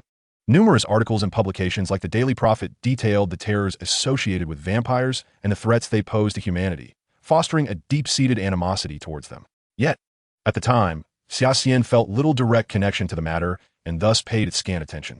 Esme continued, we vampires have no choice but to retract our influence, retreating into our own territories. Yet, this does not alleviate the hostility directed towards us. Our clan is inherently proud, often disregarding the enmity from outsiders. But we are unwilling to endure this state indefinitely. Xia Xian squinted slightly, realizing the importance of what Esme was about to say next. He focused intently on her words. Our kind differs from humanity. Esme explained, vampires inherently possess extraordinary speed and blood magic capabilities. However, humanity possesses a far more terrifying ability, learning. In our confrontations with humans, my clan has gradually declined. Thus, we will seize any opportunity to overturn the dominion of the Ministry of Magic. Are you suggesting Voldemort? Xia Xian furrowed his brow. Indeed, Esme affirmed, the Dark Lord distributed wands to my kin and imparted upon us dark magic and mental magic, apart from blood magic. He promised us the right to emerge from the Forbidden Forest and attain a higher status. Chapter 92. Compromise, Secrets, and Dark Chess Pieces. Esme continued. The power of magic is secondary. The crux lies in the unparalleled methods of mental power he bestowed upon us, which is why Lewis excelled in the realm of mental magic. My own formidable mental strength is also attributable to this methodology. Xia Xian understood. The Bloodkin were ancient beings, having lived for centuries, and naturally possessed robust mental prowess. However, they lacked the means to translate their mental strength into combat effectiveness. Xia Xian recalled Lewis' peculiar use of mental power, which even his own mental explorations could detect. It is worth noting that Xia Xian's mental explorations had only faltered before Lewis. He had never failed before Dumbledore or Voldemort. Coupled with the psychic barriers Lewis had established during their fierce battle, and Esme's formidable mental energy, even Xia Xian's terrifying mental power could not breach, highlighting the immense enhancement this method provided to the vampire clan. Esme's expression turned somber as she said, yet gradually, I began to sense something amiss. Seeing Esme's sorrowful demeanor, Xia Xian realized something was wrong. With Esme's strength, there should be no challenge insurmountable for her. What could possibly render her powerless? After a moment of contemplation, Xia Xian asked, is there an issue within the vampire clan? Esme nodded. After we accepted the Dark Lord's formidable power, our clan experienced a remarkable surge in strength and shed our weakness of fearing sunlight. Yet, we discovered that our once prolonged lifespans had become alarmingly brief, with vampires experiencing rapid natural deaths within mere decades. Xia Xian inhaled gently. He was aware that vampires had extraordinarily lengthy lifespans, which was why he was not overly surprised to learn Esme was one of the 12 vampire princes. It was hardly astonishing that such ancient beings could persist to this day. It was normal for an ordinary vampire to live for hundreds of years, while Esme could very well be a relic from a millennium ago. The sudden reduction of a once long-lived race's lifespan by several folds, leading to natural deaths within just decades, certainly warranted suspicion. Esme continued, not only has our lifespan diminished significantly, But I have also observed that most of our kin have become lethargic, akin to puppets, and even leaving our own territory has become exceedingly difficult. The moment anyone attempts to depart, an uncontrollable urge compels them to return to our lands, as if being manipulated by the Dark Lord. Eliza clenched her fists. From Esme's description, she could grasp the fear harbored within the vampires. It was a fear of Voldemort, a fear of being unable to control their own fates. Xia Xian felt an unsettling familiarity with the situation Esme described, yet he could not quite place it at that moment. The voice of the Dark Lord has recently been echoing in the minds of our kin, and Esme's countenance betrays a deep-seated fear. For he has urged us to engage in the most sinister form of blood magic within the Forbidden Forest. Xia Xian is acutely aware of the profound agony that such subtle mental influence can inflict. Esme confided, having departed from our vampiric domain. We frequently hear the Dark Lord whispering to us in dreams, compelling us to retrieve an object from Hogwarts, and the closer we draw to the school, the more pronounced this phenomenon becomes. Upon hearing Esme's revelation, Xia Xian immediately responded, "Are you suggesting that your vampiric lineage has been mentally branded by Voldemort's influence?" Esme elaborated, "I suspect it is more than that. The Dark Lord may have left a lingering mark upon our minds, which intensifies as we approach Hogwarts. Thus, I fear that should we truly enter Hogwarts, both our bodies and minds will be subjugated by the Dark Lord, rendering us mere puppets in his hands." Xia Xian took a deep breath, for Esme's assertion was chilling. Living under the constant threat of mental domination was a harrowing thought. Daphne and Matthew exchanged glances with Esme, their eyes reflecting not only apprehension, but also a hint of pity, for the plight of the vampire clan was indeed tragic. Suddenly, an unsettling question crossed Xia Xian's mind. What exactly does Voldemort wish to reclaim from Hogwarts? The Horcruxes. The thought struck Xia Xian with clarity. It explained why Voldemort has been so insistent upon sending the vampire clan to Hogwarts. Xia Xian's interest was piqued, considering Voldemort's Horcruxes. He recalled that Tom Riddle's diary had been destroyed by him the previous year, leaving only Ravenclaw's diadem remaining at Hogwarts, presumably hidden within the room of requirement. Yet, Xia Xian had not encountered the diadem during his visits. Could have been taken by someone else? Then it struck him, the trial. Xia Xian suddenly remembered the numerous times he had failed the trial in his first year. The only mystery surrounding the room of requirement likely pertained to this very trial. With this thought in mind, Xia Xian resolved to return and investigate the room of requirement, though he was uncertain if his current abilities would suffice to pass its challenges. And what of blood magic? Xia Xian recalled Esme's mention of it.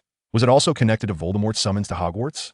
Sensing Xia Xian's growing suspicion, Esme clarified, "No, that blood magic pertains to a different matter. Are you familiar with the significance of the numbers 20, 7, and 13? Xia Xian's expression turned quizzical, as he could not fathom the profound implications of these numbers. Even the erudite Eliza furrowed her brow in confusion, while Daphne and Matthew looked utterly bewildered. Esme elucidated. These numbers possess magical significance. In the Wizarding World, they hold special meanings. Xia Xian quickly realized that these numbers were indeed peculiar, often associated with significant events or prophecies, though he had not considered their relevance earlier. Eliza, too, came to an understanding. This knowledge was likely covered in their divination classes, a subject she had always enjoyed, though she hadn't yet encountered this material in her third year. At 7 o'clock in the afternoon, a circle must be drawn using the blood of 20 newborn infants at 13 locations, Esme stated. Both Eliza and Daphne felt a pang of discomfort in their hearts. Such malevolent magic should not exist in this world. What is its purpose? Xia Xian inquired, frowning. To forcibly coalesce this blood into a body for a deceased individual, though it requires a fragment of their remains, Esme replied. Indeed, Xia Xian had not anticipated that he would inadvertently stumble upon the truth. The emaciated, infantile form of Voldemort that emerged from the Goblet of Fire was indeed a product of the Blood Clan. Throughout the entirety of the third year, Voldemort had been conspicuously absent, marking a singular year in the Harry Potter saga devoid of his presence. Yet he had not been idle. He was methodically pursuing his resurrection. Xia Xian nodded thoughtfully and regarded Esme. These revelations are the secrets of your vampiric lineage. Your willingness to share them so readily makes me suspect you do not intend for me to hear these tales for free. Esme affirmed, indeed, I would not divulge such information lightly, but I find myself in need of your assistance, and thus I must be forthright. Xia Xian chuckled. What is it you seek from me? A path to survival? I fear not death, Esme replied with an air of calm. But I wish for my kin to be liberated from the shadow of enslavement. Esme continued, I am not naive enough to believe you are a benevolent soul. I am willing to forge a pact with you. Should you aid my clan in breaking free from the Dark Lord's control, I shall acquiesce to any terms you propose." Xia Xian remained silent, observing Esme. Recognizing that Xia Xian awaited his terms, Esme pondered briefly before stating, "You must have sensed the formidable nature of my physical prowess." Xia Xian nodded slightly. Indeed, Esme's combat capabilities were impressive, a fact he could not deny. Esme elaborated, "My physical strength is unparalleled even among the other 11 vampire princes, which has significantly diminished the extent to which I have been influenced and altered by the Dark Lord. This is why I was the first to recognize the anomaly." Esme's lengthy exposition was merely to underscore his formidable physical capabilities, and Xia Xian, while acknowledging this, remained silent. Esme, aware that Xia Xian was not entirely satisfied, hastened to add, "If you assist us, you would also gain the allegiance of our entire vampire clan. Once we are strengthened, even humans shall not dare to oppose us. This would serve as a powerful support for you." At this, Xia Xian felt a flicker of temptation, the loyalty of the vampire clan, even if just a branch of the 12 families, would indeed provide substantial backing. "I shall seek a means to break Voldemort's mental control." Xia Xian paused. "But there is one matter in which you could assist me. Would you be willing to undertake it, Miss Esme?" "What is it?" Xia Xian's lips curled into a sly smile, for he was certain that the bald one could never anticipate that he would play him like a fool. "Find a way to earn Voldemort's trust. My intentions should be abundantly clear to you, Miss Esme." Chapter 93, The Marauder's Map. "I understand," Esme replied. "In that case," Xia Xian extended his hand. "How about we swear an oath?" Esme nodded, clasping his right hand around Xia Xian's forearm. Xia Xian gestured to Daphne, signaling her to serve as the witness to this oath. Daphne drew her wand, and golden threads began to entwine around the arms of Xia Xian and Esme. The oath was swiftly completed under Daphne's watchful eye. "Was the transformation within the Forbidden Forest also the result of your enchantment?" Xia Xian inquired. "Not at all. It was the Dark Lord's resurrection that caused all of this," Esme explained. "The Dark Lord has another minion within this Forbidden Forest, a short, plump fellow, accompanied by a traitorous animagus who is transformed into a black dog, Peter Pettigrew and Sirius Black." Xia Xian immediately recognized the name. He had previously discussed Pettigrew with Harry and the others. He seemed to have escaped from Ron's side. "However, I am aware of the general direction." Esme indicated a path within the Forbidden Forest. "Follow this way, and you shall reach Hogwarts." "Thank you," Xia Xian nodded. "I will hasten to uncover a means to dispel Voldemort's mental control. But how shall I notify you?" Esme extracted a crimson crystal from her person and remarked, "At the appointed time, all that is required is to shatter this crystal." A melodious cry resonated through the air as a bolt of lightning pierced the woods, landing directly beside Xia Xian. It had been a month since their last encounter, and astonishingly, the lightning had grown to match her height. "Is that a thunderbird?"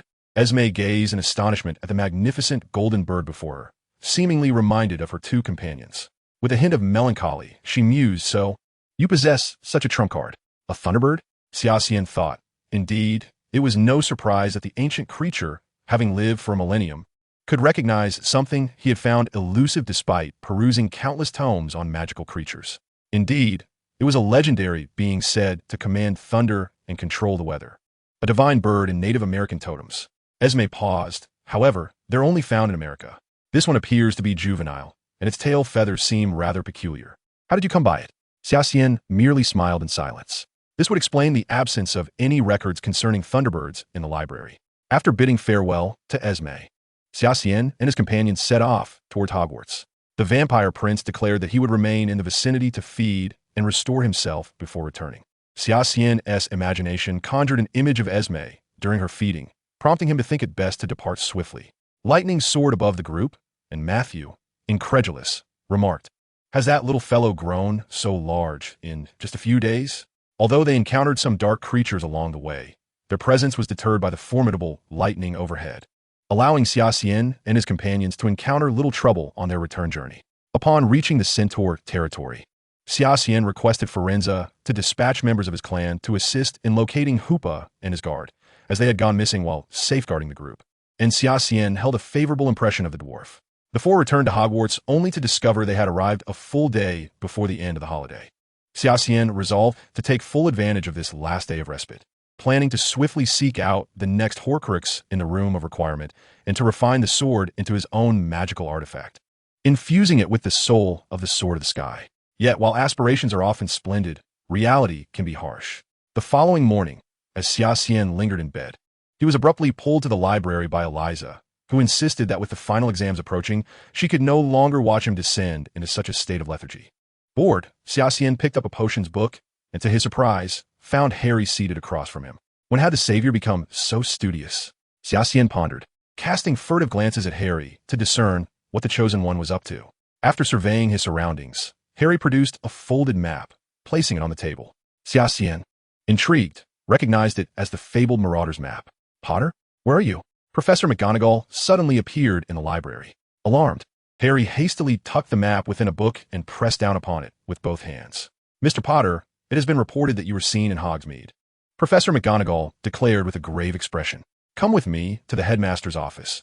Professor Dumbledore wishes to see you. Harry had no time to argue before he was forcibly led away by Professor McGonagall. Xia Xian could scarcely believe his eyes. Had Harry abandoned the Marauder's map right there? Seizing Harry's book, he flipped to the page that had concealed the map and was bemused to find that, from Harry's perspective, the book had been held upside down. Retrieving the Marauder's map, he tucked it away and returned the book. Eliza, I must take my leave. Something has come up, he said, gently tapping the engrossed Eliza, who was lost in the sea of knowledge. Xia Xian made his way back to his dormitory and, with a flick of his wand, activated the Marauder's map. I solemnly declare that I have not engaged in any wrongdoing, he declared, and indeed, the Hogwarts map gradually materialized on the Marauder's map. He observed that the names of Harry, Dumbledore, and McGonagall appeared in the headmaster's office, indicating that the savior was currently receiving a reprimand.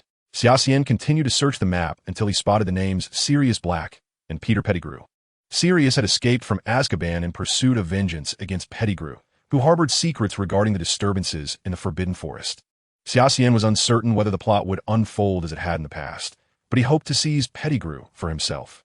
He felt within his sleeve a cold, sticky mass that lay quietly against his arm. Kakaya, who had become increasingly lethargic of late, seemed to have undergone an evolution since Xia Xian's own growth in power, rendering the winged creature rather drowsy. Having been with me for so long, it is time for you to assist me, Xia Xian gently urged. Kakaya nodded eagerly, adopting a resolute expression as if prepared to brave fire and sword. The task is simple. Capture a mouse for me, Ron's pet Scabbers. Xia Xian pointed to the map. Kakaya, now more human-like in demeanor, would find such a command hardly daunting. But this is no ordinary mouse. It is a wizard in animagus form, so exercise caution.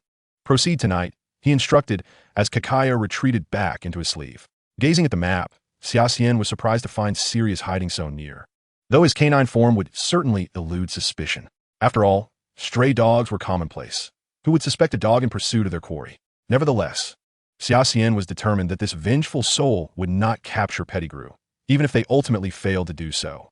He resolved to take matters into his own hands, either eliminating Pettigrew or sending him back to Azkaban. That night, Xia Xian unfurled the Marauder's map. Observing as Pettigrew and Black seemed to play a game of hide-and-seek within the castle. Pinpointing Pettigrew's location, he unleashed Kakaya. In less than 10 minutes, Kakaya appeared before Xia Xian, clutching a large mouse in its mouth. Squeak, squeak. Scabbers, in a state of sheer terror, thrashed about, resembling a genuine rodent. Even Xia Xian had to concede that Pettigrew's performance as a mouse was truly masterful. After praising Kakaya and confirming that the mouse was indeed missing a toe, Xia Xian exited Hogwarts with Kakaya and the mouse, stopping in a secluded area outside. The mouse, transformed from Pettigrew, trembled in Kakaya's grip, betraying no hint of its former humanity. Kakaya held tightly onto Pettigrew, who, despite its larger size, moved with remarkable agility, ready to escape at the slightest lapse in attention. Xia Xian crouched down, gazing at the mouse that had once been Pettigrew. 12 years as a rodent must be quite uncomfortable, he remarked. Upon hearing Xia Xian's words, the mouse struggled even more vigorously in Kakaya's jaws, but Kakaya's grip was strong enough to crush rock, let alone a mere mouse. Xia Xian delivered a firm slap to the rodent's head and coldly declared, "You have been uncovered. Revert to your true form, Peter Pettigrew." Upon hearing his name, the mouse froze, ceasing its struggles. Xia Xian gazed at the rat with a composed demeanor, as if she had already devised a plan.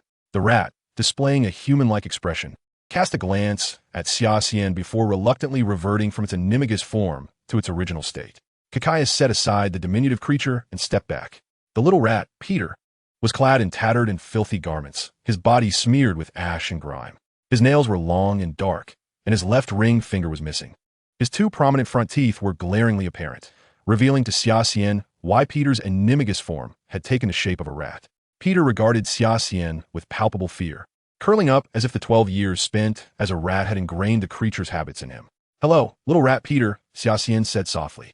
Peter trembled as he replied, "How did you recognize me?" Chapter 94. Serious. Xia Xian inquired, "Does it matter?" Peter hesitated for a moment, then suddenly collapsed on the ground. Clutching Xia Xian's leg and pleading, "Mr. Xia Xian, please spare me. This matter has nothing to do with you, does it? Let me have a chance at life. I only wish to remain a rat." Xia Xian recoiled in disgust, taking several steps back. Peter's 12 years as a rat had rendered him exceedingly filthy. Realizing that Xia Xian was unwilling to let him touch her, Peter fell to the ground, rolling about and exclaiming, "I truly want to do anything wrong. What mischief can a rat possibly commit? Mr. Xia Xian, please let me go. With your strength, you shouldn't waste your time on a wretched rat like me." Xia Xian, observing the sight of a grown man rolling on the ground, inquired with a hint of curiosity, "You seem rather familiar with me?" Peter hastily scrambled to his feet, kneeling on the ground in urgency. "But of course, Mr. Xia Xian. How can I not be familiar with you? You escaped the curse of the mysterious man when you were just a baby, and during your first year at Hogwarts, you even protected the Philosopher's Stone." Xia Xian's smile diminished slightly, yet she continued to gaze at Peter. Kakaya, seemingly weary of Peter's flattery, opened her mouth, ready to pounce on him at the slightest command from Xia Xian. Xia Xian subtly gestured for Kakaya to refrain from any hasty actions. Kakaya, begrudgingly, shot a fierce glare at Peter before slowly retreating to the confines of Xia Xian's sleeve. Xia Xian spoke coldly, "What you say holds no weight. It does not provide a reason for me to spare you." Upon hearing that Xia Xian remained resolute in her decision, Peter clutched at her wizarding robe, tears and snot streaming down his face as he cried out, "Mr. Xia Xian, I am but a useless rat. Please grant me a chance at life." Seeing Peter smear his filthy hands and face against herself, Xia Xian swiftly tugged at her robe, causing Peter to tumble to the ground and wail in despair. "I want to ask you something," Xia Xian stated impatiently. Seizing upon what felt like a lifeline, Peter eagerly replied, "Ask away, Mr. Xia Xian. I will tell you everything I know." Xia Xian's voice turned icy. "Are you familiar with the Marauder's map?" Fearful of lying, Peter nodded vigorously. "Yes, yes. That was developed by James and the others." "What is your connection to the disturbances in the Forbidden Forest?" Xia Xian fixed her gaze intently upon Peter's face. Peter suddenly grew anxious, exclaiming, "I truly don't know. I really don't." Xia Xian drew her wand, aiming it directly at Peter's prominent front teeth, and coldly warned, "If you dare to lie to me, do you believe you will not regret it?" Peter cried out in despair, "No, Mr. Xia Xian. I will tell you everything I know, but this I genuinely do not know." Xia Xian narrowed her eyes, sensing that Peter did not appear to be lying. Could it be that someone else was responsible for the changes in the Forbidden Forest? Indeed, Peter, lacking a wand, could not cast large-scale dark magic. After all, a coward like Peter cherished his life above all else. He would betray even his closest friends like James to save himself. If he truly knew something, there would be no reason for him to withhold it. Xia Xian commanded, "Then tell me everything you know about the Forbidden Forest." Peter hastily recounted. "The Marauder's map was developed by James and the others. We once intended to explore the depths of the Forbidden Forest together, but I was too cowardly to enter with them, so I waited at the outskirts. When they returned from the Forbidden Forest, they quickly created the Marauder's map. Beyond that, I truly know nothing." After delivering his hurried account, Peter looked at Xia Xian with a pitiful expression, as if to say he genuinely knew nothing more. Xia Xian was momentarily taken aback. She had not gleaned the cause of the disturbances in the Forbidden Forest for Peter, yet the Marauder's map seemed to be connected to it. "Transform back into a rat. I will require your assistance again," Xia Xian said coldly, feeling slightly disheartened by the lack of crucial clues for Peter. Noticing Xia Xian's displeasure, Peter cautiously inquired, "What else do you need my help with, Mr. Xia Xian? I am truly of no use and should not be able to assist you." Xia Xian retorted coldly, "To capture you and present you to Sirius Black. That must be of some use, surely?" Peter hastily shook his head. "No. If Black sees me, he will undoubtedly kill me." Xia Xian replied, "If you are unwilling, I would not mind killing a rat right now." Peter was drenched in cold sweat from Xia Xian's chilling words and reluctantly agreed to her demand. Transforming back into a large rat, he was tossed into a bag by Xia Xian. Capturing Peter was merely Xia Xian's initial strategy. If she could not extract information from him, she would have to approach Black instead. Holding the bag containing Peter, Xia Xian headed towards the Whomping Willow. considering that Black could transform into a robust black dog, possessing the intelligence of a human, and with the night drawing near. Xia Xian felt there was a high likelihood of a physical confrontation. In terms of pure hand-to-hand combat, Xia Xian certainly did not fear Black's canine form. With her combat awareness and experience, a somewhat sturdy dog was hardly a concern. However, this was Hogwarts. Although the Whomping Willow was on the outskirts, it was still easily visible within Hogwarts. If a confrontation were to occur here, it would attract too much attention and expose her trump card. Yet, if she merely needed Black to answer her questions, Xia Xian believed it would suffice to demonstrate her strength. A faint smile graced her lips as she approached the Whomping Willow.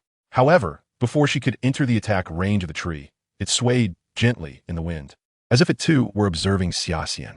The sound of rustling grass arose, and Xia Xian turned to see a sturdy black dog, scarred and covered in dark fur.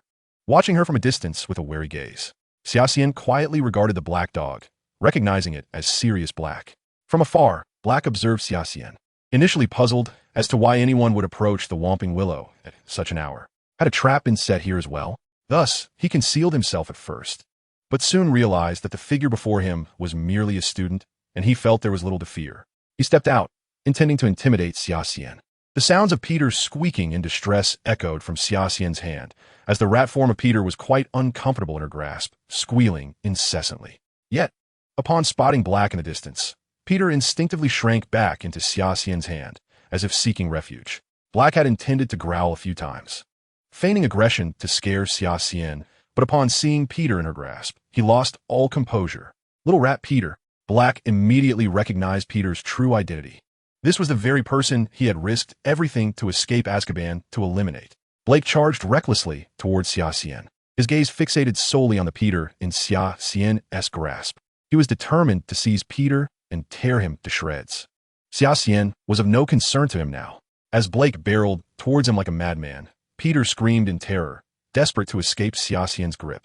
Yet, Xia Xian's hand clamped down on Peter's body like an iron vice, rendering him immobile. In the next moment, Xia Xian retrieved his wand from the depths of his wizarding robes, pointed it at Blake, and calmly uttered, "Protego." An invisible barrier materialized in front of Xia Xian, and Blake collided with it, instantly being flung aside. However, Blake was not to be underestimated. The moment he was rebuffed by the protective charm, he quickly adjusted his stance. Bouncing off the ground and lunging towards Xia Xian from a different angle, Blake was confident, believing that his opponent was merely a Hogwarts student who had yet to graduate, and thus would lack such swift reflexes. He had already devised a plan to frighten Xia Xian into unconsciousness and then abduct Peter, never intending to inflict serious harm upon Xia Xian. But was Xia Xian so easily subdued? As Xia Xian cast the protective charm, his eyes remained fixed on Blake. Surely, someone who could escape from Azkaban was not to be trifled with. A mere shield spell could not possibly repel Blake. Indeed, as Blake approached from an unexpected angle, Xia Xian waved his wand once more. "Depulso," he commanded. This time, he did not unleash a particularly powerful spell, as he still had questions for Blake, deliberately moderating the spell's strength. Blake, caught off guard, was struck directly by the banishing charm. The canine form Blake had assumed crashed heavily to the ground, producing a resounding thud. Peter, who had been watching Blake charge towards him, had braced himself for Blake to tear him apart, only to be astonished when Xia Xian's protective charm thwarted Blake's assault. How could this be possible? After all, Blake was the infamous Sirius Black, renowned not only for his escape from the heavily guarded Azkaban, but also for being a formidable opponent in his own right. Who could possibly best him? Yet, remarkably, Xia Xian had done just that. Not only had he sent Blake sprawling, but he had also managed to bring him down again during Blake's desperate counterattack. Peter's heart raced with shock, a sentiment mirrored in Blake himself. He was a grown wizard, one of the elite at Hogwarts. The mere fact that he had escaped from Azkaban was enough to terrify many. Yet here stood a boy, still clad in Hogwarts robes, who showed no fear and wielded his magic with calm decisiveness, as if they were sparring equals. "Have you lost your wits upon transforming into a dog?" Xia Xian coldly regarded the fallen Blake. "Mr. Black?" Chapter 95. To dismantle the Shrieking Willow? Blake felt a jolt of alarm. Few were aware of his animagus form. So how could this seemingly adolescent boy know? Blake's gaze towards Xia Xian was fraught with wariness. He realized that Xia Xian's current posture could only be assumed by a highly seasoned wizard. This was no mere matter of talent. It was the result of countless battles and hard-won experience. Blake, ever observant, noted that Xia Xian spell-casting speed in confronting him was no different than that of an auror from the Ministry of Magic. Quickly regaining his footing, Blake leapt to his feet, eyeing Xia Xian with newfound caution. No longer could he afford to underestimate him. Xia Xian was now a formidable adversary. Xia Xian narrowed his eyes slightly, intently focused on Blake. His earlier success in catching Blake off guard was primarily due to Blake's arrogance. Now that Blake was serious, Xia Xian knew he had to be fully alert. Suddenly, Blake lunged towards Xia Xian's flank, and Xia Xian intended to swiftly cast another spell to repel him. However, Xia Xian was shocked to discover that Blake had chosen an angle that approached from his right rear, where he was still holding Peter. If Xia Xian were to launch a spell at Blake, he would have to execute a clumsy turn, granting Blake the moment he needed to reach him. Indeed, Blake was not to be underestimated. Xia Xian was forced to retreat a few steps. Blake's cunning angle rendered a direct confrontation unwise, yet simultaneously, Blake's approach was easily evaded. Once Xia Xian dodged Blake's assault, he smiled slightly, preparing to remark on the flaw in Blake's attack angle. Just then, a rustling sound arose behind him. Oh no! Xia Xian swiftly turned, leaping just in time as a thick vine swept past his feet, creating a gust of wind in its wake. It dawned upon him that Blake's earlier attack had not been a mere offensive maneuver, but rather a ploy to force Xia Xian to retreat a few steps in the opposite direction. And those few steps had brought Xia Xian squarely into the attack range of the Shrieking Willow. Blake's canine visage curled into a smug grin as he watched Xia Xian from a distance. The Shrieking Willow, of course, would not allow an intruder to escape its territory unscathed. In an instant, several robust vines rose high, crashing down upon Xia Xian's position. Xia Xian could do nothing but evade the onslaught of the tree.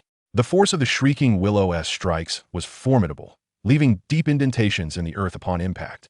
Catching Xia Xian off guard, Blake, familiar with the tree's behavior, lingered at the periphery of the attack range, ever watchful of Xia Xian. The moment Xia Xian showed any inclination to escape this zone, Blake would not hesitate to pounce, compelling Xia Xian to remain within the tree's grasp. Suddenly, a branch the size of a millstone rose threateningly, aiming to crush Xia Xian. He leapt in another direction, just in time. The branch smashed into the ground, creating a gaping hole and spiderweb-like cracks radiating outward.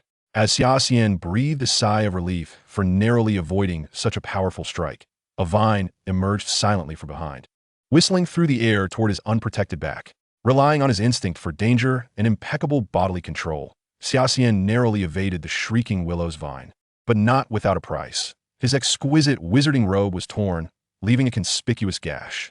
Observing Xia Xian skillfully dodge yet another lethal assault, Blake appeared regretful. Yet his trepidation towards Xia Xian had escalated several degrees. He understood the strength and speed of the Shrieking Willow's attacks, once within its range. Even Blake would find it challenging to endure. Yet, Xia Xian clearly faced the Shrieking Willow for the first time, unfamiliar with its attack patterns. And he was still being scrutinized from the outside. Nevertheless, Xia Xian managed to evade the tree's strikes time and again, displaying a remarkable ease in his movements. This individual was undeniably impressive. Blake had stamped this impression firmly in his mind. Meanwhile, Peter, held captive in Xia Xian's grip, was dizzy from the whirlwind of evasive maneuvers. Yet the anticipated heavy blow never materialized. As he swayed, his fear of Xia Xian's capabilities deepened. Standing firm despite the tear in his robe, Xia Xian's gaze turned icy. This bothersome, Shrieking Willow, are you still craving more punishment? The Whomping Willow swung its thick branches once more, crashing down upon Xia Xian with unrelenting force. Xia Xian raised his wand high, his eyes narrowing dangerously. Blake had successfully provoked him. Disarming Charm, a powerful spell erupted from Xia Xian's wand, a manifestation of his fusion with the Sword of Celestial Light. The surge of magical energy collided with the willow's branches, producing a deafening roar as dozens of thick limbs shattered into a flurry of wooden splinters, swirling through the air before gently descending to the ground. Both Blake and Peter were momentarily stunned. Had the Whomping Willow possessed consciousness, it too would have been taken aback, unable to fathom that this ignorant human dared to resist its attack so fiercely, shattering its branches in the process. Blake was equally astonished. The once beleaguered Xia Xian had unleashed such formidable power, sending the willow's limbs flying. Peter shared Blake's sentiments, but was fervently praying that whatever Xia Xian commanded him to do next, he would execute with utmost determination, aware that a being of such strength could easily extinguish his life. After the Whomping Willow's branches were destroyed, its massive trunk began to sway violently, rage emanating from it, as if it wished to burst from the ground. The earth trembled violently beneath it. Xia Xian's wand pointed coldly at the willow. Should it persist in its defiance, he would not hesitate to unleash another disarming charm. Although the willow lacked intelligence, it exhibited a primal survival instinct, akin to a magical creature with limited cognitive ability. In response to Xia Xian, the one who had obliterated its branches, the willow lifted a stout limb, showing no hesitation. Seemingly unaware of the threat posed by Xia Xian's wand, and struck down with force. Disarming charm. Xia Xian did not hesitate, casting the spell once more. Boom! Blake and Peter felt their hearts lurch in unison with the explosive sound, witnessing the spell strike the willow's stout limb with tremendous force. Unsurprisingly, the limb was obliterated, showering the surroundings with flying splinters once again. The whomping willow, bereft of both branches and support, stood stark and exposed, resembling a severed finger or fist. Its bark charred and battered by the spell's potency, a pitiful sight indeed. Yet, Xia Xian had merely cast the disarming charm twice. Xia Xian approached the whomping willow, which now possessed no means of attack, thrashing its body in a futile display of fury towards the diminutive human before it. Without hesitation, Xia Xian unleashed the disarming charm yet again. For him, who was continuously amplifying his magical prowess and physical strength, casting the spell multiple times had become second nature. This time, the spell struck the willow directly, and its massive trunk seemed to explode in a cloud of ashes. Blake, witnessing that the whomping willow could not withstand 3 of Xia Xian's spells, felt an overwhelming fear towards him. His initial disdain had transformed into trepidation, even terror. Blake's emotions had undergone a tumultuous shift. Now, he dared not confront Xia Xian directly, retreating into the shadows amidst the evening haze and swirling ashes. After the whomping willow was vanquished, Blake concealed himself within the smoke, and Xia Xian failed to perceive his presence. Having witnessed Xia Xian's capabilities, Blake understood that facing him head-on would yield little chance of victory. Not one to be obstinate, Blake resolved to resort to a sneak attack, dismissing any concern about the disgrace of an adult wizard ambushing a student. Xia Xian stood quietly amidst the smoke, lost in contemplation. In dog form, Blake stealthily approached him, his movements silent and undetected, his keen sense of smell ensuring he could not misidentify Xia Xian's location. Blake was confident that this time, his ambush would be infallible. Peter, in his rat form, squeaked incessantly in warning. Having detected Blake's presence early on, he sought to alert Xia Xian, knowing that should Xia Xian fall victim to an ambush, he too would bear the consequences. Yet, Xia Xian, one hand clutching Peter and the other gripping his wand, remained oblivious to the imminent danger. Blake had stealthily reached Xia Xian's rear, his eyes now fixed on the hand that held the wand. Blake reasoned that since Xia Xian was currently occupied with Peter, he could easily disarm him, leaving Xia Xian without the means to cast a spell. He intended to close the distance and attack, believing Xia Xian would have no opportunity to retaliate. Indeed, by all accounts, even a robust adult might struggle against a well-trained police dog. How much more so was this true for Blake, a strong dog endowed with human intelligence, far superior to any ordinary canine. Thus, Blake assumed Xia Xian would be unable to employ any tricks, especially since he was merely a typical student. How could he possibly best the formidable creature that Blake had become in his animagus form? Chapter 96, Caught Off Guard. Blake's reasoning was undeniably logical, but he was oblivious to the fact that he was not contending with a conventional opponent. Despite the smoke enveloping the area, Xia Xian had long since utilized his mental acuity to pinpoint Blake's position. Since Blake was intent on catching him off guard, Xia Xian was determined to turn the tables and ensure Blake experienced the taste of surprise himself. In the next instant, Blake's powerful hind legs thrust against the ground, his mouth agape to reveal sharp teeth, aiming to bite down on Xia Xian's wand-holding hand. Just then, Xia Xian released his grip, allowing the wand to plummet to the ground in freefall. Everything unfolded as Blake had anticipated, and in that fleeting moment, he had no time to ponder why he had not yet sunk his teeth into Xia Xian's wand, only to realize it was already falling. Peter, witnessing the wand's descent, felt despair wash over him, fearing he would meet his demise alongside this foolish boy. As Blake prepared to sink his teeth into Xia Xian's hand, Xia Xian's hand suddenly flipped, clamping down on Blake's neck with lightning speed. This unexpected turn left Blake utterly bewildered. Peter, having shut his eyes in anticipation of a grim fate at Blake's hands, opened them after a prolonged silence to discover that Blake was now being held aloft by Xia Xian as though he were a defeated dog. Astonishment flooded Peter as he observed this reversal. Blake's attack had been so fierce, and it had seemed that Xia Xian was doomed. How the tide turned so dramatically. Xia Xian effortlessly lifted Blake, the immense grip rendering him breathless. Blake, dazed by Xia Xian's hold, found himself staring directly at Xia Xian's hand, mere inches away, longing to snap his jaws shut. Yet, this seemingly attainable prey had merely shifted position, and in an instant, the roles of hunter and hunted had inverted, leaving him like a defeated dog in Xia Xian's grasp. Blake struggled fiercely, attempting to rake his sharp claws against Xia Xian's body in a desperate bid to force his release. However, Xia Xian was not inclined to grant him that opportunity, tightening his grip on Blake's nose with a slight exertion of strength. Blake felt as though his neck were ensnared by an iron grip, an overwhelming sense of helplessness washing over him. He was acutely aware that if Xia Xian exerted even a modicum more of force, he might very well meet his demise. Xia Xian hoisted Blake aloft, then forcefully hurled him to the ground. Bang! A resounding thud echoed through the air. While Blake had encountered falls before, never had he experienced a descent quite like this. Crushed to the earth as if by an immense weight, his vision blurred with stars, his senses utterly disoriented. Instinctively, he reverted to his human form, reaching out with both hands in an attempt to seize Xia Xian and retaliate, a reflex honed over years of facing peril. Since his canine form rendered him incapable of mounting an effective counterattack, he opted to reclaim his adult stature, leveraging the physical advantages of his human form. Alas, it soon became evident that, in comparison to Xia Xian, he was akin to a mere child confronting a fully grown adult. Thud! Blake was once again slammed into the ground, the tremendous impact leaving him disoriented, struggling to ascertain Xia Xian's whereabouts, and resorting to aimless grasping. While excruciating pain radiated throughout his body, Xia Xian regarded the canine Blake as he transformed into a gaunt, towering man, thrashing on the ground, desperately attempting to rise and retaliate. Xia Xian bent his knee and, without hesitation, delivered a powerful punch directly to Blake's face. Thud! A loud, resounding impact followed, accompanied by the sickening sound of blood splattering.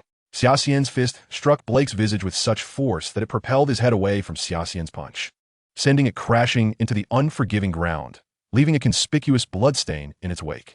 Blake's previously gaunt face was now smeared with blood. The might of Xia Xian's strike was astonishing. At that moment, Blake was utterly bewildered. Was this truly the strength of a human? To be felled by a single hand was an unprecedented occurrence for him. The power of Xia Xian's punch felt akin to being struck by a seasoned heavyweight boxer. No, even more formidable than that caliber of fighter. Peter, at this juncture, found himself rendered mute. He had gleaned some insight into Xia Xian's prowess, albeit primarily in terms of magical abilities. Who could have anticipated that this seemingly genteel student harbored such a violent and bloody nature within? Peter glanced at Blake, then at Xia Xian, suddenly realizing that being at the mercy of Xia Xian was hardly preferable to being in Blake's clutches. After all, Blake had been his childhood companion, and Peter was intimately aware of Blake's vulnerabilities. His fear of Blake was uncomplicated. In contrast, Xia Xian was a profound enigma. Rumored to have escaped from the death curse and thwarted Voldemort's plans, he was an unfathomable mystery. Peter had never truly perceived Xia Xian's true nature. Just when he thought he had gleaned some understanding, Xia Xian would unveil an even greater surprise, reaffirming his aura of mystery and terror. Peter now felt a visceral, instinctual dread towards Xia Xian. Blake lay on the ground, appearing subdued, his chest rising and falling gently. Stop! Blake gasped, as if ready to concede. Yet, this was none other than Sirius Black, the infamous escapee from Azkaban. Even in the face of such a disparity in power, Blake refused to forfeit any opportunity for retaliation. Moreover, Xia Xian was accompanied by his most formidable adversary, the diminutive Peter Pettigrew. As Blake clutched Xia Xian's wand, preparing to cast a spell, he was suddenly taken aback by Xia Xian's swift movements. Xia Xian had already produced another wand from his sleeve and was pointing it at Blake even before he could raise his own. He possessed two wands? How was he able to react so swiftly? Blake felt an urge to curse in disbelief. What on earth was this situation? Meanwhile, Xia Xian had instinctively sensed the danger and swiftly drawn his second wand, preemptively aiming it at Blake. Disarm. Xia Xian uttered his incantation first, and Blake's wand was instantly wrenched from his grasp. Internally cursing with venomous thoughts, Blake found himself devoid of any inclination to resist further. Faced with an opponent who outmatched him in reflexes, strength, agility, and stamina, what could he possibly do? All he desired was to avoid further punishment. The pitiful Blake, the only individual to have ever successfully escaped from Azkaban, now harbored such thoughts. Yet reality often defies expectations. Xia Xian promptly delivered a powerful kick to Blake's chest. Observing Blake's earlier stubborn resistance with a wand, Xia Xian resolved to eliminate any potential threat he posed. Blake emitted a muffled grunt before hoarsely stating, "You've won, young man." Seeing Blake curled on the ground like a defeated shrimp, Xia Xian recognized that Blake had utterly lost the capacity to resist, and thus bent down to retrieve his wand. Angered by Blake's indiscriminate attack, Xia Xian's strikes had been somewhat excessive. "Can we converse now?" Xia Xian coldly regarded Sirius Black. "What do you want?" Sirius wiped the blood from the corner of his mouth and asked, "Are you planning to send me back to Azkaban?" After leaving the headmaster's office, Harry was in a state of deep dejection. He had just incurred another deduction of points for Gryffindor. The thought of returning to the common room and facing the judgmental gazes of his peers filled him with guilt. He had clearly used the invisibility cloak that day, and reflecting on his time in Hogsmeade, he found no fault in his actions, yet his impulsiveness had caused trouble for the house. However, what troubled Harry even more awaited him upon his return to the library. He discovered that the Marauder's map, which he had hidden within the pages of a book, had inexplicably vanished. There had been no one else around him at the time who could have taken his precious map. Harry racked his brain, recalling that only 3 individuals had been at that table: himself, Xia Xian, and Eliza. Could it be that Xia Xian had taken the map? Since the battle in the Chamber of Secrets, Harry's perception of Xia Xian had undergone a significant transformation. He had initially believed that most Slytherins were akin to the Malfoys.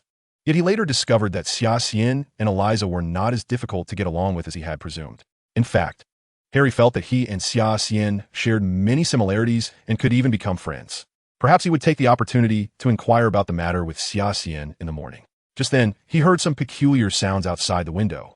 The Gryffindor dormitory was not far from the Whomping Willow, and the noises he heard were precisely those made by Xia Xian as he dismantled the tree. Although Hogwarts was no stranger to odd sounds, Harry couldn't suppress his curiosity and, donning the invisibility cloak, descended the stairs. Upon entering the common room, Harry found his 2 friends seated by the fireplace, waiting for him. The 3 exchanged knowing glances, communication requiring no words, as Harry draped the invisibility cloak over their shoulders. And the door to the Gryffindor common room was quietly opened. When Harry arrived near the Whomping Willow, he chanced upon the sight of the tree in a state of disarray. With Xia Xian gripping a mouse in one hand and pointing his wand at a figure sprawled on the ground with the other. Chapter 97. Interference. Harry stared at Blake, momentarily frozen in place. He had seen Blake's photograph in numerous newspapers, and now, encountering the real Sirius Black, he instinctively drew his wand, prepared to fight. "Harry, stop," Xia Xian commanded. Xia Xian could not allow Harry to attack Black. After all, Black had already endured a severe beating from him, leaving him in a state of near death. Under such circumstances, even if Xia Xian trusted that Harry would not resort to lethal force, any subsequent non-fatal assault could very well claim the life of the gravely injured Black. Xia Xian still had inquiries for Black, and he certainly could not permit him to perish just yet. However, Harry, with eyes aflame with rage, shouted, "He killed my parents. I will kill him." As he spoke, Harry prepared to cast a spell against Black, driven mad by hatred, for he believed that Black was the architect of his parents' demise, the source of all his misfortunes. A hatred that seemed irreconcilable. His painful childhood was entirely due to him. Without Black, how could Voldemort have ever found the Potter household? Seeing Harry lose control, Xia Xian reluctantly redirected his wand, pointing it at Harry in utter disarm. Just before Harry could unleash his spell, Xia Xian cast the disarming charm, sending Harry's wand flying. Although one might presume that Harry would not truly attempt to kill Black, Xia Xian could not afford to gamble with Black's precarious state. As Harry's wand soared into the air, he remained seething with anger, further incensed by the fact that it was Xia Xian, standing beside him, who had intervened. Harry shouted, "Why are you stopping me? Are you in league with him?" Before Xia Xian could respond, Ron rushed forward, pointing at Peter with a cry, "Scabbers! So it was you who captured Scabbers." Upon seeing Ron, Peter began screeching frantically, placing his hopes of escape upon him. Ron, witnessing Peter's wild cries, felt an eruption of anger and dissatisfaction towards Xia Xian, yelling, "I understand now. You and Sirius are in cahoots. You truly are the most wicked dark wizard. All Slytherins are evil. Silence." With a flick of his wrist, Xia Xian exerted immense force, causing Peter to be crushed, silencing him in an instant.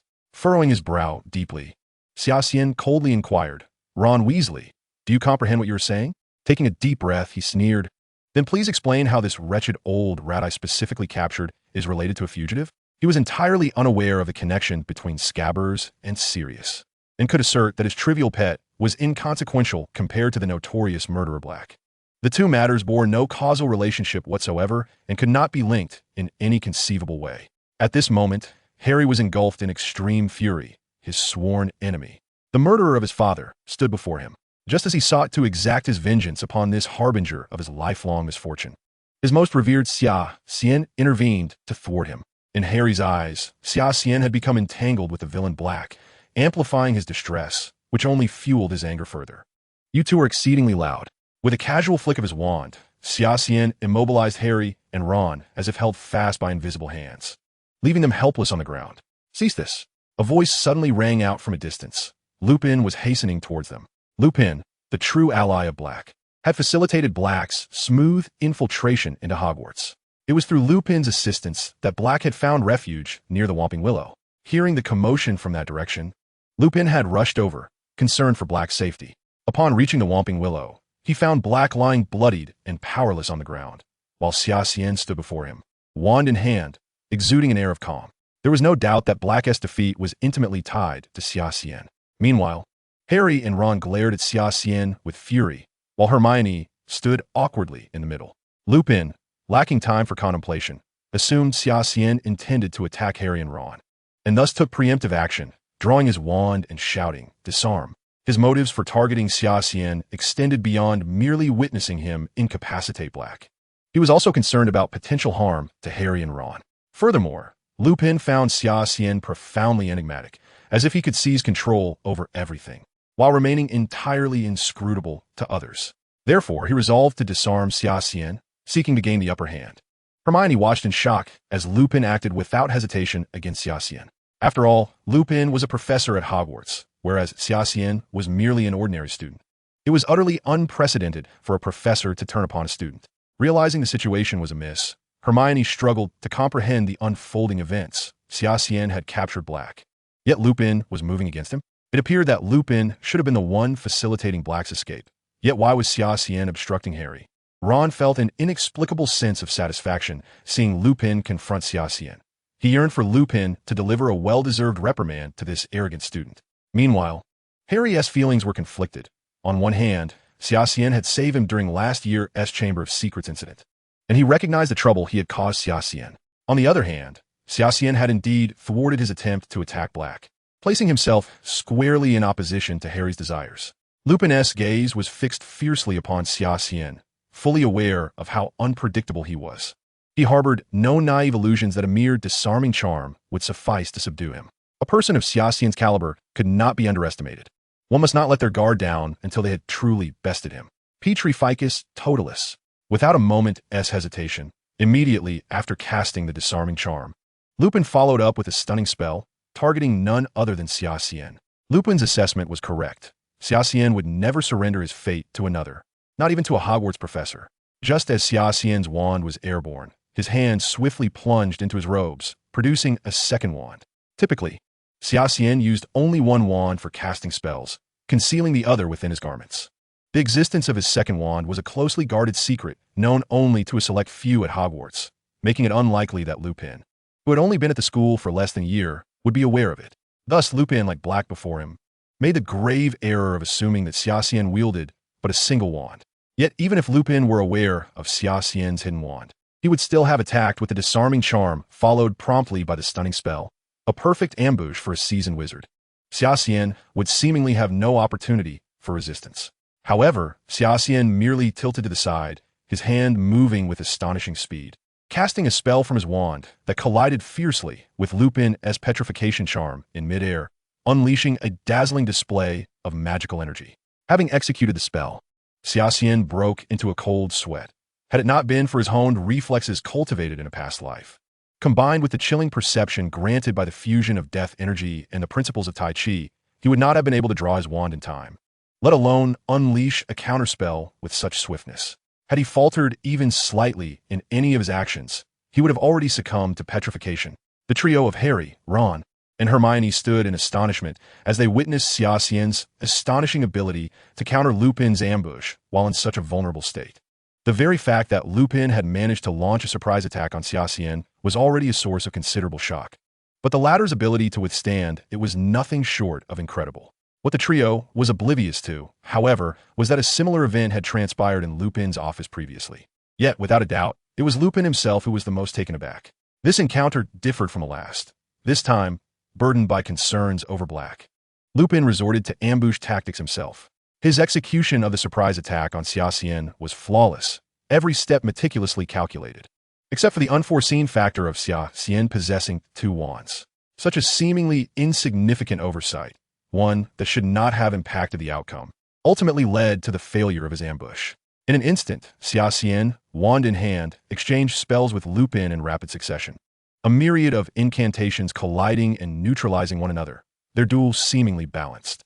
The unfolding events were beyond the comprehension of the trio. As fellow third-year students, how could Xia Xian manage to hold his own against the professor? Stupefied, Lupin cast a spell, the air igniting with fiery intensity. Rictus Sempra, Xia Xian retaliated, sending forth a spell that shattered the surroundings.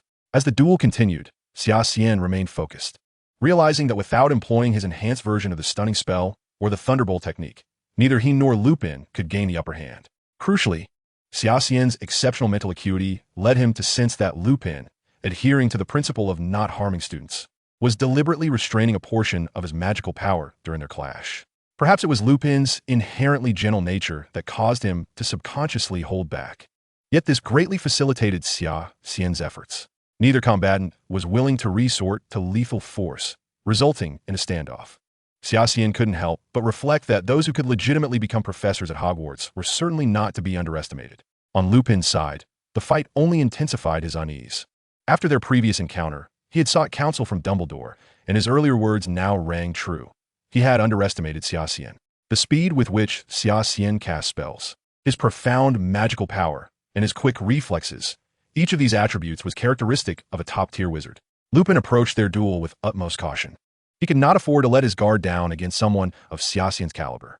Xia Xian noted Lupin's increasing wariness during their exchanges, indicating both the professor's respect for him and his inability to be distracted further.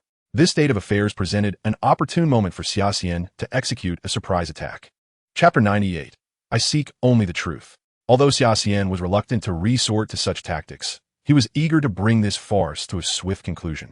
Despite Lupin's fixation on the matter of Black, he had indeed assisted Xia Xian in the past, whether in America or in learning the Patronus charm. Xia Xian had no desire to harm Lupin unless absolutely necessary. Thus, he silently unleashed his mental force. Xia Xian's mental assault was an unseen attack, striking unexpectedly. While Lupin's cautious demeanor seemed to guard against surprise, it ironically allowed him to relax his vigilance towards his surroundings, rendering him susceptible to Xia Xian's mental strike. The impact of Xia Xian's mental assault struck Lupin, plunging him into a brief state of dizziness. Disarm. Xia Xian effortlessly raised his wand, sending Lupin's wand flying.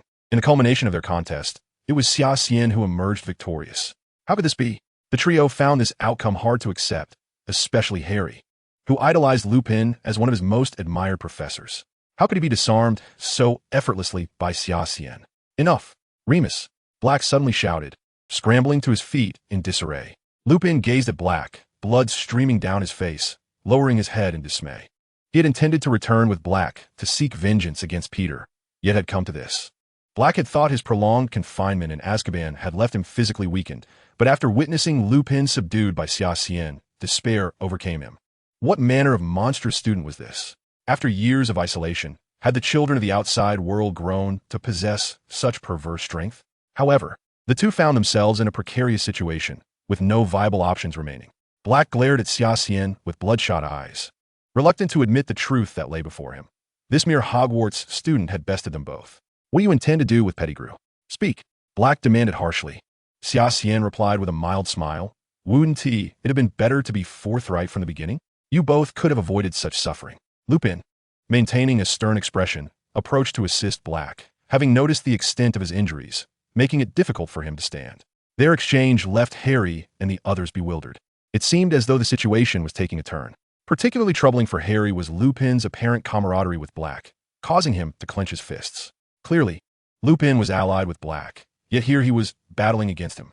Could it be that Xia Xian truly had no ties to Black, and had merely intervened to protect Harry for reasons he could not disclose?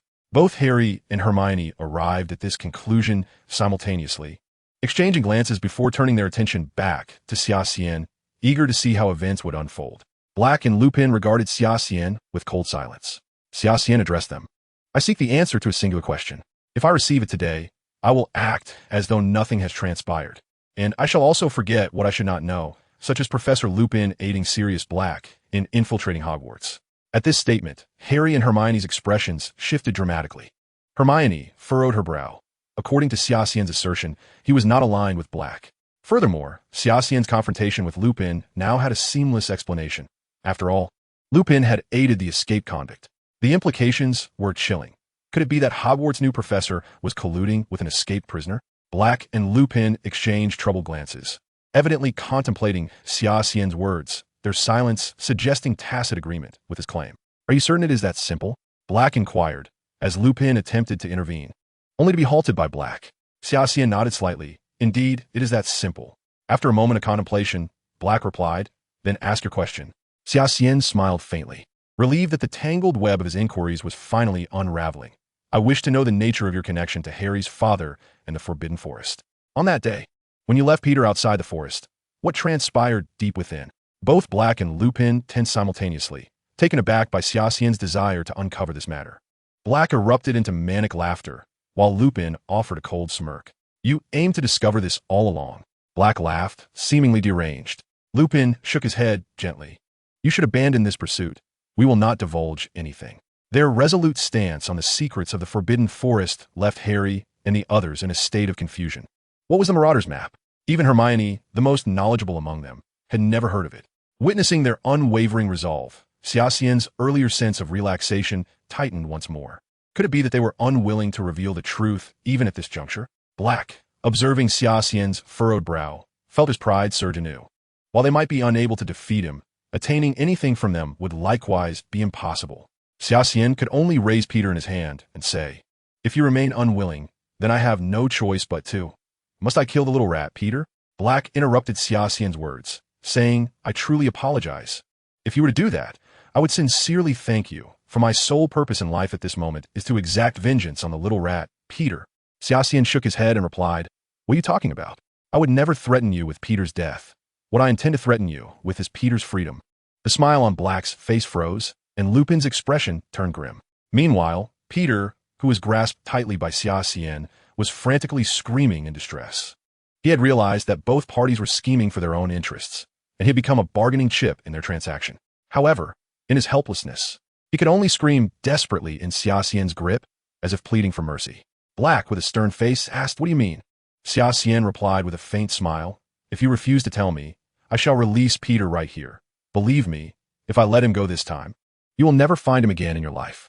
The expressions on Black and Lupin's faces changed instantly.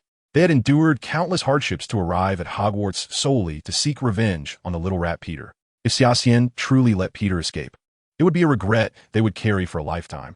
Black's face twitched with muscle spasms. Xia Xian had seized their weakness. Peter could absolutely not be allowed to escape. Please, Mr. Xia Xian. Peter, now taking on a human form, transformed back into the plump and filthy little man he was, his prominent front teeth glaringly obvious. Peter's appearance astonished Ron, who could hardly believe that this was the ugly man he had cared for as a rat for over a decade. Peter, with tears and snot, pleaded with Xia Xian in a pitiful tone, I beg you, let me go. They will skin me alive. They will kill me in the most horrific way. Can you bear to witness such brutality? Xia Xian ignored Peter's words, holding onto the back of Peter's collar tightly, casting a cold gaze at Black and Lupin. Black finally revealed a bitter smile.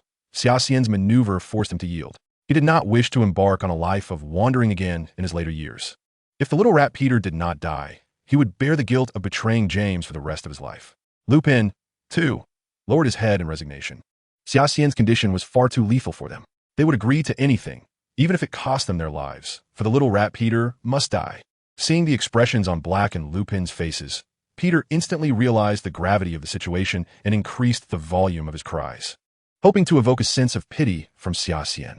Be silent, or I shall kill you right now. Xia Xian's chilling words reached Peter's ears, causing him to hastily shut his mouth, looking at Xia Xian with a pitiful gaze. After a long moment of contemplation, Black finally said, Very well, I agree. Xia Xian finally smiled and said, Excellent. At that moment, Peter let out an ear-piercing wail, collapsing to the ground. Black's agreement to divulge the secret had undoubtedly sealed his fate. Xia Xian swiftly delivered a chop to Peter's neck, causing him to slump to the ground, unconscious. As Black gritted his teeth, preparing to reveal the secret, Xia Xian made a gesture for him to wait. "I need you to cast an unbreakable vow." Black hesitated momentarily, understanding that Xia Xian still harbored doubts about his trustworthiness. However, this was of little consequence. Black had always been a man of his word. Once he agreed to disclose the secret, he had no intention of resorting to tricks. Xia Xian called, "Hermione, come here." Hermione was taken aback, uncertain why Xia Xian had suddenly summoned her, but she obediently approached his side. Xia Xian stated, "You will serve as a witness for the unbreakable vow between myself and Sirius Black." Having read about the details of the unbreakable vow in her books, Hermione knew what to do and swiftly drew her wand. Xia Xian sheathed his wand and extended his hand toward Black, unperturbed by the dirt and blood on Black's hands. He grasped Black's hand firmly. Hermione placed her wand between their clasped hands, gazing silently at Black. Lupin turned his face away, unwilling to witness this scene. He understood that the unbreakable vow was a spell that exacted a price on one's life, and Black's agreement to it effectively placed his life on the line. Harry and Ron observed in shock. In front of Xia Xian, Sirius Black was inexplicably compliant, behaving as though he were the same Sirius who had escaped from Azkaban. Looking at Xia Xian, Black spoke in a slow yet resolute tone. "I, Sirius Orion Black, hereby swear that what I am about to say is entirely true, reliable, incredible. All is as I've seen with my own eyes, heard with my own ears, and experienced firsthand. Should there be any falsehood, I wish to be stripped of my life immediately." As soon as Black finished speaking, Hermione's wand erupted with a dazzling fire serpent that penetrated Black's body. Slowly, Black released Xia Xian's hand and said, "Are you satisfied now?" Xia Xian politely thanked Hermione, withdrawing a handkerchief to gently wipe the dirt and blood from his hands. "Sing. You may begin now." Black glanced at Lupin, who sighed softly, saying nothing. Black turned his gaze to the distance. His eyes filled with nostalgia as he began to recount their experiences from that era. Chapter 99. Forgotten Memories. It was during their time at Hogwarts that James Potter, Orion Black, Remus John Lupin, and Peter Pettigrew formed the infamous Gryffindor Quartet, known for their mischievous antics. One day, they overheard tales about the Forbidden Forest, and, as the most adventurous students at Hogwarts, they decided to explore it together. Just as it was now, the Forbidden Forest was off-limits to Hogwarts students. Entering it required stealth. Thus, on that moonless night, with the sky shrouded in darkness, the four quietly made their way toward the Forbidden Forest. "It's so dark. We should turn back. Who knows what might be lurking inside?" the timid Peter murmured. James resolutely shook his head and replied, "If you want to go back, you can do so on your own. A man cannot be afraid of the dark." Black added, "If you're truly scared, then do not follow us. You cannot wish to undertake great deeds while being so timid. You would only drag us down." Seeing Peter's frightened expression, Lupin quickly interjected, "Black, how can you speak like that? Peter is also a member of our quartet. Can't you show him a little consideration?" Black slightly shook his head, no longer making jabs, but also failing to apologize. James patted Peter on the shoulder and suggested, "How about this? If you're truly afraid, you can wait outside the Forbidden Forest and keep watch for us. If anything happens, you can notify us immediately, all right?" Peter, shrinking his neck in fear, replied, "Just me alone out here?" Lupin calmly said, "You can cast the Lumos spell, can't you?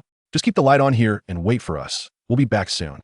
Looking at the eerie sounds emanating from the dark forest, which seemed to threaten to swallow him whole, Peter mustered his courage and said, "All right, I'll keep watch for you here, but you all need to come back quickly." After James and Lupin reassured Peter that they would return shortly, they took Black, who wore a disdainful expression, and ventured into the Forbidden Forest. The Forbidden Forest, as usual, was shrouded in mist, with towering ancient trees standing sentinel all around. However, as three individuals cautiously ventured deeper into its heart, an unusual scent permeated the air. "Have you detected an odd aroma?" Remus inquired, twitching his nose. "It's a metallic smell. I noticed it moments ago," James replied. Sirius shook his head slowly, murmuring, "It's not metal, it's blood." The trio recognized that something was amiss and crouched low, proceeding with utmost caution. James pointed in the distance and whispered, "That's the Centaur tribe. We're almost there." As Sirius and Remus followed James's gesture, nodding in agreement and preparing to move, two figures materialized abruptly at the location James had indicated, as if they had appeared out of thin air. The three halted mid-step, gazing in disbelief at these sudden intruders. They appeared human in shape and form. Yet an instinctive alarm signaled that these so-called humans were anything but ordinary. The Forbidden Forest was strictly off-limits to Hogwarts students, and at such a late hour. How could there be others here, especially near the Centaur tribe? The scent of blood was overwhelming, nauseatingly potent. Remus murmured. James and Sirius drew their wands simultaneously, bracing themselves for battle. Suddenly, a powerful curse shot towards them. James instinctively threw himself onto the ground, pushing the others down just in time as the spell whizzed past their heads, detonating in the underbrush behind them, leaving it utterly scorched. They've spotted us, Sirius shouted. The trio dodged while seeking cover, as the two figures brandished their wands, unleashing a relentless barrage of formidable curses as if powered by an inexhaustible source. Nearby foliage and trees ignited in flames, and in the flickering light, Remus discerned the true nature of the so-called humans. Their faces were pallid, sharp teeth bared menacingly, and the most terrifying aspect was the two old scars resembling bloody puncture wounds on their necks. Take cover. James pointed toward the massive rock, and the three scrambled behind it, gasping for breath. Sirius spat in frustration, cursing, "If I find out who they are, I swear I'll make them pay." James, seething with anger, added, "This is infuriating. We can't even retaliate against such a relentless onslaught of spells." Remus, panting heavily, cautioned, "Be careful. They're not human." James and Sirius exchanged perplexed glances. "What do you mean?" Remus struggled to organize his thoughts. "I mean, they are not human, and according to my deductions, they are likely members of the vampire lineage." Sirius laughed derisively. "Remus, have you lost your wits? They're attacking us with wands. Vampires are non-human creatures and are legally prohibited from wielding wands, let alone casting spells." Yet James maintained a serious demeanor, contemplating Remus's assertion. Strictly speaking, most vampires were transformed from humans. Theoretically, vampires without wands would mostly be limited to the new generation that emerged after such laws were enacted, provided they adhered to the regulations. However, any wizard turned into a vampire would certainly not be foolish enough to surrender their wand. Thus, Remus's theory held significant merit. Observing James's expression, Sirius found it amusing. "James, you can't possibly believe what Remus is saying." "Yes, just kidding." But James shook his head. "I caught a glimpse of them earlier, and they did seem peculiar, with a subtle difference from ordinary humans. Though I didn't scrutinize them closely enough to ascertain the truth." Remus suggested, "If we wish to discern reality from fiction, we should observe further. Besides, they are on the verge of obliterating this rock. We must begin our counterattack." "Agreed." James and Sirius echoed in unison. The three gripped their wands tightly, silently counting down. 3, 2, 1. They sprang from behind the boulder, wands aimed at the two figures. Petri Ficus Totalis, Expelliarmus, Reducto. The spells flew swiftly towards the distant duo. Yet their incantations were swiftly neutralized amidst the chaos of curses being hurled back, igniting sparks in the air. James was not one to easily concede. He rolled on the ground to evade an explosive spell and retaliated with another spell of his own. Remus and Sirius were equally undeterred, using the flora of the forest as cover while dodging curses and launching their own attacks at the two figures. This time, Remus observed with clarity. These beings were undeniably vampires, with sharp teeth that no human possessed and those bizarre blood-stained scars on their necks. Their faces a ghastly shade of white, each detail confirming their true identities. James and Sirius, though reluctant to accept it, could no longer deny the evidence before their eyes. They were indeed facing vampires wielding wands. The two vampires, adeptly controlling their wands, matched the trio spell for spell, even overpowering their incantations, leaving the three surrounded by peril, teetering on the brink of disaster. "They're incredibly strong," Remus shouted. Sirius, fueled by frustration, yelled back, then used that determination to cast 2 more spells. Even the most tenacious James could not deny that the three stood little chance against the two vampires. "This is untenable," Remus suddenly cried out, lunging towards a nearby tree as a spell tore through his wizarding robe, leaving a gaping hole. The curse struck the tree behind him, shattering it into splinters. James and Sirius, besieged by the vampire's combined assault, found themselves in a dire predicament, despite being among Hogwarts' elite. "Retreat," James shouted urgently, dragging the fallen Remus back behind the boulder where they had sought refuge. Sirius, equally disheveled, scrambled back to safety. "Are you jesting? They're truly vampires, and they can wield wands, no less, and they're even stronger than us." Sirius cursed under his breath. Remus, still shaken from the earlier spell, felt a chill of fear. He had narrowly escaped a grim fate. James struggled to maintain his composure. They were no longer at Hogwarts, but in the perilous realm of the Forbidden Forest, relying solely on themselves. A moment's inattention could spell disaster for them all. Sirius turned to James. "They're too powerful. What should we do?" Remus also looked to James, knowing he was the most resourceful among them. James racked his brain for any viable strategy, only to realize he could conjure no solution against the vampires. They were simply too formidable. A direct confrontation was futile. Their reckless barrage of spells made progress impossible. Yet avoiding direct conflict meant that once the rock was reduced to rubble, they would be utterly defenseless. Recognizing the unusual expression on James's face, Remus and Sirius understood his implication and sighed heavily. Sirius asked, "Are vampires truly this formidable?" Remus shook his head. While it's true that vampires generally possess enhanced physical abilities, they are not considered an exceptionally powerful species, often relying on stealth to engage in combat. Those two, however, are likely elite members of their kind. Why send two elites? James inquired. Blake speculated, a sparse yet elite deployment, akin to dispatching scouts? The trio fell into a brief silence, observing as the massive boulder teetered precariously, on the verge of destruction. Gritting his teeth, James declared, "Since death is inevitable, we might as well fight valiantly before we die. Languishing here is utterly meaningless." Blake concurred indeed. Lupin promptly grasped his wand, signaling his resolve. The three tightened their grips on their wands, poised to charge forth and make their stand. With a thunderous boom, the ground trembled violently, catching the three off guard, rendering them unsteady, while the cacophony of spells from behind had abruptly ceased. What transpired? The trio darted out from behind the boulder, wands aimed at the two vampires, only to witness them fleeing frantically into the distance, with a colossal rock now looming where they once stood. Boom! Boom! Boom! Massive stones plummeted from the sky, targeting the two vampires, one being crushed into the earth, a spray of crimson erupting, the stench of blood growing ever more pungent. The other vampire met a similar fate, reduced to a sanguinary pulp by a falling rock. It was evident that neither vampire anticipated such an occurrence. Caught unawares, they had been effectively ambushed, unable to conjure any defensive spells. After their untimely demise due to their momentary lapse in vigilance, the rocks ceased their descent, refraining from targeting James and his companions. The trio stood in stunned silence, unable to articulate their astonishment. And what then? Summer frowned. "Blake, had you encountered vampires in the Forbidden Forest while still at school?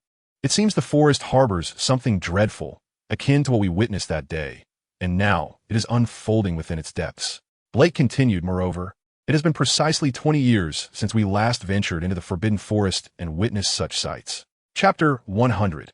A reunion disrupted by a werewolf? "Enough, Blake!" Lupin exclaimed, his expression pained as he observed Blake. Tell him, otherwise you shall perish." Sirius suddenly contorted his features, lunging toward the unconscious Peter Pettigrew on the ground. "I cannot divulge what James and Lily sacrificed their lives to protect." After observing Blake's reaction, Harry suddenly realized he had been somewhat prejudiced. It was becoming clear that the traitor who betrayed his parents was not Blake, but the unconscious Peter. As Summer watched Harry and the others reflecting on Blake's words, he gently shook his head. He could have used his mental prowess to render them unconscious. After all, Blake had revealed considerable information, and following his usual discretion, Summer preferred not to let Harry and the others know too much, knowing they would undoubtedly relay it to Dumbledore. Or the trio might succumb to their curiosity and venture into the Forbidden Forest. However, Summer ultimately abandoned the idea of incapacitating Harry and the others, realizing that even if he did, the determined Hermione would likely use the Time Turner to return and eavesdrop on their conversation, rendering his efforts moot. "Very well, Mr. Blake," Summer said. "Your information has proven somewhat useful. I thank you." Summer gazed at Blake, who fixed his intense stare upon Summer and the Peter in his grasp, as if to say, "I have fulfilled my part. Now you must honor your promise." Harry, too, was intently observing Blake, this somewhat disheveled man who was his godfather. A peculiar sensation washed over Harry. As Summer prepared to hand Peter over to Blake, an unsettling premonition suddenly arose within him, its origins elusive. Blake, mistaking Summer's hesitation for reluctance, grew cold, ready to demand that Summer uphold his end of the bargain. Summer abruptly queried, "In what year did you venture into the Forbidden Forest?" Blake paused, responding casually, "4th year." Summer's foreboding intensified. What could it possibly be? A beam of moonlight suddenly illuminated Summer's face, prompting everyone to instinctively look up, witnessing the previously overcast sky gradually clearing. revealing a full moon ascending in the heavens. Its gentle glow casting a comforting light upon them. Just moments ago, as Summer pursued Blake, it had been dusk. Now, unexpectedly, night had fallen. Today is the full moon, Hermione remarked, gazing at the luminous orb. Blake's body trembled violently. Today is the full moon. He abruptly turned, fixating intently on Lupin, startling Harry and the others, who followed his gaze to Lupin. Lupin stared at the full moon above, his eyes slowly losing focus, dense fur erupting from his body as he began to transform. His previously slender form expanded, straining against the confines of his wizarding robes. Hermione screamed, "What is happening to Professor Lupin?" Ron, terrified, collapsed to the ground, horrified by the transformation, nearly on the brink of tears. Harry fared slightly better, retreating a few steps, his expression one of shock. Sharp claws tore through Lupin's robes, thick black fur enveloping his entire frame, his face elongating as razor-sharp fangs emerged from his stretched maw. A werewolf. Professor Lupin is a werewolf. Hermione finally recognized the transformation. Summer had initially regarded Lupin with a detached demeanor, having concocted the Wolfsbane potion for him. Though Lupin would transform under the full moon, he would typically retain his sanity. However, Summer's expression soon turned cold as he realized Lupin was not behaving as expected. Now, his eyes only reflected boundless carnage and ruthlessness. Lupin had not consumed the potion he had prepared. In truth, the potion must be ingested prior to the transformation on a full moon for it to be effective. In the original timeline, Lupin had forgotten to take it due to his haste, and it was evident that history was repeating itself. "Look!" Blake rushed forward, urgently calling out. "Remus, calm down. It's me, Sirius Black. Please remain calm." Meanwhile, the unconscious Peter gradually regained consciousness, his eyes widening in terror at the sight of the transforming Lupin. Screeching in fear, his plump body thrashing on the ground as he subconsciously believed he was still a rat. Ron, on the verge of tears, clung tightly to Harry's leg, seeking solace. Harry, too, felt a surge of dread as he regarded Lupin, curling up in fear. "We need to find a professor. This is a werewolf, the most cold-blooded and merciless creature on Earth. We are all going to die here." The werewolf Lupin's merciless gaze swept across Blake, and with a swift motion of his powerful claws, Blake's towering form was sent flying, crashing violently into the remnants of the Whomping Willow. Though Blake had endured inhumane treatment in Azkaban, rendering him gaunt, he was still a genuinely tall man. The ease with which he was dispatched was alarming. Ron, witnessing this, could no longer contain his tears, choking on his words. Peter, in a desperate flail, finally regained his human form, attempting to flee, only to be ensnared by Summer's petrifying spell that immobilized his legs. Now, only Summer remained standing before the werewolf Lupin. Xia Xian could not afford to retreat. Behind him stood Hermione. If he were to back away, Hermione's delicate frame might not withstand even a casual strike from the werewolf, Lupin. Trusting Xia Xian implicitly, Hermione gritted her teeth and positioned herself firmly behind him, confident in his ability to protect her. Petri Ficus Totalis. Xia Xian unleashed a petrification spell that struck Lupin directly. The werewolf staggered slightly from the impact, but continued to advance towards Xia Xian as if nothing had occurred. Stupefied, Xia Xian cast a stunning spell at Lupin once more. Yet it seemed to have no more effect than a mere tickle. Bind him swiftly. Incendio. Fragmentation. Xia Xian unleashed a series of basic spells upon the werewolf, but they proved utterly ineffective. Lupin's resistance in his wolf form was so formidable that Xia Xian's magic barely made a dent. Furrowing his brow, Xia Xian realized the predicament he was in. The werewolf's physical prowess was overwhelming, rendering ordinary spells incapable of inflicting any significant damage. If Xia Xian truly sought to harm him, he would need to amplify the magical potency of his spells to a lethal degree, or resort to high-damage incantations akin to Mjolnir or the Eternal Spear. Yet, this was Lupin, his own professor, and they were still on the grounds of Hogwarts. It was unthinkable to seriously injure or kill him. After enduring a few of Xia Xian's attacks, Lupin's merciless gaze locked onto him, and Xia Xian's face became imprinted in the werewolf's mind. In his dazed state, Lupin recalled the encounter they had not long ago, and the desire for retribution surged within him.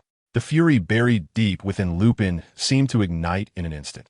He propelled himself off the ground with a powerful kick, his massive form lunging at Xia Xian. Chapter 101. The Frenzied Lupin. Harry, Ron, and Hermione screamed in unison. Hermione instinctively shut her eyes, while she trusted Xia Xian. The opponent was a terrifying werewolf, and she dreaded witnessing the gruesome scene of Xia Xian being torn apart. Harry stared in horror at the snarling werewolf, his mind a blank. Ron, trembling, lowered his head, simultaneously praying that the werewolf would inadvertently kill Xia Xian, yet fearing that if Xia Xian perished, they would stand no chance against Lupin. His heart was a tumult of conflicting emotions. Xia Xian resolutely stowed away his wand and took a deep breath. If a battle was inevitable, he had no reason to falter. If magic proved ineffective, he would change his approach. Xia Xian unleashed a powerful punch, colliding with Lupin's claws. He felt the surge of blood and energy within him as he was forced back a step by the werewolf's immense strength. Lupin, too, was taken aback by Xia Xian's formidable force, stumbling back several paces. Harry and Hermione watched in disbelief as Xia Xian dared to engage the werewolf in a physical contest. Their eyes fixated on his hands, fearing they might shatter. Enraged by being pushed back, Lupin let out a furious roar and charged again, his demeanor resembling that of a wild beast. After their initial clash, Xia Xian felt more assured. Despite the werewolf's remarkable strength and speed, his own power was equally formidable. He was not without the means to contend. Xia Xian deftly sidestepped Lupin's claws, delivering a perfectly executed uppercut to the werewolf's jaw. Lupin's massive body soared momentarily through the air before quickly regaining its balance and landing solidly on the ground.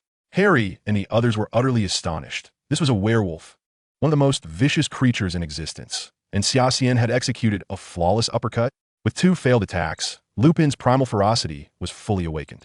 His pale yellow eyes burned with rage as he dropped to all fours and charged at Xia Xian. Maintaining his composure, Xia Xian recognized that Lupin had devolved into a mindless beast devoid of intellect, with a painfully straightforward attack pattern. By identifying his weaknesses, he realized that overcoming Lupin would not pose much difficulty.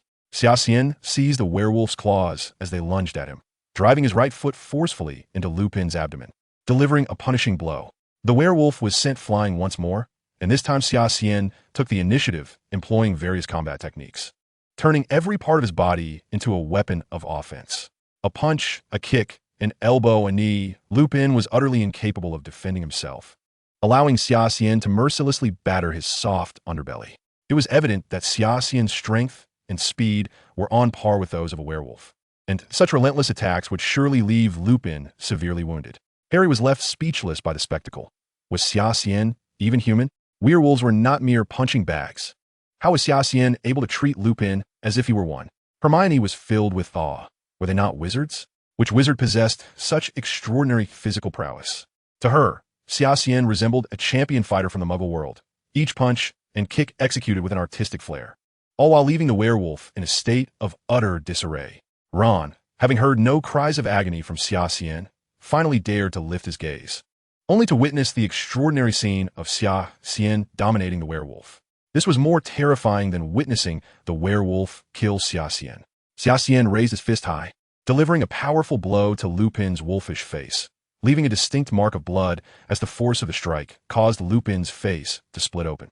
Lupin crashed heavily to the ground, yet the ferocity of the beast within him rendered him undaunted by the prospect of injury or death. And he lunged at Xia Xian once more. Xia Xian executed a sweeping kick just as Lupin's limbs leapt, striking his ankle and causing the werewolf to lose his footing and fall once again. Targeting Lupin's abdomen, Xia Xian delivered another fierce kick, sending the werewolf soaring into the air. Xia Xian leapt after him, driving his elbow into Lupin's spine with tremendous force. As the werewolf descended, Xia Xian's other hand transformed into an iron fist, striking Lupin's face once more, producing yet another visible blood mark. With a resounding thud, Lupin's massive form crashed to the ground, his thick fur slowly receding back into his human form. He lay there, exhausted, marked by numerous wounds inflicted by Xia Xian. From a distance, Black rushed over, having been flung away by Lupin earlier. By the time he arrived, the battle had concluded, and the werewolf had been defeated by Xia Xian's bare hands. Black stood dumbfounded, staring at Xia Xian. This lad can't possibly be human. He had witnessed Lupin's formidable strength in his werewolf form. Not even a dozen adults could hope to subdue him. How had Xia Xian managed to conquer Lupin so effortlessly? And without sustaining a scratch? Black's mind was in turmoil. Since encountering this harbinger of chaos, his entire worldview had crumbled. Xia Xian seemed to overshadow both himself and Lupin in every aspect. He could not outsmart him, nor could Lupin, in his wolf form, compete with Xia Xian's raw physical might. Harry took a deep breath, acutely aware of the vast chasm separating him from Xia Xian. But this realization did not quell his determination to comprehend the situation. Enough fighting. Can you now enlighten me as to what transpired? From the moment Harry arrived, he witnessed Xia Xian overpowering Black, reducing the bludgeoning willow to mere splinters. Without a word, Lupin launched an immediate attack on Xia Xian, who defeated him effortlessly. Following this, Black uttered a series of bewildering remarks, and Lupin transformed into a werewolf, yet was again vanquished by Xia Xian. Although Harry had formed some conjectures in his mind, he remained utterly confused. Amidst the chaos, he could no longer discern who was virtuous and who was malevolent. Casting a glance at Black, Xia Xian remarked, "This is your affair. You should inquire with Black." Harry, still grappling with disbelief, found himself uncertain of whom to trust. Black, gazing into Harry's eyes that so closely resembled Lily's, slowly articulated, "Harry, the one who truly betrayed your parents and caused their demise is not I, but rather Peter Pettigrew." Harry's gaze hardened as he followed Black's pointing finger towards Pettigrew, who looked back at Harry with palpable terror, exclaiming, "Harry, no. Don't believe Black's nonsensical ravings. How could I betray my dearest friend, James?" "Xia Xian, your promise should now be fulfilled," Black coldly addressed, though his words were directed at Xia Xian. Xia Xian casually lifted the petrification curse from Pettigrew's feet, responding nonchalantly, of course. On the ground, Pettigrew writhed like a mouse cornered by peril, embodying his true nature after years of masquerading as one. Black approached Pettigrew, his eyes gleaming with menace, declaring, "Peter Pettigrew, today is the time for you to repay your debts." Harry stepped in front of Black, blocking his path, and insisted, "Black, you must clarify things for me." Having witnessed enough conflict for one day, he wished to avoid the confusion of watching Black confront Pettigrew. Taken aback, Black began to explain, "It was Pettigrew who betrayed your parents' information to Voldemort, bringing about their doom. To evade responsibility, Pettigrew fabricated all evidence to frame me, while he feigned his own death, transforming into a rat and hiding within the Weasley household." Turning to Pettigrew, Harry coldly inquired, "Is what Black says true?" Suddenly, Pettigrew lunged, gripping Harry's shoulders, causing Black to instinctively raise Lupin's wand, aiming it at Pettigrew. With wide eyes fixed on Harry, Pettigrew implored, "Harry, listen to me. James would never allow anyone to bully me. Do you understand? He has always been so good to me. He would surely stand up for me in this situation." In a state of furious clarity, Harry shouted, "I ask you, did you cause my parents' deaths?" Pettigrew bellowed back, "I had no choice. At that time, you had no idea how dangerous it was. He was a Dark Lord whose name could not even be uttered. He threatened me. What could I do? Wouldn't James forgive me for this? It was you who killed my parents." Harry, enraged, kicked Pettigrew to the ground, his wand drawn and pointed directly at him. Hermione cried out, "Harry, don't do anything rash." Fearful that Harry might kill Pettigrew in his fury, she worried he would then be imprisoned in Azkaban, all for the sake of this scoundrel. Harry's grip on his wand trembled with fury, the tip charged with a spell ready to be unleashed.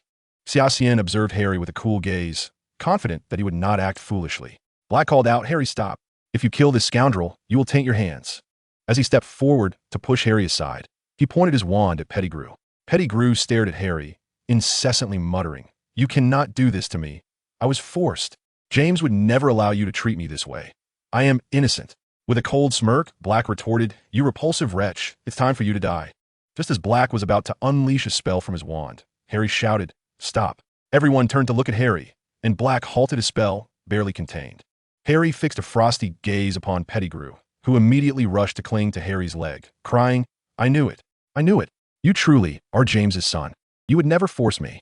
It has always been this way." "No, you are mistaken," Harry's icy voice interjected.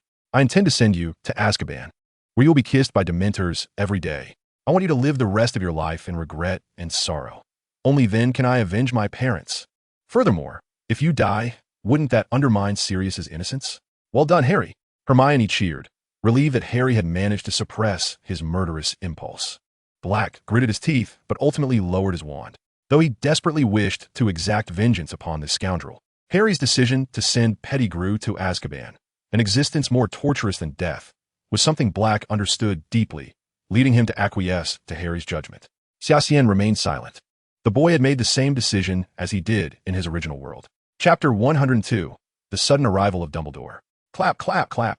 Slow applause echoed from a distance, prompting everyone to instinctively turn around. All gazes widened in shock, including Xia Xian's. Dumbledore had appeared behind them, applauding in approval of Harry. Black-eyed Dumbledore warily, instinctively aiming his wand at him, aware that as an escaped convict, Dumbledore had ample justification to apprehend him. Xia Xian, startled by Dumbledore's sudden arrival, had not consciously monitored his surroundings nor activated his mental exploration.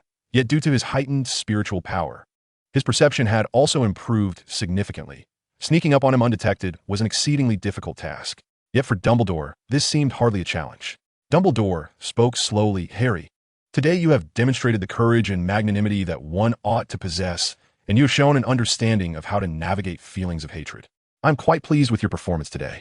Strange expressions crossed the faces of the onlookers. After all, Xu and Xia Xian, who had simultaneously defeated both Black and Lupin, and captured the true culprit, be the one receiving praise?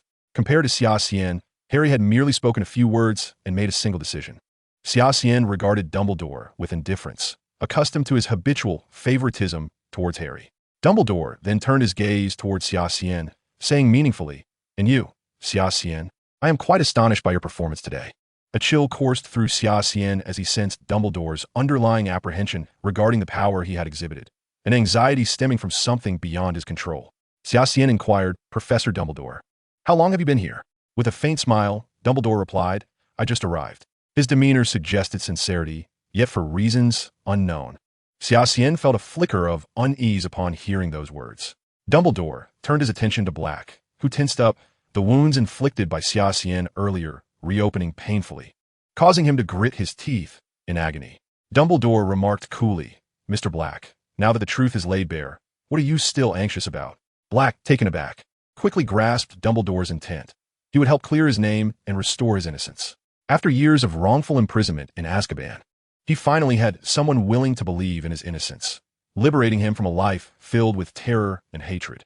Blake felt a profound sense of relaxation wash over him, as if a colossal stone had been lifted from his shoulders. Hermione hesitantly pointed at Lupin and inquired, "Professor Dumbledore, what about the fact that Professor Lupin is a werewolf?" Dumbledore smiled gently at Hermione and replied, "Miss Granger, how do you propose we handle this matter?"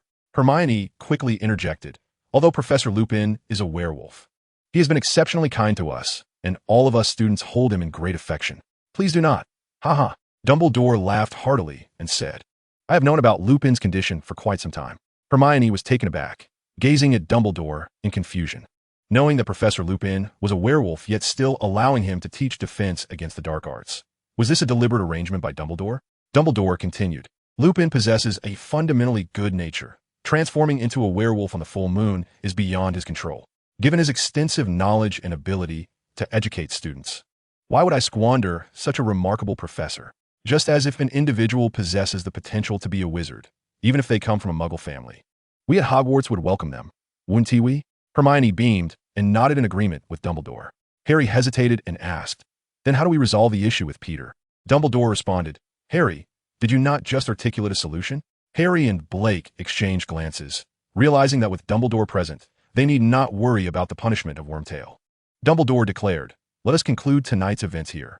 I hope that all present can keep this matter buried deep within their hearts, especially regarding Professor Lupin." Summer and the others immediately acquiesced to Dumbledore's wishes. "All right, everyone, return to your dormitories," Dumbledore commanded, raising his wand as the remnants of the Whomping Willow began to levitate and reassemble upon the shattered trunk. The trio turned to leave. However, Summer remained rooted in place. Addressing Dumbledore, "You are aware of the changes in the Forbidden Forest, are you not, Professor?"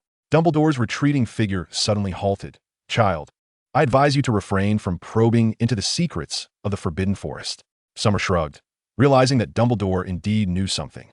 Yet, it was clear that the esteemed headmaster was reluctant to divulge any information. Thus, Summer resolved to uncover the secrets of the Forbidden Forest on his own. But before doing so, he wished to first address the issues concerning Horcruxes and the vampiric clan's mental control. Following that evening, Dumbledore began the process of exonerating Sirius Black. After all, the true culprit, Wormtail, had been apprehended, and he would not dare to lie, especially under the effects of Veritaserum, where even eloquence would avail him nothing. Thus, he swiftly confessed to betraying the Potters. In light of the irrefutable evidence, the Ministry of Magic could no longer pursue charges against Sirius Black.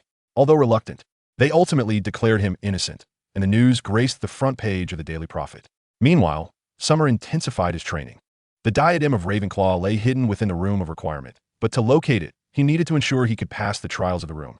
Throughout the entirety of his first and second years, Summer faced that insurmountable red dragon countless times. However, upon discovering Salazar's chamber, he opted to conduct most of his training within its confines. The following day in the Gryffindor common room, Ron, Harry, and Hermione sat together on a large sofa. Harry wore a slight grin, occasionally chuckling, having learned from Sirius Black that, at the time of his birth, James had entrusted Sirius with the role of his godfather. This revelation meant that Harry now had family, a tremendous joy for someone who had grown up devoid of affection. Ron gazed at Harry's dazed expression in disbelief, saying coolly, "Harry, stop daydreaming. The situation is quite serious." Harry jolted upright, startled. What was so serious? Hermione, exasperated, covered her face and said, "Harry, did you not hear what we were discussing?" Realizing his distraction, Harry asked, what were you talking about?" Ron replied with annoyance. "We were discussing the question Summer posed to Sirius last night." Harry slapped his forehead, recalling, the secret of the Forbidden Forest. Hermione nodded, precisely. "I find it curious why Summer would suddenly inquire about such matters with Black. It seems he might know something." Harry paused, contemplating Hermione's words, and recognized the validity of her insight, saying, "Is Summer planning to venture into the Forbidden Forest?" Hermione affirmed, "It is highly likely. Someone as talented and daring as Summer would surely be intrigued by adventure and challenges." Ron scoffed, differing in opinion from Hermione. While he acknowledged Summer's strength and his thrill-seeking nature, his 3 years of familiarity with Summer led him to conclude that he was not impulsive. On the contrary, Summer was characterized by an unwavering calmness, and he would not engage in endeavors lacking tangible benefits. Thus, Ron deduced that Summer's inquiry to Black was motivated by a significant advantage, compelling him to take risks in apprehending Wormtail and confronting both Black and Lupin. The sole reason for Summer's extensive actions must have been the immense reward at stake. What, then, lay within the Forbidden Forest? The trio found themselves consumed by profound curiosity. "Why don't we ask Hagrid?" Harry suggested. "Indeed, Hagrid is the most knowledgeable about the Forbidden Forest. He must have some insights," Ron concurred. "Can you both engage your brains for a moment?" Hermione sighed, rolling her eyes. Sirius would rather break the unbreakable vow than divulge what he knows. "Even if Hagrid truly possessed information, do you believe he would share it with us?" "I propose," Hermione suddenly stood, "that we simply venture into the Forbidden Forest and discover the truth for ourselves." Unbeknownst to Summer, the trio had embarked on yet another reckless journey. He sat quietly in the library of the chamber. Before him lay the long sword he had obtained from the dwarves. Chapter 103, Refinement. Summer whispered in parcel tongue, closing the door to the library, then seated himself cross-legged in the center of the room, beginning to contemplate. His right hand formed a sword gesture, manifesting a seemingly tangible sword shadow. As starlight flickered, Summer swiftly began to carve the obsidian sword, which appeared to glimmer with a faint light, etching intricate and mysterious patterns upon its blade. Upon releasing the true thunder technique and temporarily channeling the spirit of the sky sword, the sword seemed to undergo some enigmatic transformations. The grooves inscribed by Summer's mental command glimmered with a golden luminescence, while the blade was honed to a razor-sharp edge. Summer caressed the sword, familiarizing his body with every nuance of the obsidian blade, his fingers gliding gently along the edge as he explored it meticulously. Like a peerless treasure, Summer examined the sword with great care, knowing that only through complete comprehension of the materials could he ensure a flawless fusion. Lacking the materials from his previous life to forge a divine weapon, Summer had to make do with Edmund alloy for the time being, as it was one of the hardest metals in this world. Although devoid of spiritual energy, in terms of resilience, Edmund alloy surpassed the treasures of his past life. Summer chuckled wryly. It seems that England is truly unfriendly to cultivation. Finding even a modicum of quality materials is a Herculean task. The absence of spiritual energy was not insurmountable. It could be rectified by infusing a substantial amount of spiritual energy into the sword, replenishing its essence. However, this sword, forged by the hands of a master dwarf, is inherently of quasi-artifact caliber. If it were to merge with the soul of the Qianwang sword, this new Qianwang sword would undoubtedly ascend to the realm of true artifacts. Yet, the spiritual energy required for an artifact is immensely vast. Xia Xian has long had a rough estimation, but he still cannot be entirely certain whether this sword will drain him dry of his own energy in the process. He places the long sword 3 feet before him and begins to circulate the Tai Chi Xianxing Dao within his body. The first step is to reforge the sword, aligning it more harmoniously with the soul of Qianwang. Gradually, after an indeterminate number of cycles, the core of the sword remains elusive as before. However, slowly, a refreshing stream of spiritual energy begins to surge into Xia Xian from above, and he realizes that the sun has set, making way for the moon and the myriad stars to govern this world. Their essence seeps into this cold, underground chamber, prompting the somewhat frustrated Xia Xian, who had made little progress in his refining efforts, to quickly calm his mind and gather his energy, slowly channeling the spiritual power through a fixed path within his body. Threads of spiritual energy are continuously absorbed, and gradually, Xia Xian's body can no longer accommodate such potent power. With his hands formed into a sword-like gesture, he gently exhales a breath of energy, directing that spiritual force through 2 channels into the long sword before him. The sword begins to emanate a soft white light, and silvery specks appear around it, a consequence of its inferior material failing to fully absorb the spiritual energy, resulting in overflow. Yet as time goes on, the white light upon the sword begins to dim, and Xia Xian recognizes that it can no longer be considered a mere piece of Edmund alloy. After absorbing the spiritual energy, it seems to be advancing toward a higher echelon. After undergoing countless purifications of spiritual power, the long sword begins to accumulate a measure of strength and gradually lifts off the ground. Simultaneously, the sword resembles an insatiable black hole, perpetually devouring Xia Xian's spiritual energy. Although the spiritual essence of this world is sparse, it does not imply its total absence. It is precisely this faint essence that maintains a temporary balance of Xia Xian's energy. Silently reciting the incantations of his sect's Tai Chi Xianxing Dao, Xia Xian's fingers dance swiftly, crafting blinding silver light into intricate runes that rapidly imprint upon the long sword. As starlight twinkles, myriad runic patterns emerge upon the sword's body, shimmering with enchanting silver radiance. Xia Xian begins to construct a cycle system within the sword that is within his current capabilities, essentially a miniature array that allows the sword to temporarily possess the ability to absorb spiritual energy, thereby facilitating further modifications while also minimizing his own energy expenditure. With a slight sigh of relief, Xia Xian propels the internal power of the sword, endeavoring to form a microcore within it, allowing this sword devoid of any spiritual fluctuations to gradually absorb a modicum of spiritual energy, thus cultivating a degree of sentience and enabling it to slowly grow stronger. Within this nascent little universe forming inside the sword, Xia Xian senses that at the juncture of the hilt and blade, an inconspicuous point of light is coalescing, drawing in countless silver threads that slowly entwine toward the central light. This point of light continuously expands, gradually transforming into a vortex as a minuscule, visible speck of brightness emerges upon the hilt. Suddenly, the subtle breath of energy within Xia Xian stirs, seemingly detecting the imminent formation of the core within the sword. For reasons unknown, it surges along the meridians of Xia Xian's hands toward the sword, intertwining its own power with that perfect vortex, causing the core that was on the verge of crystallizing to dissipate into thin air. Death energy? Xia Xian is taken aback. The Tai Chi Xianxing Dao firmly suppresses this death force in a corner of his body, and after entering the fusion phase, this strand of death energy has become increasingly feeble, akin to a soft persimmon easily manipulated by Xia Xian. How did this force break through numerous barriers without his notice? Xia Xian has no time to ponder.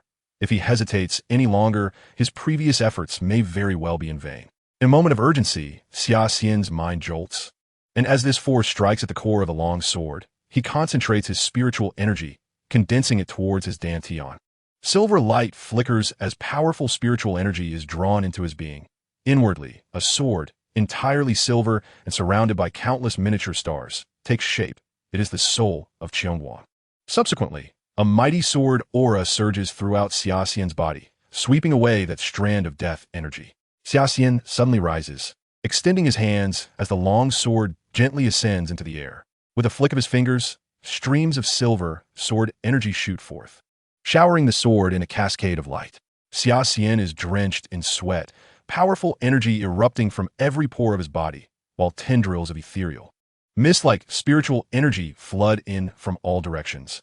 The Tai Chi Xianxing Dao within him operates fervently, and Xia Xian feels an unparalleled sense of relief as a surge of turbid energy rises from his lower abdomen. He tilts his head back, letting out a fierce roar. A silent shockwave pierces through the soil, traversing thousands of meters of atmosphere, erupting in the sky like a thunderclap. All the clouds above are scattered, and the radiant moonlight illuminates the pitch-black night. At this moment, nearly all the professors at Hogwarts are captivated by the sound of this thunderclap. Fate has been altered. Professor Trelawney adjusts her glasses. Having been divining the stars, she has reached her conclusion, but this thunderclap has torn through the clouds, completely altering her celestial chart. Meanwhile, Dumbledore stands in the headmaster's office, deep in thought. He knows every blade of grass and tree on the campus, yet today, he has sensed a power he has never encountered before, one that is not magic, but seems to possess a purity surpassing that of magic, a higher existence. However, when he attempts to trace the source of this power, it vanishes in the blink of an eye. Daphne, is it thundering outside? Elisa rubs her drowsy eyes, having just fallen asleep while reading. It's barely past Christmas. How could it be thundering? Daphne yawns, but then a thought strikes her. Winter thunderstorms do indeed happen, and the instigator of this event has been rather enigmatic lately. Daphne recalls that the last time she saw Xia Xian was around noon. Could it really be that this guy is behind it again? She mutters inwardly. In the chamber, Xia Xian abruptly halts, his robe tattered by the fierce sword energy. Although his exterior remains unchanged, there is an undeniable sharpness in his gaze. The long sword, which had endured his relentless refining for hours, has transformed from its original dark hue into a gleaming, razor-sharp blade, its subtle sword aura swirling around it, akin to Xia Xian himself, having undergone a metamorphosis. Xia Xian chuckles with satisfaction. The sword has been successfully refined. He merely needs to await a while longer until his cultivation and spiritual energy can bear the immense pressure of infusing the sword soul. Naturally, Xia Xian resolves that next time, he shall seek a more secluded location for such refinement, as this particular endeavor has created quite a stir. After Xia Xian's modifications, the long sword has firmly stepped into the realm of artifacts. Xia Xian found it hard to fathom the level of power he would attain after merging with the sword spirit of the celestial blade. At present, this long sword adeptly catered to his every need.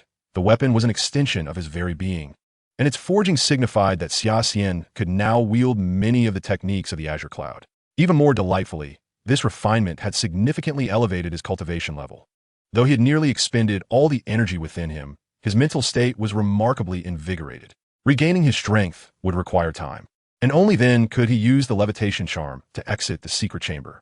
Suddenly, Xia Xian recalled his promise to Esme and turned to walk between the shelves. Chapter 104. The Chains of the Mind. Xia Xian lingered among the shelves for quite some time, increasingly aware that Salazar was indeed a master of mental magic. Whether during his time at Hogwarts or after his departure, he had excelled in the realm of mental sorcery, unrivaled by any in the magical community of his day. Many of the contemporary spells in mental magic were derived from Salazar's original creations, subsequently simplified. Based on Esme's descriptions, Xia Xian had pinpointed several books on the shelves, among which one titled Chains of the Mind piqued his interest immensely, its function aligning closely with Esme's account. Furrowing his brow, Xia Xian glimpsed the final effect of this spell, which intertwined the life forces of both the caster and the target. Indeed, Voldemort had played a shrewd game. Xia Xian let out a cold smile. This individual would stop at nothing in his quest for immortality, and it appeared that Horcruxes were merely one of his tactics, while binding with the bloodline represented another means of survival. The life of a vampire was nearly eternal. Yet under the influence of this spell, even vampires exhibited instances of mortality. According to Xia Xian's analysis, it was highly probable that Voldemort had transferred much of the mental damage and lethal energy depletion onto the vampires.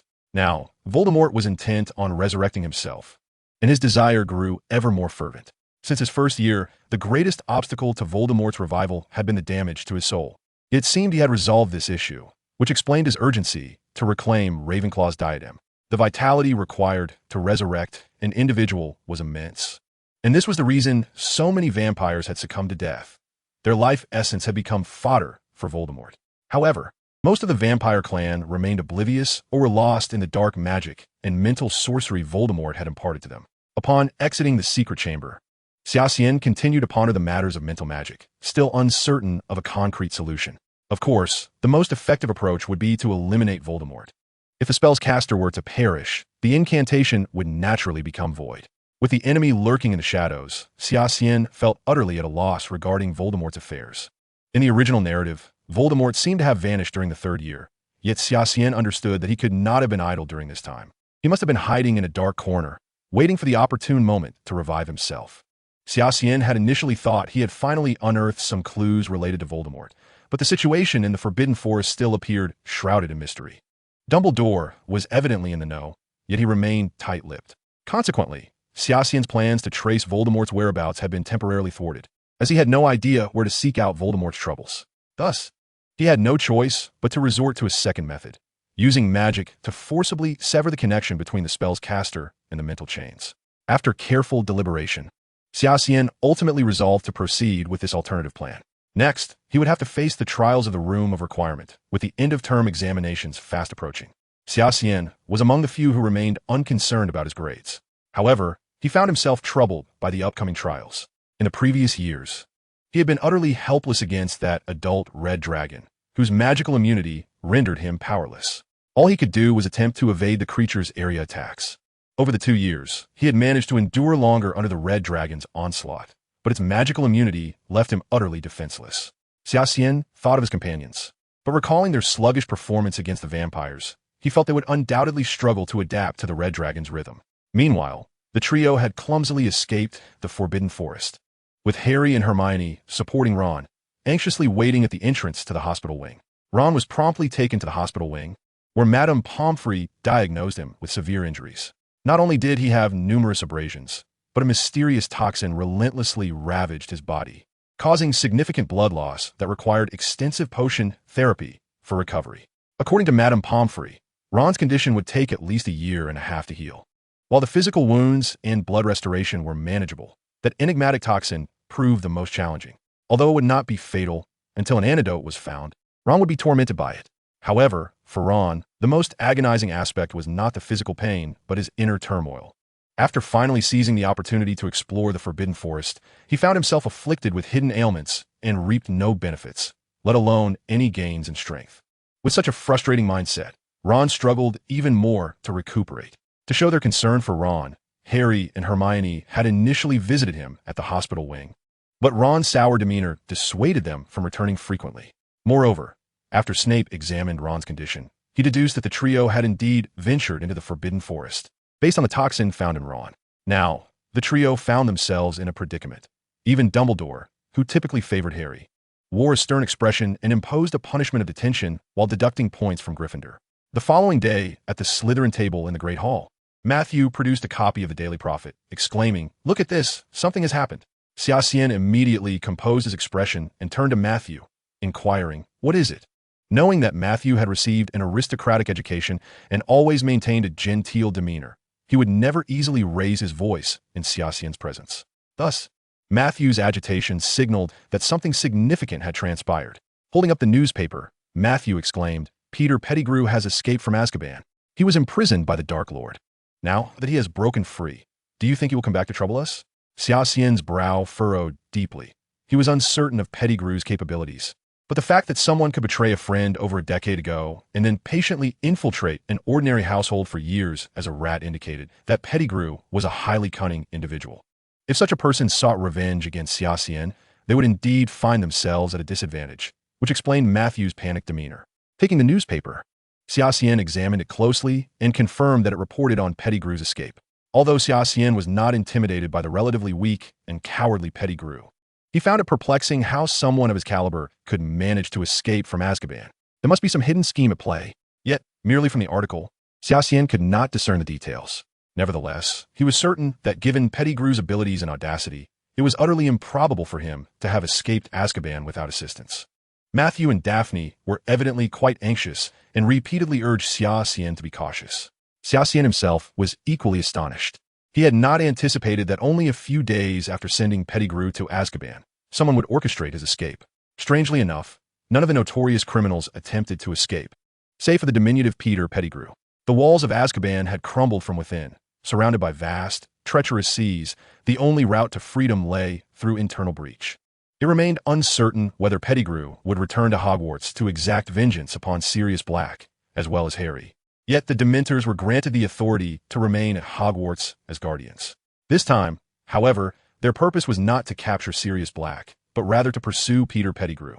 With Dumbledore's assistance, the truth regarding Sirius Black was swiftly clarified, causing a considerable uproar within the wizarding community. After all, the case of Sirius Black had been one of the most significant incidents following Voldemort's disappearance. During that tumultuous period, the populace had vehemently denounced Voldemort, only to uncover such a grievous miscarriage of justice, casting doubt upon the efficacy of the Ministry of Magic. In stark contrast, Sirius Black, being the subject of this ordeal, epitomized loyalty to James, which sharply contrasted with Pettigrew's cowardly disposition. After enduring years of wrongful imprisonment in Azkaban while striving to avenge James, Sirius had unwittingly become a celebrated hero in the wizarding realm. He never anticipated that what he deemed a matter of course would garner such widespread recognition. Yet perhaps this acknowledgement served as a form of recompense for his years of unjust suffering in Azkaban. Meanwhile, the Ministry of Magic faced renewed scrutiny. During a recent interview with the Daily Prophet, Sirius vehemently condemned the escape of such a dangerous individual as Peter Pettigrew from prison, voluntarily assuming the responsibility of capturing the fugitive. Xia Xian listened with mild interest as Matthew recounted the latest stories circulating in the wizarding world, though his thoughts had already drifted towards the room of requirement. If he could procure a Horcrux, Xia Xian resolved to revert to the old method of entrusting it to Dumbledore for handling. Although the previous incident involving the diary had somewhat tarnished Dumbledore's reputation in Xia Xian's eyes, he still deemed him a reliable ally at this stage. After dinner, Xia Xian returned to his dormitory alone, retrieving a long sword from the hidden compartment of his cabinet. This time, he intended to experiment with the Qingyun technique in a contest against the Red Dragon, as most magical attacks proved ineffective against it. Thus, he sought an alternative approach. With the sword slung across his back, Xia Xian exited the dormitory, drawing incredulous gazes from Daphne and Eliza. When a critical thought struck him, was there a second phase to this trial? Chapter 105, The Trial of the Room of Requirement. Xia Xian expertly navigated his way to the Room of Requirement, then forcefully pushed open the grand door. As myriad lines etched themselves in the air, a familiar scene materialized before him. Within the molten lava of purgatory, the massive red dragon reappeared, roaring at Xia Xian. "Long time no see, my formidable friend," he mused, shaking his head in resignation, recognizing that the dragon would surely not remember him. Merely a product of magic, it possessed neither memory nor emotion. Yet Xia Xian dared not let his guard down. Having faced this adult red dragon countless times, he was all too familiar with its tactics. As anticipated, the dragon unleashed a torrent of searing flames without hesitation. Xia Xian effortlessly evaded the widespread attack with a disillusionment charm. Previously, he had struggled to inflict any damage upon the dragon, while avoiding its assaults posed no challenge. He now faced the dilemma of whether a direct strike would yield any results. The dragon's scales flickered with an intense heat, and Xia Xian, gripping the sword with one hand, utilized the disillusionment charm to instantaneously appear behind the dragon, aiming for the junction of its neck and wings. Clang! The blade scraped against something akin to steel, producing a shower of sparks. As two metals clashed, neither could gain the upper hand. Naturally, the dragon would not allow Xia Xian to continue unchallenged. It immediately detected his presence as if it had eyes on the back of its head, and swung its tail like a steel whip towards him. Xia Xian withstood the blow with both hands gripping the hilt, then used a disillusionment charm to create distance between himself and the dragon. It appeared that direct attacks yielded little effect. Furrowing his brow, Xia Xian began to channel the sword energy within him, the sword soul of Qiong Guang emanating a faint white glow. Despite having expended some of his sword energy in the recent refinement of his blade, he still had enough to work with. The dragon's attack range was extensive, forcing Xia Xian to evade while seeking opportunities, yet such moments often slipped away in an instant. With only a finite amount of sword energy at his disposal, if he failed to capitalize on these attacks, he would have to await the completion of Qiong Guang's nurturing before attempting the trial again. As Xia Xian continued to engage with the dragon, he gradually discerned that its tactics had shifted from previous encounters. The earlier red dragons had unleashed fire magic recklessly. Yet this time, as Xia Xian maneuvered into certain positions, he noticed the dragon adopting a defensive posture. This revelation struck him as remarkable, yet he soon understood. Magic posed no threat to the dragon, but sword energy was a different matter entirely.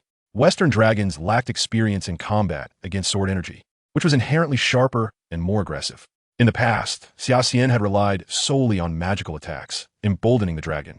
Yet now it had evidently sensed the latent danger radiating from him, focusing its defenses precisely where it was most vulnerable. With this realization, Xia Xian unhesitatingly activated his cold perception. In his view, streams of magical energy flowed like the wind, and he spotted the red dragon, now transformed into a colossal mass of condensed magic. Several small vortices swirled around the dragon, Yet within the midst of these whirlpools lay inconspicuous spots, markedly darker than the surrounding areas. He had found it. Xia Xian smiled faintly, akin to a surgeon identifying the critical point for an operation. Without delay, he propelled himself forward. First, he swiftly cast protective armors upon himself using the Elder Wand, then charged directly towards the red dragon. The dragon's eyes widened in astonishment as this human, who had been circling and striking around its body, suddenly surged forth. Without hesitation, the dragon unleashed a fire spell. Yet Xia Xian did not evade. He pressed on, as his protective armor shattered. He wielded his wand, continuously casting protective spells, advancing step by step towards the dragon. Fear flickered in the dragon's gaze, and it seemed to comprehend the human's intent. As a magical creature conjured by Tom Riddle, it lacked emotions but possessed high intelligence. Xia Xian's movements and objectives were unmistakably clear. He was targeting the dragon's vulnerable underarm, where the scales were nearly non-existent, making it the ideal point of attack. Reaching beneath the dragon while braving its magic, Xia Xian summoned the sword soul of Qiong Guang, channeling it into the longsword.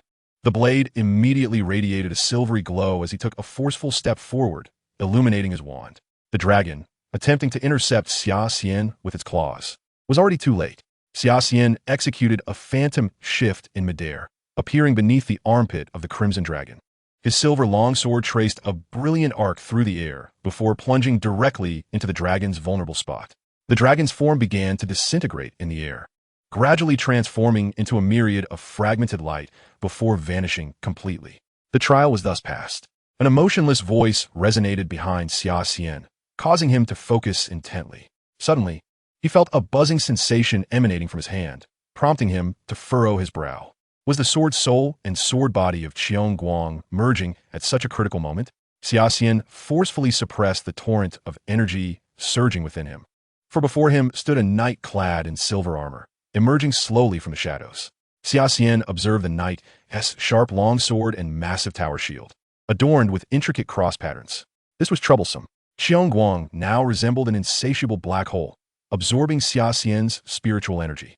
Facing the trial under these circumstances was not merely a trivial matter, as it could potentially inflict irreparable harm on his body.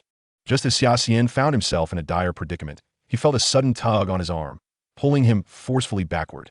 The world before him shattered rapidly, and he found himself back in the corridors of Hogwarts. "Is everything all right, Mr. Xia Xian?" A familiar voice reached his ears. Turning, he saw none other than Dumbledore. "Headmaster?" Xia Xian was bewildered by Dumbledore's presence and how he had managed to extricate him from the trial within the room of requirement.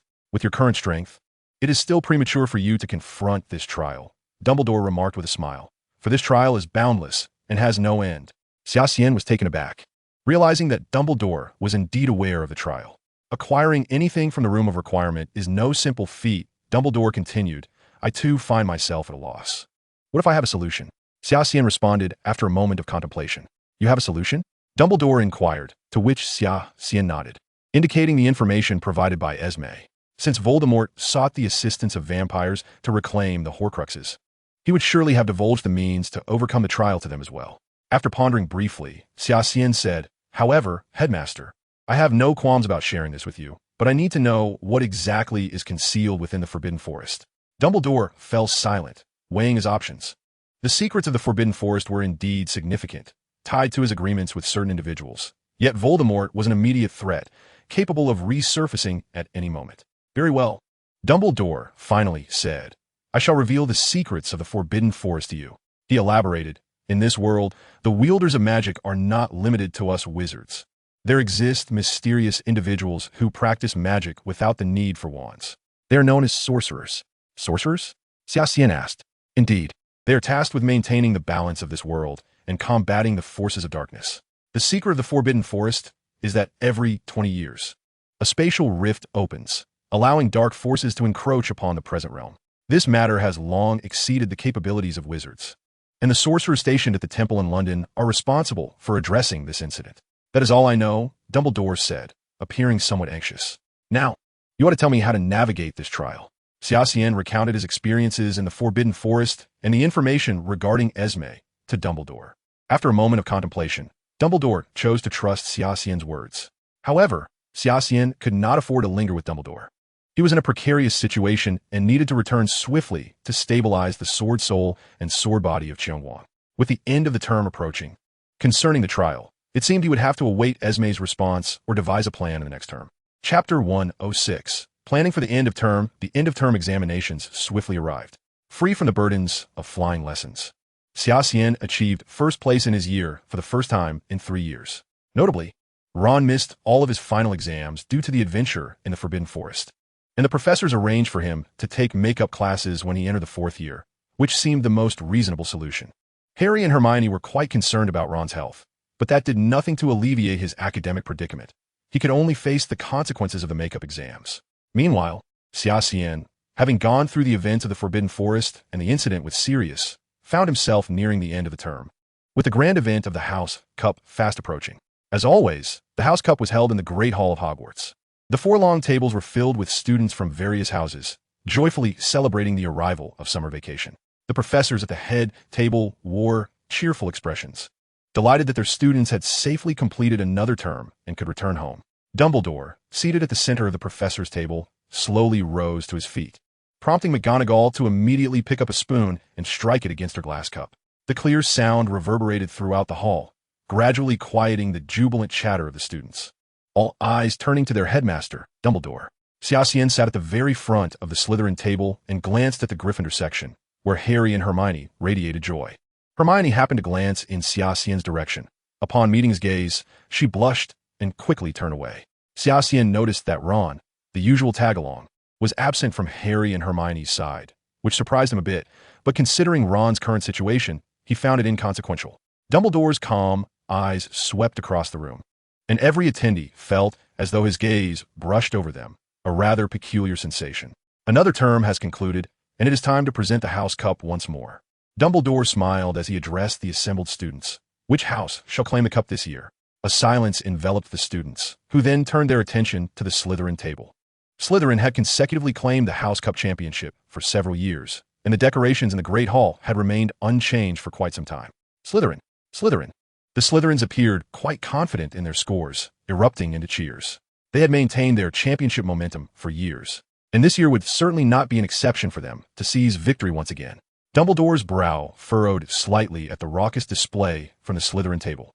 Snape's expression was equally displeased. While it was commendable for Slytherin students to strive for their house's glory, such behavior during this occasion was, however, rather impolite. A crisp sound echoed as Xia Xian tapped his cup. Silence, he commanded, his calm voice resonating clearly enough for all Slytherin students to hear.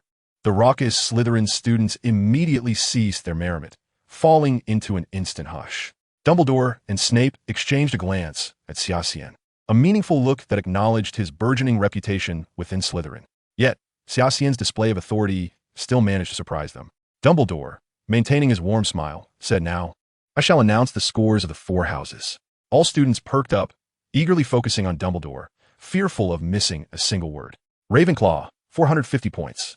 The Ravenclaws immediately hung their heads in despair. Being the first house mentioned, they had anticipated this outcome. Hufflepuff, 480 points. The Hufflepuffs, too, could not muster any excitement. Their second-to-last standing was hardly commendable, only slightly better than the bottom position. In contrast, the students of Slytherin and Gryffindor began to stir with anticipation, as the next name Dumbledore announced would reveal which house would claim the House Cup this year.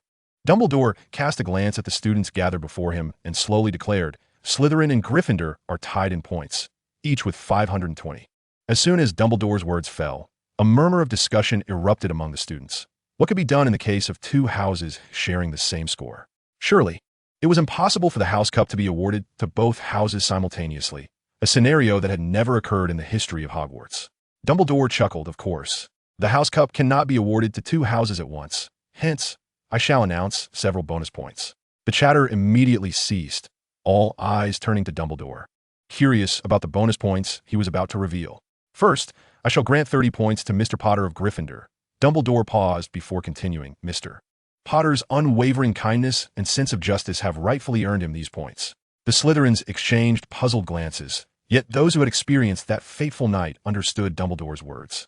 Harry's ability to maintain kindness and righteousness in the face of hatred was indeed a remarkable feat. Upon the announcement of the bonus points, Gryffindor erupted into joyous celebration. Yet both Harry and Hermione sensed that Dumbledore's remarks were not yet concluded. Dumbledore smiled and added, I shall award points to Slytherin Xia Xian for successfully resolving the case of Sirius Black, thereby exonerating him and ensuring that the true culprit, Wormtail, was captured. Although Wormtail has once again escaped from Azkaban, it does not diminish Xia Xian's contributions. I grant him 50 points for this exceptional achievement. The entire hall fell silent for a brief moment, only to be followed by an uproarious cheer from the Slytherin table, with everyone calling out Xia Xian's name. Slytherin had once again claimed the House Cup. Snape observed the ecstatic Slytherin students with a disdainful smirk, yet a subtle smile flickered across his lips, barely noticeable to the untrained eye. Dumbledore, gazing at the jubilant Slytherin students, proclaimed loudly, "Now, I declare that summer vacation has officially begun." The hall erupted into wild celebration, rendering the outcome of the House Cup insignificant. What truly mattered to the students was that their summer holiday had commenced. On the Hogwarts Express, traveling from Hogwarts to London, Xia Xian found himself alone in a small compartment. Although modest in size, it was exquisitely adorned, designed for the president of the Silver Serpent Society to have a private space for activities. Leaning against the window, Xia Xian gazed at the retreating mountains and dense forests outside, lost in contemplation. The sword, Qiongguang, lay silently on the table, and as Xia Xian beheld the blade that shimmered with a faint glow, a multitude of thoughts flooded his mind. The unexpected fusion within the room of requirement had provided him with his greatest source of support. Despite the fact that his magical power had been completely drained in one fell swoop, it paled in comparison to the advantages this sword conferred. Armed with Qiongguang, Xia Xian planned to first seek out the temple mentioned by Dumbledore upon his return to London. This temple was likely a creation of the Ancient One's lineage. Compared to wizards, these sorcerers seemed to possess greater combat prowess. If the recent disturbances in the Forbidden Forest were related to this group of sorcerers, Xia Xian speculated that the dark forces at play were the result of Dormammu's encroachment upon the world. He resolved to establish contact with the sorcerers first, if necessary. Xia Xian intended to journey to Nepal during the holiday to meet the Ancient One and learn more about the Time Stone. At this point in time, Dr. Strange was still fulfilling his duties as a physician. Daphne entered Xia Xian's compartment and, noticing him lost in thought, couldn't help but chuckle. "Junior, why are you just sitting here in silence?" Xia Xian offered a non-committal smile and replied, "I was merely reflecting on recent events. I heard that students from brother schools will be coming to Hogwarts next semester." Daphne laughed. "What for?" Xia Xian feigned ignorance, well aware that next semester would see the competition for the Triwizard Cup coinciding with Voldemort's formal resurrection. His mind was a whirlwind. Since parting ways in the Forbidden Forest, he had not been in contact with Esme, leaving him uncertain whether the bloodline magic had been successful or if Voldemort had acquired a new body. Old Barty had been captured, which meant that young Barty likely had no chance of escaping from Azkaban. This situation rendered the upcoming year shrouded in fog and uncertainty for Xia Xian. In the original narrative, Xia Xian had extinguished Voldemort's potential resurrection through the Triwizard Cup incident. Yet he knew this villain had countless methods to return. Additionally, the trials within the Room of Requirement had left him in the dark. Although he had vanquished the Red Dragon, he was unaware of how many more challenges awaited him. Attaining the Ravenclaw diadem seemed a distant dream. For Voldemort had clearly designed this trial to prevent anyone from acquiring that Horcrux, suggesting it could be endless. Xia Xian awaited Esme to reach out to him. Since Voldemort had hinted at the bloodline drawing near Hogwarts, and likely targeting the Horcrux, he would undoubtedly inform his followers of how to obtain it. "Junior?" Daphne waved her hand in front of Xia Xian's face, pulling him back from his reverie. "Next semester, the 3 magical schools of Europe will converge at Hogwarts to compete for the Triwizard Cup. It is truly exciting," Daphne remarked. "Would you consider participating, Junior?" Xia Xian scoffed slightly. He had little interest in such superficial accolades, but if Voldemort were to make a move, he wouldn't mind getting involved. Suddenly, he recalled the intriguing half-vampire girl, Fleur Delacour, who would also represent her school in the Triwizard Tournament next year. She had been quite helpful during their time in Paris.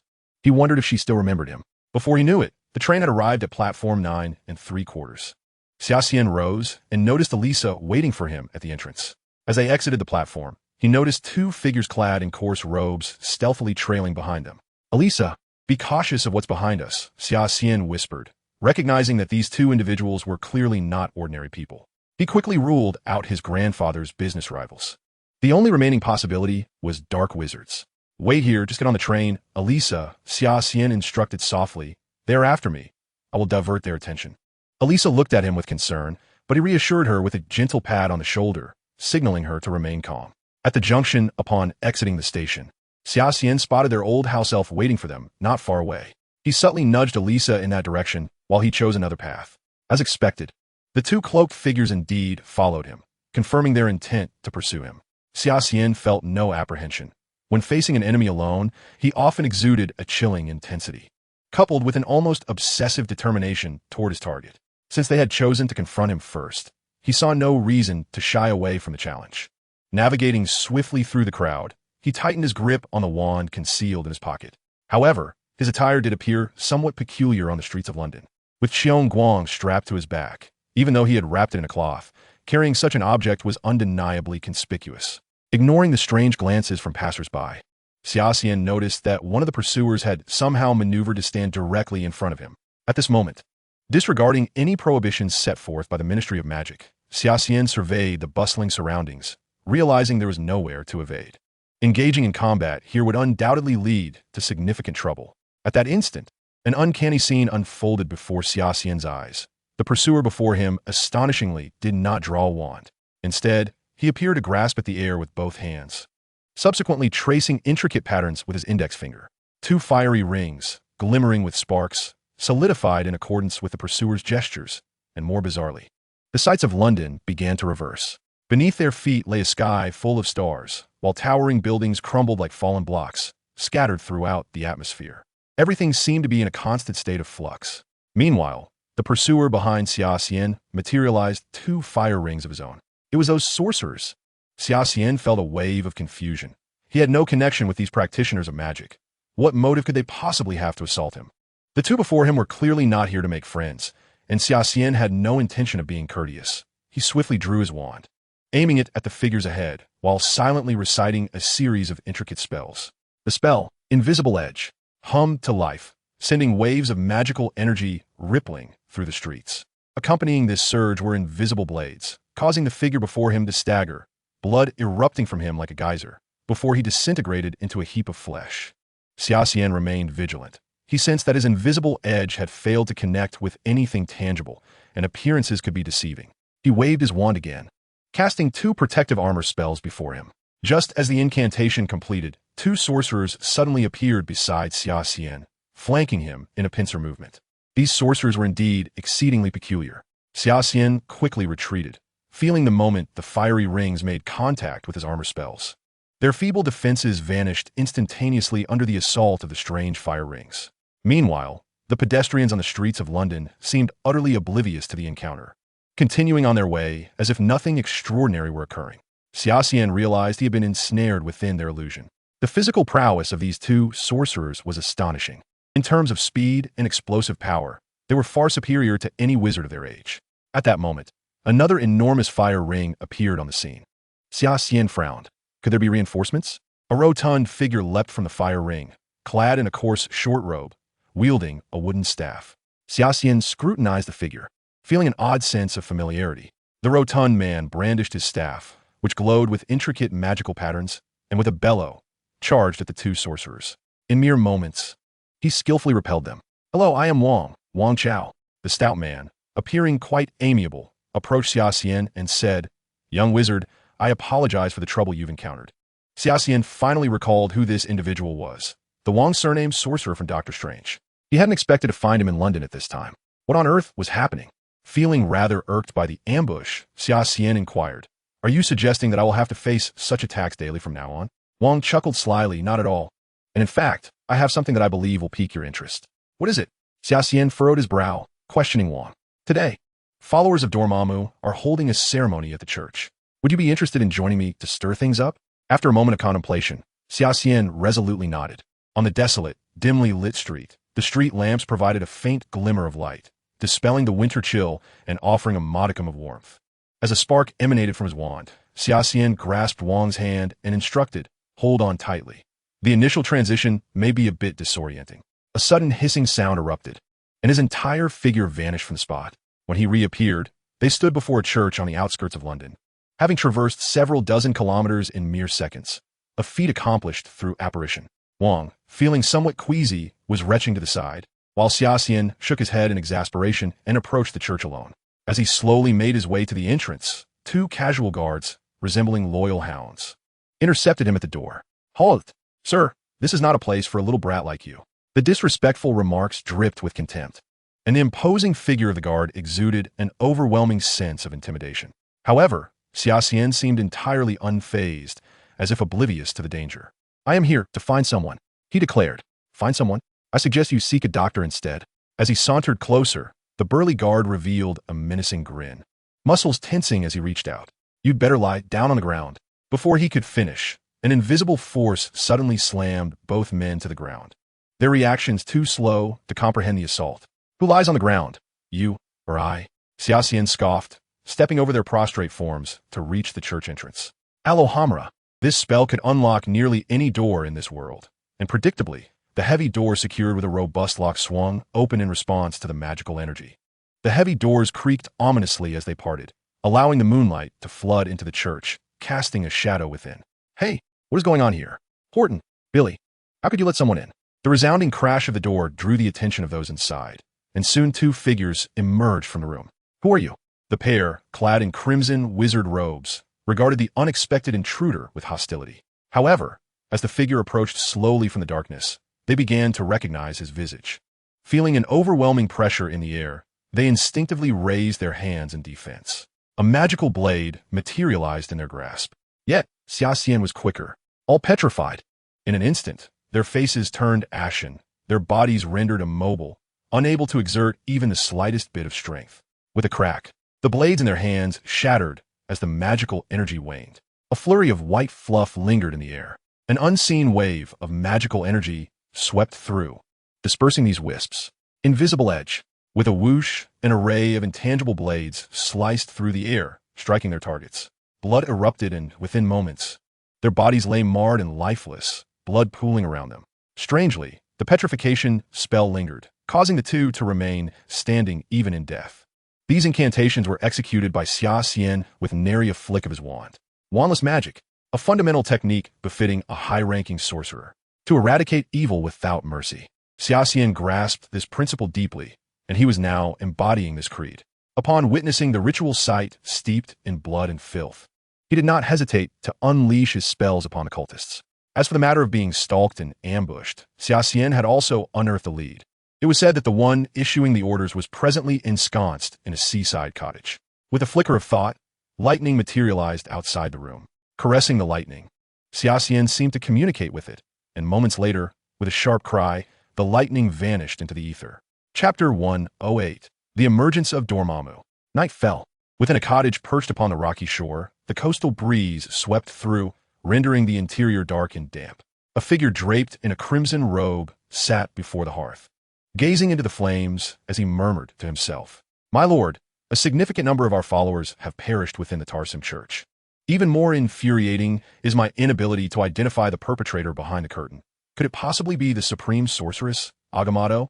After uttering these words, the figure fell silent, as if awaiting a response. Suddenly, the flames in the hearth surged violently, and a visage emerged from the fire. A faint voice resonated from the conflagration. "Ryoges, my most cherished disciple." It could not have been Agamotto, for if it were she, such brutality would be beyond her. Ryoges harbored no doubt about the words spoken. After all, Cassilios had once been the most anticipated young apprentice of the supreme sorceress Agamotto, but that was merely a relic of the past. In the present, Cassilios was a devotee of Dormammu, the Dark Dimension's lord, and the leader of this cohort of Dormammu's followers. Their singular mission was to usher Dormammu's power into the world. As their conversation unfolded, a figure approached from outside the seaside cottage. Crackle, crackle! The sound of the mirage manifestation spell resonated once more, as Xia Xian accurately arrived at the cottage beside the rocky outcrop. Truly, it was an excellent place for a clandestine refuge. Xia Xian surveyed the abyssal depths of the sea beyond the coast, exhaling a sigh of contemplation. The relentless roar of the waves crashed against the rocks, sending forth a spray of frothy cascades. At that moment, the sound of flapping wings drew near to Xia Xian's ear. Lightning alighted gracefully upon the cliff behind him, its soft feathers nuzzling Xia Xian as if to claim credit for its efforts. Following the establishment of their pact, Xia Xian could fully comprehend the intent of the lightning. "Ah, I understand now. Lightning, you have indeed accomplished a great feat," Xia Xian remarked. "Coo, coo, coo." Lightning chattered away, expressing a desire to return home for some rest.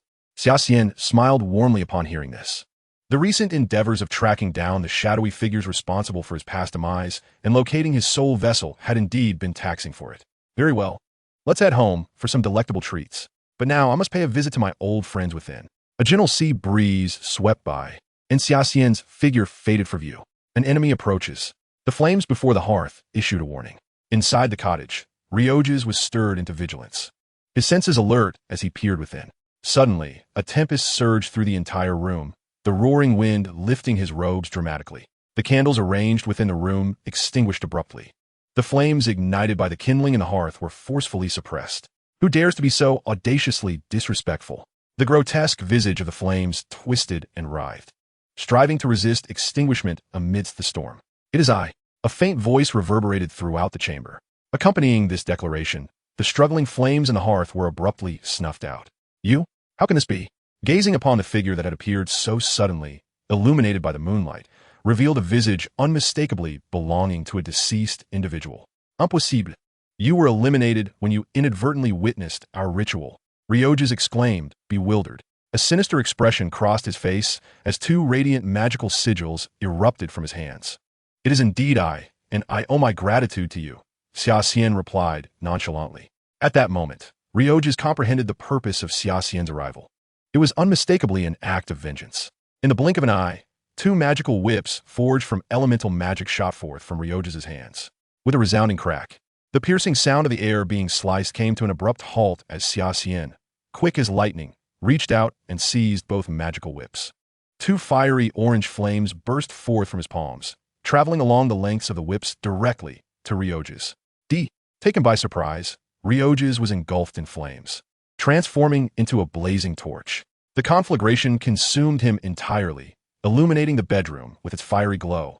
Heart-wrenching screams echoed from within the flames. Help me! What manner of fire is this? Why does it burn me so? Even in the throes of such agony, Ryoges could not relinquish his pursuit of vengeance against Xia Xian, relentlessly advancing toward him. With a thunderous crash, he collided with the wall of the hearth, the impact causing him considerable discomfort and eliciting a pained cry. Yet his burning hands still attempted to cast spells. Brilliant sparks of magical energy erupted, and a golden magical sigil faintly materialized in the air. At that moment, a sharp crack resounded as Xia Xian wielded the seized magical whips, delivering a precise and ruthless strike to Ryoges' wrist. A gruesome line of blood erupted from the wound, gushing forth like a fountain. I will ensure your demise. But before he could finish his threat, a gust of wind howled, followed by a piercing whistle as the magical whip struck his face with a resounding crack. You beast! As he attempted to retaliate, the whip lashed out again, striking the other side of his cheek. The humiliation he suffered was more unbearable than death itself, rendering him utterly speechless. Save for the muffled groans of pain he emitted as he endured the searing flames. Xia Xian observed the figure struggling amidst the flames.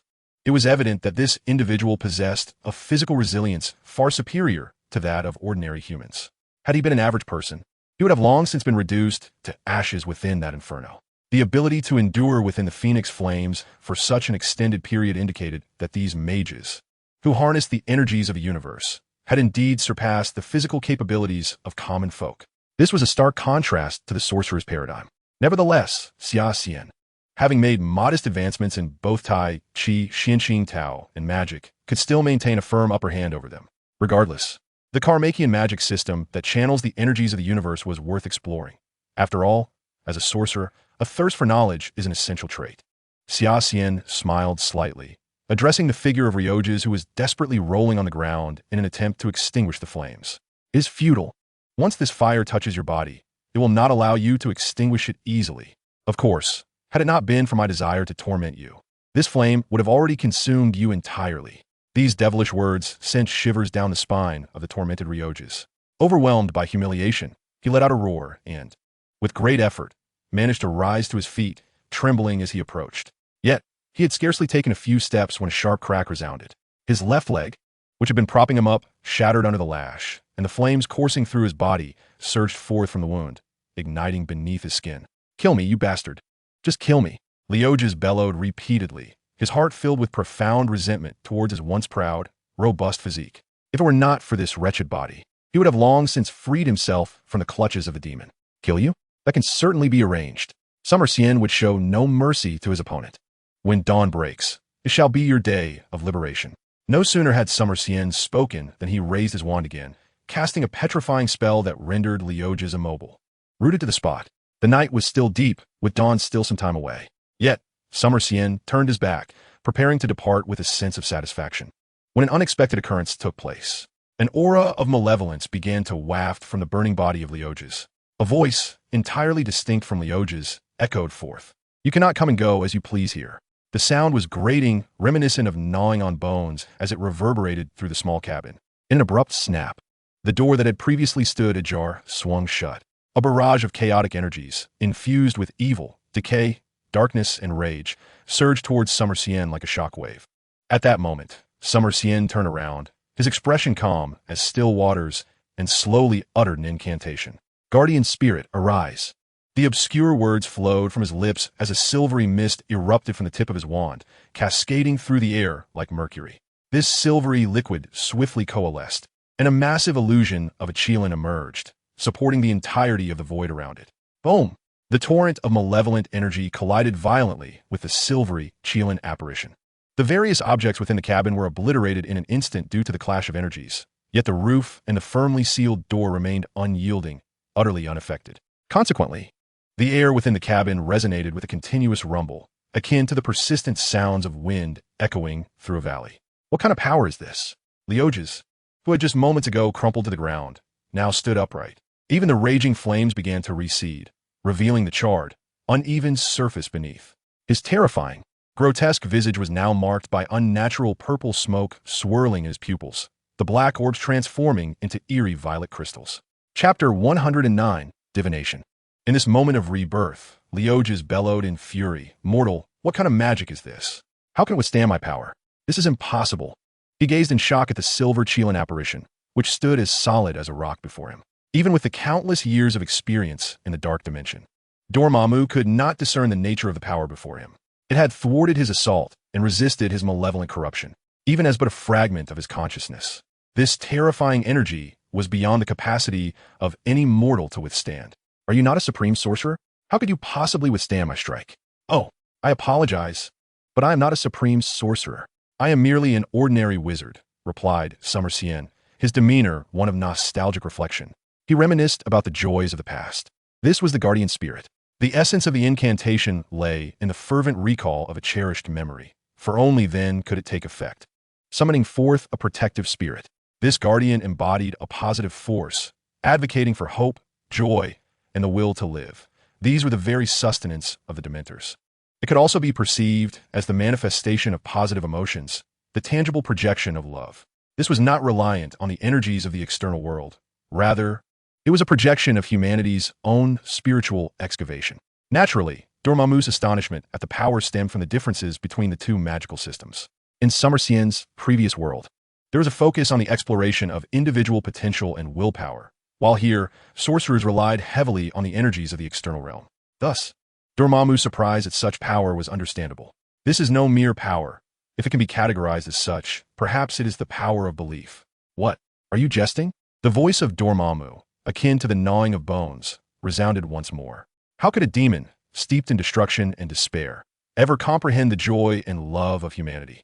Summer Xian emerged from the vivid recollections of joyous memories, moments of elation when he first forged a magical artifact, the delight of breaking through a cultivation barrier, the joy of entering Hogwarts, the thrill of mastering his first spell, and the silent exchange of smiles with Eliza. Each was an inaugural experience. With a deep sigh, Summer Xian observed the Qilin guardian spirit, still unwavering in the air, effectively isolating Dormammu's malevolent energy. The spirit exuded an aura of steadfastness, as if to say, "Let the winds from all directions blow. I remain unmoved. It is time to bring this to a conclusion." His previous contemplative expression transformed into one of fierce determination. A malicious smile crept across his face as he slowly uttered a dread incantation. Avada Kedavra. The tip of his wand erupted with a ghastly green light, the terrifying killing curse striking Leoges without impediment. Ah! A heart-wrenching scream erupted from his lips. What is this? The agony of his soul being torn apart tormented the Dark Lord beyond measure. If the previous spell was the embodiment of human goodness, This one was the most unforgivable curse. Summer Xian spoke leisurely. As the incantation etched itself deeper into the very essence of his soul, Dormammu's spirit was violently rent asunder. With a resounding crash, a wisp of dark mist began to drift from Leoja's corpse, gradually dissipating into the air. When you arrived in your true form, I might have furrowed my brow, but to think you could triumph with just this fragment of consciousness is nothing but naive delusion. As Dormammu's power retreated entirely, the forcibly sealed door finally creaked open with a gentle breeze. Flames erupted anew from Leoja's body. With the departure of Dormammu's possessing presence, Leojas succumbed to death, losing any motive to continue his torment. The eerie flames ignited without wind, surging upward and swiftly consuming his corpse entirely, leaving only wisps of blood mist to vanish into the air. Simultaneously, the flickering flames seemed uncontrollable, igniting the small cabin by the reef, the aged timber fueling the blaze, which grew ever more fierce and domineering. With a thunderous crash, the structure collapsed significantly. The scenery here is not half bad. Stepping out through the door, Summer Xian stood upon the rocky shore, gazing quietly at the ebb and flow of the waves, the boundless dark waters resembling an abyss, capturing the heart far more than the earlier spectacle. However, despite having easily vanquished the possessed acolyte of Dormammu, he reminded himself not to become complacent. That encounter may have merely represented a fraction of the Dark Lord's true power. Thus, with his current surge in strength, having achieved the prowess of the Tai, Chi, Xianxing Dao, and the Qiongguang sword, facing the imminent arrival of Dormammu's true form would ultimately culminate in a desperate bid for survival. Is this truly the pinnacle of power within this world? Xia Xian silently mused, a flicker of excitement illuminating his eyes, betraying no hint of trepidation. After all, arriving in this realm, the ultimate goal remains to transcend one's own limitations. Now, having merely caught a glimpse of one of the apex existences in this multiverse, he has begun to envision the potential of his own future growth. With matters here resolved, it is time to seek out Wang Chao. Xia Xian executed a shadowy teleportation, vanishing swiftly from the cliffside by the sea. Meanwhile, at the small house precariously ablaze by the rocks, the flames began to subside, gradually yielding only a few faint flickers. The aftermath of the recent incident left no trace of its existence. Within a dimly lit church, Caecilius pressed his lips tightly together, his expression grim. Seated in the chief position without uttering a word, the gathered followers of Dormammu, witnessing such a scene, exchanged silent glances, their faces reflecting uncertainty. After a prolonged silence, he slowly emerged from his stupor, his piercing gaze sweeping over the congregation. Just moments ago, I received a directive from the true God Dormammu. The arrival of our Lord was interrupted by a dark-haired mage, and we must eliminate this individual. His sinister proclamation sent a shiver through the hearts of those below. Naturally, the loyal acolytes couldn't help but feel pity for the unfortunate soul now targeted. Who could it be that dared to provoke the formidable will of Dormammu? As a follower who had betrayed the Ancient One alongside Caecilius, Brent possessed the audacity to voice this inquiry. A flame erupted from Caecilius's palm, revealing a youthful and striking visage emerging from the fire. You know what must be done, Caecilius uttered coldly. In fervent unison, the followers of Dormammu responded, their voices brimming with excitement. Observing the zeal in their eyes, Caecilius nodded approvingly, instructing them to commence their search immediately. As his words fell, portals of space began to open one after another, and the congregation prepared to vanish from this world in pursuit of the audacious individual who dared to offend the will of the Dark God.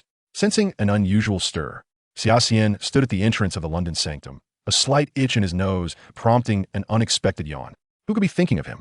Xia Xian pondered, stroking his chin, lost in contemplation. It is often believed that a sudden yawn signifies someone has concern for you. This notion, seemingly ungrounded in scientific reasoning, remains difficult to validate even within the wizarding community. However, there exists one exception. Within Hogwarts, even the likes of the esteemed headmaster Dumbledore and Professor McGonagall harbor disdain for the divination professor, Sybil Trelawney. As a rather eccentric and socially awkward figure, had it not been for her somewhat accurate prophetic abilities, she would likely have garnered little affection, despite having clashed with her during divination classes. And Trelawney having cast unfavorably upon him, Xia Xian maintained a flicker of curiosity towards the subject, learning much from her teachings. For instance, his recent yawn was indeed provoked by a thought dwelling upon him, and it bore a malicious intent. How intriguing! Xia Xian found himself intrigued by this inexplicable malevolence. his mind drifting back to the scene of his last divination. Truth be told, even with his remarkable talent, he remained quite inexperienced in the rarefied arts of divination and prophecy, achieving only a modest accuracy rate of 30%. Such a low probability of success discouraged Xia Xian from engaging in divination frequently, as the uncertainty of results would invariably lead to immense mental strain, making him ponder the implications of the cryptic riddles, thereby amplifying his anxiety. Thus, for one who relied on sheer strength to overpower all, it seemed unnecessary to impose such psychological burdens, perhaps explaining Dumbledore's aversion to divination. For it is often more prudent to focus on tangible matters than to dwell on nebulous uncertainties. Yet, Xia Xian found himself irresistibly drawn to the pursuit. Entering the London sanctum, he noticed a hazy crystal ball and a set of somewhat antiquated tarot cards laid out upon the table. It appeared that wizards too indulged in such esoteric predictions. Without hesitation, Xia Xian seated himself and proceeded to engage in divination using one of the basic methods outlined in his divination textbook from his third year. Soon, having completed the ceremonial rites, Xia Xian turned over the tarot cards on the table. Beneath the facade of fireworks and opulence lay hands reaching forth from the abyss. He quietly articulated the riddle. A frown creased his brow. This seemed to portend a personal crisis. Grasping the teacup before him, he noticed it contained only remnants of tea leaves. Within the depths of the cup, he appeared to glimpse the visage of a howling wolf's head. Chapter 110. The Ancient One appears. The black wolf symbolizes blood and death. Harry had once encountered a similar omen during divination class, though that wolf's head foretold serious black. Beneath the facade of fireworks and opulence lay hands reaching forth from the abyss. Xia Xian gazed upwards at the ceiling, murmuring to himself. The tarot cards, though simplistic in design, held meanings that could torment any seeker of prophecy. Such is the peril of divination. One remains oblivious to truth or falsehood, yet the meanings inherent in the cards linger like a thorn in the throat, akin to a feather that provokes an unbearable itch, rendering the mind restless and unsatisfied. What message does the prophecy convey? Xia Xian sighed, regretting his impulsive decision to engage in divination. Just as he lamented, the space within the sanctum suddenly warped, as a polite touch was made upon the defensive wards surrounding the sanctum, a courteous manner of knocking among spellcasters. Sensing a surge of immense magical energy, Xia Xian prudently suppressed his own presence. Suddenly, a radiant portal materialized before him, a magical gateway, reminiscent of what he had seen the rotund Wang utilize. From the portal emerged a bald woman clad in robes, her beauty striking yet tempered by the wisdom of age.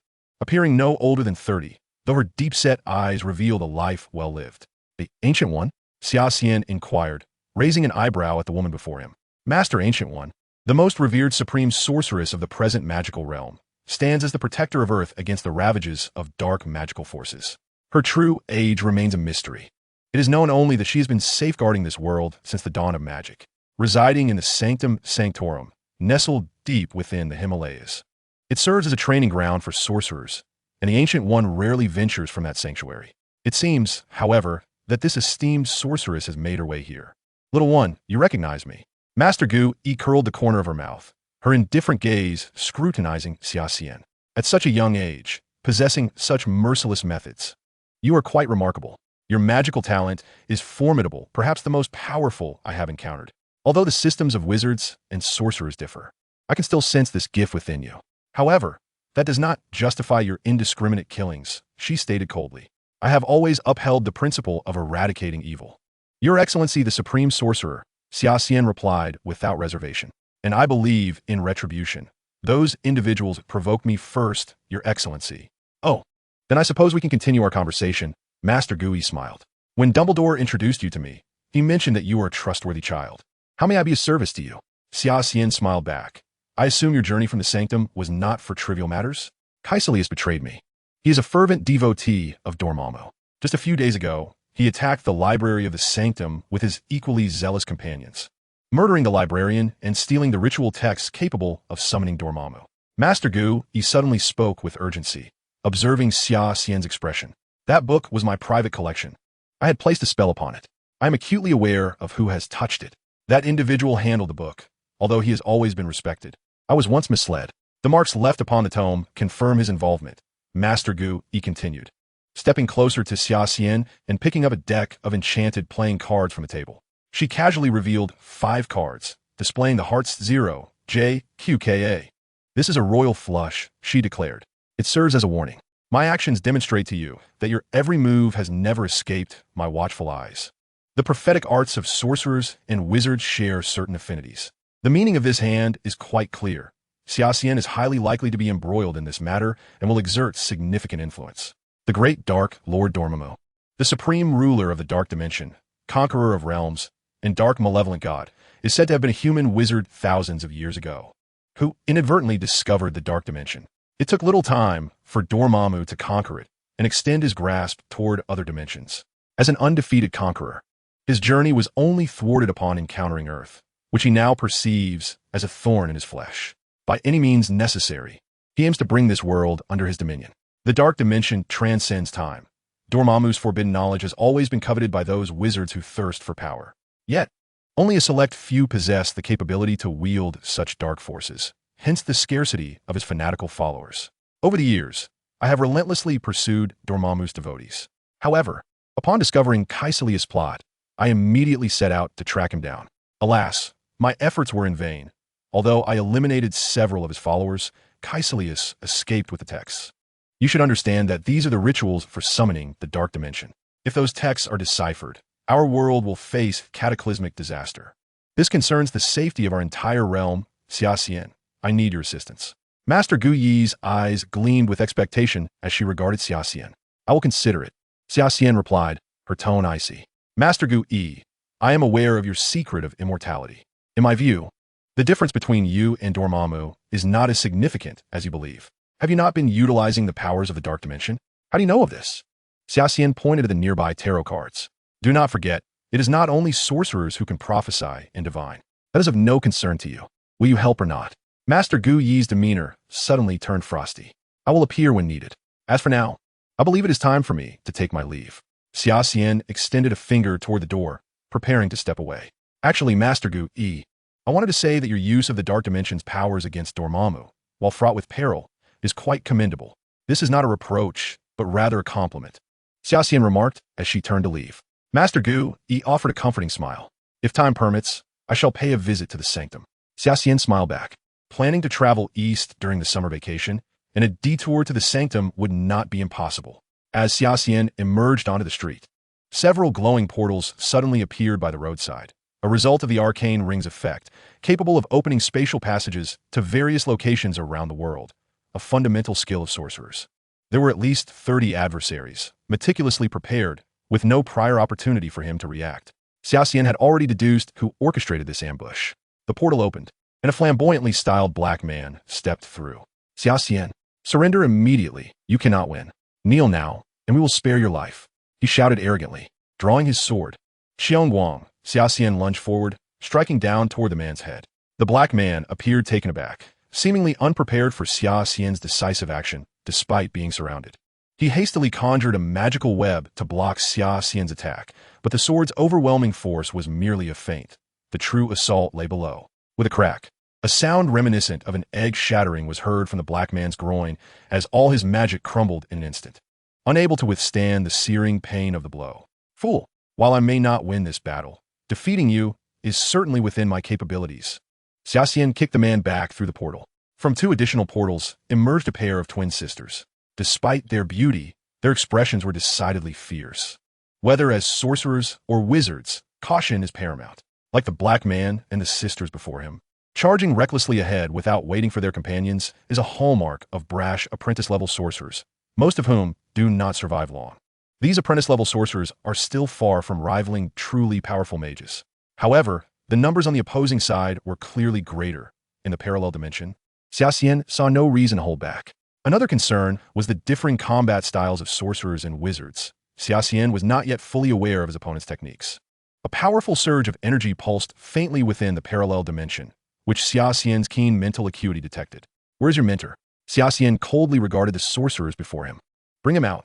Though it appeared he had fallen into a precarious situation, Xia Xian understood the simplest principle, to capture the ringleader before the rest.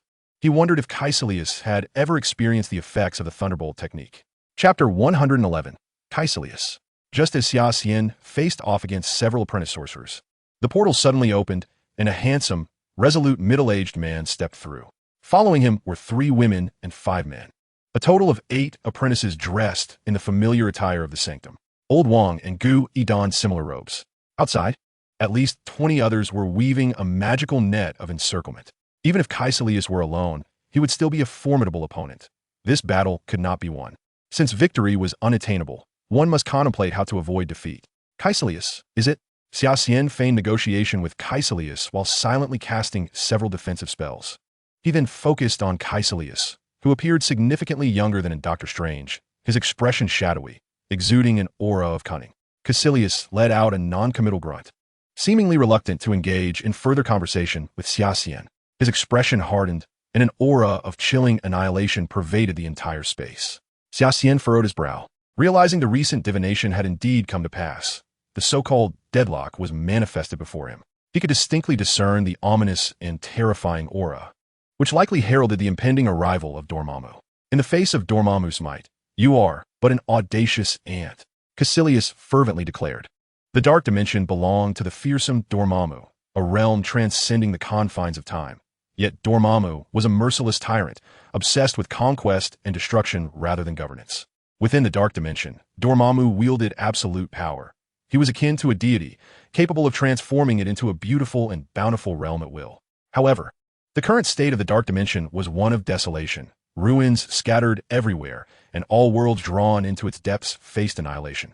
Only Dormammu's loyal followers were privileged to dwell in his magical fortress, while all else was obliterated. Yet, when Caecilius spoke of the dark dimension, it was as though he were describing a paradise, a utopia. Is the dark dimension truly a good place? Are you certain you haven't lost your mind? As a sorcerer, has your knowledge been reduced to folly? Dormammu may indeed be a god, but he is a malevolent one. The dark dimension is even less hospitable than hell. At least hell has its vibrancy, while the dark dimension is a mere cesspool. What kind of intoxicating elixir has Dormammu fed you to ensnare you like this? Xia Xian gazed at Caecilius in bewilderment. The man before him was a madman ensnared by his own delusions. Xia Xian's expression turned grave. He had encountered many such individuals, both in this life and the last. Yet, he had to concede that the fanaticism of such individuals was indeed terrifying. He knew that this man had once been the most trusted and favored disciple of the Ancient One, who had even proclaimed that should anything happen to her, Caecilius would likely become the next Sorcerer Supreme. It is necessary to clarify that it was not Dormammu who sought me out. On the contrary, I actively sought him. Caecilius stated calmly. Why? Have you lost your senses? Xia Xian exclaimed in astonishment. Of course not. Quite the opposite. I have never been as clear-minded as I am now. In the dark dimension, there is no concept of life or death, no time to erode your consciousness or torment your soul. The dark dimension transcends time. There, we can live in peace, pursue knowledge, and study magic for eternity, never to be separated from our loved ones. Is that not paradise? Caecilius said, his eyes gleaming with fervor. If you anger Dormammu, he can just as easily torment you for eternity. Imagine the sensation of being perpetually roasted over magical flames. Xia Xian thought, though he refrained from voicing it, for fanatics only believe what they wish, rendering others' words futile. So, you resent the world because of a car accident involving your family? You blame time for your inability to remember their faces? If the dark dimension is so splendid, why not go there yourself? Despite the imperfections of reality, it is still far more comfortable than the dark dimension, a place where one cannot live or die. When the day comes that I tire of life, I will welcome the goddess of death without fear. Unlike you, you are nothing but a coward. Xia Xian responded with a calm demeanor, as he was well aware of Caecilius's background. How do you know these things? Caecilius's forehead bulged with veins, his usually impassive expression now twisted with rage. Xia Xian's words had struck a nerve. Once Caecilius had been a high school football coach with a happy family. But on Christmas Eve, after watching a football game and consuming several bottles of beer, he lost control while driving on a slippery road, resulting in a horrific accident. Apart from Caecilius, his wife and 2 children perished in that tragedy. Since then, Caecilius had become obsessed, relentlessly searching for a way to reverse the incident. He sought out voodoo rituals in Haiti, magic from elders in the Middle East, and even delved into the legendary lost city of Sands to uncover the mad poet Abdullah al-Hassad's Cursed Book of the Dead. However, each attempt only led to deeper despair.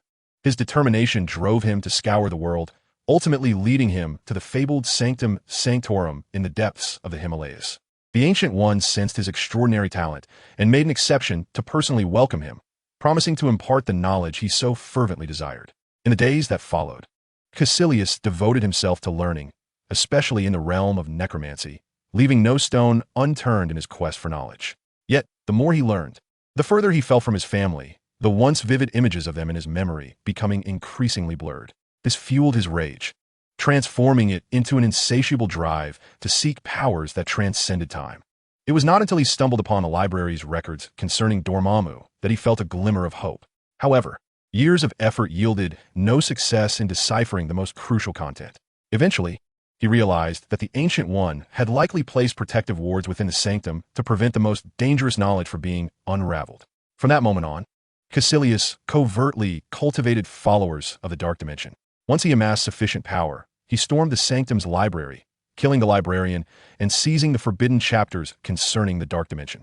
Yet, the cost of that endeavor was steep. The Ancient One personally pursued him, and had it not been for the desperate protection of two disciples, he would have struggled to escape. Nevertheless, every sacrifice proved worthwhile. Once outside the sanctum's confines, the pages became legible.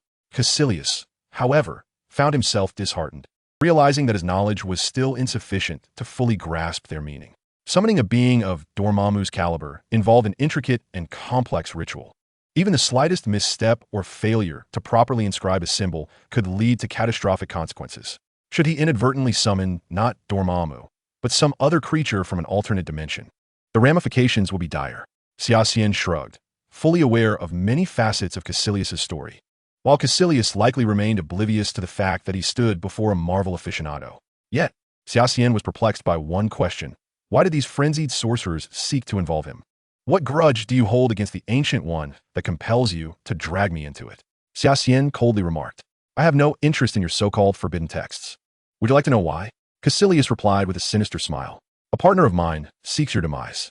Xia Xian reflected on all his enemies and adversaries in this life. Could it be Lucius?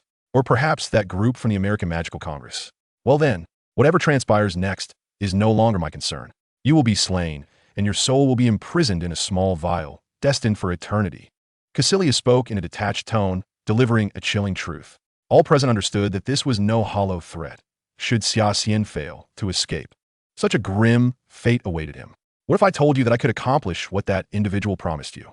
Xia Xian smiled mysteriously, carefully recalling the request made by Caecilius, which was merely that obscure scripture he had pilfered.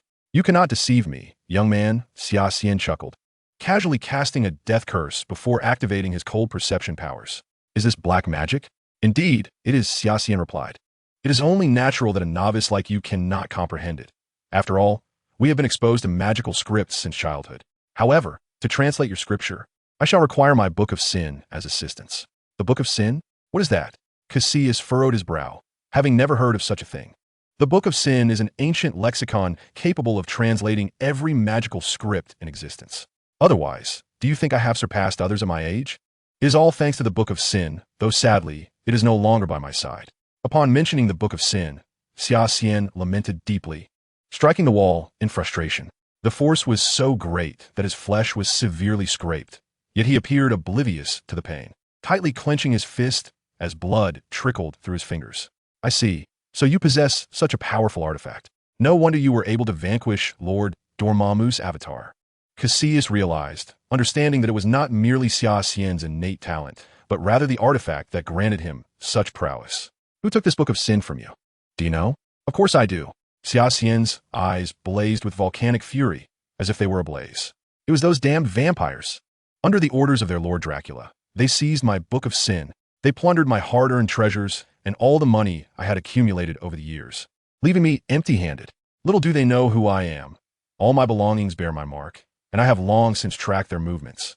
Unfortunately, there are too many of them for me to handle alone. Otherwise, I would have eradicated this pack of vampires. Vampires? Indeed, they are rather troublesome. Are they a family? How many are there? Caecilius nodded, acknowledging the challenge. Vampires are a product of dark magic, inherently possessing its attributes, making them formidable foes in the night. Especially those organized as a family, with ancient vampires as their patriarch, become even more difficult to confront. Yet Caecilius seemed unfazed. He had nearly 30 zealots at his command, all competent mages. Such a force would be more than sufficient to face even Dracula himself.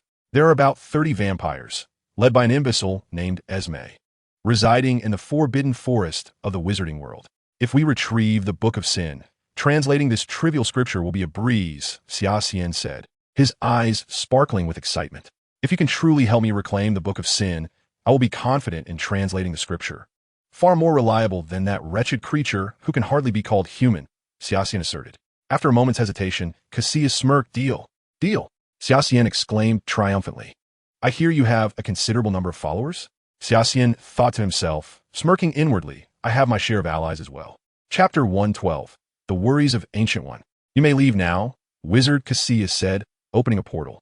You'd best not play tricks. Stepping through the portal, Xia Xian found himself in his own room at the Shui family villa. He plopped down into a leather chair at the desk, taking a moment to catch his breath. The events of the night had been overwhelmingly intense. Damn it, that was close. If not for a stroke of luck, I could have fallen into their clutches. I must exercise greater caution. I cannot allow myself to be caught in such a predicament again, Xia Xian reflected seriously. As a wizard, complacency is the gravest sin. Pulling the chair back, he noticed a small mark on the floor. After a brief moment of silence, he pried up the floorboard to reveal a small safe beneath. After entering the code, the safe door swung open, revealing 3 bottles of red wine and some metallic objects emanating a faint glow. The contents within were extraordinarily potent. Any one of them would fetch a fortune on the black market. Xia Xian retrieved the gleaming metals from the safe, several pieces of vibranium gifted to him by Tony Stark. While Cassius was a formidable executor, Xia Xian had always looked down upon his intellect. He was confident that Cassius would never suspect that he would conspire with a horde of vampires against him. Xia Xian, where have you been all night? Shui Yuanshan inquired as he entered the room, accustomed to his grandson's mysterious comings and goings. I met a friend, reminisced a bit, and conveniently stabbed him in the back. I'm starving now. Whip me up a plate of tomato, stir-fried noodles.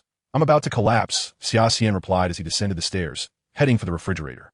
He did not expect his grandfather to attend to him personally, so he helped himself to a beer, savoring it leisurely. As he pulled an apple from the refrigerator, a portal suddenly opened on one side of the room. On the other side lay a towering, snow-capped mountain, at the heart of which stood a grand edifice, the most sacred place in the magical realm, the Sanctum Sanctorum. The portal only accessed the outer perimeter of the sanctum. To enter, one must obtain the owner's consent. Xia Xian cast several defensive spells. Otherwise, he would be frozen upon arrival. After a moment's hesitation, he stepped through the portal, leaving the kitchen scene behind him. Battling against the wind and snow, he approached the outer perimeter of the sanctum's defensive array, gently shaking the array. He reminded himself to be courteous. Otherwise, he could easily find himself riddled with arrows from the uncomprehending guards. The sanctum's defenses were renowned throughout the magical world. Suddenly, the image of Master Ancient One appeared on an adjacent ice wall. Xia Xian, you have finally arrived, he said with a warm smile. Enough of the pleasantries. I'm about to freeze to death. Let me in. Xia Xian impatiently kicked a snowball, not truly cold but anxious about his bizarre disappearances. Suspecting that his grandfather was nearly frantic with worry, a gap opened in the defensive array, and the towering doors of the sanctum slowly swung open. On the other side, Master Ancient One was already waiting. I was ambushed by Cassius. It took a great deal of effort for me to escape. He commands nearly 30 zealots. Ancient One, you truly are getting old. He has built such a formidable force right under your nose without you noticing, Xia Xian said, shaking off the snow from his coat. The 2 attendants beside Master Ancient One gasped upon hearing Xia Xian's tone, but the Ancient One remained unfazed. I was careless. The world is quite unstable now. Mutants, superheroes, wizards, mages, not to mention those deities that have descended. I'm already weary from managing all of this. It was rare for Master Ancient One to admit his fatigue. The attendants gasped again. If even the Supreme Sorcerer was struggling, what would become of the world? In comparison to Dormammu, what do these matters even signify? Xia Xian sighed, understanding the weight on Master Ancient One's shoulders. Yet who among those living in this tumultuous world did not carry their burdens? Gently, Master Ancient One supported Xia Xian's arm. Speaking softly, let's not discuss such matters today. I have a new apprentice here with immense potential. Would you like to meet them? This piqued Xia Xian's interest. He truly wished to see who this individual was to garner such esteem from Master Ancient One. He resembles you somewhat, but he possesses a stronger sense of justice and more principles than you do, Master Ancient One remarked candidly before Xia Xian. Now I must see for myself. What could set this person apart that would earn your praise? What is his name? Xia Xian was well aware that this was Master Gu Yi's provocation. Yet a flicker of anger still ignited within him. Master Gu Yi seldom bestowed such remarks upon others, even in jest. She would not casually summon someone just to provoke them. The fact that she deemed this individual worthy of her attention spoke volumes of his extraordinary nature. His name was Stephen Strange, colloquially known as Dr. Strange. A glimmer of intrigue passed through Master Gu Yi's eyes. Dr. Strange, such an eccentric name. Xia Xian couldn't help but chuckle. Even for a sorcerer, it was quite peculiar. Master Gu Yi led Xia Xian to the reception room and personally poured him a cup of tea. Xia Xian noticed that her complexion was rather poor. What troubles you? Am I such an unwelcome guest? Since my arrival, your demeanor has hardly improved, Xia Xian remarked, a hint of dissatisfaction in his tone. It is not directed at you. Rather, about half an hour ago, there was unrest within the dark dimension. Someone has been attempting to summon Dormammu in our world. I suspect that Kaecilius has deciphered the incantations and made contact with Dormammu. Our world is in grave danger, Master Gu Yi replied. Her usually melancholic aura now tinged with deeper sorrow. Xia Xian was taken aback. He had not anticipated that his previous ploy against Kaecilius would fail to thwart the summoning of Dormammu. Whenever Dormammu was involved, Kaecilius exhibited remarkable prowess. His usual ineptitude with words seemed to vanish, and he had swiftly grasped the ritual's content. In Master Gu Yi's tone, there was a subtle hint of skepticism, and Xia Xian understood what she wished to inquire. I swear, while I possess some knowledge of dark magic and its inscriptions, I did not translate a single word for him. I am as perplexed as you are regarding his success. Perhaps it was merely a stroke of luck, a desperate gamble that unexpectedly paid off. If trust is lacking between us, then no one can prevent Dormammu's arrival. You have siphoned considerable energy from the dark dimension. Dormammu will not let you off the hook, Xia Xian acknowledged, fully aware of his reputation. Gaining Master Gu Yi's trust seemed an impossible feat, so he laid the harsh reality bare before her, allowing her to make her own judgments. I understand you have not submitted to Dormammu. Otherwise, you would have been transformed by the powers of the dark dimension long ago. However, I find myself weary. Whether it be Dormammu or Kaecilius, I lack the strength to confront either. Perhaps I truly am growing old, Master Gu Yi confessed, a rare display of vulnerability. Xia Xian hesitated, sensing that the resurgence of Dormammu might be intricately linked to Voldemort, implying that this matter had escalated to a significant concern for the magical and wizarding communities, as well as the world at large. You must have an alternative plan. Now is not the time for secrecy. Speak. What do you require of me? Master Gu Yi inquired. Well, I do indeed have a plan. There is one matter for which I can think of no one but you to assist.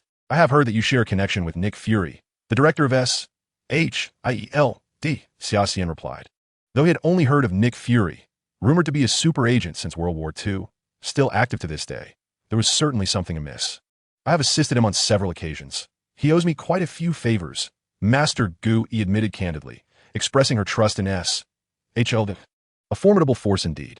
I am aware that SHIELD has recently acquired a gem known as the Tesseract. I require this artifact, and hope you can assist me in borrowing it, Xia Xian stated. He had his own sources of intelligence. Even if SHIELD endeavored to conceal information regarding the Tesseract, even employing Captain America as a distraction to divert public attention, their efforts had not escaped his keen perception. The Tesseract contained a power so immense that it could alter the very fabric of reality, capable of distorting the walls between dimensions. To thwart Dormammu, Xia Xian needed its power. I shall do my utmost to see what can be done. Nick Fury is a man of extraordinary means, and you share a certain ruthless quality with him. I cannot guarantee that I will secure its loan. Master Gu Yi furrowed her brow, expressing her discontent with dealings involving SHIELD, which lacked independence and was overly influenced by various powers, fostering an atmosphere of decay within its ranks due to years of peace. Fear not. You may convey to him that without the Tesseract, we face an impending apocalypse. Plain and simple, Xia Xian grinned. Chapter 113, Past Events. Xia Xian understood that there were only two viable methods to prevent Dormammu's emergence. The first was to employ Dr. Strange's approach, utilizing the Time Stone to negotiate with Dormammu, thereby irritating the malevolent entity to the point of distraction. The second method involved obtaining the Space Stone from SHIELD, using it to sever the spatial connection between the dark dimension and the real world, thus halting Dormammu's invasion. However, given Master Gu Yi's demeanor, it was evident that she was not fond of dealing with SHIELD. Xia Xian was not particularly clear on the usage of the Space Stone, leading him to conclude that the first method remained the more reliable option. Master Gu Yi, should you wish to disregard my proposal, perhaps we could explore a second option. I have heard that you possess an artifact known as the Eye of Agamotto. Instantly, Master Gu Yi's expression darkened. She found herself unable to see through the intentions of the dark-haired youth before her, his fate seemingly entwined with countless threads, rendering it exceedingly complex. Xia Xian's eagerness to assist her with strategies left Gu Yi questioning his true motives. How do you know about the Eye of Agamotto? Do not tell me that Dumbledore informed you of it, Master Gu Yi said, her gaze wary. That is not the crux of the issue, Master, Xia Xian replied. The real concern lies in how to resolve the troublesome predicament posed by Dormammu, a challenge that has troubled both the wizarding and sorceress communities. Based on Dumbledore's description of you, I hardly perceive you as someone driven by a strong sense of justice, Master Gu Yi remarked. You approach matters with an intense sense of purpose, and in this instance concerning Dormammu's incursion, I fail to see your motivation. But has Professor Dumbledore perhaps overlooked one detail? Xia Xian chuckled. I am quite the vengeful individual, and since Caecilius has troubled me, I certainly shall not let him off easily. What you propose regarding the Eye of Agamotto to thwart Dormammu, what exactly does that entail?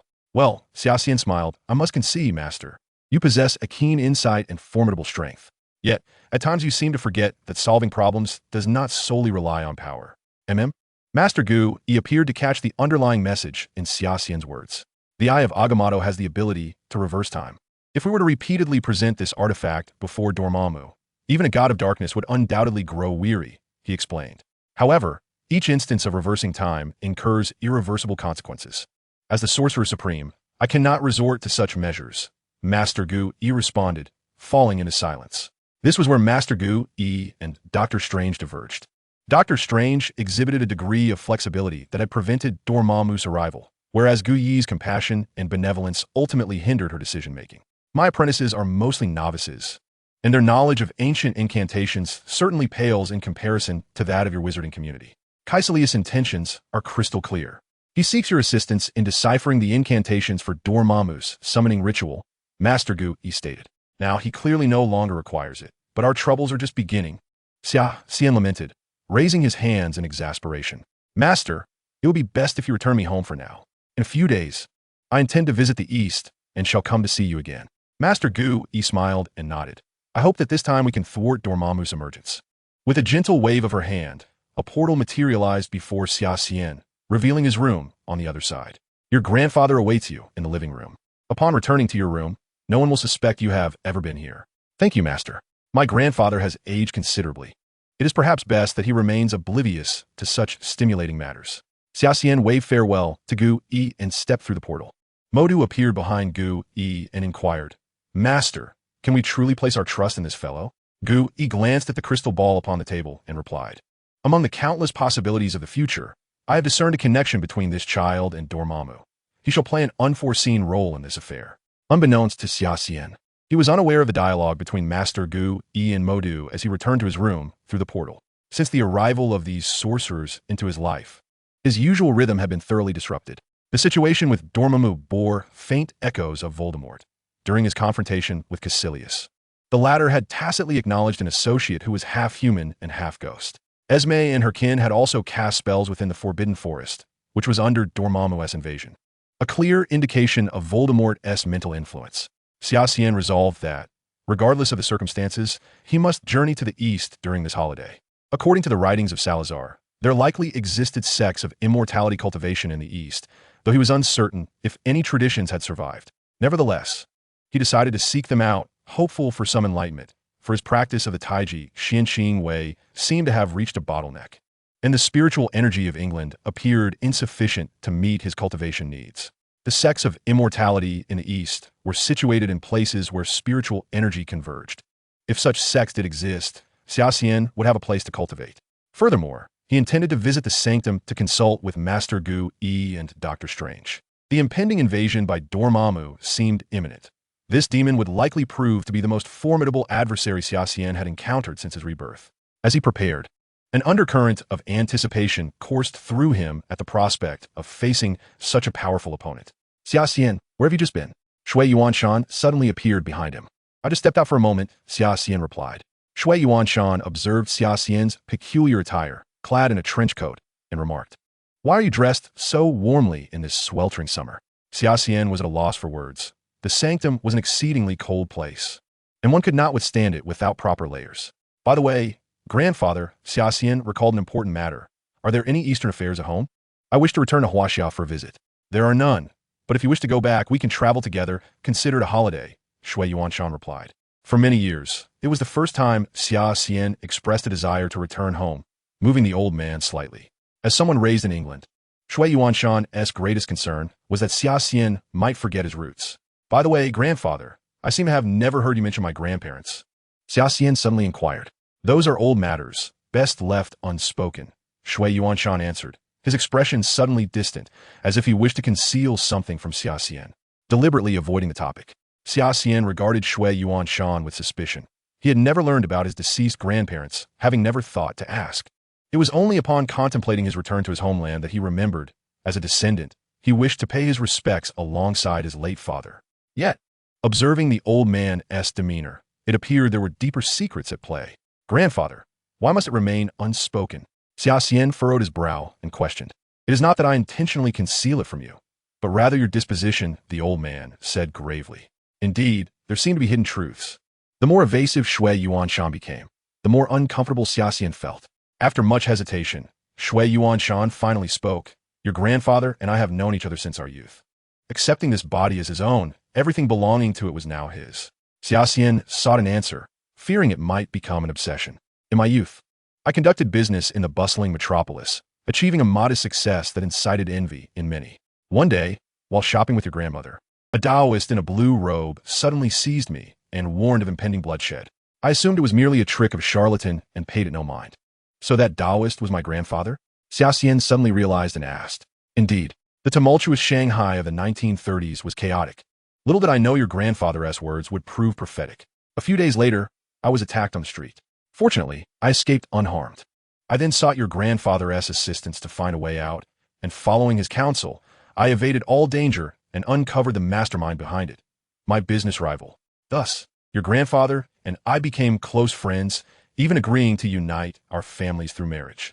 However, what? Xia Xian inquired, his brow furrowing. One day, your grandfather appeared pale, entrusting me with your father, who was still an infant in swaddling clothes, and presented me with a jade ruby, instructing me to protect it at all costs, to flee to England and not return to Huaxia for 50 years. Soon after, he passed away. I sent people to inquire, and your grandmother had already been murdered prior to that. What the jade ruby? Xia Xian asked involuntarily. Shui Yuanshan stood from his chair and approached the wall of Xia Xian's room, rhythmically knocking a few times. With a sudden sound, the wall revealed a hidden compartment. Xia Xian, astonished, realized he had never discovered this secret in his room. Shui Yuanshan retrieved a wooden box from the compartment and opened it. A surge of rich spiritual energy enveloped him, unparalleled in purity and intensity since his rebirth. Could this box possess the ability to isolate spiritual energy? Xia Xian pondered, for he had felt no fluctuations of spiritual energy in the room, the only explanation being this. Connecting it to his grandfather's demise, Xia Xian felt certain that this jade ruby concealed a monumental secret. Now, over 50 years had passed. Huaxia was no longer the war-torn land of yore. The period of warning your grandfather had elapsed. We may now return and see. Shui Yuanshan sighed deeply, as if in remembrance. This jade ruby belonged to your grandfather. I now entrust it to you. Xia Xian gazed at the jade ruby before him, contemplating. This journey back would not merely be for a visit, but to uncover the truth of the past. Chapter 114, Journey to Huaxia. To Huaxia? Eliza, engrossed in a tome of spells, looked up at Xia Xian, her expression one of confusion. Indeed, we cannot simply remain at home throughout this holiday, Xia Xian replied, spreading his hands. Not interested, Eliza declared, returning her attention to her spellbook. You're bound to fail next semester, Xia Xian thought darkly. Realizing that the reason this young girl was hesitant to accompany him was due to this rather childish concern. You will certainly not outscore me next semester. Xia Xian muttered to himself, contemplating deliberately answering a few questions incorrectly. Forcefully, Xia Xian closed the book in Eliza's hands and stated, All right, Eliza, don't spend a holiday cooped up at home reading. You must go out and see the world. Grandfather will be accompanying us, and soon the house will be left with just you. Employing his trump card, he found Eliza nodding without hesitation. The young girl still feared being alone. Eliza had flown to America last year, yet the prospect of a second flight still made her somewhat anxious. Accompanying Shui Yuanshan and Xia Xian, Eliza boarded the family plane. and they departed in the evening. After several hours in the air, they arrived at Hong Kong International Airport the following evening. This puzzled Eliza, and Xia Xian had no choice but to explain the concept of time zones to her. Xia, is this contraption powered by magic? Is it one of those magical machines you speak of? Compared to her initial anxiety during her first flight, Eliza was now engulfed in curiosity. No, the mechanism is quite simple and devoid of complex spells. If you're interested, you might look for some Muggle literature on the subject. Xia Xian had no desire to enlighten Eliza on the workings of an aircraft. Such matters held little relevance for a wizard. Krent, we shall first linger in Hong Kong for a day before transferring to the magical metropolis, Xia Xian remarked, casting a glance at his grandfather, who leaned on a cane, intent on sparing him unnecessary fatigue. Very well, young master, Krent replied with a nod. I shall proceed to arrange accommodations. The following morning, Krent swiftly departed for the magical metropolis, attending to all necessities for Xia Xian and his companions. Meanwhile, Xia Xian, the venerable Shui Leoi, and Eliza boarded an afternoon flight to the metropolis. After a day of rest, they settled into their seats on the plane bound for the magical metropolis, only for Xia Xian to notice that it was an American Airlines flight. Seated in first class, Shui Yuanshan remarked, "We shall soon arrive in the magical metropolis. Exciting, isn't it? Returning for the first time?" The old gentleman chuckled. "It's manageable. Yesterday, I heard from Krent that 3 buildings in the Bun's International Architecture Exhibition are up for sale. The Bun No. 1 Asia Building, the Bun No. 2 HSBC Building, and the Bun No. 7 Zillion Building.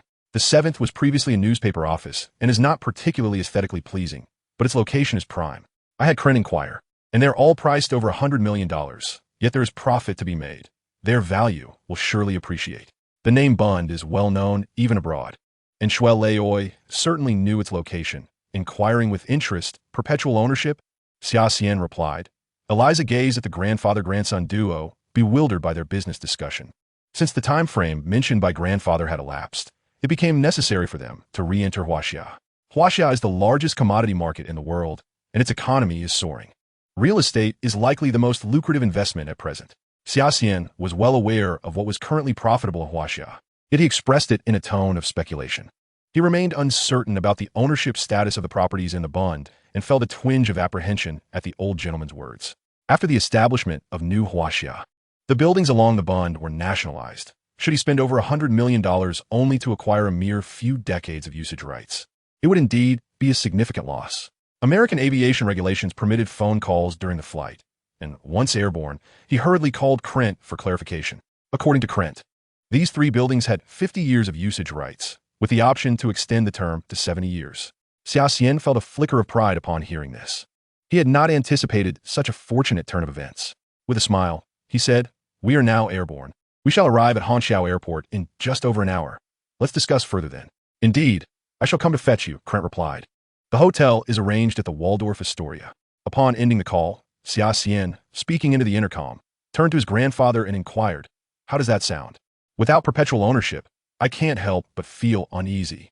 If we purchase the property rights, what if the land is expropriated? Can we even relocate the building?"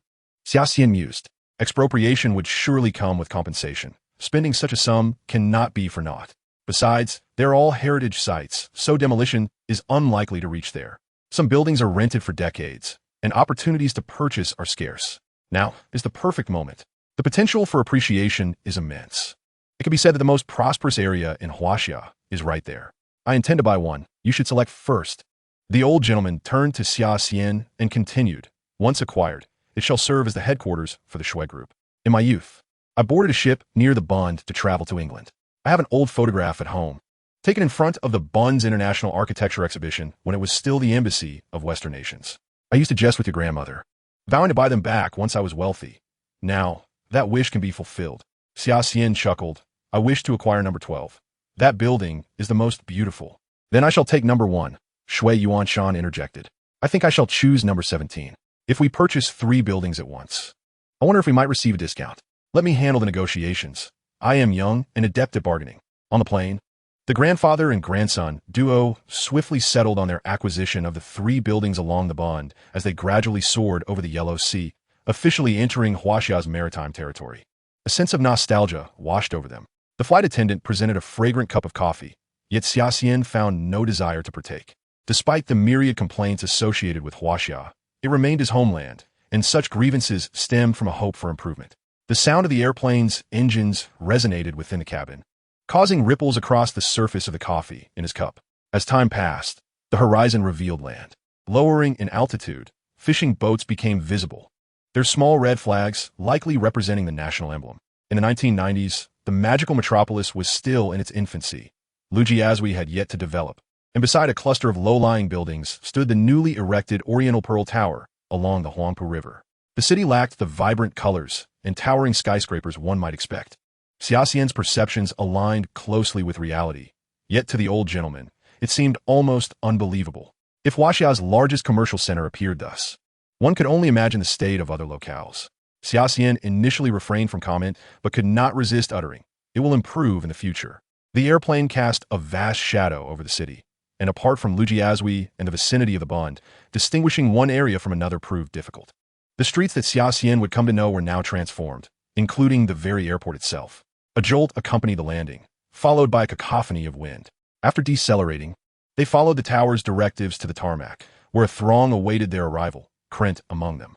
Unbeknownst to whom the arrangement belonged, as Xia Xian disembarked, a group of elementary school students clad in red scarves approached, presenting floral wreaths. He inwardly chuckled at the absurdity of the gesture, accepting the wreath to drape around his neck. Subsequently, the students began to sing the national anthem, presumably to ignite patriotic fervor in the elderly gentleman.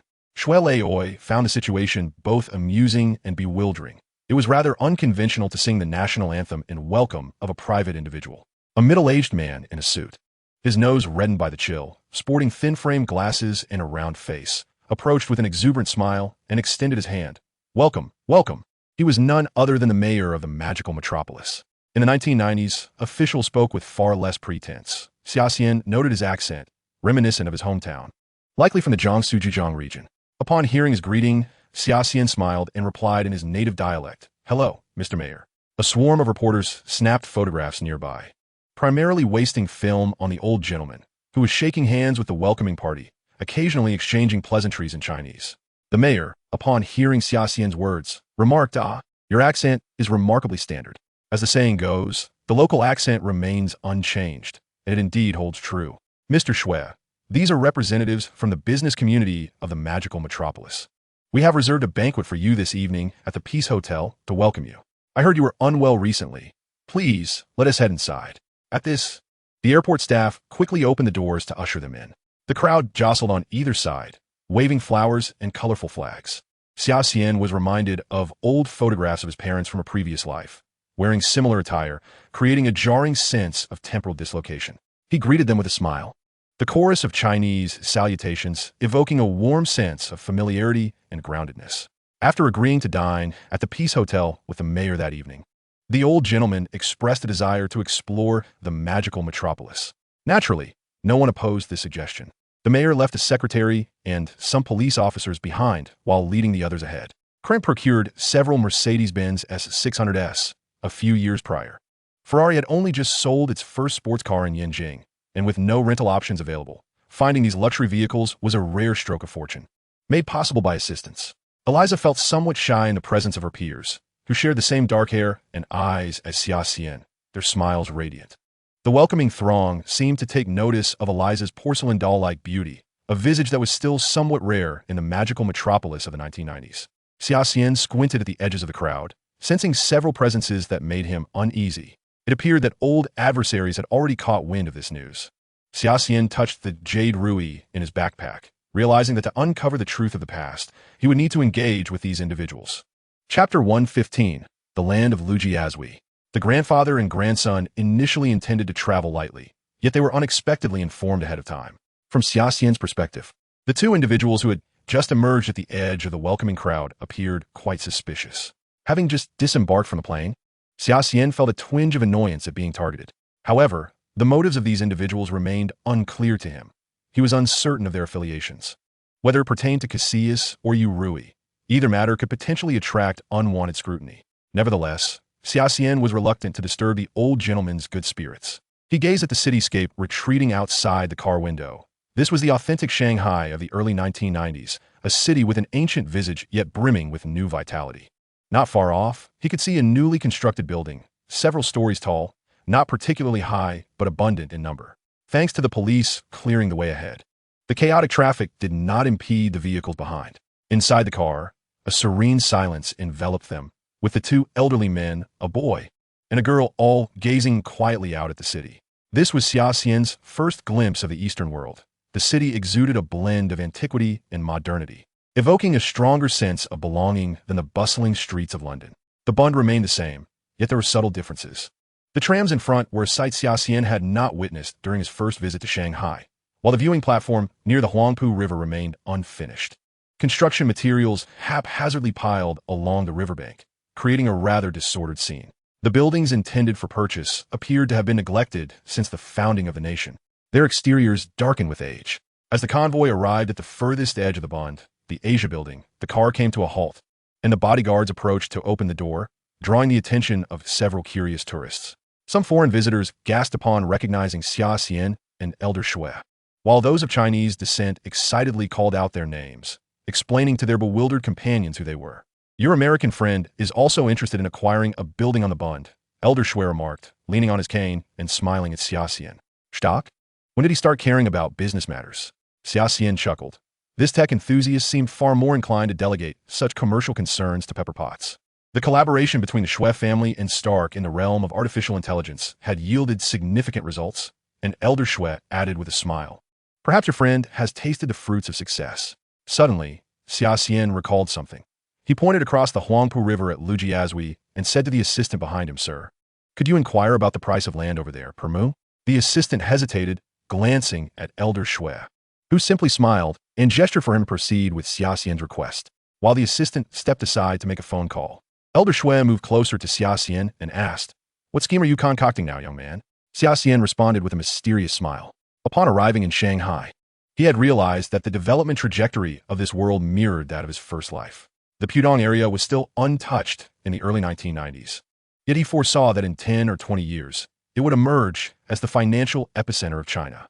The nation needed development, a window to showcase its transformation, and erecting a cluster of resplendent skyscrapers as landmarks was undoubtedly the best choice.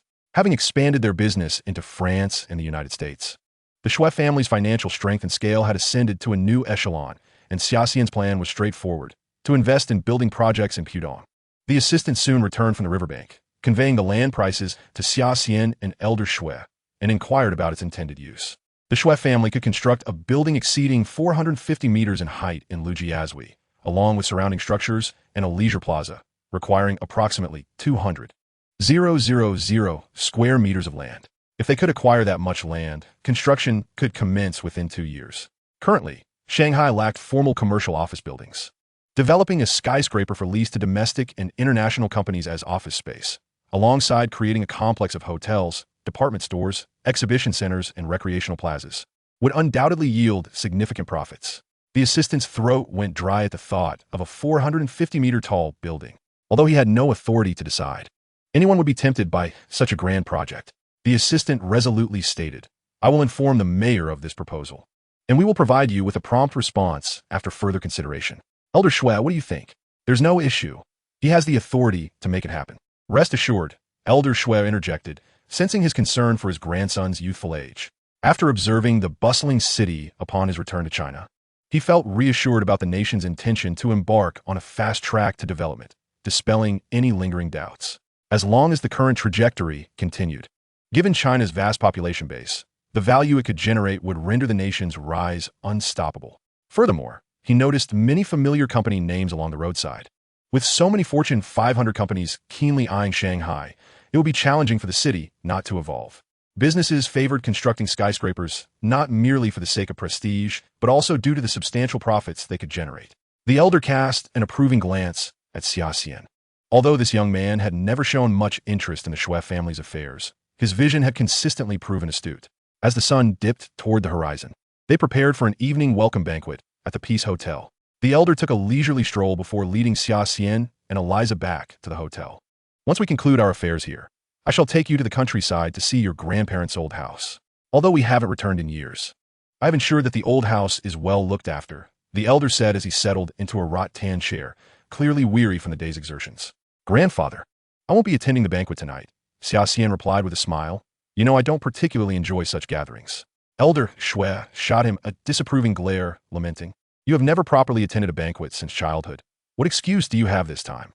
"I wish to take Eliza to explore the old street and the city god temple." Eliza seemed genuinely intrigued by the mundane world, her excitement evident as she looked at Xia Xian and Elder Xue. "Grandfather, what do you think?" Xia Xian had already identified the elder's soft spot, and indeed, under Eliza's eager gaze, the elder reluctantly acquiesced to Xia Xian's request. "This is the last time.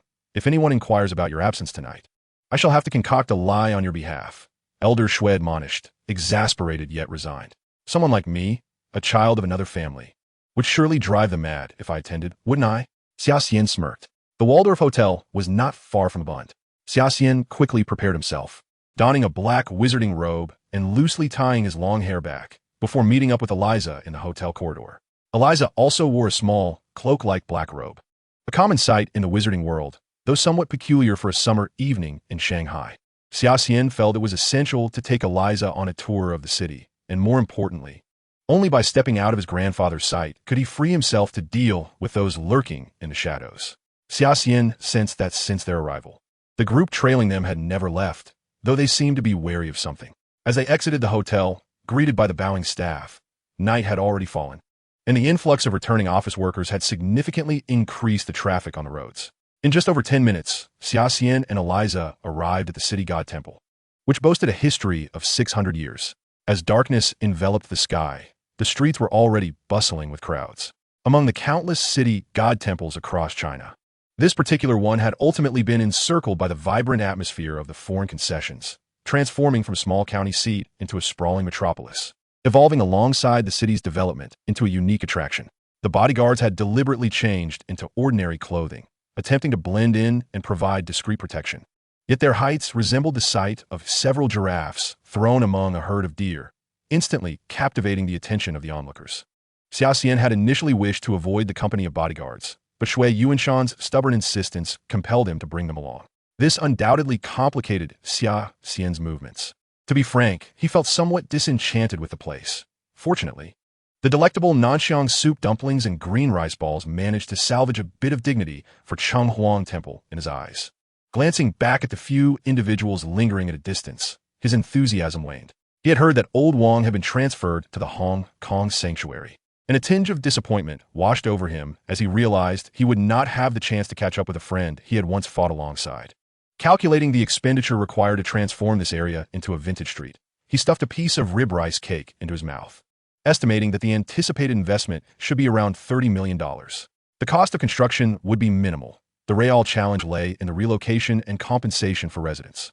A prime location like this had the potential for substantial profit, golden real estate. Concluding this thought, Xia Xian wiped his mouth with a napkin, intending to return and discuss the matter with old Shui. "Delicious this dish," Elisa remarked, taking a bite of the rib rice cake and smiling at Xia Xian. He pointed towards a series of nearby food stalls and suggested, "The offerings ahead are equally delightful. Let us savor them at our leisure." Elisa nodded with an expression of eager anticipation, clearly reflecting that every girl has a penchant for exquisite cuisine. Suddenly, Xia Xian had an epiphany and turned to glance at a noodle stall situated at a nearby fork in the road. There, a figure cloaked in black robes and a hood stood, their face obscured, yet Xia Xian could discern from their physique that it was a woman. She was evidently tracking them. Casting a wary glance at the bodyguards tailing them, he resolved to devise a method to shake off these bulky figures. Xia Xian had no desire to expend his precious magical energy on them. The spell One Forgetting All depended on an individual's mental fortitude to determine the magical energy consumed, and these individuals were all retired special forces, possessing remarkable willpower, a significant drain indeed. Chapter 116. The Corrupted Sarah? "Elisa, I regret that I cannot accompany you any longer," Xia Xian said, turning to rest a reassuring hand on her shoulder. "Seek out our bodyguards behind us. They will escort you back to the hotel." "And what of you, Xia?" Elisa inquired urgently, as she realized he was about to abandon her. Xia Xian cast an apologetic glance at her before replying, "I must attend to certain matters. Please, heed my words." After a moment of hesitation, Elisa nodded, "Then do take care of yourself." Xia Xian acknowledged her with a nod and swiftly cast a disillusionment charm, vanishing into the bustling night market. His disappearance drew no attention, as the lively atmosphere of Changwang Temple quickly masked all. The location Xia Xian had chosen was an abandoned factory on the opposite bank of the Huangpu River. Due to commercial development plans, the factory had been left to decay, transforming into a jungle of rusted steel. Just as Xia Xian landed from his disillusionment charm, the cloaked woman appeared before him, as expected. Xia Xian drew his wand, pointing at her. What's the matter? Afraid to lift your head? Reduced to mere stalking and ambush? He addressed the cloaked figure coldly. Under the cool moonlight, the woman slowly raised her head, and Xia Xian was taken aback. Sarah? Something was amiss with Sarah. He observed the black veins sprawling across her face, nearly covering half of it, and her crimson eyes bore an unsettling appearance. She looked haggard, yet her gaze was one of utter madness. Xia Xian was acutely aware that within the Silver Serpent Society, apart from the formidable owl, the second most powerful was this very Sarah, though the men often succumbed to her beauty and overlooked her strength. Sarah's ability was perfect concealment. However, it seemed that such power could no longer suppress the raging dark magic coursing through her veins. She appeared to have descended into complete insanity. Like a marionette, Sarah drew her wand. Avada Kedavra! With a flick of her wand, the killing curse shot towards Xia Xian with precision and decisiveness. He swiftly turned his head, feeling the curse brush past his face. Sarah's magical prowess was formidable, evidently far superior to when she graduated. Xia Xian was uncertain if this was a consequence of dark magic. A shiver ran down his spine. This Sarah was undoubtedly not a foe to be underestimated. Disintegrate, blazing inferno, disarm. In rapid succession, Xia Xian unleashed 3 spells towards Sarah, who remained impassive, as if the curses hurled at her were nothing more than harmless stones. Disintegrate, blazing inferno, disarm. Sarah retaliated with 3 spells of her own, which collided midair with Xia Xian's, both sets of magic dissipating. Xia Xian's expression turned grave. Sarah's casting speed was alarmingly close to his own, and her magical intensity was only slightly inferior. While she still lacked the upper hand in any aspect compared to him, it clearly indicated that Sarah was entirely different from someone like Lucius. Her overall aptitude was approaching that of a top-tier wizard. Sarah approached Xia Xian with an icy demeanor.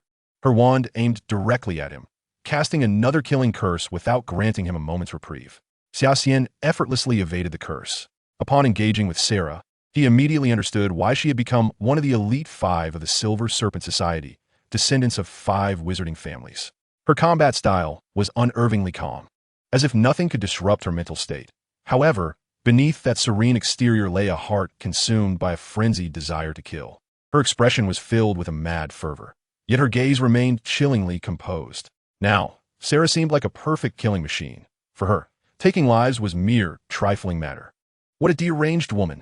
Xia Xian pointed his wand at Sarah, casting spells as if they required no magical energy, steadily advancing toward her. Sarah mirrored his demeanor, countering spells with her own, both pressing forward toward one another. The distance between them diminished, and Xia Xian could even feel the magical energy dissipating, its force brushing against his face. As their wands drew within mere feet of each other, the prolonged magical duel saw Sarah rapidly falling into an absolute disadvantage. After all, while her overall strength was nearly that of a top wizard, it was still just that. Nearly. Xia Xian's attributes in every category still surpassed hers. Thus, even facing a suppressed version of himself, Sarah was simply no match. Yet, Sarah showed no signs of retreating, continuing to advance as if intent on a mutually assured destruction with Xia Xian. This was a reckless display of desperation, an effort to bridge the power gap between them. Xia Xian was taken aback by Sarah's fervor. The next moment, his wand pressed against the tip of hers. Disintegrate! Disintegrate! Both Xia Xian and Sarah chanted simultaneously, identical spells shooting forth from their wands, colliding and canceling each other out. Xia Xian could even feel the pain of the magical backlash against his face. But there was no time to dwell on it. He needed to defeat Sarah before she could cast her next spell. Otherwise, there was a high likelihood she would take him down with her. However, he could not bring himself to kill Sarah. After all, she had once been one of his subordinates, and he wished to understand why she had become this way. Indeed, Sarah spoke without hesitation, as if her intent to perish alongside Xia Xian had long been a predetermined outcome. Avada Kedavra! A verdant glow emanated from the tip of Sarah's wand, poised to strike Xian. Yet, Xian's wand remained unresponsive, for he had not yet cast any spells. With a sudden surge of determination, Xian propelled his wand into the air, his body leaning at an angle as a gust of wind swept past him. The lethal curse seemed to merely graze the fine hairs on Xian's hand before soaring into the distance. A sigh of relief escaped his lips, Had he faltered even slightly in his movements, he might very well have met his demise. Maintaining this momentum, Xian executed a remarkable leap, his foot landing squarely on Sarah's chest. "Wake up!" Even Xian could not contain his fury. This Sarah was utterly deranged, devoid of any semblance of emotion. Under the force of Xian's kick, Sarah was sent hurtling away, crashing heavily against a stone, the sound of cracking bones echoing ominously. In the ruins, Sarah appeared motionless. If he were to confront Sarah wielding two wands without resorting to subterfuge, defeating her would demand considerable effort, not due to a lack of strength, but rather because of Sarah's sheer madness. This cold, calculated insanity left an indelible mark on Xian's memory, rendering her a foe he dreaded to face. One side unleashed emotionless lethal strikes, while the other struggled to respond. Xian realized that subduing Sarah would require a significant investment of effort. Just as he was recalibrating his magical energies, a portal appeared beside him, revealing a sorcerer. "Old Wang?" Xian exclaimed, bewildered by the sight of the rotund figure emerging from the portal. "Aren't you in Hong Kong? What are you doing here? Is that so surprising?" Wang chuckled. "This entire region of Huaxia is under my jurisdiction." Xian was at a loss for words, pondering. Do you sorcerers really manage territories? Truth be told, I shouldn't be interfering in your affairs, Wang said, his expression growing serious as he glanced at the slowly rising Sarah amidst the rubble. However, she has been corrupted by Dormammu's will, and the situation is quite dire. She is my subordinate. Do you have a plan? Xian sighed, shrugging his shoulders. As for the nature of this corruption, I can temporarily bind her with sorcerer's power, but to sever Dormammu's influence, only the supreme sorcerer can intervene. Just then, Xian dodged a lethal curse from Sarah, turning to Wang and urging, "What are we waiting for?" Wang sheepishly scratched his head, producing a thick tome from behind him. I haven't quite mastered that binding spell. There's a passage in here that's a bit unclear. Xian's expression darkened. Are you joking? Wang looked innocently at Xian, saying, Aren't you sorcerers adept at these incantations? Xian snatched the book, glancing at it to find it contained mere second-year spells, albeit some were rather obscure. As he countered Sarah's spells, he quickly recited from the tome for Wang, who was gesturing aimlessly without any discernible effect. Hurry up, Xian urged. Almost done, Wang replied nonchalantly, his fingers dancing in the air in stark contrast to the vibrant magical displays nearby, creating a bizarre spectacle.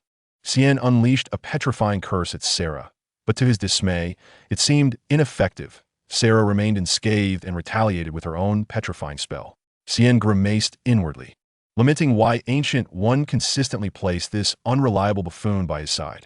He evaded Sarah's lethal curse using a displacement spell, and at that moment, he spotted a radiant golden light behind him, revealing a shimmering golden rope in Wang's grasp.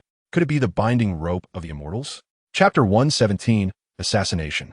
Xian swiftly turned and cast a spell of slumber, while Wang seized the opportunity to hurl the golden rope, which seemingly found its mark and surged toward Sarah. Realizing the imminent danger, Sarah hastily retreated, but Wang adeptly guided the rope toward her. With nowhere left to escape, Sarah aimed her wand at the golden rope, unleashing a torrent of black flames from its tip. Yet the dark flames appeared ineffective against the golden cord, which ensnared Sarah. Disarm her. Xian instantaneously cast a disarming spell, causing Sarah's wand to clatter to the ground. With a flick of his own wand, he seized it mid-air. Approaching the struggling Sarah, he struck her with a spell of slumber, finally exhaling a breath of relief. Are all you sorcerers so unreliable? Xian wiped the sweat from his brow, pondering how much longer they would have been entangled in this predicament had that spell failed. Wang scratched his head, responding, I found this spell in an old grimoire.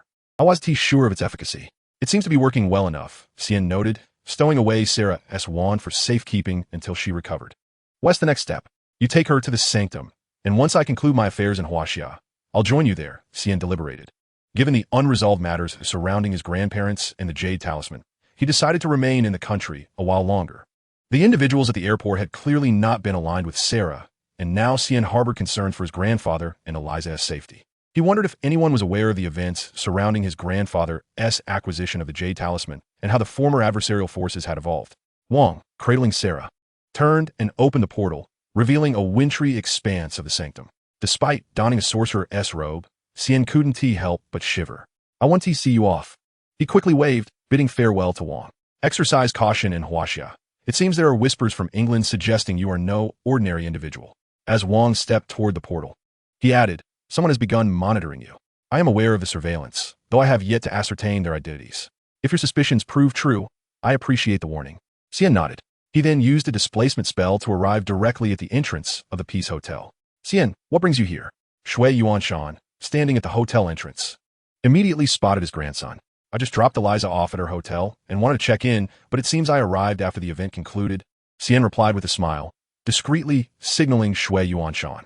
Frowning slightly, Shui Yuanshan leaned in closer, whispering, "Are we being watched?" Xian nodded, replying, "There are many people around. We're relatively safe for now. Let us discuss this in the car." Xian had sensed the unease long before. This kind of surveillance and tracking was not unfamiliar to the pair. Soon, a foreign couple exited the hotel, appearing to have just finished dining. The man was a silver-haired handsome fellow, while the woman sported lively chestnut waves. They approached Shui Yuanshan and Xian with evident excitement. The silver-haired man greeted Shui Yuanshan, "Mr. Shui Yuanshan, hello. I'm Thomas, and this is my girlfriend, Lily. Your speech earlier was fantastic. I truly appreciate Chinese culture." "Thank you. It's a pleasure to meet you both. This is my grandson, Xian. There are many fascinating aspects of Huaxia. You should explore them when you have the chance." Shui Yuanshan replied with a smile. The couple exchanged a few casual remarks before departing. As she observed the backs of the foreign couple, Xia Xian felt a subtle sense of vigilance creeping into her heart. This pair of lovers appeared no different from the usual foreign tourists. However, upon their entry, their seemingly casual movements not only evaded the majority of onlookers, but also imparted an unsettling feeling of being at a loss. A master. An undeniable thrill surged within Xia Xian, quickening the flow of her blood ever so slightly. As they departed the restaurant, Xia Xian deliberately lagged half a step behind to obscure the view of those trailing them.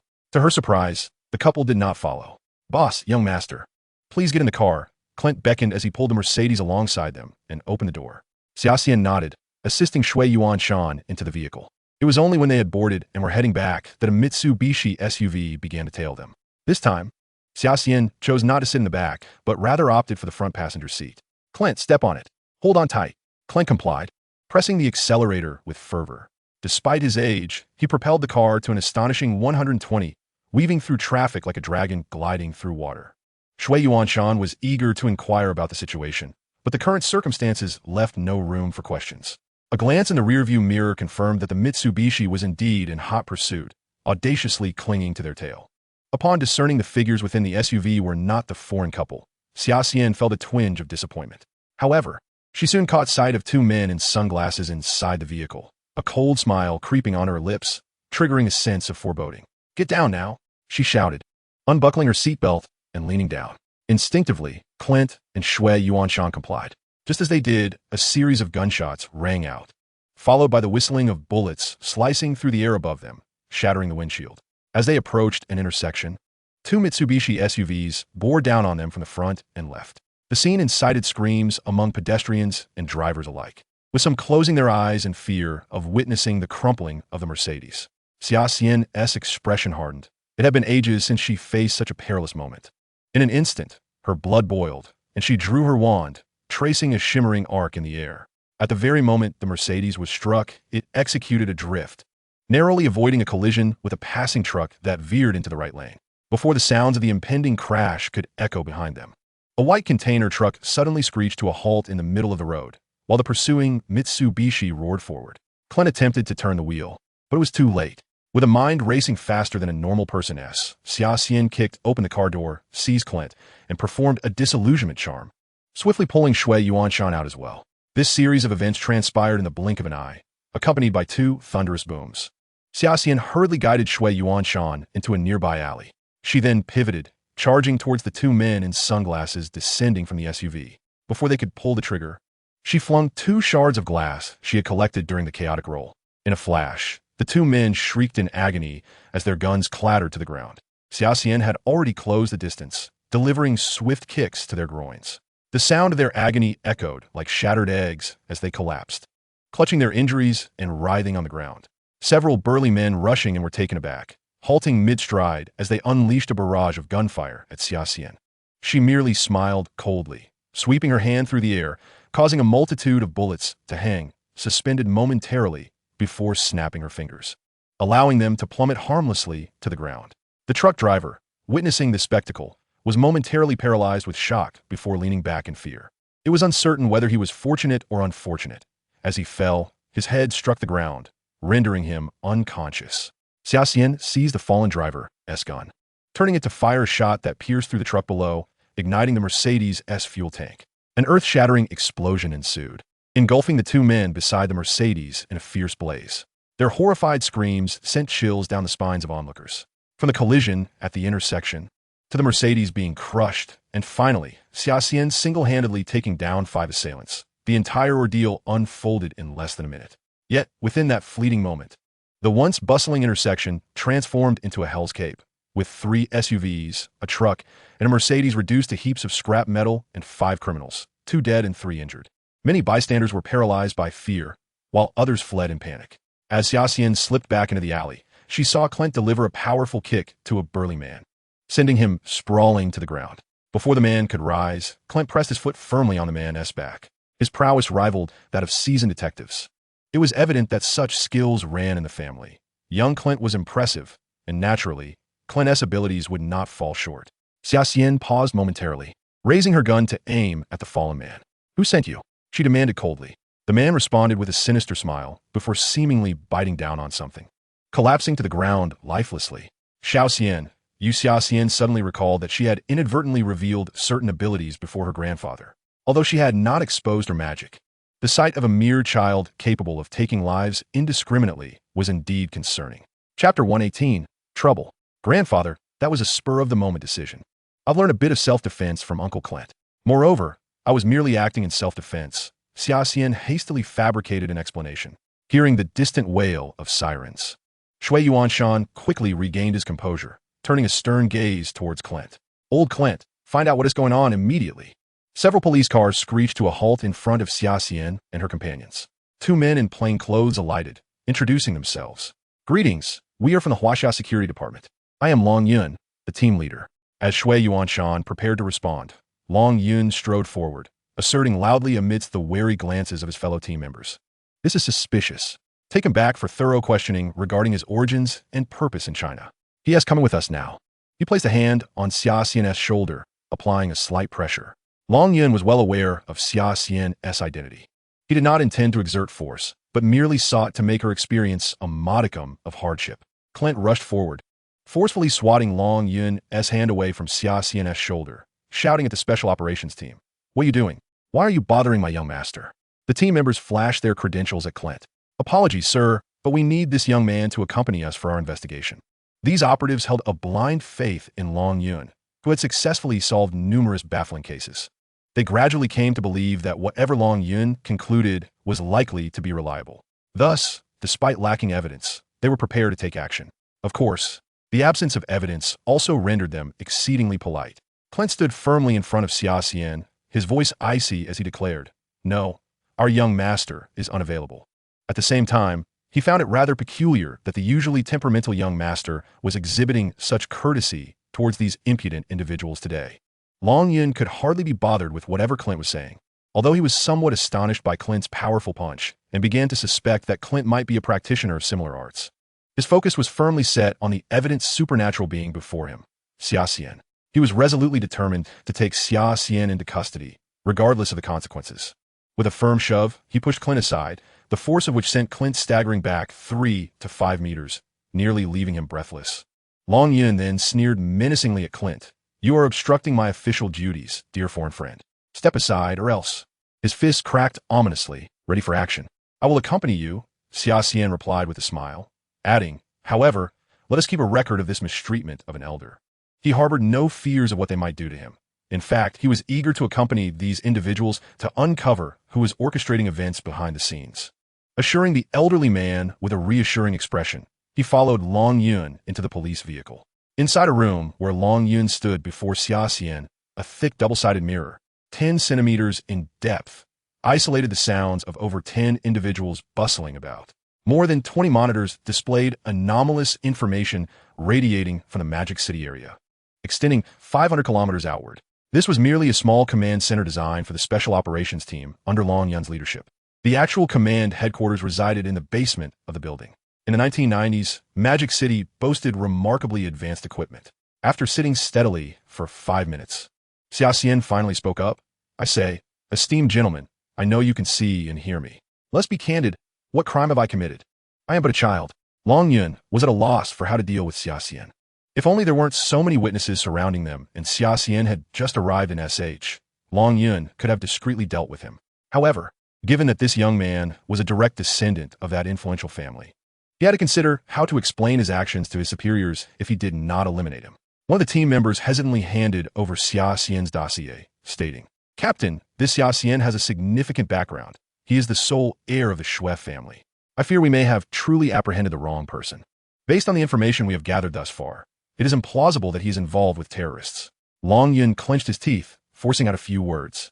"I seem to recall a photograph of a suspect who bears a striking resemblance to him. Cross-reference with the database and search thoroughly. If we have indeed made a mistake, we can simply apologize later. After all, we are acting in the interest of their safety, and I trust they will understand." The fire of frustration burned within Long Yun. His faction had historically been one of those contending with Xia Xian's grandfather over the coveted jade talisman. Ever since Xia Xian arrived in China, he had been under their scrutiny. Utilizing the banner of the Chinese security forces, Long Yun could both conceal his intentions and achieve his goal of capturing Xia Xian. As Eliza prepared to unleash her wand in anger, Clint hurriedly intervened, aware of the implications of a witch's wrath. He carefully analyzed the situation at hand. "Miss Eliza, you mustn't act impulsively. I believe those officers are not foolish. They must have some awareness of a young master's identity and will likely exercise caution in their actions against him. In my view, it is best to resolve this through official channels rather than resort to violent measures." Shui Yuanshan had already positioned himself before the hotel's floor-to-ceiling window, dialing the British consulate in China. A young man with a standard London accent kindly inquired, "Hello, how may I assist you?" Shui Yuanshan coldly responded, "I am Shui Yuanshan. My grandson has been unjustly taken by Chinese security personnel in Magic City. You must locate them and secure his release immediately." The young man grew anxious, quickly replying, "Mr. Shui, are you referring to Mr. Xia Xian? We need to understand the details of the situation." His left hand pressed the recording button on his desk, transmitting the conversation to relevant personnel at the consulate. Several middle-aged officials began contacting their superiors domestically while simultaneously notifying the embassy. After more than 10 minutes, a response from the UK emerged. "Xia Xian? Good heavens, the heir of the Shui family? Captured on Chinese soil?" Eliza, feeling somewhat indignant, penned a letter to Daphne via Owl, though she realized it would likely be days before Daphne received it. Suddenly, she recalled the communication spell she had seen in her spellbook. Approaching the sink, she traced an arc with her wand. As the water rippled, she seemed to glimpse the reflection of Daphne's room upon the surface. Daphne! Daphne! Startled from her lethargy, Daphne, who had been lying on her bed, searched her surroundings until she finally spotted Eliza's face in the pool. Eliza recounted the unfolding events to Daphne. After a moment's contemplation, Daphne resolved to contact Stark. Although she had previously resisted engaging with the mundane world, her association with Xia Xian had subtly altered her perspective. "Hello, Mr. Stark. Xia Xian has found himself in a bit of trouble in China. Can you assist?" Stark frowned. "Miss Daphne, do you require me to enlist a few mercenaries? They are affordable and quite capable." Daphne rolled her eyes. "No need for that. My junior has been apprehended by the Chinese security forces. Unless you can hire an entire army, it's futile." She quickly hung up the phone. Stark murmured to himself, "An army? Well, hiring one in Africa wouldn't cost much." 2 hours later, Ire and Daphne, along with their group, boarded a civil flight heading toward Magic City, China. Xia Xian, having been in the room for what felt like an eternity, yawned. He suspected that the most dubious character was Long Yun, who had inexplicably brought him here and insisted on his guilt. Long Yun believed his plan was flawless, yet he had underestimated Xia Xian's ability to stir up trouble even in calm waters. Now that Long Yun had provoked him, what could possibly come of it? Xia Xian was in no hurry to leave. Instead, he continued to observe. If Long Yun was the sole suspect, he could simply administer a truth serum to him. Alternatively, a mind-reading spell could also suffice. Xia Xian pondered for a moment, unaware that his companions were already en route to China. An older team member quietly stepped outside and promptly dialed Section Chief Wang's number. "Chief Wang, we have encountered a situation. To prevent any one individual from wielding excessive power, these special operations teams often included one or more individuals who reported directly to higher authorities, individuals whom even Long Yun was unaware of." Chief Wang's voice came through, slightly anxious. "What situation? Report the severity level." The team member replied softly, "Captain Long Yun insists on apprehending a youth of Chinese descent, holding a British passport. named Xia Xian. He is the direct heir of the Shui group. We are concerned that Shui Yuanshan may protest to the British government. If that occurs, we could face suspension for reflection. Xia Xian watched the clock on the wall tick by, growing increasingly impatient. With a mere thought, the confiscated elder wand shot back to him like a piercing arrow, shattering the glass in its path. Long Yun had yet to react when Xia Xian executed a displacement spell, appearing behind him. The wand pressed firmly against Long Yun's nape. Chapter 119, The Wishful Thinking. Tension filled the interrogation room. On the other side, Section Chief Wang let out a long sigh and dialed a number. Cease all duties of Team Leader Long Yun immediately and release Mr. Xia Xian. Remember to handle it well. Otherwise, I will not take the blame for this. He slammed the phone down with a forceful hand. Originally leisurely sipping tea, Section Chief Wang suddenly sat upright, contemplating for a moment before stating, "We shall first establish our stance. The remaining matters will no longer concern us." Wang's orders reached the bustling metropolis, and Long Yun promptly lost all command over his team members, being politely escorted out of the command room, closely followed by 4 former subordinates, ostensibly for his protection. Shui Yuanshan once again called the consulate. "May I inquire if you have communicated with the relevant departments?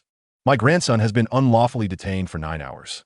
The voice on the other end of the line was a woman who, perplexed, asked Mr. Shui, "What seems to be the trouble? Your grandson is detained? We have not received any relevant information." Shui Yuanshan's eyes widened in disbelief.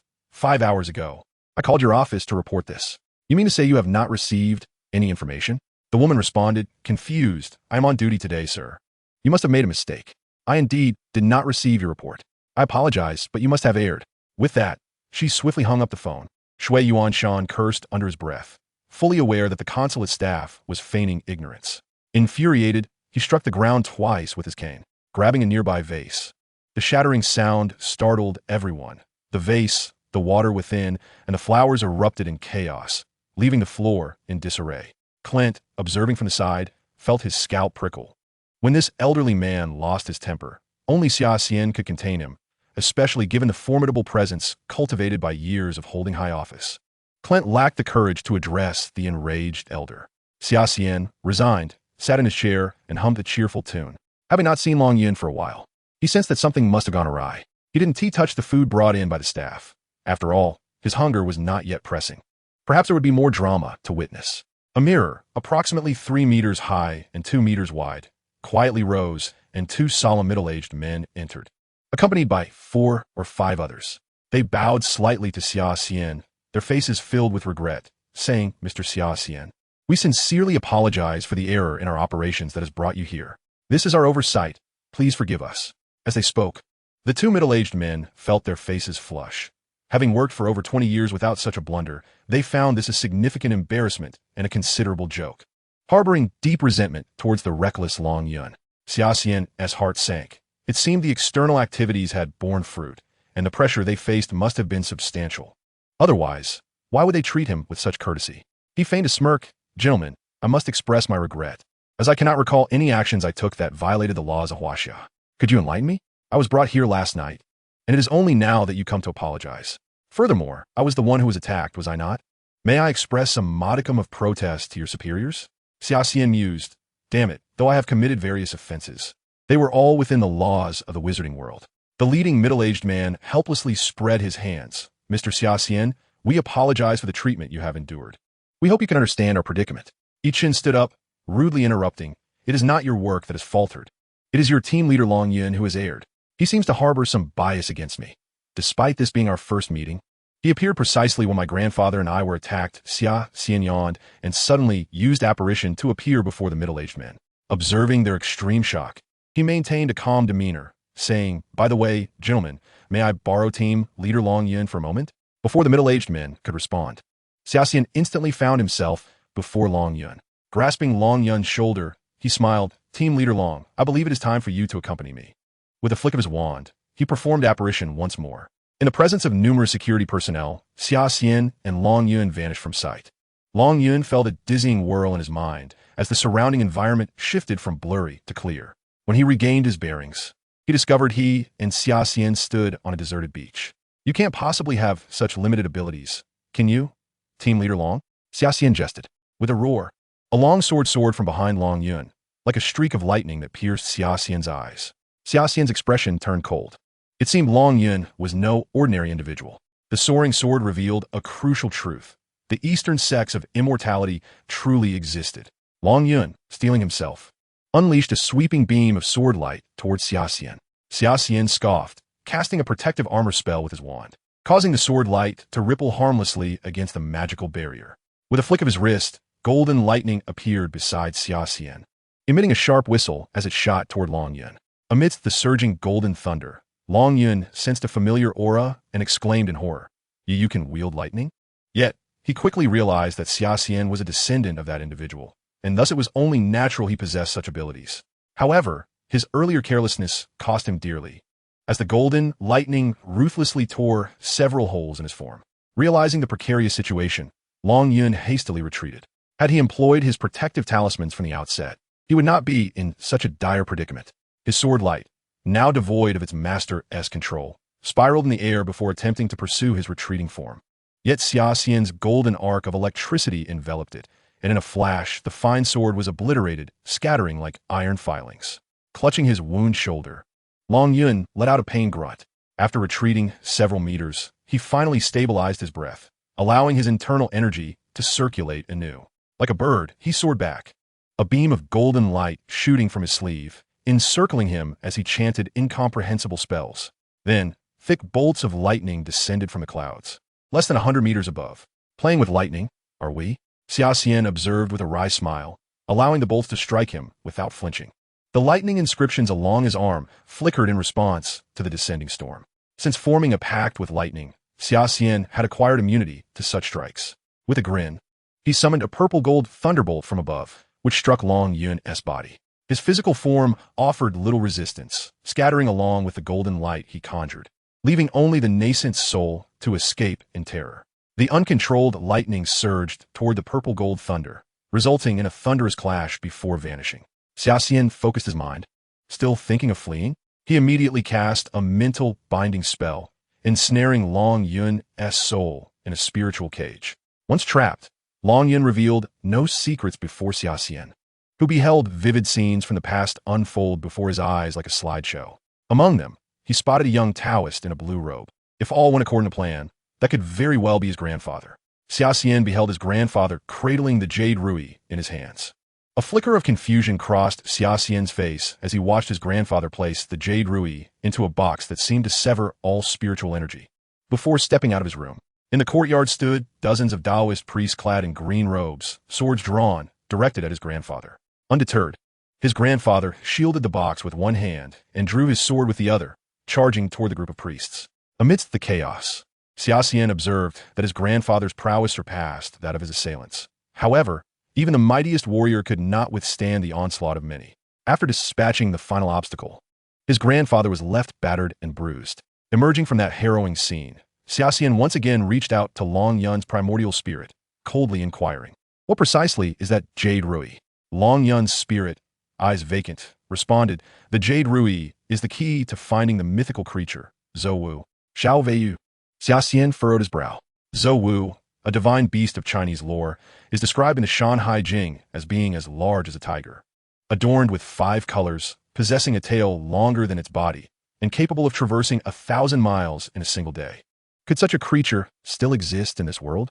Xia Xian attempted to press further, but Long Yun's spirit appeared exceedingly frail, and Xia Xian noticed the movement of Long Yun's lips, though no sound emerged.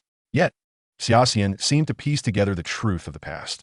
In a bid to prevent Zhou Wu from falling into the hands of others, his grandfather had entrusted the jade ruby to Shui Yuanshan, instructing him to take it beyond the borders of Huaxia. As long as the jade ruby remained outside Huaxia, the whereabouts of Zhou Wu would remain shrouded in mystery. Xia Xian hurled Long Yun's spirit onto the charred remains of his body, allowing it to wither away. He then transformed into a phantom and departed from the seaside. Chapter 120, A Letter from Afar. Suddenly, on the desolate beach, an elderly Taoist in green garb materialized, retrieving a crimson elixir from his sleeves. Under its influence, Long Yun's disintegrating spirit regained its solidity. "Though our 9 sects have dwindled to 6, we shall certainly handle this impetuous youth," the old Taoist snorted, declaring, "Long Yun's disciple, your master shall avenge your grievances." With a furrowed brow, the old Taoist first secured Long Yun's spirit within a talisman pouch, then shattered a token from his sleeve. Soon, 5 streaks of light traversed the sky, heralding the arrival of several cultivators upon the empty shore. Brother Tiantian, with the return of the Jade Rui, we must ensure Zhou Wu manifests in this realm. One cultivator proclaimed, I have heard Long Yun speak of this remnant of the Xia family, who seems to dabble in unconventional practices, Elder Tiantian remarked. His methods bear a striking resemblance to those employed by that Englishman, Newt. Those sorcerers were but defeated foes. Had Newt not relied on those monsters, he would have been no match for us. It was their alliance that allowed Zhou Wu to slip through our fingers. But we shall reclaim everything from his grandson. Yet, this lad's lightning techniques appear even more troublesome than those of the surname Xia, Elder Tiantian observed, glancing at the charred remains of Long Yun. Unbeknownst to Xia Xian, all of this transpired on the coast. He quietly returned to his room, having deduced only one lead in recent days. His grandfather seemed inextricably linked to the ancient mythical beast, Zhou Wu. Xia Xian retrieved the Jade Rui, fiddling with it for quite some time, yet he found no peculiarities. What connection could there possibly be between this Jade Rui and Zhou Wu? Chimo enveloped Xia Xian as he contemplated the dust-laden history unfolding like a veil of mist before him. It dawned upon him that he ought to step outside. His grandfather and Elisa were yet unaware of his return, and he felt the need to reassure them. Upon opening the door, Xia Xian found the elder pacing anxiously in the living room, shards of a vase scattered across the floor, while Elisa gazed vacantly out the window, seated by the telephone as if waiting for something. A warmth blossomed in Xia Xian's chest. This feeling of being cared for was indeed a profound happiness. Ahem. Xia Xian cleared his throat deliberately. I have returned. Elisa and the elder abruptly turned to face him. The elder, momentarily taken aback, then chided, You rascal. You remember to come back. Elisa seemed at a loss upon seeing Xia Xian, yet the smile playing on her lips betrayed her true feelings. What on earth happened? The elder frowned. It seems the British are wary of the rising power of Huaxia, feigning ignorance regarding this matter. How could they so easily release you? Xia Xian has dispatched several brigands. Xia Xian, sensing the elder's thoughts, replied with a smile, Hasn't grandfather forgotten? Huaxia is in need of development, requiring substantial investments. And our Shui family is currently the best option. Without any evidence, they would certainly be inclined to release me. And what of those who followed you that night? Olku investigated but found no leads. Xia Xian suspected this was a trap orchestrated by Long Yun. How else could that fellow have appeared so opportunely? Of course, one could not rule out the possibility of a third-party influence. Xia Xian chuckled. When soldiers come, we shall meet them. When water flows, we shall dam it. They cannot do anything to us. Huaxia is also pursuing this matter, and I believe results will emerge soon. Due to the attack, Shui Yuanshan temporarily canceled plans to take Xia Xian to the ancestral home of the Xia family in the countryside, and the group remained at a hotel for the time being. That morning, Elisa knocked hurriedly on Xia Xian's door. He had just concluded a night of cultivation and, still bleary-eyed, heard her knocking. Forcing himself out of bed, he opened the door. Xia Xia, a letter for you, the young girl exclaimed, her face alight with excitement. Who sent it? Simon? Or Daphne? Xia Xian yawned. He had few wizarding friends and could count them on one hand. And no, it's not any of them, Elisa exclaimed, her words tumbling out in excitement as she grasped Xia Xian's arm. It's from Mr. Newt Scamander, the author of Fantastic Beasts and Where to Find Them. Mr. Scamander? Xia Xian could not recall having this gentleman in his social circle. Mr. Scamander was a figure of considerable legend. In 1947, he played a pivotal role in establishing the werewolf registry.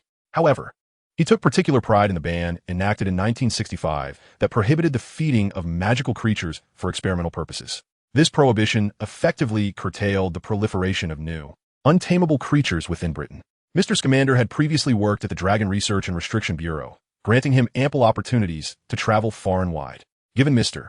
Scamander's contributions to the study of magical creatures, he was awarded the title of second-level wizard of the Order of Merlin in 1979. However, Mr. Scamander was now retired, living in Dorset, England, with his wife, Porpentina, and their 3 pet Neasels, Hobbs, Miri, and Moldy. What could prompt this gentleman to write to him? Xia Xian unfolded the letter and laid it on the table. Noticing its length, he began to read it slowly. Dear Mr. Xia Xian, I have learned that you have ventured to the mysterious Eastern land. As a comrade who fought alongside your grandfather, I believe it is both your right and necessity to know all that transpired back then. 60 years ago, I discovered an artifact from the East within the British Museum, a Jade Rui. I detected magical fluctuations emanating from it, and one day, I stole it from the museum. Subsequently, I found within the Jade Rui a mysterious and beautiful creature resembling a lion.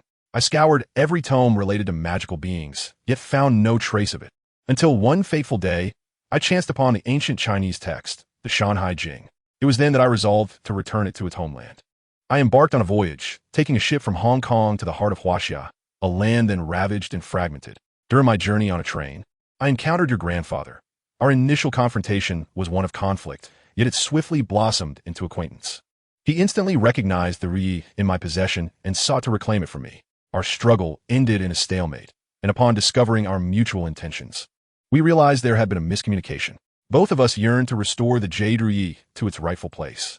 Thus, we pledged to embark on this quest together to deliver it back to Kunlun.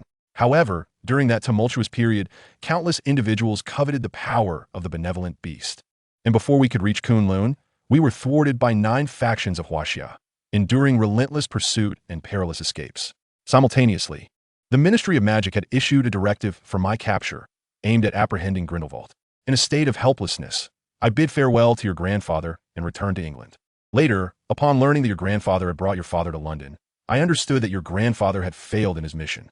Now, as you set foot on that land once more, I hope you can bring it back home. Remember, the secret lies within the Rui. As Xia Xian finished reading the letter, her emotions were a tumultuous blend. It became clear that her ancestors and the wizards had long-standing connections. What could the phrase "the secret lies within the Rui" possibly mean? Xia Xian had previously attempted to imbue the Yi with magical energy, but to no avail. Nevertheless, she discerned a crucial point from the letter, Kunlun. Her grandfather and Scamander had once aspired to deliver the Jade Rui to Kunlun. After a moment of contemplation, she resolved to assist her ancestors in fulfilling this aspiration. Upon returning to England, they would have the opportunity to visit Mr. Scamander. The man who had once faced off against the dark wizard Grindelwald piqued Xia Xian's profound interest. Although Yilisha had not read the contents of Scamander's letter, she nodded enthusiastically at Xia Xian. Perhaps, for her, meeting someone of Scamander's scholarly stature was indeed worthwhile. Xia Xian began to strategize her next course of action. If they were to journey to Kunlun, their only subsequent route would lead them southward to the Sanctum Sanctorum. Yet, a formidable dilemma loomed before her. How could she deceive her grandfather? Chapter 121. A First Encounter with Dr. Strange. Just as Xia Xian grappled with the impossibility of explaining herself to her grandfather, a magical portal suddenly illuminated her room. Hastily, she donned a coat and stepped into the portal. On the other side, it connected to the Sanctum Sanctorum, where she found Master Gu standing solemnly beside a hospital bed, where Sarah lay quietly. "You've arrived?" Master Gu said, her expression grave. "This child has been deeply tainted by Dormammu's power. It appears we must act swiftly. Should we use the Cosmic Cube? Or let us proceed with the Cosmic Cube to mitigate any impact on the present world." Master Gu sighed, confident she could lend the Cosmic Cube, albeit at a cost. Previously, Nick Fury had approached her, seeking assistance in transforming the energy of the Cosmic Cube into a formidable weapon. At that time, she had declined. Yet individuals of Fury's stature seldom let such rejections go unchallenged. It was likely he would leverage this opportunity to coerce her. For the sake of the world, she could not refuse. At times, humans proved more formidable than demons. The Cosmic Cube was immensely powerful, and the thought of agreeing to turn such a dangerous artifact into a weapon, only to place it in the hands of someone like Xia Xian, made Master Gu chuckle ruefully. It seemed she had truly aged, unable to keep pace with this world. The former era felt far more resolute, where individuals upheld certain standards. Leaning forward, Master Gu cautiously retrieved an object from her pocket. It was an intelligent smartphone.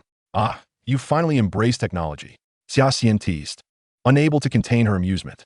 In her mind, the Sanctum Sanctorum resembled a forgotten relic of time, devoid of even a television. Yet here was Master Gu equipped with a smartphone. "I purchased it 2 years ago. The Sanctum has Wi-Fi, allowing for internet access at any time. We certainly do not wish to be perceived as savages," Master Gu replied. Although she had previously resisted high-tech devices, the advent of the smartphone had liberated her.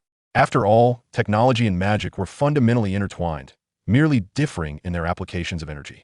Dialing Nick Fury's private number, she was soon greeted by a deep, raspy voice with a rhythmic quality. "Hello, is this Master Gu? This is Nick Fury." "Greetings, Mr. Fury. Regarding our previous discussion, I've had a change of heart. However, I have a condition. This matter pertains to the survival of our world, and I would like to meet with you to discuss it.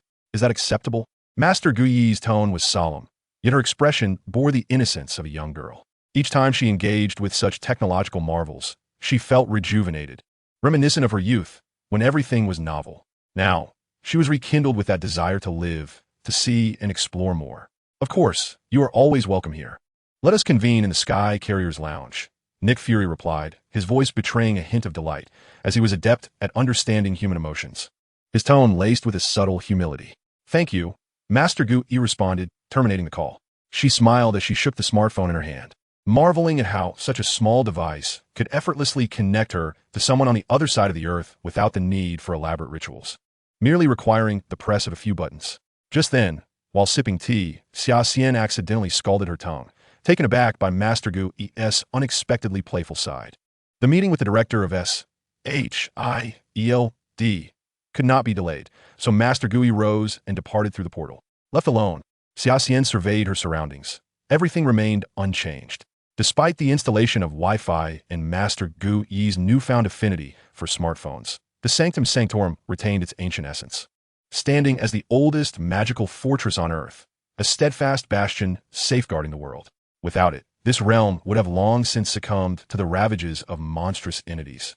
The longer one practiced as a wizard, the clearer their understanding of the terrors lurking in other dimensions became. How fortunate they were to inhabit such a serene and prosperous world. Xia Xian pondered why those mutants and superheroes could not coexist harmoniously, instead choosing to upheave the world. Setting down her teacup, she strolled out of the lounge and toward the training grounds, eager to observe the apprentices engaged in combat training. It was time to witness the prowess of those whom even Master Gu regarded with esteem. If she recalled correctly, the man's name was Dr. Strange. Seizing this opportunity, she aimed to discern what made him so exceptional. On the training field, one-on-one specialized training was underway. The apprentices were wielding training weapons, exchanging blows, occasionally employing nascent spells in their skirmishes. Yet, one man in his 30s, sporting a fashionable beard, stood unarmed, effortlessly subduing his opponent with a conjured magical net. He appeared somewhat flamboyant, yet undeniably handsome. Upon seeing him, Xia Xian felt an odd sensation. This man seemed to embody a fusion of herself, Caecilius, and Mordo, flamboyant, resolute, and obstinate. To amalgamate these traits without eliciting distaste was, in itself, a remarkable talent. The training master, an elderly man with only one arm, frowned upon noticing Xia Xian and approached her. Who are you, and what brings you here? The training master, with an air of stubbornness, fixed a stern gaze upon Xia Xian. It was your esteemed supreme mage who summoned me. I am now an honored guest. Xia Xian, equally unimpressed by the obstinate old man before him, pointed at the peculiar figure and inquired, is that man the Sorcerer Supreme? Indeed, he possesses an astonishing talent for spell combat that is beyond the reach of ordinary individuals. You are certainly no match for him, the training master replied, his voice tinged with an unmistakable pride in his pupil's abilities. Ho, hey, Mia Wilts. I am a savior's father, after all. Arrange for a demonstration. I wish to see if you're merely boasting, Xia Xian retorted, casually tossing a pound coin towards the training master's head in jest. The training master deftly caught the coin, flicking it with his fingers so that the cigarette but landed squarely in a trash bin 100 meters away. Follow me, he commanded, his expression unchanging. No tricks and no spells exceeding the apprentice level. Understood? Xia Xian shook his trench coat and whispered, what do you take me for? Rest assured, I wouldn't stoop so low as to require underhanded tactics against an apprentice. You strike me as unpredictable, the training master remarked casually. Upon arriving at the training grounds, the training master let out a grunt, his voice amplified to the point where even apprentices at the far end could hear him clearly. Everyone, cease your activities. Sorcerer Supreme, you shall engage in a private duel with this gentleman. He is a formidable opponent, so do not hold back. The training master kindly advised the Sorcerer Supreme. Understood, sir. I hope for an exhilarating contest.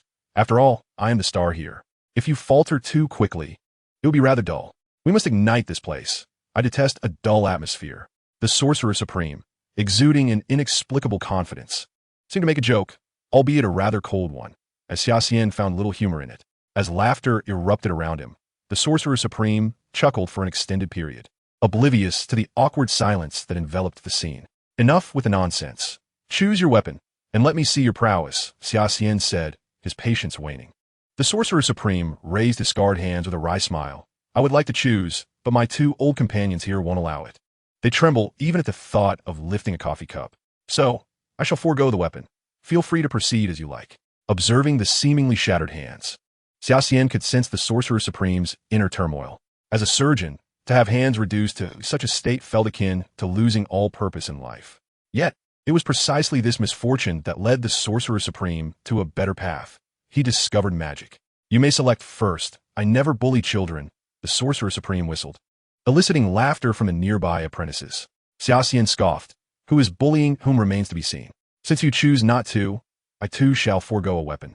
Let us engage in a fair contest with bare hands. I shall grant you 3 seconds to prepare. 3, 2, ignoring the laughter around him. Xia Xian directed his words at the Sorcerer Supreme. Just as he counted down to 2, the previously jovial Sorcerer Supreme suddenly struck, unleashing a magical whip that darted towards Xia Xian's eyes with blinding speed.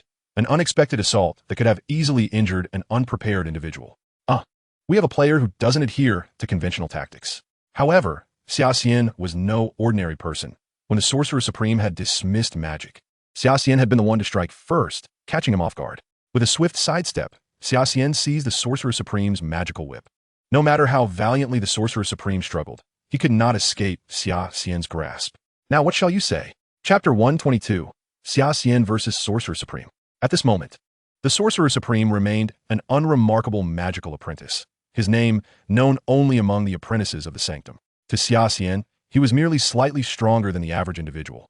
Xia Xian restrained his strength, treating this encounter with the Sorcerer Supreme as a game or an opportunity to familiarize himself with the combat style of mages. With a forceful tug, Xia Xian drew the Sorcerer Supreme closer, but the latter's honed battle instincts saved him. The Sorcerer Supreme canceled his magical whip and stepped back to steady himself. Xia Xian, like a shadow, followed closely. Although he enjoyed surprising others, he detested being subjected to such tactics himself. Presently, the Sorcerer Supreme was arguably the strongest among the apprentices. Despite being the latest arrival at the sanctum, his progress was unparalleled. Within just 3 months, ordinary apprentices were no longer his match, and he now sparred daily with Mordo, the second most powerful mage in the entire sanctum, aside from the Ancient One. However, despite the Sorcerer Supreme's arrogance, the cruel reality remained. He was still no match for Xia Xian. Aside from the initial sneak attack, the ensuing moments saw Xia Xian unleash a relentless assault, leaving the Sorcerer Supreme gasping for breath. The Sorcerer Supreme regarded the young man before him with a mix of bewilderment and admiration. He fought barehanded, employing no magic. Yet no matter how he attempted to advance, he could not close the distance. The young man moved with the ease of a leisurely stroll in his own garden. Yet each seemingly casual punch bore the weight of 1,000 pounds. Was this the legendary Chinese martial arts? Impressive indeed, for even with his strength tempered, a self-taught mage could endure this long. Xia Xian watched the Sorcerer Supreme with appreciation. Whether mage or sorcerer, some things could not be achieved solely through diligent training. Often, innate talent was equally vital. The Sorcerer Supreme appeared to possess an innate affinity for magic, as though he were born for it. Xia Xian's strikes were swift, creating afterimages that the naked eye could scarcely follow. Not only was the Sorcerer Supreme unable to discern Xia Xian's movements, but even the onlooking apprentices struggled to perceive his shadow, unable to differentiate between reality and illusion. Yet, the Sorcerer Supreme, relying on his magical intuition, sensed the flow of energy in the air, instinctively reacting to avoid being overwhelmed. Under Xia Xian's tempestuous onslaught, the Sorcerer Supreme could only adopt a defensive stance.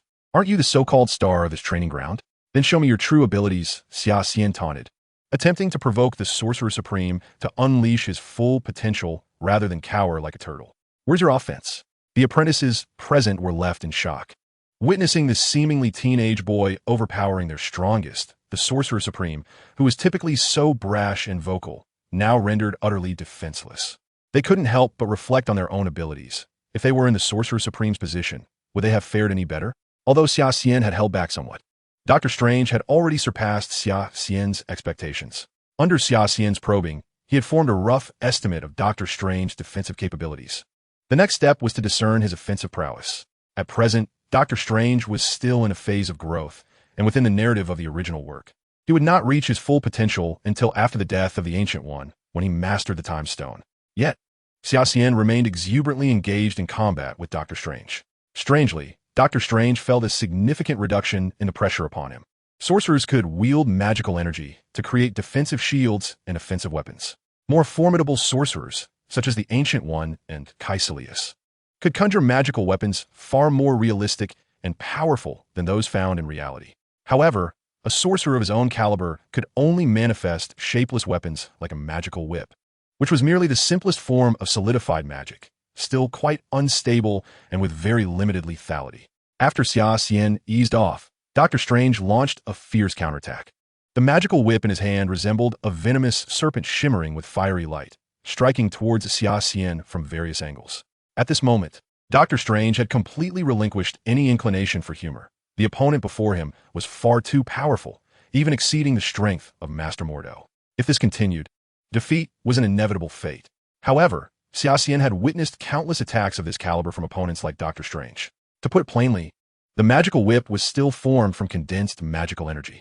Xia Xian gathered a subtle hint of magic in his fist, meeting the magical whip head-on. Akin to the collision of an egg against a stone, the harder entity would surely shatter the weaker one. Is this all you can do? Xia Xian sneered coldly. Aren't you fond of telling jokes? Why not share one with me? Perhaps about your crippled hands? When a person is provoked, they often unleash extraordinary potential. Dr. Strange's emotions clearly fluctuated. His hands were of utmost concern to him. Once a brilliant neurosurgeon, a tragic car accident had left his hands severely damaged, robbing him of the ability to wield a scalpel. This had long haunted him, a demon of the heart that those around him dared not mention. Xia Xian had keenly targeted this vulnerability, and indeed, he succeeded in inciting Dr. Strange's anger. The magical whip in Dr. Strange's hand underwent an uncanny transformation. Given his current abilities, he should not be able to freely condense magical energy into various weapons. However, fueled by intense rage, the whip gradually shed its bright, firework-like hue, transforming into a misty silver sword of arcane power. The surrounding apprentices gasped in astonishment. No one had ever achieved such feats during a duel. The ability to freely alter the form of magical energy and condense it into various weapons signified that Dr. Strange had, at that moment, transcended the rank of an apprentice sorcerer, becoming a fully fledged sorcerer. Yet, Dr. Strange paid no heed to the envious gazes of the apprentices. Normally, he would have reveled in their admiration, but now, with an unfinished duel against Xia Xian and consumed by rage, he was deadly serious. With a fierce determination, Dr. Strange's inner fury transformed into exhilaration as the silver sword sliced through the air, aiming for Xia Xian's left eye. Xia Xian tilted his head to evade the strike. He was now facing a genuine sorcerer. Good. Stephen, go for it. Defeat him. The apprentices cheered from both sides, rallying support for Dr. Strange, all of whom were contemporaries and naturally inclined to cheer for their own. Ha, are you still laughing now? Who the ultimate victor is remains to be seen. Dr. Strange's expression was one of vindication. Xia Xian sighed. It seemed he must reveal some of his true capabilities lest he be underestimated. You said it. We are about to commence the second phase of the lesson. Gathering the spiritual energy within himself, Xia Xian condensed it into a sword radiating a brilliant azure glow. With a cold snort, he raised the sword and struck directly at Dr. Strange. Dr. Strange attempted to parry with his sword, but felt an overwhelming force transmitted through Xia Xian's blade, causing his knee to buckle and forcing him to kneel. With a single move to suppress his opponent, Xia Xian raised his foot and delivered a kick to Dr. Strange's chest, leaving him gasping as he was sent flying backward. Chapter 123. Is the second phase of teaching not over yet? Not yet finished, Xia Xian thought. Gripping his sword firmly, he exerted force, splitting it into two blades. He lunged forward, launching a relentless assault with both swords. The sword in his left hand collided with Dr. Strange's weapon. And suddenly, Xia Xian's sword morphed into a rope, ensnaring Dr. Strange's hand, while the other blade transformed into a streak of light, aimed directly at Dr. Strange's abdomen, propelling forward with fierce velocity. What kind of technique is this? Dr. Strange staggered back, spitting blood. You should be able to comprehend, right? My techniques bear a striking resemblance to magic, Xia Xian taunted. You have much more to learn. With a casual shake of his neck, Xia Xian advanced to deliver the final blow to Dr. Strange, concluding this brief training session. Just as Xia Xian prepared to strike Dr. Strange down, the latter suddenly propelled himself from the ground with a force akin to a cannonball, soaring into the air with lightning speed. This surprised Xia Xian momentarily. Turning his head, he saw Dr. Strange in midair, darting rapidly, suddenly appearing behind Xia Xian and throwing a punch at his cheek. But Xia Xian was not so easily outmaneuvered. He tilted his head, casually grasping Dr. Strange's fist, and effortlessly executed a shoulder throw, sending Dr. Strange crashing to the ground. Dr. Strange conjured two silver swords, surprisingly mimicking several of Xia Xian's sword techniques. However, before Xia Xian, these moves appeared rather juvenile. He easily seized Dr. Strange's wrist and once again pinned him to the ground. I concede, Dr. Strange exclaimed, tapping the ground a few times. You dare to employ my techniques against me? Xia Xian chuckled in amusement. Yet, through his probing, he recognized Dr. Strange's impressive innate talent. If faced with a fully matured Dr. Strange, coupled with his 2 artifacts, he would indeed be a formidable opponent. Perhaps these are your techniques, but I have elevated them in my hands. Maybe you are too arrogant to notice this, Dr. Strange countered defiantly, asserting that he had managed to pin Xia Xian down on the beach. Why not take some healing medicine? Or I could use a sorcerer's spell to mend your injuries. Then we could engage in a duel between sorcerers and wizards. I have many techniques waiting for you to help me refine, and I'd also like to adjust that infuriatingly unpleasant face of yours, Xia Xian remarked, deliberately emphasizing the word help, as he could not abide Dr. Strange's haughty demeanor. Every time he encountered such arrogance, his fists itched with the urge to land a few punches on that face. Dr. Strange was particularly sensitive about remarks regarding his hands, and with anger flaring in his gaze, he lunged at Xia Xian. Xia Xian braced himself, determined to impart a truly painful lesson to Dr. Strange. Suddenly, a bolt of lightning struck down from the heavens, landing precisely between Xia Xian and Dr. Strange, forcing the 2 combatants apart. A dignified black man approached from a distance, hands clasped behind his back, dressed in attire that distinguished him from the apprentices, garb reserved for the highest-ranking sorcerers within the sanctum. Mr. Xia Xian, is it your custom to engage in brawls in the domains of others? The black man intoned sharply. While the Ancient One may not mind, I shall closely monitor your every move. All right, esteemed Master Mordo, Xia Xian replied with a teasing smile. Master Ancient One has sent me to find you. It would be wise for you to proceed at once, as the training grounds are not a place for you to be. Mordo has always believed that Ancient One's trust in Xia Xian is a grave mistake. This time, he vehemently opposed Xia Xian's invitation to the sanctum, though he ultimately respected Ancient One's decision, harboring an unresolved grievance in his heart. Even in the matter of aiding Sarah to expel the corruption of Dormammu from within her, Mordo expressed strong disapproval, repeatedly asserting that the Supreme Sorcerer must not put herself in danger. The swift return of Master Ancient One suggests that her meeting with Nick Fury went exceedingly well. Xia Xian's plans have begun to take shape, with the Cosmic Cube playing a pivotal role. Xia Xian turned and gave Dr. Strange a dismissive gesture before seeking out Master Ancient One. As he passed by Mordo, the latter quietly warned, Xia Xian, I advise you to keep your distance from Stephen. Otherwise, you shall not escape my wrath. Mind your own business, Xia Xian coldly retorted, proceeding directly to find Master Ancient One. In the meeting room, Master Ancient One appeared exceedingly weary. Negotiating with a formidable figure like Nick Fury would put immense pressure on anyone, even the Supreme Sorcerer herself. The Cosmic Cube you seek is contained within this box. Its power is indeed formidable, yet insufficient to confront Dormammu. What exactly is your plan? Can you disclose it now? Master Ancient One lifted her gaze, filled with hope as she looked at Xia Xian. After a moment of contemplation, Xia Xian resolved to share his strategy with Master Ancient One. I require someone to activate the power of the Cosmic Cube within the areas tainted by Dormammu, using its spatial abilities to gradually force him back into the Dark Dimension. However, the individual wielding the Cosmic Cube must possess immense magical prowess and will inevitably succumb to the corruption of dark forces during the process. The one afflicted would become a significant liability, and even if we succeed, that person would remain as the energy source for the Cosmic Cube until completely drained. Master Ancient One immediately grasped the implications of Xia Xian's words. Is this the solution you have devised? It is the only approach I could conceive. Perhaps there are better methods, such as ultimately employing the Eye of Agamotto to manipulate time, which could be considered a viable option. Xia Xian understood that individuals on Earth with such power were exceedingly rare, and those who attained it often valued their lives above all. Yet, in the face of the formidable Dormammu, the choices were regrettably limited. If Earth were to be dragged into the Dark Dimension, everything would be lost, for Dormammu is invincible within that realm. No, we cannot utilize the Eye of Agamotto. Time is fragile. Arbitrarily altering it may yield incalculable consequences. Therefore, proceed with your duties. I must fulfill an agreement with Nick Fury. Master Ancient One pondered for a moment. If necessary, I can serve as the catalyst for the Cosmic Cube. However, should it fail, the repercussions would be dire. Xia Xian nodded, feeling a certain admiration for Ancient One's profound empathy as the Supreme Sorcerer, a rarity indeed. By the way, Master, Xia Xian suddenly recalled an important matter. Are you familiar with this? He produced the Jade Talisman from his robes. Master Ancient One's expression shifted. How did this come into your possession? Xia Xian smiled, noting her recognition of the Jade Talisman. Some events transpired years ago leading it to my grandfather. I am now responsible for its safekeeping. Understanding Ancient One's character, he knew she would never resort to theft. I hope you'll make good use of it. Master Ancient One opened a portal and disappeared from the meeting room. Wait, Xia Xian thought, setting aside the matter of his grandfather's intent to return the talisman to Kunlun. Even if he wished to keep it, he had no idea how to utilize it. After a moment of hesitation, Xia Xian resolved to return to the magical metropolis. Newt's commander's letter mentioned that 9 sects in Huaxia had once sought to claim the Jade Talisman. They were unaware that it was now in his possession. If his grandfather were to fall into danger, Xia Xian would surely regret it.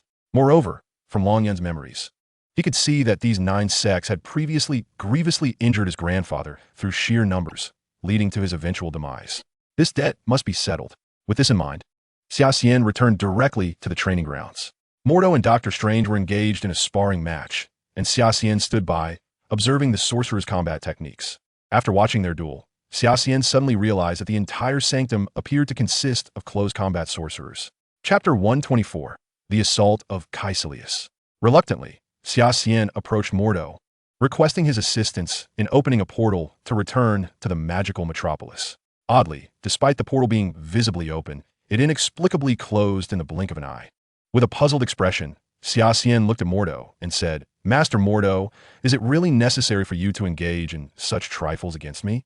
Mordo, equally bewildered, felt as if his hands were moving uncontrollably in the air. He took a deep breath and attempted to reopen the portal. However, in the next moment, his hands began to rotate uncontrollably in the opposite direction, causing the portal to vanish once again. This repeated itself over a dozen times until Xia Xian suddenly realized, damn it, someone is wielding the Eye of Agamotto. Only the Eye possesses the power to manipulate time. Someone was manipulating the Eye of Agamotto. Xia Xian was nearly certain that it was not Master Ancient One, for her nature would never lead her to wield the Eye for such trivial pursuits. However, it was undoubtedly someone within the sanctum, a novice at time manipulation, for the attempts to rewind time appeared intermittent and far from smooth. Xia Xian deduced the identity of the perpetrator. It must be Dr. Strange. Mordo seemed to sense something amiss. He quickly rose and sprinted toward the library, and Xia Xian, eager for the spectacle, hurriedly followed. Inside the library, a figure stood with their back to the door, manipulating the Eye of Agamotto while perusing one of Master Ancient One's private collections. Without a word, Mordo unleashed a magical whip from his right hand, ensnaring the individual in place. "Hey, what is going on? It's me. I'm Steven." The figure was indeed Dr. Strange, the one manipulating the Eye of Agamotto. "Do you realize what you have just done? You have disturbed the fabric of time. Time is far more fragile than you can imagine. Each manipulation or alteration you make only exacerbates its fragility. Your actions may have inadvertently created a multiverse. Do you understand?" Mordo reprimanded Dr. Strange sternly, incredulous that a mere novice would dare to tamper with such a powerful artifact capable of controlling time. "How did you manage to manipulate the Eye of Agamotto?" Mordo scrutinized Dr. Strange, recalling that he had never taught him how to wield such a device. "I read about it in a book," Dr. Strange replied, earnestly, clearly not lying. Xia Xian regarded Dr. Strange with exasperation. Despite nearing middle age, his mindset resembled that of a naive child. It could be framed as curiosity, yet it was equally a lack of prudence. Time is akin to a vast river. It is not a static entity, but rather one that can be altered. Each alteration rends the fabric of reality, giving birth to a multiverse where every universe is intricately interconnected. With an infinite array of multiverses comes boundless possibilities. Perhaps within one of these multiverses, a cataclysmic crisis capable of annihilating all existence is gestating. Such occurrences are not without precedent. Xia Xian even harbors doubts that this world is the product of a reality torn asunder. Thus, during times of stability, one must never jest with time, for doing so is akin to planting a landmine beneath oneself. To manipulate time as crudely as Dr. Strange does may very well unleash not merely a landmine, but a nuclear bomb. Mordo elucidated the horrific consequences of time manipulation to Dr. Strange, cautioning him earnestly. Acknowledging his missteps, Dr. Strange humbly accepted all criticism, his sincere demeanor rendering it difficult for anyone to harbor anger. Mordo meticulously secured the Eye of Agamotto, placing it within a sealed box to prevent it from being easily disturbed again, thus averting a crisis of moderate magnitude. Just as everyone breathed a sigh of relief, the alarm bells within the sanctum rang out. Deep within the library, one of 3 iron doors emanated a sinister red glow. A grave threat loomed. Someone was assaulting the sanctum. Mordo was the first to react, rushing forth. The three iron doors lead to three sanctuaries tasked with protecting the earth, each guarded by a formidable sorcerer. Together, these sanctuaries formed a colossal protective matrix, shielding the planet from terrifying forces akin to the Dark Dimension. The illumination of the iron doors signified an impending assault on the sanctum. Currently, the London sanctum was under siege, and the situation was dire, necessitating immediate support. Mordo reached for the sanctum's grand door, only to be confronted by a transformed Caecilius, altered by the powers of the Dark Dimension. Caecilius was no longer human. His exterior retained a semblance of humanity, but his essence had been irrevocably reshaped into that of a servant of Dormammu. "Hello, old friend," Caecilius said softly. As the blade of dark energy he wielded plunged directly into Mordo's body. Grasping his wound, Mordo unleashed a surge of magical energy, propelling Caecilius away. Before being cast aside, Caecilius glimpsed Xia Xian's shadow. He bore an intense hatred for the one who thwarted Dormammu's descent. "Xia Xian, I will kill you," he bellowed, even as he slid backward, demonstrating the depth of his fury. Several zealots helped Caecilius to his feet, continuing their charge toward the sanctum. Dr. Strange and Wong stood dumbfounded by this sudden turn of events, unsure of how to respond. "You fools, quickly shut the door," Xia Xian exclaimed, hastening to slam one of the door panels shut. Dr. Strange, regaining his senses, hurried to close the other iron door. "Xia Xian, this is not over." Caecilius' voice, laced with resentment, seeped through the crack of the closing door, resonating clearly in everyone's ears. Severely wounded, Mordo had been pierced by Caecilius' blade. Such an injury could claim his life within minutes. In this fleeting time, however, Xia Xian recalled a dark spell from the Book of Sinister Arts that could stabilize Mordo's condition, ensuring his life was not in immediate danger. "I will not accept your thanks," Xia Xian replied coldly. "Lift him up and summon the apprentices. Be swift, choose only the strong, the weak shall not do." Xia Xian regarded Mordo with a heavy heart. Regardless of their relationship, this man was a formidable force, and he could not afford to let him fall so easily. Caecilius' fortune had inexplicably turned, allowing him to grievously injure Mordo. On one hand, Caecilius' power had been dramatically amplified. On the other, Mordo lay critically injured, his life hanging by a thread. The balance of power shifted unfavorably towards Caecilius, the scales tipping perilously. Initially, the plan was to rely on Master Gu, Yi, and Mordo to delay Dormammu's arrival, buying enough time for Xia Xian. However, Caecilius, as Dormammu's emissary, acted with alarming swiftness, and in the blink of an eye, London was besieged. This ferocious assault disrupted Xia Xian's strategy. The iron door representing the London sanctum continued to flash ominously, prompting Xia Xian to instruct Dr. Strange to gather over 20 apprentices and use magic to forcefully hold the door. Yet, with the sanctum's ranks decimated, many of the strongest apprentices had been absorbed into Caecilius' ranks as fervent followers of Dormammu. It must be said that while Caecilius possessed remarkable magical talent, it paled in comparison to his ability to manipulate others with his words. There is no time to waste. "Stephen, retrieve the eye of Agamotto from Master Gu Yi," Xia Xian declared, having only temporarily stabilized Mordo's injuries with dark magic. To truly heal him, it was essential to reverse time to a moment before Caecilius' assault. Dr. Strange hesitated, recalling Mordo's earlier warnings, caught in a dilemma. Xia Xian, growing impatient, wondered why Dr. Strange was suddenly so obstructive. Which is more important, rules or saving a life? He inquired. Chapter 125, Reversing Time. A look of struggle appeared in Dr. Strange's eyes, and after a moment of turmoil, he sprinted towards the library. Mordo, desperately trying to rise and stop him, was swiftly subdued by Xia Xian, who struck him on the back of the neck, rendering him unconscious. Xia Xian had no desire to save this stubborn individual from the depths of his heart, but at that moment, only Mordo could momentarily fend off Caecilius. If they could hold out until Master Gu Yi returned to the sanctum, the situation would become significantly more manageable. Soon, Xia Xian noticed Dr. Strange emerging from the library, a golden eye-shaped pendant dangling from his neck. Without time to ponder, Dr. Strange grasped the pendant with both hands and closed his eyes. The pendant radiated an unusual green light, and Dr. Strange's feet soon lifted off the ground, his body floating in midair. Xia Xian felt himself being uncontrollably pulled backward, utterly powerless to resist. The wound on Mordo's body began to heal at a visible pace, his complexion gradually improving, and his breathing becoming steadier. In no time, Mordo regained consciousness and stood upright.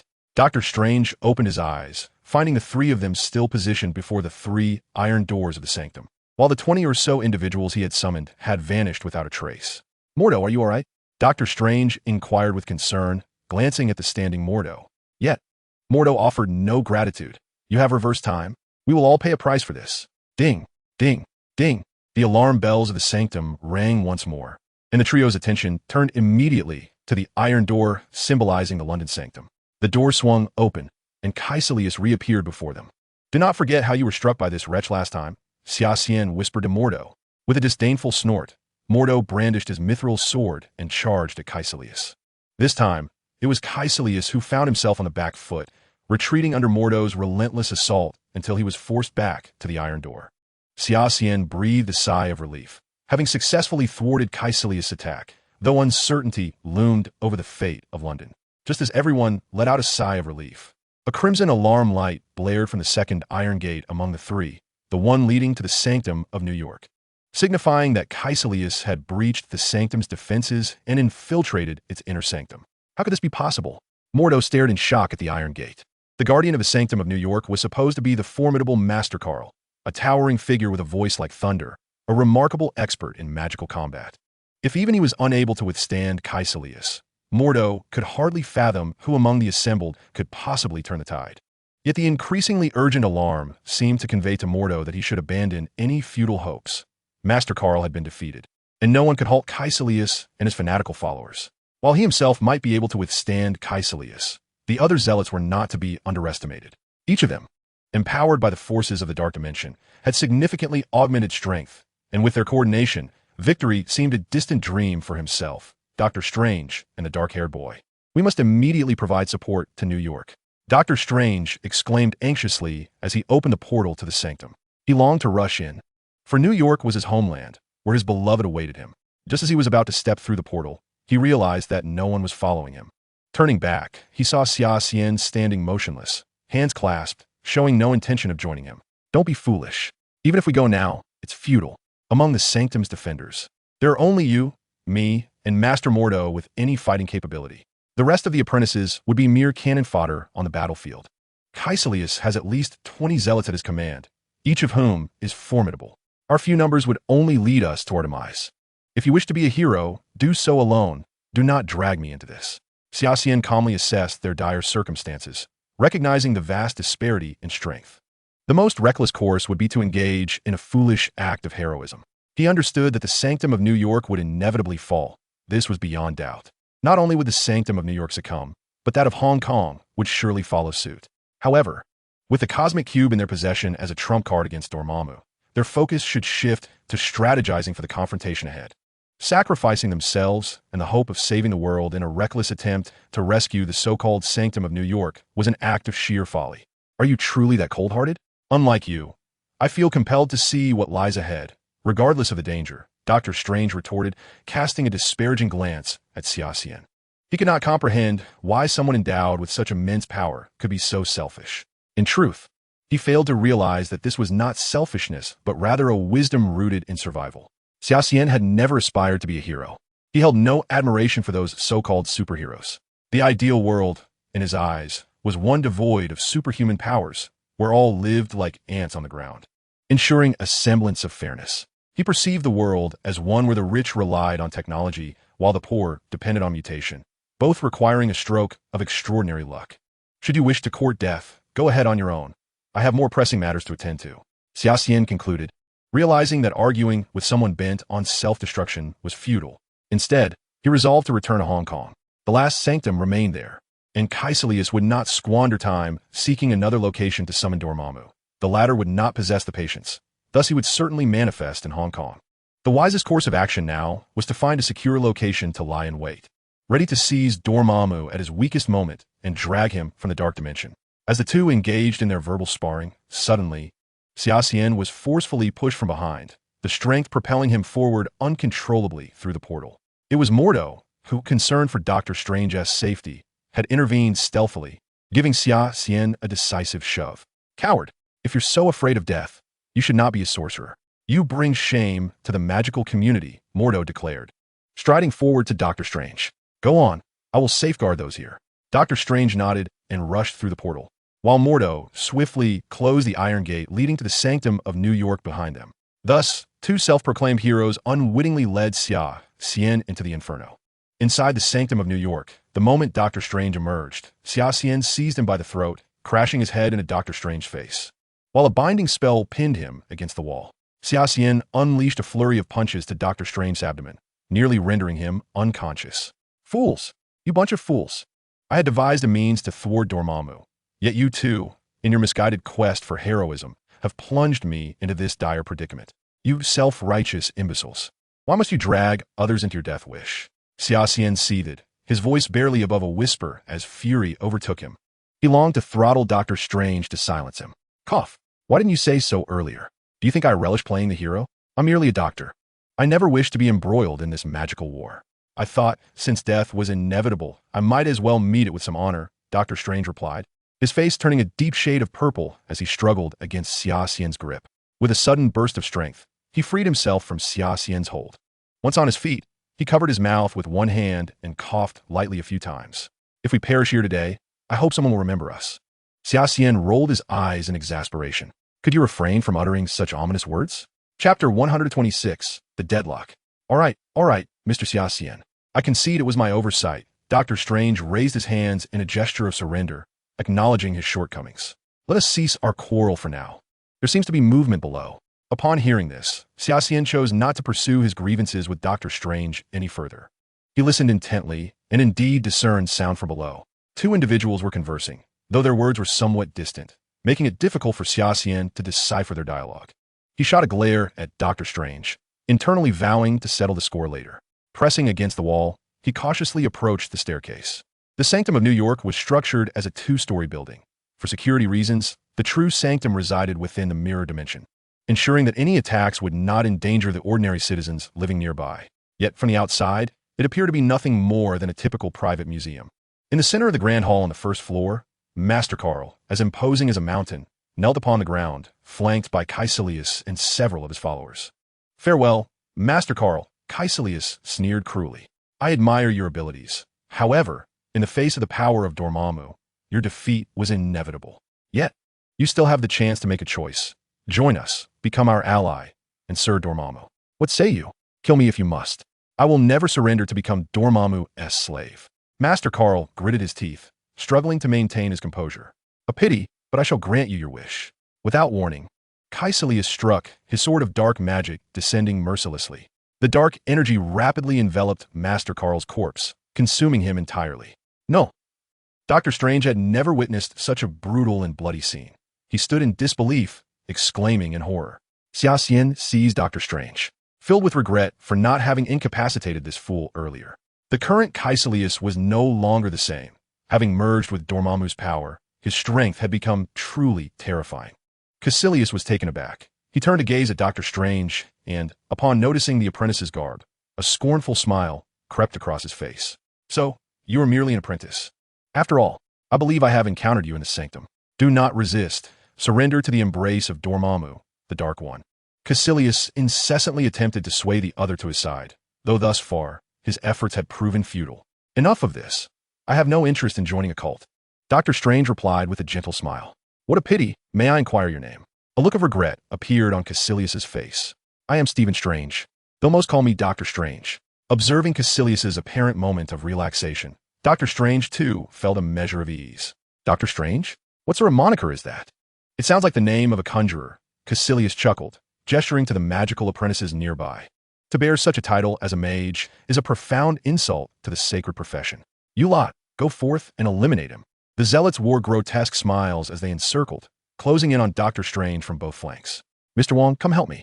Doctor Strange feigned calmness on the surface, though internally, he was in a state of panic. Without Wong's assistance, he was doomed. Yet when he turned to seek Wong, he found him already absent. Damn it! Doctor Strange could not suppress an expletive as the fanatics drew ever closer, leaving him no time to deliberate. Gritting his teeth, he declared, Very well, I shall fight you. Though Doctor Strange had only glimpsed the methods of the mirror dimension in the tomes of the Ancient One, he was undeterred to meddle with the eye of Agamotto, not allowing such matters to cloud his considerations. With his hands spread wide, the mirror dimension seemed to twist, as if responding to him. A tremor surged within him, and he gently raised his hands. Suddenly, the ground beneath the zealots surged violently like crashing waves. Caught unawares, they were flung into the air, crashing heavily beside Caecilius. Caecilius snorted derisively, extending his hand, and with a casual flick, the ground began to fracture, followed by violent tremors that severed the connection between Dr. Strange and the mirror dimension. Dr. Strange staggered back several steps before barely regaining his footing. A few zealots charged up to the second floor, their enchanted swords aglow. Hey, let's discuss this calmly. I am merely passing through. There is no need to kill me. Dr. Strange raised his hands in a gesture of surrender. It is too late for surrender now, Mr. Doctor. Caecilius had no regard for the life of an apprentice. He deemed it unnecessary to waste time on this fellow. For his true concern lay in breaking the seals of the Hong Kong sanctum. One fanatic approached, brandishing a magical whip, while Dr. Strange maintained an appearance of fear.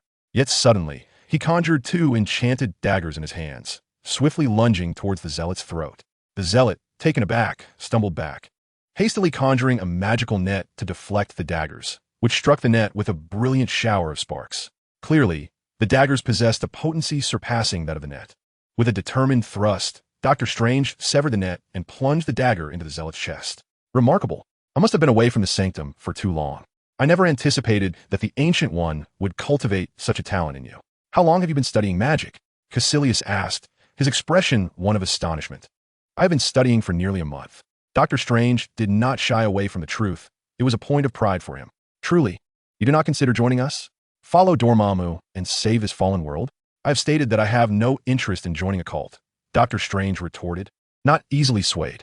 In his studies of the Eye of Agamotto, he had gleaned insights into the nature of the dark dimension, recognizing Dormammu as a brutal dark god, whose passions lay in consumption and destruction. I shall take my leave. It is far too late for that. Caecilius gestured, and the space behind Dr. Strange was instantly compressed, the overwhelming force pinning him to the ground, leaving him breathless. A horde of zealots lunged at Dr. Strange, emboldened by Caecilius's presence, advancing step by step towards him. Dr. Strange understood the gravity of his situation. He prepared himself for the worst, desperately raising the enchanted dagger, awaiting his final fate. At that moment, he suddenly noticed another figure materializing behind Caecilius. Chapter 127, The Mirror Prison.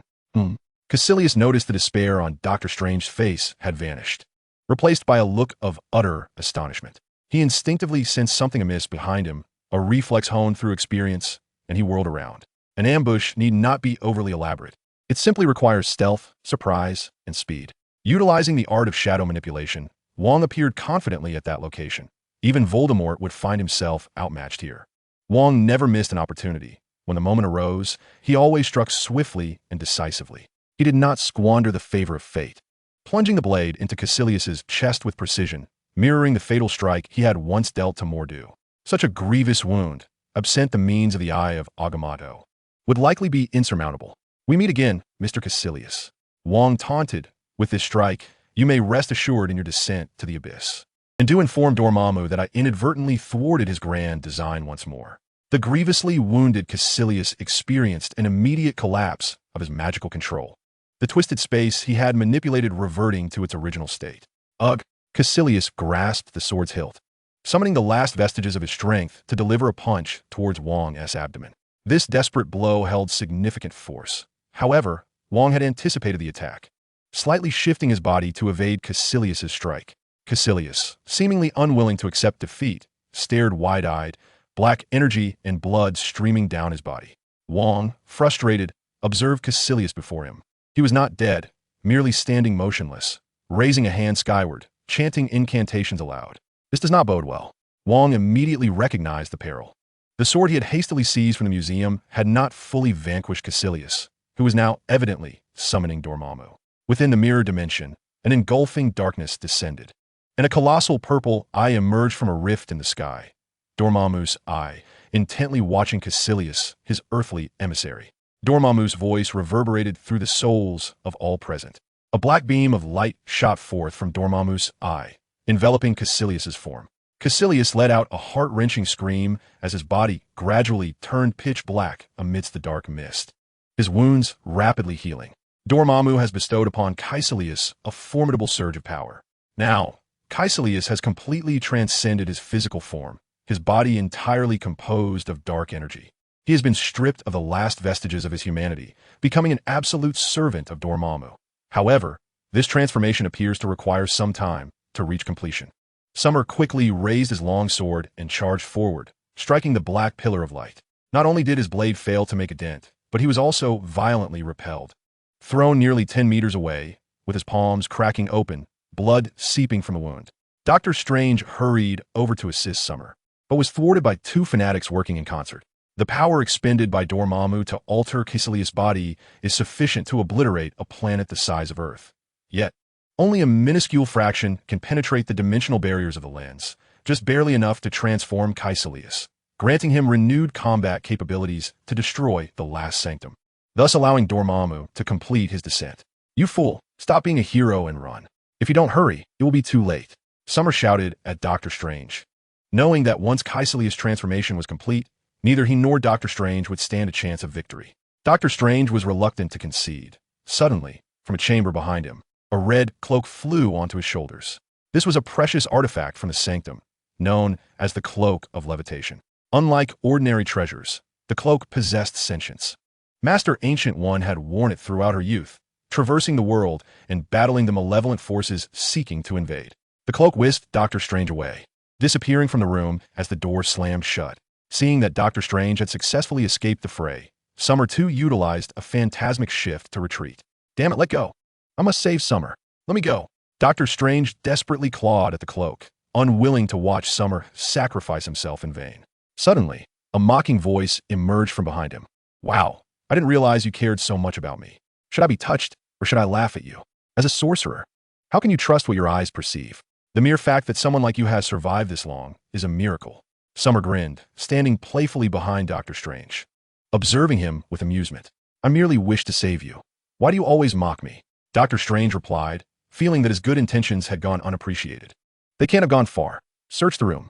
Kaecilius' voice echoed from outside. "We've been discovered. We must flee." Summer extracted his wand, sweeping it toward the wall, causing the bricks to explode. With a flick of his wand, he cast a levitation spell. Dr. Strange, now equipped with the cloak, was even more agile than Summer. Regardless of Dr. Strange's thoughts, Summer dashed forward, choosing a direction and fleeing for his life. Just as they landed, the sanctum behind them abruptly split apart, revealing Kaecilius, wreathed in black embers, resembling a smaller version of Dormammu, engulfed in dark magical flames. The agony inflicted by such flames was unimaginable. Yet this was a consequence of Kaecilius' own actions. Having released Dormammu, he was now reaping the repercussions. "Summer, this time you shall not escape," Kaecilius shouted, striking the ground with a mighty fist, sending bricks soaring like a tsunami towards them. Kaecilius' strength had dramatically increased. Each blow possessed a force capable of leveling mountains. However, no matter how powerful, this force only functioned within this dimension, leaving the reality outside unaffected, rendering the scene quite surreal. Summer understood that he could not withstand such power head-on. He could only hope that Mordo would timely alert Master Ancient One to intervene. Suddenly, a portal appeared without warning, and Master Ancient One emerged, clad in her hooded robe. With a graceful flourish, two fan-like weapons manifested in her hands, elegant as butterflies in flight. She charged towards the fanatics, first repelling Kaecilius, then dispatching one fanatic and severely wounding two others. At the center of Master Ancient One's forehead, a mark reminiscent of Dormammu's sigil appeared, a sign of having drawn too much power from the dark dimension. The rumors were true.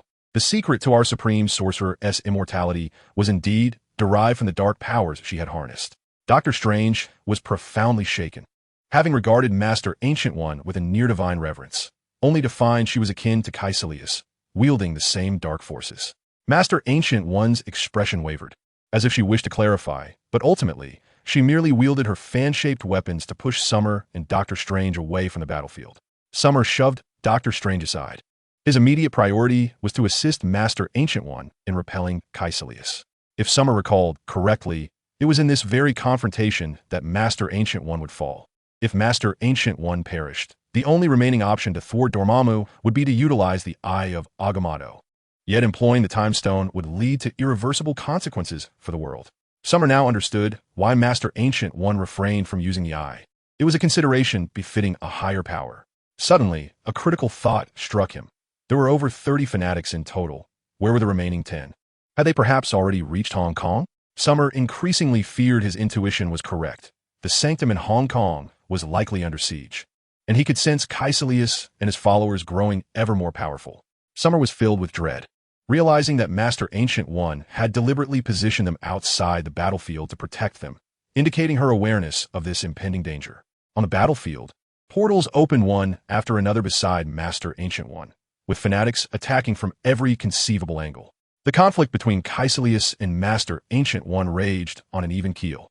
Her dual-fan weapons transformed between daggers and shields, allowing her to hold her ground against more than a dozen fanatics without faltering. Suddenly, a rift tore open in midair. In Dormammu's, I once again scrutinized the unfolding battle. Dormammu's voice echoed throughout the mirror dimension. Ancient One, do you truly believe that by stealing my power, you can confront my herald directly? This time, you shall not prevail. Master Ancient One offered no reply. Her response was to swiftly snap the neck of one fanatic, unleashing a bolt of lightning from her left hand to send another flying, while her right hand conjured a magical whip to bind Caecilius in place. From the air, multiple black pillars descended upon the fanatics, and in an instant, those who should have perished began to rise anew, their skin cracking as dark flames erupted from within. The transformation was underway. From the light surrounding Caecilius, a sword engulfed in black flames slowly ascended, raising the ambient temperature several degrees. Caecilius, unfazed, grasped the infernal sword and lunged towards Master Ancient One with ferocious intent. You must flee. For the first time, a look of panic crossed Master Ancient One's eyes as she sensed the destructive energy emanating from the dark blade. Master Ancient One's desire for a swift resolution to vanquish Caecilius had become an unattainable endeavor. In mere moments, the other zealots would inevitably transform into the likeness of Caecilius, at which point the tide of battle would undoubtedly shift. Master Ancient One extended his arms, and an ethereal blue luminescence instantaneously enveloped the entirety of the mirror dimension.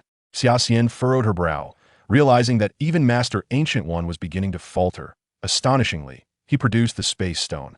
The azure radiance cleaved the mirror dimension in twain, with one side occupied by Xia Xian and Doctor Strange, while the other succumbed to utter darkness. Master Ancient One stood at the midpoint, with half of his form on Xia Xian's side and the other half consumed by the shadows. Xia Xian comprehended Master Ancient One's intentions. He was employing his own body as the conduit for the power of the Space Stone, a course of action that could lead to but one conclusion for him. I have yet to fulfill my promise to Nick Fury, Xia Xian, Master Ancient One remarked, his remaining visage smiling at her.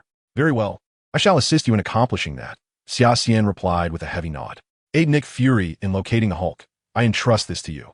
Please convey my regards to Dumbledore. I shall, Xia Xian affirmed. Stephen, Master Ancient One turned his gaze towards Doctor Strange beside Xia Xian after I am gone. It shall be you who inherits my position as the Sorcerer Supreme. Exercise caution in wielding the power of the Eye of Agamotto. Master, please do not leave us. I am a doctor, and I will surely heal you. Doctor Strange, still clinging to this naive notion, had not yet grasped the gravity of the situation.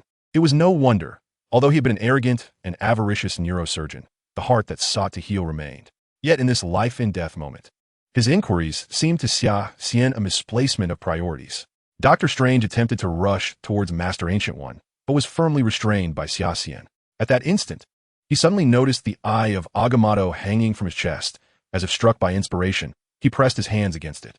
You fool, Xia Xian exclaimed, only to realize that her own hands had become immobilized and were regressing to movements made mere moments prior. She desperately wished to thwart Doctor Strange's actions, fearing they would render Master Ancient One's efforts futile, but she was presently overwhelmed with her own predicament. Just then, Xia Xian witnessed Master Ancient One transform into a stream of light, merging with the blue barrier. Subsequently, she beheld the floating soul of Master Ancient One, which rushed towards Doctor Strange, delivering a punch that expelled his soul from his body, reminiscent of their first encounter.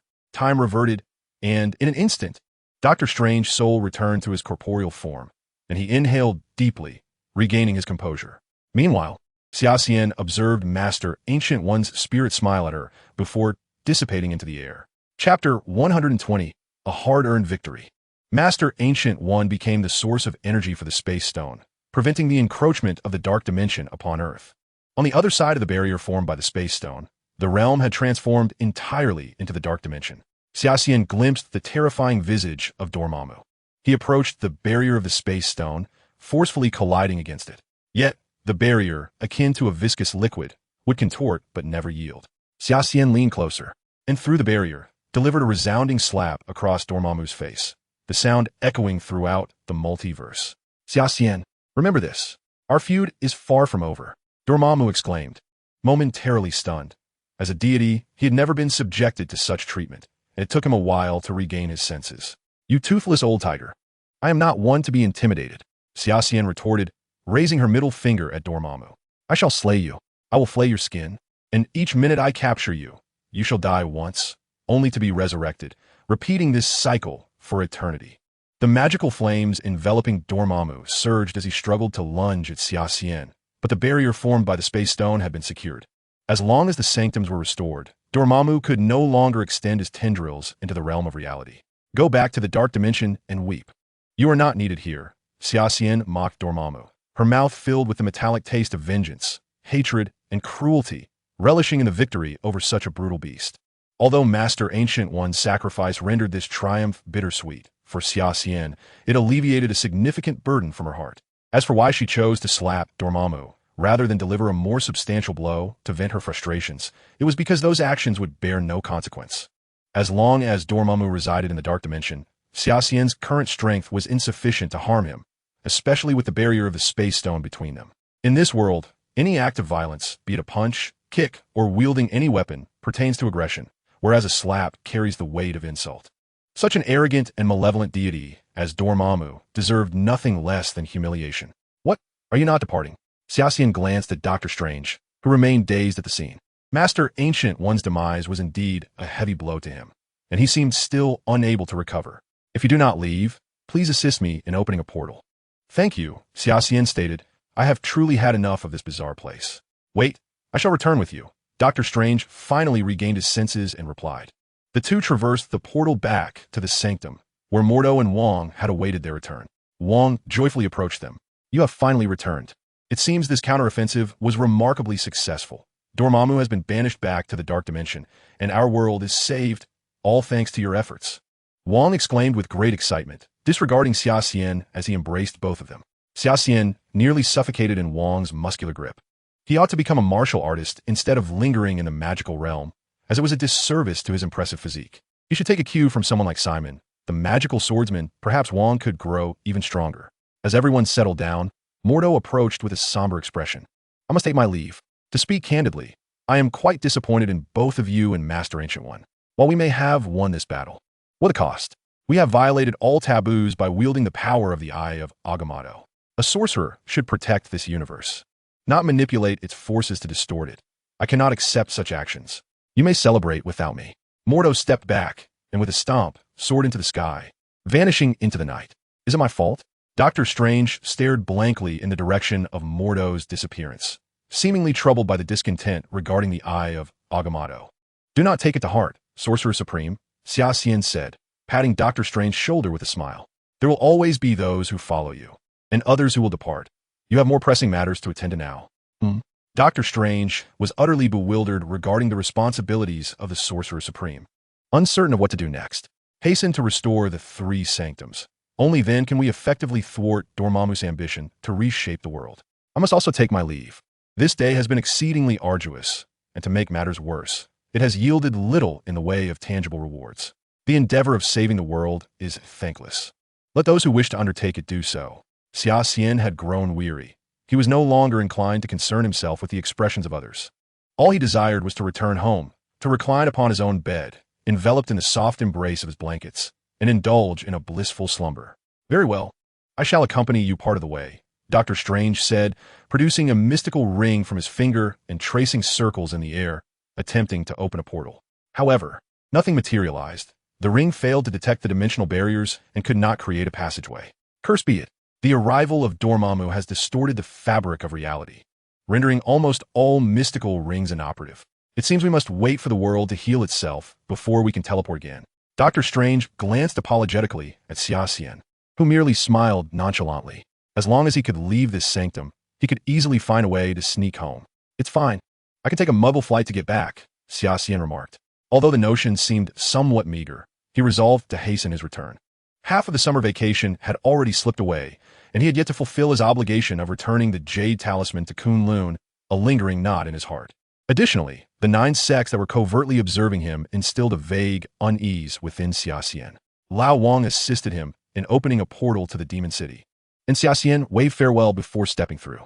Chapter 123, The Malevolent Cultivator. Zhang Kuang stood frozen, lost in thought. He had yet to fully grasp the situation. To think that Xia Xian's strength had reached such astonishing heights. Despite being ambushed by so many, he had effortlessly neutralized their attack with a single sword strike, displaying no sign of exertion whatsoever.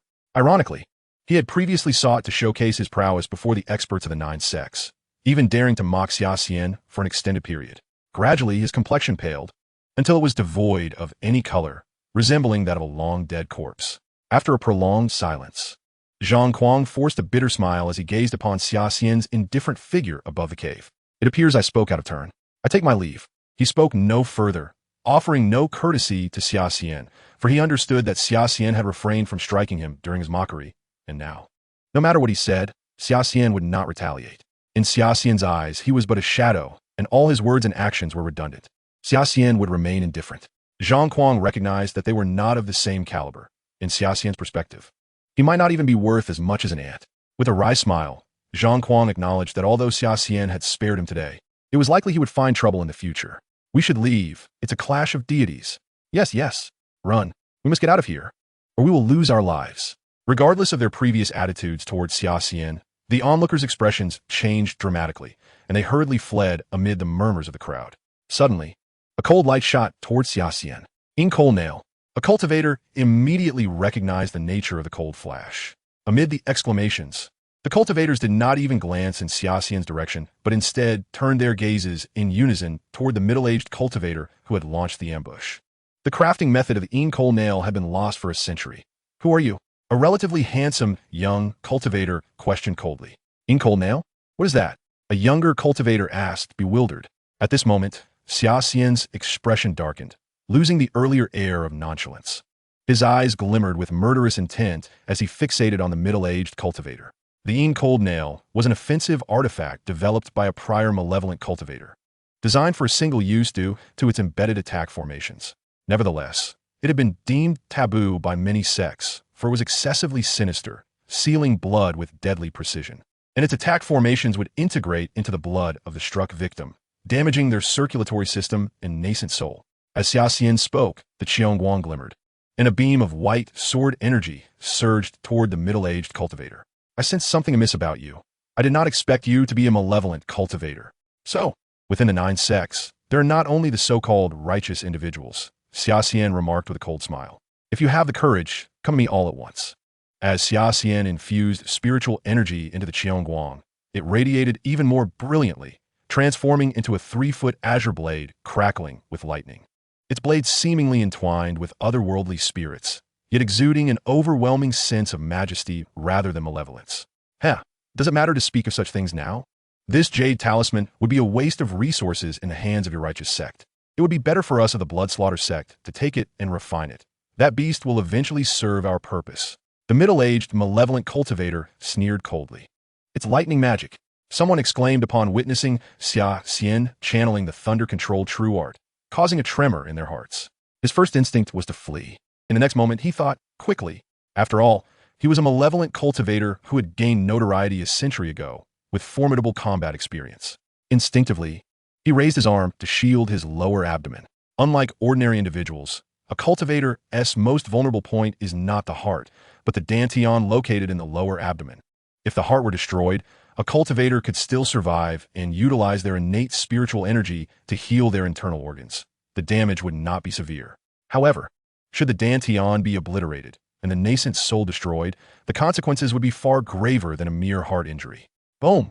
The silver lightning pierced through the malevolent cultivator's lower abdomen with precision, not only puncturing his body, but also obliterating his nascent soul. Even his intangible soul energy began to dissipate under the assault of the thunder-controlled true art. Yet, there was no trace of fear on his face. Little brat, allow me to teach you how to properly wield spiritual energy, he declared.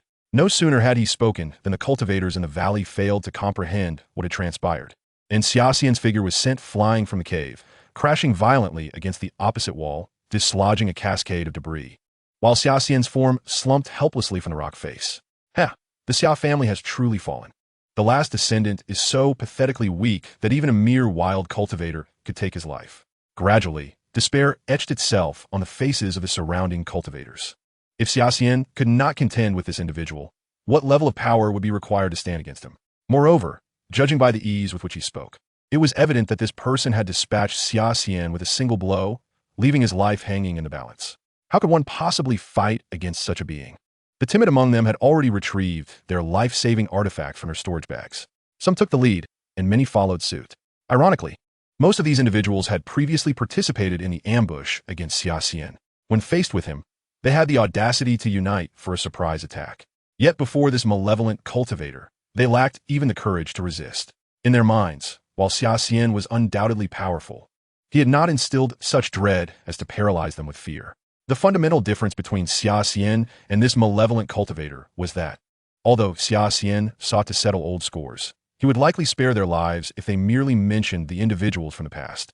Even when they had banded together to ambush him, Xia Xian had not threatened their lives. Yet the malevolent cultivator represented an entirely different threat. Just as the crowd hesitated, Xia Xian suddenly reappeared in the valley without warning. At this moment, there was a slight layer of dust on Xia Xian, but it was merely a fleeting moment. His body trembled imperceptibly, as if an invisible force was stirring within him, causing the dust to be shaken off in an instant. All the cultivators who believed Xia Xian to be dead were rendered speechless. He did not perish. Xia Xian's figure was now within arm's reach, and he appeared to be utterly unharmed. Chapter 124. The Might of a Sword. Do you have a share in the events of yesteryear? Xia Xian raised his sword, his gaze icy as he regarded the malevolent cultivator before him. What of it if I do? The malevolent cultivator laughed heartily, stating, Your Xia family has severed the livelihood of others. When the walls crumble, everyone pushes, so what if I take a step into the fire? He was the legendary ancestor of fire from a century ago. Instantly, 9 sect members recognized the malevolent cultivator before them. Little child, not bad. To force out my celestial seal at such a young age makes you an invincible presence among your peers. Your abilities are sufficient grounds for pride, but alas, you have encountered me. A mouthful of spiritual blood was spat out, and the ancestor of fire's complexion turned pale, his long hair falling away in clumps after uttering those words. However, the fiery strands did not fall to the ground. Instead, they merged into the celestial seal before him, causing a faint darkness to flicker within the crimson radiance of the seal, as if emanating from the abyss of demons. Oh! A wretched scream echoed through the valley after the hair was absorbed, immediately leading to the demise of numerous weaker cultivators within the valley. My celestial seal is forged from the souls of 999 individuals. Each soul was refined over 49 days, and the resentments they harbored in their final moments have all been unleashed by me. Among them, there is also a share from your grandmother. With this celestial seal in hand, can you still speak to me with such arrogance? Xia Xian retrieved the jade talisman from his possession, his expression frigid as he glared at the ancestor of fire, declaring, This jade talisman is right here. If you have the courage, come and take it. Even the residual force could annihilate cultivators. No matter how strong Xia Xian was, he could not withstand this strike. Upon uttering those words, a smile appeared on the ancestor of fire's face, for he sensed that Xia Xian's aura was now in disarray. Blood trickled from the corner of his mouth. The attack of the celestial seal was not aimed at the flesh, but rather at the soul, and the resentments within were far beyond what an ordinary cultivator could bear. Xia Xian snorted coldly, and golden thunder once again manifested. He thrust his sword directly at the ancestor of fire, who hastily dodged. Yet, he could not escape the range of the thunder's attack, and he spewed forth blood. Observant cultivators noticed that Xia Xian had forced the ancestor of fire's essence blood from him. The nourishment from 3 mouthfuls of essence blood made the already crimson radiance of the celestial seal's glow deepen, shrouding the entire valley in a nightmarish black-red light. Most cultivators were left dumbfounded as they gazed at the location of the ancestor of fire. 3 mouthfuls of essence blood? Essence blood is the purest essence of a cultivator's spiritual energy and blood, each drop containing their cultivation. The earlier mouthful had already damaged the ancestor of fire's cultivation. Now, with the release of 3 more, it would inevitably harm his nascent soul. Could it be that merely Xia Xian's sword could inflict such damage? Yet, as they pondered, the questioning cultivators soon found solace in understanding. Xia Xian's mere gesture of raising his sword had filled the valley with lightning. It was evident how terrifying the might of that sword was, and it was only natural for the ancestor of fire to respond as he did. Nurtured by the 3 mouthfuls of essence blood, the celestial seal radiated a terrifying pressure, and once more, the wretched cries began to reverberate through the space, transforming into human-shaped sound waves that surged toward Xia Xian like an army of thousands. The distance between them was already minimal, and with the incredibly swift assault of the sound waves, they were upon him in an instant. However, just as they charged within 3 paces of Xia Xian, they suddenly halted. Under countless stunned gazes, frost began to form upon those human-shaped sound waves. The chill was bone-deep, freezing these once intangible entities in that moment. As the frost spread, the formless sword above Xia Xian's head began to descend slowly. Everything in the space seemed to freeze at that instant. The watching cultivators felt as if Xia Xian's figure had vanished from their sight, leaving only the slowly descending sword. Bang! With the sword's descent came a crisp sound, and as the frost shattered, the previously frozen sound waves disintegrated into ice particles, scattering across the ground. The intangible had transcended the realm of logic by being frozen. Now, as it shattered into ice fragments, it was even more extraordinary. Yet, amidst this spectacle, no sound escaped into the heavens. With a faint rustling, as if a mighty wind swept across the land, the black-red body of the celestial seal collapsed in an instant, before countless dazed gazes. The celestial seal shattered into innumerable black-red fragments, as if an invisible, formidable force had struck it, cleaving it in two. And then the residual force further shattered the already destroyed celestial seal. No. The ancestor of fire's complexion changed dramatically as he gazed in horror at the scene before him.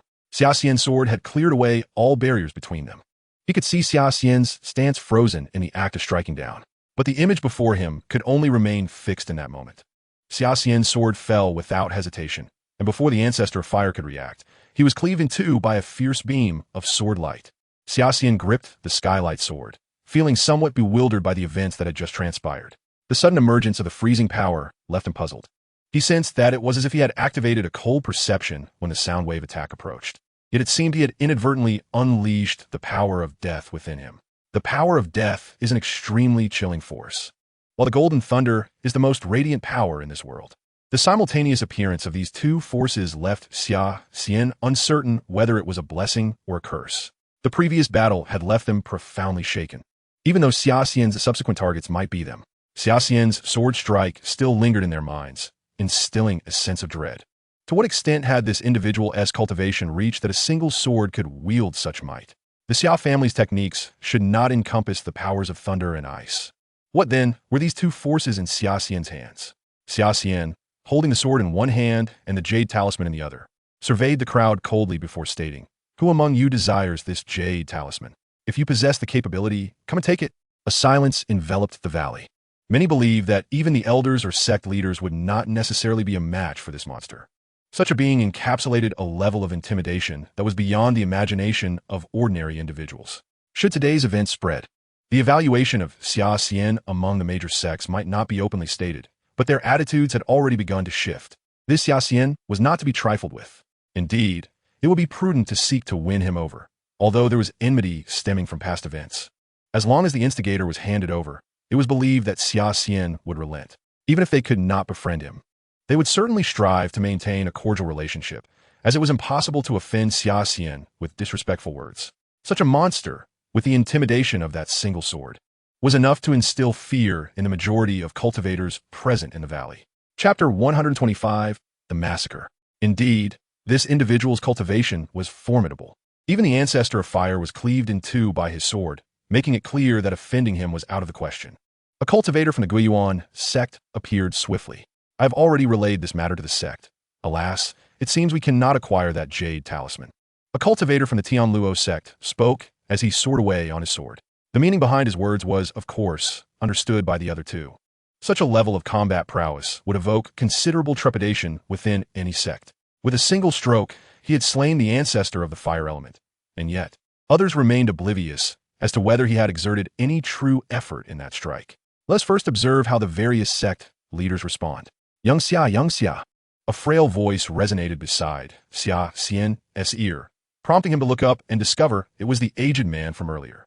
Xia Xian regarded him with a cold gaze. The appearance of this old man surely boded ill. "Is there a misunderstanding between you, young Xia, and our 9 sects?" The elder inquired with a broad smile. Xia Xian replied with a chill in his voice, the surrounding aura of the thunder control technique still crackling around him. Shouldn't it be you who explains the events of that year? It was merely a misunderstanding, and as you can see, the principal culprit has been eradicated.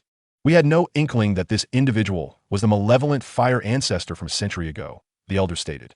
Provide me with a list of those who participated in that incident, or this matter shall remain unresolved, Xia Xian declared with an expression of icy indifference. Unwilling to negotiate with these individuals. After a moment's hesitation, the elder ultimately acquiesced to Xia Xian's demand. Although many years had passed since that incident, and few of the wrongdoers still lived, Xia Xian adhered to the principle of eradicating evil to the fullest extent. Moreover, these individuals could now be considered the pillars of the 9 sects. Eliminating them would significantly diminish the threat they posed. The elder pointed out one by one the individuals who had participated in the siege against the Xia clan, and those indicated wore expressions of rage, as though they had been betrayed. Under countless gazes, Xia Xian's figure vanished in an instant, and even the cultivators present could not perceive the trajectory of his movement. While the onlookers were still puzzled as to where Xia Xian had disappeared, a faint sound began to emanate from the position of the 4 cultivators of the Guiyuan sect. Puff! The sound was both crisp and muffled, indescribable in nature. However, it was precisely due to this sound that all gazes converged upon its source. What followed left the spectators wide-eyed in disbelief. The Qiongguang had, at some point, pierced the heart of the first Guiyuan sect cultivator who had been identified. His body trembled slightly. Though his flying sword had been drawn, it remained suspended before him, utterly immobile. Upon closer inspection, it became evident that Xia Xian's hand had seized his sword, and at that moment, a sound of shattering filled the air. Crack!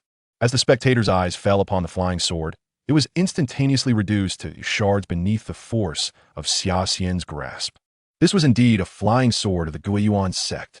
While the crowd remained in shock, Qiongguang was abruptly extracted from the man's heart, and with a swift motion, Xia Xian directed it toward another cultivator from the Guiyuan sect. Bang! Qiongguang's speed was astonishing, leaving the latter no chance to react before being struck. In the next moment, the unfortunate Guiyuan cultivator was reduced to mere ashes under the might of that single strike. None could fathom what had transpired, but judging by the sheer power of the attack, it was evident that the Qiongguang in Xia Xian's hands was an extraordinary treasure. With 2 companions slain, the remaining 2 cultivators instinctively distanced themselves from Xia Xian. Their storage bags flickered with light, and in an instant, countless inferior flying swords erupted from within. "Den tous en sword technique." A cultivator amidst the crowd exclaimed in astonishment. The 10,000 sword technique was the Guiyuan sect's famed divine ability, transforming thousands of flying swords into a multitude of offensive maneuvers to annihilate their foes. The 2 Guiyuan sect cultivators simultaneously unleashed the 10,000 sword technique, a spectacle rarely witnessed by any present. Xia Xian let out a cold snort, directly invoking the thunder control technique. The suppression of his power was evident. With a mere gesture, he unleashed a mysterious lightning bolt that pierced through one cultivator's heart. Then, pointing Qiongguang forward, the sky was filled with lightning that obliterated the multitude of flying swords into dust. The moment the remaining Guiyuan sect cultivator felt Xia Xian's gaze upon him, his body trembled violently. Within him, the flying swords that had just been annihilated were in turmoil. Yet he could spare no thought for that now. In his eyes, this early-stage void transformation cultivator had transformed into a demonic entity. In less than 10 breaths, he had mercilessly slaughtered 3 cultivators, all of whom belonged to the Guiyuan sect. What was even more unbearable was that Xia Xian had effortlessly dispelled their combined 10,000 sword technique with a single strike. That was the 10,000 sword technique. The Guiyuan sect's 10,000 sword technique. The depths of his fear reached their zenith. He no longer wished to linger here for even a moment. The only thought consuming him was to report the events that transpired today back to the sect at the utmost speed, for he sensed that Xia Xian's prowess was far from over. Out of the corner of his eye, he caught sight of the first cultivator, whose heart had been pierced by Xia Xian's Qiongguang, trembling once more.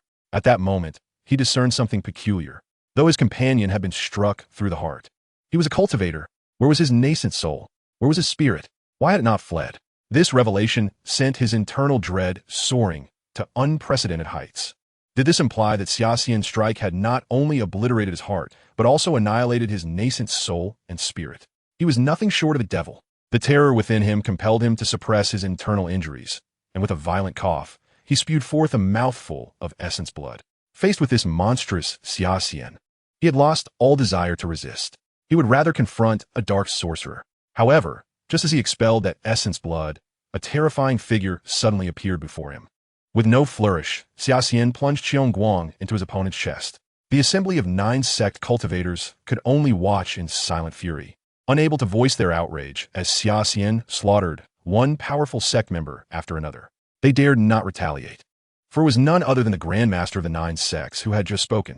The elder's hands trembled slightly, his heart bleeding at the sight. What troubled him even more was the emergence of a being like Xia Xian in this age of diminishing magic. Chapter 126. A hasty return to school. Xia Xian was slightly out of breath. After eliminating the last individual, he suddenly felt a lack of enthusiasm. Standing in the valley's center, he cast a sweeping glance over the 9 sect cultivators and then vanished into thin air. When Xia Xian reappeared, it was already within a room at the Peace Hotel. Huh? Xia Xian gazed with astonishment at the throng of people filling the room, asking, Matthew, Simon, Daphne, what brings you here? We hurried over upon hearing that you were in trouble, Daphne replied. It's all settled now. Xia Xian waved his hand dismissively. Why are you all staring at me? Xia, take a look at this, Elisa said, producing an envelope from her hand. An unfortunate piece of news. It seems a mysterious figure has resurrected, Matthew remarked. The school has urged every student to return to Hogwarts as swiftly as possible. It may be the safest place now. When? Xia Xian inquired incredulously, feeling that although his journey had been fraught with obstacles, it had thus far proceeded relatively smoothly. We're not sure, Simon responded. The Ministry of Magic is still vehemently denying the situation, but Professor Dumbledore seems to have caught wind of it. He visits the Ministry twice daily to debate the matter with Fudge. Very well, let us return at once. After a moment of contemplation, Xia Xian concluded that it would be safer for his grandfather to remain in Huaxia for the time being. How will we return? By a Muggle airplane? Daphne inquired. Xia Xian mysteriously shook his head and produced an ancient ring from his possession. This was an artifact he had acquired from Dr. Strange. I have a swifter means, he declared, as he opened a portal revealing the location of a London sanctum. He was eager to meet Dumbledore and uncover the intricacies of the situation. Upon their return to London, the group intended to visit Diagon Alley for supplies, only to find it desolate. With no other option, they made their way to Nocturne Alley. The hour was late, and the darkened alley was hardly a safe haven. They sought refuge in an inn to rest. Suddenly, a commotion erupted in the streets of Nocturne Alley, as someone shouted, Extra! Extra! The Quidditch World Cup has been marked by the Dark Mark.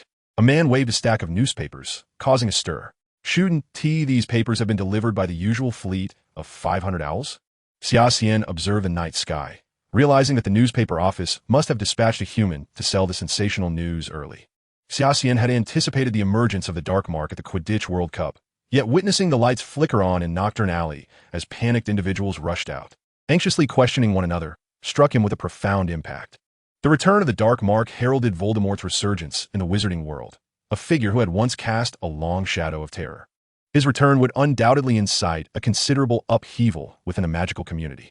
The crowd was a perfect reflection of this turmoil, as people clamored to purchase the newspaper, their expressions ranging from frantic to exhilarated, with some frozen in shock. As the cacophony from outside filled the air, Xia Xian reclined on his bed, recognizing that he had no need for the newspaper, which would only contain speculative and trivial commentary on the matter. Nonetheless, he understood the necessity of remaining vigilant. Voldemort had unresolved grievances with him, and now that he was poised to return, it was only a matter of time before he might seek Xia Xian out for retribution.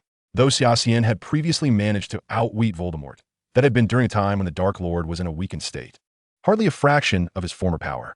Now, with Voldemort making such a bold move in the Wizarding realm, it was likely he had regained significant strength, making him even more formidable than before. Xia Xian had to proceed with caution. The following day, the group managed to procure some necessary materials and books in Nocturne Alley before they had to head to Platform 9. This train would be the last one to Hogwarts for the term, after which the school would be secured by the Fidelius charm. On board the Hogwarts Express, Xia Xian found himself alone, as he did not encounter Harry or the others. He made his way to the Slytherin prefect's compartment, exchanged pleasantries with a few fellow prefects, and then retreated to the private quarters of the Silver Serpent Society's president, quietly awaiting their arrival at Hogwarts. As the new year commenced, Xia Xian observed many new faces eagerly peering out of the Hogwarts Express, their excitement palpable, particularly for the delectable snacks available on board. He gazed out at the receding landscape, contemplating the challenges that lay ahead this term. The Hogwarts Express soon arrived at its destination, and as the train came to a halt, a throng of Hogwarts students surged towards the castle. Xia Xian chose to remain seated, his eyes still fixed on the scenery outside, when he suddenly noticed individuals clad in differing wizarding robes making their way in the direction of Hogwarts. Could they be students from the other two magical schools? Focusing his gaze, he discerned that the Hogwarts robes were a deep, resplendent black, exuding elegance. In contrast, two other groups donned distinctive attire, one in light blue robes, predominantly composed of girls, and the other in thick, deep reddish-brown robes, consisting mainly of robust young men. Xia Xian grasped his suitcase and descended from the train, sensing that this semester might prove to be particularly intriguing. In the Great Hall of Hogwarts, for long tables were filled with students from the four houses, yet this evening was exceptional. In front of the four tables stood two smaller ones, seemingly awaiting the arrival of someone important. The professors sat at the head table, smiling down at the students. The sorting hat ceremony had recently concluded, and many excited new students had taken their places at the ends of their respective houses. Dumbledore rose, gesturing for silence as McGonagall gently tapped her spoon against her glass, signaling the students to quiet down. "Please settle down," Dumbledore began. "The sorting ceremony has concluded, and I have an important announcement to make." All students straightened in their seats, attuned to Dumbledore's words, sensing that something was amiss, especially with the presence of those two distinct groups of students they had noticed earlier. Even Xia Xian lifted his head slightly, keenly interested in what Dumbledore had to say. Dumbledore continued, "This castle, as your second home, is also welcoming some very special guests." Just as he spoke, Filch limped in through the door, seemingly in urgent need of conveying some critical information. Dumbledore pressed on. "Hogwarts has been selected to host a grand event, the Triwizard Tournament." The students erupted into hushed discussions. Many had never heard of this tournament and began inquiring among themselves. Dumbledore elaborated, "The Triwizard Tournament is a series of magical contests involving 3 schools, with each institution selecting one student to compete." The students from the 4 houses immediately buzzed with excitement, many casting glances in Xia Xian's direction. He had not only garnered significant fame in Slytherin, but had also become regarded as the strongest student in all of Hogwarts. Consequently, many discussions arose about Xia Xian being the likely representative for Hogwarts, his name synonymous with invincibility in the eyes of his peers. Reflecting on Xia Xian's illustrious achievements over the past few years, it was clear that as he entered his 4th year, his power would undoubtedly be even more formidable. Xia Xian regarded Dumbledore with an air of calm confidence. He knew that if he wished to participate, no one at Hogwarts would dare oppose him. However, the truth remained that he held little genuine interest in the Triwizard Tournament. Dumbledore gently tapped the table, and the noise in the hall gradually subsided. "However, I must clarify that those chosen to participate in this tournament must rely on their own abilities. Believe me when I say that the faint-hearted are utterly unfit for this competition." Dumbledore's words carried a significant weight, and while many students had been eager to compete, they hesitated upon hearing his cautionary message. Dumbledore suddenly proclaimed in a booming voice, "We shall reveal the other announcements later. For now, let's extend a warm welcome to the enchanting ladies of Beauxbatons Academy of Magic." With a resounding crash, the Grand Hall of Hogwarts swung open, revealing a bevy of young maidens clad in delicate azure robes, gliding gracefully into the chamber. At the forefront, a witch adorned with a petite blue hat, albeit unable to conceal her cascading, wavy golden locks, approached with an exquisite, angelic visage that left onlookers momentarily breathless. Accompanying this assembly of youthful enchantresses were shimmering blue orbs, swirling around the Beauxbatons witches, intermingling with the flowing azure robes that danced in the air, creating a truly delightful spectacle. The clamor of the Hogwarts hall gradually subsided, as all eyes fixated on the ethereal blue sprites that flitted in through the entrance. Even Summer was captivated by the sight. As the Beauxbatons witches passed the 4 long tables, the blue orbs twirled around the Hogwarts students, combined with the witches' alluring features and statuesque forms, commanding the attention of every gaze in the hall. Ron, seated at the Gryffindor table, nearly had his eyes pop out, especially when one Beauxbatons witch brushed lightly past him, her hand grazing his cheek. The intoxicating fragrance nearly compelled Ron to leap forward, but fortunately, he retained a modicum of composure, averting potential embarrassment. Harry, too, appeared no better off than Ron, his expression one of utter bewilderment, as if he had forgotten his surroundings and purpose altogether. Witnessing Harry and Ron in such a state, Hermione felt an overwhelming surge of frustration, quickly turning her gaze towards Summer. Summer, however, remained fixated on the Beauxbatons' blue sprites, her expression devoid of excitement. akin to one watching a circus performance without any emotional investment. Yet Hermione, observing Summer's demeanor, felt an inexplicable rage bubbling within her, coloring her cheeks crimson as she glared at the Beauxbatons witches. Following the Beauxbatons witches, a stately woman clad in a deep purple robe, wearing an elegant smile, stepped into the grand hall, drawing considerable attention, not for her beauty or grandeur, but for her towering stature, standing well over a typical adult. Dumbledore quickly approached, exclaiming, "Welcome, Madame Maxime." Madame Maxime smiled graciously, raising her hand to the level of Dumbledore's lips, who gently kissed the back of her hand. Surrounded by a host of beautiful sprites, Madame Maxime made her way to one of the smaller tables in front of the 4 long tables, quietly taking her seat. The leading which had become the subject of many furtive glances from Hogwarts students, for her features were astonishingly exquisite, inciting madness among the boys and envy among the girls. Dumbledore raised his hand slightly and announced, "Next, let us welcome our friends from the north, the gentlemen of Durmstrang Institute, and their headmaster, Igor Karkaroff."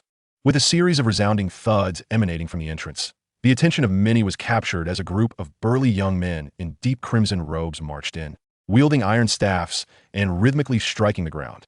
The Durmstrang students' iron staffs were heavy, igniting brilliant sparks with each impact. Suddenly, one of the men swung his staff with fervor, creating a gust that caused nearby Hogwarts students to shield their faces in astonishment. 2 of the men dashed directly before Dumbledore, drawing their wands and with a gentle puff, conjured 2 fire serpents that soared into the air. The Durmstrang students stood stoically on either side, their expressions grim, resembling statues. Summer smiled, finding the sturdy figures of these men intriguing, which only heightened her interest in the Triwizard Tournament. At the entrance of the Great Hall, 2 towering men strode in, the one at the forefront eliciting gasps from the crowd. Ron, incredulous, covered his mouth and exclaimed, "Goodness, that's Crumb." A fellow student, noticing Ron's astonishment, inquired, "What's the matter? Who is that?" Ron, struggling to contain his excitement, exclaimed, "That's Victor Crumb, the seeker for the Bulgarian national Quidditch team. He is a bona fide superstar." Ron had intended to leap up and shout Crumb's name in admiration, but when he prepared to stand, he realized that aside from a few gasps, the hall was largely unresponsive. Immediately, Ron urged the students around him, "Hey, that's Victor Crumb. Aren't you all excited?" It seemed the Quidditch seeker held far less allure than the enchanting witches. Trailing behind Crumb was a middle-aged man in a white fur coat, the headmaster of Durmstrang Institute, Igor Karkaroff. Karkaroff approached with a beaming smile, warmly embracing Dumbledore before leading his students to the table opposite Beauxbatons. Chapter 128. Mad-Eye Moody. Fleur observed the adoring expressions of her fellow students from Beauxbatons, yet she was puzzled as to why the majority of Hogwarts students displayed only mild surprise, while a select few reacted with enthusiasm. She felt that the atmosphere surrounding her entrance had been far more exuberant. This left Fleur with a significant question mark in her mind, igniting her curiosity regarding the peculiar demeanor of the Hogwarts crowd. After ensuring Madame Maxime and Karkaroff were comfortably seated, Dumbledore waved his hand, prompting the arrival of a magnificent box that was carried to the center of the hall. The box was lavishly adorned, featuring intricate gilded carvings that exuded opulence. Dumbledore approached the grand box and declared gravely, "I have a few words to say." All chatter ceased, including that of the Beauxbatons and Durmstrang students, with every gaze fixed upon Dumbledore. Eternal glory awaits the student who prevails in the Triwizard Tournament. To win, contestants must complete 3 tasks, each exceedingly perilous. Thus, the Ministry of Magic has deemed it necessary to enforce new regulations. To elucidate these regulations, we have summoned Mr. Crouch from the Department of International Magical Cooperation. Mr. Crouch is a graduate of our very own Slytherin house, and I believe many of you are quite familiar with him. Mr. Crouch stepped forward from behind Dumbledore, offering a salute to the assembly. Suddenly, a thunderous crash echoed from outside the hall, as bolts of lightning streaked across the sky, causing the entire hall to shake and students to shriek in alarm, glancing upwards. The Hogwarts Grand Hall revealed a sky thick with dark clouds, pouring rain, while the floating candles above swayed precariously, as if they might extinguish at any moment. A spell struck the roof of the hall, instantly stabilizing the earlier tremors. Summer turned her head to see the caster of the spell, a slightly rotund wizard she had never encountered before. However, upon seeing him, she immediately recognized his identity. His features were unmistakable, one eye small and dark, while the other was large and round, exhibiting a striking blue hue, clearly an abnormality. And one of his legs was fashioned from wood, unmistakably signifying his identity. Mad-Eye Moody. I was startled by the enormous noise just moments ago. However, he quickly regained his composure and said, "Greetings, everyone. I am Al, your senior, and a member of the International Magical Cooperation Department." The students gradually redirected their attention back to Al, slowly forgetting the earlier interruption. Yet, Xia Xian was different. His focus was solely on Mad-Eye Moody, completely oblivious to AL's subsequent words. Was this deranged man, Moody, truly genuine or merely an imposter? Xia Xian recalled the historical Moody, who had been ambushed by loyal followers of Voldemort. The real Moody had been hidden away, while the one who taught Harry and his friends for an entire year had been a counterfeit.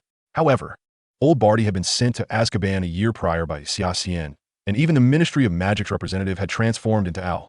Thus, could the Moody before him be the authentic Mad-Eye, or merely a fabrication? Given the intervention of this world, Xia Xian felt uncertain. According to the butterfly effect, many aspects could undergo changes. Thus, whether the current Moody had been attacked remained an unknown variable. Al stepped onto the platform, gestured to Dumbledore, and continued, "Now, I shall announce some regulations regarding the Triwizard Tournament." Everyone present craned their necks, intently fixated on Al, all eager to learn about the tournament. Al stated, "First, as Professor Dumbledore mentioned, the Triwizard Tournament is exceedingly perilous. Those lacking confidence should refrain from participating. Our organizing committee has also imposed a restriction. Individuals under 17 years of age are not permitted to enter the tournament." As soon as AL's words fell, an uproar erupted among the Hogwarts students. "No way, how can this be? Does this mean Xia Xian and Harry cannot participate? I protest, this outcome is utterly unacceptable. This is clearly targeted, aimed squarely at us Hogwarts students." The Hogwarts students engaged in fervent discussions, expressing their dissatisfaction with the Ministry of Magic's regulation. Meanwhile, the Beauxbatons students were already aware of this stipulation and were not particularly surprised. However, sitting among them, Fleur found the Hogwarts students' reaction quite perplexing. She wondered aloud, do they not realize that the Triwizard Tournament is fraught with danger? The Ministry's arrangement is entirely reasonable. The likelihood of accidents for those under 17 is simply too high. A Beauxbatons girl nearby remarked, "I don't know what they are thinking. It seems they are hoping someone named Xia Xian can represent them." Xia Xian? Fleur furrowed her brow, recalling the events she experienced with him during their second year in France, now curious about how much he had grown since then. When the world-class Quidditch player Victor Crumb from Durmstrang had appeared moments ago, Fleur had overheard whispers of Xia Xian's name. Seemingly because of him, the Hogwarts students showed no astonishment at Crumb's arrival. Could it be that this Xia Xian was indeed so formidable, that the entire Hogwarts student body held such confidence in him? Fleur found herself increasingly intrigued by Xia Xian. Meanwhile, at the Durmstrang table, Crumb sat observing the commotion below, with Xia Xian's name repeatedly crossing his ears. Crumb squinted slightly, realizing that this so-called Xia Xian was the pride of Hogwarts. Yet he seemed too young. How could someone under 17 inspire such immense confidence among Hogwarts students? Crumb suddenly felt that this year's Triwizard Tournament held a hint of intrigue. Eager to see if this Xia Xian could deliver even greater surprises. As for Xia Xian himself, he paid little attention to Barty's speech, but was instead intently focused on the figure of Mad-Eye Moody, contemplating something profound. The true nature of this madman's identity was crucial for Xia Xian's forthcoming plans. Chapter 129, The Classroom of Mad-Eye. Xia Xian's plan was straightforward: to use this Triwizard Tournament to draw out Voldemort and annihilate him once more, subsequently locating and destroying the Horcruxes one by one. As for Harry, Xia Xian was confident that he could use the power of the Dawnlight to separate Harry's soul from Voldemort's. Time flew by, and soon the Hogwarts students found themselves in their first defense against the Dark Arts class. Due to the absence of a lesson, the students were chattering excitedly in the classroom, experimenting with various charms, creating a lively atmosphere, while only a few were buried in their stacks of books. Xia Xian sat at his desk, feeling quite bored. For him, the subject of defense against the dark arts was far too simplistic, and he contemplated whether to take out a novel to pass the time, as the tedium was unbearable. Silence. A sudden roar erupted from the back of the classroom, startling all the students into silence. They turned to find Mad-Eye Moody, the professor with the terrifying magical eye, exuding an intimidating presence. The students hastily returned to their seats, gazing at Moody with trepidation. Moody strode briskly to the front of the class and declared, "I am your defense against the dark arts professor this year. My name is Alastair Moody." He forcefully wrote his name on the blackboard, as if he intended to pierce through it. "The reason I am here to teach is that Dumbledore invited me." Moody scanned the students below with a serious expression, stating, "That is all for my introduction." Any questions? The students held their breath, nervously staring at Moody, none daring to speak. Good. Moody continued, hands clasped behind his back. Let us begin the lesson. When it comes to defense against the dark arts, I prefer a practical teaching approach. Upon hearing this, every student's heart began to race, fearing that Moody intended to demonstrate dark magic right before their eyes. Moody inquired, "First, can anyone tell me how many unforgivable curses exist in the world?" The students froze momentarily, realizing that Moody had just expressed his intention to teach dark magic practically and was now asking about the unforgivable curses. Did he truly plan to demonstrate such terrifying curses? The classroom fell into a profound silence, unsure how to respond to this seemingly deranged professor. Xia Xian, instead of engaging in his original plan of reading a novel to pass the time, remained alert, watching Mad-Eye Moody closely. This character's demeanor mirrored that of the original story. Did this imply that this Moody was still Barty in disguise? After a brief, awkward silence, it was Hermione, always eager to answer the professor's questions, who stood up and said, "There are 3 unforgivable curses in total." Moody abruptly turned his head, fixating his gaze on Hermione, startling her. "Why are they called unforgivable curses?" Moody asked with rapid-fire intensity. Hermione took a deep breath and replied calmly, "Because they are all curses that cannot be forgiven. Anyone who uses an unforgivable curse against another person will be sent to Azkaban." Moody turned back to the blackboard, writing the word Azkaban with great force, exclaiming, "Correct. Sent to Azkaban, forever confined in Azkaban." The students watched Moody with trepidation, afraid to interject. Hermione, seated at her desk, felt quite uncomfortable, as if she had committed a grave error simply by answering Moody's question. Moody gazed at the students below and said, "The Ministry of Magic claims you are too young to witness these curses, but I do not agree." With those words, an uproar ensued among the students. As Moody's intention was now glaringly clear, he intended to demonstrate the unforgivable curses right before their very eyes. Moody pointed at the students below, his emotions surging with fervor as he exclaimed, "I believe you must have encountered these curses to truly comprehend their horrifying nature. Only then can you adequately prepare to confront them. You must always be ready." With that, Moody turned back, fiddling with his assortment of jars and vials. "Do not dare to stick your chewing gum anywhere else." Moody abruptly interjected, seemingly out of context. Just as Finnegan intended to surreptitiously affix his gum beneath the desk while Moody was distracted, he was astonished to find that Moody had caught sight of his mischief, prompting a quiet murmur from him. "Does this peculiar man have eyes in the back of his head?" Moody whirled around, the chalk in his hand striking Finnegan's forehead with pinpoint accuracy as he thundered, "I can still hear your words." The students, witnessing Moody's volatile temperament, held their breaths, fixated on him, wary of any movement that might draw his attention. Now, Moody descended from the platform, glaring at the students below. "Who can tell me the first unforgivable curse?" Everyone averted their gaze, pretending to be engrossed in their own thoughts, silently praying that they would not be the one called upon. "Weasley, you answer," Moody bellowed, startling Ron into dropping his book onto the floor. Moody glared at Ron, who found his mind utterly blank, unable to fathom how to respond to such a terrifying professor. "Stand up," Moody commanded. Ron trembled, rising unsteadily to his feet, his mind racing to recall any pertinent information. Moody's eyes widened, demanding, "Come on, name the first spell." Ron, shaking all over, stammered, "My dad told me about a curse, the Imperius curse." Moody stared intently at Ron, saying, "Correct, your father is certainly well versed in that curse. It has caused quite a stir at the Ministry of Magic in recent years. Perhaps I should show you the reason behind it." With that, Moody returned to the podium, tinkering with his jars. At that moment, Ron was drenched in cold sweat, feeling as if he had just emerged from a watery ordeal, collapsing weakly onto his chair. Overwhelmed by Moody's oppressive presence, Moody retrieved a small container, from which a rustling sound emanated, capturing everyone's attention to them. Moody had become a figure akin to a dark sorcerer, and no one dared to zone out. Moody plunged his hand into the container, a spider slowly climbing onto his hand, its visage decidedly grotesque. With his other hand, he drew his wand and lightly tapped the spider. Grow rapidly. The spider's body seemed to freeze momentarily before it began to tremble, expanding in size, swelling beyond its original form. Then, with a flourish, Moody unleashed the Imperius curse. Soul extraction. With a flick of his wand, the spider leapt in the direction dictated by Moody, landing on Ron's desk, causing Ron, who had already been scared into submission, to scream and leap aside. Moody erupted into a hearty laugh, reveling in his mischief as he directed the spider toward other students while shouting, "Fear not. It won't harm you. If it bites anyone, it shall be doomed." Despite his reassurances, the students were thrown into chaos, with some timid girls already shedding tears from fright.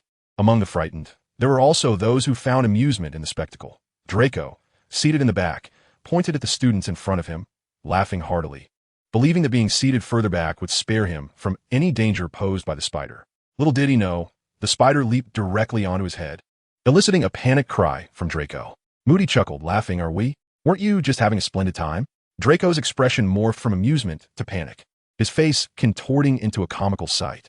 Suddenly, Moody shifted his wand's direction, sending the spider toward the spot where Xia Xian was seated. With a cold glare, Xia Xian swiftly drew his wand and waved it gently, causing the spider to collide with an invisible barrier and crash onto his desk. In that brief moment, Xia Xian had cast a shield charm, which was the primary reason the spider failed to reach him. Moody's previously playful demeanor stiffened, his gaze turning icy as he glared at Xia Xian, demanding, "What are you doing?"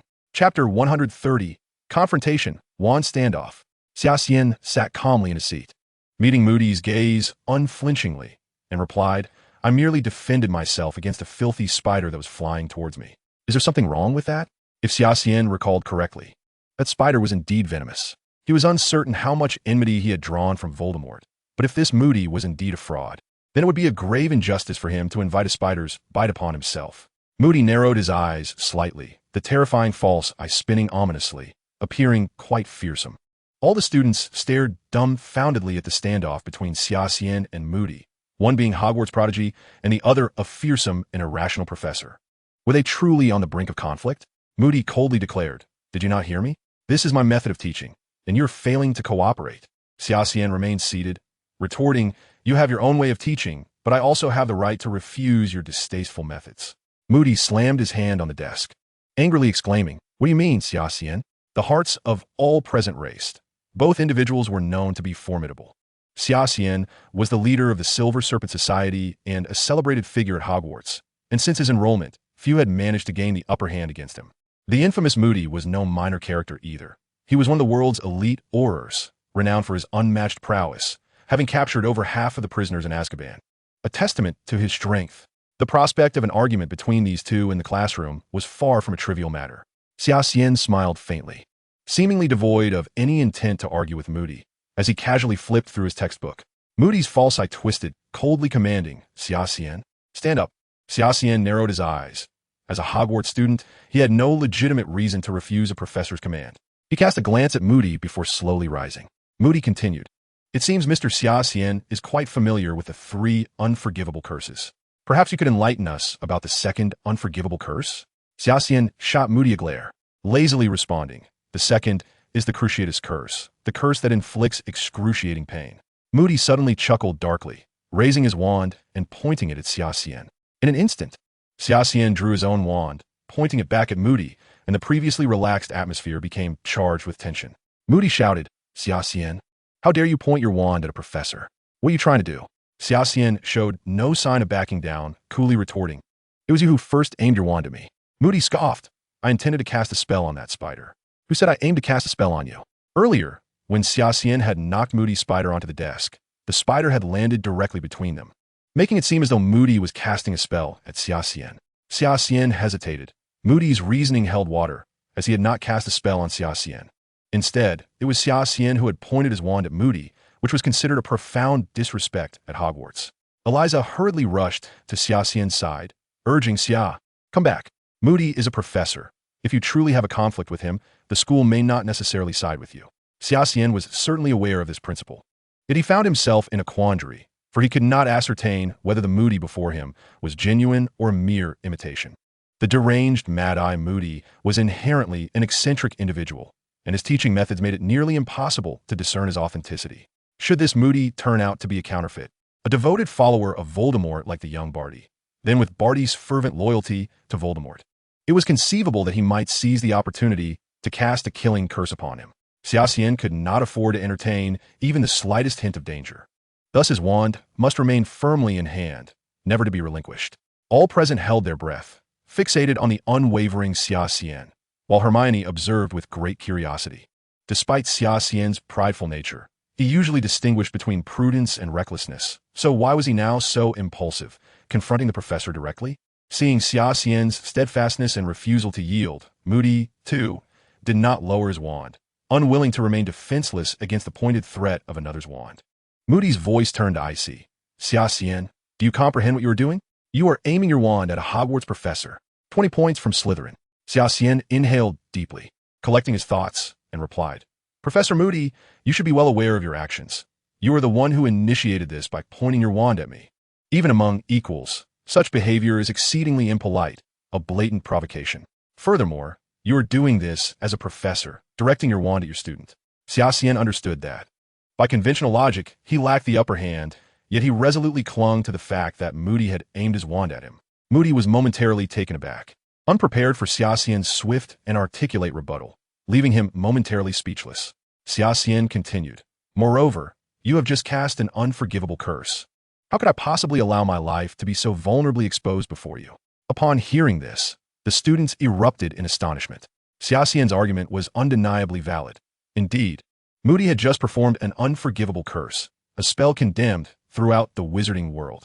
Although the target of his curse was not a human, but a spider. Who could guarantee that a man capable of wielding such a curse would not turn it upon Xia Xian next? Thus, Xia Xian's act of raising his wand in defiance was entirely understandable. Chapter 131, Moody's Compromise. Moody's expression darkened considerably. He had intended to impart a minor lesson to Xia Xian, but now that Xia Xian had invoked the unforgivable curse, he was acutely aware of the Ministry of Magic's stringent prohibitions regarding such spells. His earlier demonstration in class had already been perilous, should anything go awry. Neither the Ministry nor Hogwarts would allow him to evade responsibility. Seizing the moment, Xia Xian pressed on, Professor Moody, you have indeed acknowledged my understanding of the 3 unforgivable curses, so allow me to elucidate them further. The students looked on, bewildered. Were they not in a standoff? How had Xia Xian suddenly begun to educate them about the unforgivable curses? Xia Xian elaborated. There are many spells that can cause death, and numerous curses that inflict suffering. Yet why are the Cruciatus and Avada Kedavra considered unforgivable? Moody glared at Xia Xian, perplexed by his intent, but refraining from interrupting. Xia Xian continued.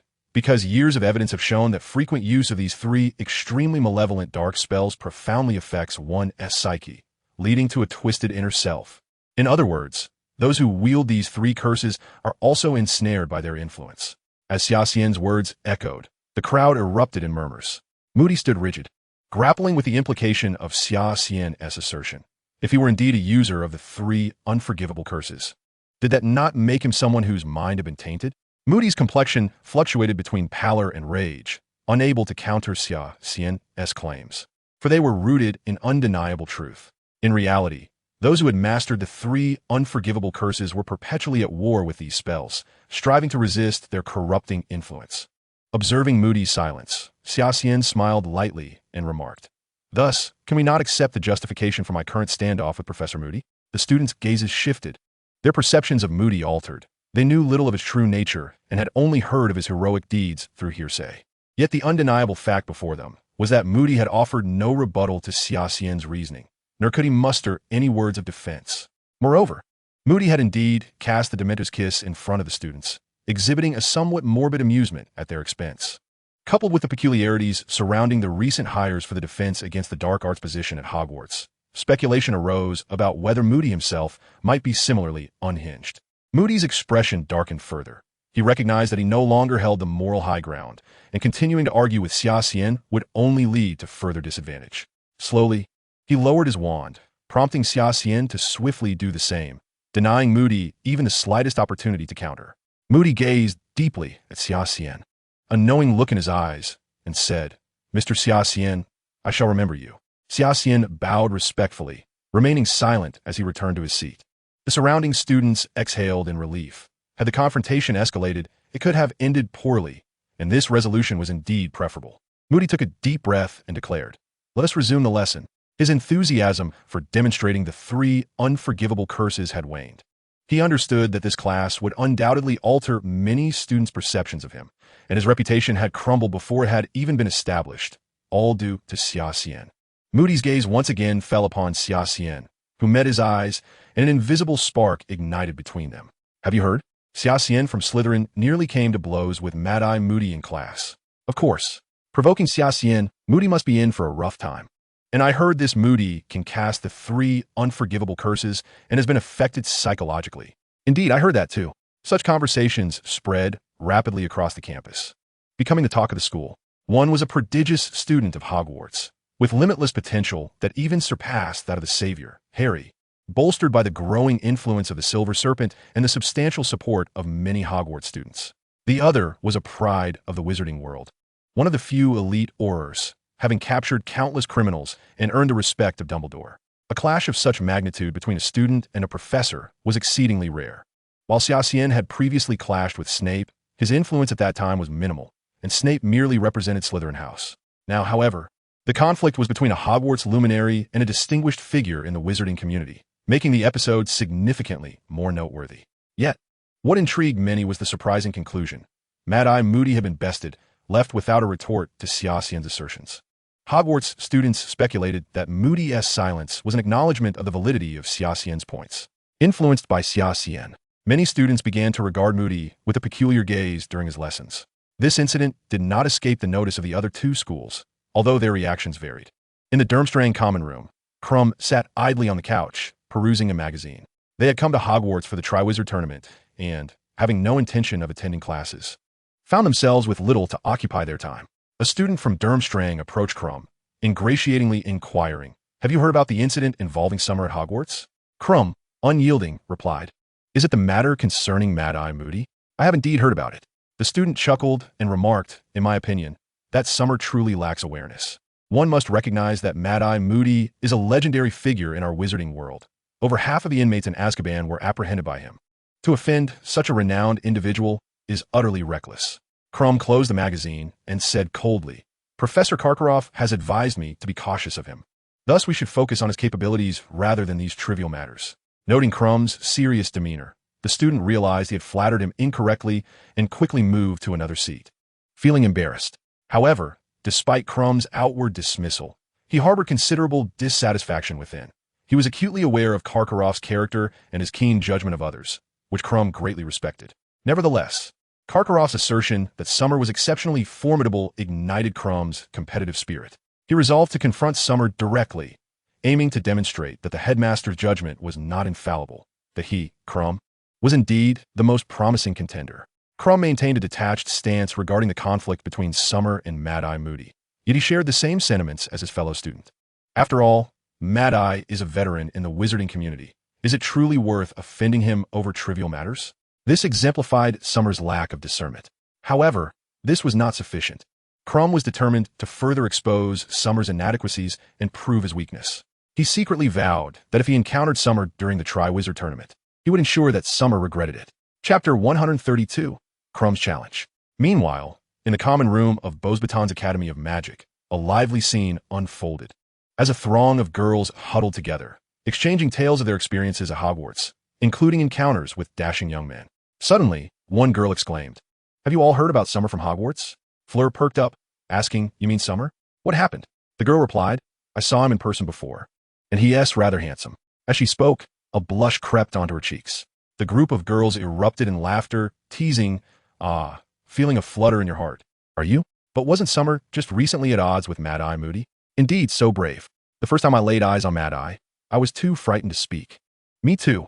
His appearance is truly terrifying, and his prowess is said to be formidable. Not just formidable, he has practically the bane of dark wizards. I can't believe Summer dared to provoke someone like him. I heard that Mad-Eye was even defeated.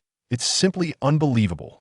Amidst the fervent discussion among the girls, Fleur furrowed her brow, well aware of Mad-Eye's formidable reputation as one of the strongest in the wizarding world. She knew Summer's history all too well. He had demonstrated such prowess even in his second year. If she were to summarize her thoughts on Summer in one phrase, it would be deeply unfathomable. If the rumors were true, and Mad-Eye could not gain the upper hand against Summer, how much had Summer truly grown? Fleur found herself increasingly intrigued by Summer, eagerly anticipating a glimpse of her old friend in his current guise. However, as the Triwizard Tournament approached, her confidence dwindled. Krum from Durmstrang was already a formidable opponent, and now there was Summer to contend with. As the most distinguished student at Beauxbatons, she felt she had little advantage. In the Durmstrang common room, Karkaroff entered with a grim expression, taking a seat with a scowl. Upon noticing Karkaroff's displeasure, Krum inquired, "Professor Karkaroff, is something amiss? Karkaroff replied darkly. I was truly infuriated just now. Our school, along with Beaux Batons and Hogwarts, held a brief meeting to discuss the Triwizard Tournament, and Madame Maxime had the audacity to mock our Quidditch team. Crumb's expression soured at the news. What did she say about our Quidditch team? Karkaroff coldly retorted. She claimed that apart from you, everyone else is merely a slacker. And even you cannot compare to that wretched boy from Hogwarts who has never even participated in the World Cup. Crumb frowned and asked, Potter? Karkaroff hesitated but nodded, saying, the tales of Summer catching the golden snitch in an instant have become increasingly exaggerated. Is it conceivable that Harry's luck in catching the snitch a few times has indeed surpassed all the seekers in the world? It's utterly absurd. Crumb had heard similar remarks circulating among the Hogwarts students, but he had dismissed them as mere student banter. However, if Karkaroff, representing their school, was subjected to such ridicule, it would undoubtedly test Crumb's patience. Karkaroff patted Crumb on the shoulder, saying, Crumb, you are the one I have the utmost faith in. I have never considered you inferior to anyone. You must believe in yourself. With that, Karkaroff rose to retreat to his quarters. Though it was evident he was seething with unexpressed frustration, Crumb knew his headmaster too well. Karkaroff's high praise of Summer had already left Crumb feeling discontented, and now the emergence of Harry, coupled with the headmaster's public humiliation, was intolerable. Moreover, Karkaroff's final words were unmistakable. His confidence in Crumb was profound.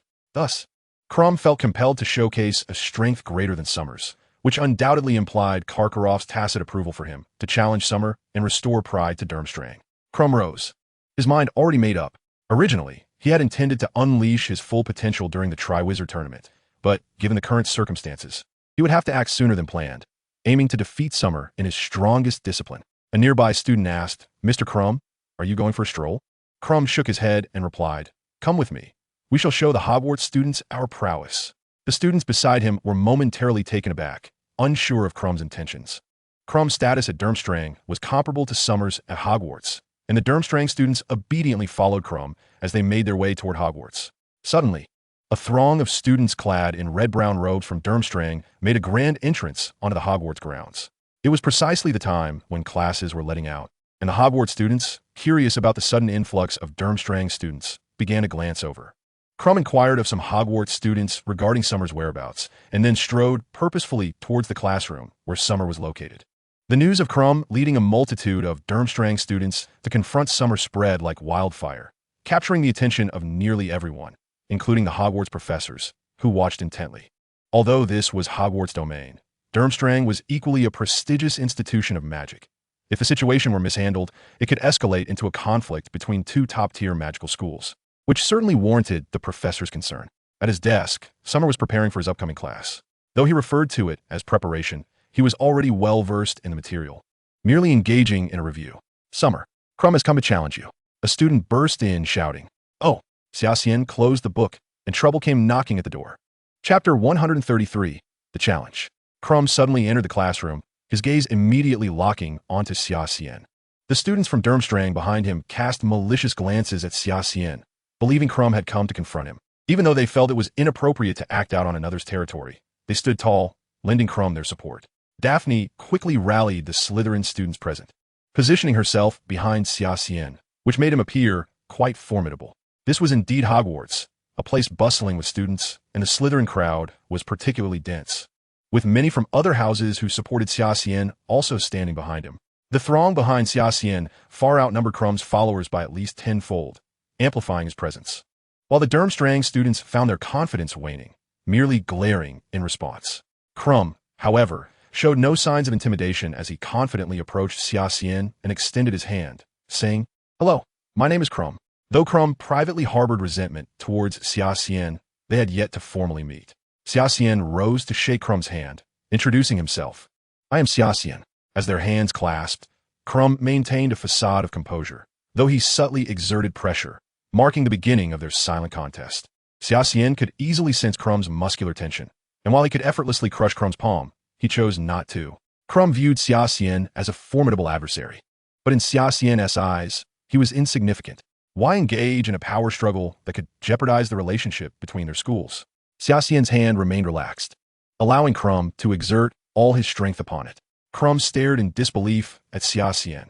He was confident in his strength, believing even a robust man could be crushed by him. Yet, squeezing Xia Xian's hand felt akin to grasping an immovable boulder. There was no reaction whatsoever. Crumb's expression of astonishment was met with Xia Xian's serene demeanor, which seemed entirely genuine. Feeling a sudden chill, Crumb withdrew his hand, realizing that he was either facing a hand forged of steel or someone with strength far exceeding his own. If he continued to test Xia Xian's limits, he risked embarrassing himself. Xia Xian, maintaining his calm expression, remarked, "I wonder what brings you to me. I still have preparations for my next class." Crumb huffed loudly, thinking that strength alone mattered little in the realm of wizards. He was confident he could best Xia Xian in spells and combat. Foregoing further futile tests, Crumb directly stated, "I have heard that you are among the most talented at Hogwarts, having successfully captured the infamous Peter Pettigrew. I wish to challenge you to a duel to foster friendship between our schools." The surrounding crowd erupted in murmurs. Hogwarts students silently lamented Crumb as folly, questioning why he would provoke Xia Xian. Crumb fixed his gaze intently on Xia Xian's face, knowing he had issued a challenge under the guise of friendly match, a proposal that was hard to refuse. After all, it was an invitation from Durmstrang to Hogwarts, and rejecting it would imply a rejection of their friendship. To everyone's surprise, Xia Xian, without a moment's hesitation, replied, "I'm sorry, I decline." The statement left everyone in stunned silence.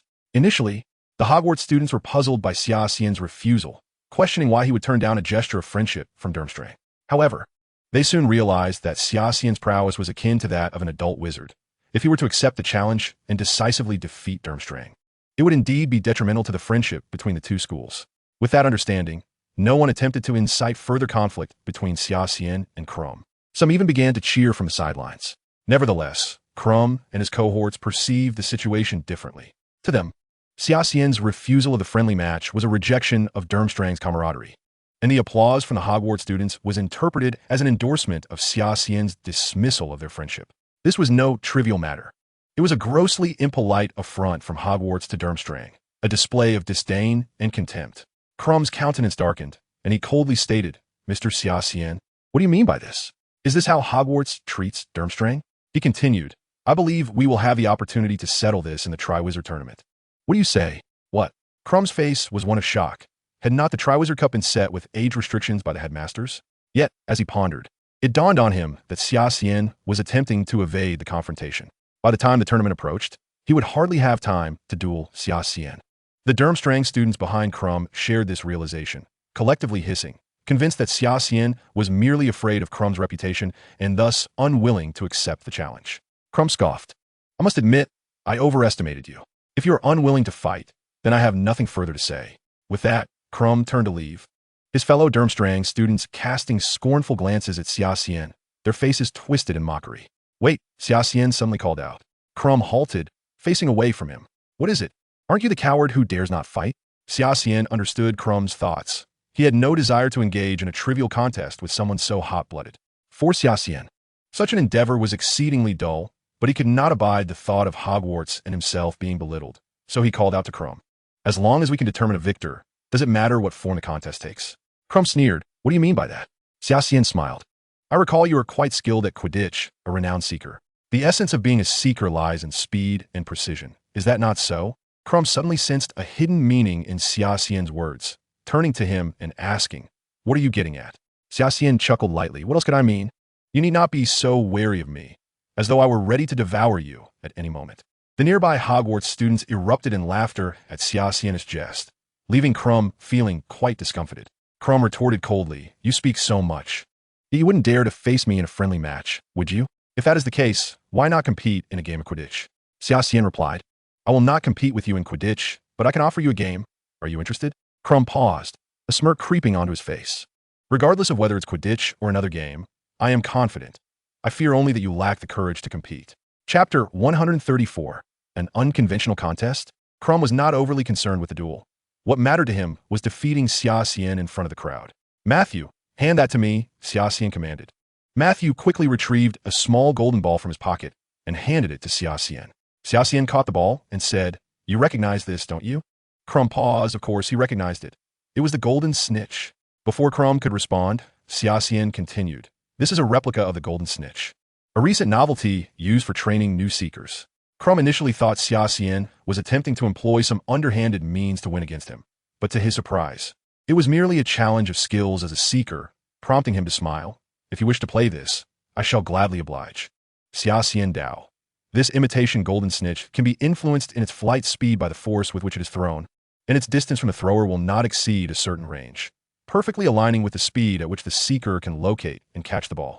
Crumb nodded inwardly. If that were the case, it would pose no challenge for him at all, as it pertains to the fundamental skills of a seeker. Xia Xian continued. So the two of us will take turns throwing it and see who takes less time. Considering you haven't tried it yet, I can let you go first. Crumb, naturally not underestimating the challenge, accepted without hesitation, as he had never encountered such an imitation golden snitch before. He took the golden snitch from Xia Xian, stepped back a few paces, and the other Durmstrang students quickly distanced themselves to avoid interfering with Crumb's performance. Crumb weighed the golden snitch in his hand and then swung it with great force. It emitted a loud, buzzing sound and spun rapidly around him. He did not rush to catch the golden snitch, as this was his opportunity to observe its movements closely.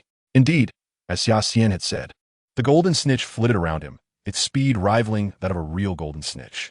Crumb felt as though he was merely missing a broomstick, and the key challenge lay in his hand speed, accuracy, and timing. With a precise aim, Crumb extended his hand and deftly caught the flitting golden snitch. Gasps of amazement erupted from those around him. This imitation golden snitch had recently gained popularity, and many had attempted to catch it. Yet, seizing the golden snitch was notoriously difficult, often requiring considerable effort and time. Who could achieve such swiftness on their very first attempt, as Crumb had done? Truly, he was a world-class seeker. Xia Xian nodded in approval. It was quite impressive for Crumb to achieve such a feat on his first attempt. Holding the ball, Crumb suddenly proposed, "How about we switch things up?" Xia Xian raised an eyebrow. "How do you wish to play?" Crumb replied with a smile. "I'll throw the ball, and you will seek it. Likewise, when you throw, I'll seek. What do you think?" Xia Xian hesitated for a moment, clearly recognizing that Crumb had discerned the golden snitch's characteristics. Just as he had previously stated, the golden snitch adjusted its flight speed based on the throwing force. If executed well, it could easily return to the thrower's hand, allowing for an immediate catch. Crumb seemed to believe he could employ such tactics, hence his proposal, which would make it more challenging for both parties to seize the golden snitch. Xia Xian, being a person of substance, naturally did not reject Crumb's suggestion, responding, "All right, I shall throw first."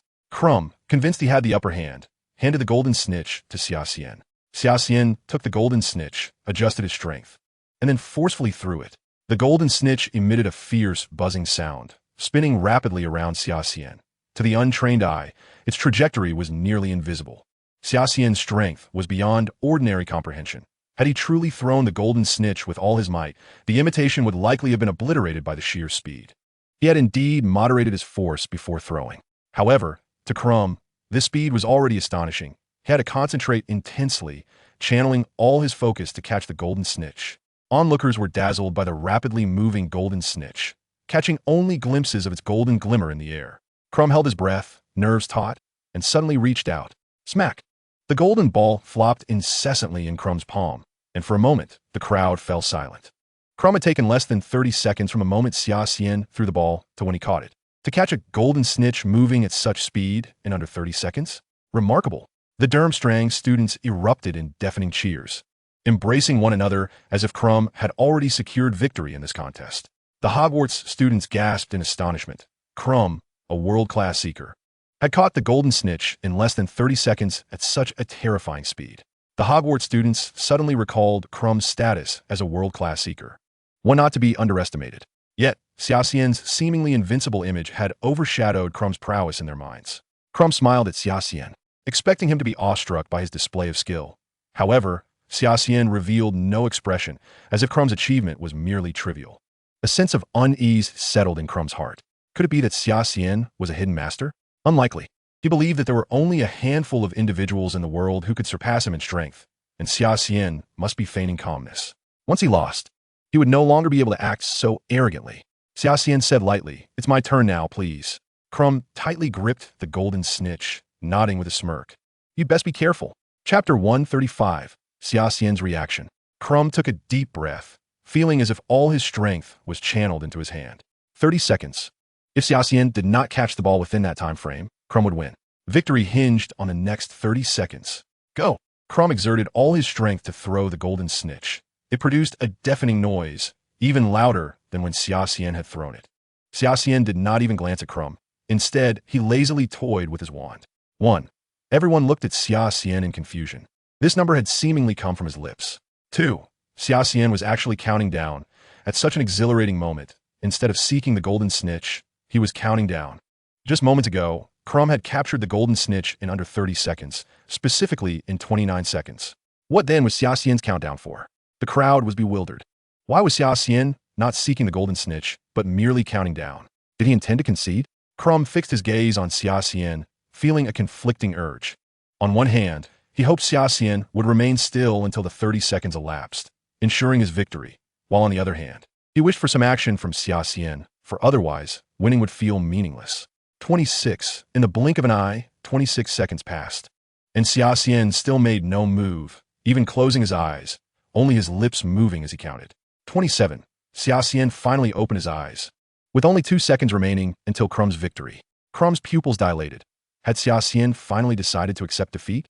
Crumb was convinced that with just 2 seconds left, Xia Xian could not possibly locate the golden snitch, let alone discern its trajectory, much less catch it. 28. Crumb's heart raced. This was the final second. And if it passed, he would win. He was already preparing to raise his hands in triumph, but in the next instant, it felt as though a bucket of cold water had been poured over him. Xia Xian's hand came to rest before Crumb, palm facing the continuously fluttering golden snitch. 1 second. Xia Xian's completion time was 28 seconds, while Crumb's was just shy of 30 seconds, 29 seconds. With a 1-second advantage, Xia Xian emerged victorious. Xia Xian, wow. The deafening cheers soared to the heavens, as all the students of Hogwarts had been thoroughly intimidated by Xia Xian's earlier antics. No one could have anticipated that. In the final moment, Xia Xian would astonishingly grasp the golden snitch, achieving a perfect reversal. The emotions of everyone present resembled a roller coaster ride, thrilling and heart-stopping. They now understood the meaning behind Xia Xian's countdown. He could have captured the snitch directly, but chose to give Durmstrang a semblance of dignity, ensuring that he would seize the snitch at the last possible second. At the height of jubilation among the Hogwarts students, who were overjoyed and ecstatic, the Durmstrang students appeared as wilted petals, listless and dejected. Xia Xian's actions seemed to grant them a semblance of respect, yet in reality, it was a slap in the face. Xia Xian was indeed superior to Crumb, so much so that he could dictate the manner of his victory, achieving it with precision down to the last second. Crumb's feelings at that moment were beyond description. He felt like a jester desperately striving to outshine Xia Xian, yet merely resembling a capering monkey in the process. Xia Xian approached Crumb politely, extending his hand and saying, "My apologies." Crumb, looking at Xia Xian's hand, bitterly grasped it and responded, "I never expected I would be the one in the well." Xia Xian gently patted Crumb's shoulder, reassuring him, "It's nothing. I merely stumbled upon a fortunate victory." Crumb shot Xia Xian a resentful glance, feeling utterly humiliated by such words. Suddenly, Crumb raised his head and declared, "Although your prowess in Quidditch proves your superiority, I shall not show any leniency in the Triwizard Tournament. Farewell." Not daring to linger any longer, Crumb swiftly led the Durmstrang students away, leaving Xia Xian bewildered. He had no intentions of participating in the Triwizard Tournament. How could Crumb assume he would? Furthermore, his age did not permit such participation, as the Ministry of Magic would never consent to it. Xia Xian himself had no desire to join the Triwizard Tournament. Yet for reasons unbeknownst to him, many subconsciously believed he was destined to participate, leaving him utterly perplexed. Crumb's challenge to Xia Xian quickly spread, swiftly becoming the focal point of conversation among Hogwarts students, frequently discussed both in and out of class. Karkaroff was exceedingly furious about Crumb's defeat to Xia Xian and promptly decreed that all Durmstrang students were forbidden to step foot outside the common room, lest they further embarrass the school. However, the uproar surrounding this incident did not last long, as it was soon overshadowed by a more captivating event, the announcement of the Triwizard Tournament participants. Many students expressed keen interest in the tournament, and even those aware of their slim chances eagerly wrote their names on slips of paper to submit to the Goblet of Fire. As for Xia Xian, he contemplated the situation at length.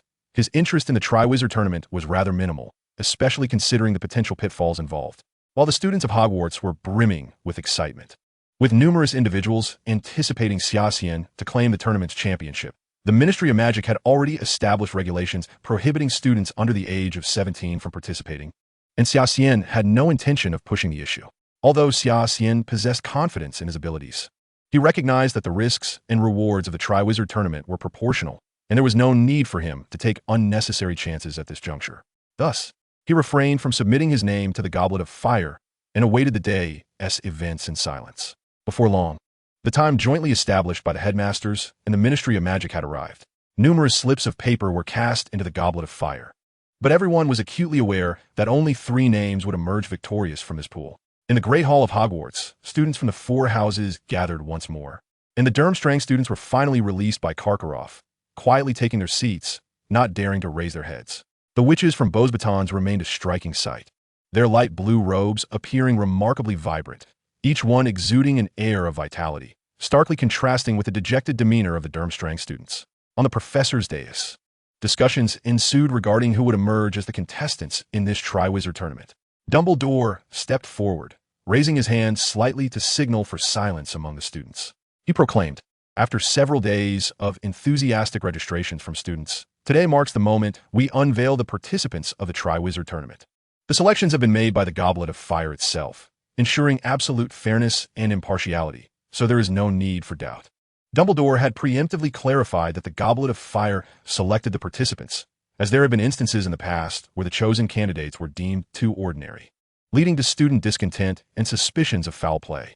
However, that once ordinary student eventually proved himself through merit, which quelled the unrest. Dumbledore wished to avoid a repeat of such an incident, hence his explanation of the goblet selection criteria. The students fell silent, attentively gazing at Dumbledore, while the professors on the dais also ceased their chatter, recognizing the solemnity of the moment.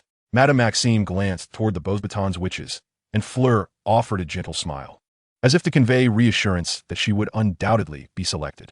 Karkaroff, too, cast a glance at his own students, although Krumm's failure had disappointed him greatly. It must be noted that Krumm was already the most exceptional student at Durmstrang. Should Krumm fail to be selected, it would indeed be a significant issue. Krumm quickly gestured to Karkaroff, signaling for him to remain calm, his eyes fixed intently on Dumbledore. Dumbledore withdrew his wand from his robe, gazing at the Goblet of Fire, which was ablaze with blue flames. He gently touched the edge of the goblet with his wand. With a loud bang, the goblet erupted, the blue flames rolling and gradually transforming into a mesmerizing purple hue. All eyes were fixed upon the goblet as they watched the swirling purple flames. Suddenly, a small wisp of black smoke shot up from the goblet, and those with keen eyesight quickly discerned that it was a slip of paper, charred but not burnt. The smoke-emitting slip descended slowly, landing in Dumbledore's hand. As the purple flames gradually diminished, the goblet reverted to its blue flames. Dumbledore scanned the room, a smile gracing his face as he looked at the slip of paper in his hand. However, the name upon it caused his smile to falter. Noticing Dumbledore's unusual expression, Madame Maxime was the first to rise, fully aware that standing would not afford her a glimpse of the name on Dumbledore's paper. Yet her anxiety compelled her to stand. The towering figure of Madame Maxime appeared quite conspicuous among the professors. She inquired, "Professor Dumbledore, please read the name aloud." Dumbledore slowly raised his head. The smile vanished from his face, replaced instead by a grim countenance, his expression resembling that of someone who had just received distressing news. Everyone fixated on Dumbledore, their hearts racing with anticipation to learn the name on the slip, yet they dared not urge him to disclose it. Dumbledore surveyed the room once more, though this time his gaze was laced with anger. The name selected by the goblet is... Dumbledore's eyes fell upon Gryffindor House, locking onto a particular figure, his tone firm as he declared, "Harry Potter." As Dumbledore's words echoed through the air, an oppressive silence enveloped the room, and all eyes swiftly turned towards Harry. The expressions varied greatly. Some were tinged with excitement, others bore disbelief, while jealousy, discontent, and dissent flickered in many gazes. Harry, the very person at the center of this turmoil, felt as though he had been struck by lightning, his mind a complete blank. He had not submitted his name to the Goblet of Fire. How could it possibly select him? Harry Potter. Dumbledore reiterated Harry's name with palpable fury. The one chosen by the goblet was expected to proceed to the stone chamber below after Dumbledore called their name. Yet Harry stood frozen, unable to muster any reaction. The students finally snapped out of their stupor. A cacophony of voices erupted, with many angrily shouting, "He cheated. He isn't even 17. He is cheating." The professors at the head table wore expressions of astonishment, whispering among themselves, utterly perplexed by Harry's selection. Xia Xian furrowed his brow. According to the original timeline, Harry was supposed to be the second chosen from Hogwarts, so why had Dumbledore named him first? Xia Xian was certain Harry could not have placed his name in the goblet. If his name truly had appeared and been selected, then Mad-Eye Moody was most likely an imposter. Xia Xian's gaze shifted to Mad-Eye Moody at the professor's table, who appeared utterly indifferent, casually consuming items from the table as if the entire situation held no relevance to him. Harry remained dazed, unresponsive even after Dumbledore called his name twice. Hermione and Ron grew anxious, urgently shoving Harry forward. Dumbledore was clearly incensed. He had previously stated that weaker candidates should not participate in the Triwizard Tournament, and the Ministry had decreed that students under 17 were ineligible. Given these two stipulations, Harry's selection by the goblet led Dumbledore to see him as someone seeking frivolous amusement, thus violating his rules, rendering the situation irreparable. Harry Potter, step forward. Dumbledore's gaze bore down on Harry, and many present were witnessing Dumbledore's fury for the first time. Finally, Harry reacted, pushed from his seat by Hermione, and with stiff movements, he began to approach Dumbledore. Behind him, students jeered, accusing Harry of cheating and engaging in underhanded dealings, insisting his eligibility be revoked. Harry awkwardly passed Dumbledore, trudging towards the stone chamber below, unable to meet Dumbledore's furious gaze. It was the first time he had seen such rage in the headmaster, leaving him speechless. As the gathered crowd watched Harry enter the stone chamber, murmurs of discussion grew louder, speculating on Harry's selection. Silence. Dumbledore's voice resonated deeply, the two words crashing into the ears of all present, instantly silencing the room. Dumbledore took a moment to compose himself before gently tapping the goblet with his wand once more. The goblet transformed again into purple, expelling a charred piece of parchment. Victor Krum. Dumbledore announced the name with a measured tone. The Durmstrang Institute erupted with cheers as Krum rose from his seat, smiling and signaling a victory gesture to Karkaroff. Karkaroff nodded slightly, offering encouragement. Krum confidently strode toward the stone chamber, a stark contrast to Harry's earlier demeanor. Dumbledore's wand touched the goblet again, which turned purple once more, releasing another slip of paper. This time, the selection was from Beauxbatons. All the witches there clutched their garments in nervous anticipation, fully aware that Fleur had the highest probability of being chosen, yet uncertainty lingered. Dumbledore glanced at Beauxbatons with no hint of surprise and declared, Fleur Delacour. The witches erupted in enthusiastic applause, all eyes on Fleur, who beamed with confidence as she approached Dumbledore to graciously thank him before entering the stone chamber. With representatives from all three schools now selected, the goblet's choosing ceremony was nearing its conclusion. The Hogwarts students were in a frenzy, vehemently discussing Harry's selection, many feeling it was an injustice to Xia Xian. Initially, they lamented Xia Xian's ineligibility due to his age, but now with Harry also underage, it was perplexing how he had managed to convince the goblet to accept his name, effectively wasting a spot for Hogwarts. The professors at the head table displayed a range of expressions. Some believed Harry's selection was destiny that could not be defied, while others thought it was sheer nonsense. Fearing for Harry's life, the professors were reluctant to voice their opinions with the students so close, suppressing their thoughts. Dumbledore exchanged a glance with the professors, signaling them to proceed to the stone chamber. He then turned back and stated, since all three schools have their participants, I hereby officially announce the Triwizard Tournament. Before Dumbledore could finish his statement, the goblet emitted a dazzling purple light, instantly capturing the attention of the restless crowd. What is happening? Why is the goblet glowing again? The professors, who had been preparing to leave, halted, fixated on the goblet, while the students ceased their chatter, gazing in wonder. A small plume of black smoke spiraled upward, revealing yet another charred slip of paper. What's going on? Why are there so many strange occurrences today? Dumbledore, his expression darkening, caught the floating parchment in mid-air, casting a glance at it. Could another name have been selected by the goblet? Many who had placed their names in the goblet felt a surge of hope, believing they might be the chosen one. Dumbledore's expression shifted again. While he was shocked, he displayed little anger. His gaze locked on a Slytherin house, and he calmly announced, Xia Xian.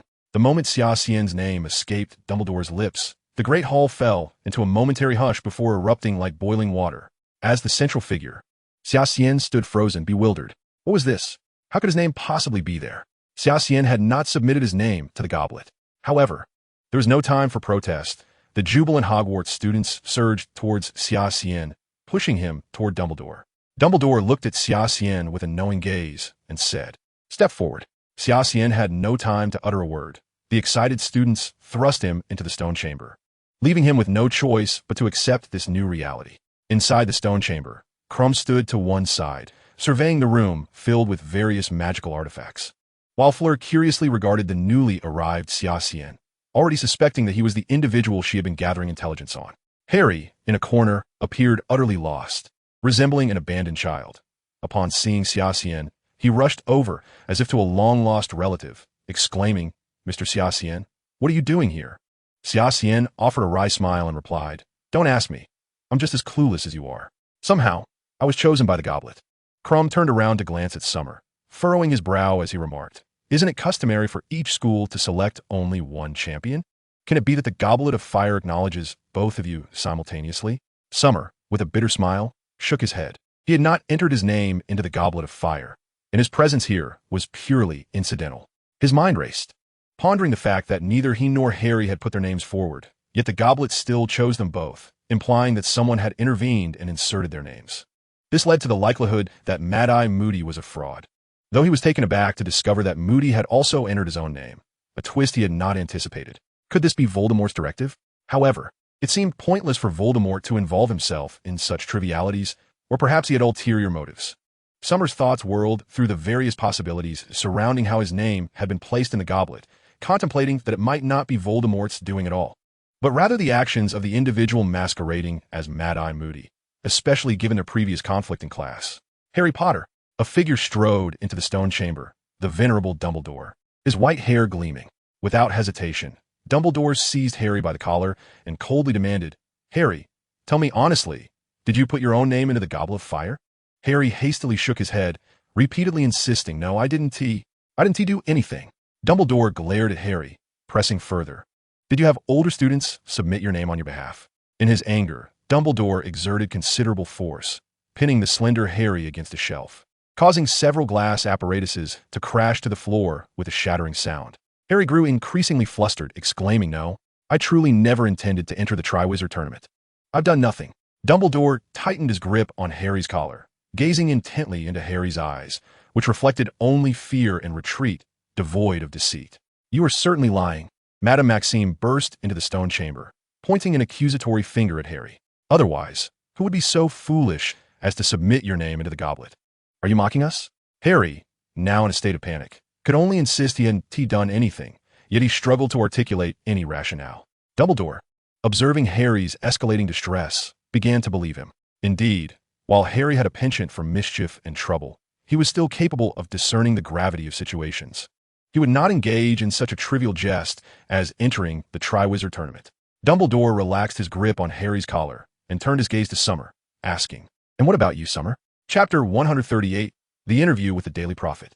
Summer shook his head lightly, stating, "My situation mirrors Harry's.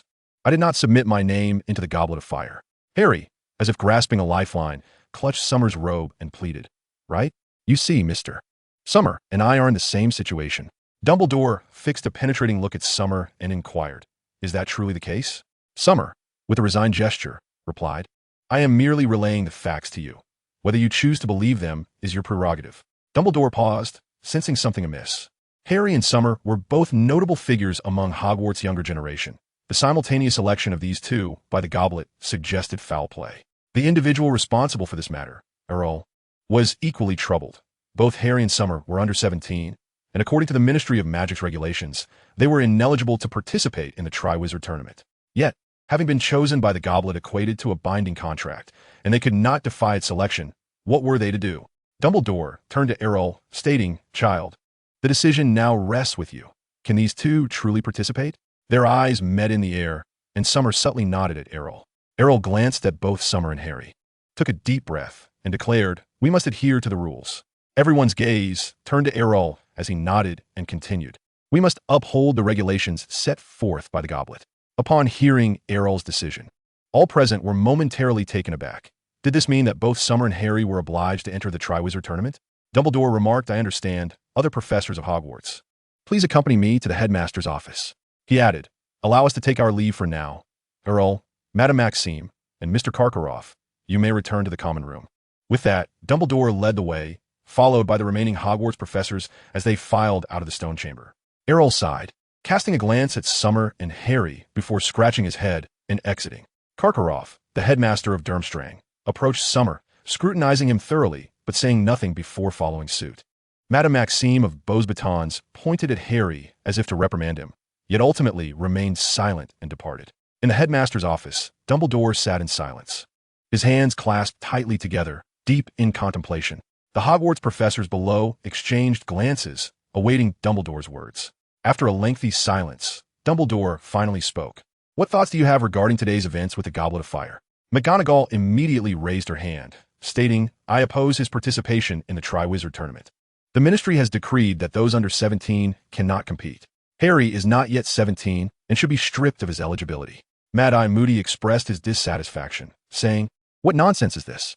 The Goblet has recognized them, indicating their capabilities are sufficient. Is it appropriate for you to deny their right to compete?"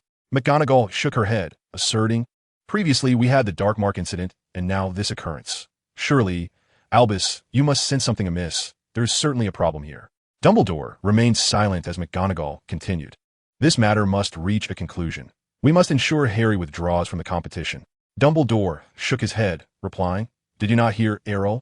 The rules of the Goblet cannot be contravened. It is bound by a powerful magical contract. What does it matter about the rules? Harry is not a pawn." McGonagall's temper flared. Dumbledore gently responded, "Minerva, please calm yourself. My thoughts align with yours. Given the prior incident with the Dark Mark, and now students being chosen without having entered their names, there must be a nefarious plot at play." McGonagall paused, realizing Dumbledore's implication, and raised her hands in exasperation. "So, you intend to use Harry as bait to uncover this conspiracy? He is a person, not a mere pawn. You cannot treat his life so frivolously." Before Dumbledore could respond, Snape interjected, "Is the focus of your discussion solely on Mr. Potter? It seems you have neglected to mention Summer. Is this not a case of differential treatment between an ordinary individual and the Savior?" Dumbledore and McGonagall were taken aback. Indeed, their thoughts had been fixated on Harry, as they deemed Summer too exceptional, his strength so formidable that he would pose no issue even in the tournament. Dumbledore slowly said, "Whether it be Harry or Summer, this situation is far from simple. If we wish to uncover the underlying significance, we must allow the competition to proceed.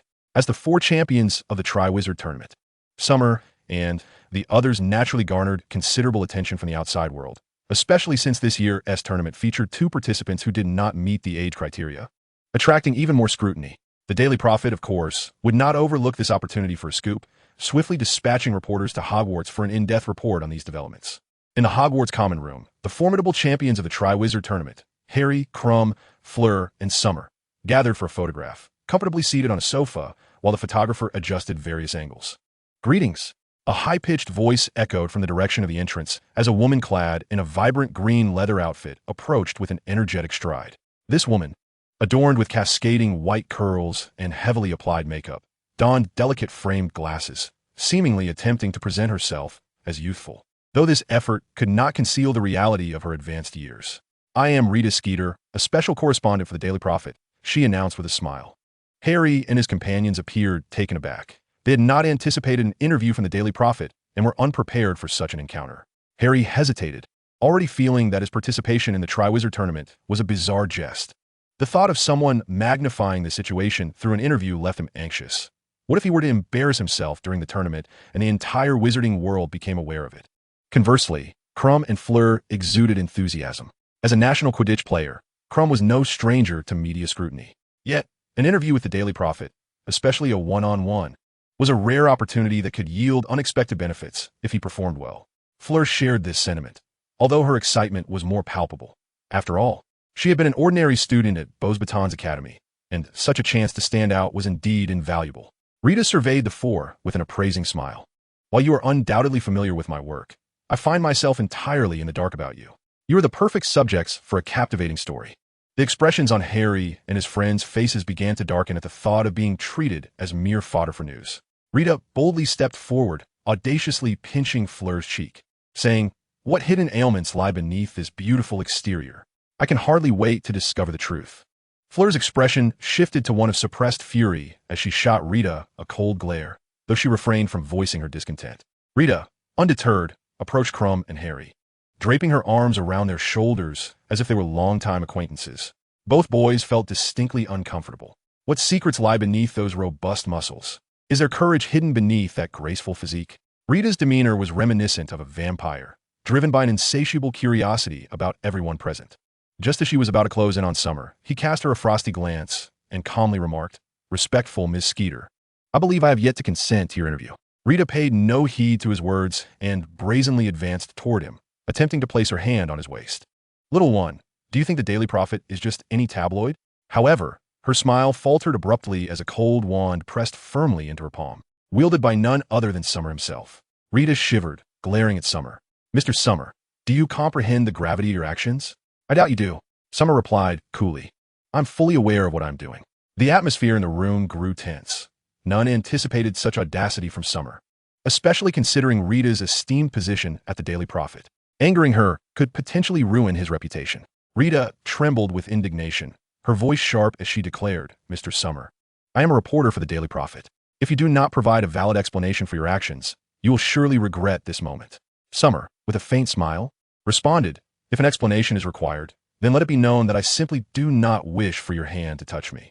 Is that sufficient?" Rita's face flushed with rage. Her penchant for touching others before interviewing them was well known, and Summer was the first to so bluntly reject her advances. With a cold demeanor, Summer added, "Should you insist on keeping your hand where it is, I would not hesitate to employ the blasting curse." Rita recoiled, her anger escalating as she screeched, "You are threatening me." Summer slowly withdrew his wand, observing her with a placid expression, a faint smile playing on his lips. Rita, trembling with fury, pointed a shaking finger at him, yet found herself at a loss for words. Summer lifted a glass of red wine from the table, savoring a sip before reiterating, "Once again, I must decline your interview." Harry and the others sensed the palpable tension in the air, secretly admiring Summer's open expression of discontent towards Rita, something they could never muster themselves. However, Harry felt a twinge of concern for Summer. After all, Rita was a reporter for the Daily Prophet, and her articles could shape public perception. If she left with a negative impression of Summer, who knew what she might write that could tarnish his reputation? Rita was not about to relent, coldly stating, "Do you realize what you are rejecting? You are refusing the Daily Prophet, the most prominent newspaper in the Wizarding World." Summer interjected with a smile, "And what of it? The school has not mandated that I must accept your interview. Even if it had, my answer would remain the same. I refuse. I'm one of the few in this world entitled to outright reject an interview with the Daily Prophet, and frankly, someone of your caliber does not warrant my time." The atmosphere seemed to freeze in that moment. Harry and his friends exchanged wide-eyed glances, stunned by the sheer force of Summer's presence. Who would dare to dismiss an interview with the Daily Prophet so brazenly? Rita, too, was momentarily taken aback. She was accustomed to interviewees eager for her attention. Even those reluctant to participate would typically decline politely. Never had she encountered someone as unyielding as Summer. Rising from his seat, Summer adjusted his collar and added furthermore, "Should you genuinely wish to interview me, I kindly request that you schedule an appointment in advance.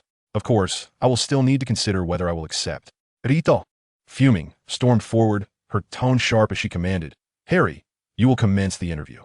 With that, she seized Harry by the collar and dragged him toward the broom cupboard at the far side of the common room. Crumb and Fleur exchanged bewildered glances. Why was the interview taking place in the broom cupboard? There was nothing there that warranted secrecy. Following Harry's selection as a champion of the Triwizard Tournament, an uproar swept through Hogwarts. Many believed Harry had illicitly entered his name into the Goblet of Fire to gain attention. Some even produced badges for the tournament, one side cheering for Summer, while the other bore phrases like Harry the Cheater or Harry the Fraud. Numerous Hogwarts students adorned these badges, making them ubiquitous throughout the castle, leaving Harry utterly disheartened and unable to concentrate on his studies. In his dormitory, Harry gazed despondently at the spellbook on his desk, his mind drifting far from its pages. The halls of Hogwarts were filled with jeers directed at him, a burden no one could bear. How could he possibly focus on learning? Ron approached Summer, his expression icy as he demanded, "How did you manage that?" Harry, already troubled, felt his mood worsen at Ron's cold inquiry. He intended to respond, but Ron interrupted, saying, "Never mind, it's not important anymore. However, I believe you should at least inform your best friend." With that, Ron turned his back on Harry, climbing into bed in silence. Harry hurriedly exclaimed, "I have something to tell you. What are you talking about?" Ron turned around, his teeth gritted, and retorted, "You know perfectly well what I'm talking about." Frustrated, Harry's mood soured further as he replied, "I never wanted to participate in the Triwizard Tournament. Didn't you know that after all this time? Honestly, how foolish can you be?" Upon hearing Harry call him foolish, Ron sulkily turned away, muttering, "Yeah, I'm just an idiot." Harry approached Ron's bed earnestly, stating, "I've told you, I didn't put my name in the Goblet of Fire. I don't desire any of that so-called honor. I just want to be an ordinary person. Ron gazed at Harry coldly, remaining silent, feeling that Harry had deceived him. After such a significant event, Harry hadn't confided in him, and now that the truth had come to light, he showed no sign of remorse. Seeing Ron's icy demeanor pained Harry deeply. After all, he was one of his closest friends, and the fact that he didn't believe him was hurtful. Listen, Harry implored, I didn't do anything. I don't know why it happened. It just did, that's all. Ron let out a heavy huff and pulled the blanket over himself. Harry sighed, his spirits further plummeting. If Ron didn't believe him, who would? He climbed onto his own bed, covering his head with the blanket. In the past, Harry had not particularly cared about others' opinions of him. The thought that someone might dislike him meant little. However, since making many friends at Hogwarts, he had begun to feel that for every person who disliked him, there must be someone who liked him too, rendering the haters insignificant. Yet now, an overwhelming sense of loneliness engulfed him, more profound than the solitude he felt living with his relatives when he had no real friends. Now, even his best friend doubted him, leaving Harry's heart aching. Suddenly, he thought of Summer, who, like him, was in the same year and had been inexplicably chosen for the Goblet of Fire. Yet, why did students accuse him of cheating while supporting Summer? Ultimately, it came down to the question of strength. Summer's abilities were such that not only would he excel in the Triwizard Tournament, he would not be underestimated by anyone. Having witnessed Summer's prowess in the Centaur's Sanctuary, Harry had a profound understanding of this. Even Lilith, the progenitor of vampires, found herself at a loss against Summer, indicating just how formidable he truly was. While Harry was hailed as the savior of the wizarding world, what had he truly accomplished? Before making a direct comparison with Summer, Harry hadn't realized the disparity in their abilities. Now that it was laid bare before him, he could finally feel the vast gulf between them. In comparison to Summer, Harry found himself utterly lacking. In every aspect, Summer far surpassed him, even excelling in Quidditch, a domain where Harry once felt confident. Overwhelmed by despair, Harry wondered if he truly was this inept. The next day, Harry left the dormitory alone to attend class, having found that Ron and the other roommates had already departed without even acknowledging him. In the midst of their mutual misunderstandings, both were too stubborn to speak to one another. As he traversed the corridors of Hogwarts, he encountered numerous students adorned with that ridiculous badge, some uttering words of support for Summer, while others mocked Harry, calling him a cheater and a loser. With a grim expression, he navigated through the crowd, met with jeers and laughter, and a particularly audacious student shouted, Harry, you scoundrel, using such disgraceful means to enter the Triwizard Tournament. I'm ashamed for you. Harry let out a heavy sigh. He had contemplated arguing, but upon seeing the sheer number of opponents, he swallowed his pride and pressed on. The more the students tormented him, the deeper his frustration grew, and his feelings of inferiority in comparison to Summer were magnified. This was all because Summer was so powerful that his participation in the tournament seemed justified, while Harry, deemed too weak, was the one accused of using unworthy tactics. Harry's long-standing insecurities regarding Summer surged forth like a flood. Why was he so weak while Summer was so strong? Tears brimmed in Harry's eyes, but he fought against them, determined not to let them fall. He was already a despised weakling. Shedding tears would leave him with no chance of redemption. If he were to be weak, he must at least maintain his dignity. Gritting his teeth, he lowered his head and continued toward the classroom. For some time thereafter, Harry refrained from seeking out Summer. He understood that Summer had not intended for any of this to happen, and blaming him was utterly unfounded. However, it was difficult to deny that the situation was not without its connections to Summer. Harry felt genuinely hurt by it, making his avoidance of Summer an act of escapism. If only he were not so weak. This thought crossed his mind. If only he were stronger, he could assist Summer greatly, and he would find himself being treated like a pariah. Harry sighed. In truth, his abilities were already quite commendable among his peers. But when compared to a prodigy like Summer, he felt incredibly inadequate, a pitiful reality he was powerless to alter. Harry! Suddenly, a voice called out from behind a tree. Harry turned to see Hermione, followed closely by Ron and Ginny. What is up? Harry inquired. Hermione hesitated before saying, Ron asked me to tell you that Hagrid is looking for you. Confused, Harry glanced behind Hermione. Ron still wore an angry expression, while Ginny looked at him with concern. In an instant, Harry understood. Ron was still sulking and had asked Hermione to relay Hagrid's message instead of speaking to him directly. With a lackluster nod, Harry replied, I understand. Hermione cast a worried glance at Harry and asked, Are you okay? Forcing a smile, Harry replied, Of course. I'm still going to participate in the Triwizard Tournament. Hermione nodded, aware of Harry's distress, yet feeling powerless to help. Even if she approached him to offer comfort, it might only make him feel pitied, which would be even more unbearable. Reluctantly, she took Ron and Ginny away, muttering about Ron's lack of kindness. Watching Hermione and the others leave, Harry sighed softly, initially hoping Hermione would comfort him, yet feeling disheartened at the thought that such an action would stem from pity. However, as they departed, Harry found a flicker of renewed confidence. Hermione's lack of pity was, in fact, a form of encouragement in its own right. Rising to his feet, Harry resolved that the situation had already deteriorated enough. He had little to lose by seeking out Hagrid. He took purposeful steps toward Hagrid's hut, where he found Hagrid mysteriously tinkering with something inside. Familiarity with Hagrid allowed Harry to skip knocking and simply push the door open, startling Hagrid, who quickly tried to hide whatever he was concealing behind him. As soon as Hagrid laid eyes on Harry, his tense expression immediately relaxed, and he complained, "Harry, how could you lack such basic courtesy? You didn't even knock." Harry, feeling rather listless, found a stool to sit on and inquired, "Hagrid, is there something you wanted to discuss with me?" Without a moment's hesitation, Harry surmised that Hagrid had once again taken to raising some forbidden creature, which was likely the cause of his current agitation. Sure enough, Hagrid produced a mysterious egg and, leaning in conspiratorially, said in a bit, "I'll take you to see something that will surely astonish you." Harry, puzzled, replied, "Why not just tell me now? I have no desire to wander around aimlessly." Hagrid quickly shook his head and insisted, "Even if I told you now, you wouldn't believe it. You must see it with your own eyes." Harry pouted and asked, "So when we go see it?" Hagrid glanced at the sky and said, "Very soon.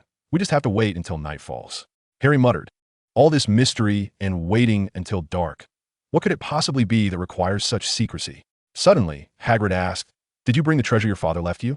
Harry was taken aback and replied, "The invisibility cloak?" Hagrid nodded vigorously, saying, yes, that very treasure." Harry responded, "I have it with me. What do you need it for? You're not planning something nefarious, are you?" Hagrid gently tapped Harry on the head and said, "Do you really think I would take you along for something wicked?" As twilight enveloped the sky, Hagrid took special care to groom his hair, tidying himself up, and even pinned a somewhat wilted flower to his chest, leaving Harry utterly astonished. "Hagrid, you actually combed your hair? Am I dreaming?" Hagrid cleared his throat and replied, "One must always explore various ways to enhance one's appearance. Wouldn't you agree?" With that, Hagrid led Harry toward the Forbidden Forest. The sky had darkened considerably, and coupled with the dense shadows of the forest, the surroundings appeared ominously black. Hagrid cautioned, "Harry, whatever you see shortly, do not make a sound, understand? This is crucial." Recognizing the seriousness of Hagrid's demeanor, Harry nodded and slipped under his invisibility cloak. Hagrid strode purposefully toward a direction where a dark figure was faintly discernible. Harry followed closely behind, holding his breath, anxious not to disturb Hagrid. As Harry trailed Hagrid, he craned his neck to glimpse the shadowy figure, which was remarkably tall, taller even than Hagrid. Could it be a member of the giant race? What business did Hagrid have with them? With a multitude of questions swirling in his mind, Harry finally beheld the true identity of the towering figure and nearly suppressed a scream at the sight. It was none other than Madame Maxime, the headmistress of Beauxbatons Academy of Magic. Hagrid was secretly courting Madame Maxime. This was a revelation of explosive proportions. Harry stifled a laugh, realizing that Hagrid had gone to such lengths to impress a woman even taller than himself. What a sight to behold. Suddenly, it struck Harry that if Hagrid intended to meet Madame Maxime in secret, why would he bring Harry along? Surely, no one would want a third wheel during such a rendezvous. Understanding that the situation was far more complex than it appeared, Harry kept his presence discreet, staying hidden just behind Hagrid. He had no interest in eavesdropping on their conversation.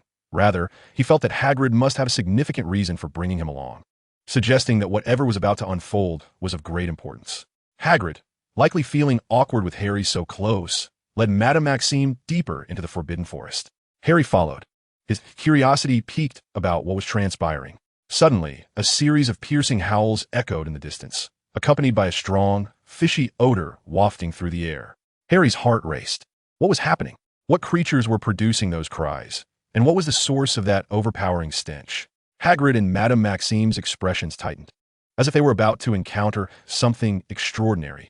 The closer they approached, the more pronounced the howling became, a sound so imposing that it seemed to affect one's very psyche. What sort of creature could emit such a formidable roar? Harry's heart sank as a thought crossed his mind, though he dared not affirm it. He repeatedly reassured himself that it could not possibly be what he imagined. As they gradually entered the clearing, flickering flames became visible, revealing massive creatures within iron cages, roaring and occasionally unleashing scorching flames that turned the surrounding forest floor to ash. Hagrid and Madame Maxime halted, Hagrid appearing enthralled, as if savoring some exquisite spectacle. Madame Maxime, on the other hand, was so astonished that her eyes nearly bulged, fixated on the creatures in the distance. Harry quickly dashed to a higher vantage point to get a better look, and when he did, he felt a chill run down his spine, nearly rendering him weak at the knees. The colossal, scale body, powerful limbs ending in sharp claws, commanding gaze, and gaping maw that spewed fire. It was a dragon. A living, breathing dragon. Harry was utterly spellbound, although he had seen a newborn dragon at Hagrid's home. This was an adult, robust beast, exuding vitality and the power to rend flesh as easily as tearing a piece of paper. Numerous individuals were stationed nearby, overseeing the dragons confined within the cages, but they dared not approach too closely, fearful of being singed by the dragon's flames. Madame Maxime exclaimed, "This is a dragon. I must get a closer look. It's simply astonishing." As she moved toward the dragon, Hagrid cautioned, "Be careful not to let anyone see you. That could lead to trouble." Madame Maxime acknowledged his warning and continued toward the dragon, eager to observe this apex predator of the food chain. Once she had wandered off, Harry hurried to Hagrid's side, peeking out to ask, "Is that really a dragon, Hagrid? Are you sure?" Hagrid nodded enthusiastically, his face alight with delight. "Indeed, that is a majestic dragon. Even confined to a cage, it is a true dragon, absolutely beautiful. I believe I'm falling in love with its magnificent form." Harry was momentarily stunned. How could dragons suddenly appear here? And why were they being guarded? Did Hogwarts grant permission for their presence? With the Triwizard Tournament approaching, could these dragons be connected to the event? Harry gazed at Hagrid in shock, who turned to him at that moment and said, "Do you see? This is the first challenge you will face in the Triwizard Tournament. A real dragon. Now do you believe me? I told you, you had to see it to believe it." At this point, Harry was not grappling with belief. He was utterly terrified by the sight of these fire-breathing giants. The adversaries in the Triwizard Tournament were dragons? Which student could possibly confront a dragon head-on? Even someone as formidable as Xian would find it exceedingly challenging, let alone Harry. The thought of Harry standing before such creatures would render him merely an appetizer, insufficient even to fill a gap between meals. Hagrid chuckled. "All right, you've seen enough for now. You may head back. I have a few matters to discuss with Madame Maxime." Harry was beyond caring about Hagrid and Madame Maxime's trivial gossip. His mind was consumed by the image of being torn apart by dragons. He couldn't recall if he had even bid farewell to Hagrid, nor did he remember how he stumbled back to his dormitory. When he finally regained his senses, he found himself back in the dorm, his thoughts a chaotic muddle, unable to recollect anything. It was only after returning that the reality dawned upon him. The first task of the Triwizard Tournament involved dragons. Harry buried his hands in his hair, overwhelmed with despair. He saw no chance of victory. His mere participation would bring shame upon Hogwarts, destined to become one of the dragon's appetizers. Then it struck him. Madame Maxime was aware of the dragon's existence. She undoubtedly knew that the first task involved them, and would surely prepare for accordingly. Chapter 142, The Brink of Conflict. Crumb from Durmstrang was a mystery to Harry, yet there was a high likelihood he was informed and prepared. But Hogwarts had taken no precautions whatsoever. Harry was aware of this information, but it seemed futile. Knowing would not change his fate, merely prolonging his anxiety before becoming dragon fodder. Though Xian was powerful, even he would struggle against such creatures, and without preparation, defeat was all but certain. Would Hogwarts 2 participants falter at the very first task of the Triwizard Tournament? Harry was distraught. Losing was one thing, but if Xian also fell, it would have dire repercussions for Hogwarts. They could not afford to lose this match. He must support his alma mater, no matter how weak he felt. But what could he do, given his lack of strength? Should he inform Xian of this news? Harry buried his hands deep into his hair, grappling with his inner turmoil. For a time, he had refrained from seeking out Xian out of stubbornness. On one hand, he felt he could not remain so reliant on him. On the other, he wished to avoid facing the towering pressure Xian represented. Should he truly disclose this information to Xian? The Harry of old would have promptly shared the news, urging Xian to devise a plan. Yet now, they were rivals. If he informed Xian, and Xian found a way to succeed while he became the dragon's appetizer, wouldn't that only highlight his own incompetence? To tell or not to tell? This dilemma tormented Harry. Revealing the information would render him a laughingstock, while withholding it might allow them both to save face if they were to fail together. Save face? The thought suddenly jolted Harry.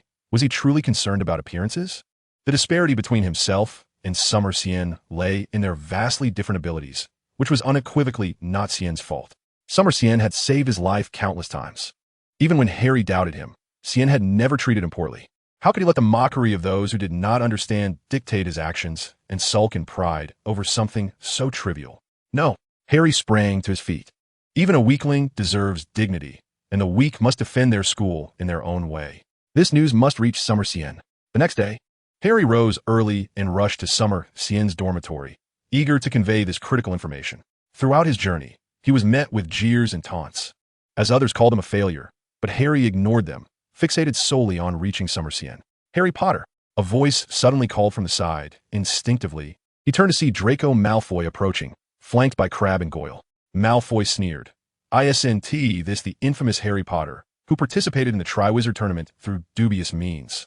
Truly a renowned figure. Crabbe and Goyle erupted into laughter behind him, and a crowd began to gather, eager to witness Malfoy torment Harry.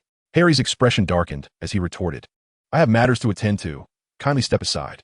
Malfoy chuckled. You're a champion of the Triwizard Tournament. How could I possibly let you pass? Isn't that right? Everyone? Crabbe and Goyle chimed in with boisterous laughter. Malfoy's tone turned mocking. But we are curious. What dubious methods did you employ to be chosen by the Goblet of Fire? I assume you wouldn't mind sharing? The crowd grew, eager to see Harry humiliated, as he had shown no reaction to their previous provocations. Harry struggled to contain his anger, stating, Don't push your luck. Malfoy, enjoying the attention, proclaimed to the onlookers, You know, I made a bet with my father. I wagered that Potter wouldn't last 10 minutes in the first task. Laughter erupted around him, mocking Harry without restraint. Malfoy continued, But my father disagrees. Do you know why? Crabbe and Goyle feigned ignorance. No idea. Malfoy laughed. My father claims Potter won't last even 5 minutes. The crowd roared with laughter, pointing at Harry as if he were the punchline of an eternal joke. Harry's chest heaved in agitation, and in a moment of impulsive rage, he lunged at Malfoy, gripping his collar and shoving him back, shouting, Enough! Malfoy, unprepared for Harry's sudden aggression, stumbled backward, nearly losing his balance. Realizing he had provoked Malfoy, Harry turned to leave, prioritizing his need to find Summer Xian over settling old scores. Malfoy, enraged and humiliated, drew his wand, preparing to cast a curse, shouting, Harry, you dare lay hands on me? You'll pay for this. Just as a spell was about to launch from Malfoy's wand, another incantation struck him from the side, transforming him into a ferret before everyone's astonished eyes. The crowd gasped, turning to see who had dared to intervene. It was none other than Mad-Eye Moody. Harry, startled by the commotion, turned to see Moody had indeed transformed Malfoy into a ferret, a mix of shock and gratitude flooding through him. He was both astonished that a professor would cast a transformation spell on a student and touched that Moody had come to his aid.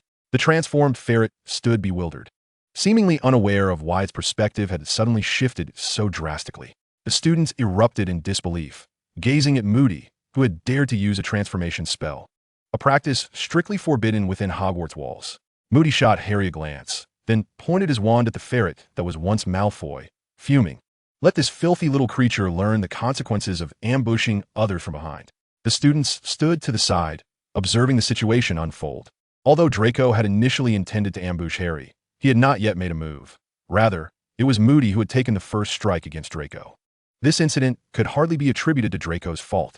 As for Moody casting a transformation spell on Draco, it was likely to lead to significant trouble, especially considering that such actions were strictly prohibited at Hogwarts, and Draco's influential father would undoubtedly ensure that Moody faced consequences.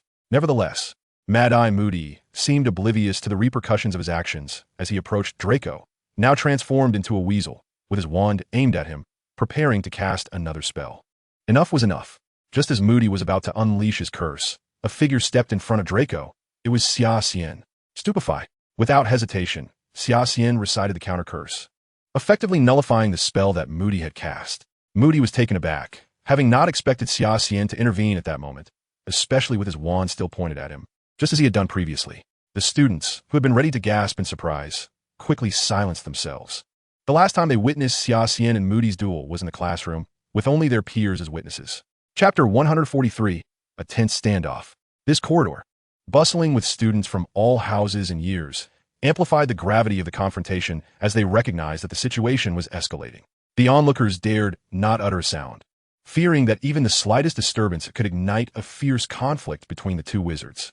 Xia Xian, it's you again. Moody glared coldly at him. Xia Xian replied nonchalantly, Is it so strange for a Hogwarts student to appear here? The exchange between them was charged with animosity, devoid of friendliness. Harry, upon seeing Xia Xian, initially felt a sense of relief. However, confusion washed over him as he wondered why Xia Xian was protecting Draco, given that it was Draco who had provoked him first. Draco, now aware that he had been subjected to a transformation spell, was initially furious. However, as he saw Moody preparing to cast another spell, he instinctively sought refuge behind Goyle and Crabbe, only to find Xia Xian suddenly blocking his path. Draco's emotions were tumultuous. He recognized Xia Xian's dominance within Slytherin and begrudgingly accepted his role as Xia Xian's subordinate. Yet he had never truly acknowledged Xia Xian in his heart, always plotting to undermine him. Now, on the verge of humiliation, Draco found himself both ashamed and touched by Xia Xian's unwavering support. Moody raised his wand slightly, pointing it at Xia Xian's head. Xia Xian, last time you aimed your wand at me in class, I was willing to overlook it based on your reasoning. This time, however, I must ask what justification you have for intervening. Without a valid reason, I doubt I will lower my wand. Moody's tone was laced with menace, suggesting that any misstep could lead to violence.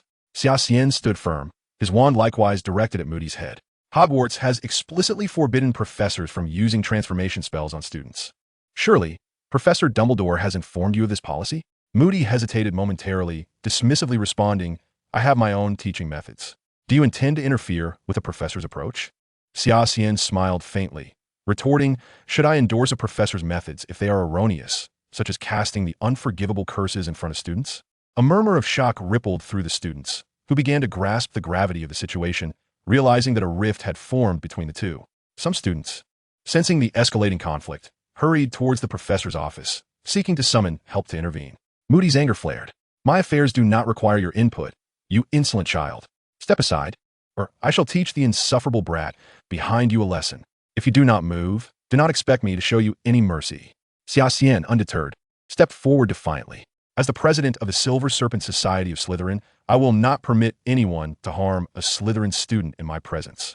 At this declaration, the students erupted in astonishment, many casting grateful glances towards Xia Xian. The president of the Silver Serpent Society was typically a seventh-year student. Xia Xian was an exception. The primary role of the president was to assist professors in managing students and maintaining discipline.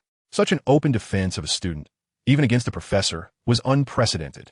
Yet Xia Xian's actions were met with approval and admiration from his peers. Only someone who genuinely cared for their classmates could earn the title of president in such a meaningful way. Draco stared at Xia Xian's back, feeling small in comparison. The transformation had shifted his perspective, and he began to recognize the profound change occurring within him. Recalling past encounters where Xia Xian had taught him a harsh lesson, Draco felt a pang of guilt for his previous schemes to undermine him. Xia Xian, despite having every reason to retaliate, had not held a grudge against him. Instead, he stood resolutely before Draco, now openly defying a professor. Such magnanimity was awe-inspiring. In contrast, Draco felt petty and absurd. As Harry gazed at Xia Xian, he suddenly recognized the vast chasm between them.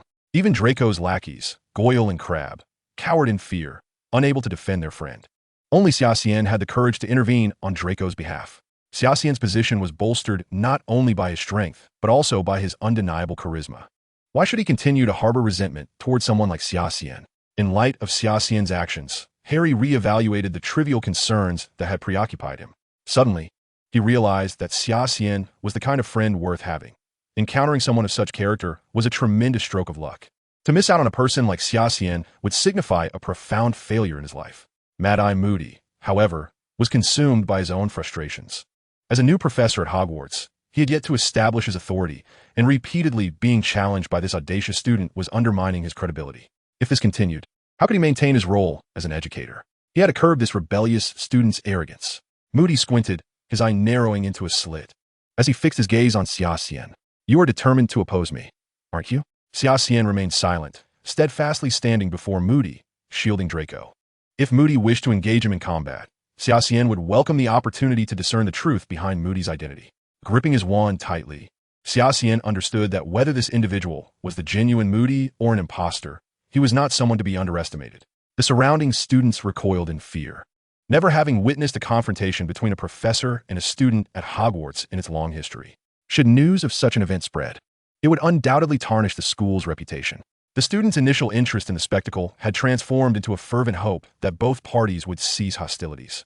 Xia Xian's charisma had deeply resonated with them, and they were unwilling to witness him suffer any repercussions for standing up to Moody. Draco observed the impending showdown between the two, and to his astonishment, tears of emotion welled up in his eyes. Xia Xian was not seeking to steal the limelight by standing before him. Rather, he was genuinely willing to confront Moody on his behalf. What immense courage and magnanimity this required. Draco was utterly moved, and he knew this event would profoundly impact his life. The wands held by Xia Xian and Moody gradually began to shimmer, both reluctant to be the first to cast a spell, yet neither willing to concede to the other, resulting in a tense standoff that could erupt into chaos at any moment. Have you two had your fun? Cease this at once. A sharp female voice pierced through the tension as an elderly woman, clad in a voluminous wizarding robe, hurried over. Professor McGonagall, the head of Gryffindor. Stop. Do you hear me? McGonagall interjected, positioning herself between the two, blocking their poised wands. Naturally, neither Xia Xian nor Moody would dare to unleash a spell upon McGonagall, and the luminescence from their wands faded in unison as they aborted their spell-casting preparations. The surrounding students collectively exhaled in relief. McGonagall's timely arrival had averted a potentially disastrous confrontation. Fuming, McGonagall pointed an accusatory finger at Moody. Alastair, did Professor Dumbledore not instruct you on how to conduct yourself with students? How dare you employ a transfiguration spell against a student and even attempt to harm them? This is Hogwarts, not Azkaban. Moody cast a disdainful glance at McGonagall, dismissively retorting, "This is my teaching method. It is for their own good." Without hesitation, McGonagall countered, "To hell with your teaching methods. I absolutely do not endorse such an approach. I will report this incident to Professor Dumbledore, as usual." With a cold snort, Moody feigned indifference. McGonagall then turned her ire towards Xia Xian, her expression still seething with fury. "And you, Xia Xian?" Bowing slightly, Xia Xian replied calmly, "I was merely protecting my fellow student." McGonagall snapped, "Is that your justification for defying a professor? 10 points from Slytherin." Xia Xian pursed his lips, choosing silence. He understood that McGonagall was defending him. Ultimately, regardless of who was right or wrong, a student's defiance against a professor was inherently problematic, and such news could tarnish Hogwarts' reputation. Concerned that Xia Xian might face deeper scrutiny from Dumbledore, McGonagall symbolically deducted the points to signify the matter was concluded and should not be pursued further. Turning her attention back to Moody, McGonagall coldly stated, "As for you, Alastair, come with me. I wish to hear what Professor Dumbledore has to say about this." Moody, unconcerned, shot Xia Xian a venomous glare. Unfazed, Xia Xian returned the look defiantly, nearly provoking Moody again. McGonagall then addressed the surrounding students, commanding, "All students should return to their activities at once. Do not linger here. This is unacceptable." The students, witnessing McGonagall's uncharacteristic fury, dispersed immediately, wary of overstaying their welcome. With a flick of her wand, Draco was restored to his previous state, sprawled on the ground in a rather undignified manner. "Let us go." McGonagall glared at Moody before striding toward the headmaster's office, with Moody reluctantly trailing behind. Chapter 144. Harry's warning. Once Draco saw Moody had departed, he hesitated before approaching Xia Xian. "Thank you for what you did earlier." Xia Xian shrugged. "I would have done the same for any Slytherin student. There is no need to dwell on it." Grateful, Draco met Xia Xian's gaze and said, "It's nothing. I'll take my leave now." Xia Xian shook his head. "Wait, there is one more thing we need to address."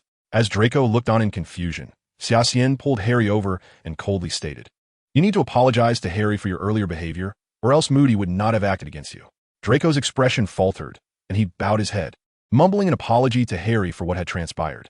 After uttering those words, he hastily departed the scene. Harry looked at Xia Xian with gratitude, opening his mouth to express his thanks, but then reconsidered. Given Xia Xian's assistance, a simple thank you seemed insufficient, so Harry closed his mouth, burying his appreciation deep within. Xia Xian smiled. "It's nothing. I have to rush to class now, so I'll take my leave." Harry quickly called out, "Mr. Xia Xian, please wait. I need to speak with you." Xia Xian paused, asking, "What is the matter?" Harry led Xia Xian to a secluded corner and said earnestly, "What I'm about to tell you is very important. You must listen carefully." Xia Xian nodded, adopting a serious demeanor as he regarded Harry's earnest expression. Harry spoke in a hushed tone. "In the first task of the Triwizard Tournament, we will be facing dragons." Xia Xian was taken aback. "How do you know this?" After a moment's contemplation, Harry decided against revealing Hagrid's involvement, replying, "You needn't ask how I know. Just trust me. This information is credible. I witnessed it myself. Hogwarts has indeed imported several dragons near the Forbidden Forest." Though Xia Xian was already aware of the news prior to Harry's revelation, he still furrowed his brow. Dragons were among the most ferocious and powerful creatures in existence, and dealing with them was no simple task. Harry continued, regarding this matter. Fleur from Beauxbatons must be aware, while I'm uncertain about Victor from Durmstrang. However, the likelihood is high that he knows as well. So you must be prepared to help us secure victory for Hogwarts. Seeing Harry's serious demeanor, Xia Xian smiled. Aren't we supposed to be rivals? Why would you share this information with me? Harry chuckled wryly. I know my own abilities well. Hogwarts victory relies on your prowess. It's better to share this news with you, so you can better prepare. I'll sit this one out. Xia Xian's smile faded as he looked intently at Harry. Saying, thank you.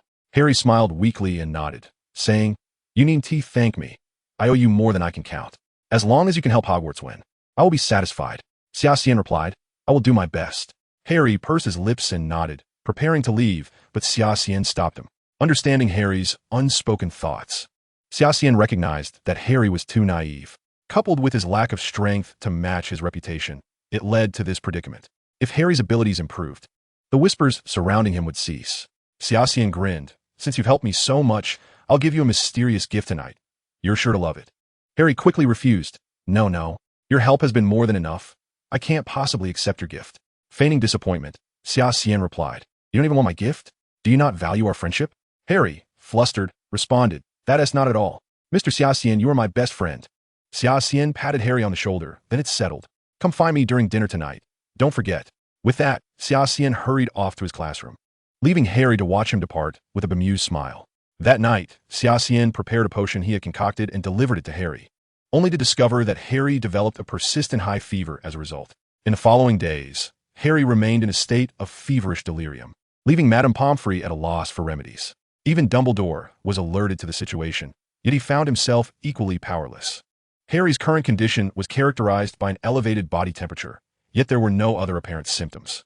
On the contrary, Dumbledore discovered that the cause of Harry's fever was the unprecedented surge of magic within him. This rapid escalation of magical energy resulted in his elevated body temperature, a phenomenon never before witnessed. Madame Pomfrey and Dumbledore could only place Harry in the hospital wing, vigilantly monitoring his condition, yet they had no solution at hand. Dumbledore even suggested that this predicament might be beneficial for Harry, advising others not to disturb him. Although Ron was one of Harry's friends, he could not comprehend the underlying advantages of the situation. All he knew was that Harry's current state was a direct result of consuming the potion concocted by Summer, thus attributing all blame to Summer, whom he deemed the true culprit. Ron incessantly lambasted Summer outside, believing he aimed to harm Harry, thereby eliminating a competitor from the Triwizard Tournament.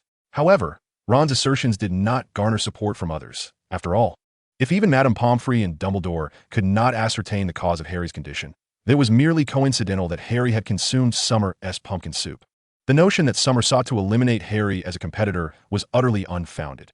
Everyone was well aware of Summer's formidable abilities compared to Harry's. If Summer truly wished to defeat Harry, he possessed countless methods to do so without resorting to poisoning him. Moreover, Summer had demonstrated unwavering support for Harry, having publicly admonished fellow students against mocking him. Thus, it was widely believed that Summer would never act against Harry. Consequently, Ron could only flail about like a jester.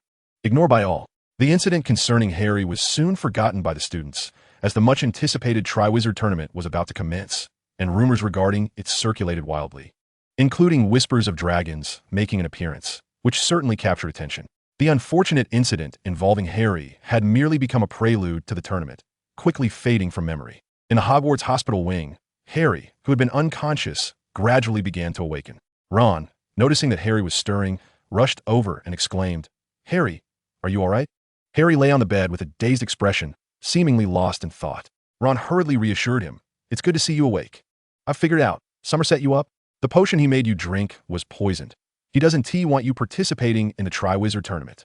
Harry's bewildered gaze slowly returned to focus as he replied, but I feel great now, and I seem to possess an extraordinary amount of strength.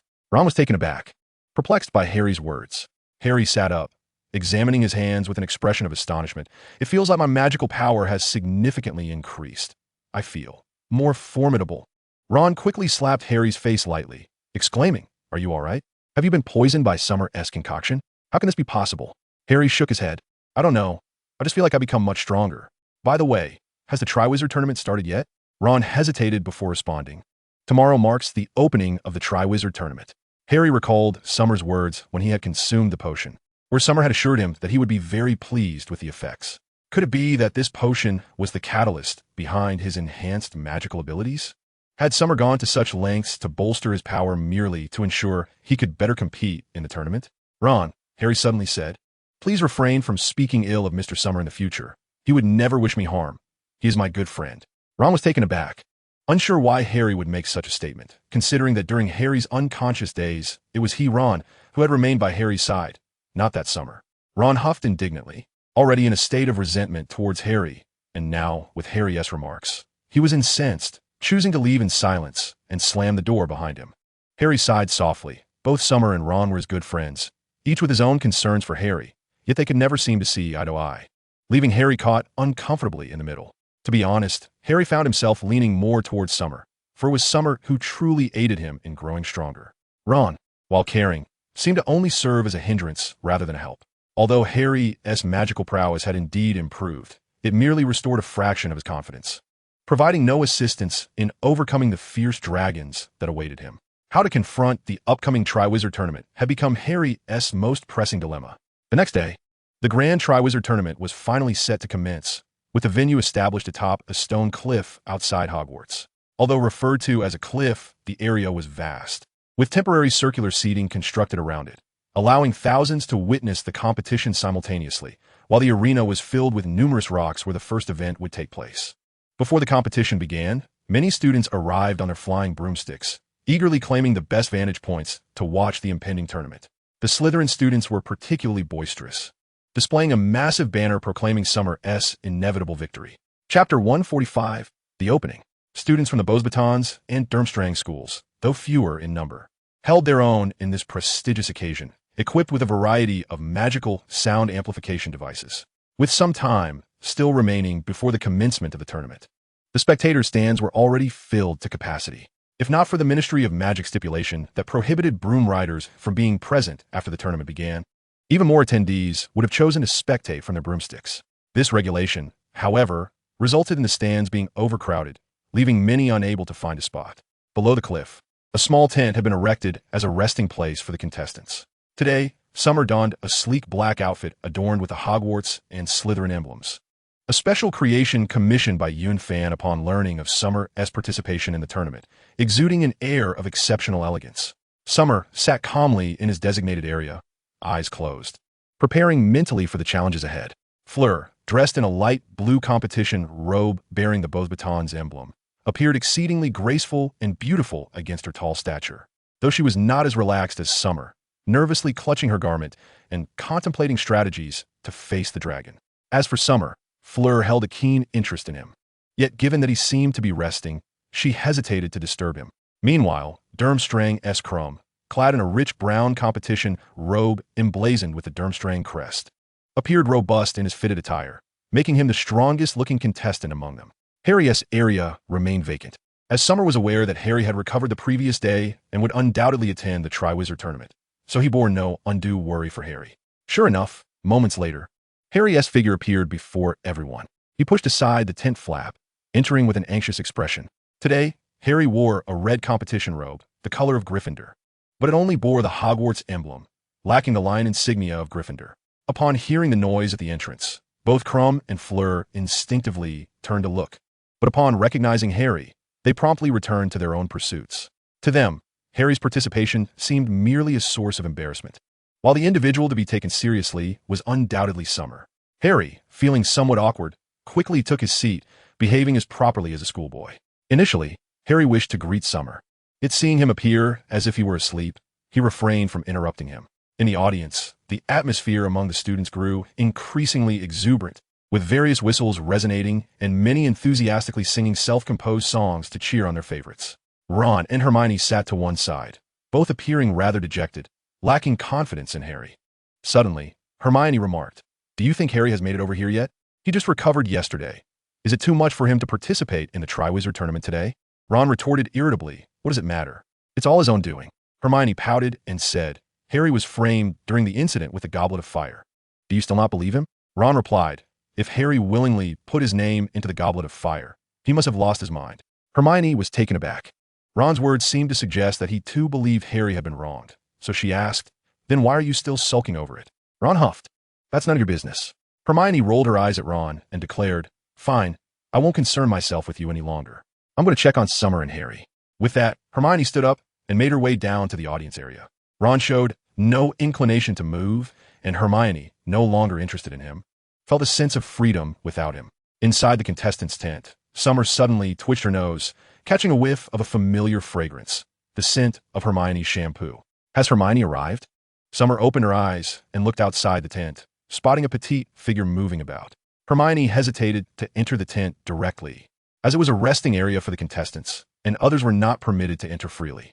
Summer lifted a corner of the tent and indeed saw Hermione lingering outside. Upon seeing Summer, Hermione was quite excited. She had been pondering how to attract both Summer's and Harry's attention, and now Summer had noticed her.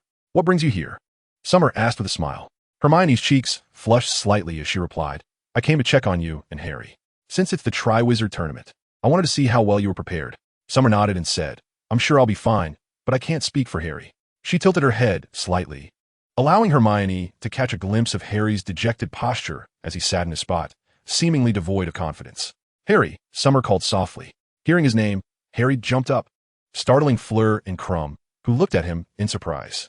Only then did Harry turn to look at Summer, as well as Hermione outside the tent. Ignoring Fleur and Crumb's disapproval, he hurried over, exclaiming, "Hermione, what are you doing here? You're not allowed to just wander in." Hermione wrinkled her nose and replied, "I know. If it weren't to see you and Summer, I wouldn't have taken the risk to come over." Harry scratched his head and said, "Both Summer and I are just fine here." Hermione remarked, "Once the competition starts, I wonder if you'll still be okay." The thought of facing a dragon made Harry deflate once more, feeling like a lost puppy. Hermione said earnestly, "Harry, don't push yourself too hard. Just do what you can. And please don't get hurt, all right?" Harry nodded helplessly. Hermione then turned to Summer, hesitating for a moment before saying, "Summer, you too. I know you're incredibly strong, but please don't underestimate your opponent. If something were to happen to you, I would be very upset." As she spoke, tears welled in Hermione's eyes. Summer was taken aback, while everyone else seemed to view her as invincible, treating the competition as a mere trifle. Even she had thought so, Hermione's unwavering concern for her never diminished. Summer beamed a radiant smile and assured her, "I promise I won't get hurt, not just for myself, but also for you." Hearing this, Hermione's face turned crimson. "I should get going now, or else Professor Dumbledore and the others will catch me," she said. Summer and Harry nodded, watching as Hermione walked away. As Harry prepared to return to his position, Summer called out to him, "Harry, wait a moment." Harry paused, asking, "Is there something you need?" Summer shook her head and said, "No, I just wanted to say something to you." Harry stood there, looking at Summer, unsure of what she wanted to convey. Placing a hand on Harry's shoulder, Summer spoke in a somewhat serious tone, "I've done all I can to help you, but I can't always be there for you. You must learn to rely on yourself. Show me just how strong you truly are." Harry was momentarily stunned, feeling a mix of confusion and uncertainty. Chapter 146, A Stroke of Luck. Greetings, brave warriors. Dumbledore suddenly lifted the tent flap and entered with a smile. Behind him followed several professors from Hogwarts, including Karkaroff and Madame Maxime, as well as the Ministry of Magic's representative, Mr. Ale. Fleur and Crumb immediately stood up, their faces etched with tension as they regarded the group. Harry's expression darkened, and he instinctively tried to hide behind Summer, but to his surprise, Summer subtly moved aside, leaving Harry exposed before everyone. After a brief moment of realization regarding Summer's intentions, Harry gritted his teeth and stood his ground. Mr. Ale stepped past Dumbledore, grinning. "Since all 4 contestants are present, let's proceed. You will now draw the name of your first opponent." Madame Maxime approached Fleur, nodding at her, causing Fleur to grow increasingly anxious, her palms sweating. Karkaroff walked over to Crumb, gently patting his shoulder while flashing a toothy grin. Summer and Harry simultaneously glanced at Dumbledore, who discreetly gave them a thumbs up, encouraging them. Mr. Ale produced a green bag and said, "Let's have the lovely lady from Beauxbatons draw first." Upon hearing she would be the first to draw, Fleur jumped in surprise and quickly stepped forward, reaching into Mr. Ale's bag. Everyone held their breath, intently watching Fleur's hand. It seemed as though she had touched something dreadful. Her hand trembled violently as she withdrew it, revealing a small green dragon crawling on her palm. "No need to panic. Everyone, it's merely a model and poses no threat," Mr. Ale assured. Fleur exhaled in relief, turning to Madame Maxime, who appeared utterly shocked, as if witnessing something dreadful. Fleur's heart raced. Had she drawn a bad lot? Otherwise, why would Madame Maxime look so alarmed? However, before Fleur could voice her concerns, Mr. Ale announced, Miss Fleur has drawn the Welsh green. Fleur's expression froze, and the once lively dragon on her hand now seemed grotesque and terrifying. Next, we have Mr. Crumb from Durmstrang. Mr. Ale continued, bypassing Fleur. Crumb approached with a stiff expression, hesitantly reaching into the bag. Having seen Fleur's experience, Crumb was not frightened by the models inside. He simply pulled out a small red dragon. Chinese fireball. Next, Mr. Potter, Mr. Ale called, ignoring Crumb's increasingly pale face. Hearing his name, Harry trembled, looking incredulously at Mr. Ale, as if doubting whether he had heard correctly. Mr. Ale, however, smiled warmly at Harry, leaving him no room to refuse. Summer also looked at Harry. The upcoming competition would hinge on Harry's performance alone. In the original timeline, Harry had the guidance of Mad-Eye Moody. But now he had awakened from a few days' unconsciousness just in time to compete. If Harry couldn't manage his mindset, it would be impossible for him to avoid elimination in the first round. Harry seemed to summon great courage as he stepped forward, reaching into the bag to drag out a lively black and gray dragon. Upon seeing this little dragon, Harry's expression dimmed. It was identical to the one he had encountered in the Forbidden Forest, the very dragon that Hagrid had praised, the Hungarian Horntail. Hungarian Horntail, splendid, the last one, Mr. Xia Xian. He extended the bag towards Xia Xian, who noticed the bag was anything but quiet, as the little dragon within appeared particularly spirited. Dumbledore's expression darkened, for as the headmaster of Hogwarts, he was well aware of the origins of these dragons. The remaining one was the most formidable, and he hadn't anticipated that Xia Xian would draw the most challenging dragon. Xia Xian pulled out a black dragon, which exhibited a fierce demeanor, repeatedly attempting to snap at him with its gaping maw. Fortunately, due to its model nature, it posed no real threat. The Swedish short snout, Mr. Xia Xian has drawn the grand prize. I'll raise the bag, laughing heartily. Now that you've each drawn your opponents, the competition is nearly set to commence. Dumbledore stepped forward, stating, what you have drawn are the adversaries you will soon face, true dragons. Exercise utmost caution, for the mortality rate in this competition has never been low. These dragons guard a golden egg, and your task is to defeat them to successfully obtain the egg, thus advancing to the next stage. Failure to do so will result in disqualification from a tournament. Observing the contemplative expressions of Crumb and the others, Dumbledore continued. The horn that signals the start of the competition will be sounded by Filch. Once he fires that cannon, the contest will officially begin. He gestured towards Filch, who was holding a torch beside a small cannon. Upon noticing Dumbledore's indication, Filch waved, only for the torch in his hand to tilt awkwardly, resting against the cannon. Boom! The cannon erupted with a blinding flash, and a dazzling flare exploded in the sky. The audience erupted into excited cheers, mistakenly believing that the Triwizard Tournament was about to commence. Dumbledore and his companions stared in disbelief at Filch, who was equally taken aback by his own actions, rendered speechless. Harry, too, was left in shock, utterly unprepared. Had the competition truly begun? Dumbledore quickly declared, then let us proceed. Release the Welsh green, Miss. Fleur shall take the stage first. Fleur, equally bewildered, glanced at Madame Maxime, who gently patted her back, encouraging, you can do it. I believe in your abilities. With a troubled expression, Fleur stepped out of the tent, making her way towards the arena. Dumbledore and his party followed suit, ready to preside over the Triwizard Tournament. Harry turned back, asking, Mr. Xia Xian, has the competition truly begun? Xia Xian nodded with a wry smile. It appears so. Chapter 147, The First Contest. In the Triwizard Tournament arena, the deafening cheers of the audience filled the air, punctuated by whistles and shouts. A massive, oil-green dragon slowly emerged, shackled by a gigantic iron chain. Without it, it would undoubtedly have soared into the skies long ago. The students in the audience gasped in terror at the fearsome dragon, many witnessing a real dragon for the first time in their lives. Good heavens, did you see that dragon? It's magnificent. Magnificent. It's nothing but a foul lizard. This is the Welsh green, and its bodily fluids are highly toxic. Look, Ms. Fleur is stepping up. It's her against that dragon. In the section reserved for bows batons, everyone rose to their feet, chanting Fleur's name. Taking a deep breath, Fleur surveyed the throngs of spectators, drawing her wand in preparation to confront the repugnant green dragon. Madame Maxime, seated in the professor's section, observed the arena with a worried expression. Dumbledore reassured her, Madame Maxime, there is no need for such anxiety.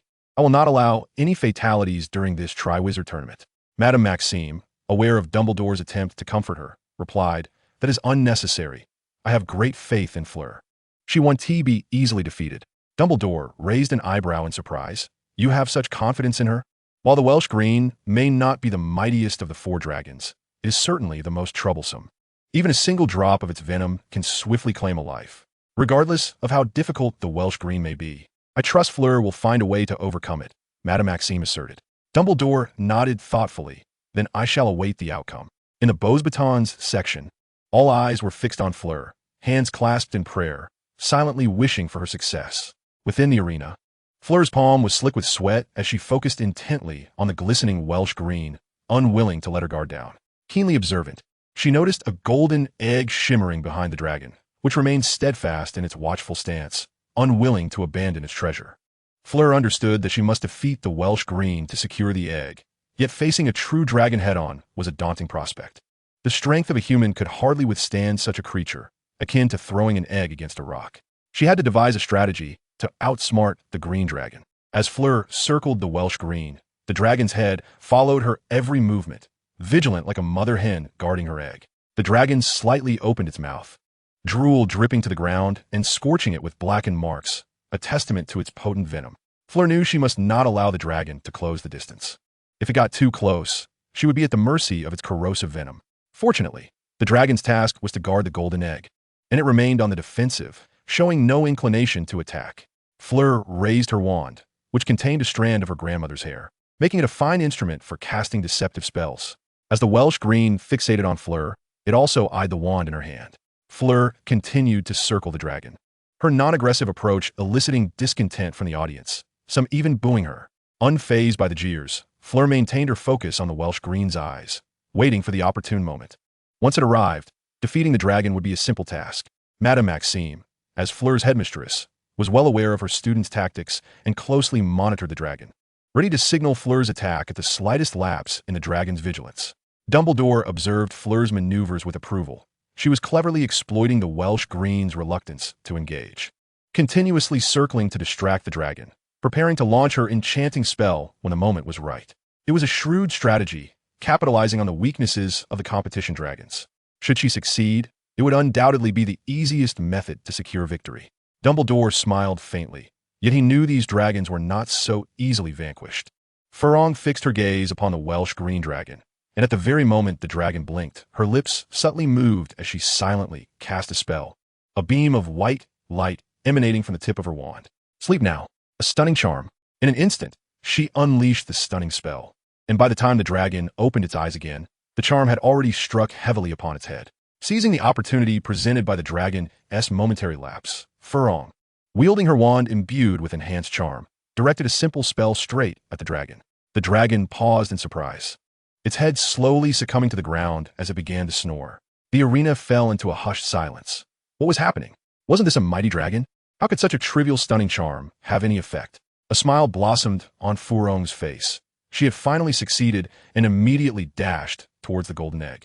The audience erupted into a cacophony of whispers. Had Furong truly triumphed so effortlessly? It seemed too simple, though only a select few discerned the intricate strategy that lay behind her seemingly simple incantation.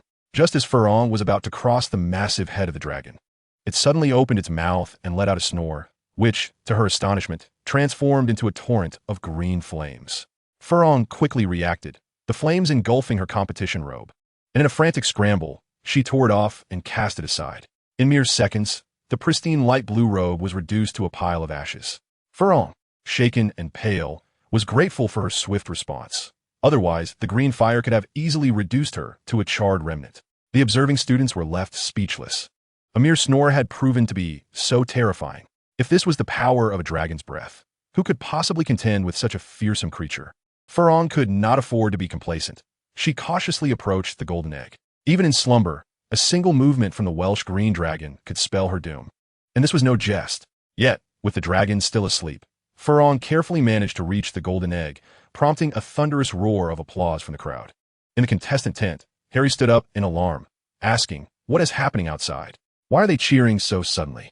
Crumb glanced at the jubilant crowd outside the tent and took a deep breath, stating, "It seems Furong has overcome her opponent." Harry wore an expression of disbelief. No way. That's a living dragon. How could it have been so easily defeated?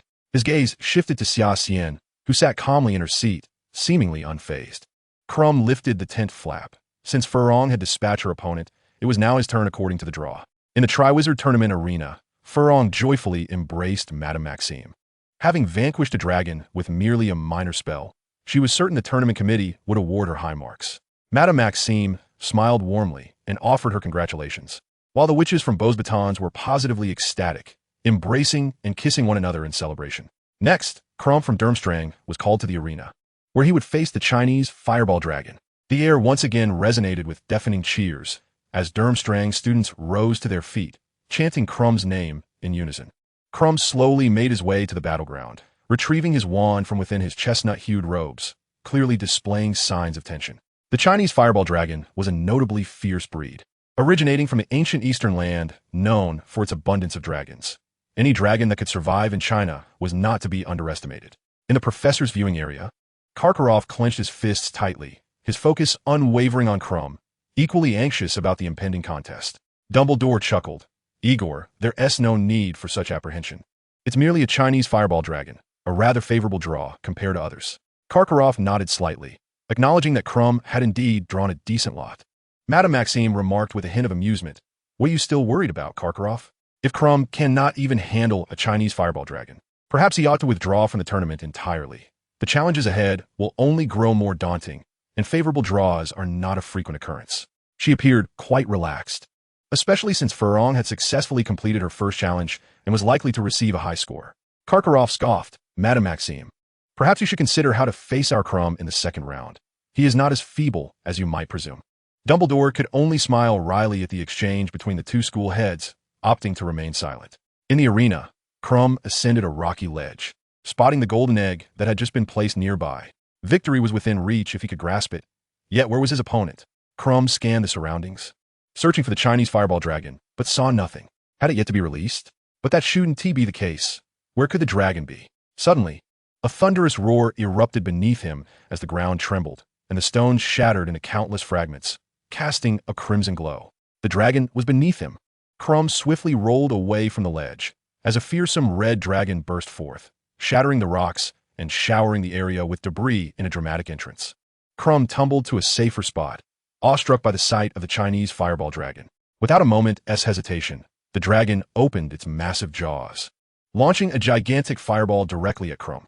Alarmed, he quickly dodged aside as the fireball crashed into the rocky wall, melting it away. The Chinese Fireball Dragon was far more savage than the Welsh Green Dragon Furong had faced. It attacked immediately, without any hesitation. Krum swallowed hard. This dragon was more ferocious than he had anticipated, and the situation was becoming dire. The Chinese Fireball Dragon let out a thunderous roar, a chilling sound that silenced the audience. This was the true essence of a dragon, a creature not to be trifled with. Furong had merely exploited the Welsh Green Dragon's vulnerabilities to complete her task effortlessly. If a dragon were to unleash its wrath, no one would dare to challenge it. The dragon raised its fearsome head, its maw wide open, as scorching fireballs erupted from its throat like a volcano in full eruption. This was bad. Krum realized that the Chinese Fireball Dragon intended to saturate the area with fireballs, aiming to obliterate him. While he possessed the means to ensure his own safety, the exposed golden egg would not be so fortunate. It would surely be reduced to ashes. Dumbledore rose slowly, waving his wand to conjure a massive barrier to protect the students in the viewing area from the onslaught of fireballs. Krum gritted his teeth. Since the Chinese Fireball Dragon was taking such extreme measures, he could no longer hold back. Protego. Krum cast a protective spell upon himself, and then charged toward the Chinese Fireball Dragon. Karkaroff stood up in alarm, astonished by Krum's impulsive behavior. He was not typically one to act so recklessly. Did he truly intend to engage in close combat with a dragon? That would surely spell his doom. Dumbledore was profoundly shocked by Krum's audacity. He had not anticipated such fierce bravery from the young wizard, daring to charge at a ferocious fire dragon. Did Krum not realize that no one here could aid him? The audience erupted in a cacophony of disbelief. Unable to comprehend Krum's reckless behavior, was not charging a dragon a certain path to doom? Krum was acutely aware of this reality, yet he found himself with no alternatives. Should the Chinese Fireball Dragon destroy the golden egg, his chances of advancing would vanish, and he had no choice but to take a risk. It was a battle between his speed to seize the egg before the dragon and the strength of his defensive spells to withstand the onslaught of fireballs. As a national Quidditch seeker for Bulgaria, Krum possessed immense confidence in his physical capabilities, a conviction upon which he staked his very life. Failure meant not only defeat, but also disgrace. Charge! Crumb bellowed, propelling his armored body into a collision with a fireball. The impact point was precisely where the golden egg lay. With a resounding crash, Crumb collided with the fireball, yet he had underestimated the dragon's might. The fireball's destructive power was formidable, and the protective barrier he conjured shattered in less than a second. In a frenzy, Crumb disregarded the searing heat and slammed into the fireball. Finally, the fireball was deflected slightly off course, careening into a nearby rock, which melted instantly under the intense heat. Crumb tumbled heavily to the ground, and before him lay the coveted golden egg. With every ounce of strength, he placed his hand upon it, silencing the spectators in awe. Crumb had bypassed the Chinese fireball dragon to seize the egg, and astonishingly, he had succeeded. What extraordinary courage and audacity it took to accomplish such a feat. The Chinese fireball dragon, witnessing the egg's theft, roared in fury, preparing to unleash another fireball to reduce this audacious human to ashes. At that moment, Crumb, having recklessly charged into the dragon's fireball, was gravely injured. As the enraged dragon's fireball surged toward him, Dumbledore instantly apparat in front of Crumb.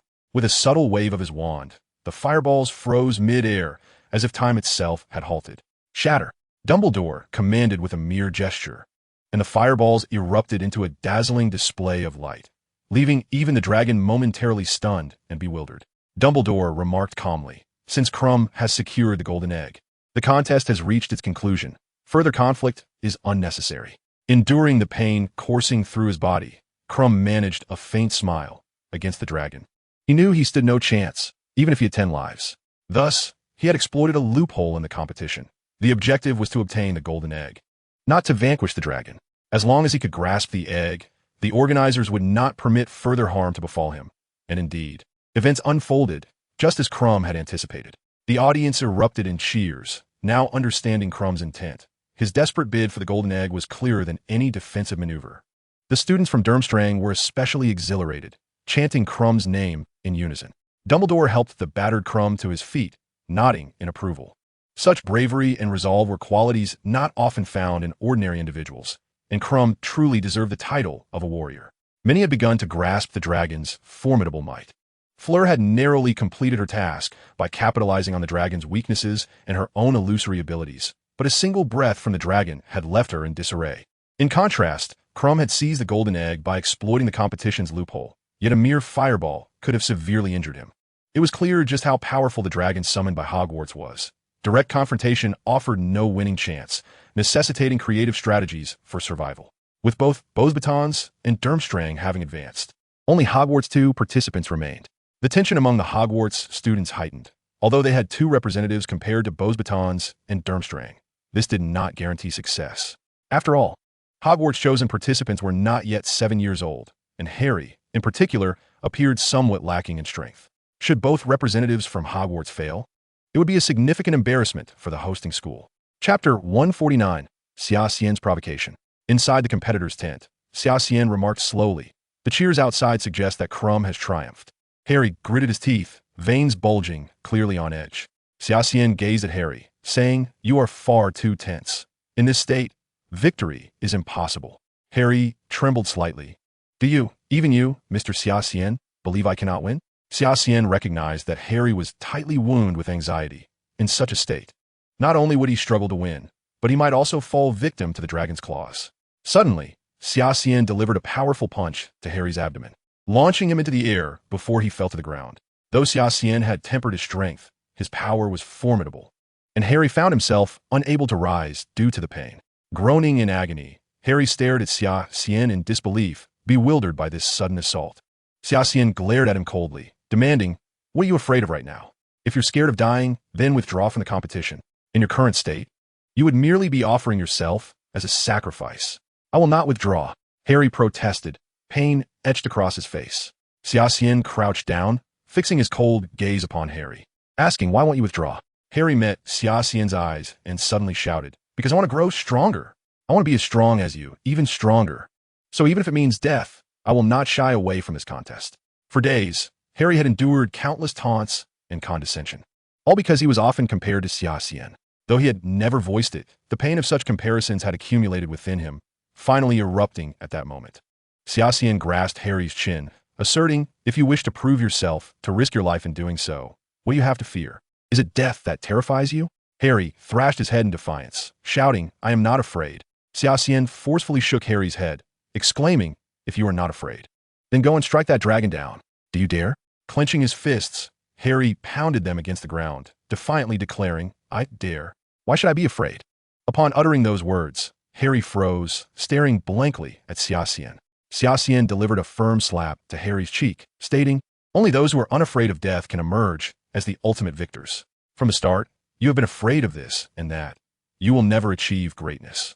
Harry, in a daze, murmured, only by not fearing death can one win. Xia Xian returned to his seat, saying, reflect on what you are most confident in. Even in the face of death, be the true man. Xia Xian closed his eyes, recognizing that Harry had relied on others for too long, resulting in a character that was excessively weak. To awaken his fighting spirit, he would need to employ rather extreme methods. Within the school, many believed Harry had entered the Triwizard Tournament merely for the sake of glory. Yet as the competition unfolded and the other two magical schools advanced, more and more began to hope for Harry's victory, collectively cheering him on. Harry appeared at the competition site in disarray, his body still smeared with the dirt from being knocked to the ground by Summer. He resembled a mere shell of a man, wandering through the arena, his mind replaying Summer's earlier words. If you continue to fear death, you are merely courting it. Gradually, a transformation occurred in Harry's gaze, a shift in his very essence. What a death! Rather than face humiliation, he would choose to confront his fate with valor. To die in battle would be an honor. From the observation seating, Dumbledore rose slowly, his eyes fixed intently on Harry. McGonagall, taken aback, remarked, why does Harry seem so remarkably different today? Dumbledore nodded thoughtfully, responding, it appears that Harry has undergone a profound elevation.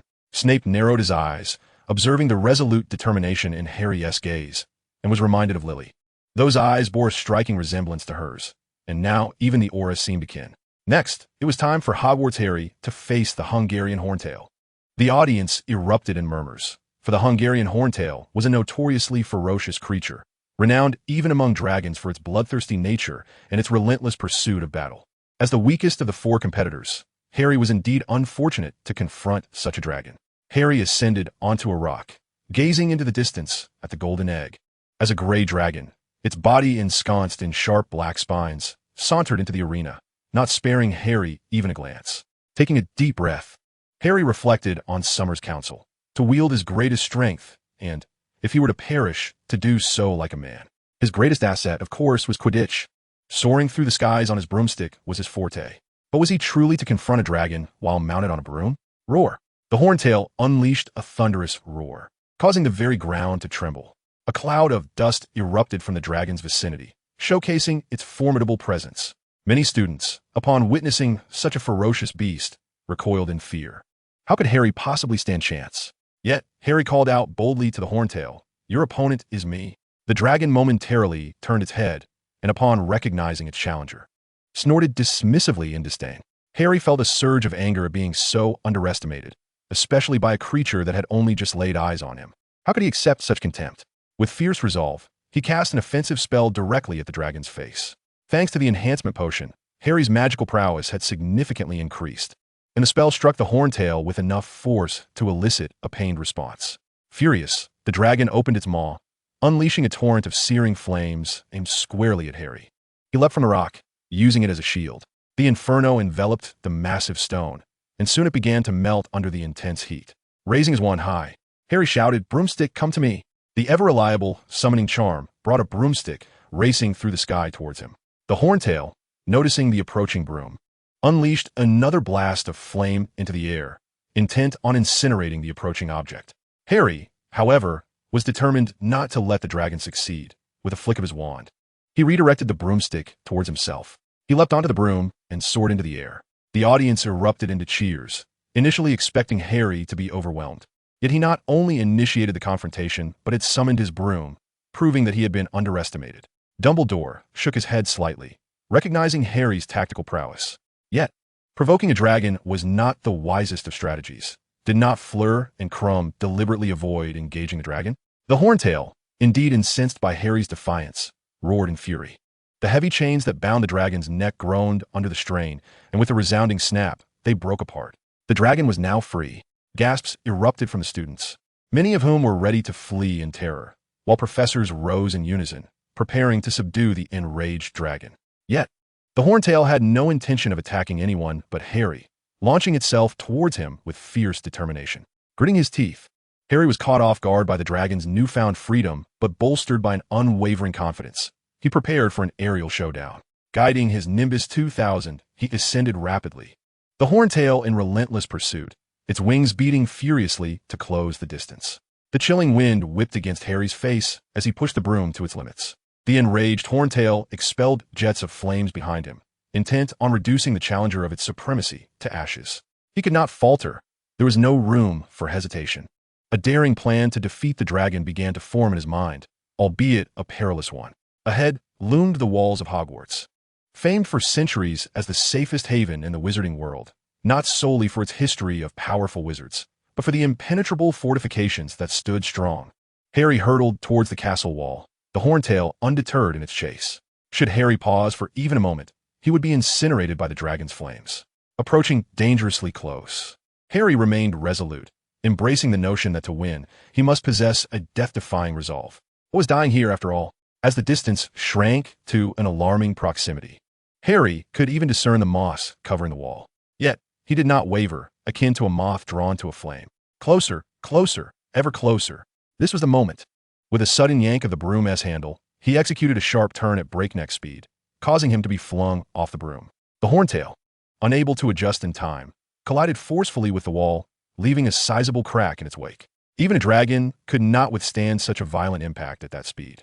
As Harry plummeted, he glanced back at the Horntail, now helplessly descending, and a smile broke across his face. He had triumphed over a dragon with his own strength. The sweetness of victory washed over him. How could one ever know such a taste while hiding in the shadows of others? Just as Harry neared the ground, about to crash and become a mere splatter, he spotted his Nimbus 2000. With all his might, he lunged towards it, desperate to grasp the broom. It was within reach, tantalizingly close. With a powerful kick, he seized the broom and mounted it once more, regaining his balance high above the ground. The Horntail, however, plummeted to the earth, lifeless. Breathless, Harry realized he had won. He had finally triumphed. As he soared back to the Triwizard Tournament, the arena fell silent, all eyes fixed on him in awe. Had Harry truly vanquished the Horntail alone? Even Dumbledore rose to his feet, regarding Harry with admiration. Without hesitation, Harry descended and approached the golden egg, lifting it triumphantly above his head. Dumbledore erupted into hearty laughter, clapping his hands with great enthusiasm, which soon resonated throughout the entire competition arena, eliciting a fervent round of applause. It was utterly unexpected to witness Harry's remarkable growth. He had indeed delivered a resounding slap to those who had previously mocked him. Hermione and Ron sprang to their feet, their excitement palpable as they exchanged high-fives. The Gryffindor students leaped up, embracing one another, with many moved to tears of joy. Even Professor McGonagall wore a look of profound satisfaction, nodding with a smile. Inside the contestants' tent, Xia Xian slowly rose to his feet, gazing at the lively Triwizard Tournament arena in the distance, a smile gracing his lips. It appeared that Harry had indeed transcended his former self and finally achieved victory.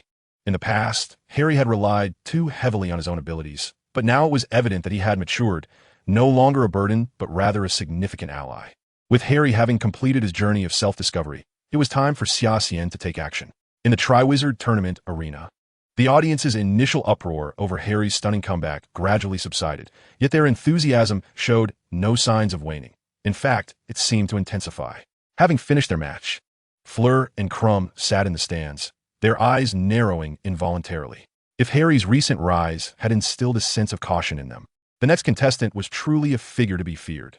The pride of Hogwarts, the king of Slytherin, Xia Xian. Next to enter the fray was Xia Xian, who was to face the Swedish short snout. The arena, which had been poised for cheers, fell into an immediate hush at the mere mention of this name. The Swedish short snout. Xia Xian was to contend against the Swedish short snout? This dragon was notorious as one of the most ferocious breeds in existence. Known not only for its less protruding snout, but also for its lethal bite. Once bitten, survival was nearly impossible. Karkaroff and Madame Maxime exchanged knowing smiles, both aware that Hogwarts' most formidable student was Xia Xian. If Xia Xian were to be eliminated in the first round, it would undoubtedly be a boon for them. However, for the students and professors of Hogwarts, this news was nothing short of catastrophic.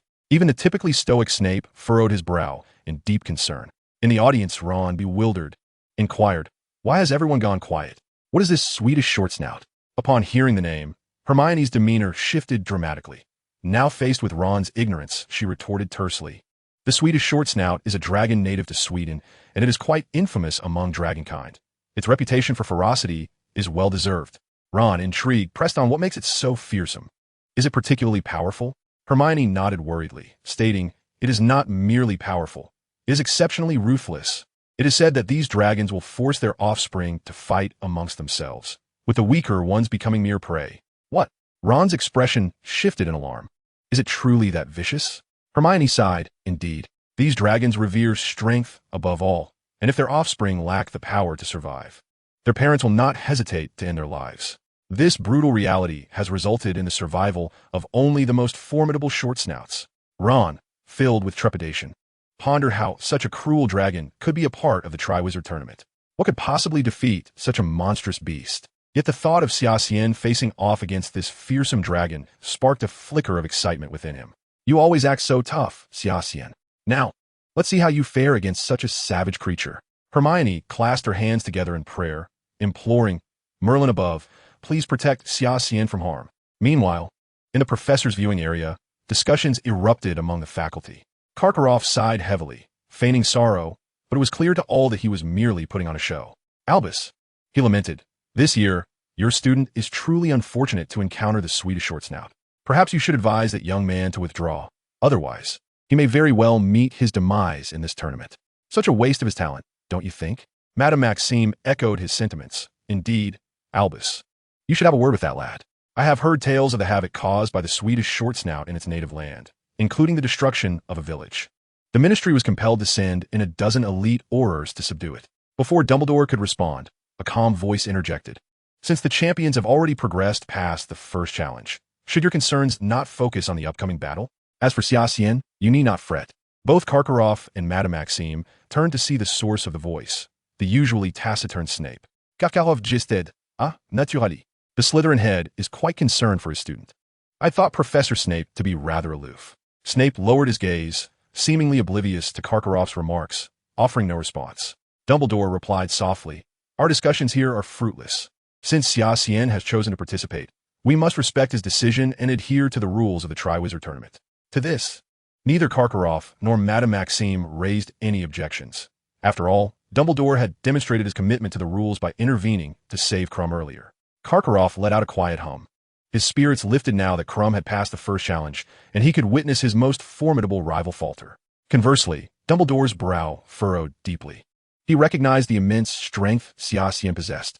However, if Xia Xian relied solely on his apparent abilities, confronting the Swedish short snout would be far from sufficient. He could only hope that Xia Xian harbored hidden talents unknown to Dumbledore.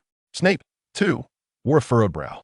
Truth be told, should Xia Xian falter in this competition, Snape ought to feel a sense of satisfaction, given that Xia Xian had frequently challenged him. Yet, deep down, Snape realized he did not genuinely wish for Xia Xian's failure. In the Triwizard Tournament arena, staff members positioned the golden egg at the center, awaiting the commencement of the match. Chapter 151. The battle commences.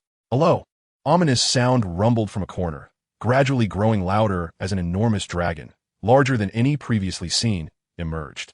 This dragon was cloaked in dark gray scales, adorned with menacing spines, its fearsome claws lightly resting upon the rocks, effortlessly leaving deep, jagged scratches. Most striking of all was the dragon's mouth. Compared to other dragons, its snout appeared less pronounced. It was unmistakably stained with blood, bearing numerous darkened marks that suggested a history of violence. The students stared in horror at the Swedish short snout, a chill creeping up their spines. This dragon exuded an aura unlike any they had encountered before. The Welsh Green was known for its calm demeanor, rarely attacking unless provoked. The Chinese Fireball was notoriously savage and temperamental, ready to obliterate everything in its path at the slightest offense. The Hungarian Horntail was fiercely aggressive, with even the slightest provocation causing it to lash out violently. However, the Swedish short snout was strikingly composed, exuding a palpable aura of menace. Even its stillness intensified the pressure felt by those observing. As it strode into the center of the arena, it surveyed the audience with a disdainful glimmer in its eyes, as if it believed that the humans present were the ones confined, rather than itself. At this moment, Xia Xian's figure had already appeared at the opposite end of the competition arena. With a tranquil expression, Xia Xian adjusted his gloves, as if preparing for a gathering rather than an impending battle with a ferocious dragon. The instant he emerged, all the students of Slytherin House rose in unison, fervently chanting his name. Despite the formidable reputation of the dragon he was about to face, in the hearts of the Slytherin students, Xia Xian remained an invincible figure. Their enthusiasm quickly spread to the other houses, with many students, already fans of Xia Xian, standing up to cheer him on. In an instant, the entire arena erupted with a deafening roar, far surpassing the earlier fanfare for Fleur, Krum, and Harry. The Swedish short snout seemed to recognize that this diminutive human was its opponent, letting out a disdainful snort, followed by several bursts of scorching dragon fire that erupted into the air. Harry, seated among the audience, was unable to join Hermione and the others due to his status as a competitor, and was currently flanked by Fleur and Krum, who had just completed their own matches. With a heart full of worry, he prayed, "Merlin above, please grant Mr. Xia Xian safety and victory." For Xia Xian, Harry felt an overwhelming sense of gratitude and knew he had to rally support for him. Fleur chuckled lightly. "It seems your school has encountered quite a predicament. This Swedish short snout is not easily tamed." Madame Maxime mentioned that it took a dozen elite aurors from the Ministry of Magic to subdue this dragon, and reportedly, there were several casualties. Krum sighed in agreement. "While I would have liked to compete with Xia Xian later, I never anticipated his misfortune in drawing this dragon." Fleur shook her head. "There's little to be done. Luck is not something one can control. If blame is to be assigned, it can only fall upon one's own misfortune." Krum replied with a grin. "It appears the upcoming contest will be a duel between you and me, but do not underestimate me. I did not intend for the Triwizard Tournament to be won so easily." Krum had all but dismissed Harry, despite Harry's recent display of power, which he still regarded as inconsequential. Listening to their banter about Xia Xian's potential defeat, a surge of indignation welled up within Harry. "You two listen, mister. Xia Xian will not lose. Even if he were to falter, I will not allow either of you to claim victory easily." Krum and Fleur were momentarily taken aback, but soon erupted into laughter. Fleur covered her mouth, giggling softly, while Krum laughed heartily. "You, my friend, are either woefully naive or impressively brave. If you truly wish to compete with us, I fear you may not even know how you perished." Fleur added, "Harry, it would be wise to retract your words. Otherwise, I assure you, I shall show no mercy." Harry huffed defiantly, choosing not to engage further, confident that Xia Xian would deliver a resounding blow to their arrogance. In the arena, the Swedish short snout, upon sighting Xia Xian, slowly lowered its body and lay down, as if taking a rest. Unperturbed, Xia Xian began his warm-up exercises with meticulous precision, akin to a schoolchild preparing for a display of calisthenics. The dragon, perceiving Xia Xian's actions as a slight, flicked its tail, sending a massive boulder hurtling toward him. The stone soared through the air with a deafening whoosh, an imposing sight. At that moment, Xia Xian executed a leap, effortlessly bounding nearly 10 meters backward, while the boulder crashed into the rocky ground, producing a resounding thud, yet causing him no harm whatsoever. The audience, stunned into silence, could hardly believe their eyes. Had he truly just leaped such a distance? Having completed his warm-up, Xia Xian ascended atop the boulder, casting a glance at the Swedish short snout before drawing his wand, a pristine white wand now firmly in his grasp. The dragon, dissatisfied with its earlier attack, observed Xia Xian's demeanor, which seemed to mock it, and finally grew enraged. Rising to its full height, the dragon unfurled its expansive wings and unleashed a torrent of flames skyward, a display of intimidation meant to frighten its adversaries. Undeniably, the imposing stature of the short snout added to the spectacle, causing many students to shrink back in fear. However, Xia Xian remained unflinching, pointing his wand at the dragon. "Stupefy." A spell shot forth with breathtaking speed, striking the dragon's raised wing before it even had time to react. The curse pierced through the joint of its wing, causing it to droop instantly, an unexpected turn that elicited gasps of astonishment from the audience. Xia Xian had incapacitated a wing of the Swedish short snout with a single spell. The sheer power of this magic was unfathomable. Karkaroff gripped the railing before him, his eyes wide with disbelief. Madame Maxime covered her mouth, struggling to contain her shock, while Krum and Fleur could hardly contain their exclamations, staring at Xia Xian in utter disbelief. How could he have rendered a dragon's wing useless with merely one spell? Dragons were clad in impenetrable scales. To breach a dragon's defenses was no small feat, let alone to penetrate its very joint. Enraged by the injury to its wing, the Swedish short snout charged at Xia Xian, easily breaking free from its thick iron chain. The crowd gasped in alarm, and Professor shouted, "The short snout is out of control. Terminate the match." Yet Dumbledore remained steadfast, his eyes hidden behind half-moon glasses, fixed intently on Xia Xian. Stupefy, stupefy, stupefy. A barrage of powerful spells, faster than bullets, rained down upon various parts of the dragon's body, its claw joints, the muscles of its hind legs, and even where its other wing connected to its back. Xia Xian's attacks were astutely aimed at the dragon's most vulnerable points. Remarkably, aside from its initial boulder assault, the dragon failed to mount a significant counterattack before collapsing to the ground. Crimson dragon blood gushed forth like a fountain, soaking the earth below. All present could only watch in stunned silence, unable to comprehend that this was the most ferocious of the 4 dragon breeds, now lying prostrate on the ground. Fleur, Krum, and Harry, each a formidable competitor in their own right, had never dared to engage a dragon directly, having relied on various means to procure their golden eggs. Yet now, before Xia Xian's wand, this dragon, renowned as the mightiest of its kin, seemed no more formidable than a mere creature, easily subdued and tormented at will. Dumbledore felt a profound sense of concern regarding Xia Xian's displayed power. This young man had consistently defied his expectations, and now, the strength he exhibited posed a challenge, even for Dumbledore himself. Snape harbored similar sentiments. Within the scheme he devised alongside Dumbledore, all that was required of Xia Xian was to diligently fulfill his role as a student. However, the prowess Xia Xian exhibited now appeared to eclipse his own, a development that could potentially jeopardize their meticulously laid plans. Hermione was overjoyed, exuberantly cheering and clapping, fully confident that Xia Xian would triumph over the Swedish short snout, though she hadn't anticipated the victory would come so effortlessly. Ron, on the other hand, wore a gloomy expression, muttering inaudibly to himself. But such musings had already slipped from Hermione's consideration. Harry, brimming with excitement, could hardly contain his admiration for Mr. Xia Xian. What had he had to worry about? After all, it was Xia Xian, Mr. Xia Xian. What could a wretched creature like the Swedish short snout possibly pose as a challenge? Yet, his greatest delight lay in witnessing the astonished expressions on Krum and Fleur's faces, which were utterly devoid of surprise, an immensely gratifying sight. The audience, comprising students, had succumbed to a fervent frenzy, fervently chanting Xia Xian's name as if they were ardent fans rallying for their idol, believing that their enthusiastic cheers could bolster his strength. The Swedish short snout attempted to resist, but faced with Xia Xian's formidable might and unparalleled speed, it stood no chance of retaliation.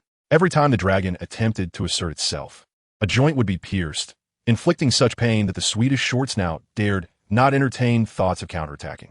While the dragon was notoriously brutal and fought to the death, the quality of the adversary mattered. Against an opponent like Xia Xian, who clearly dominated, the Swedish short snout wisely refrained from further aggression. After all, bravery and foolhardiness are 2 distinct concepts, a fact well understood by dragons. Xia Xian gradually descended from the boulder, making his way towards the golden egg. The Swedish short snout lay prostrate on the ground, paralyzed with fear, unable to move, merely watching as Xia Xian effortlessly approached the golden egg and lifted it with ease. The arena erupted with the most thunderous cheers, reverberating throughout the venue. An official from the Ministry of Magic excitedly announced that the first round of the Triwizard Tournament had concluded perfectly, with all 4 champions successfully advancing. The inaugural round of the Triwizard Tournament had indeed reached a splendid conclusion, with champions from the 3 great magical schools triumphing in the competition. Among them, Xia Xian's performance stood out as the most remarkable. It is worth noting that while Fleur, Krum, and Harry had all successfully acquired the golden egg, they had employed various cunning methods to achieve this in the face of the ferocious dragon. Only Xia Xian had truly relied on his individual strength to vanquish a brutally fierce dragon and secure the golden egg. The comparison between them made the disparity in prowess glaringly evident. Students from Durmstrang and Beauxbatons began to take notice of this young genius from Hogwarts. In the Beauxbatons' common room, Fleur reclined on a sofa, sipping a glass of red wine while leisurely perusing a magazine. Several Beauxbatons girls soon gathered around her, smiling and congratulating her on her victory in the first round. Fleur replied with a smile, "The first round is hardly significant. The challenges ahead will only grow more arduous. And even I harbor doubts about my prospects." One girl inquired, "Fleur, do you have confidence in facing that formidable Xia Xian from Hogwarts?" Upon hearing this question, all the girls turned their worried gazes towards Fleur. With a rueful smile, Fleur responded, "I too witnessed his performance. The depth of his magical prowess and the speed of his spell casting as well as his mastery of incantations, far exceed my expectations. In a one-on-one duel, I would indeed find myself at a disadvantage. Fleur's admission left the girls astounded. She was, after all, Bosbaton's most exceptional witch in recent years. Yet here, she was acknowledging that she was outmatched by a boy younger than herself. This revelation sent a wave of anxiety through the Bosbaton's girls. Another girl, her face downcast, asked, "Does this mean we are destined to lose to Hogwarts?" Fleur gently patted the girl's head and replied with a smile. "While I may not match Xia Xian in dueling prowess, the Triwizard Tournament is not solely determined by individual combat. Many multifaceted factors come into play, and in those regards, I may yet hold an advantage over Xia Xian." The girl's spirits soared at this, exclaiming, "Really?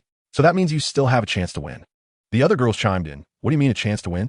"Fleur, you will definitely triumph." Observing the raucous commotion among the students, Fleur's brow slowly furrowed.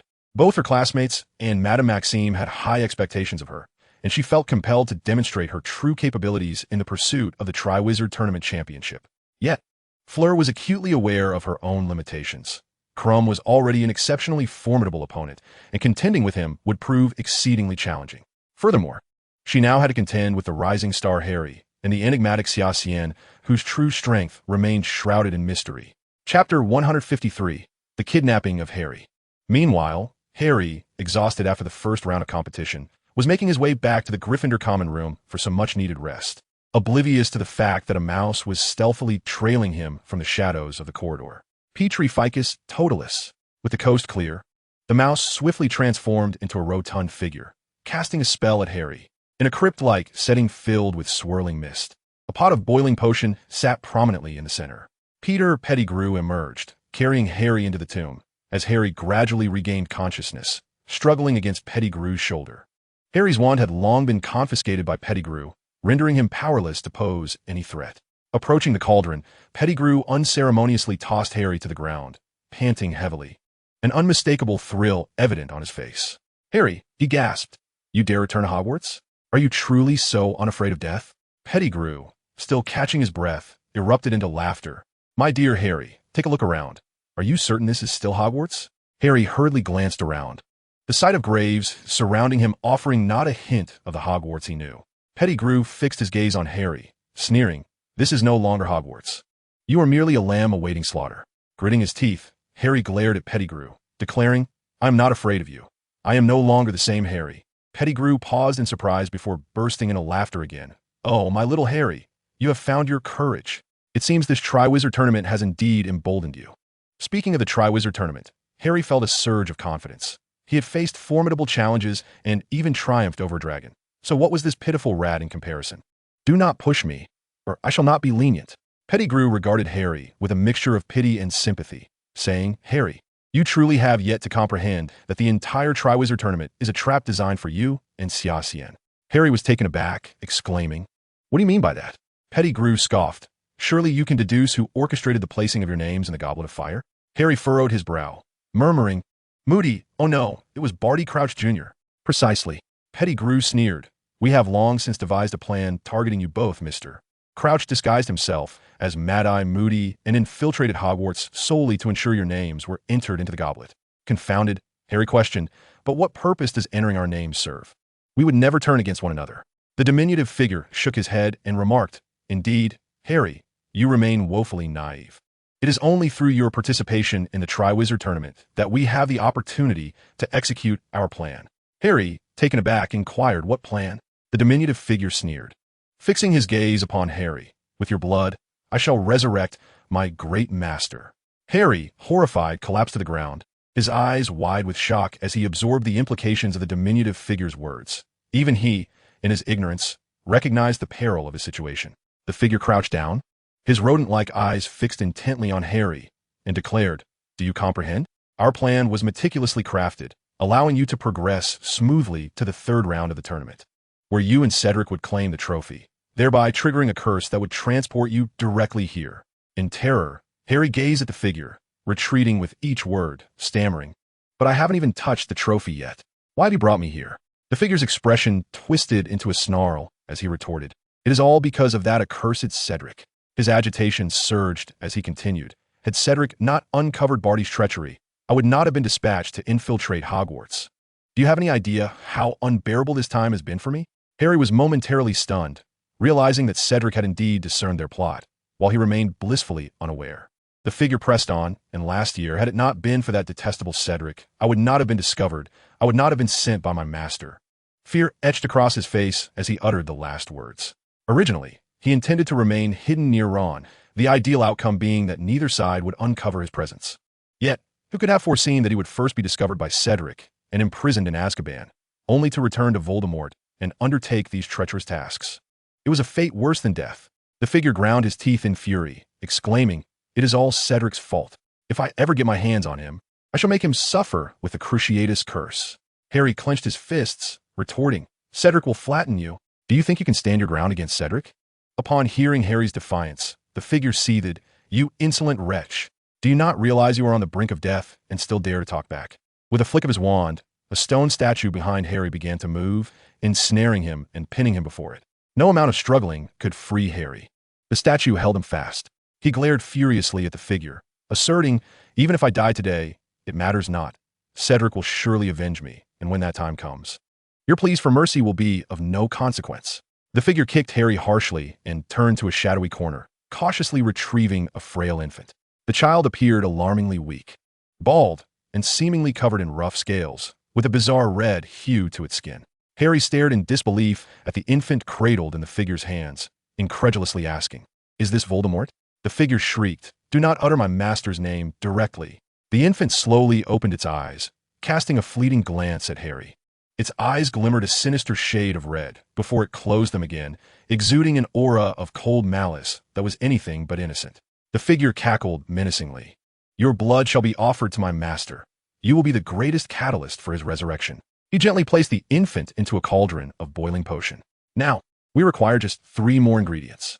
With a sinister grin, the figure knelt to dig in the earth, stating, "The first is the remains of my master's kin."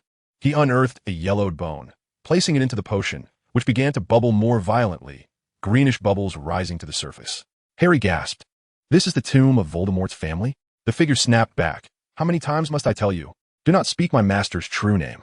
To be precise, this is the grave of his biological father." Harry then noticed the name Tom Riddle inscribed upon the tombstone. The potion emitted a strange odor that nearly made Harry gag. The figure produced a small knife and declared, "The second ingredient is the flesh and blood of a servant." Without hesitation, he slashed his wrist, his blood spilling into the cauldron. As if oblivious to the pain, he approached Harry with a chilling smile. "The final ingredient is the blood of my master's enemies." Without a moment's hesitation, he plunged the knife into Harry's chest, causing blood to erupt forth. Harry gritted his teeth against the agony, glaring defiantly at the figure. Clutching the blood-stained knife, the figure laughed triumphantly. "Master, it is almost complete. You shall soon be resurrected." He plunged the knife into the potion, and Harry's blood mingled with the liquid, igniting the cauldron in flames that consumed the surrounding area. Harry stared in shock at the unfolding events. Was this truly the moment of Voldemort's resurrection? Would he witness the process firsthand? The figure knelt reverently, pressing his forehead to the ground. The burning cauldron surged upward, transforming into a mass of flaming flesh that gradually took on human form, the flames subsiding to reveal a figure cloaked in black mist. Harry watched in awe as Voldemort was reborn before him, with gleaming red eyes that resembled slits, a skeletal frame, and skin as pale as death. He was a truly terrifying sight. Was this the visage of Voldemort? Chapter 154, The Final Confrontation with the Ultimate Boss? Harry stared at Voldemort, momentarily rendered speechless. Voldemort stood still, his back to Harry, seemingly lost in contemplation as he examined his hands and feet, as if encountering himself for the first time. The figure cautiously raised his head, witnessing the resurrected Voldemort, his expression a mix of joy and sorrow. Voldemort slowly approached the figure, his voice raspy as he inquired, "Where's my wand?" The figure hastily produced Voldemort's wand from his robes, presenting it with utmost reverence. Voldemort took the wand with a casual glance, then said, "Extend your arm." The figure, overwhelmed with joy, exclaimed, "Thank you, my master, thank you," as he extended the arm from which he had just severed. The other one, "You fool," Voldemort commanded in a low, authoritative tone. Startled, the figure quickly withdrew his severed arm and offered his uninjured one to Voldemort. Upon the intact arm, a faded dark mark was visible. Voldemort placed the tip of his wand against it, causing the mark to darken ominously. With a thunderous roar, the skies darkened. and a massive skull formed from swirling black clouds, exuding a menacing presence. Harry looked up in horror, his mouth agape at the sight of the skull. Suddenly, from the skull, numerous tendrils of black mist erupted, swiftly converging upon Voldemort and settling to the ground, transforming into hooded figures bearing skull masks. Voldemort regarded the assembled dark figures, stating nonchalantly, "Welcome, my old friends."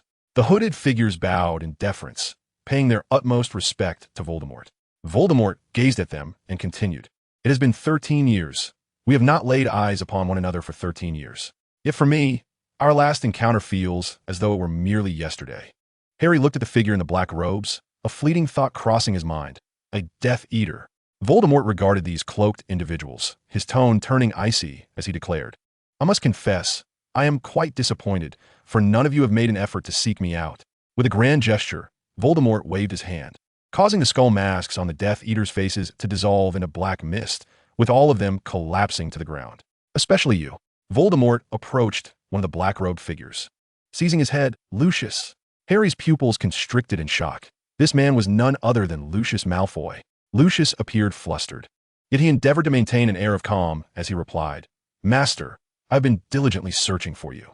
Voldemort fixed Lucius with a cold stare, prompting Lucius to kneel on the ground, striving to remain composed as he assured, "Master, I promise, I have never relinquished the thought of finding you." Voldemort let out a heavy grunt, stepping among the cloaked figures, his frigid gaze sweeping the surroundings, causing all the Death Eaters to bow their heads. Master Wormtail spoke softly, "But I have been looking for you." Voldemort turned back, glaring fiercely at Wormtail as he stated, "You seek me not out of loyalty, but out of fear." Wormtail, trembling, fell to his knees, gazing up at Voldemort in terror, too frightened to utter another word. Voldemort's cold gaze gradually softened as he remarked, "However, in these past few months, you have still managed to demonstrate your worth to me." With that, Voldemort waved his wand gently, and a brand new hand began to grow from Wormtail's severed wrist. Wormtail, overwhelmed with gratitude, exclaimed, "Thank you, Master." "Thank you, Master." Voldemort then turned, his icy eyes finally fixing upon Harry as he said coldly, "Greetings, the illustrious Mr. Potter." Harry gritted his teeth, glaring at Voldemort, remaining silent. Voldemort stepped closer to Harry, scrutinizing his face as he remarked, "Mr. Potter, I hear your renown has recently soared, nearly rivaling my own, has it not?" Harry, seething with anger, clenched his jaw, fixing his gaze on Voldemort. "If you wish to kill me, then do so." Though fear still gripped his heart, Harry felt a guiding presence within him, encouraging him onward. 9 heavens and a celestial abyss, transformed into divine thunder, magnificent heavenly might, guided by the sword. Suddenly, one of the black-robed figures made a bold move, directing his wand at Voldemort's back, unleashing a brilliant beam of light in the form of a colossal sword aimed directly at Voldemort. Taken aback, Voldemort had not anticipated the presence of someone among his summoned followers who was not one of his own. Meanwhile, Harry felt a surge of elation. He recognized the voice and spell. It was Xia Xian. Mr. Xia Xian had come to rescue him. Yet, even faced with this unexpected turn of events, the Dark Lord remained unfazed. Voldemort raised his wand, unleashing a torrent of magical power, causing the enormous sword of light to shatter in mid-air without effect. The assailant, shedding his black robe, revealed a youthful visage. Indeed, it was Xia Xian. However, Xia Xian's strength had long surpassed the level Voldemort could disregard.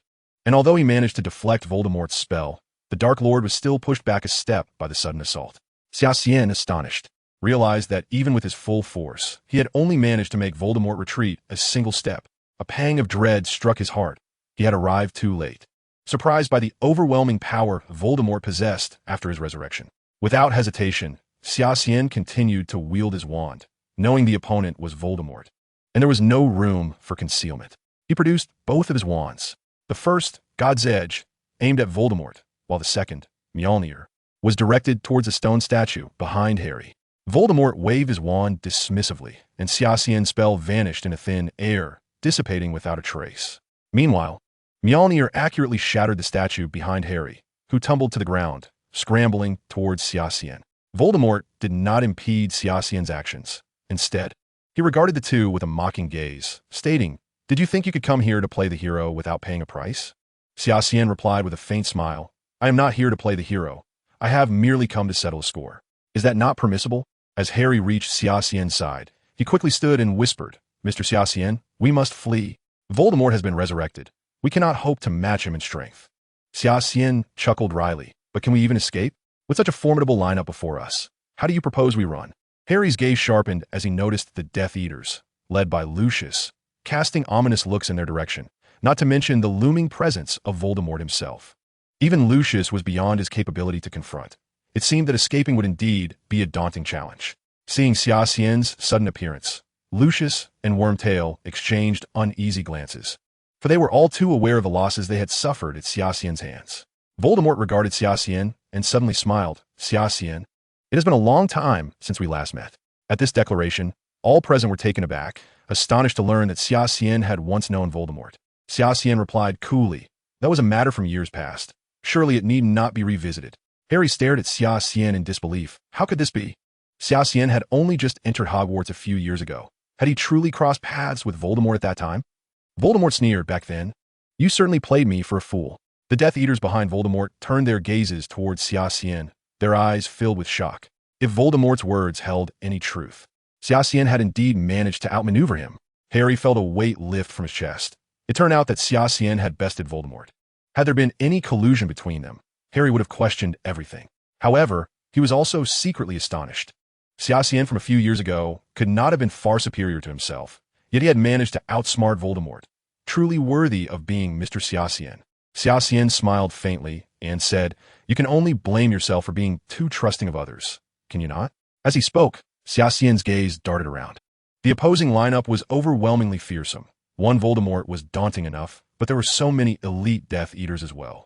Not only would it be challenging to escape with Harry, but even fleeing alone would be far from simple. Various escape strategies flashed through Xia Xian's mind, yet he dismissed them one by one. Even the most reliable disapparation required a certain duration to cast, and that brief moment would be ample time for the opposition to interrupt him repeatedly. Even if he managed to cast it without interruption, there was a significant risk that he might be vulnerable to close-range attacks during the disapparation, just as Dobby had met his end in the original timeline. No matter how he strained his mind, Xia Xian reluctantly concluded that their chances of escape were virtually non-existent. Voldemort's cold voice broke through the silence. What? Do you still hope to flee from this predicament? Do you believe you can escape? Xia Xian shook his head with a wry smile. There is no escaping. Voldemort laughed heartily. Xia Xian, seeing you in this state brings me great joy. Do not fret. You shall not perish easily. Before your demise, I shall ensure you endure torment to my satisfaction.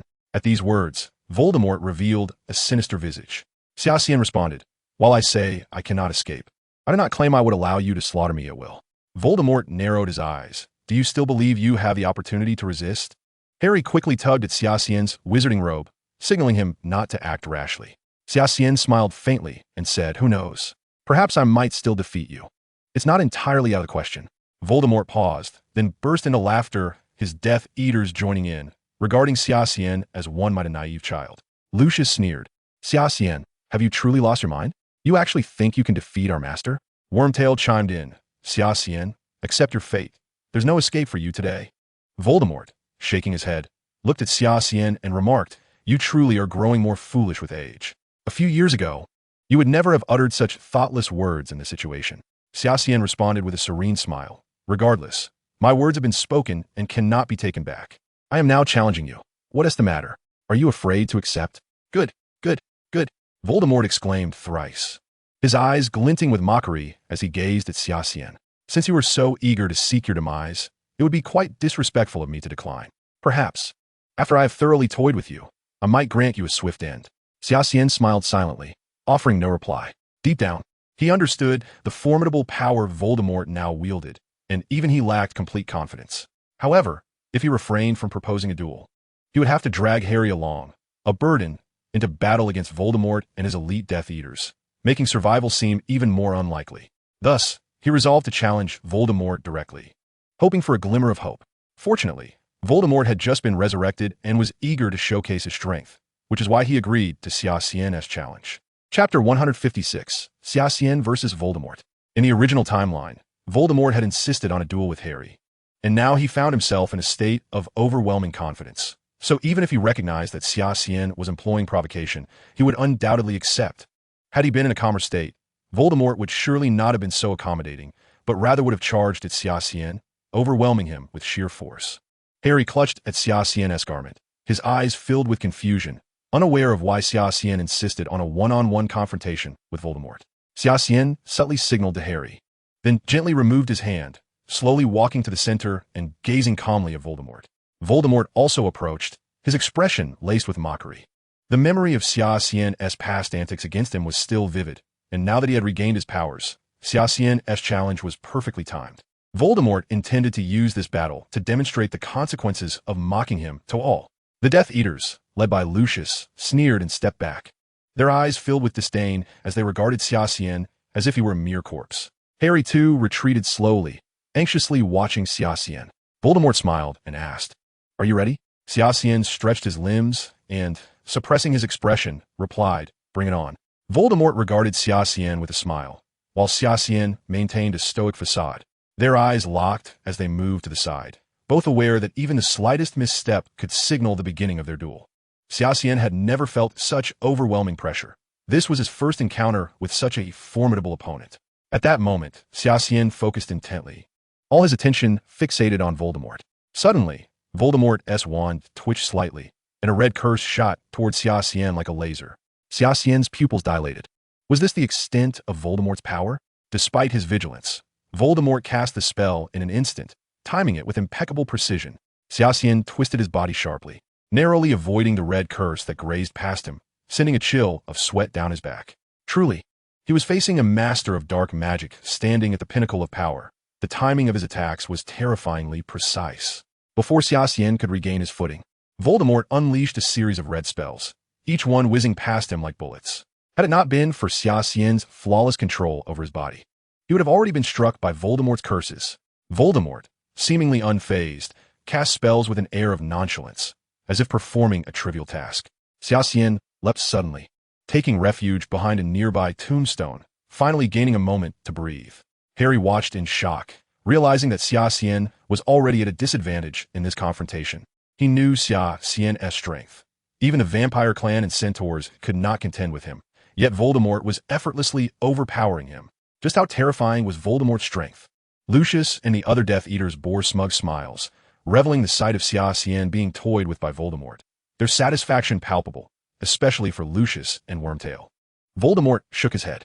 "Xia Xian, if this is all the power you possess, I suggest you concede now.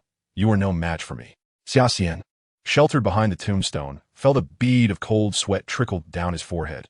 Voldemort was even mightier than he had anticipated, and this battle was proving exceedingly precarious. Xia Xian suddenly peeked out, brandishing his wand in each hand, and simultaneously cast his spells. Maledictus, Stupefy. The two powerful curses surged towards Voldemort, who nonchalantly waved his wand, causing both spells to explode mid-air, bursting into a dazzling display of sparks. Xia Xian did not expect these spells to harm Voldemort. He merely sought to buy himself a moment's respite. Voldemort smirked, fully aware of Xia Xian's intentions. However, he was determined to showcase his formidable power to his followers and to exact revenge for Xia Xian's past mockery, so he would not hold back. Cruciatus Curse. Voldemort unleashed an unforgivable curse without hesitation. Xia Xian quickly dodged the Cruciatus Curse, striking the gravestone, shattering it to pieces. Debris rained down upon Xia Xian, but he hesitated not, continuing to cast Maledictus and Stupefy. The two spells, once his trump cards, now flew forth like bullets from a machine gun, mercilessly unleashed in a bid to create a fleeting opportunity. Voldemort sneered. Xia Xian's current performance could only be described as desperate, yet it was far from sufficient. He wanted to see Xia Xian suffer even more. Cruciatus Curse. Soul Siphon. Voldemort was determined to strike Xia Xian with these curses, forcing him to abandon his calm facade and reveal his most vulnerable self. Xia Xian, fully aware of Voldemort's intentions, recognized that he was not viewed as a true adversary. Hence, the relentless use of these spells was intended solely to torment him. In that moment, Xia Xian could not devise a better strategy, and thus he resolved to simply outlast Voldemort. As long as he could hold on, hope would inevitably surface. Voldemort taunted, "How much longer do you intend to hide? Do you think this will be of any use?" Xia Xian furrowed his brow, concealed behind a gravestone, ruminating on a method to vanquish Voldemort. It was evident that Voldemort's power had grown exponentially since his resurrection, far surpassing Xia Xian's own.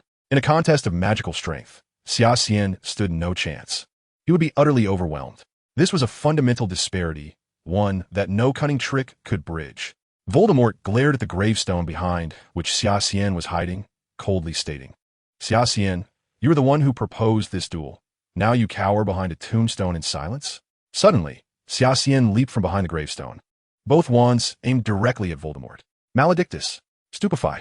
Without hesitation, the two spells surged toward Voldemort. Voldemort sneered coldly, his wand flicking effortlessly, causing Xia Xian's spell to dissipate into thin air. With swift movements, Xia Xian did not pause.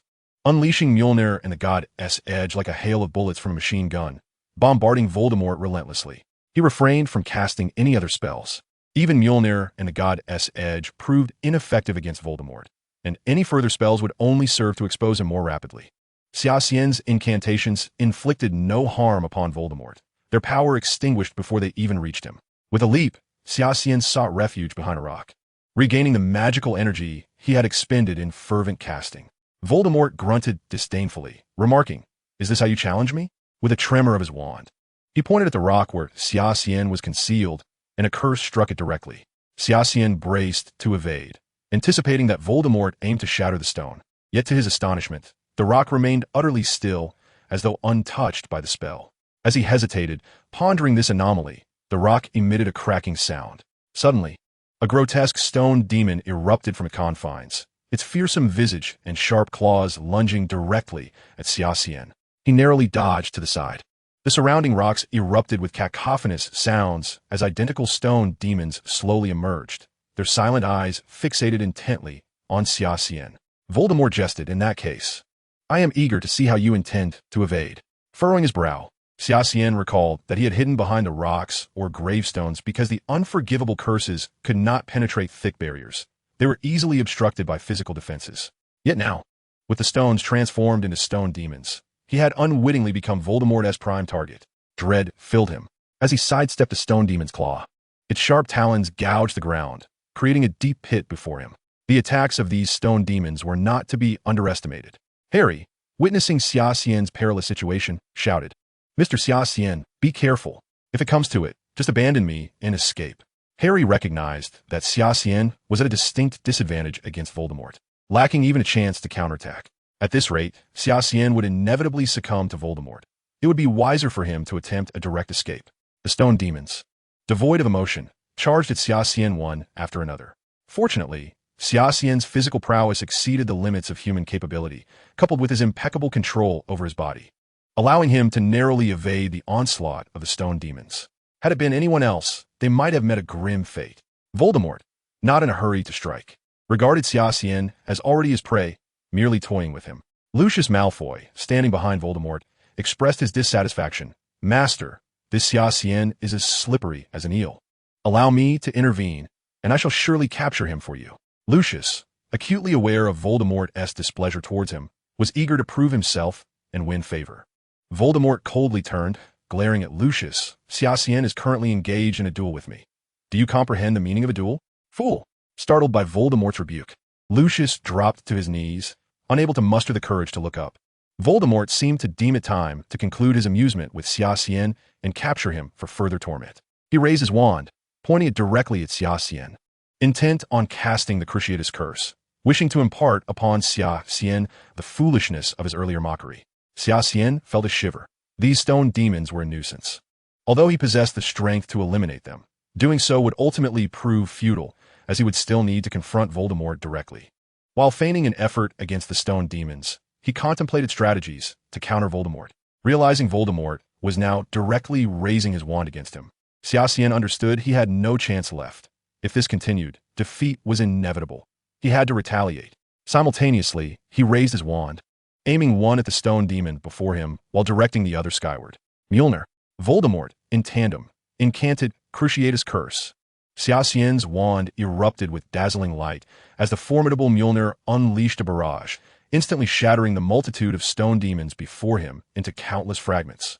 Concurrently, the force of Voldemort's Cruciatus Curse surged towards Xia Xian. Xia Xian focused intently on the debris before him and the encroaching curse, gritting his teeth as he swiftly cast another spell. In an instant, all the floating fragments of stone broke free from the pull of gravity, gathering above Xia Xian's other wand. "Go!" he commanded, sweeping his wand vigorously, sending a torrent of shards hurtling like meteors toward Voldemort. Chapter 157. The Real Deal with Voldemort. The Cruciatus Curse collided with the shards, quickly losing its potency. For even the unforgivable curses could be thwarted by physical barriers. An immense meteor shower of debris surged toward Voldemort. This marked Xia Xian's first effective counterattack since engaging with Voldemort. Voldemort's pupils constricted. His stone demons had been suppressing Xia Xian, and his Cruciatus Curse had already locked onto Xia Xian's position, leaving him merely to await the spectacle of Xia Xian's humiliation. To his astonishment, Xia Xian executed a flawless counterattack in an instant, annihilating all the stone demons, exploiting the unforgivable curse's inability to penetrate physical defenses, and finally utilizing a barrage spell as retaliation. One could not deny Xia Xian's ingenuity. Had it been any other dark wizard, they might have fallen for the trap.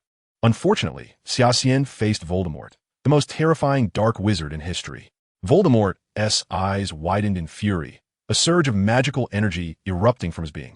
The shards propelled by the barrage spell faltered under Voldemort's overwhelming power, disintegrating in an instant. Although the barrage appeared grandiose, Xia Xian understood it posed no real threat to Voldemort. Nonetheless, it alleviated Voldemort's assault, granting Xia Xian a moment to breathe. Lucius, observing Xia Xian's counter, gaped in astonishment, never having anticipated such a flawless response from him in such a brief span.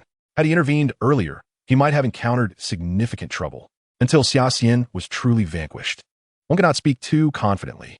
Peter Pettigrew, equally astounded, was left speechless, fervently wishing for Voldemort to capture Xia Xian swiftly, so he could partake in humiliating him.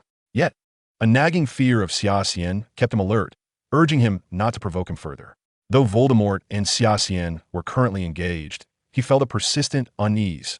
Convinced Xia Xian still had a chance to escape, for the psychological shadow Xia Xian cast upon him was too profound. Voldemort coldly regarded Xia Xian, stating, "Xia Xian, I truly underestimated you. In such a disadvantaged position, you managed to orchestrate such a perfect counterattack." Xia Xian inhaled deeply, responding with a smile. "It seems to have had no effect on you." Voldemort shook his head, declaring, "How could it possibly have no effect?" Xia Xian, momentarily perplexed, pondered the meaning behind Voldemort's words. Voldemort's serpent-like eyes fixed intently on Xia Xian as he declared, "The impact you have on me only strengthens my resolve to kill you. Your continued existence poses an insurmountable threat. I cannot allow you to grow any stronger." A chill coursed through Xia Xian, for he realized that Voldemort was now truly intent on eliminating him. Previously, Voldemort's assaults had been akin to a cat playing with a mouse. But now he was deadly serious in his intent to eradicate Xia Xian. With a flick of his wand, Voldemort unleashed another piercing curse aimed directly at Xia Xian. This time, the spell bore an entirely different sensation, one that made Xia Xian acutely aware of Voldemort's relentless desire to end his life. Surrounding him were remnants capable of withstanding Voldemort's unforgivable curses, yet the rocks and gravestones had been obliterated during the earlier skirmish. Xia Xian had no choice but to rely solely on his own strength to evade this heart-piercing curse. He fixated on the crimson spell, which raced toward him with a velocity that left him breathless, its trajectory so cunningly angled that it instilled in him a profound sense of hopelessness. Was this the true extent of Voldemort's power? Gritting his teeth, Xia Xian acknowledged that the pressure exerted by Voldemort had suppressed his aura, distorting his perception. He had to shake off this illusion immediately, or he would surely find himself bereft of any chance for a comeback. Dodge. He must evade. Xia Xian's palms were slick with sweat, and beads of perspiration dotted his forehead. Despite the battle's toll being minimal on his body, the psychological strain weighed heavily upon him. Suddenly, he twisted his body, narrowly avoiding the curse as it tore through his robe and embedded itself in the earth behind him. He stumbled, nearly losing his footing, but he had managed to evade the deadly spell. Exhaling sharply, he felt the sweat saturating his clothes. Facing a resolute Voldemort left him utterly devoid of options. If this continued, his demise was inevitable. He had to retaliate with all his might. A counterattack might offer a sliver of hope, while an action would lead only to certain death. Xia Xian raised his head, sweat trickling down his cheek. He glared at Voldemort, acutely aware that the Dark Lord's magical prowess far exceeded his own. It was a futile endeavor to attempt to subdue Voldemort through sheer magical strength. But what of the mental domain? Xia Xian had little understanding of Voldemort's mental resilience. Yet he had no recourse left but to hope that Voldemort possessed some vulnerability in that realm, granting him a faint glimmer of opportunity. With a powerful push of his legs, he launched himself toward Voldemort like a cannonball. Lucius observed Xia Xian's actions and erupted into laughter, saying, "Xia Xian, you foolish boy, have you truly lost your wits? A wizard attempting to engage in close combat." Voldemort, noticing Xia Xian's intentions to approach, smirked coldly and with a flick of his wand transformed the ground before him into a quagmire, rendering it utterly impassable. Xia Xian halted abruptly, yet his plan was not merely to close the distance. His true aim was to exploit the moment when everyone presumed he would strike Voldemort, to unleash a mental assault. Mental Strike. Chapter 158, The Final Battle. Xia Xian's mental energy coalesced into a razor-sharp blade, aimed directly at Voldemort's mind. The clash of wills in the mental arena is treacherous, relying on the element of surprise to catch one's opponent off guard. The others present were oblivious to Xia Xian's subtle maneuver. Coupled with the intangible nature of mental attacks, his strike effortlessly penetrated Voldemort's defenses and pierced into his brain. For a fleeting moment, Voldemort ceased all movement, standing frozen in place. An opportunity. Indeed, the mental assault had proven effective, and Xia Xian felt a surge of elation as he prepared to launch a significant attack on Voldemort. Even if he could not defeat him, weakening him would be a commendable victory. Yet, Xia Xian's smile faltered abruptly, as he too found himself immobilized, just like Voldemort. Lucius scrambled to his feet, exclaiming in shock, "Master, what has happened to you?" Wormtail and the other Death Eaters gazed at Voldemort in panic, bewildered by how both combatants had suddenly become statuesque mid-fight. Harry, equally horrified, called out to Xia Xian, "Mr. Xia Xian, please don't scare me." He feared that Xia Xian had fallen victim to Voldemort's dark machinations. The Death Eaters, of course, could not fathom the prospect of Voldemort's defeat. They merely believed that Xia Xian had employed some trick to render Voldemort immobile, and they glared at him with fury, some even poised to attack the equally frozen Xia Xian. "Stand down." A voice slowly emerged as Voldemort waved his hand, regaining his ability to act. Meanwhile, Xia Xian staggered back a few steps, blood trickling from his nose, his gaze toward Voldemort filled with trepidation. Lucius inquired anxiously, "Master, are you unharmed? You gave us quite a fright." The other Death Eaters nodded in agreement, feigning concern for Voldemort. Voldemort replied coldly, "Xia Xian, I never expected you to wield mental attacks. This truly surpasses my expectations." Xia Xian managed a weak smile. "I too was surprised by the strength of your mental fortitude. I had assumed that creating Horcruxes would diminish your mental power." At that moment, Xia Xian was besieged by excruciating pain, impairing his movements. Had he not been so resolute, he would have collapsed long ago. Indeed, his mental strike had penetrated Voldemort's mind, and under normal circumstances, it would have inflicted significant damage and temporarily incapacitated him. However, this was contingent upon Voldemort possessing a weaker mental strength than Xia Xian. Alas, the opposite was true. Voldemort's mental prowess far surpassed Xia Xian's, more than double. Xia Xian's mental strike was akin to a needle piercing the ocean, utterly ineffective, and he suffered a backlash from Voldemort's formidable mental force, inflicting harm upon his own psyche. Had Voldemort not been able to control his own immense mental power, the repercussions for Xia Xian would have been dire, potentially leading to catastrophic consequences.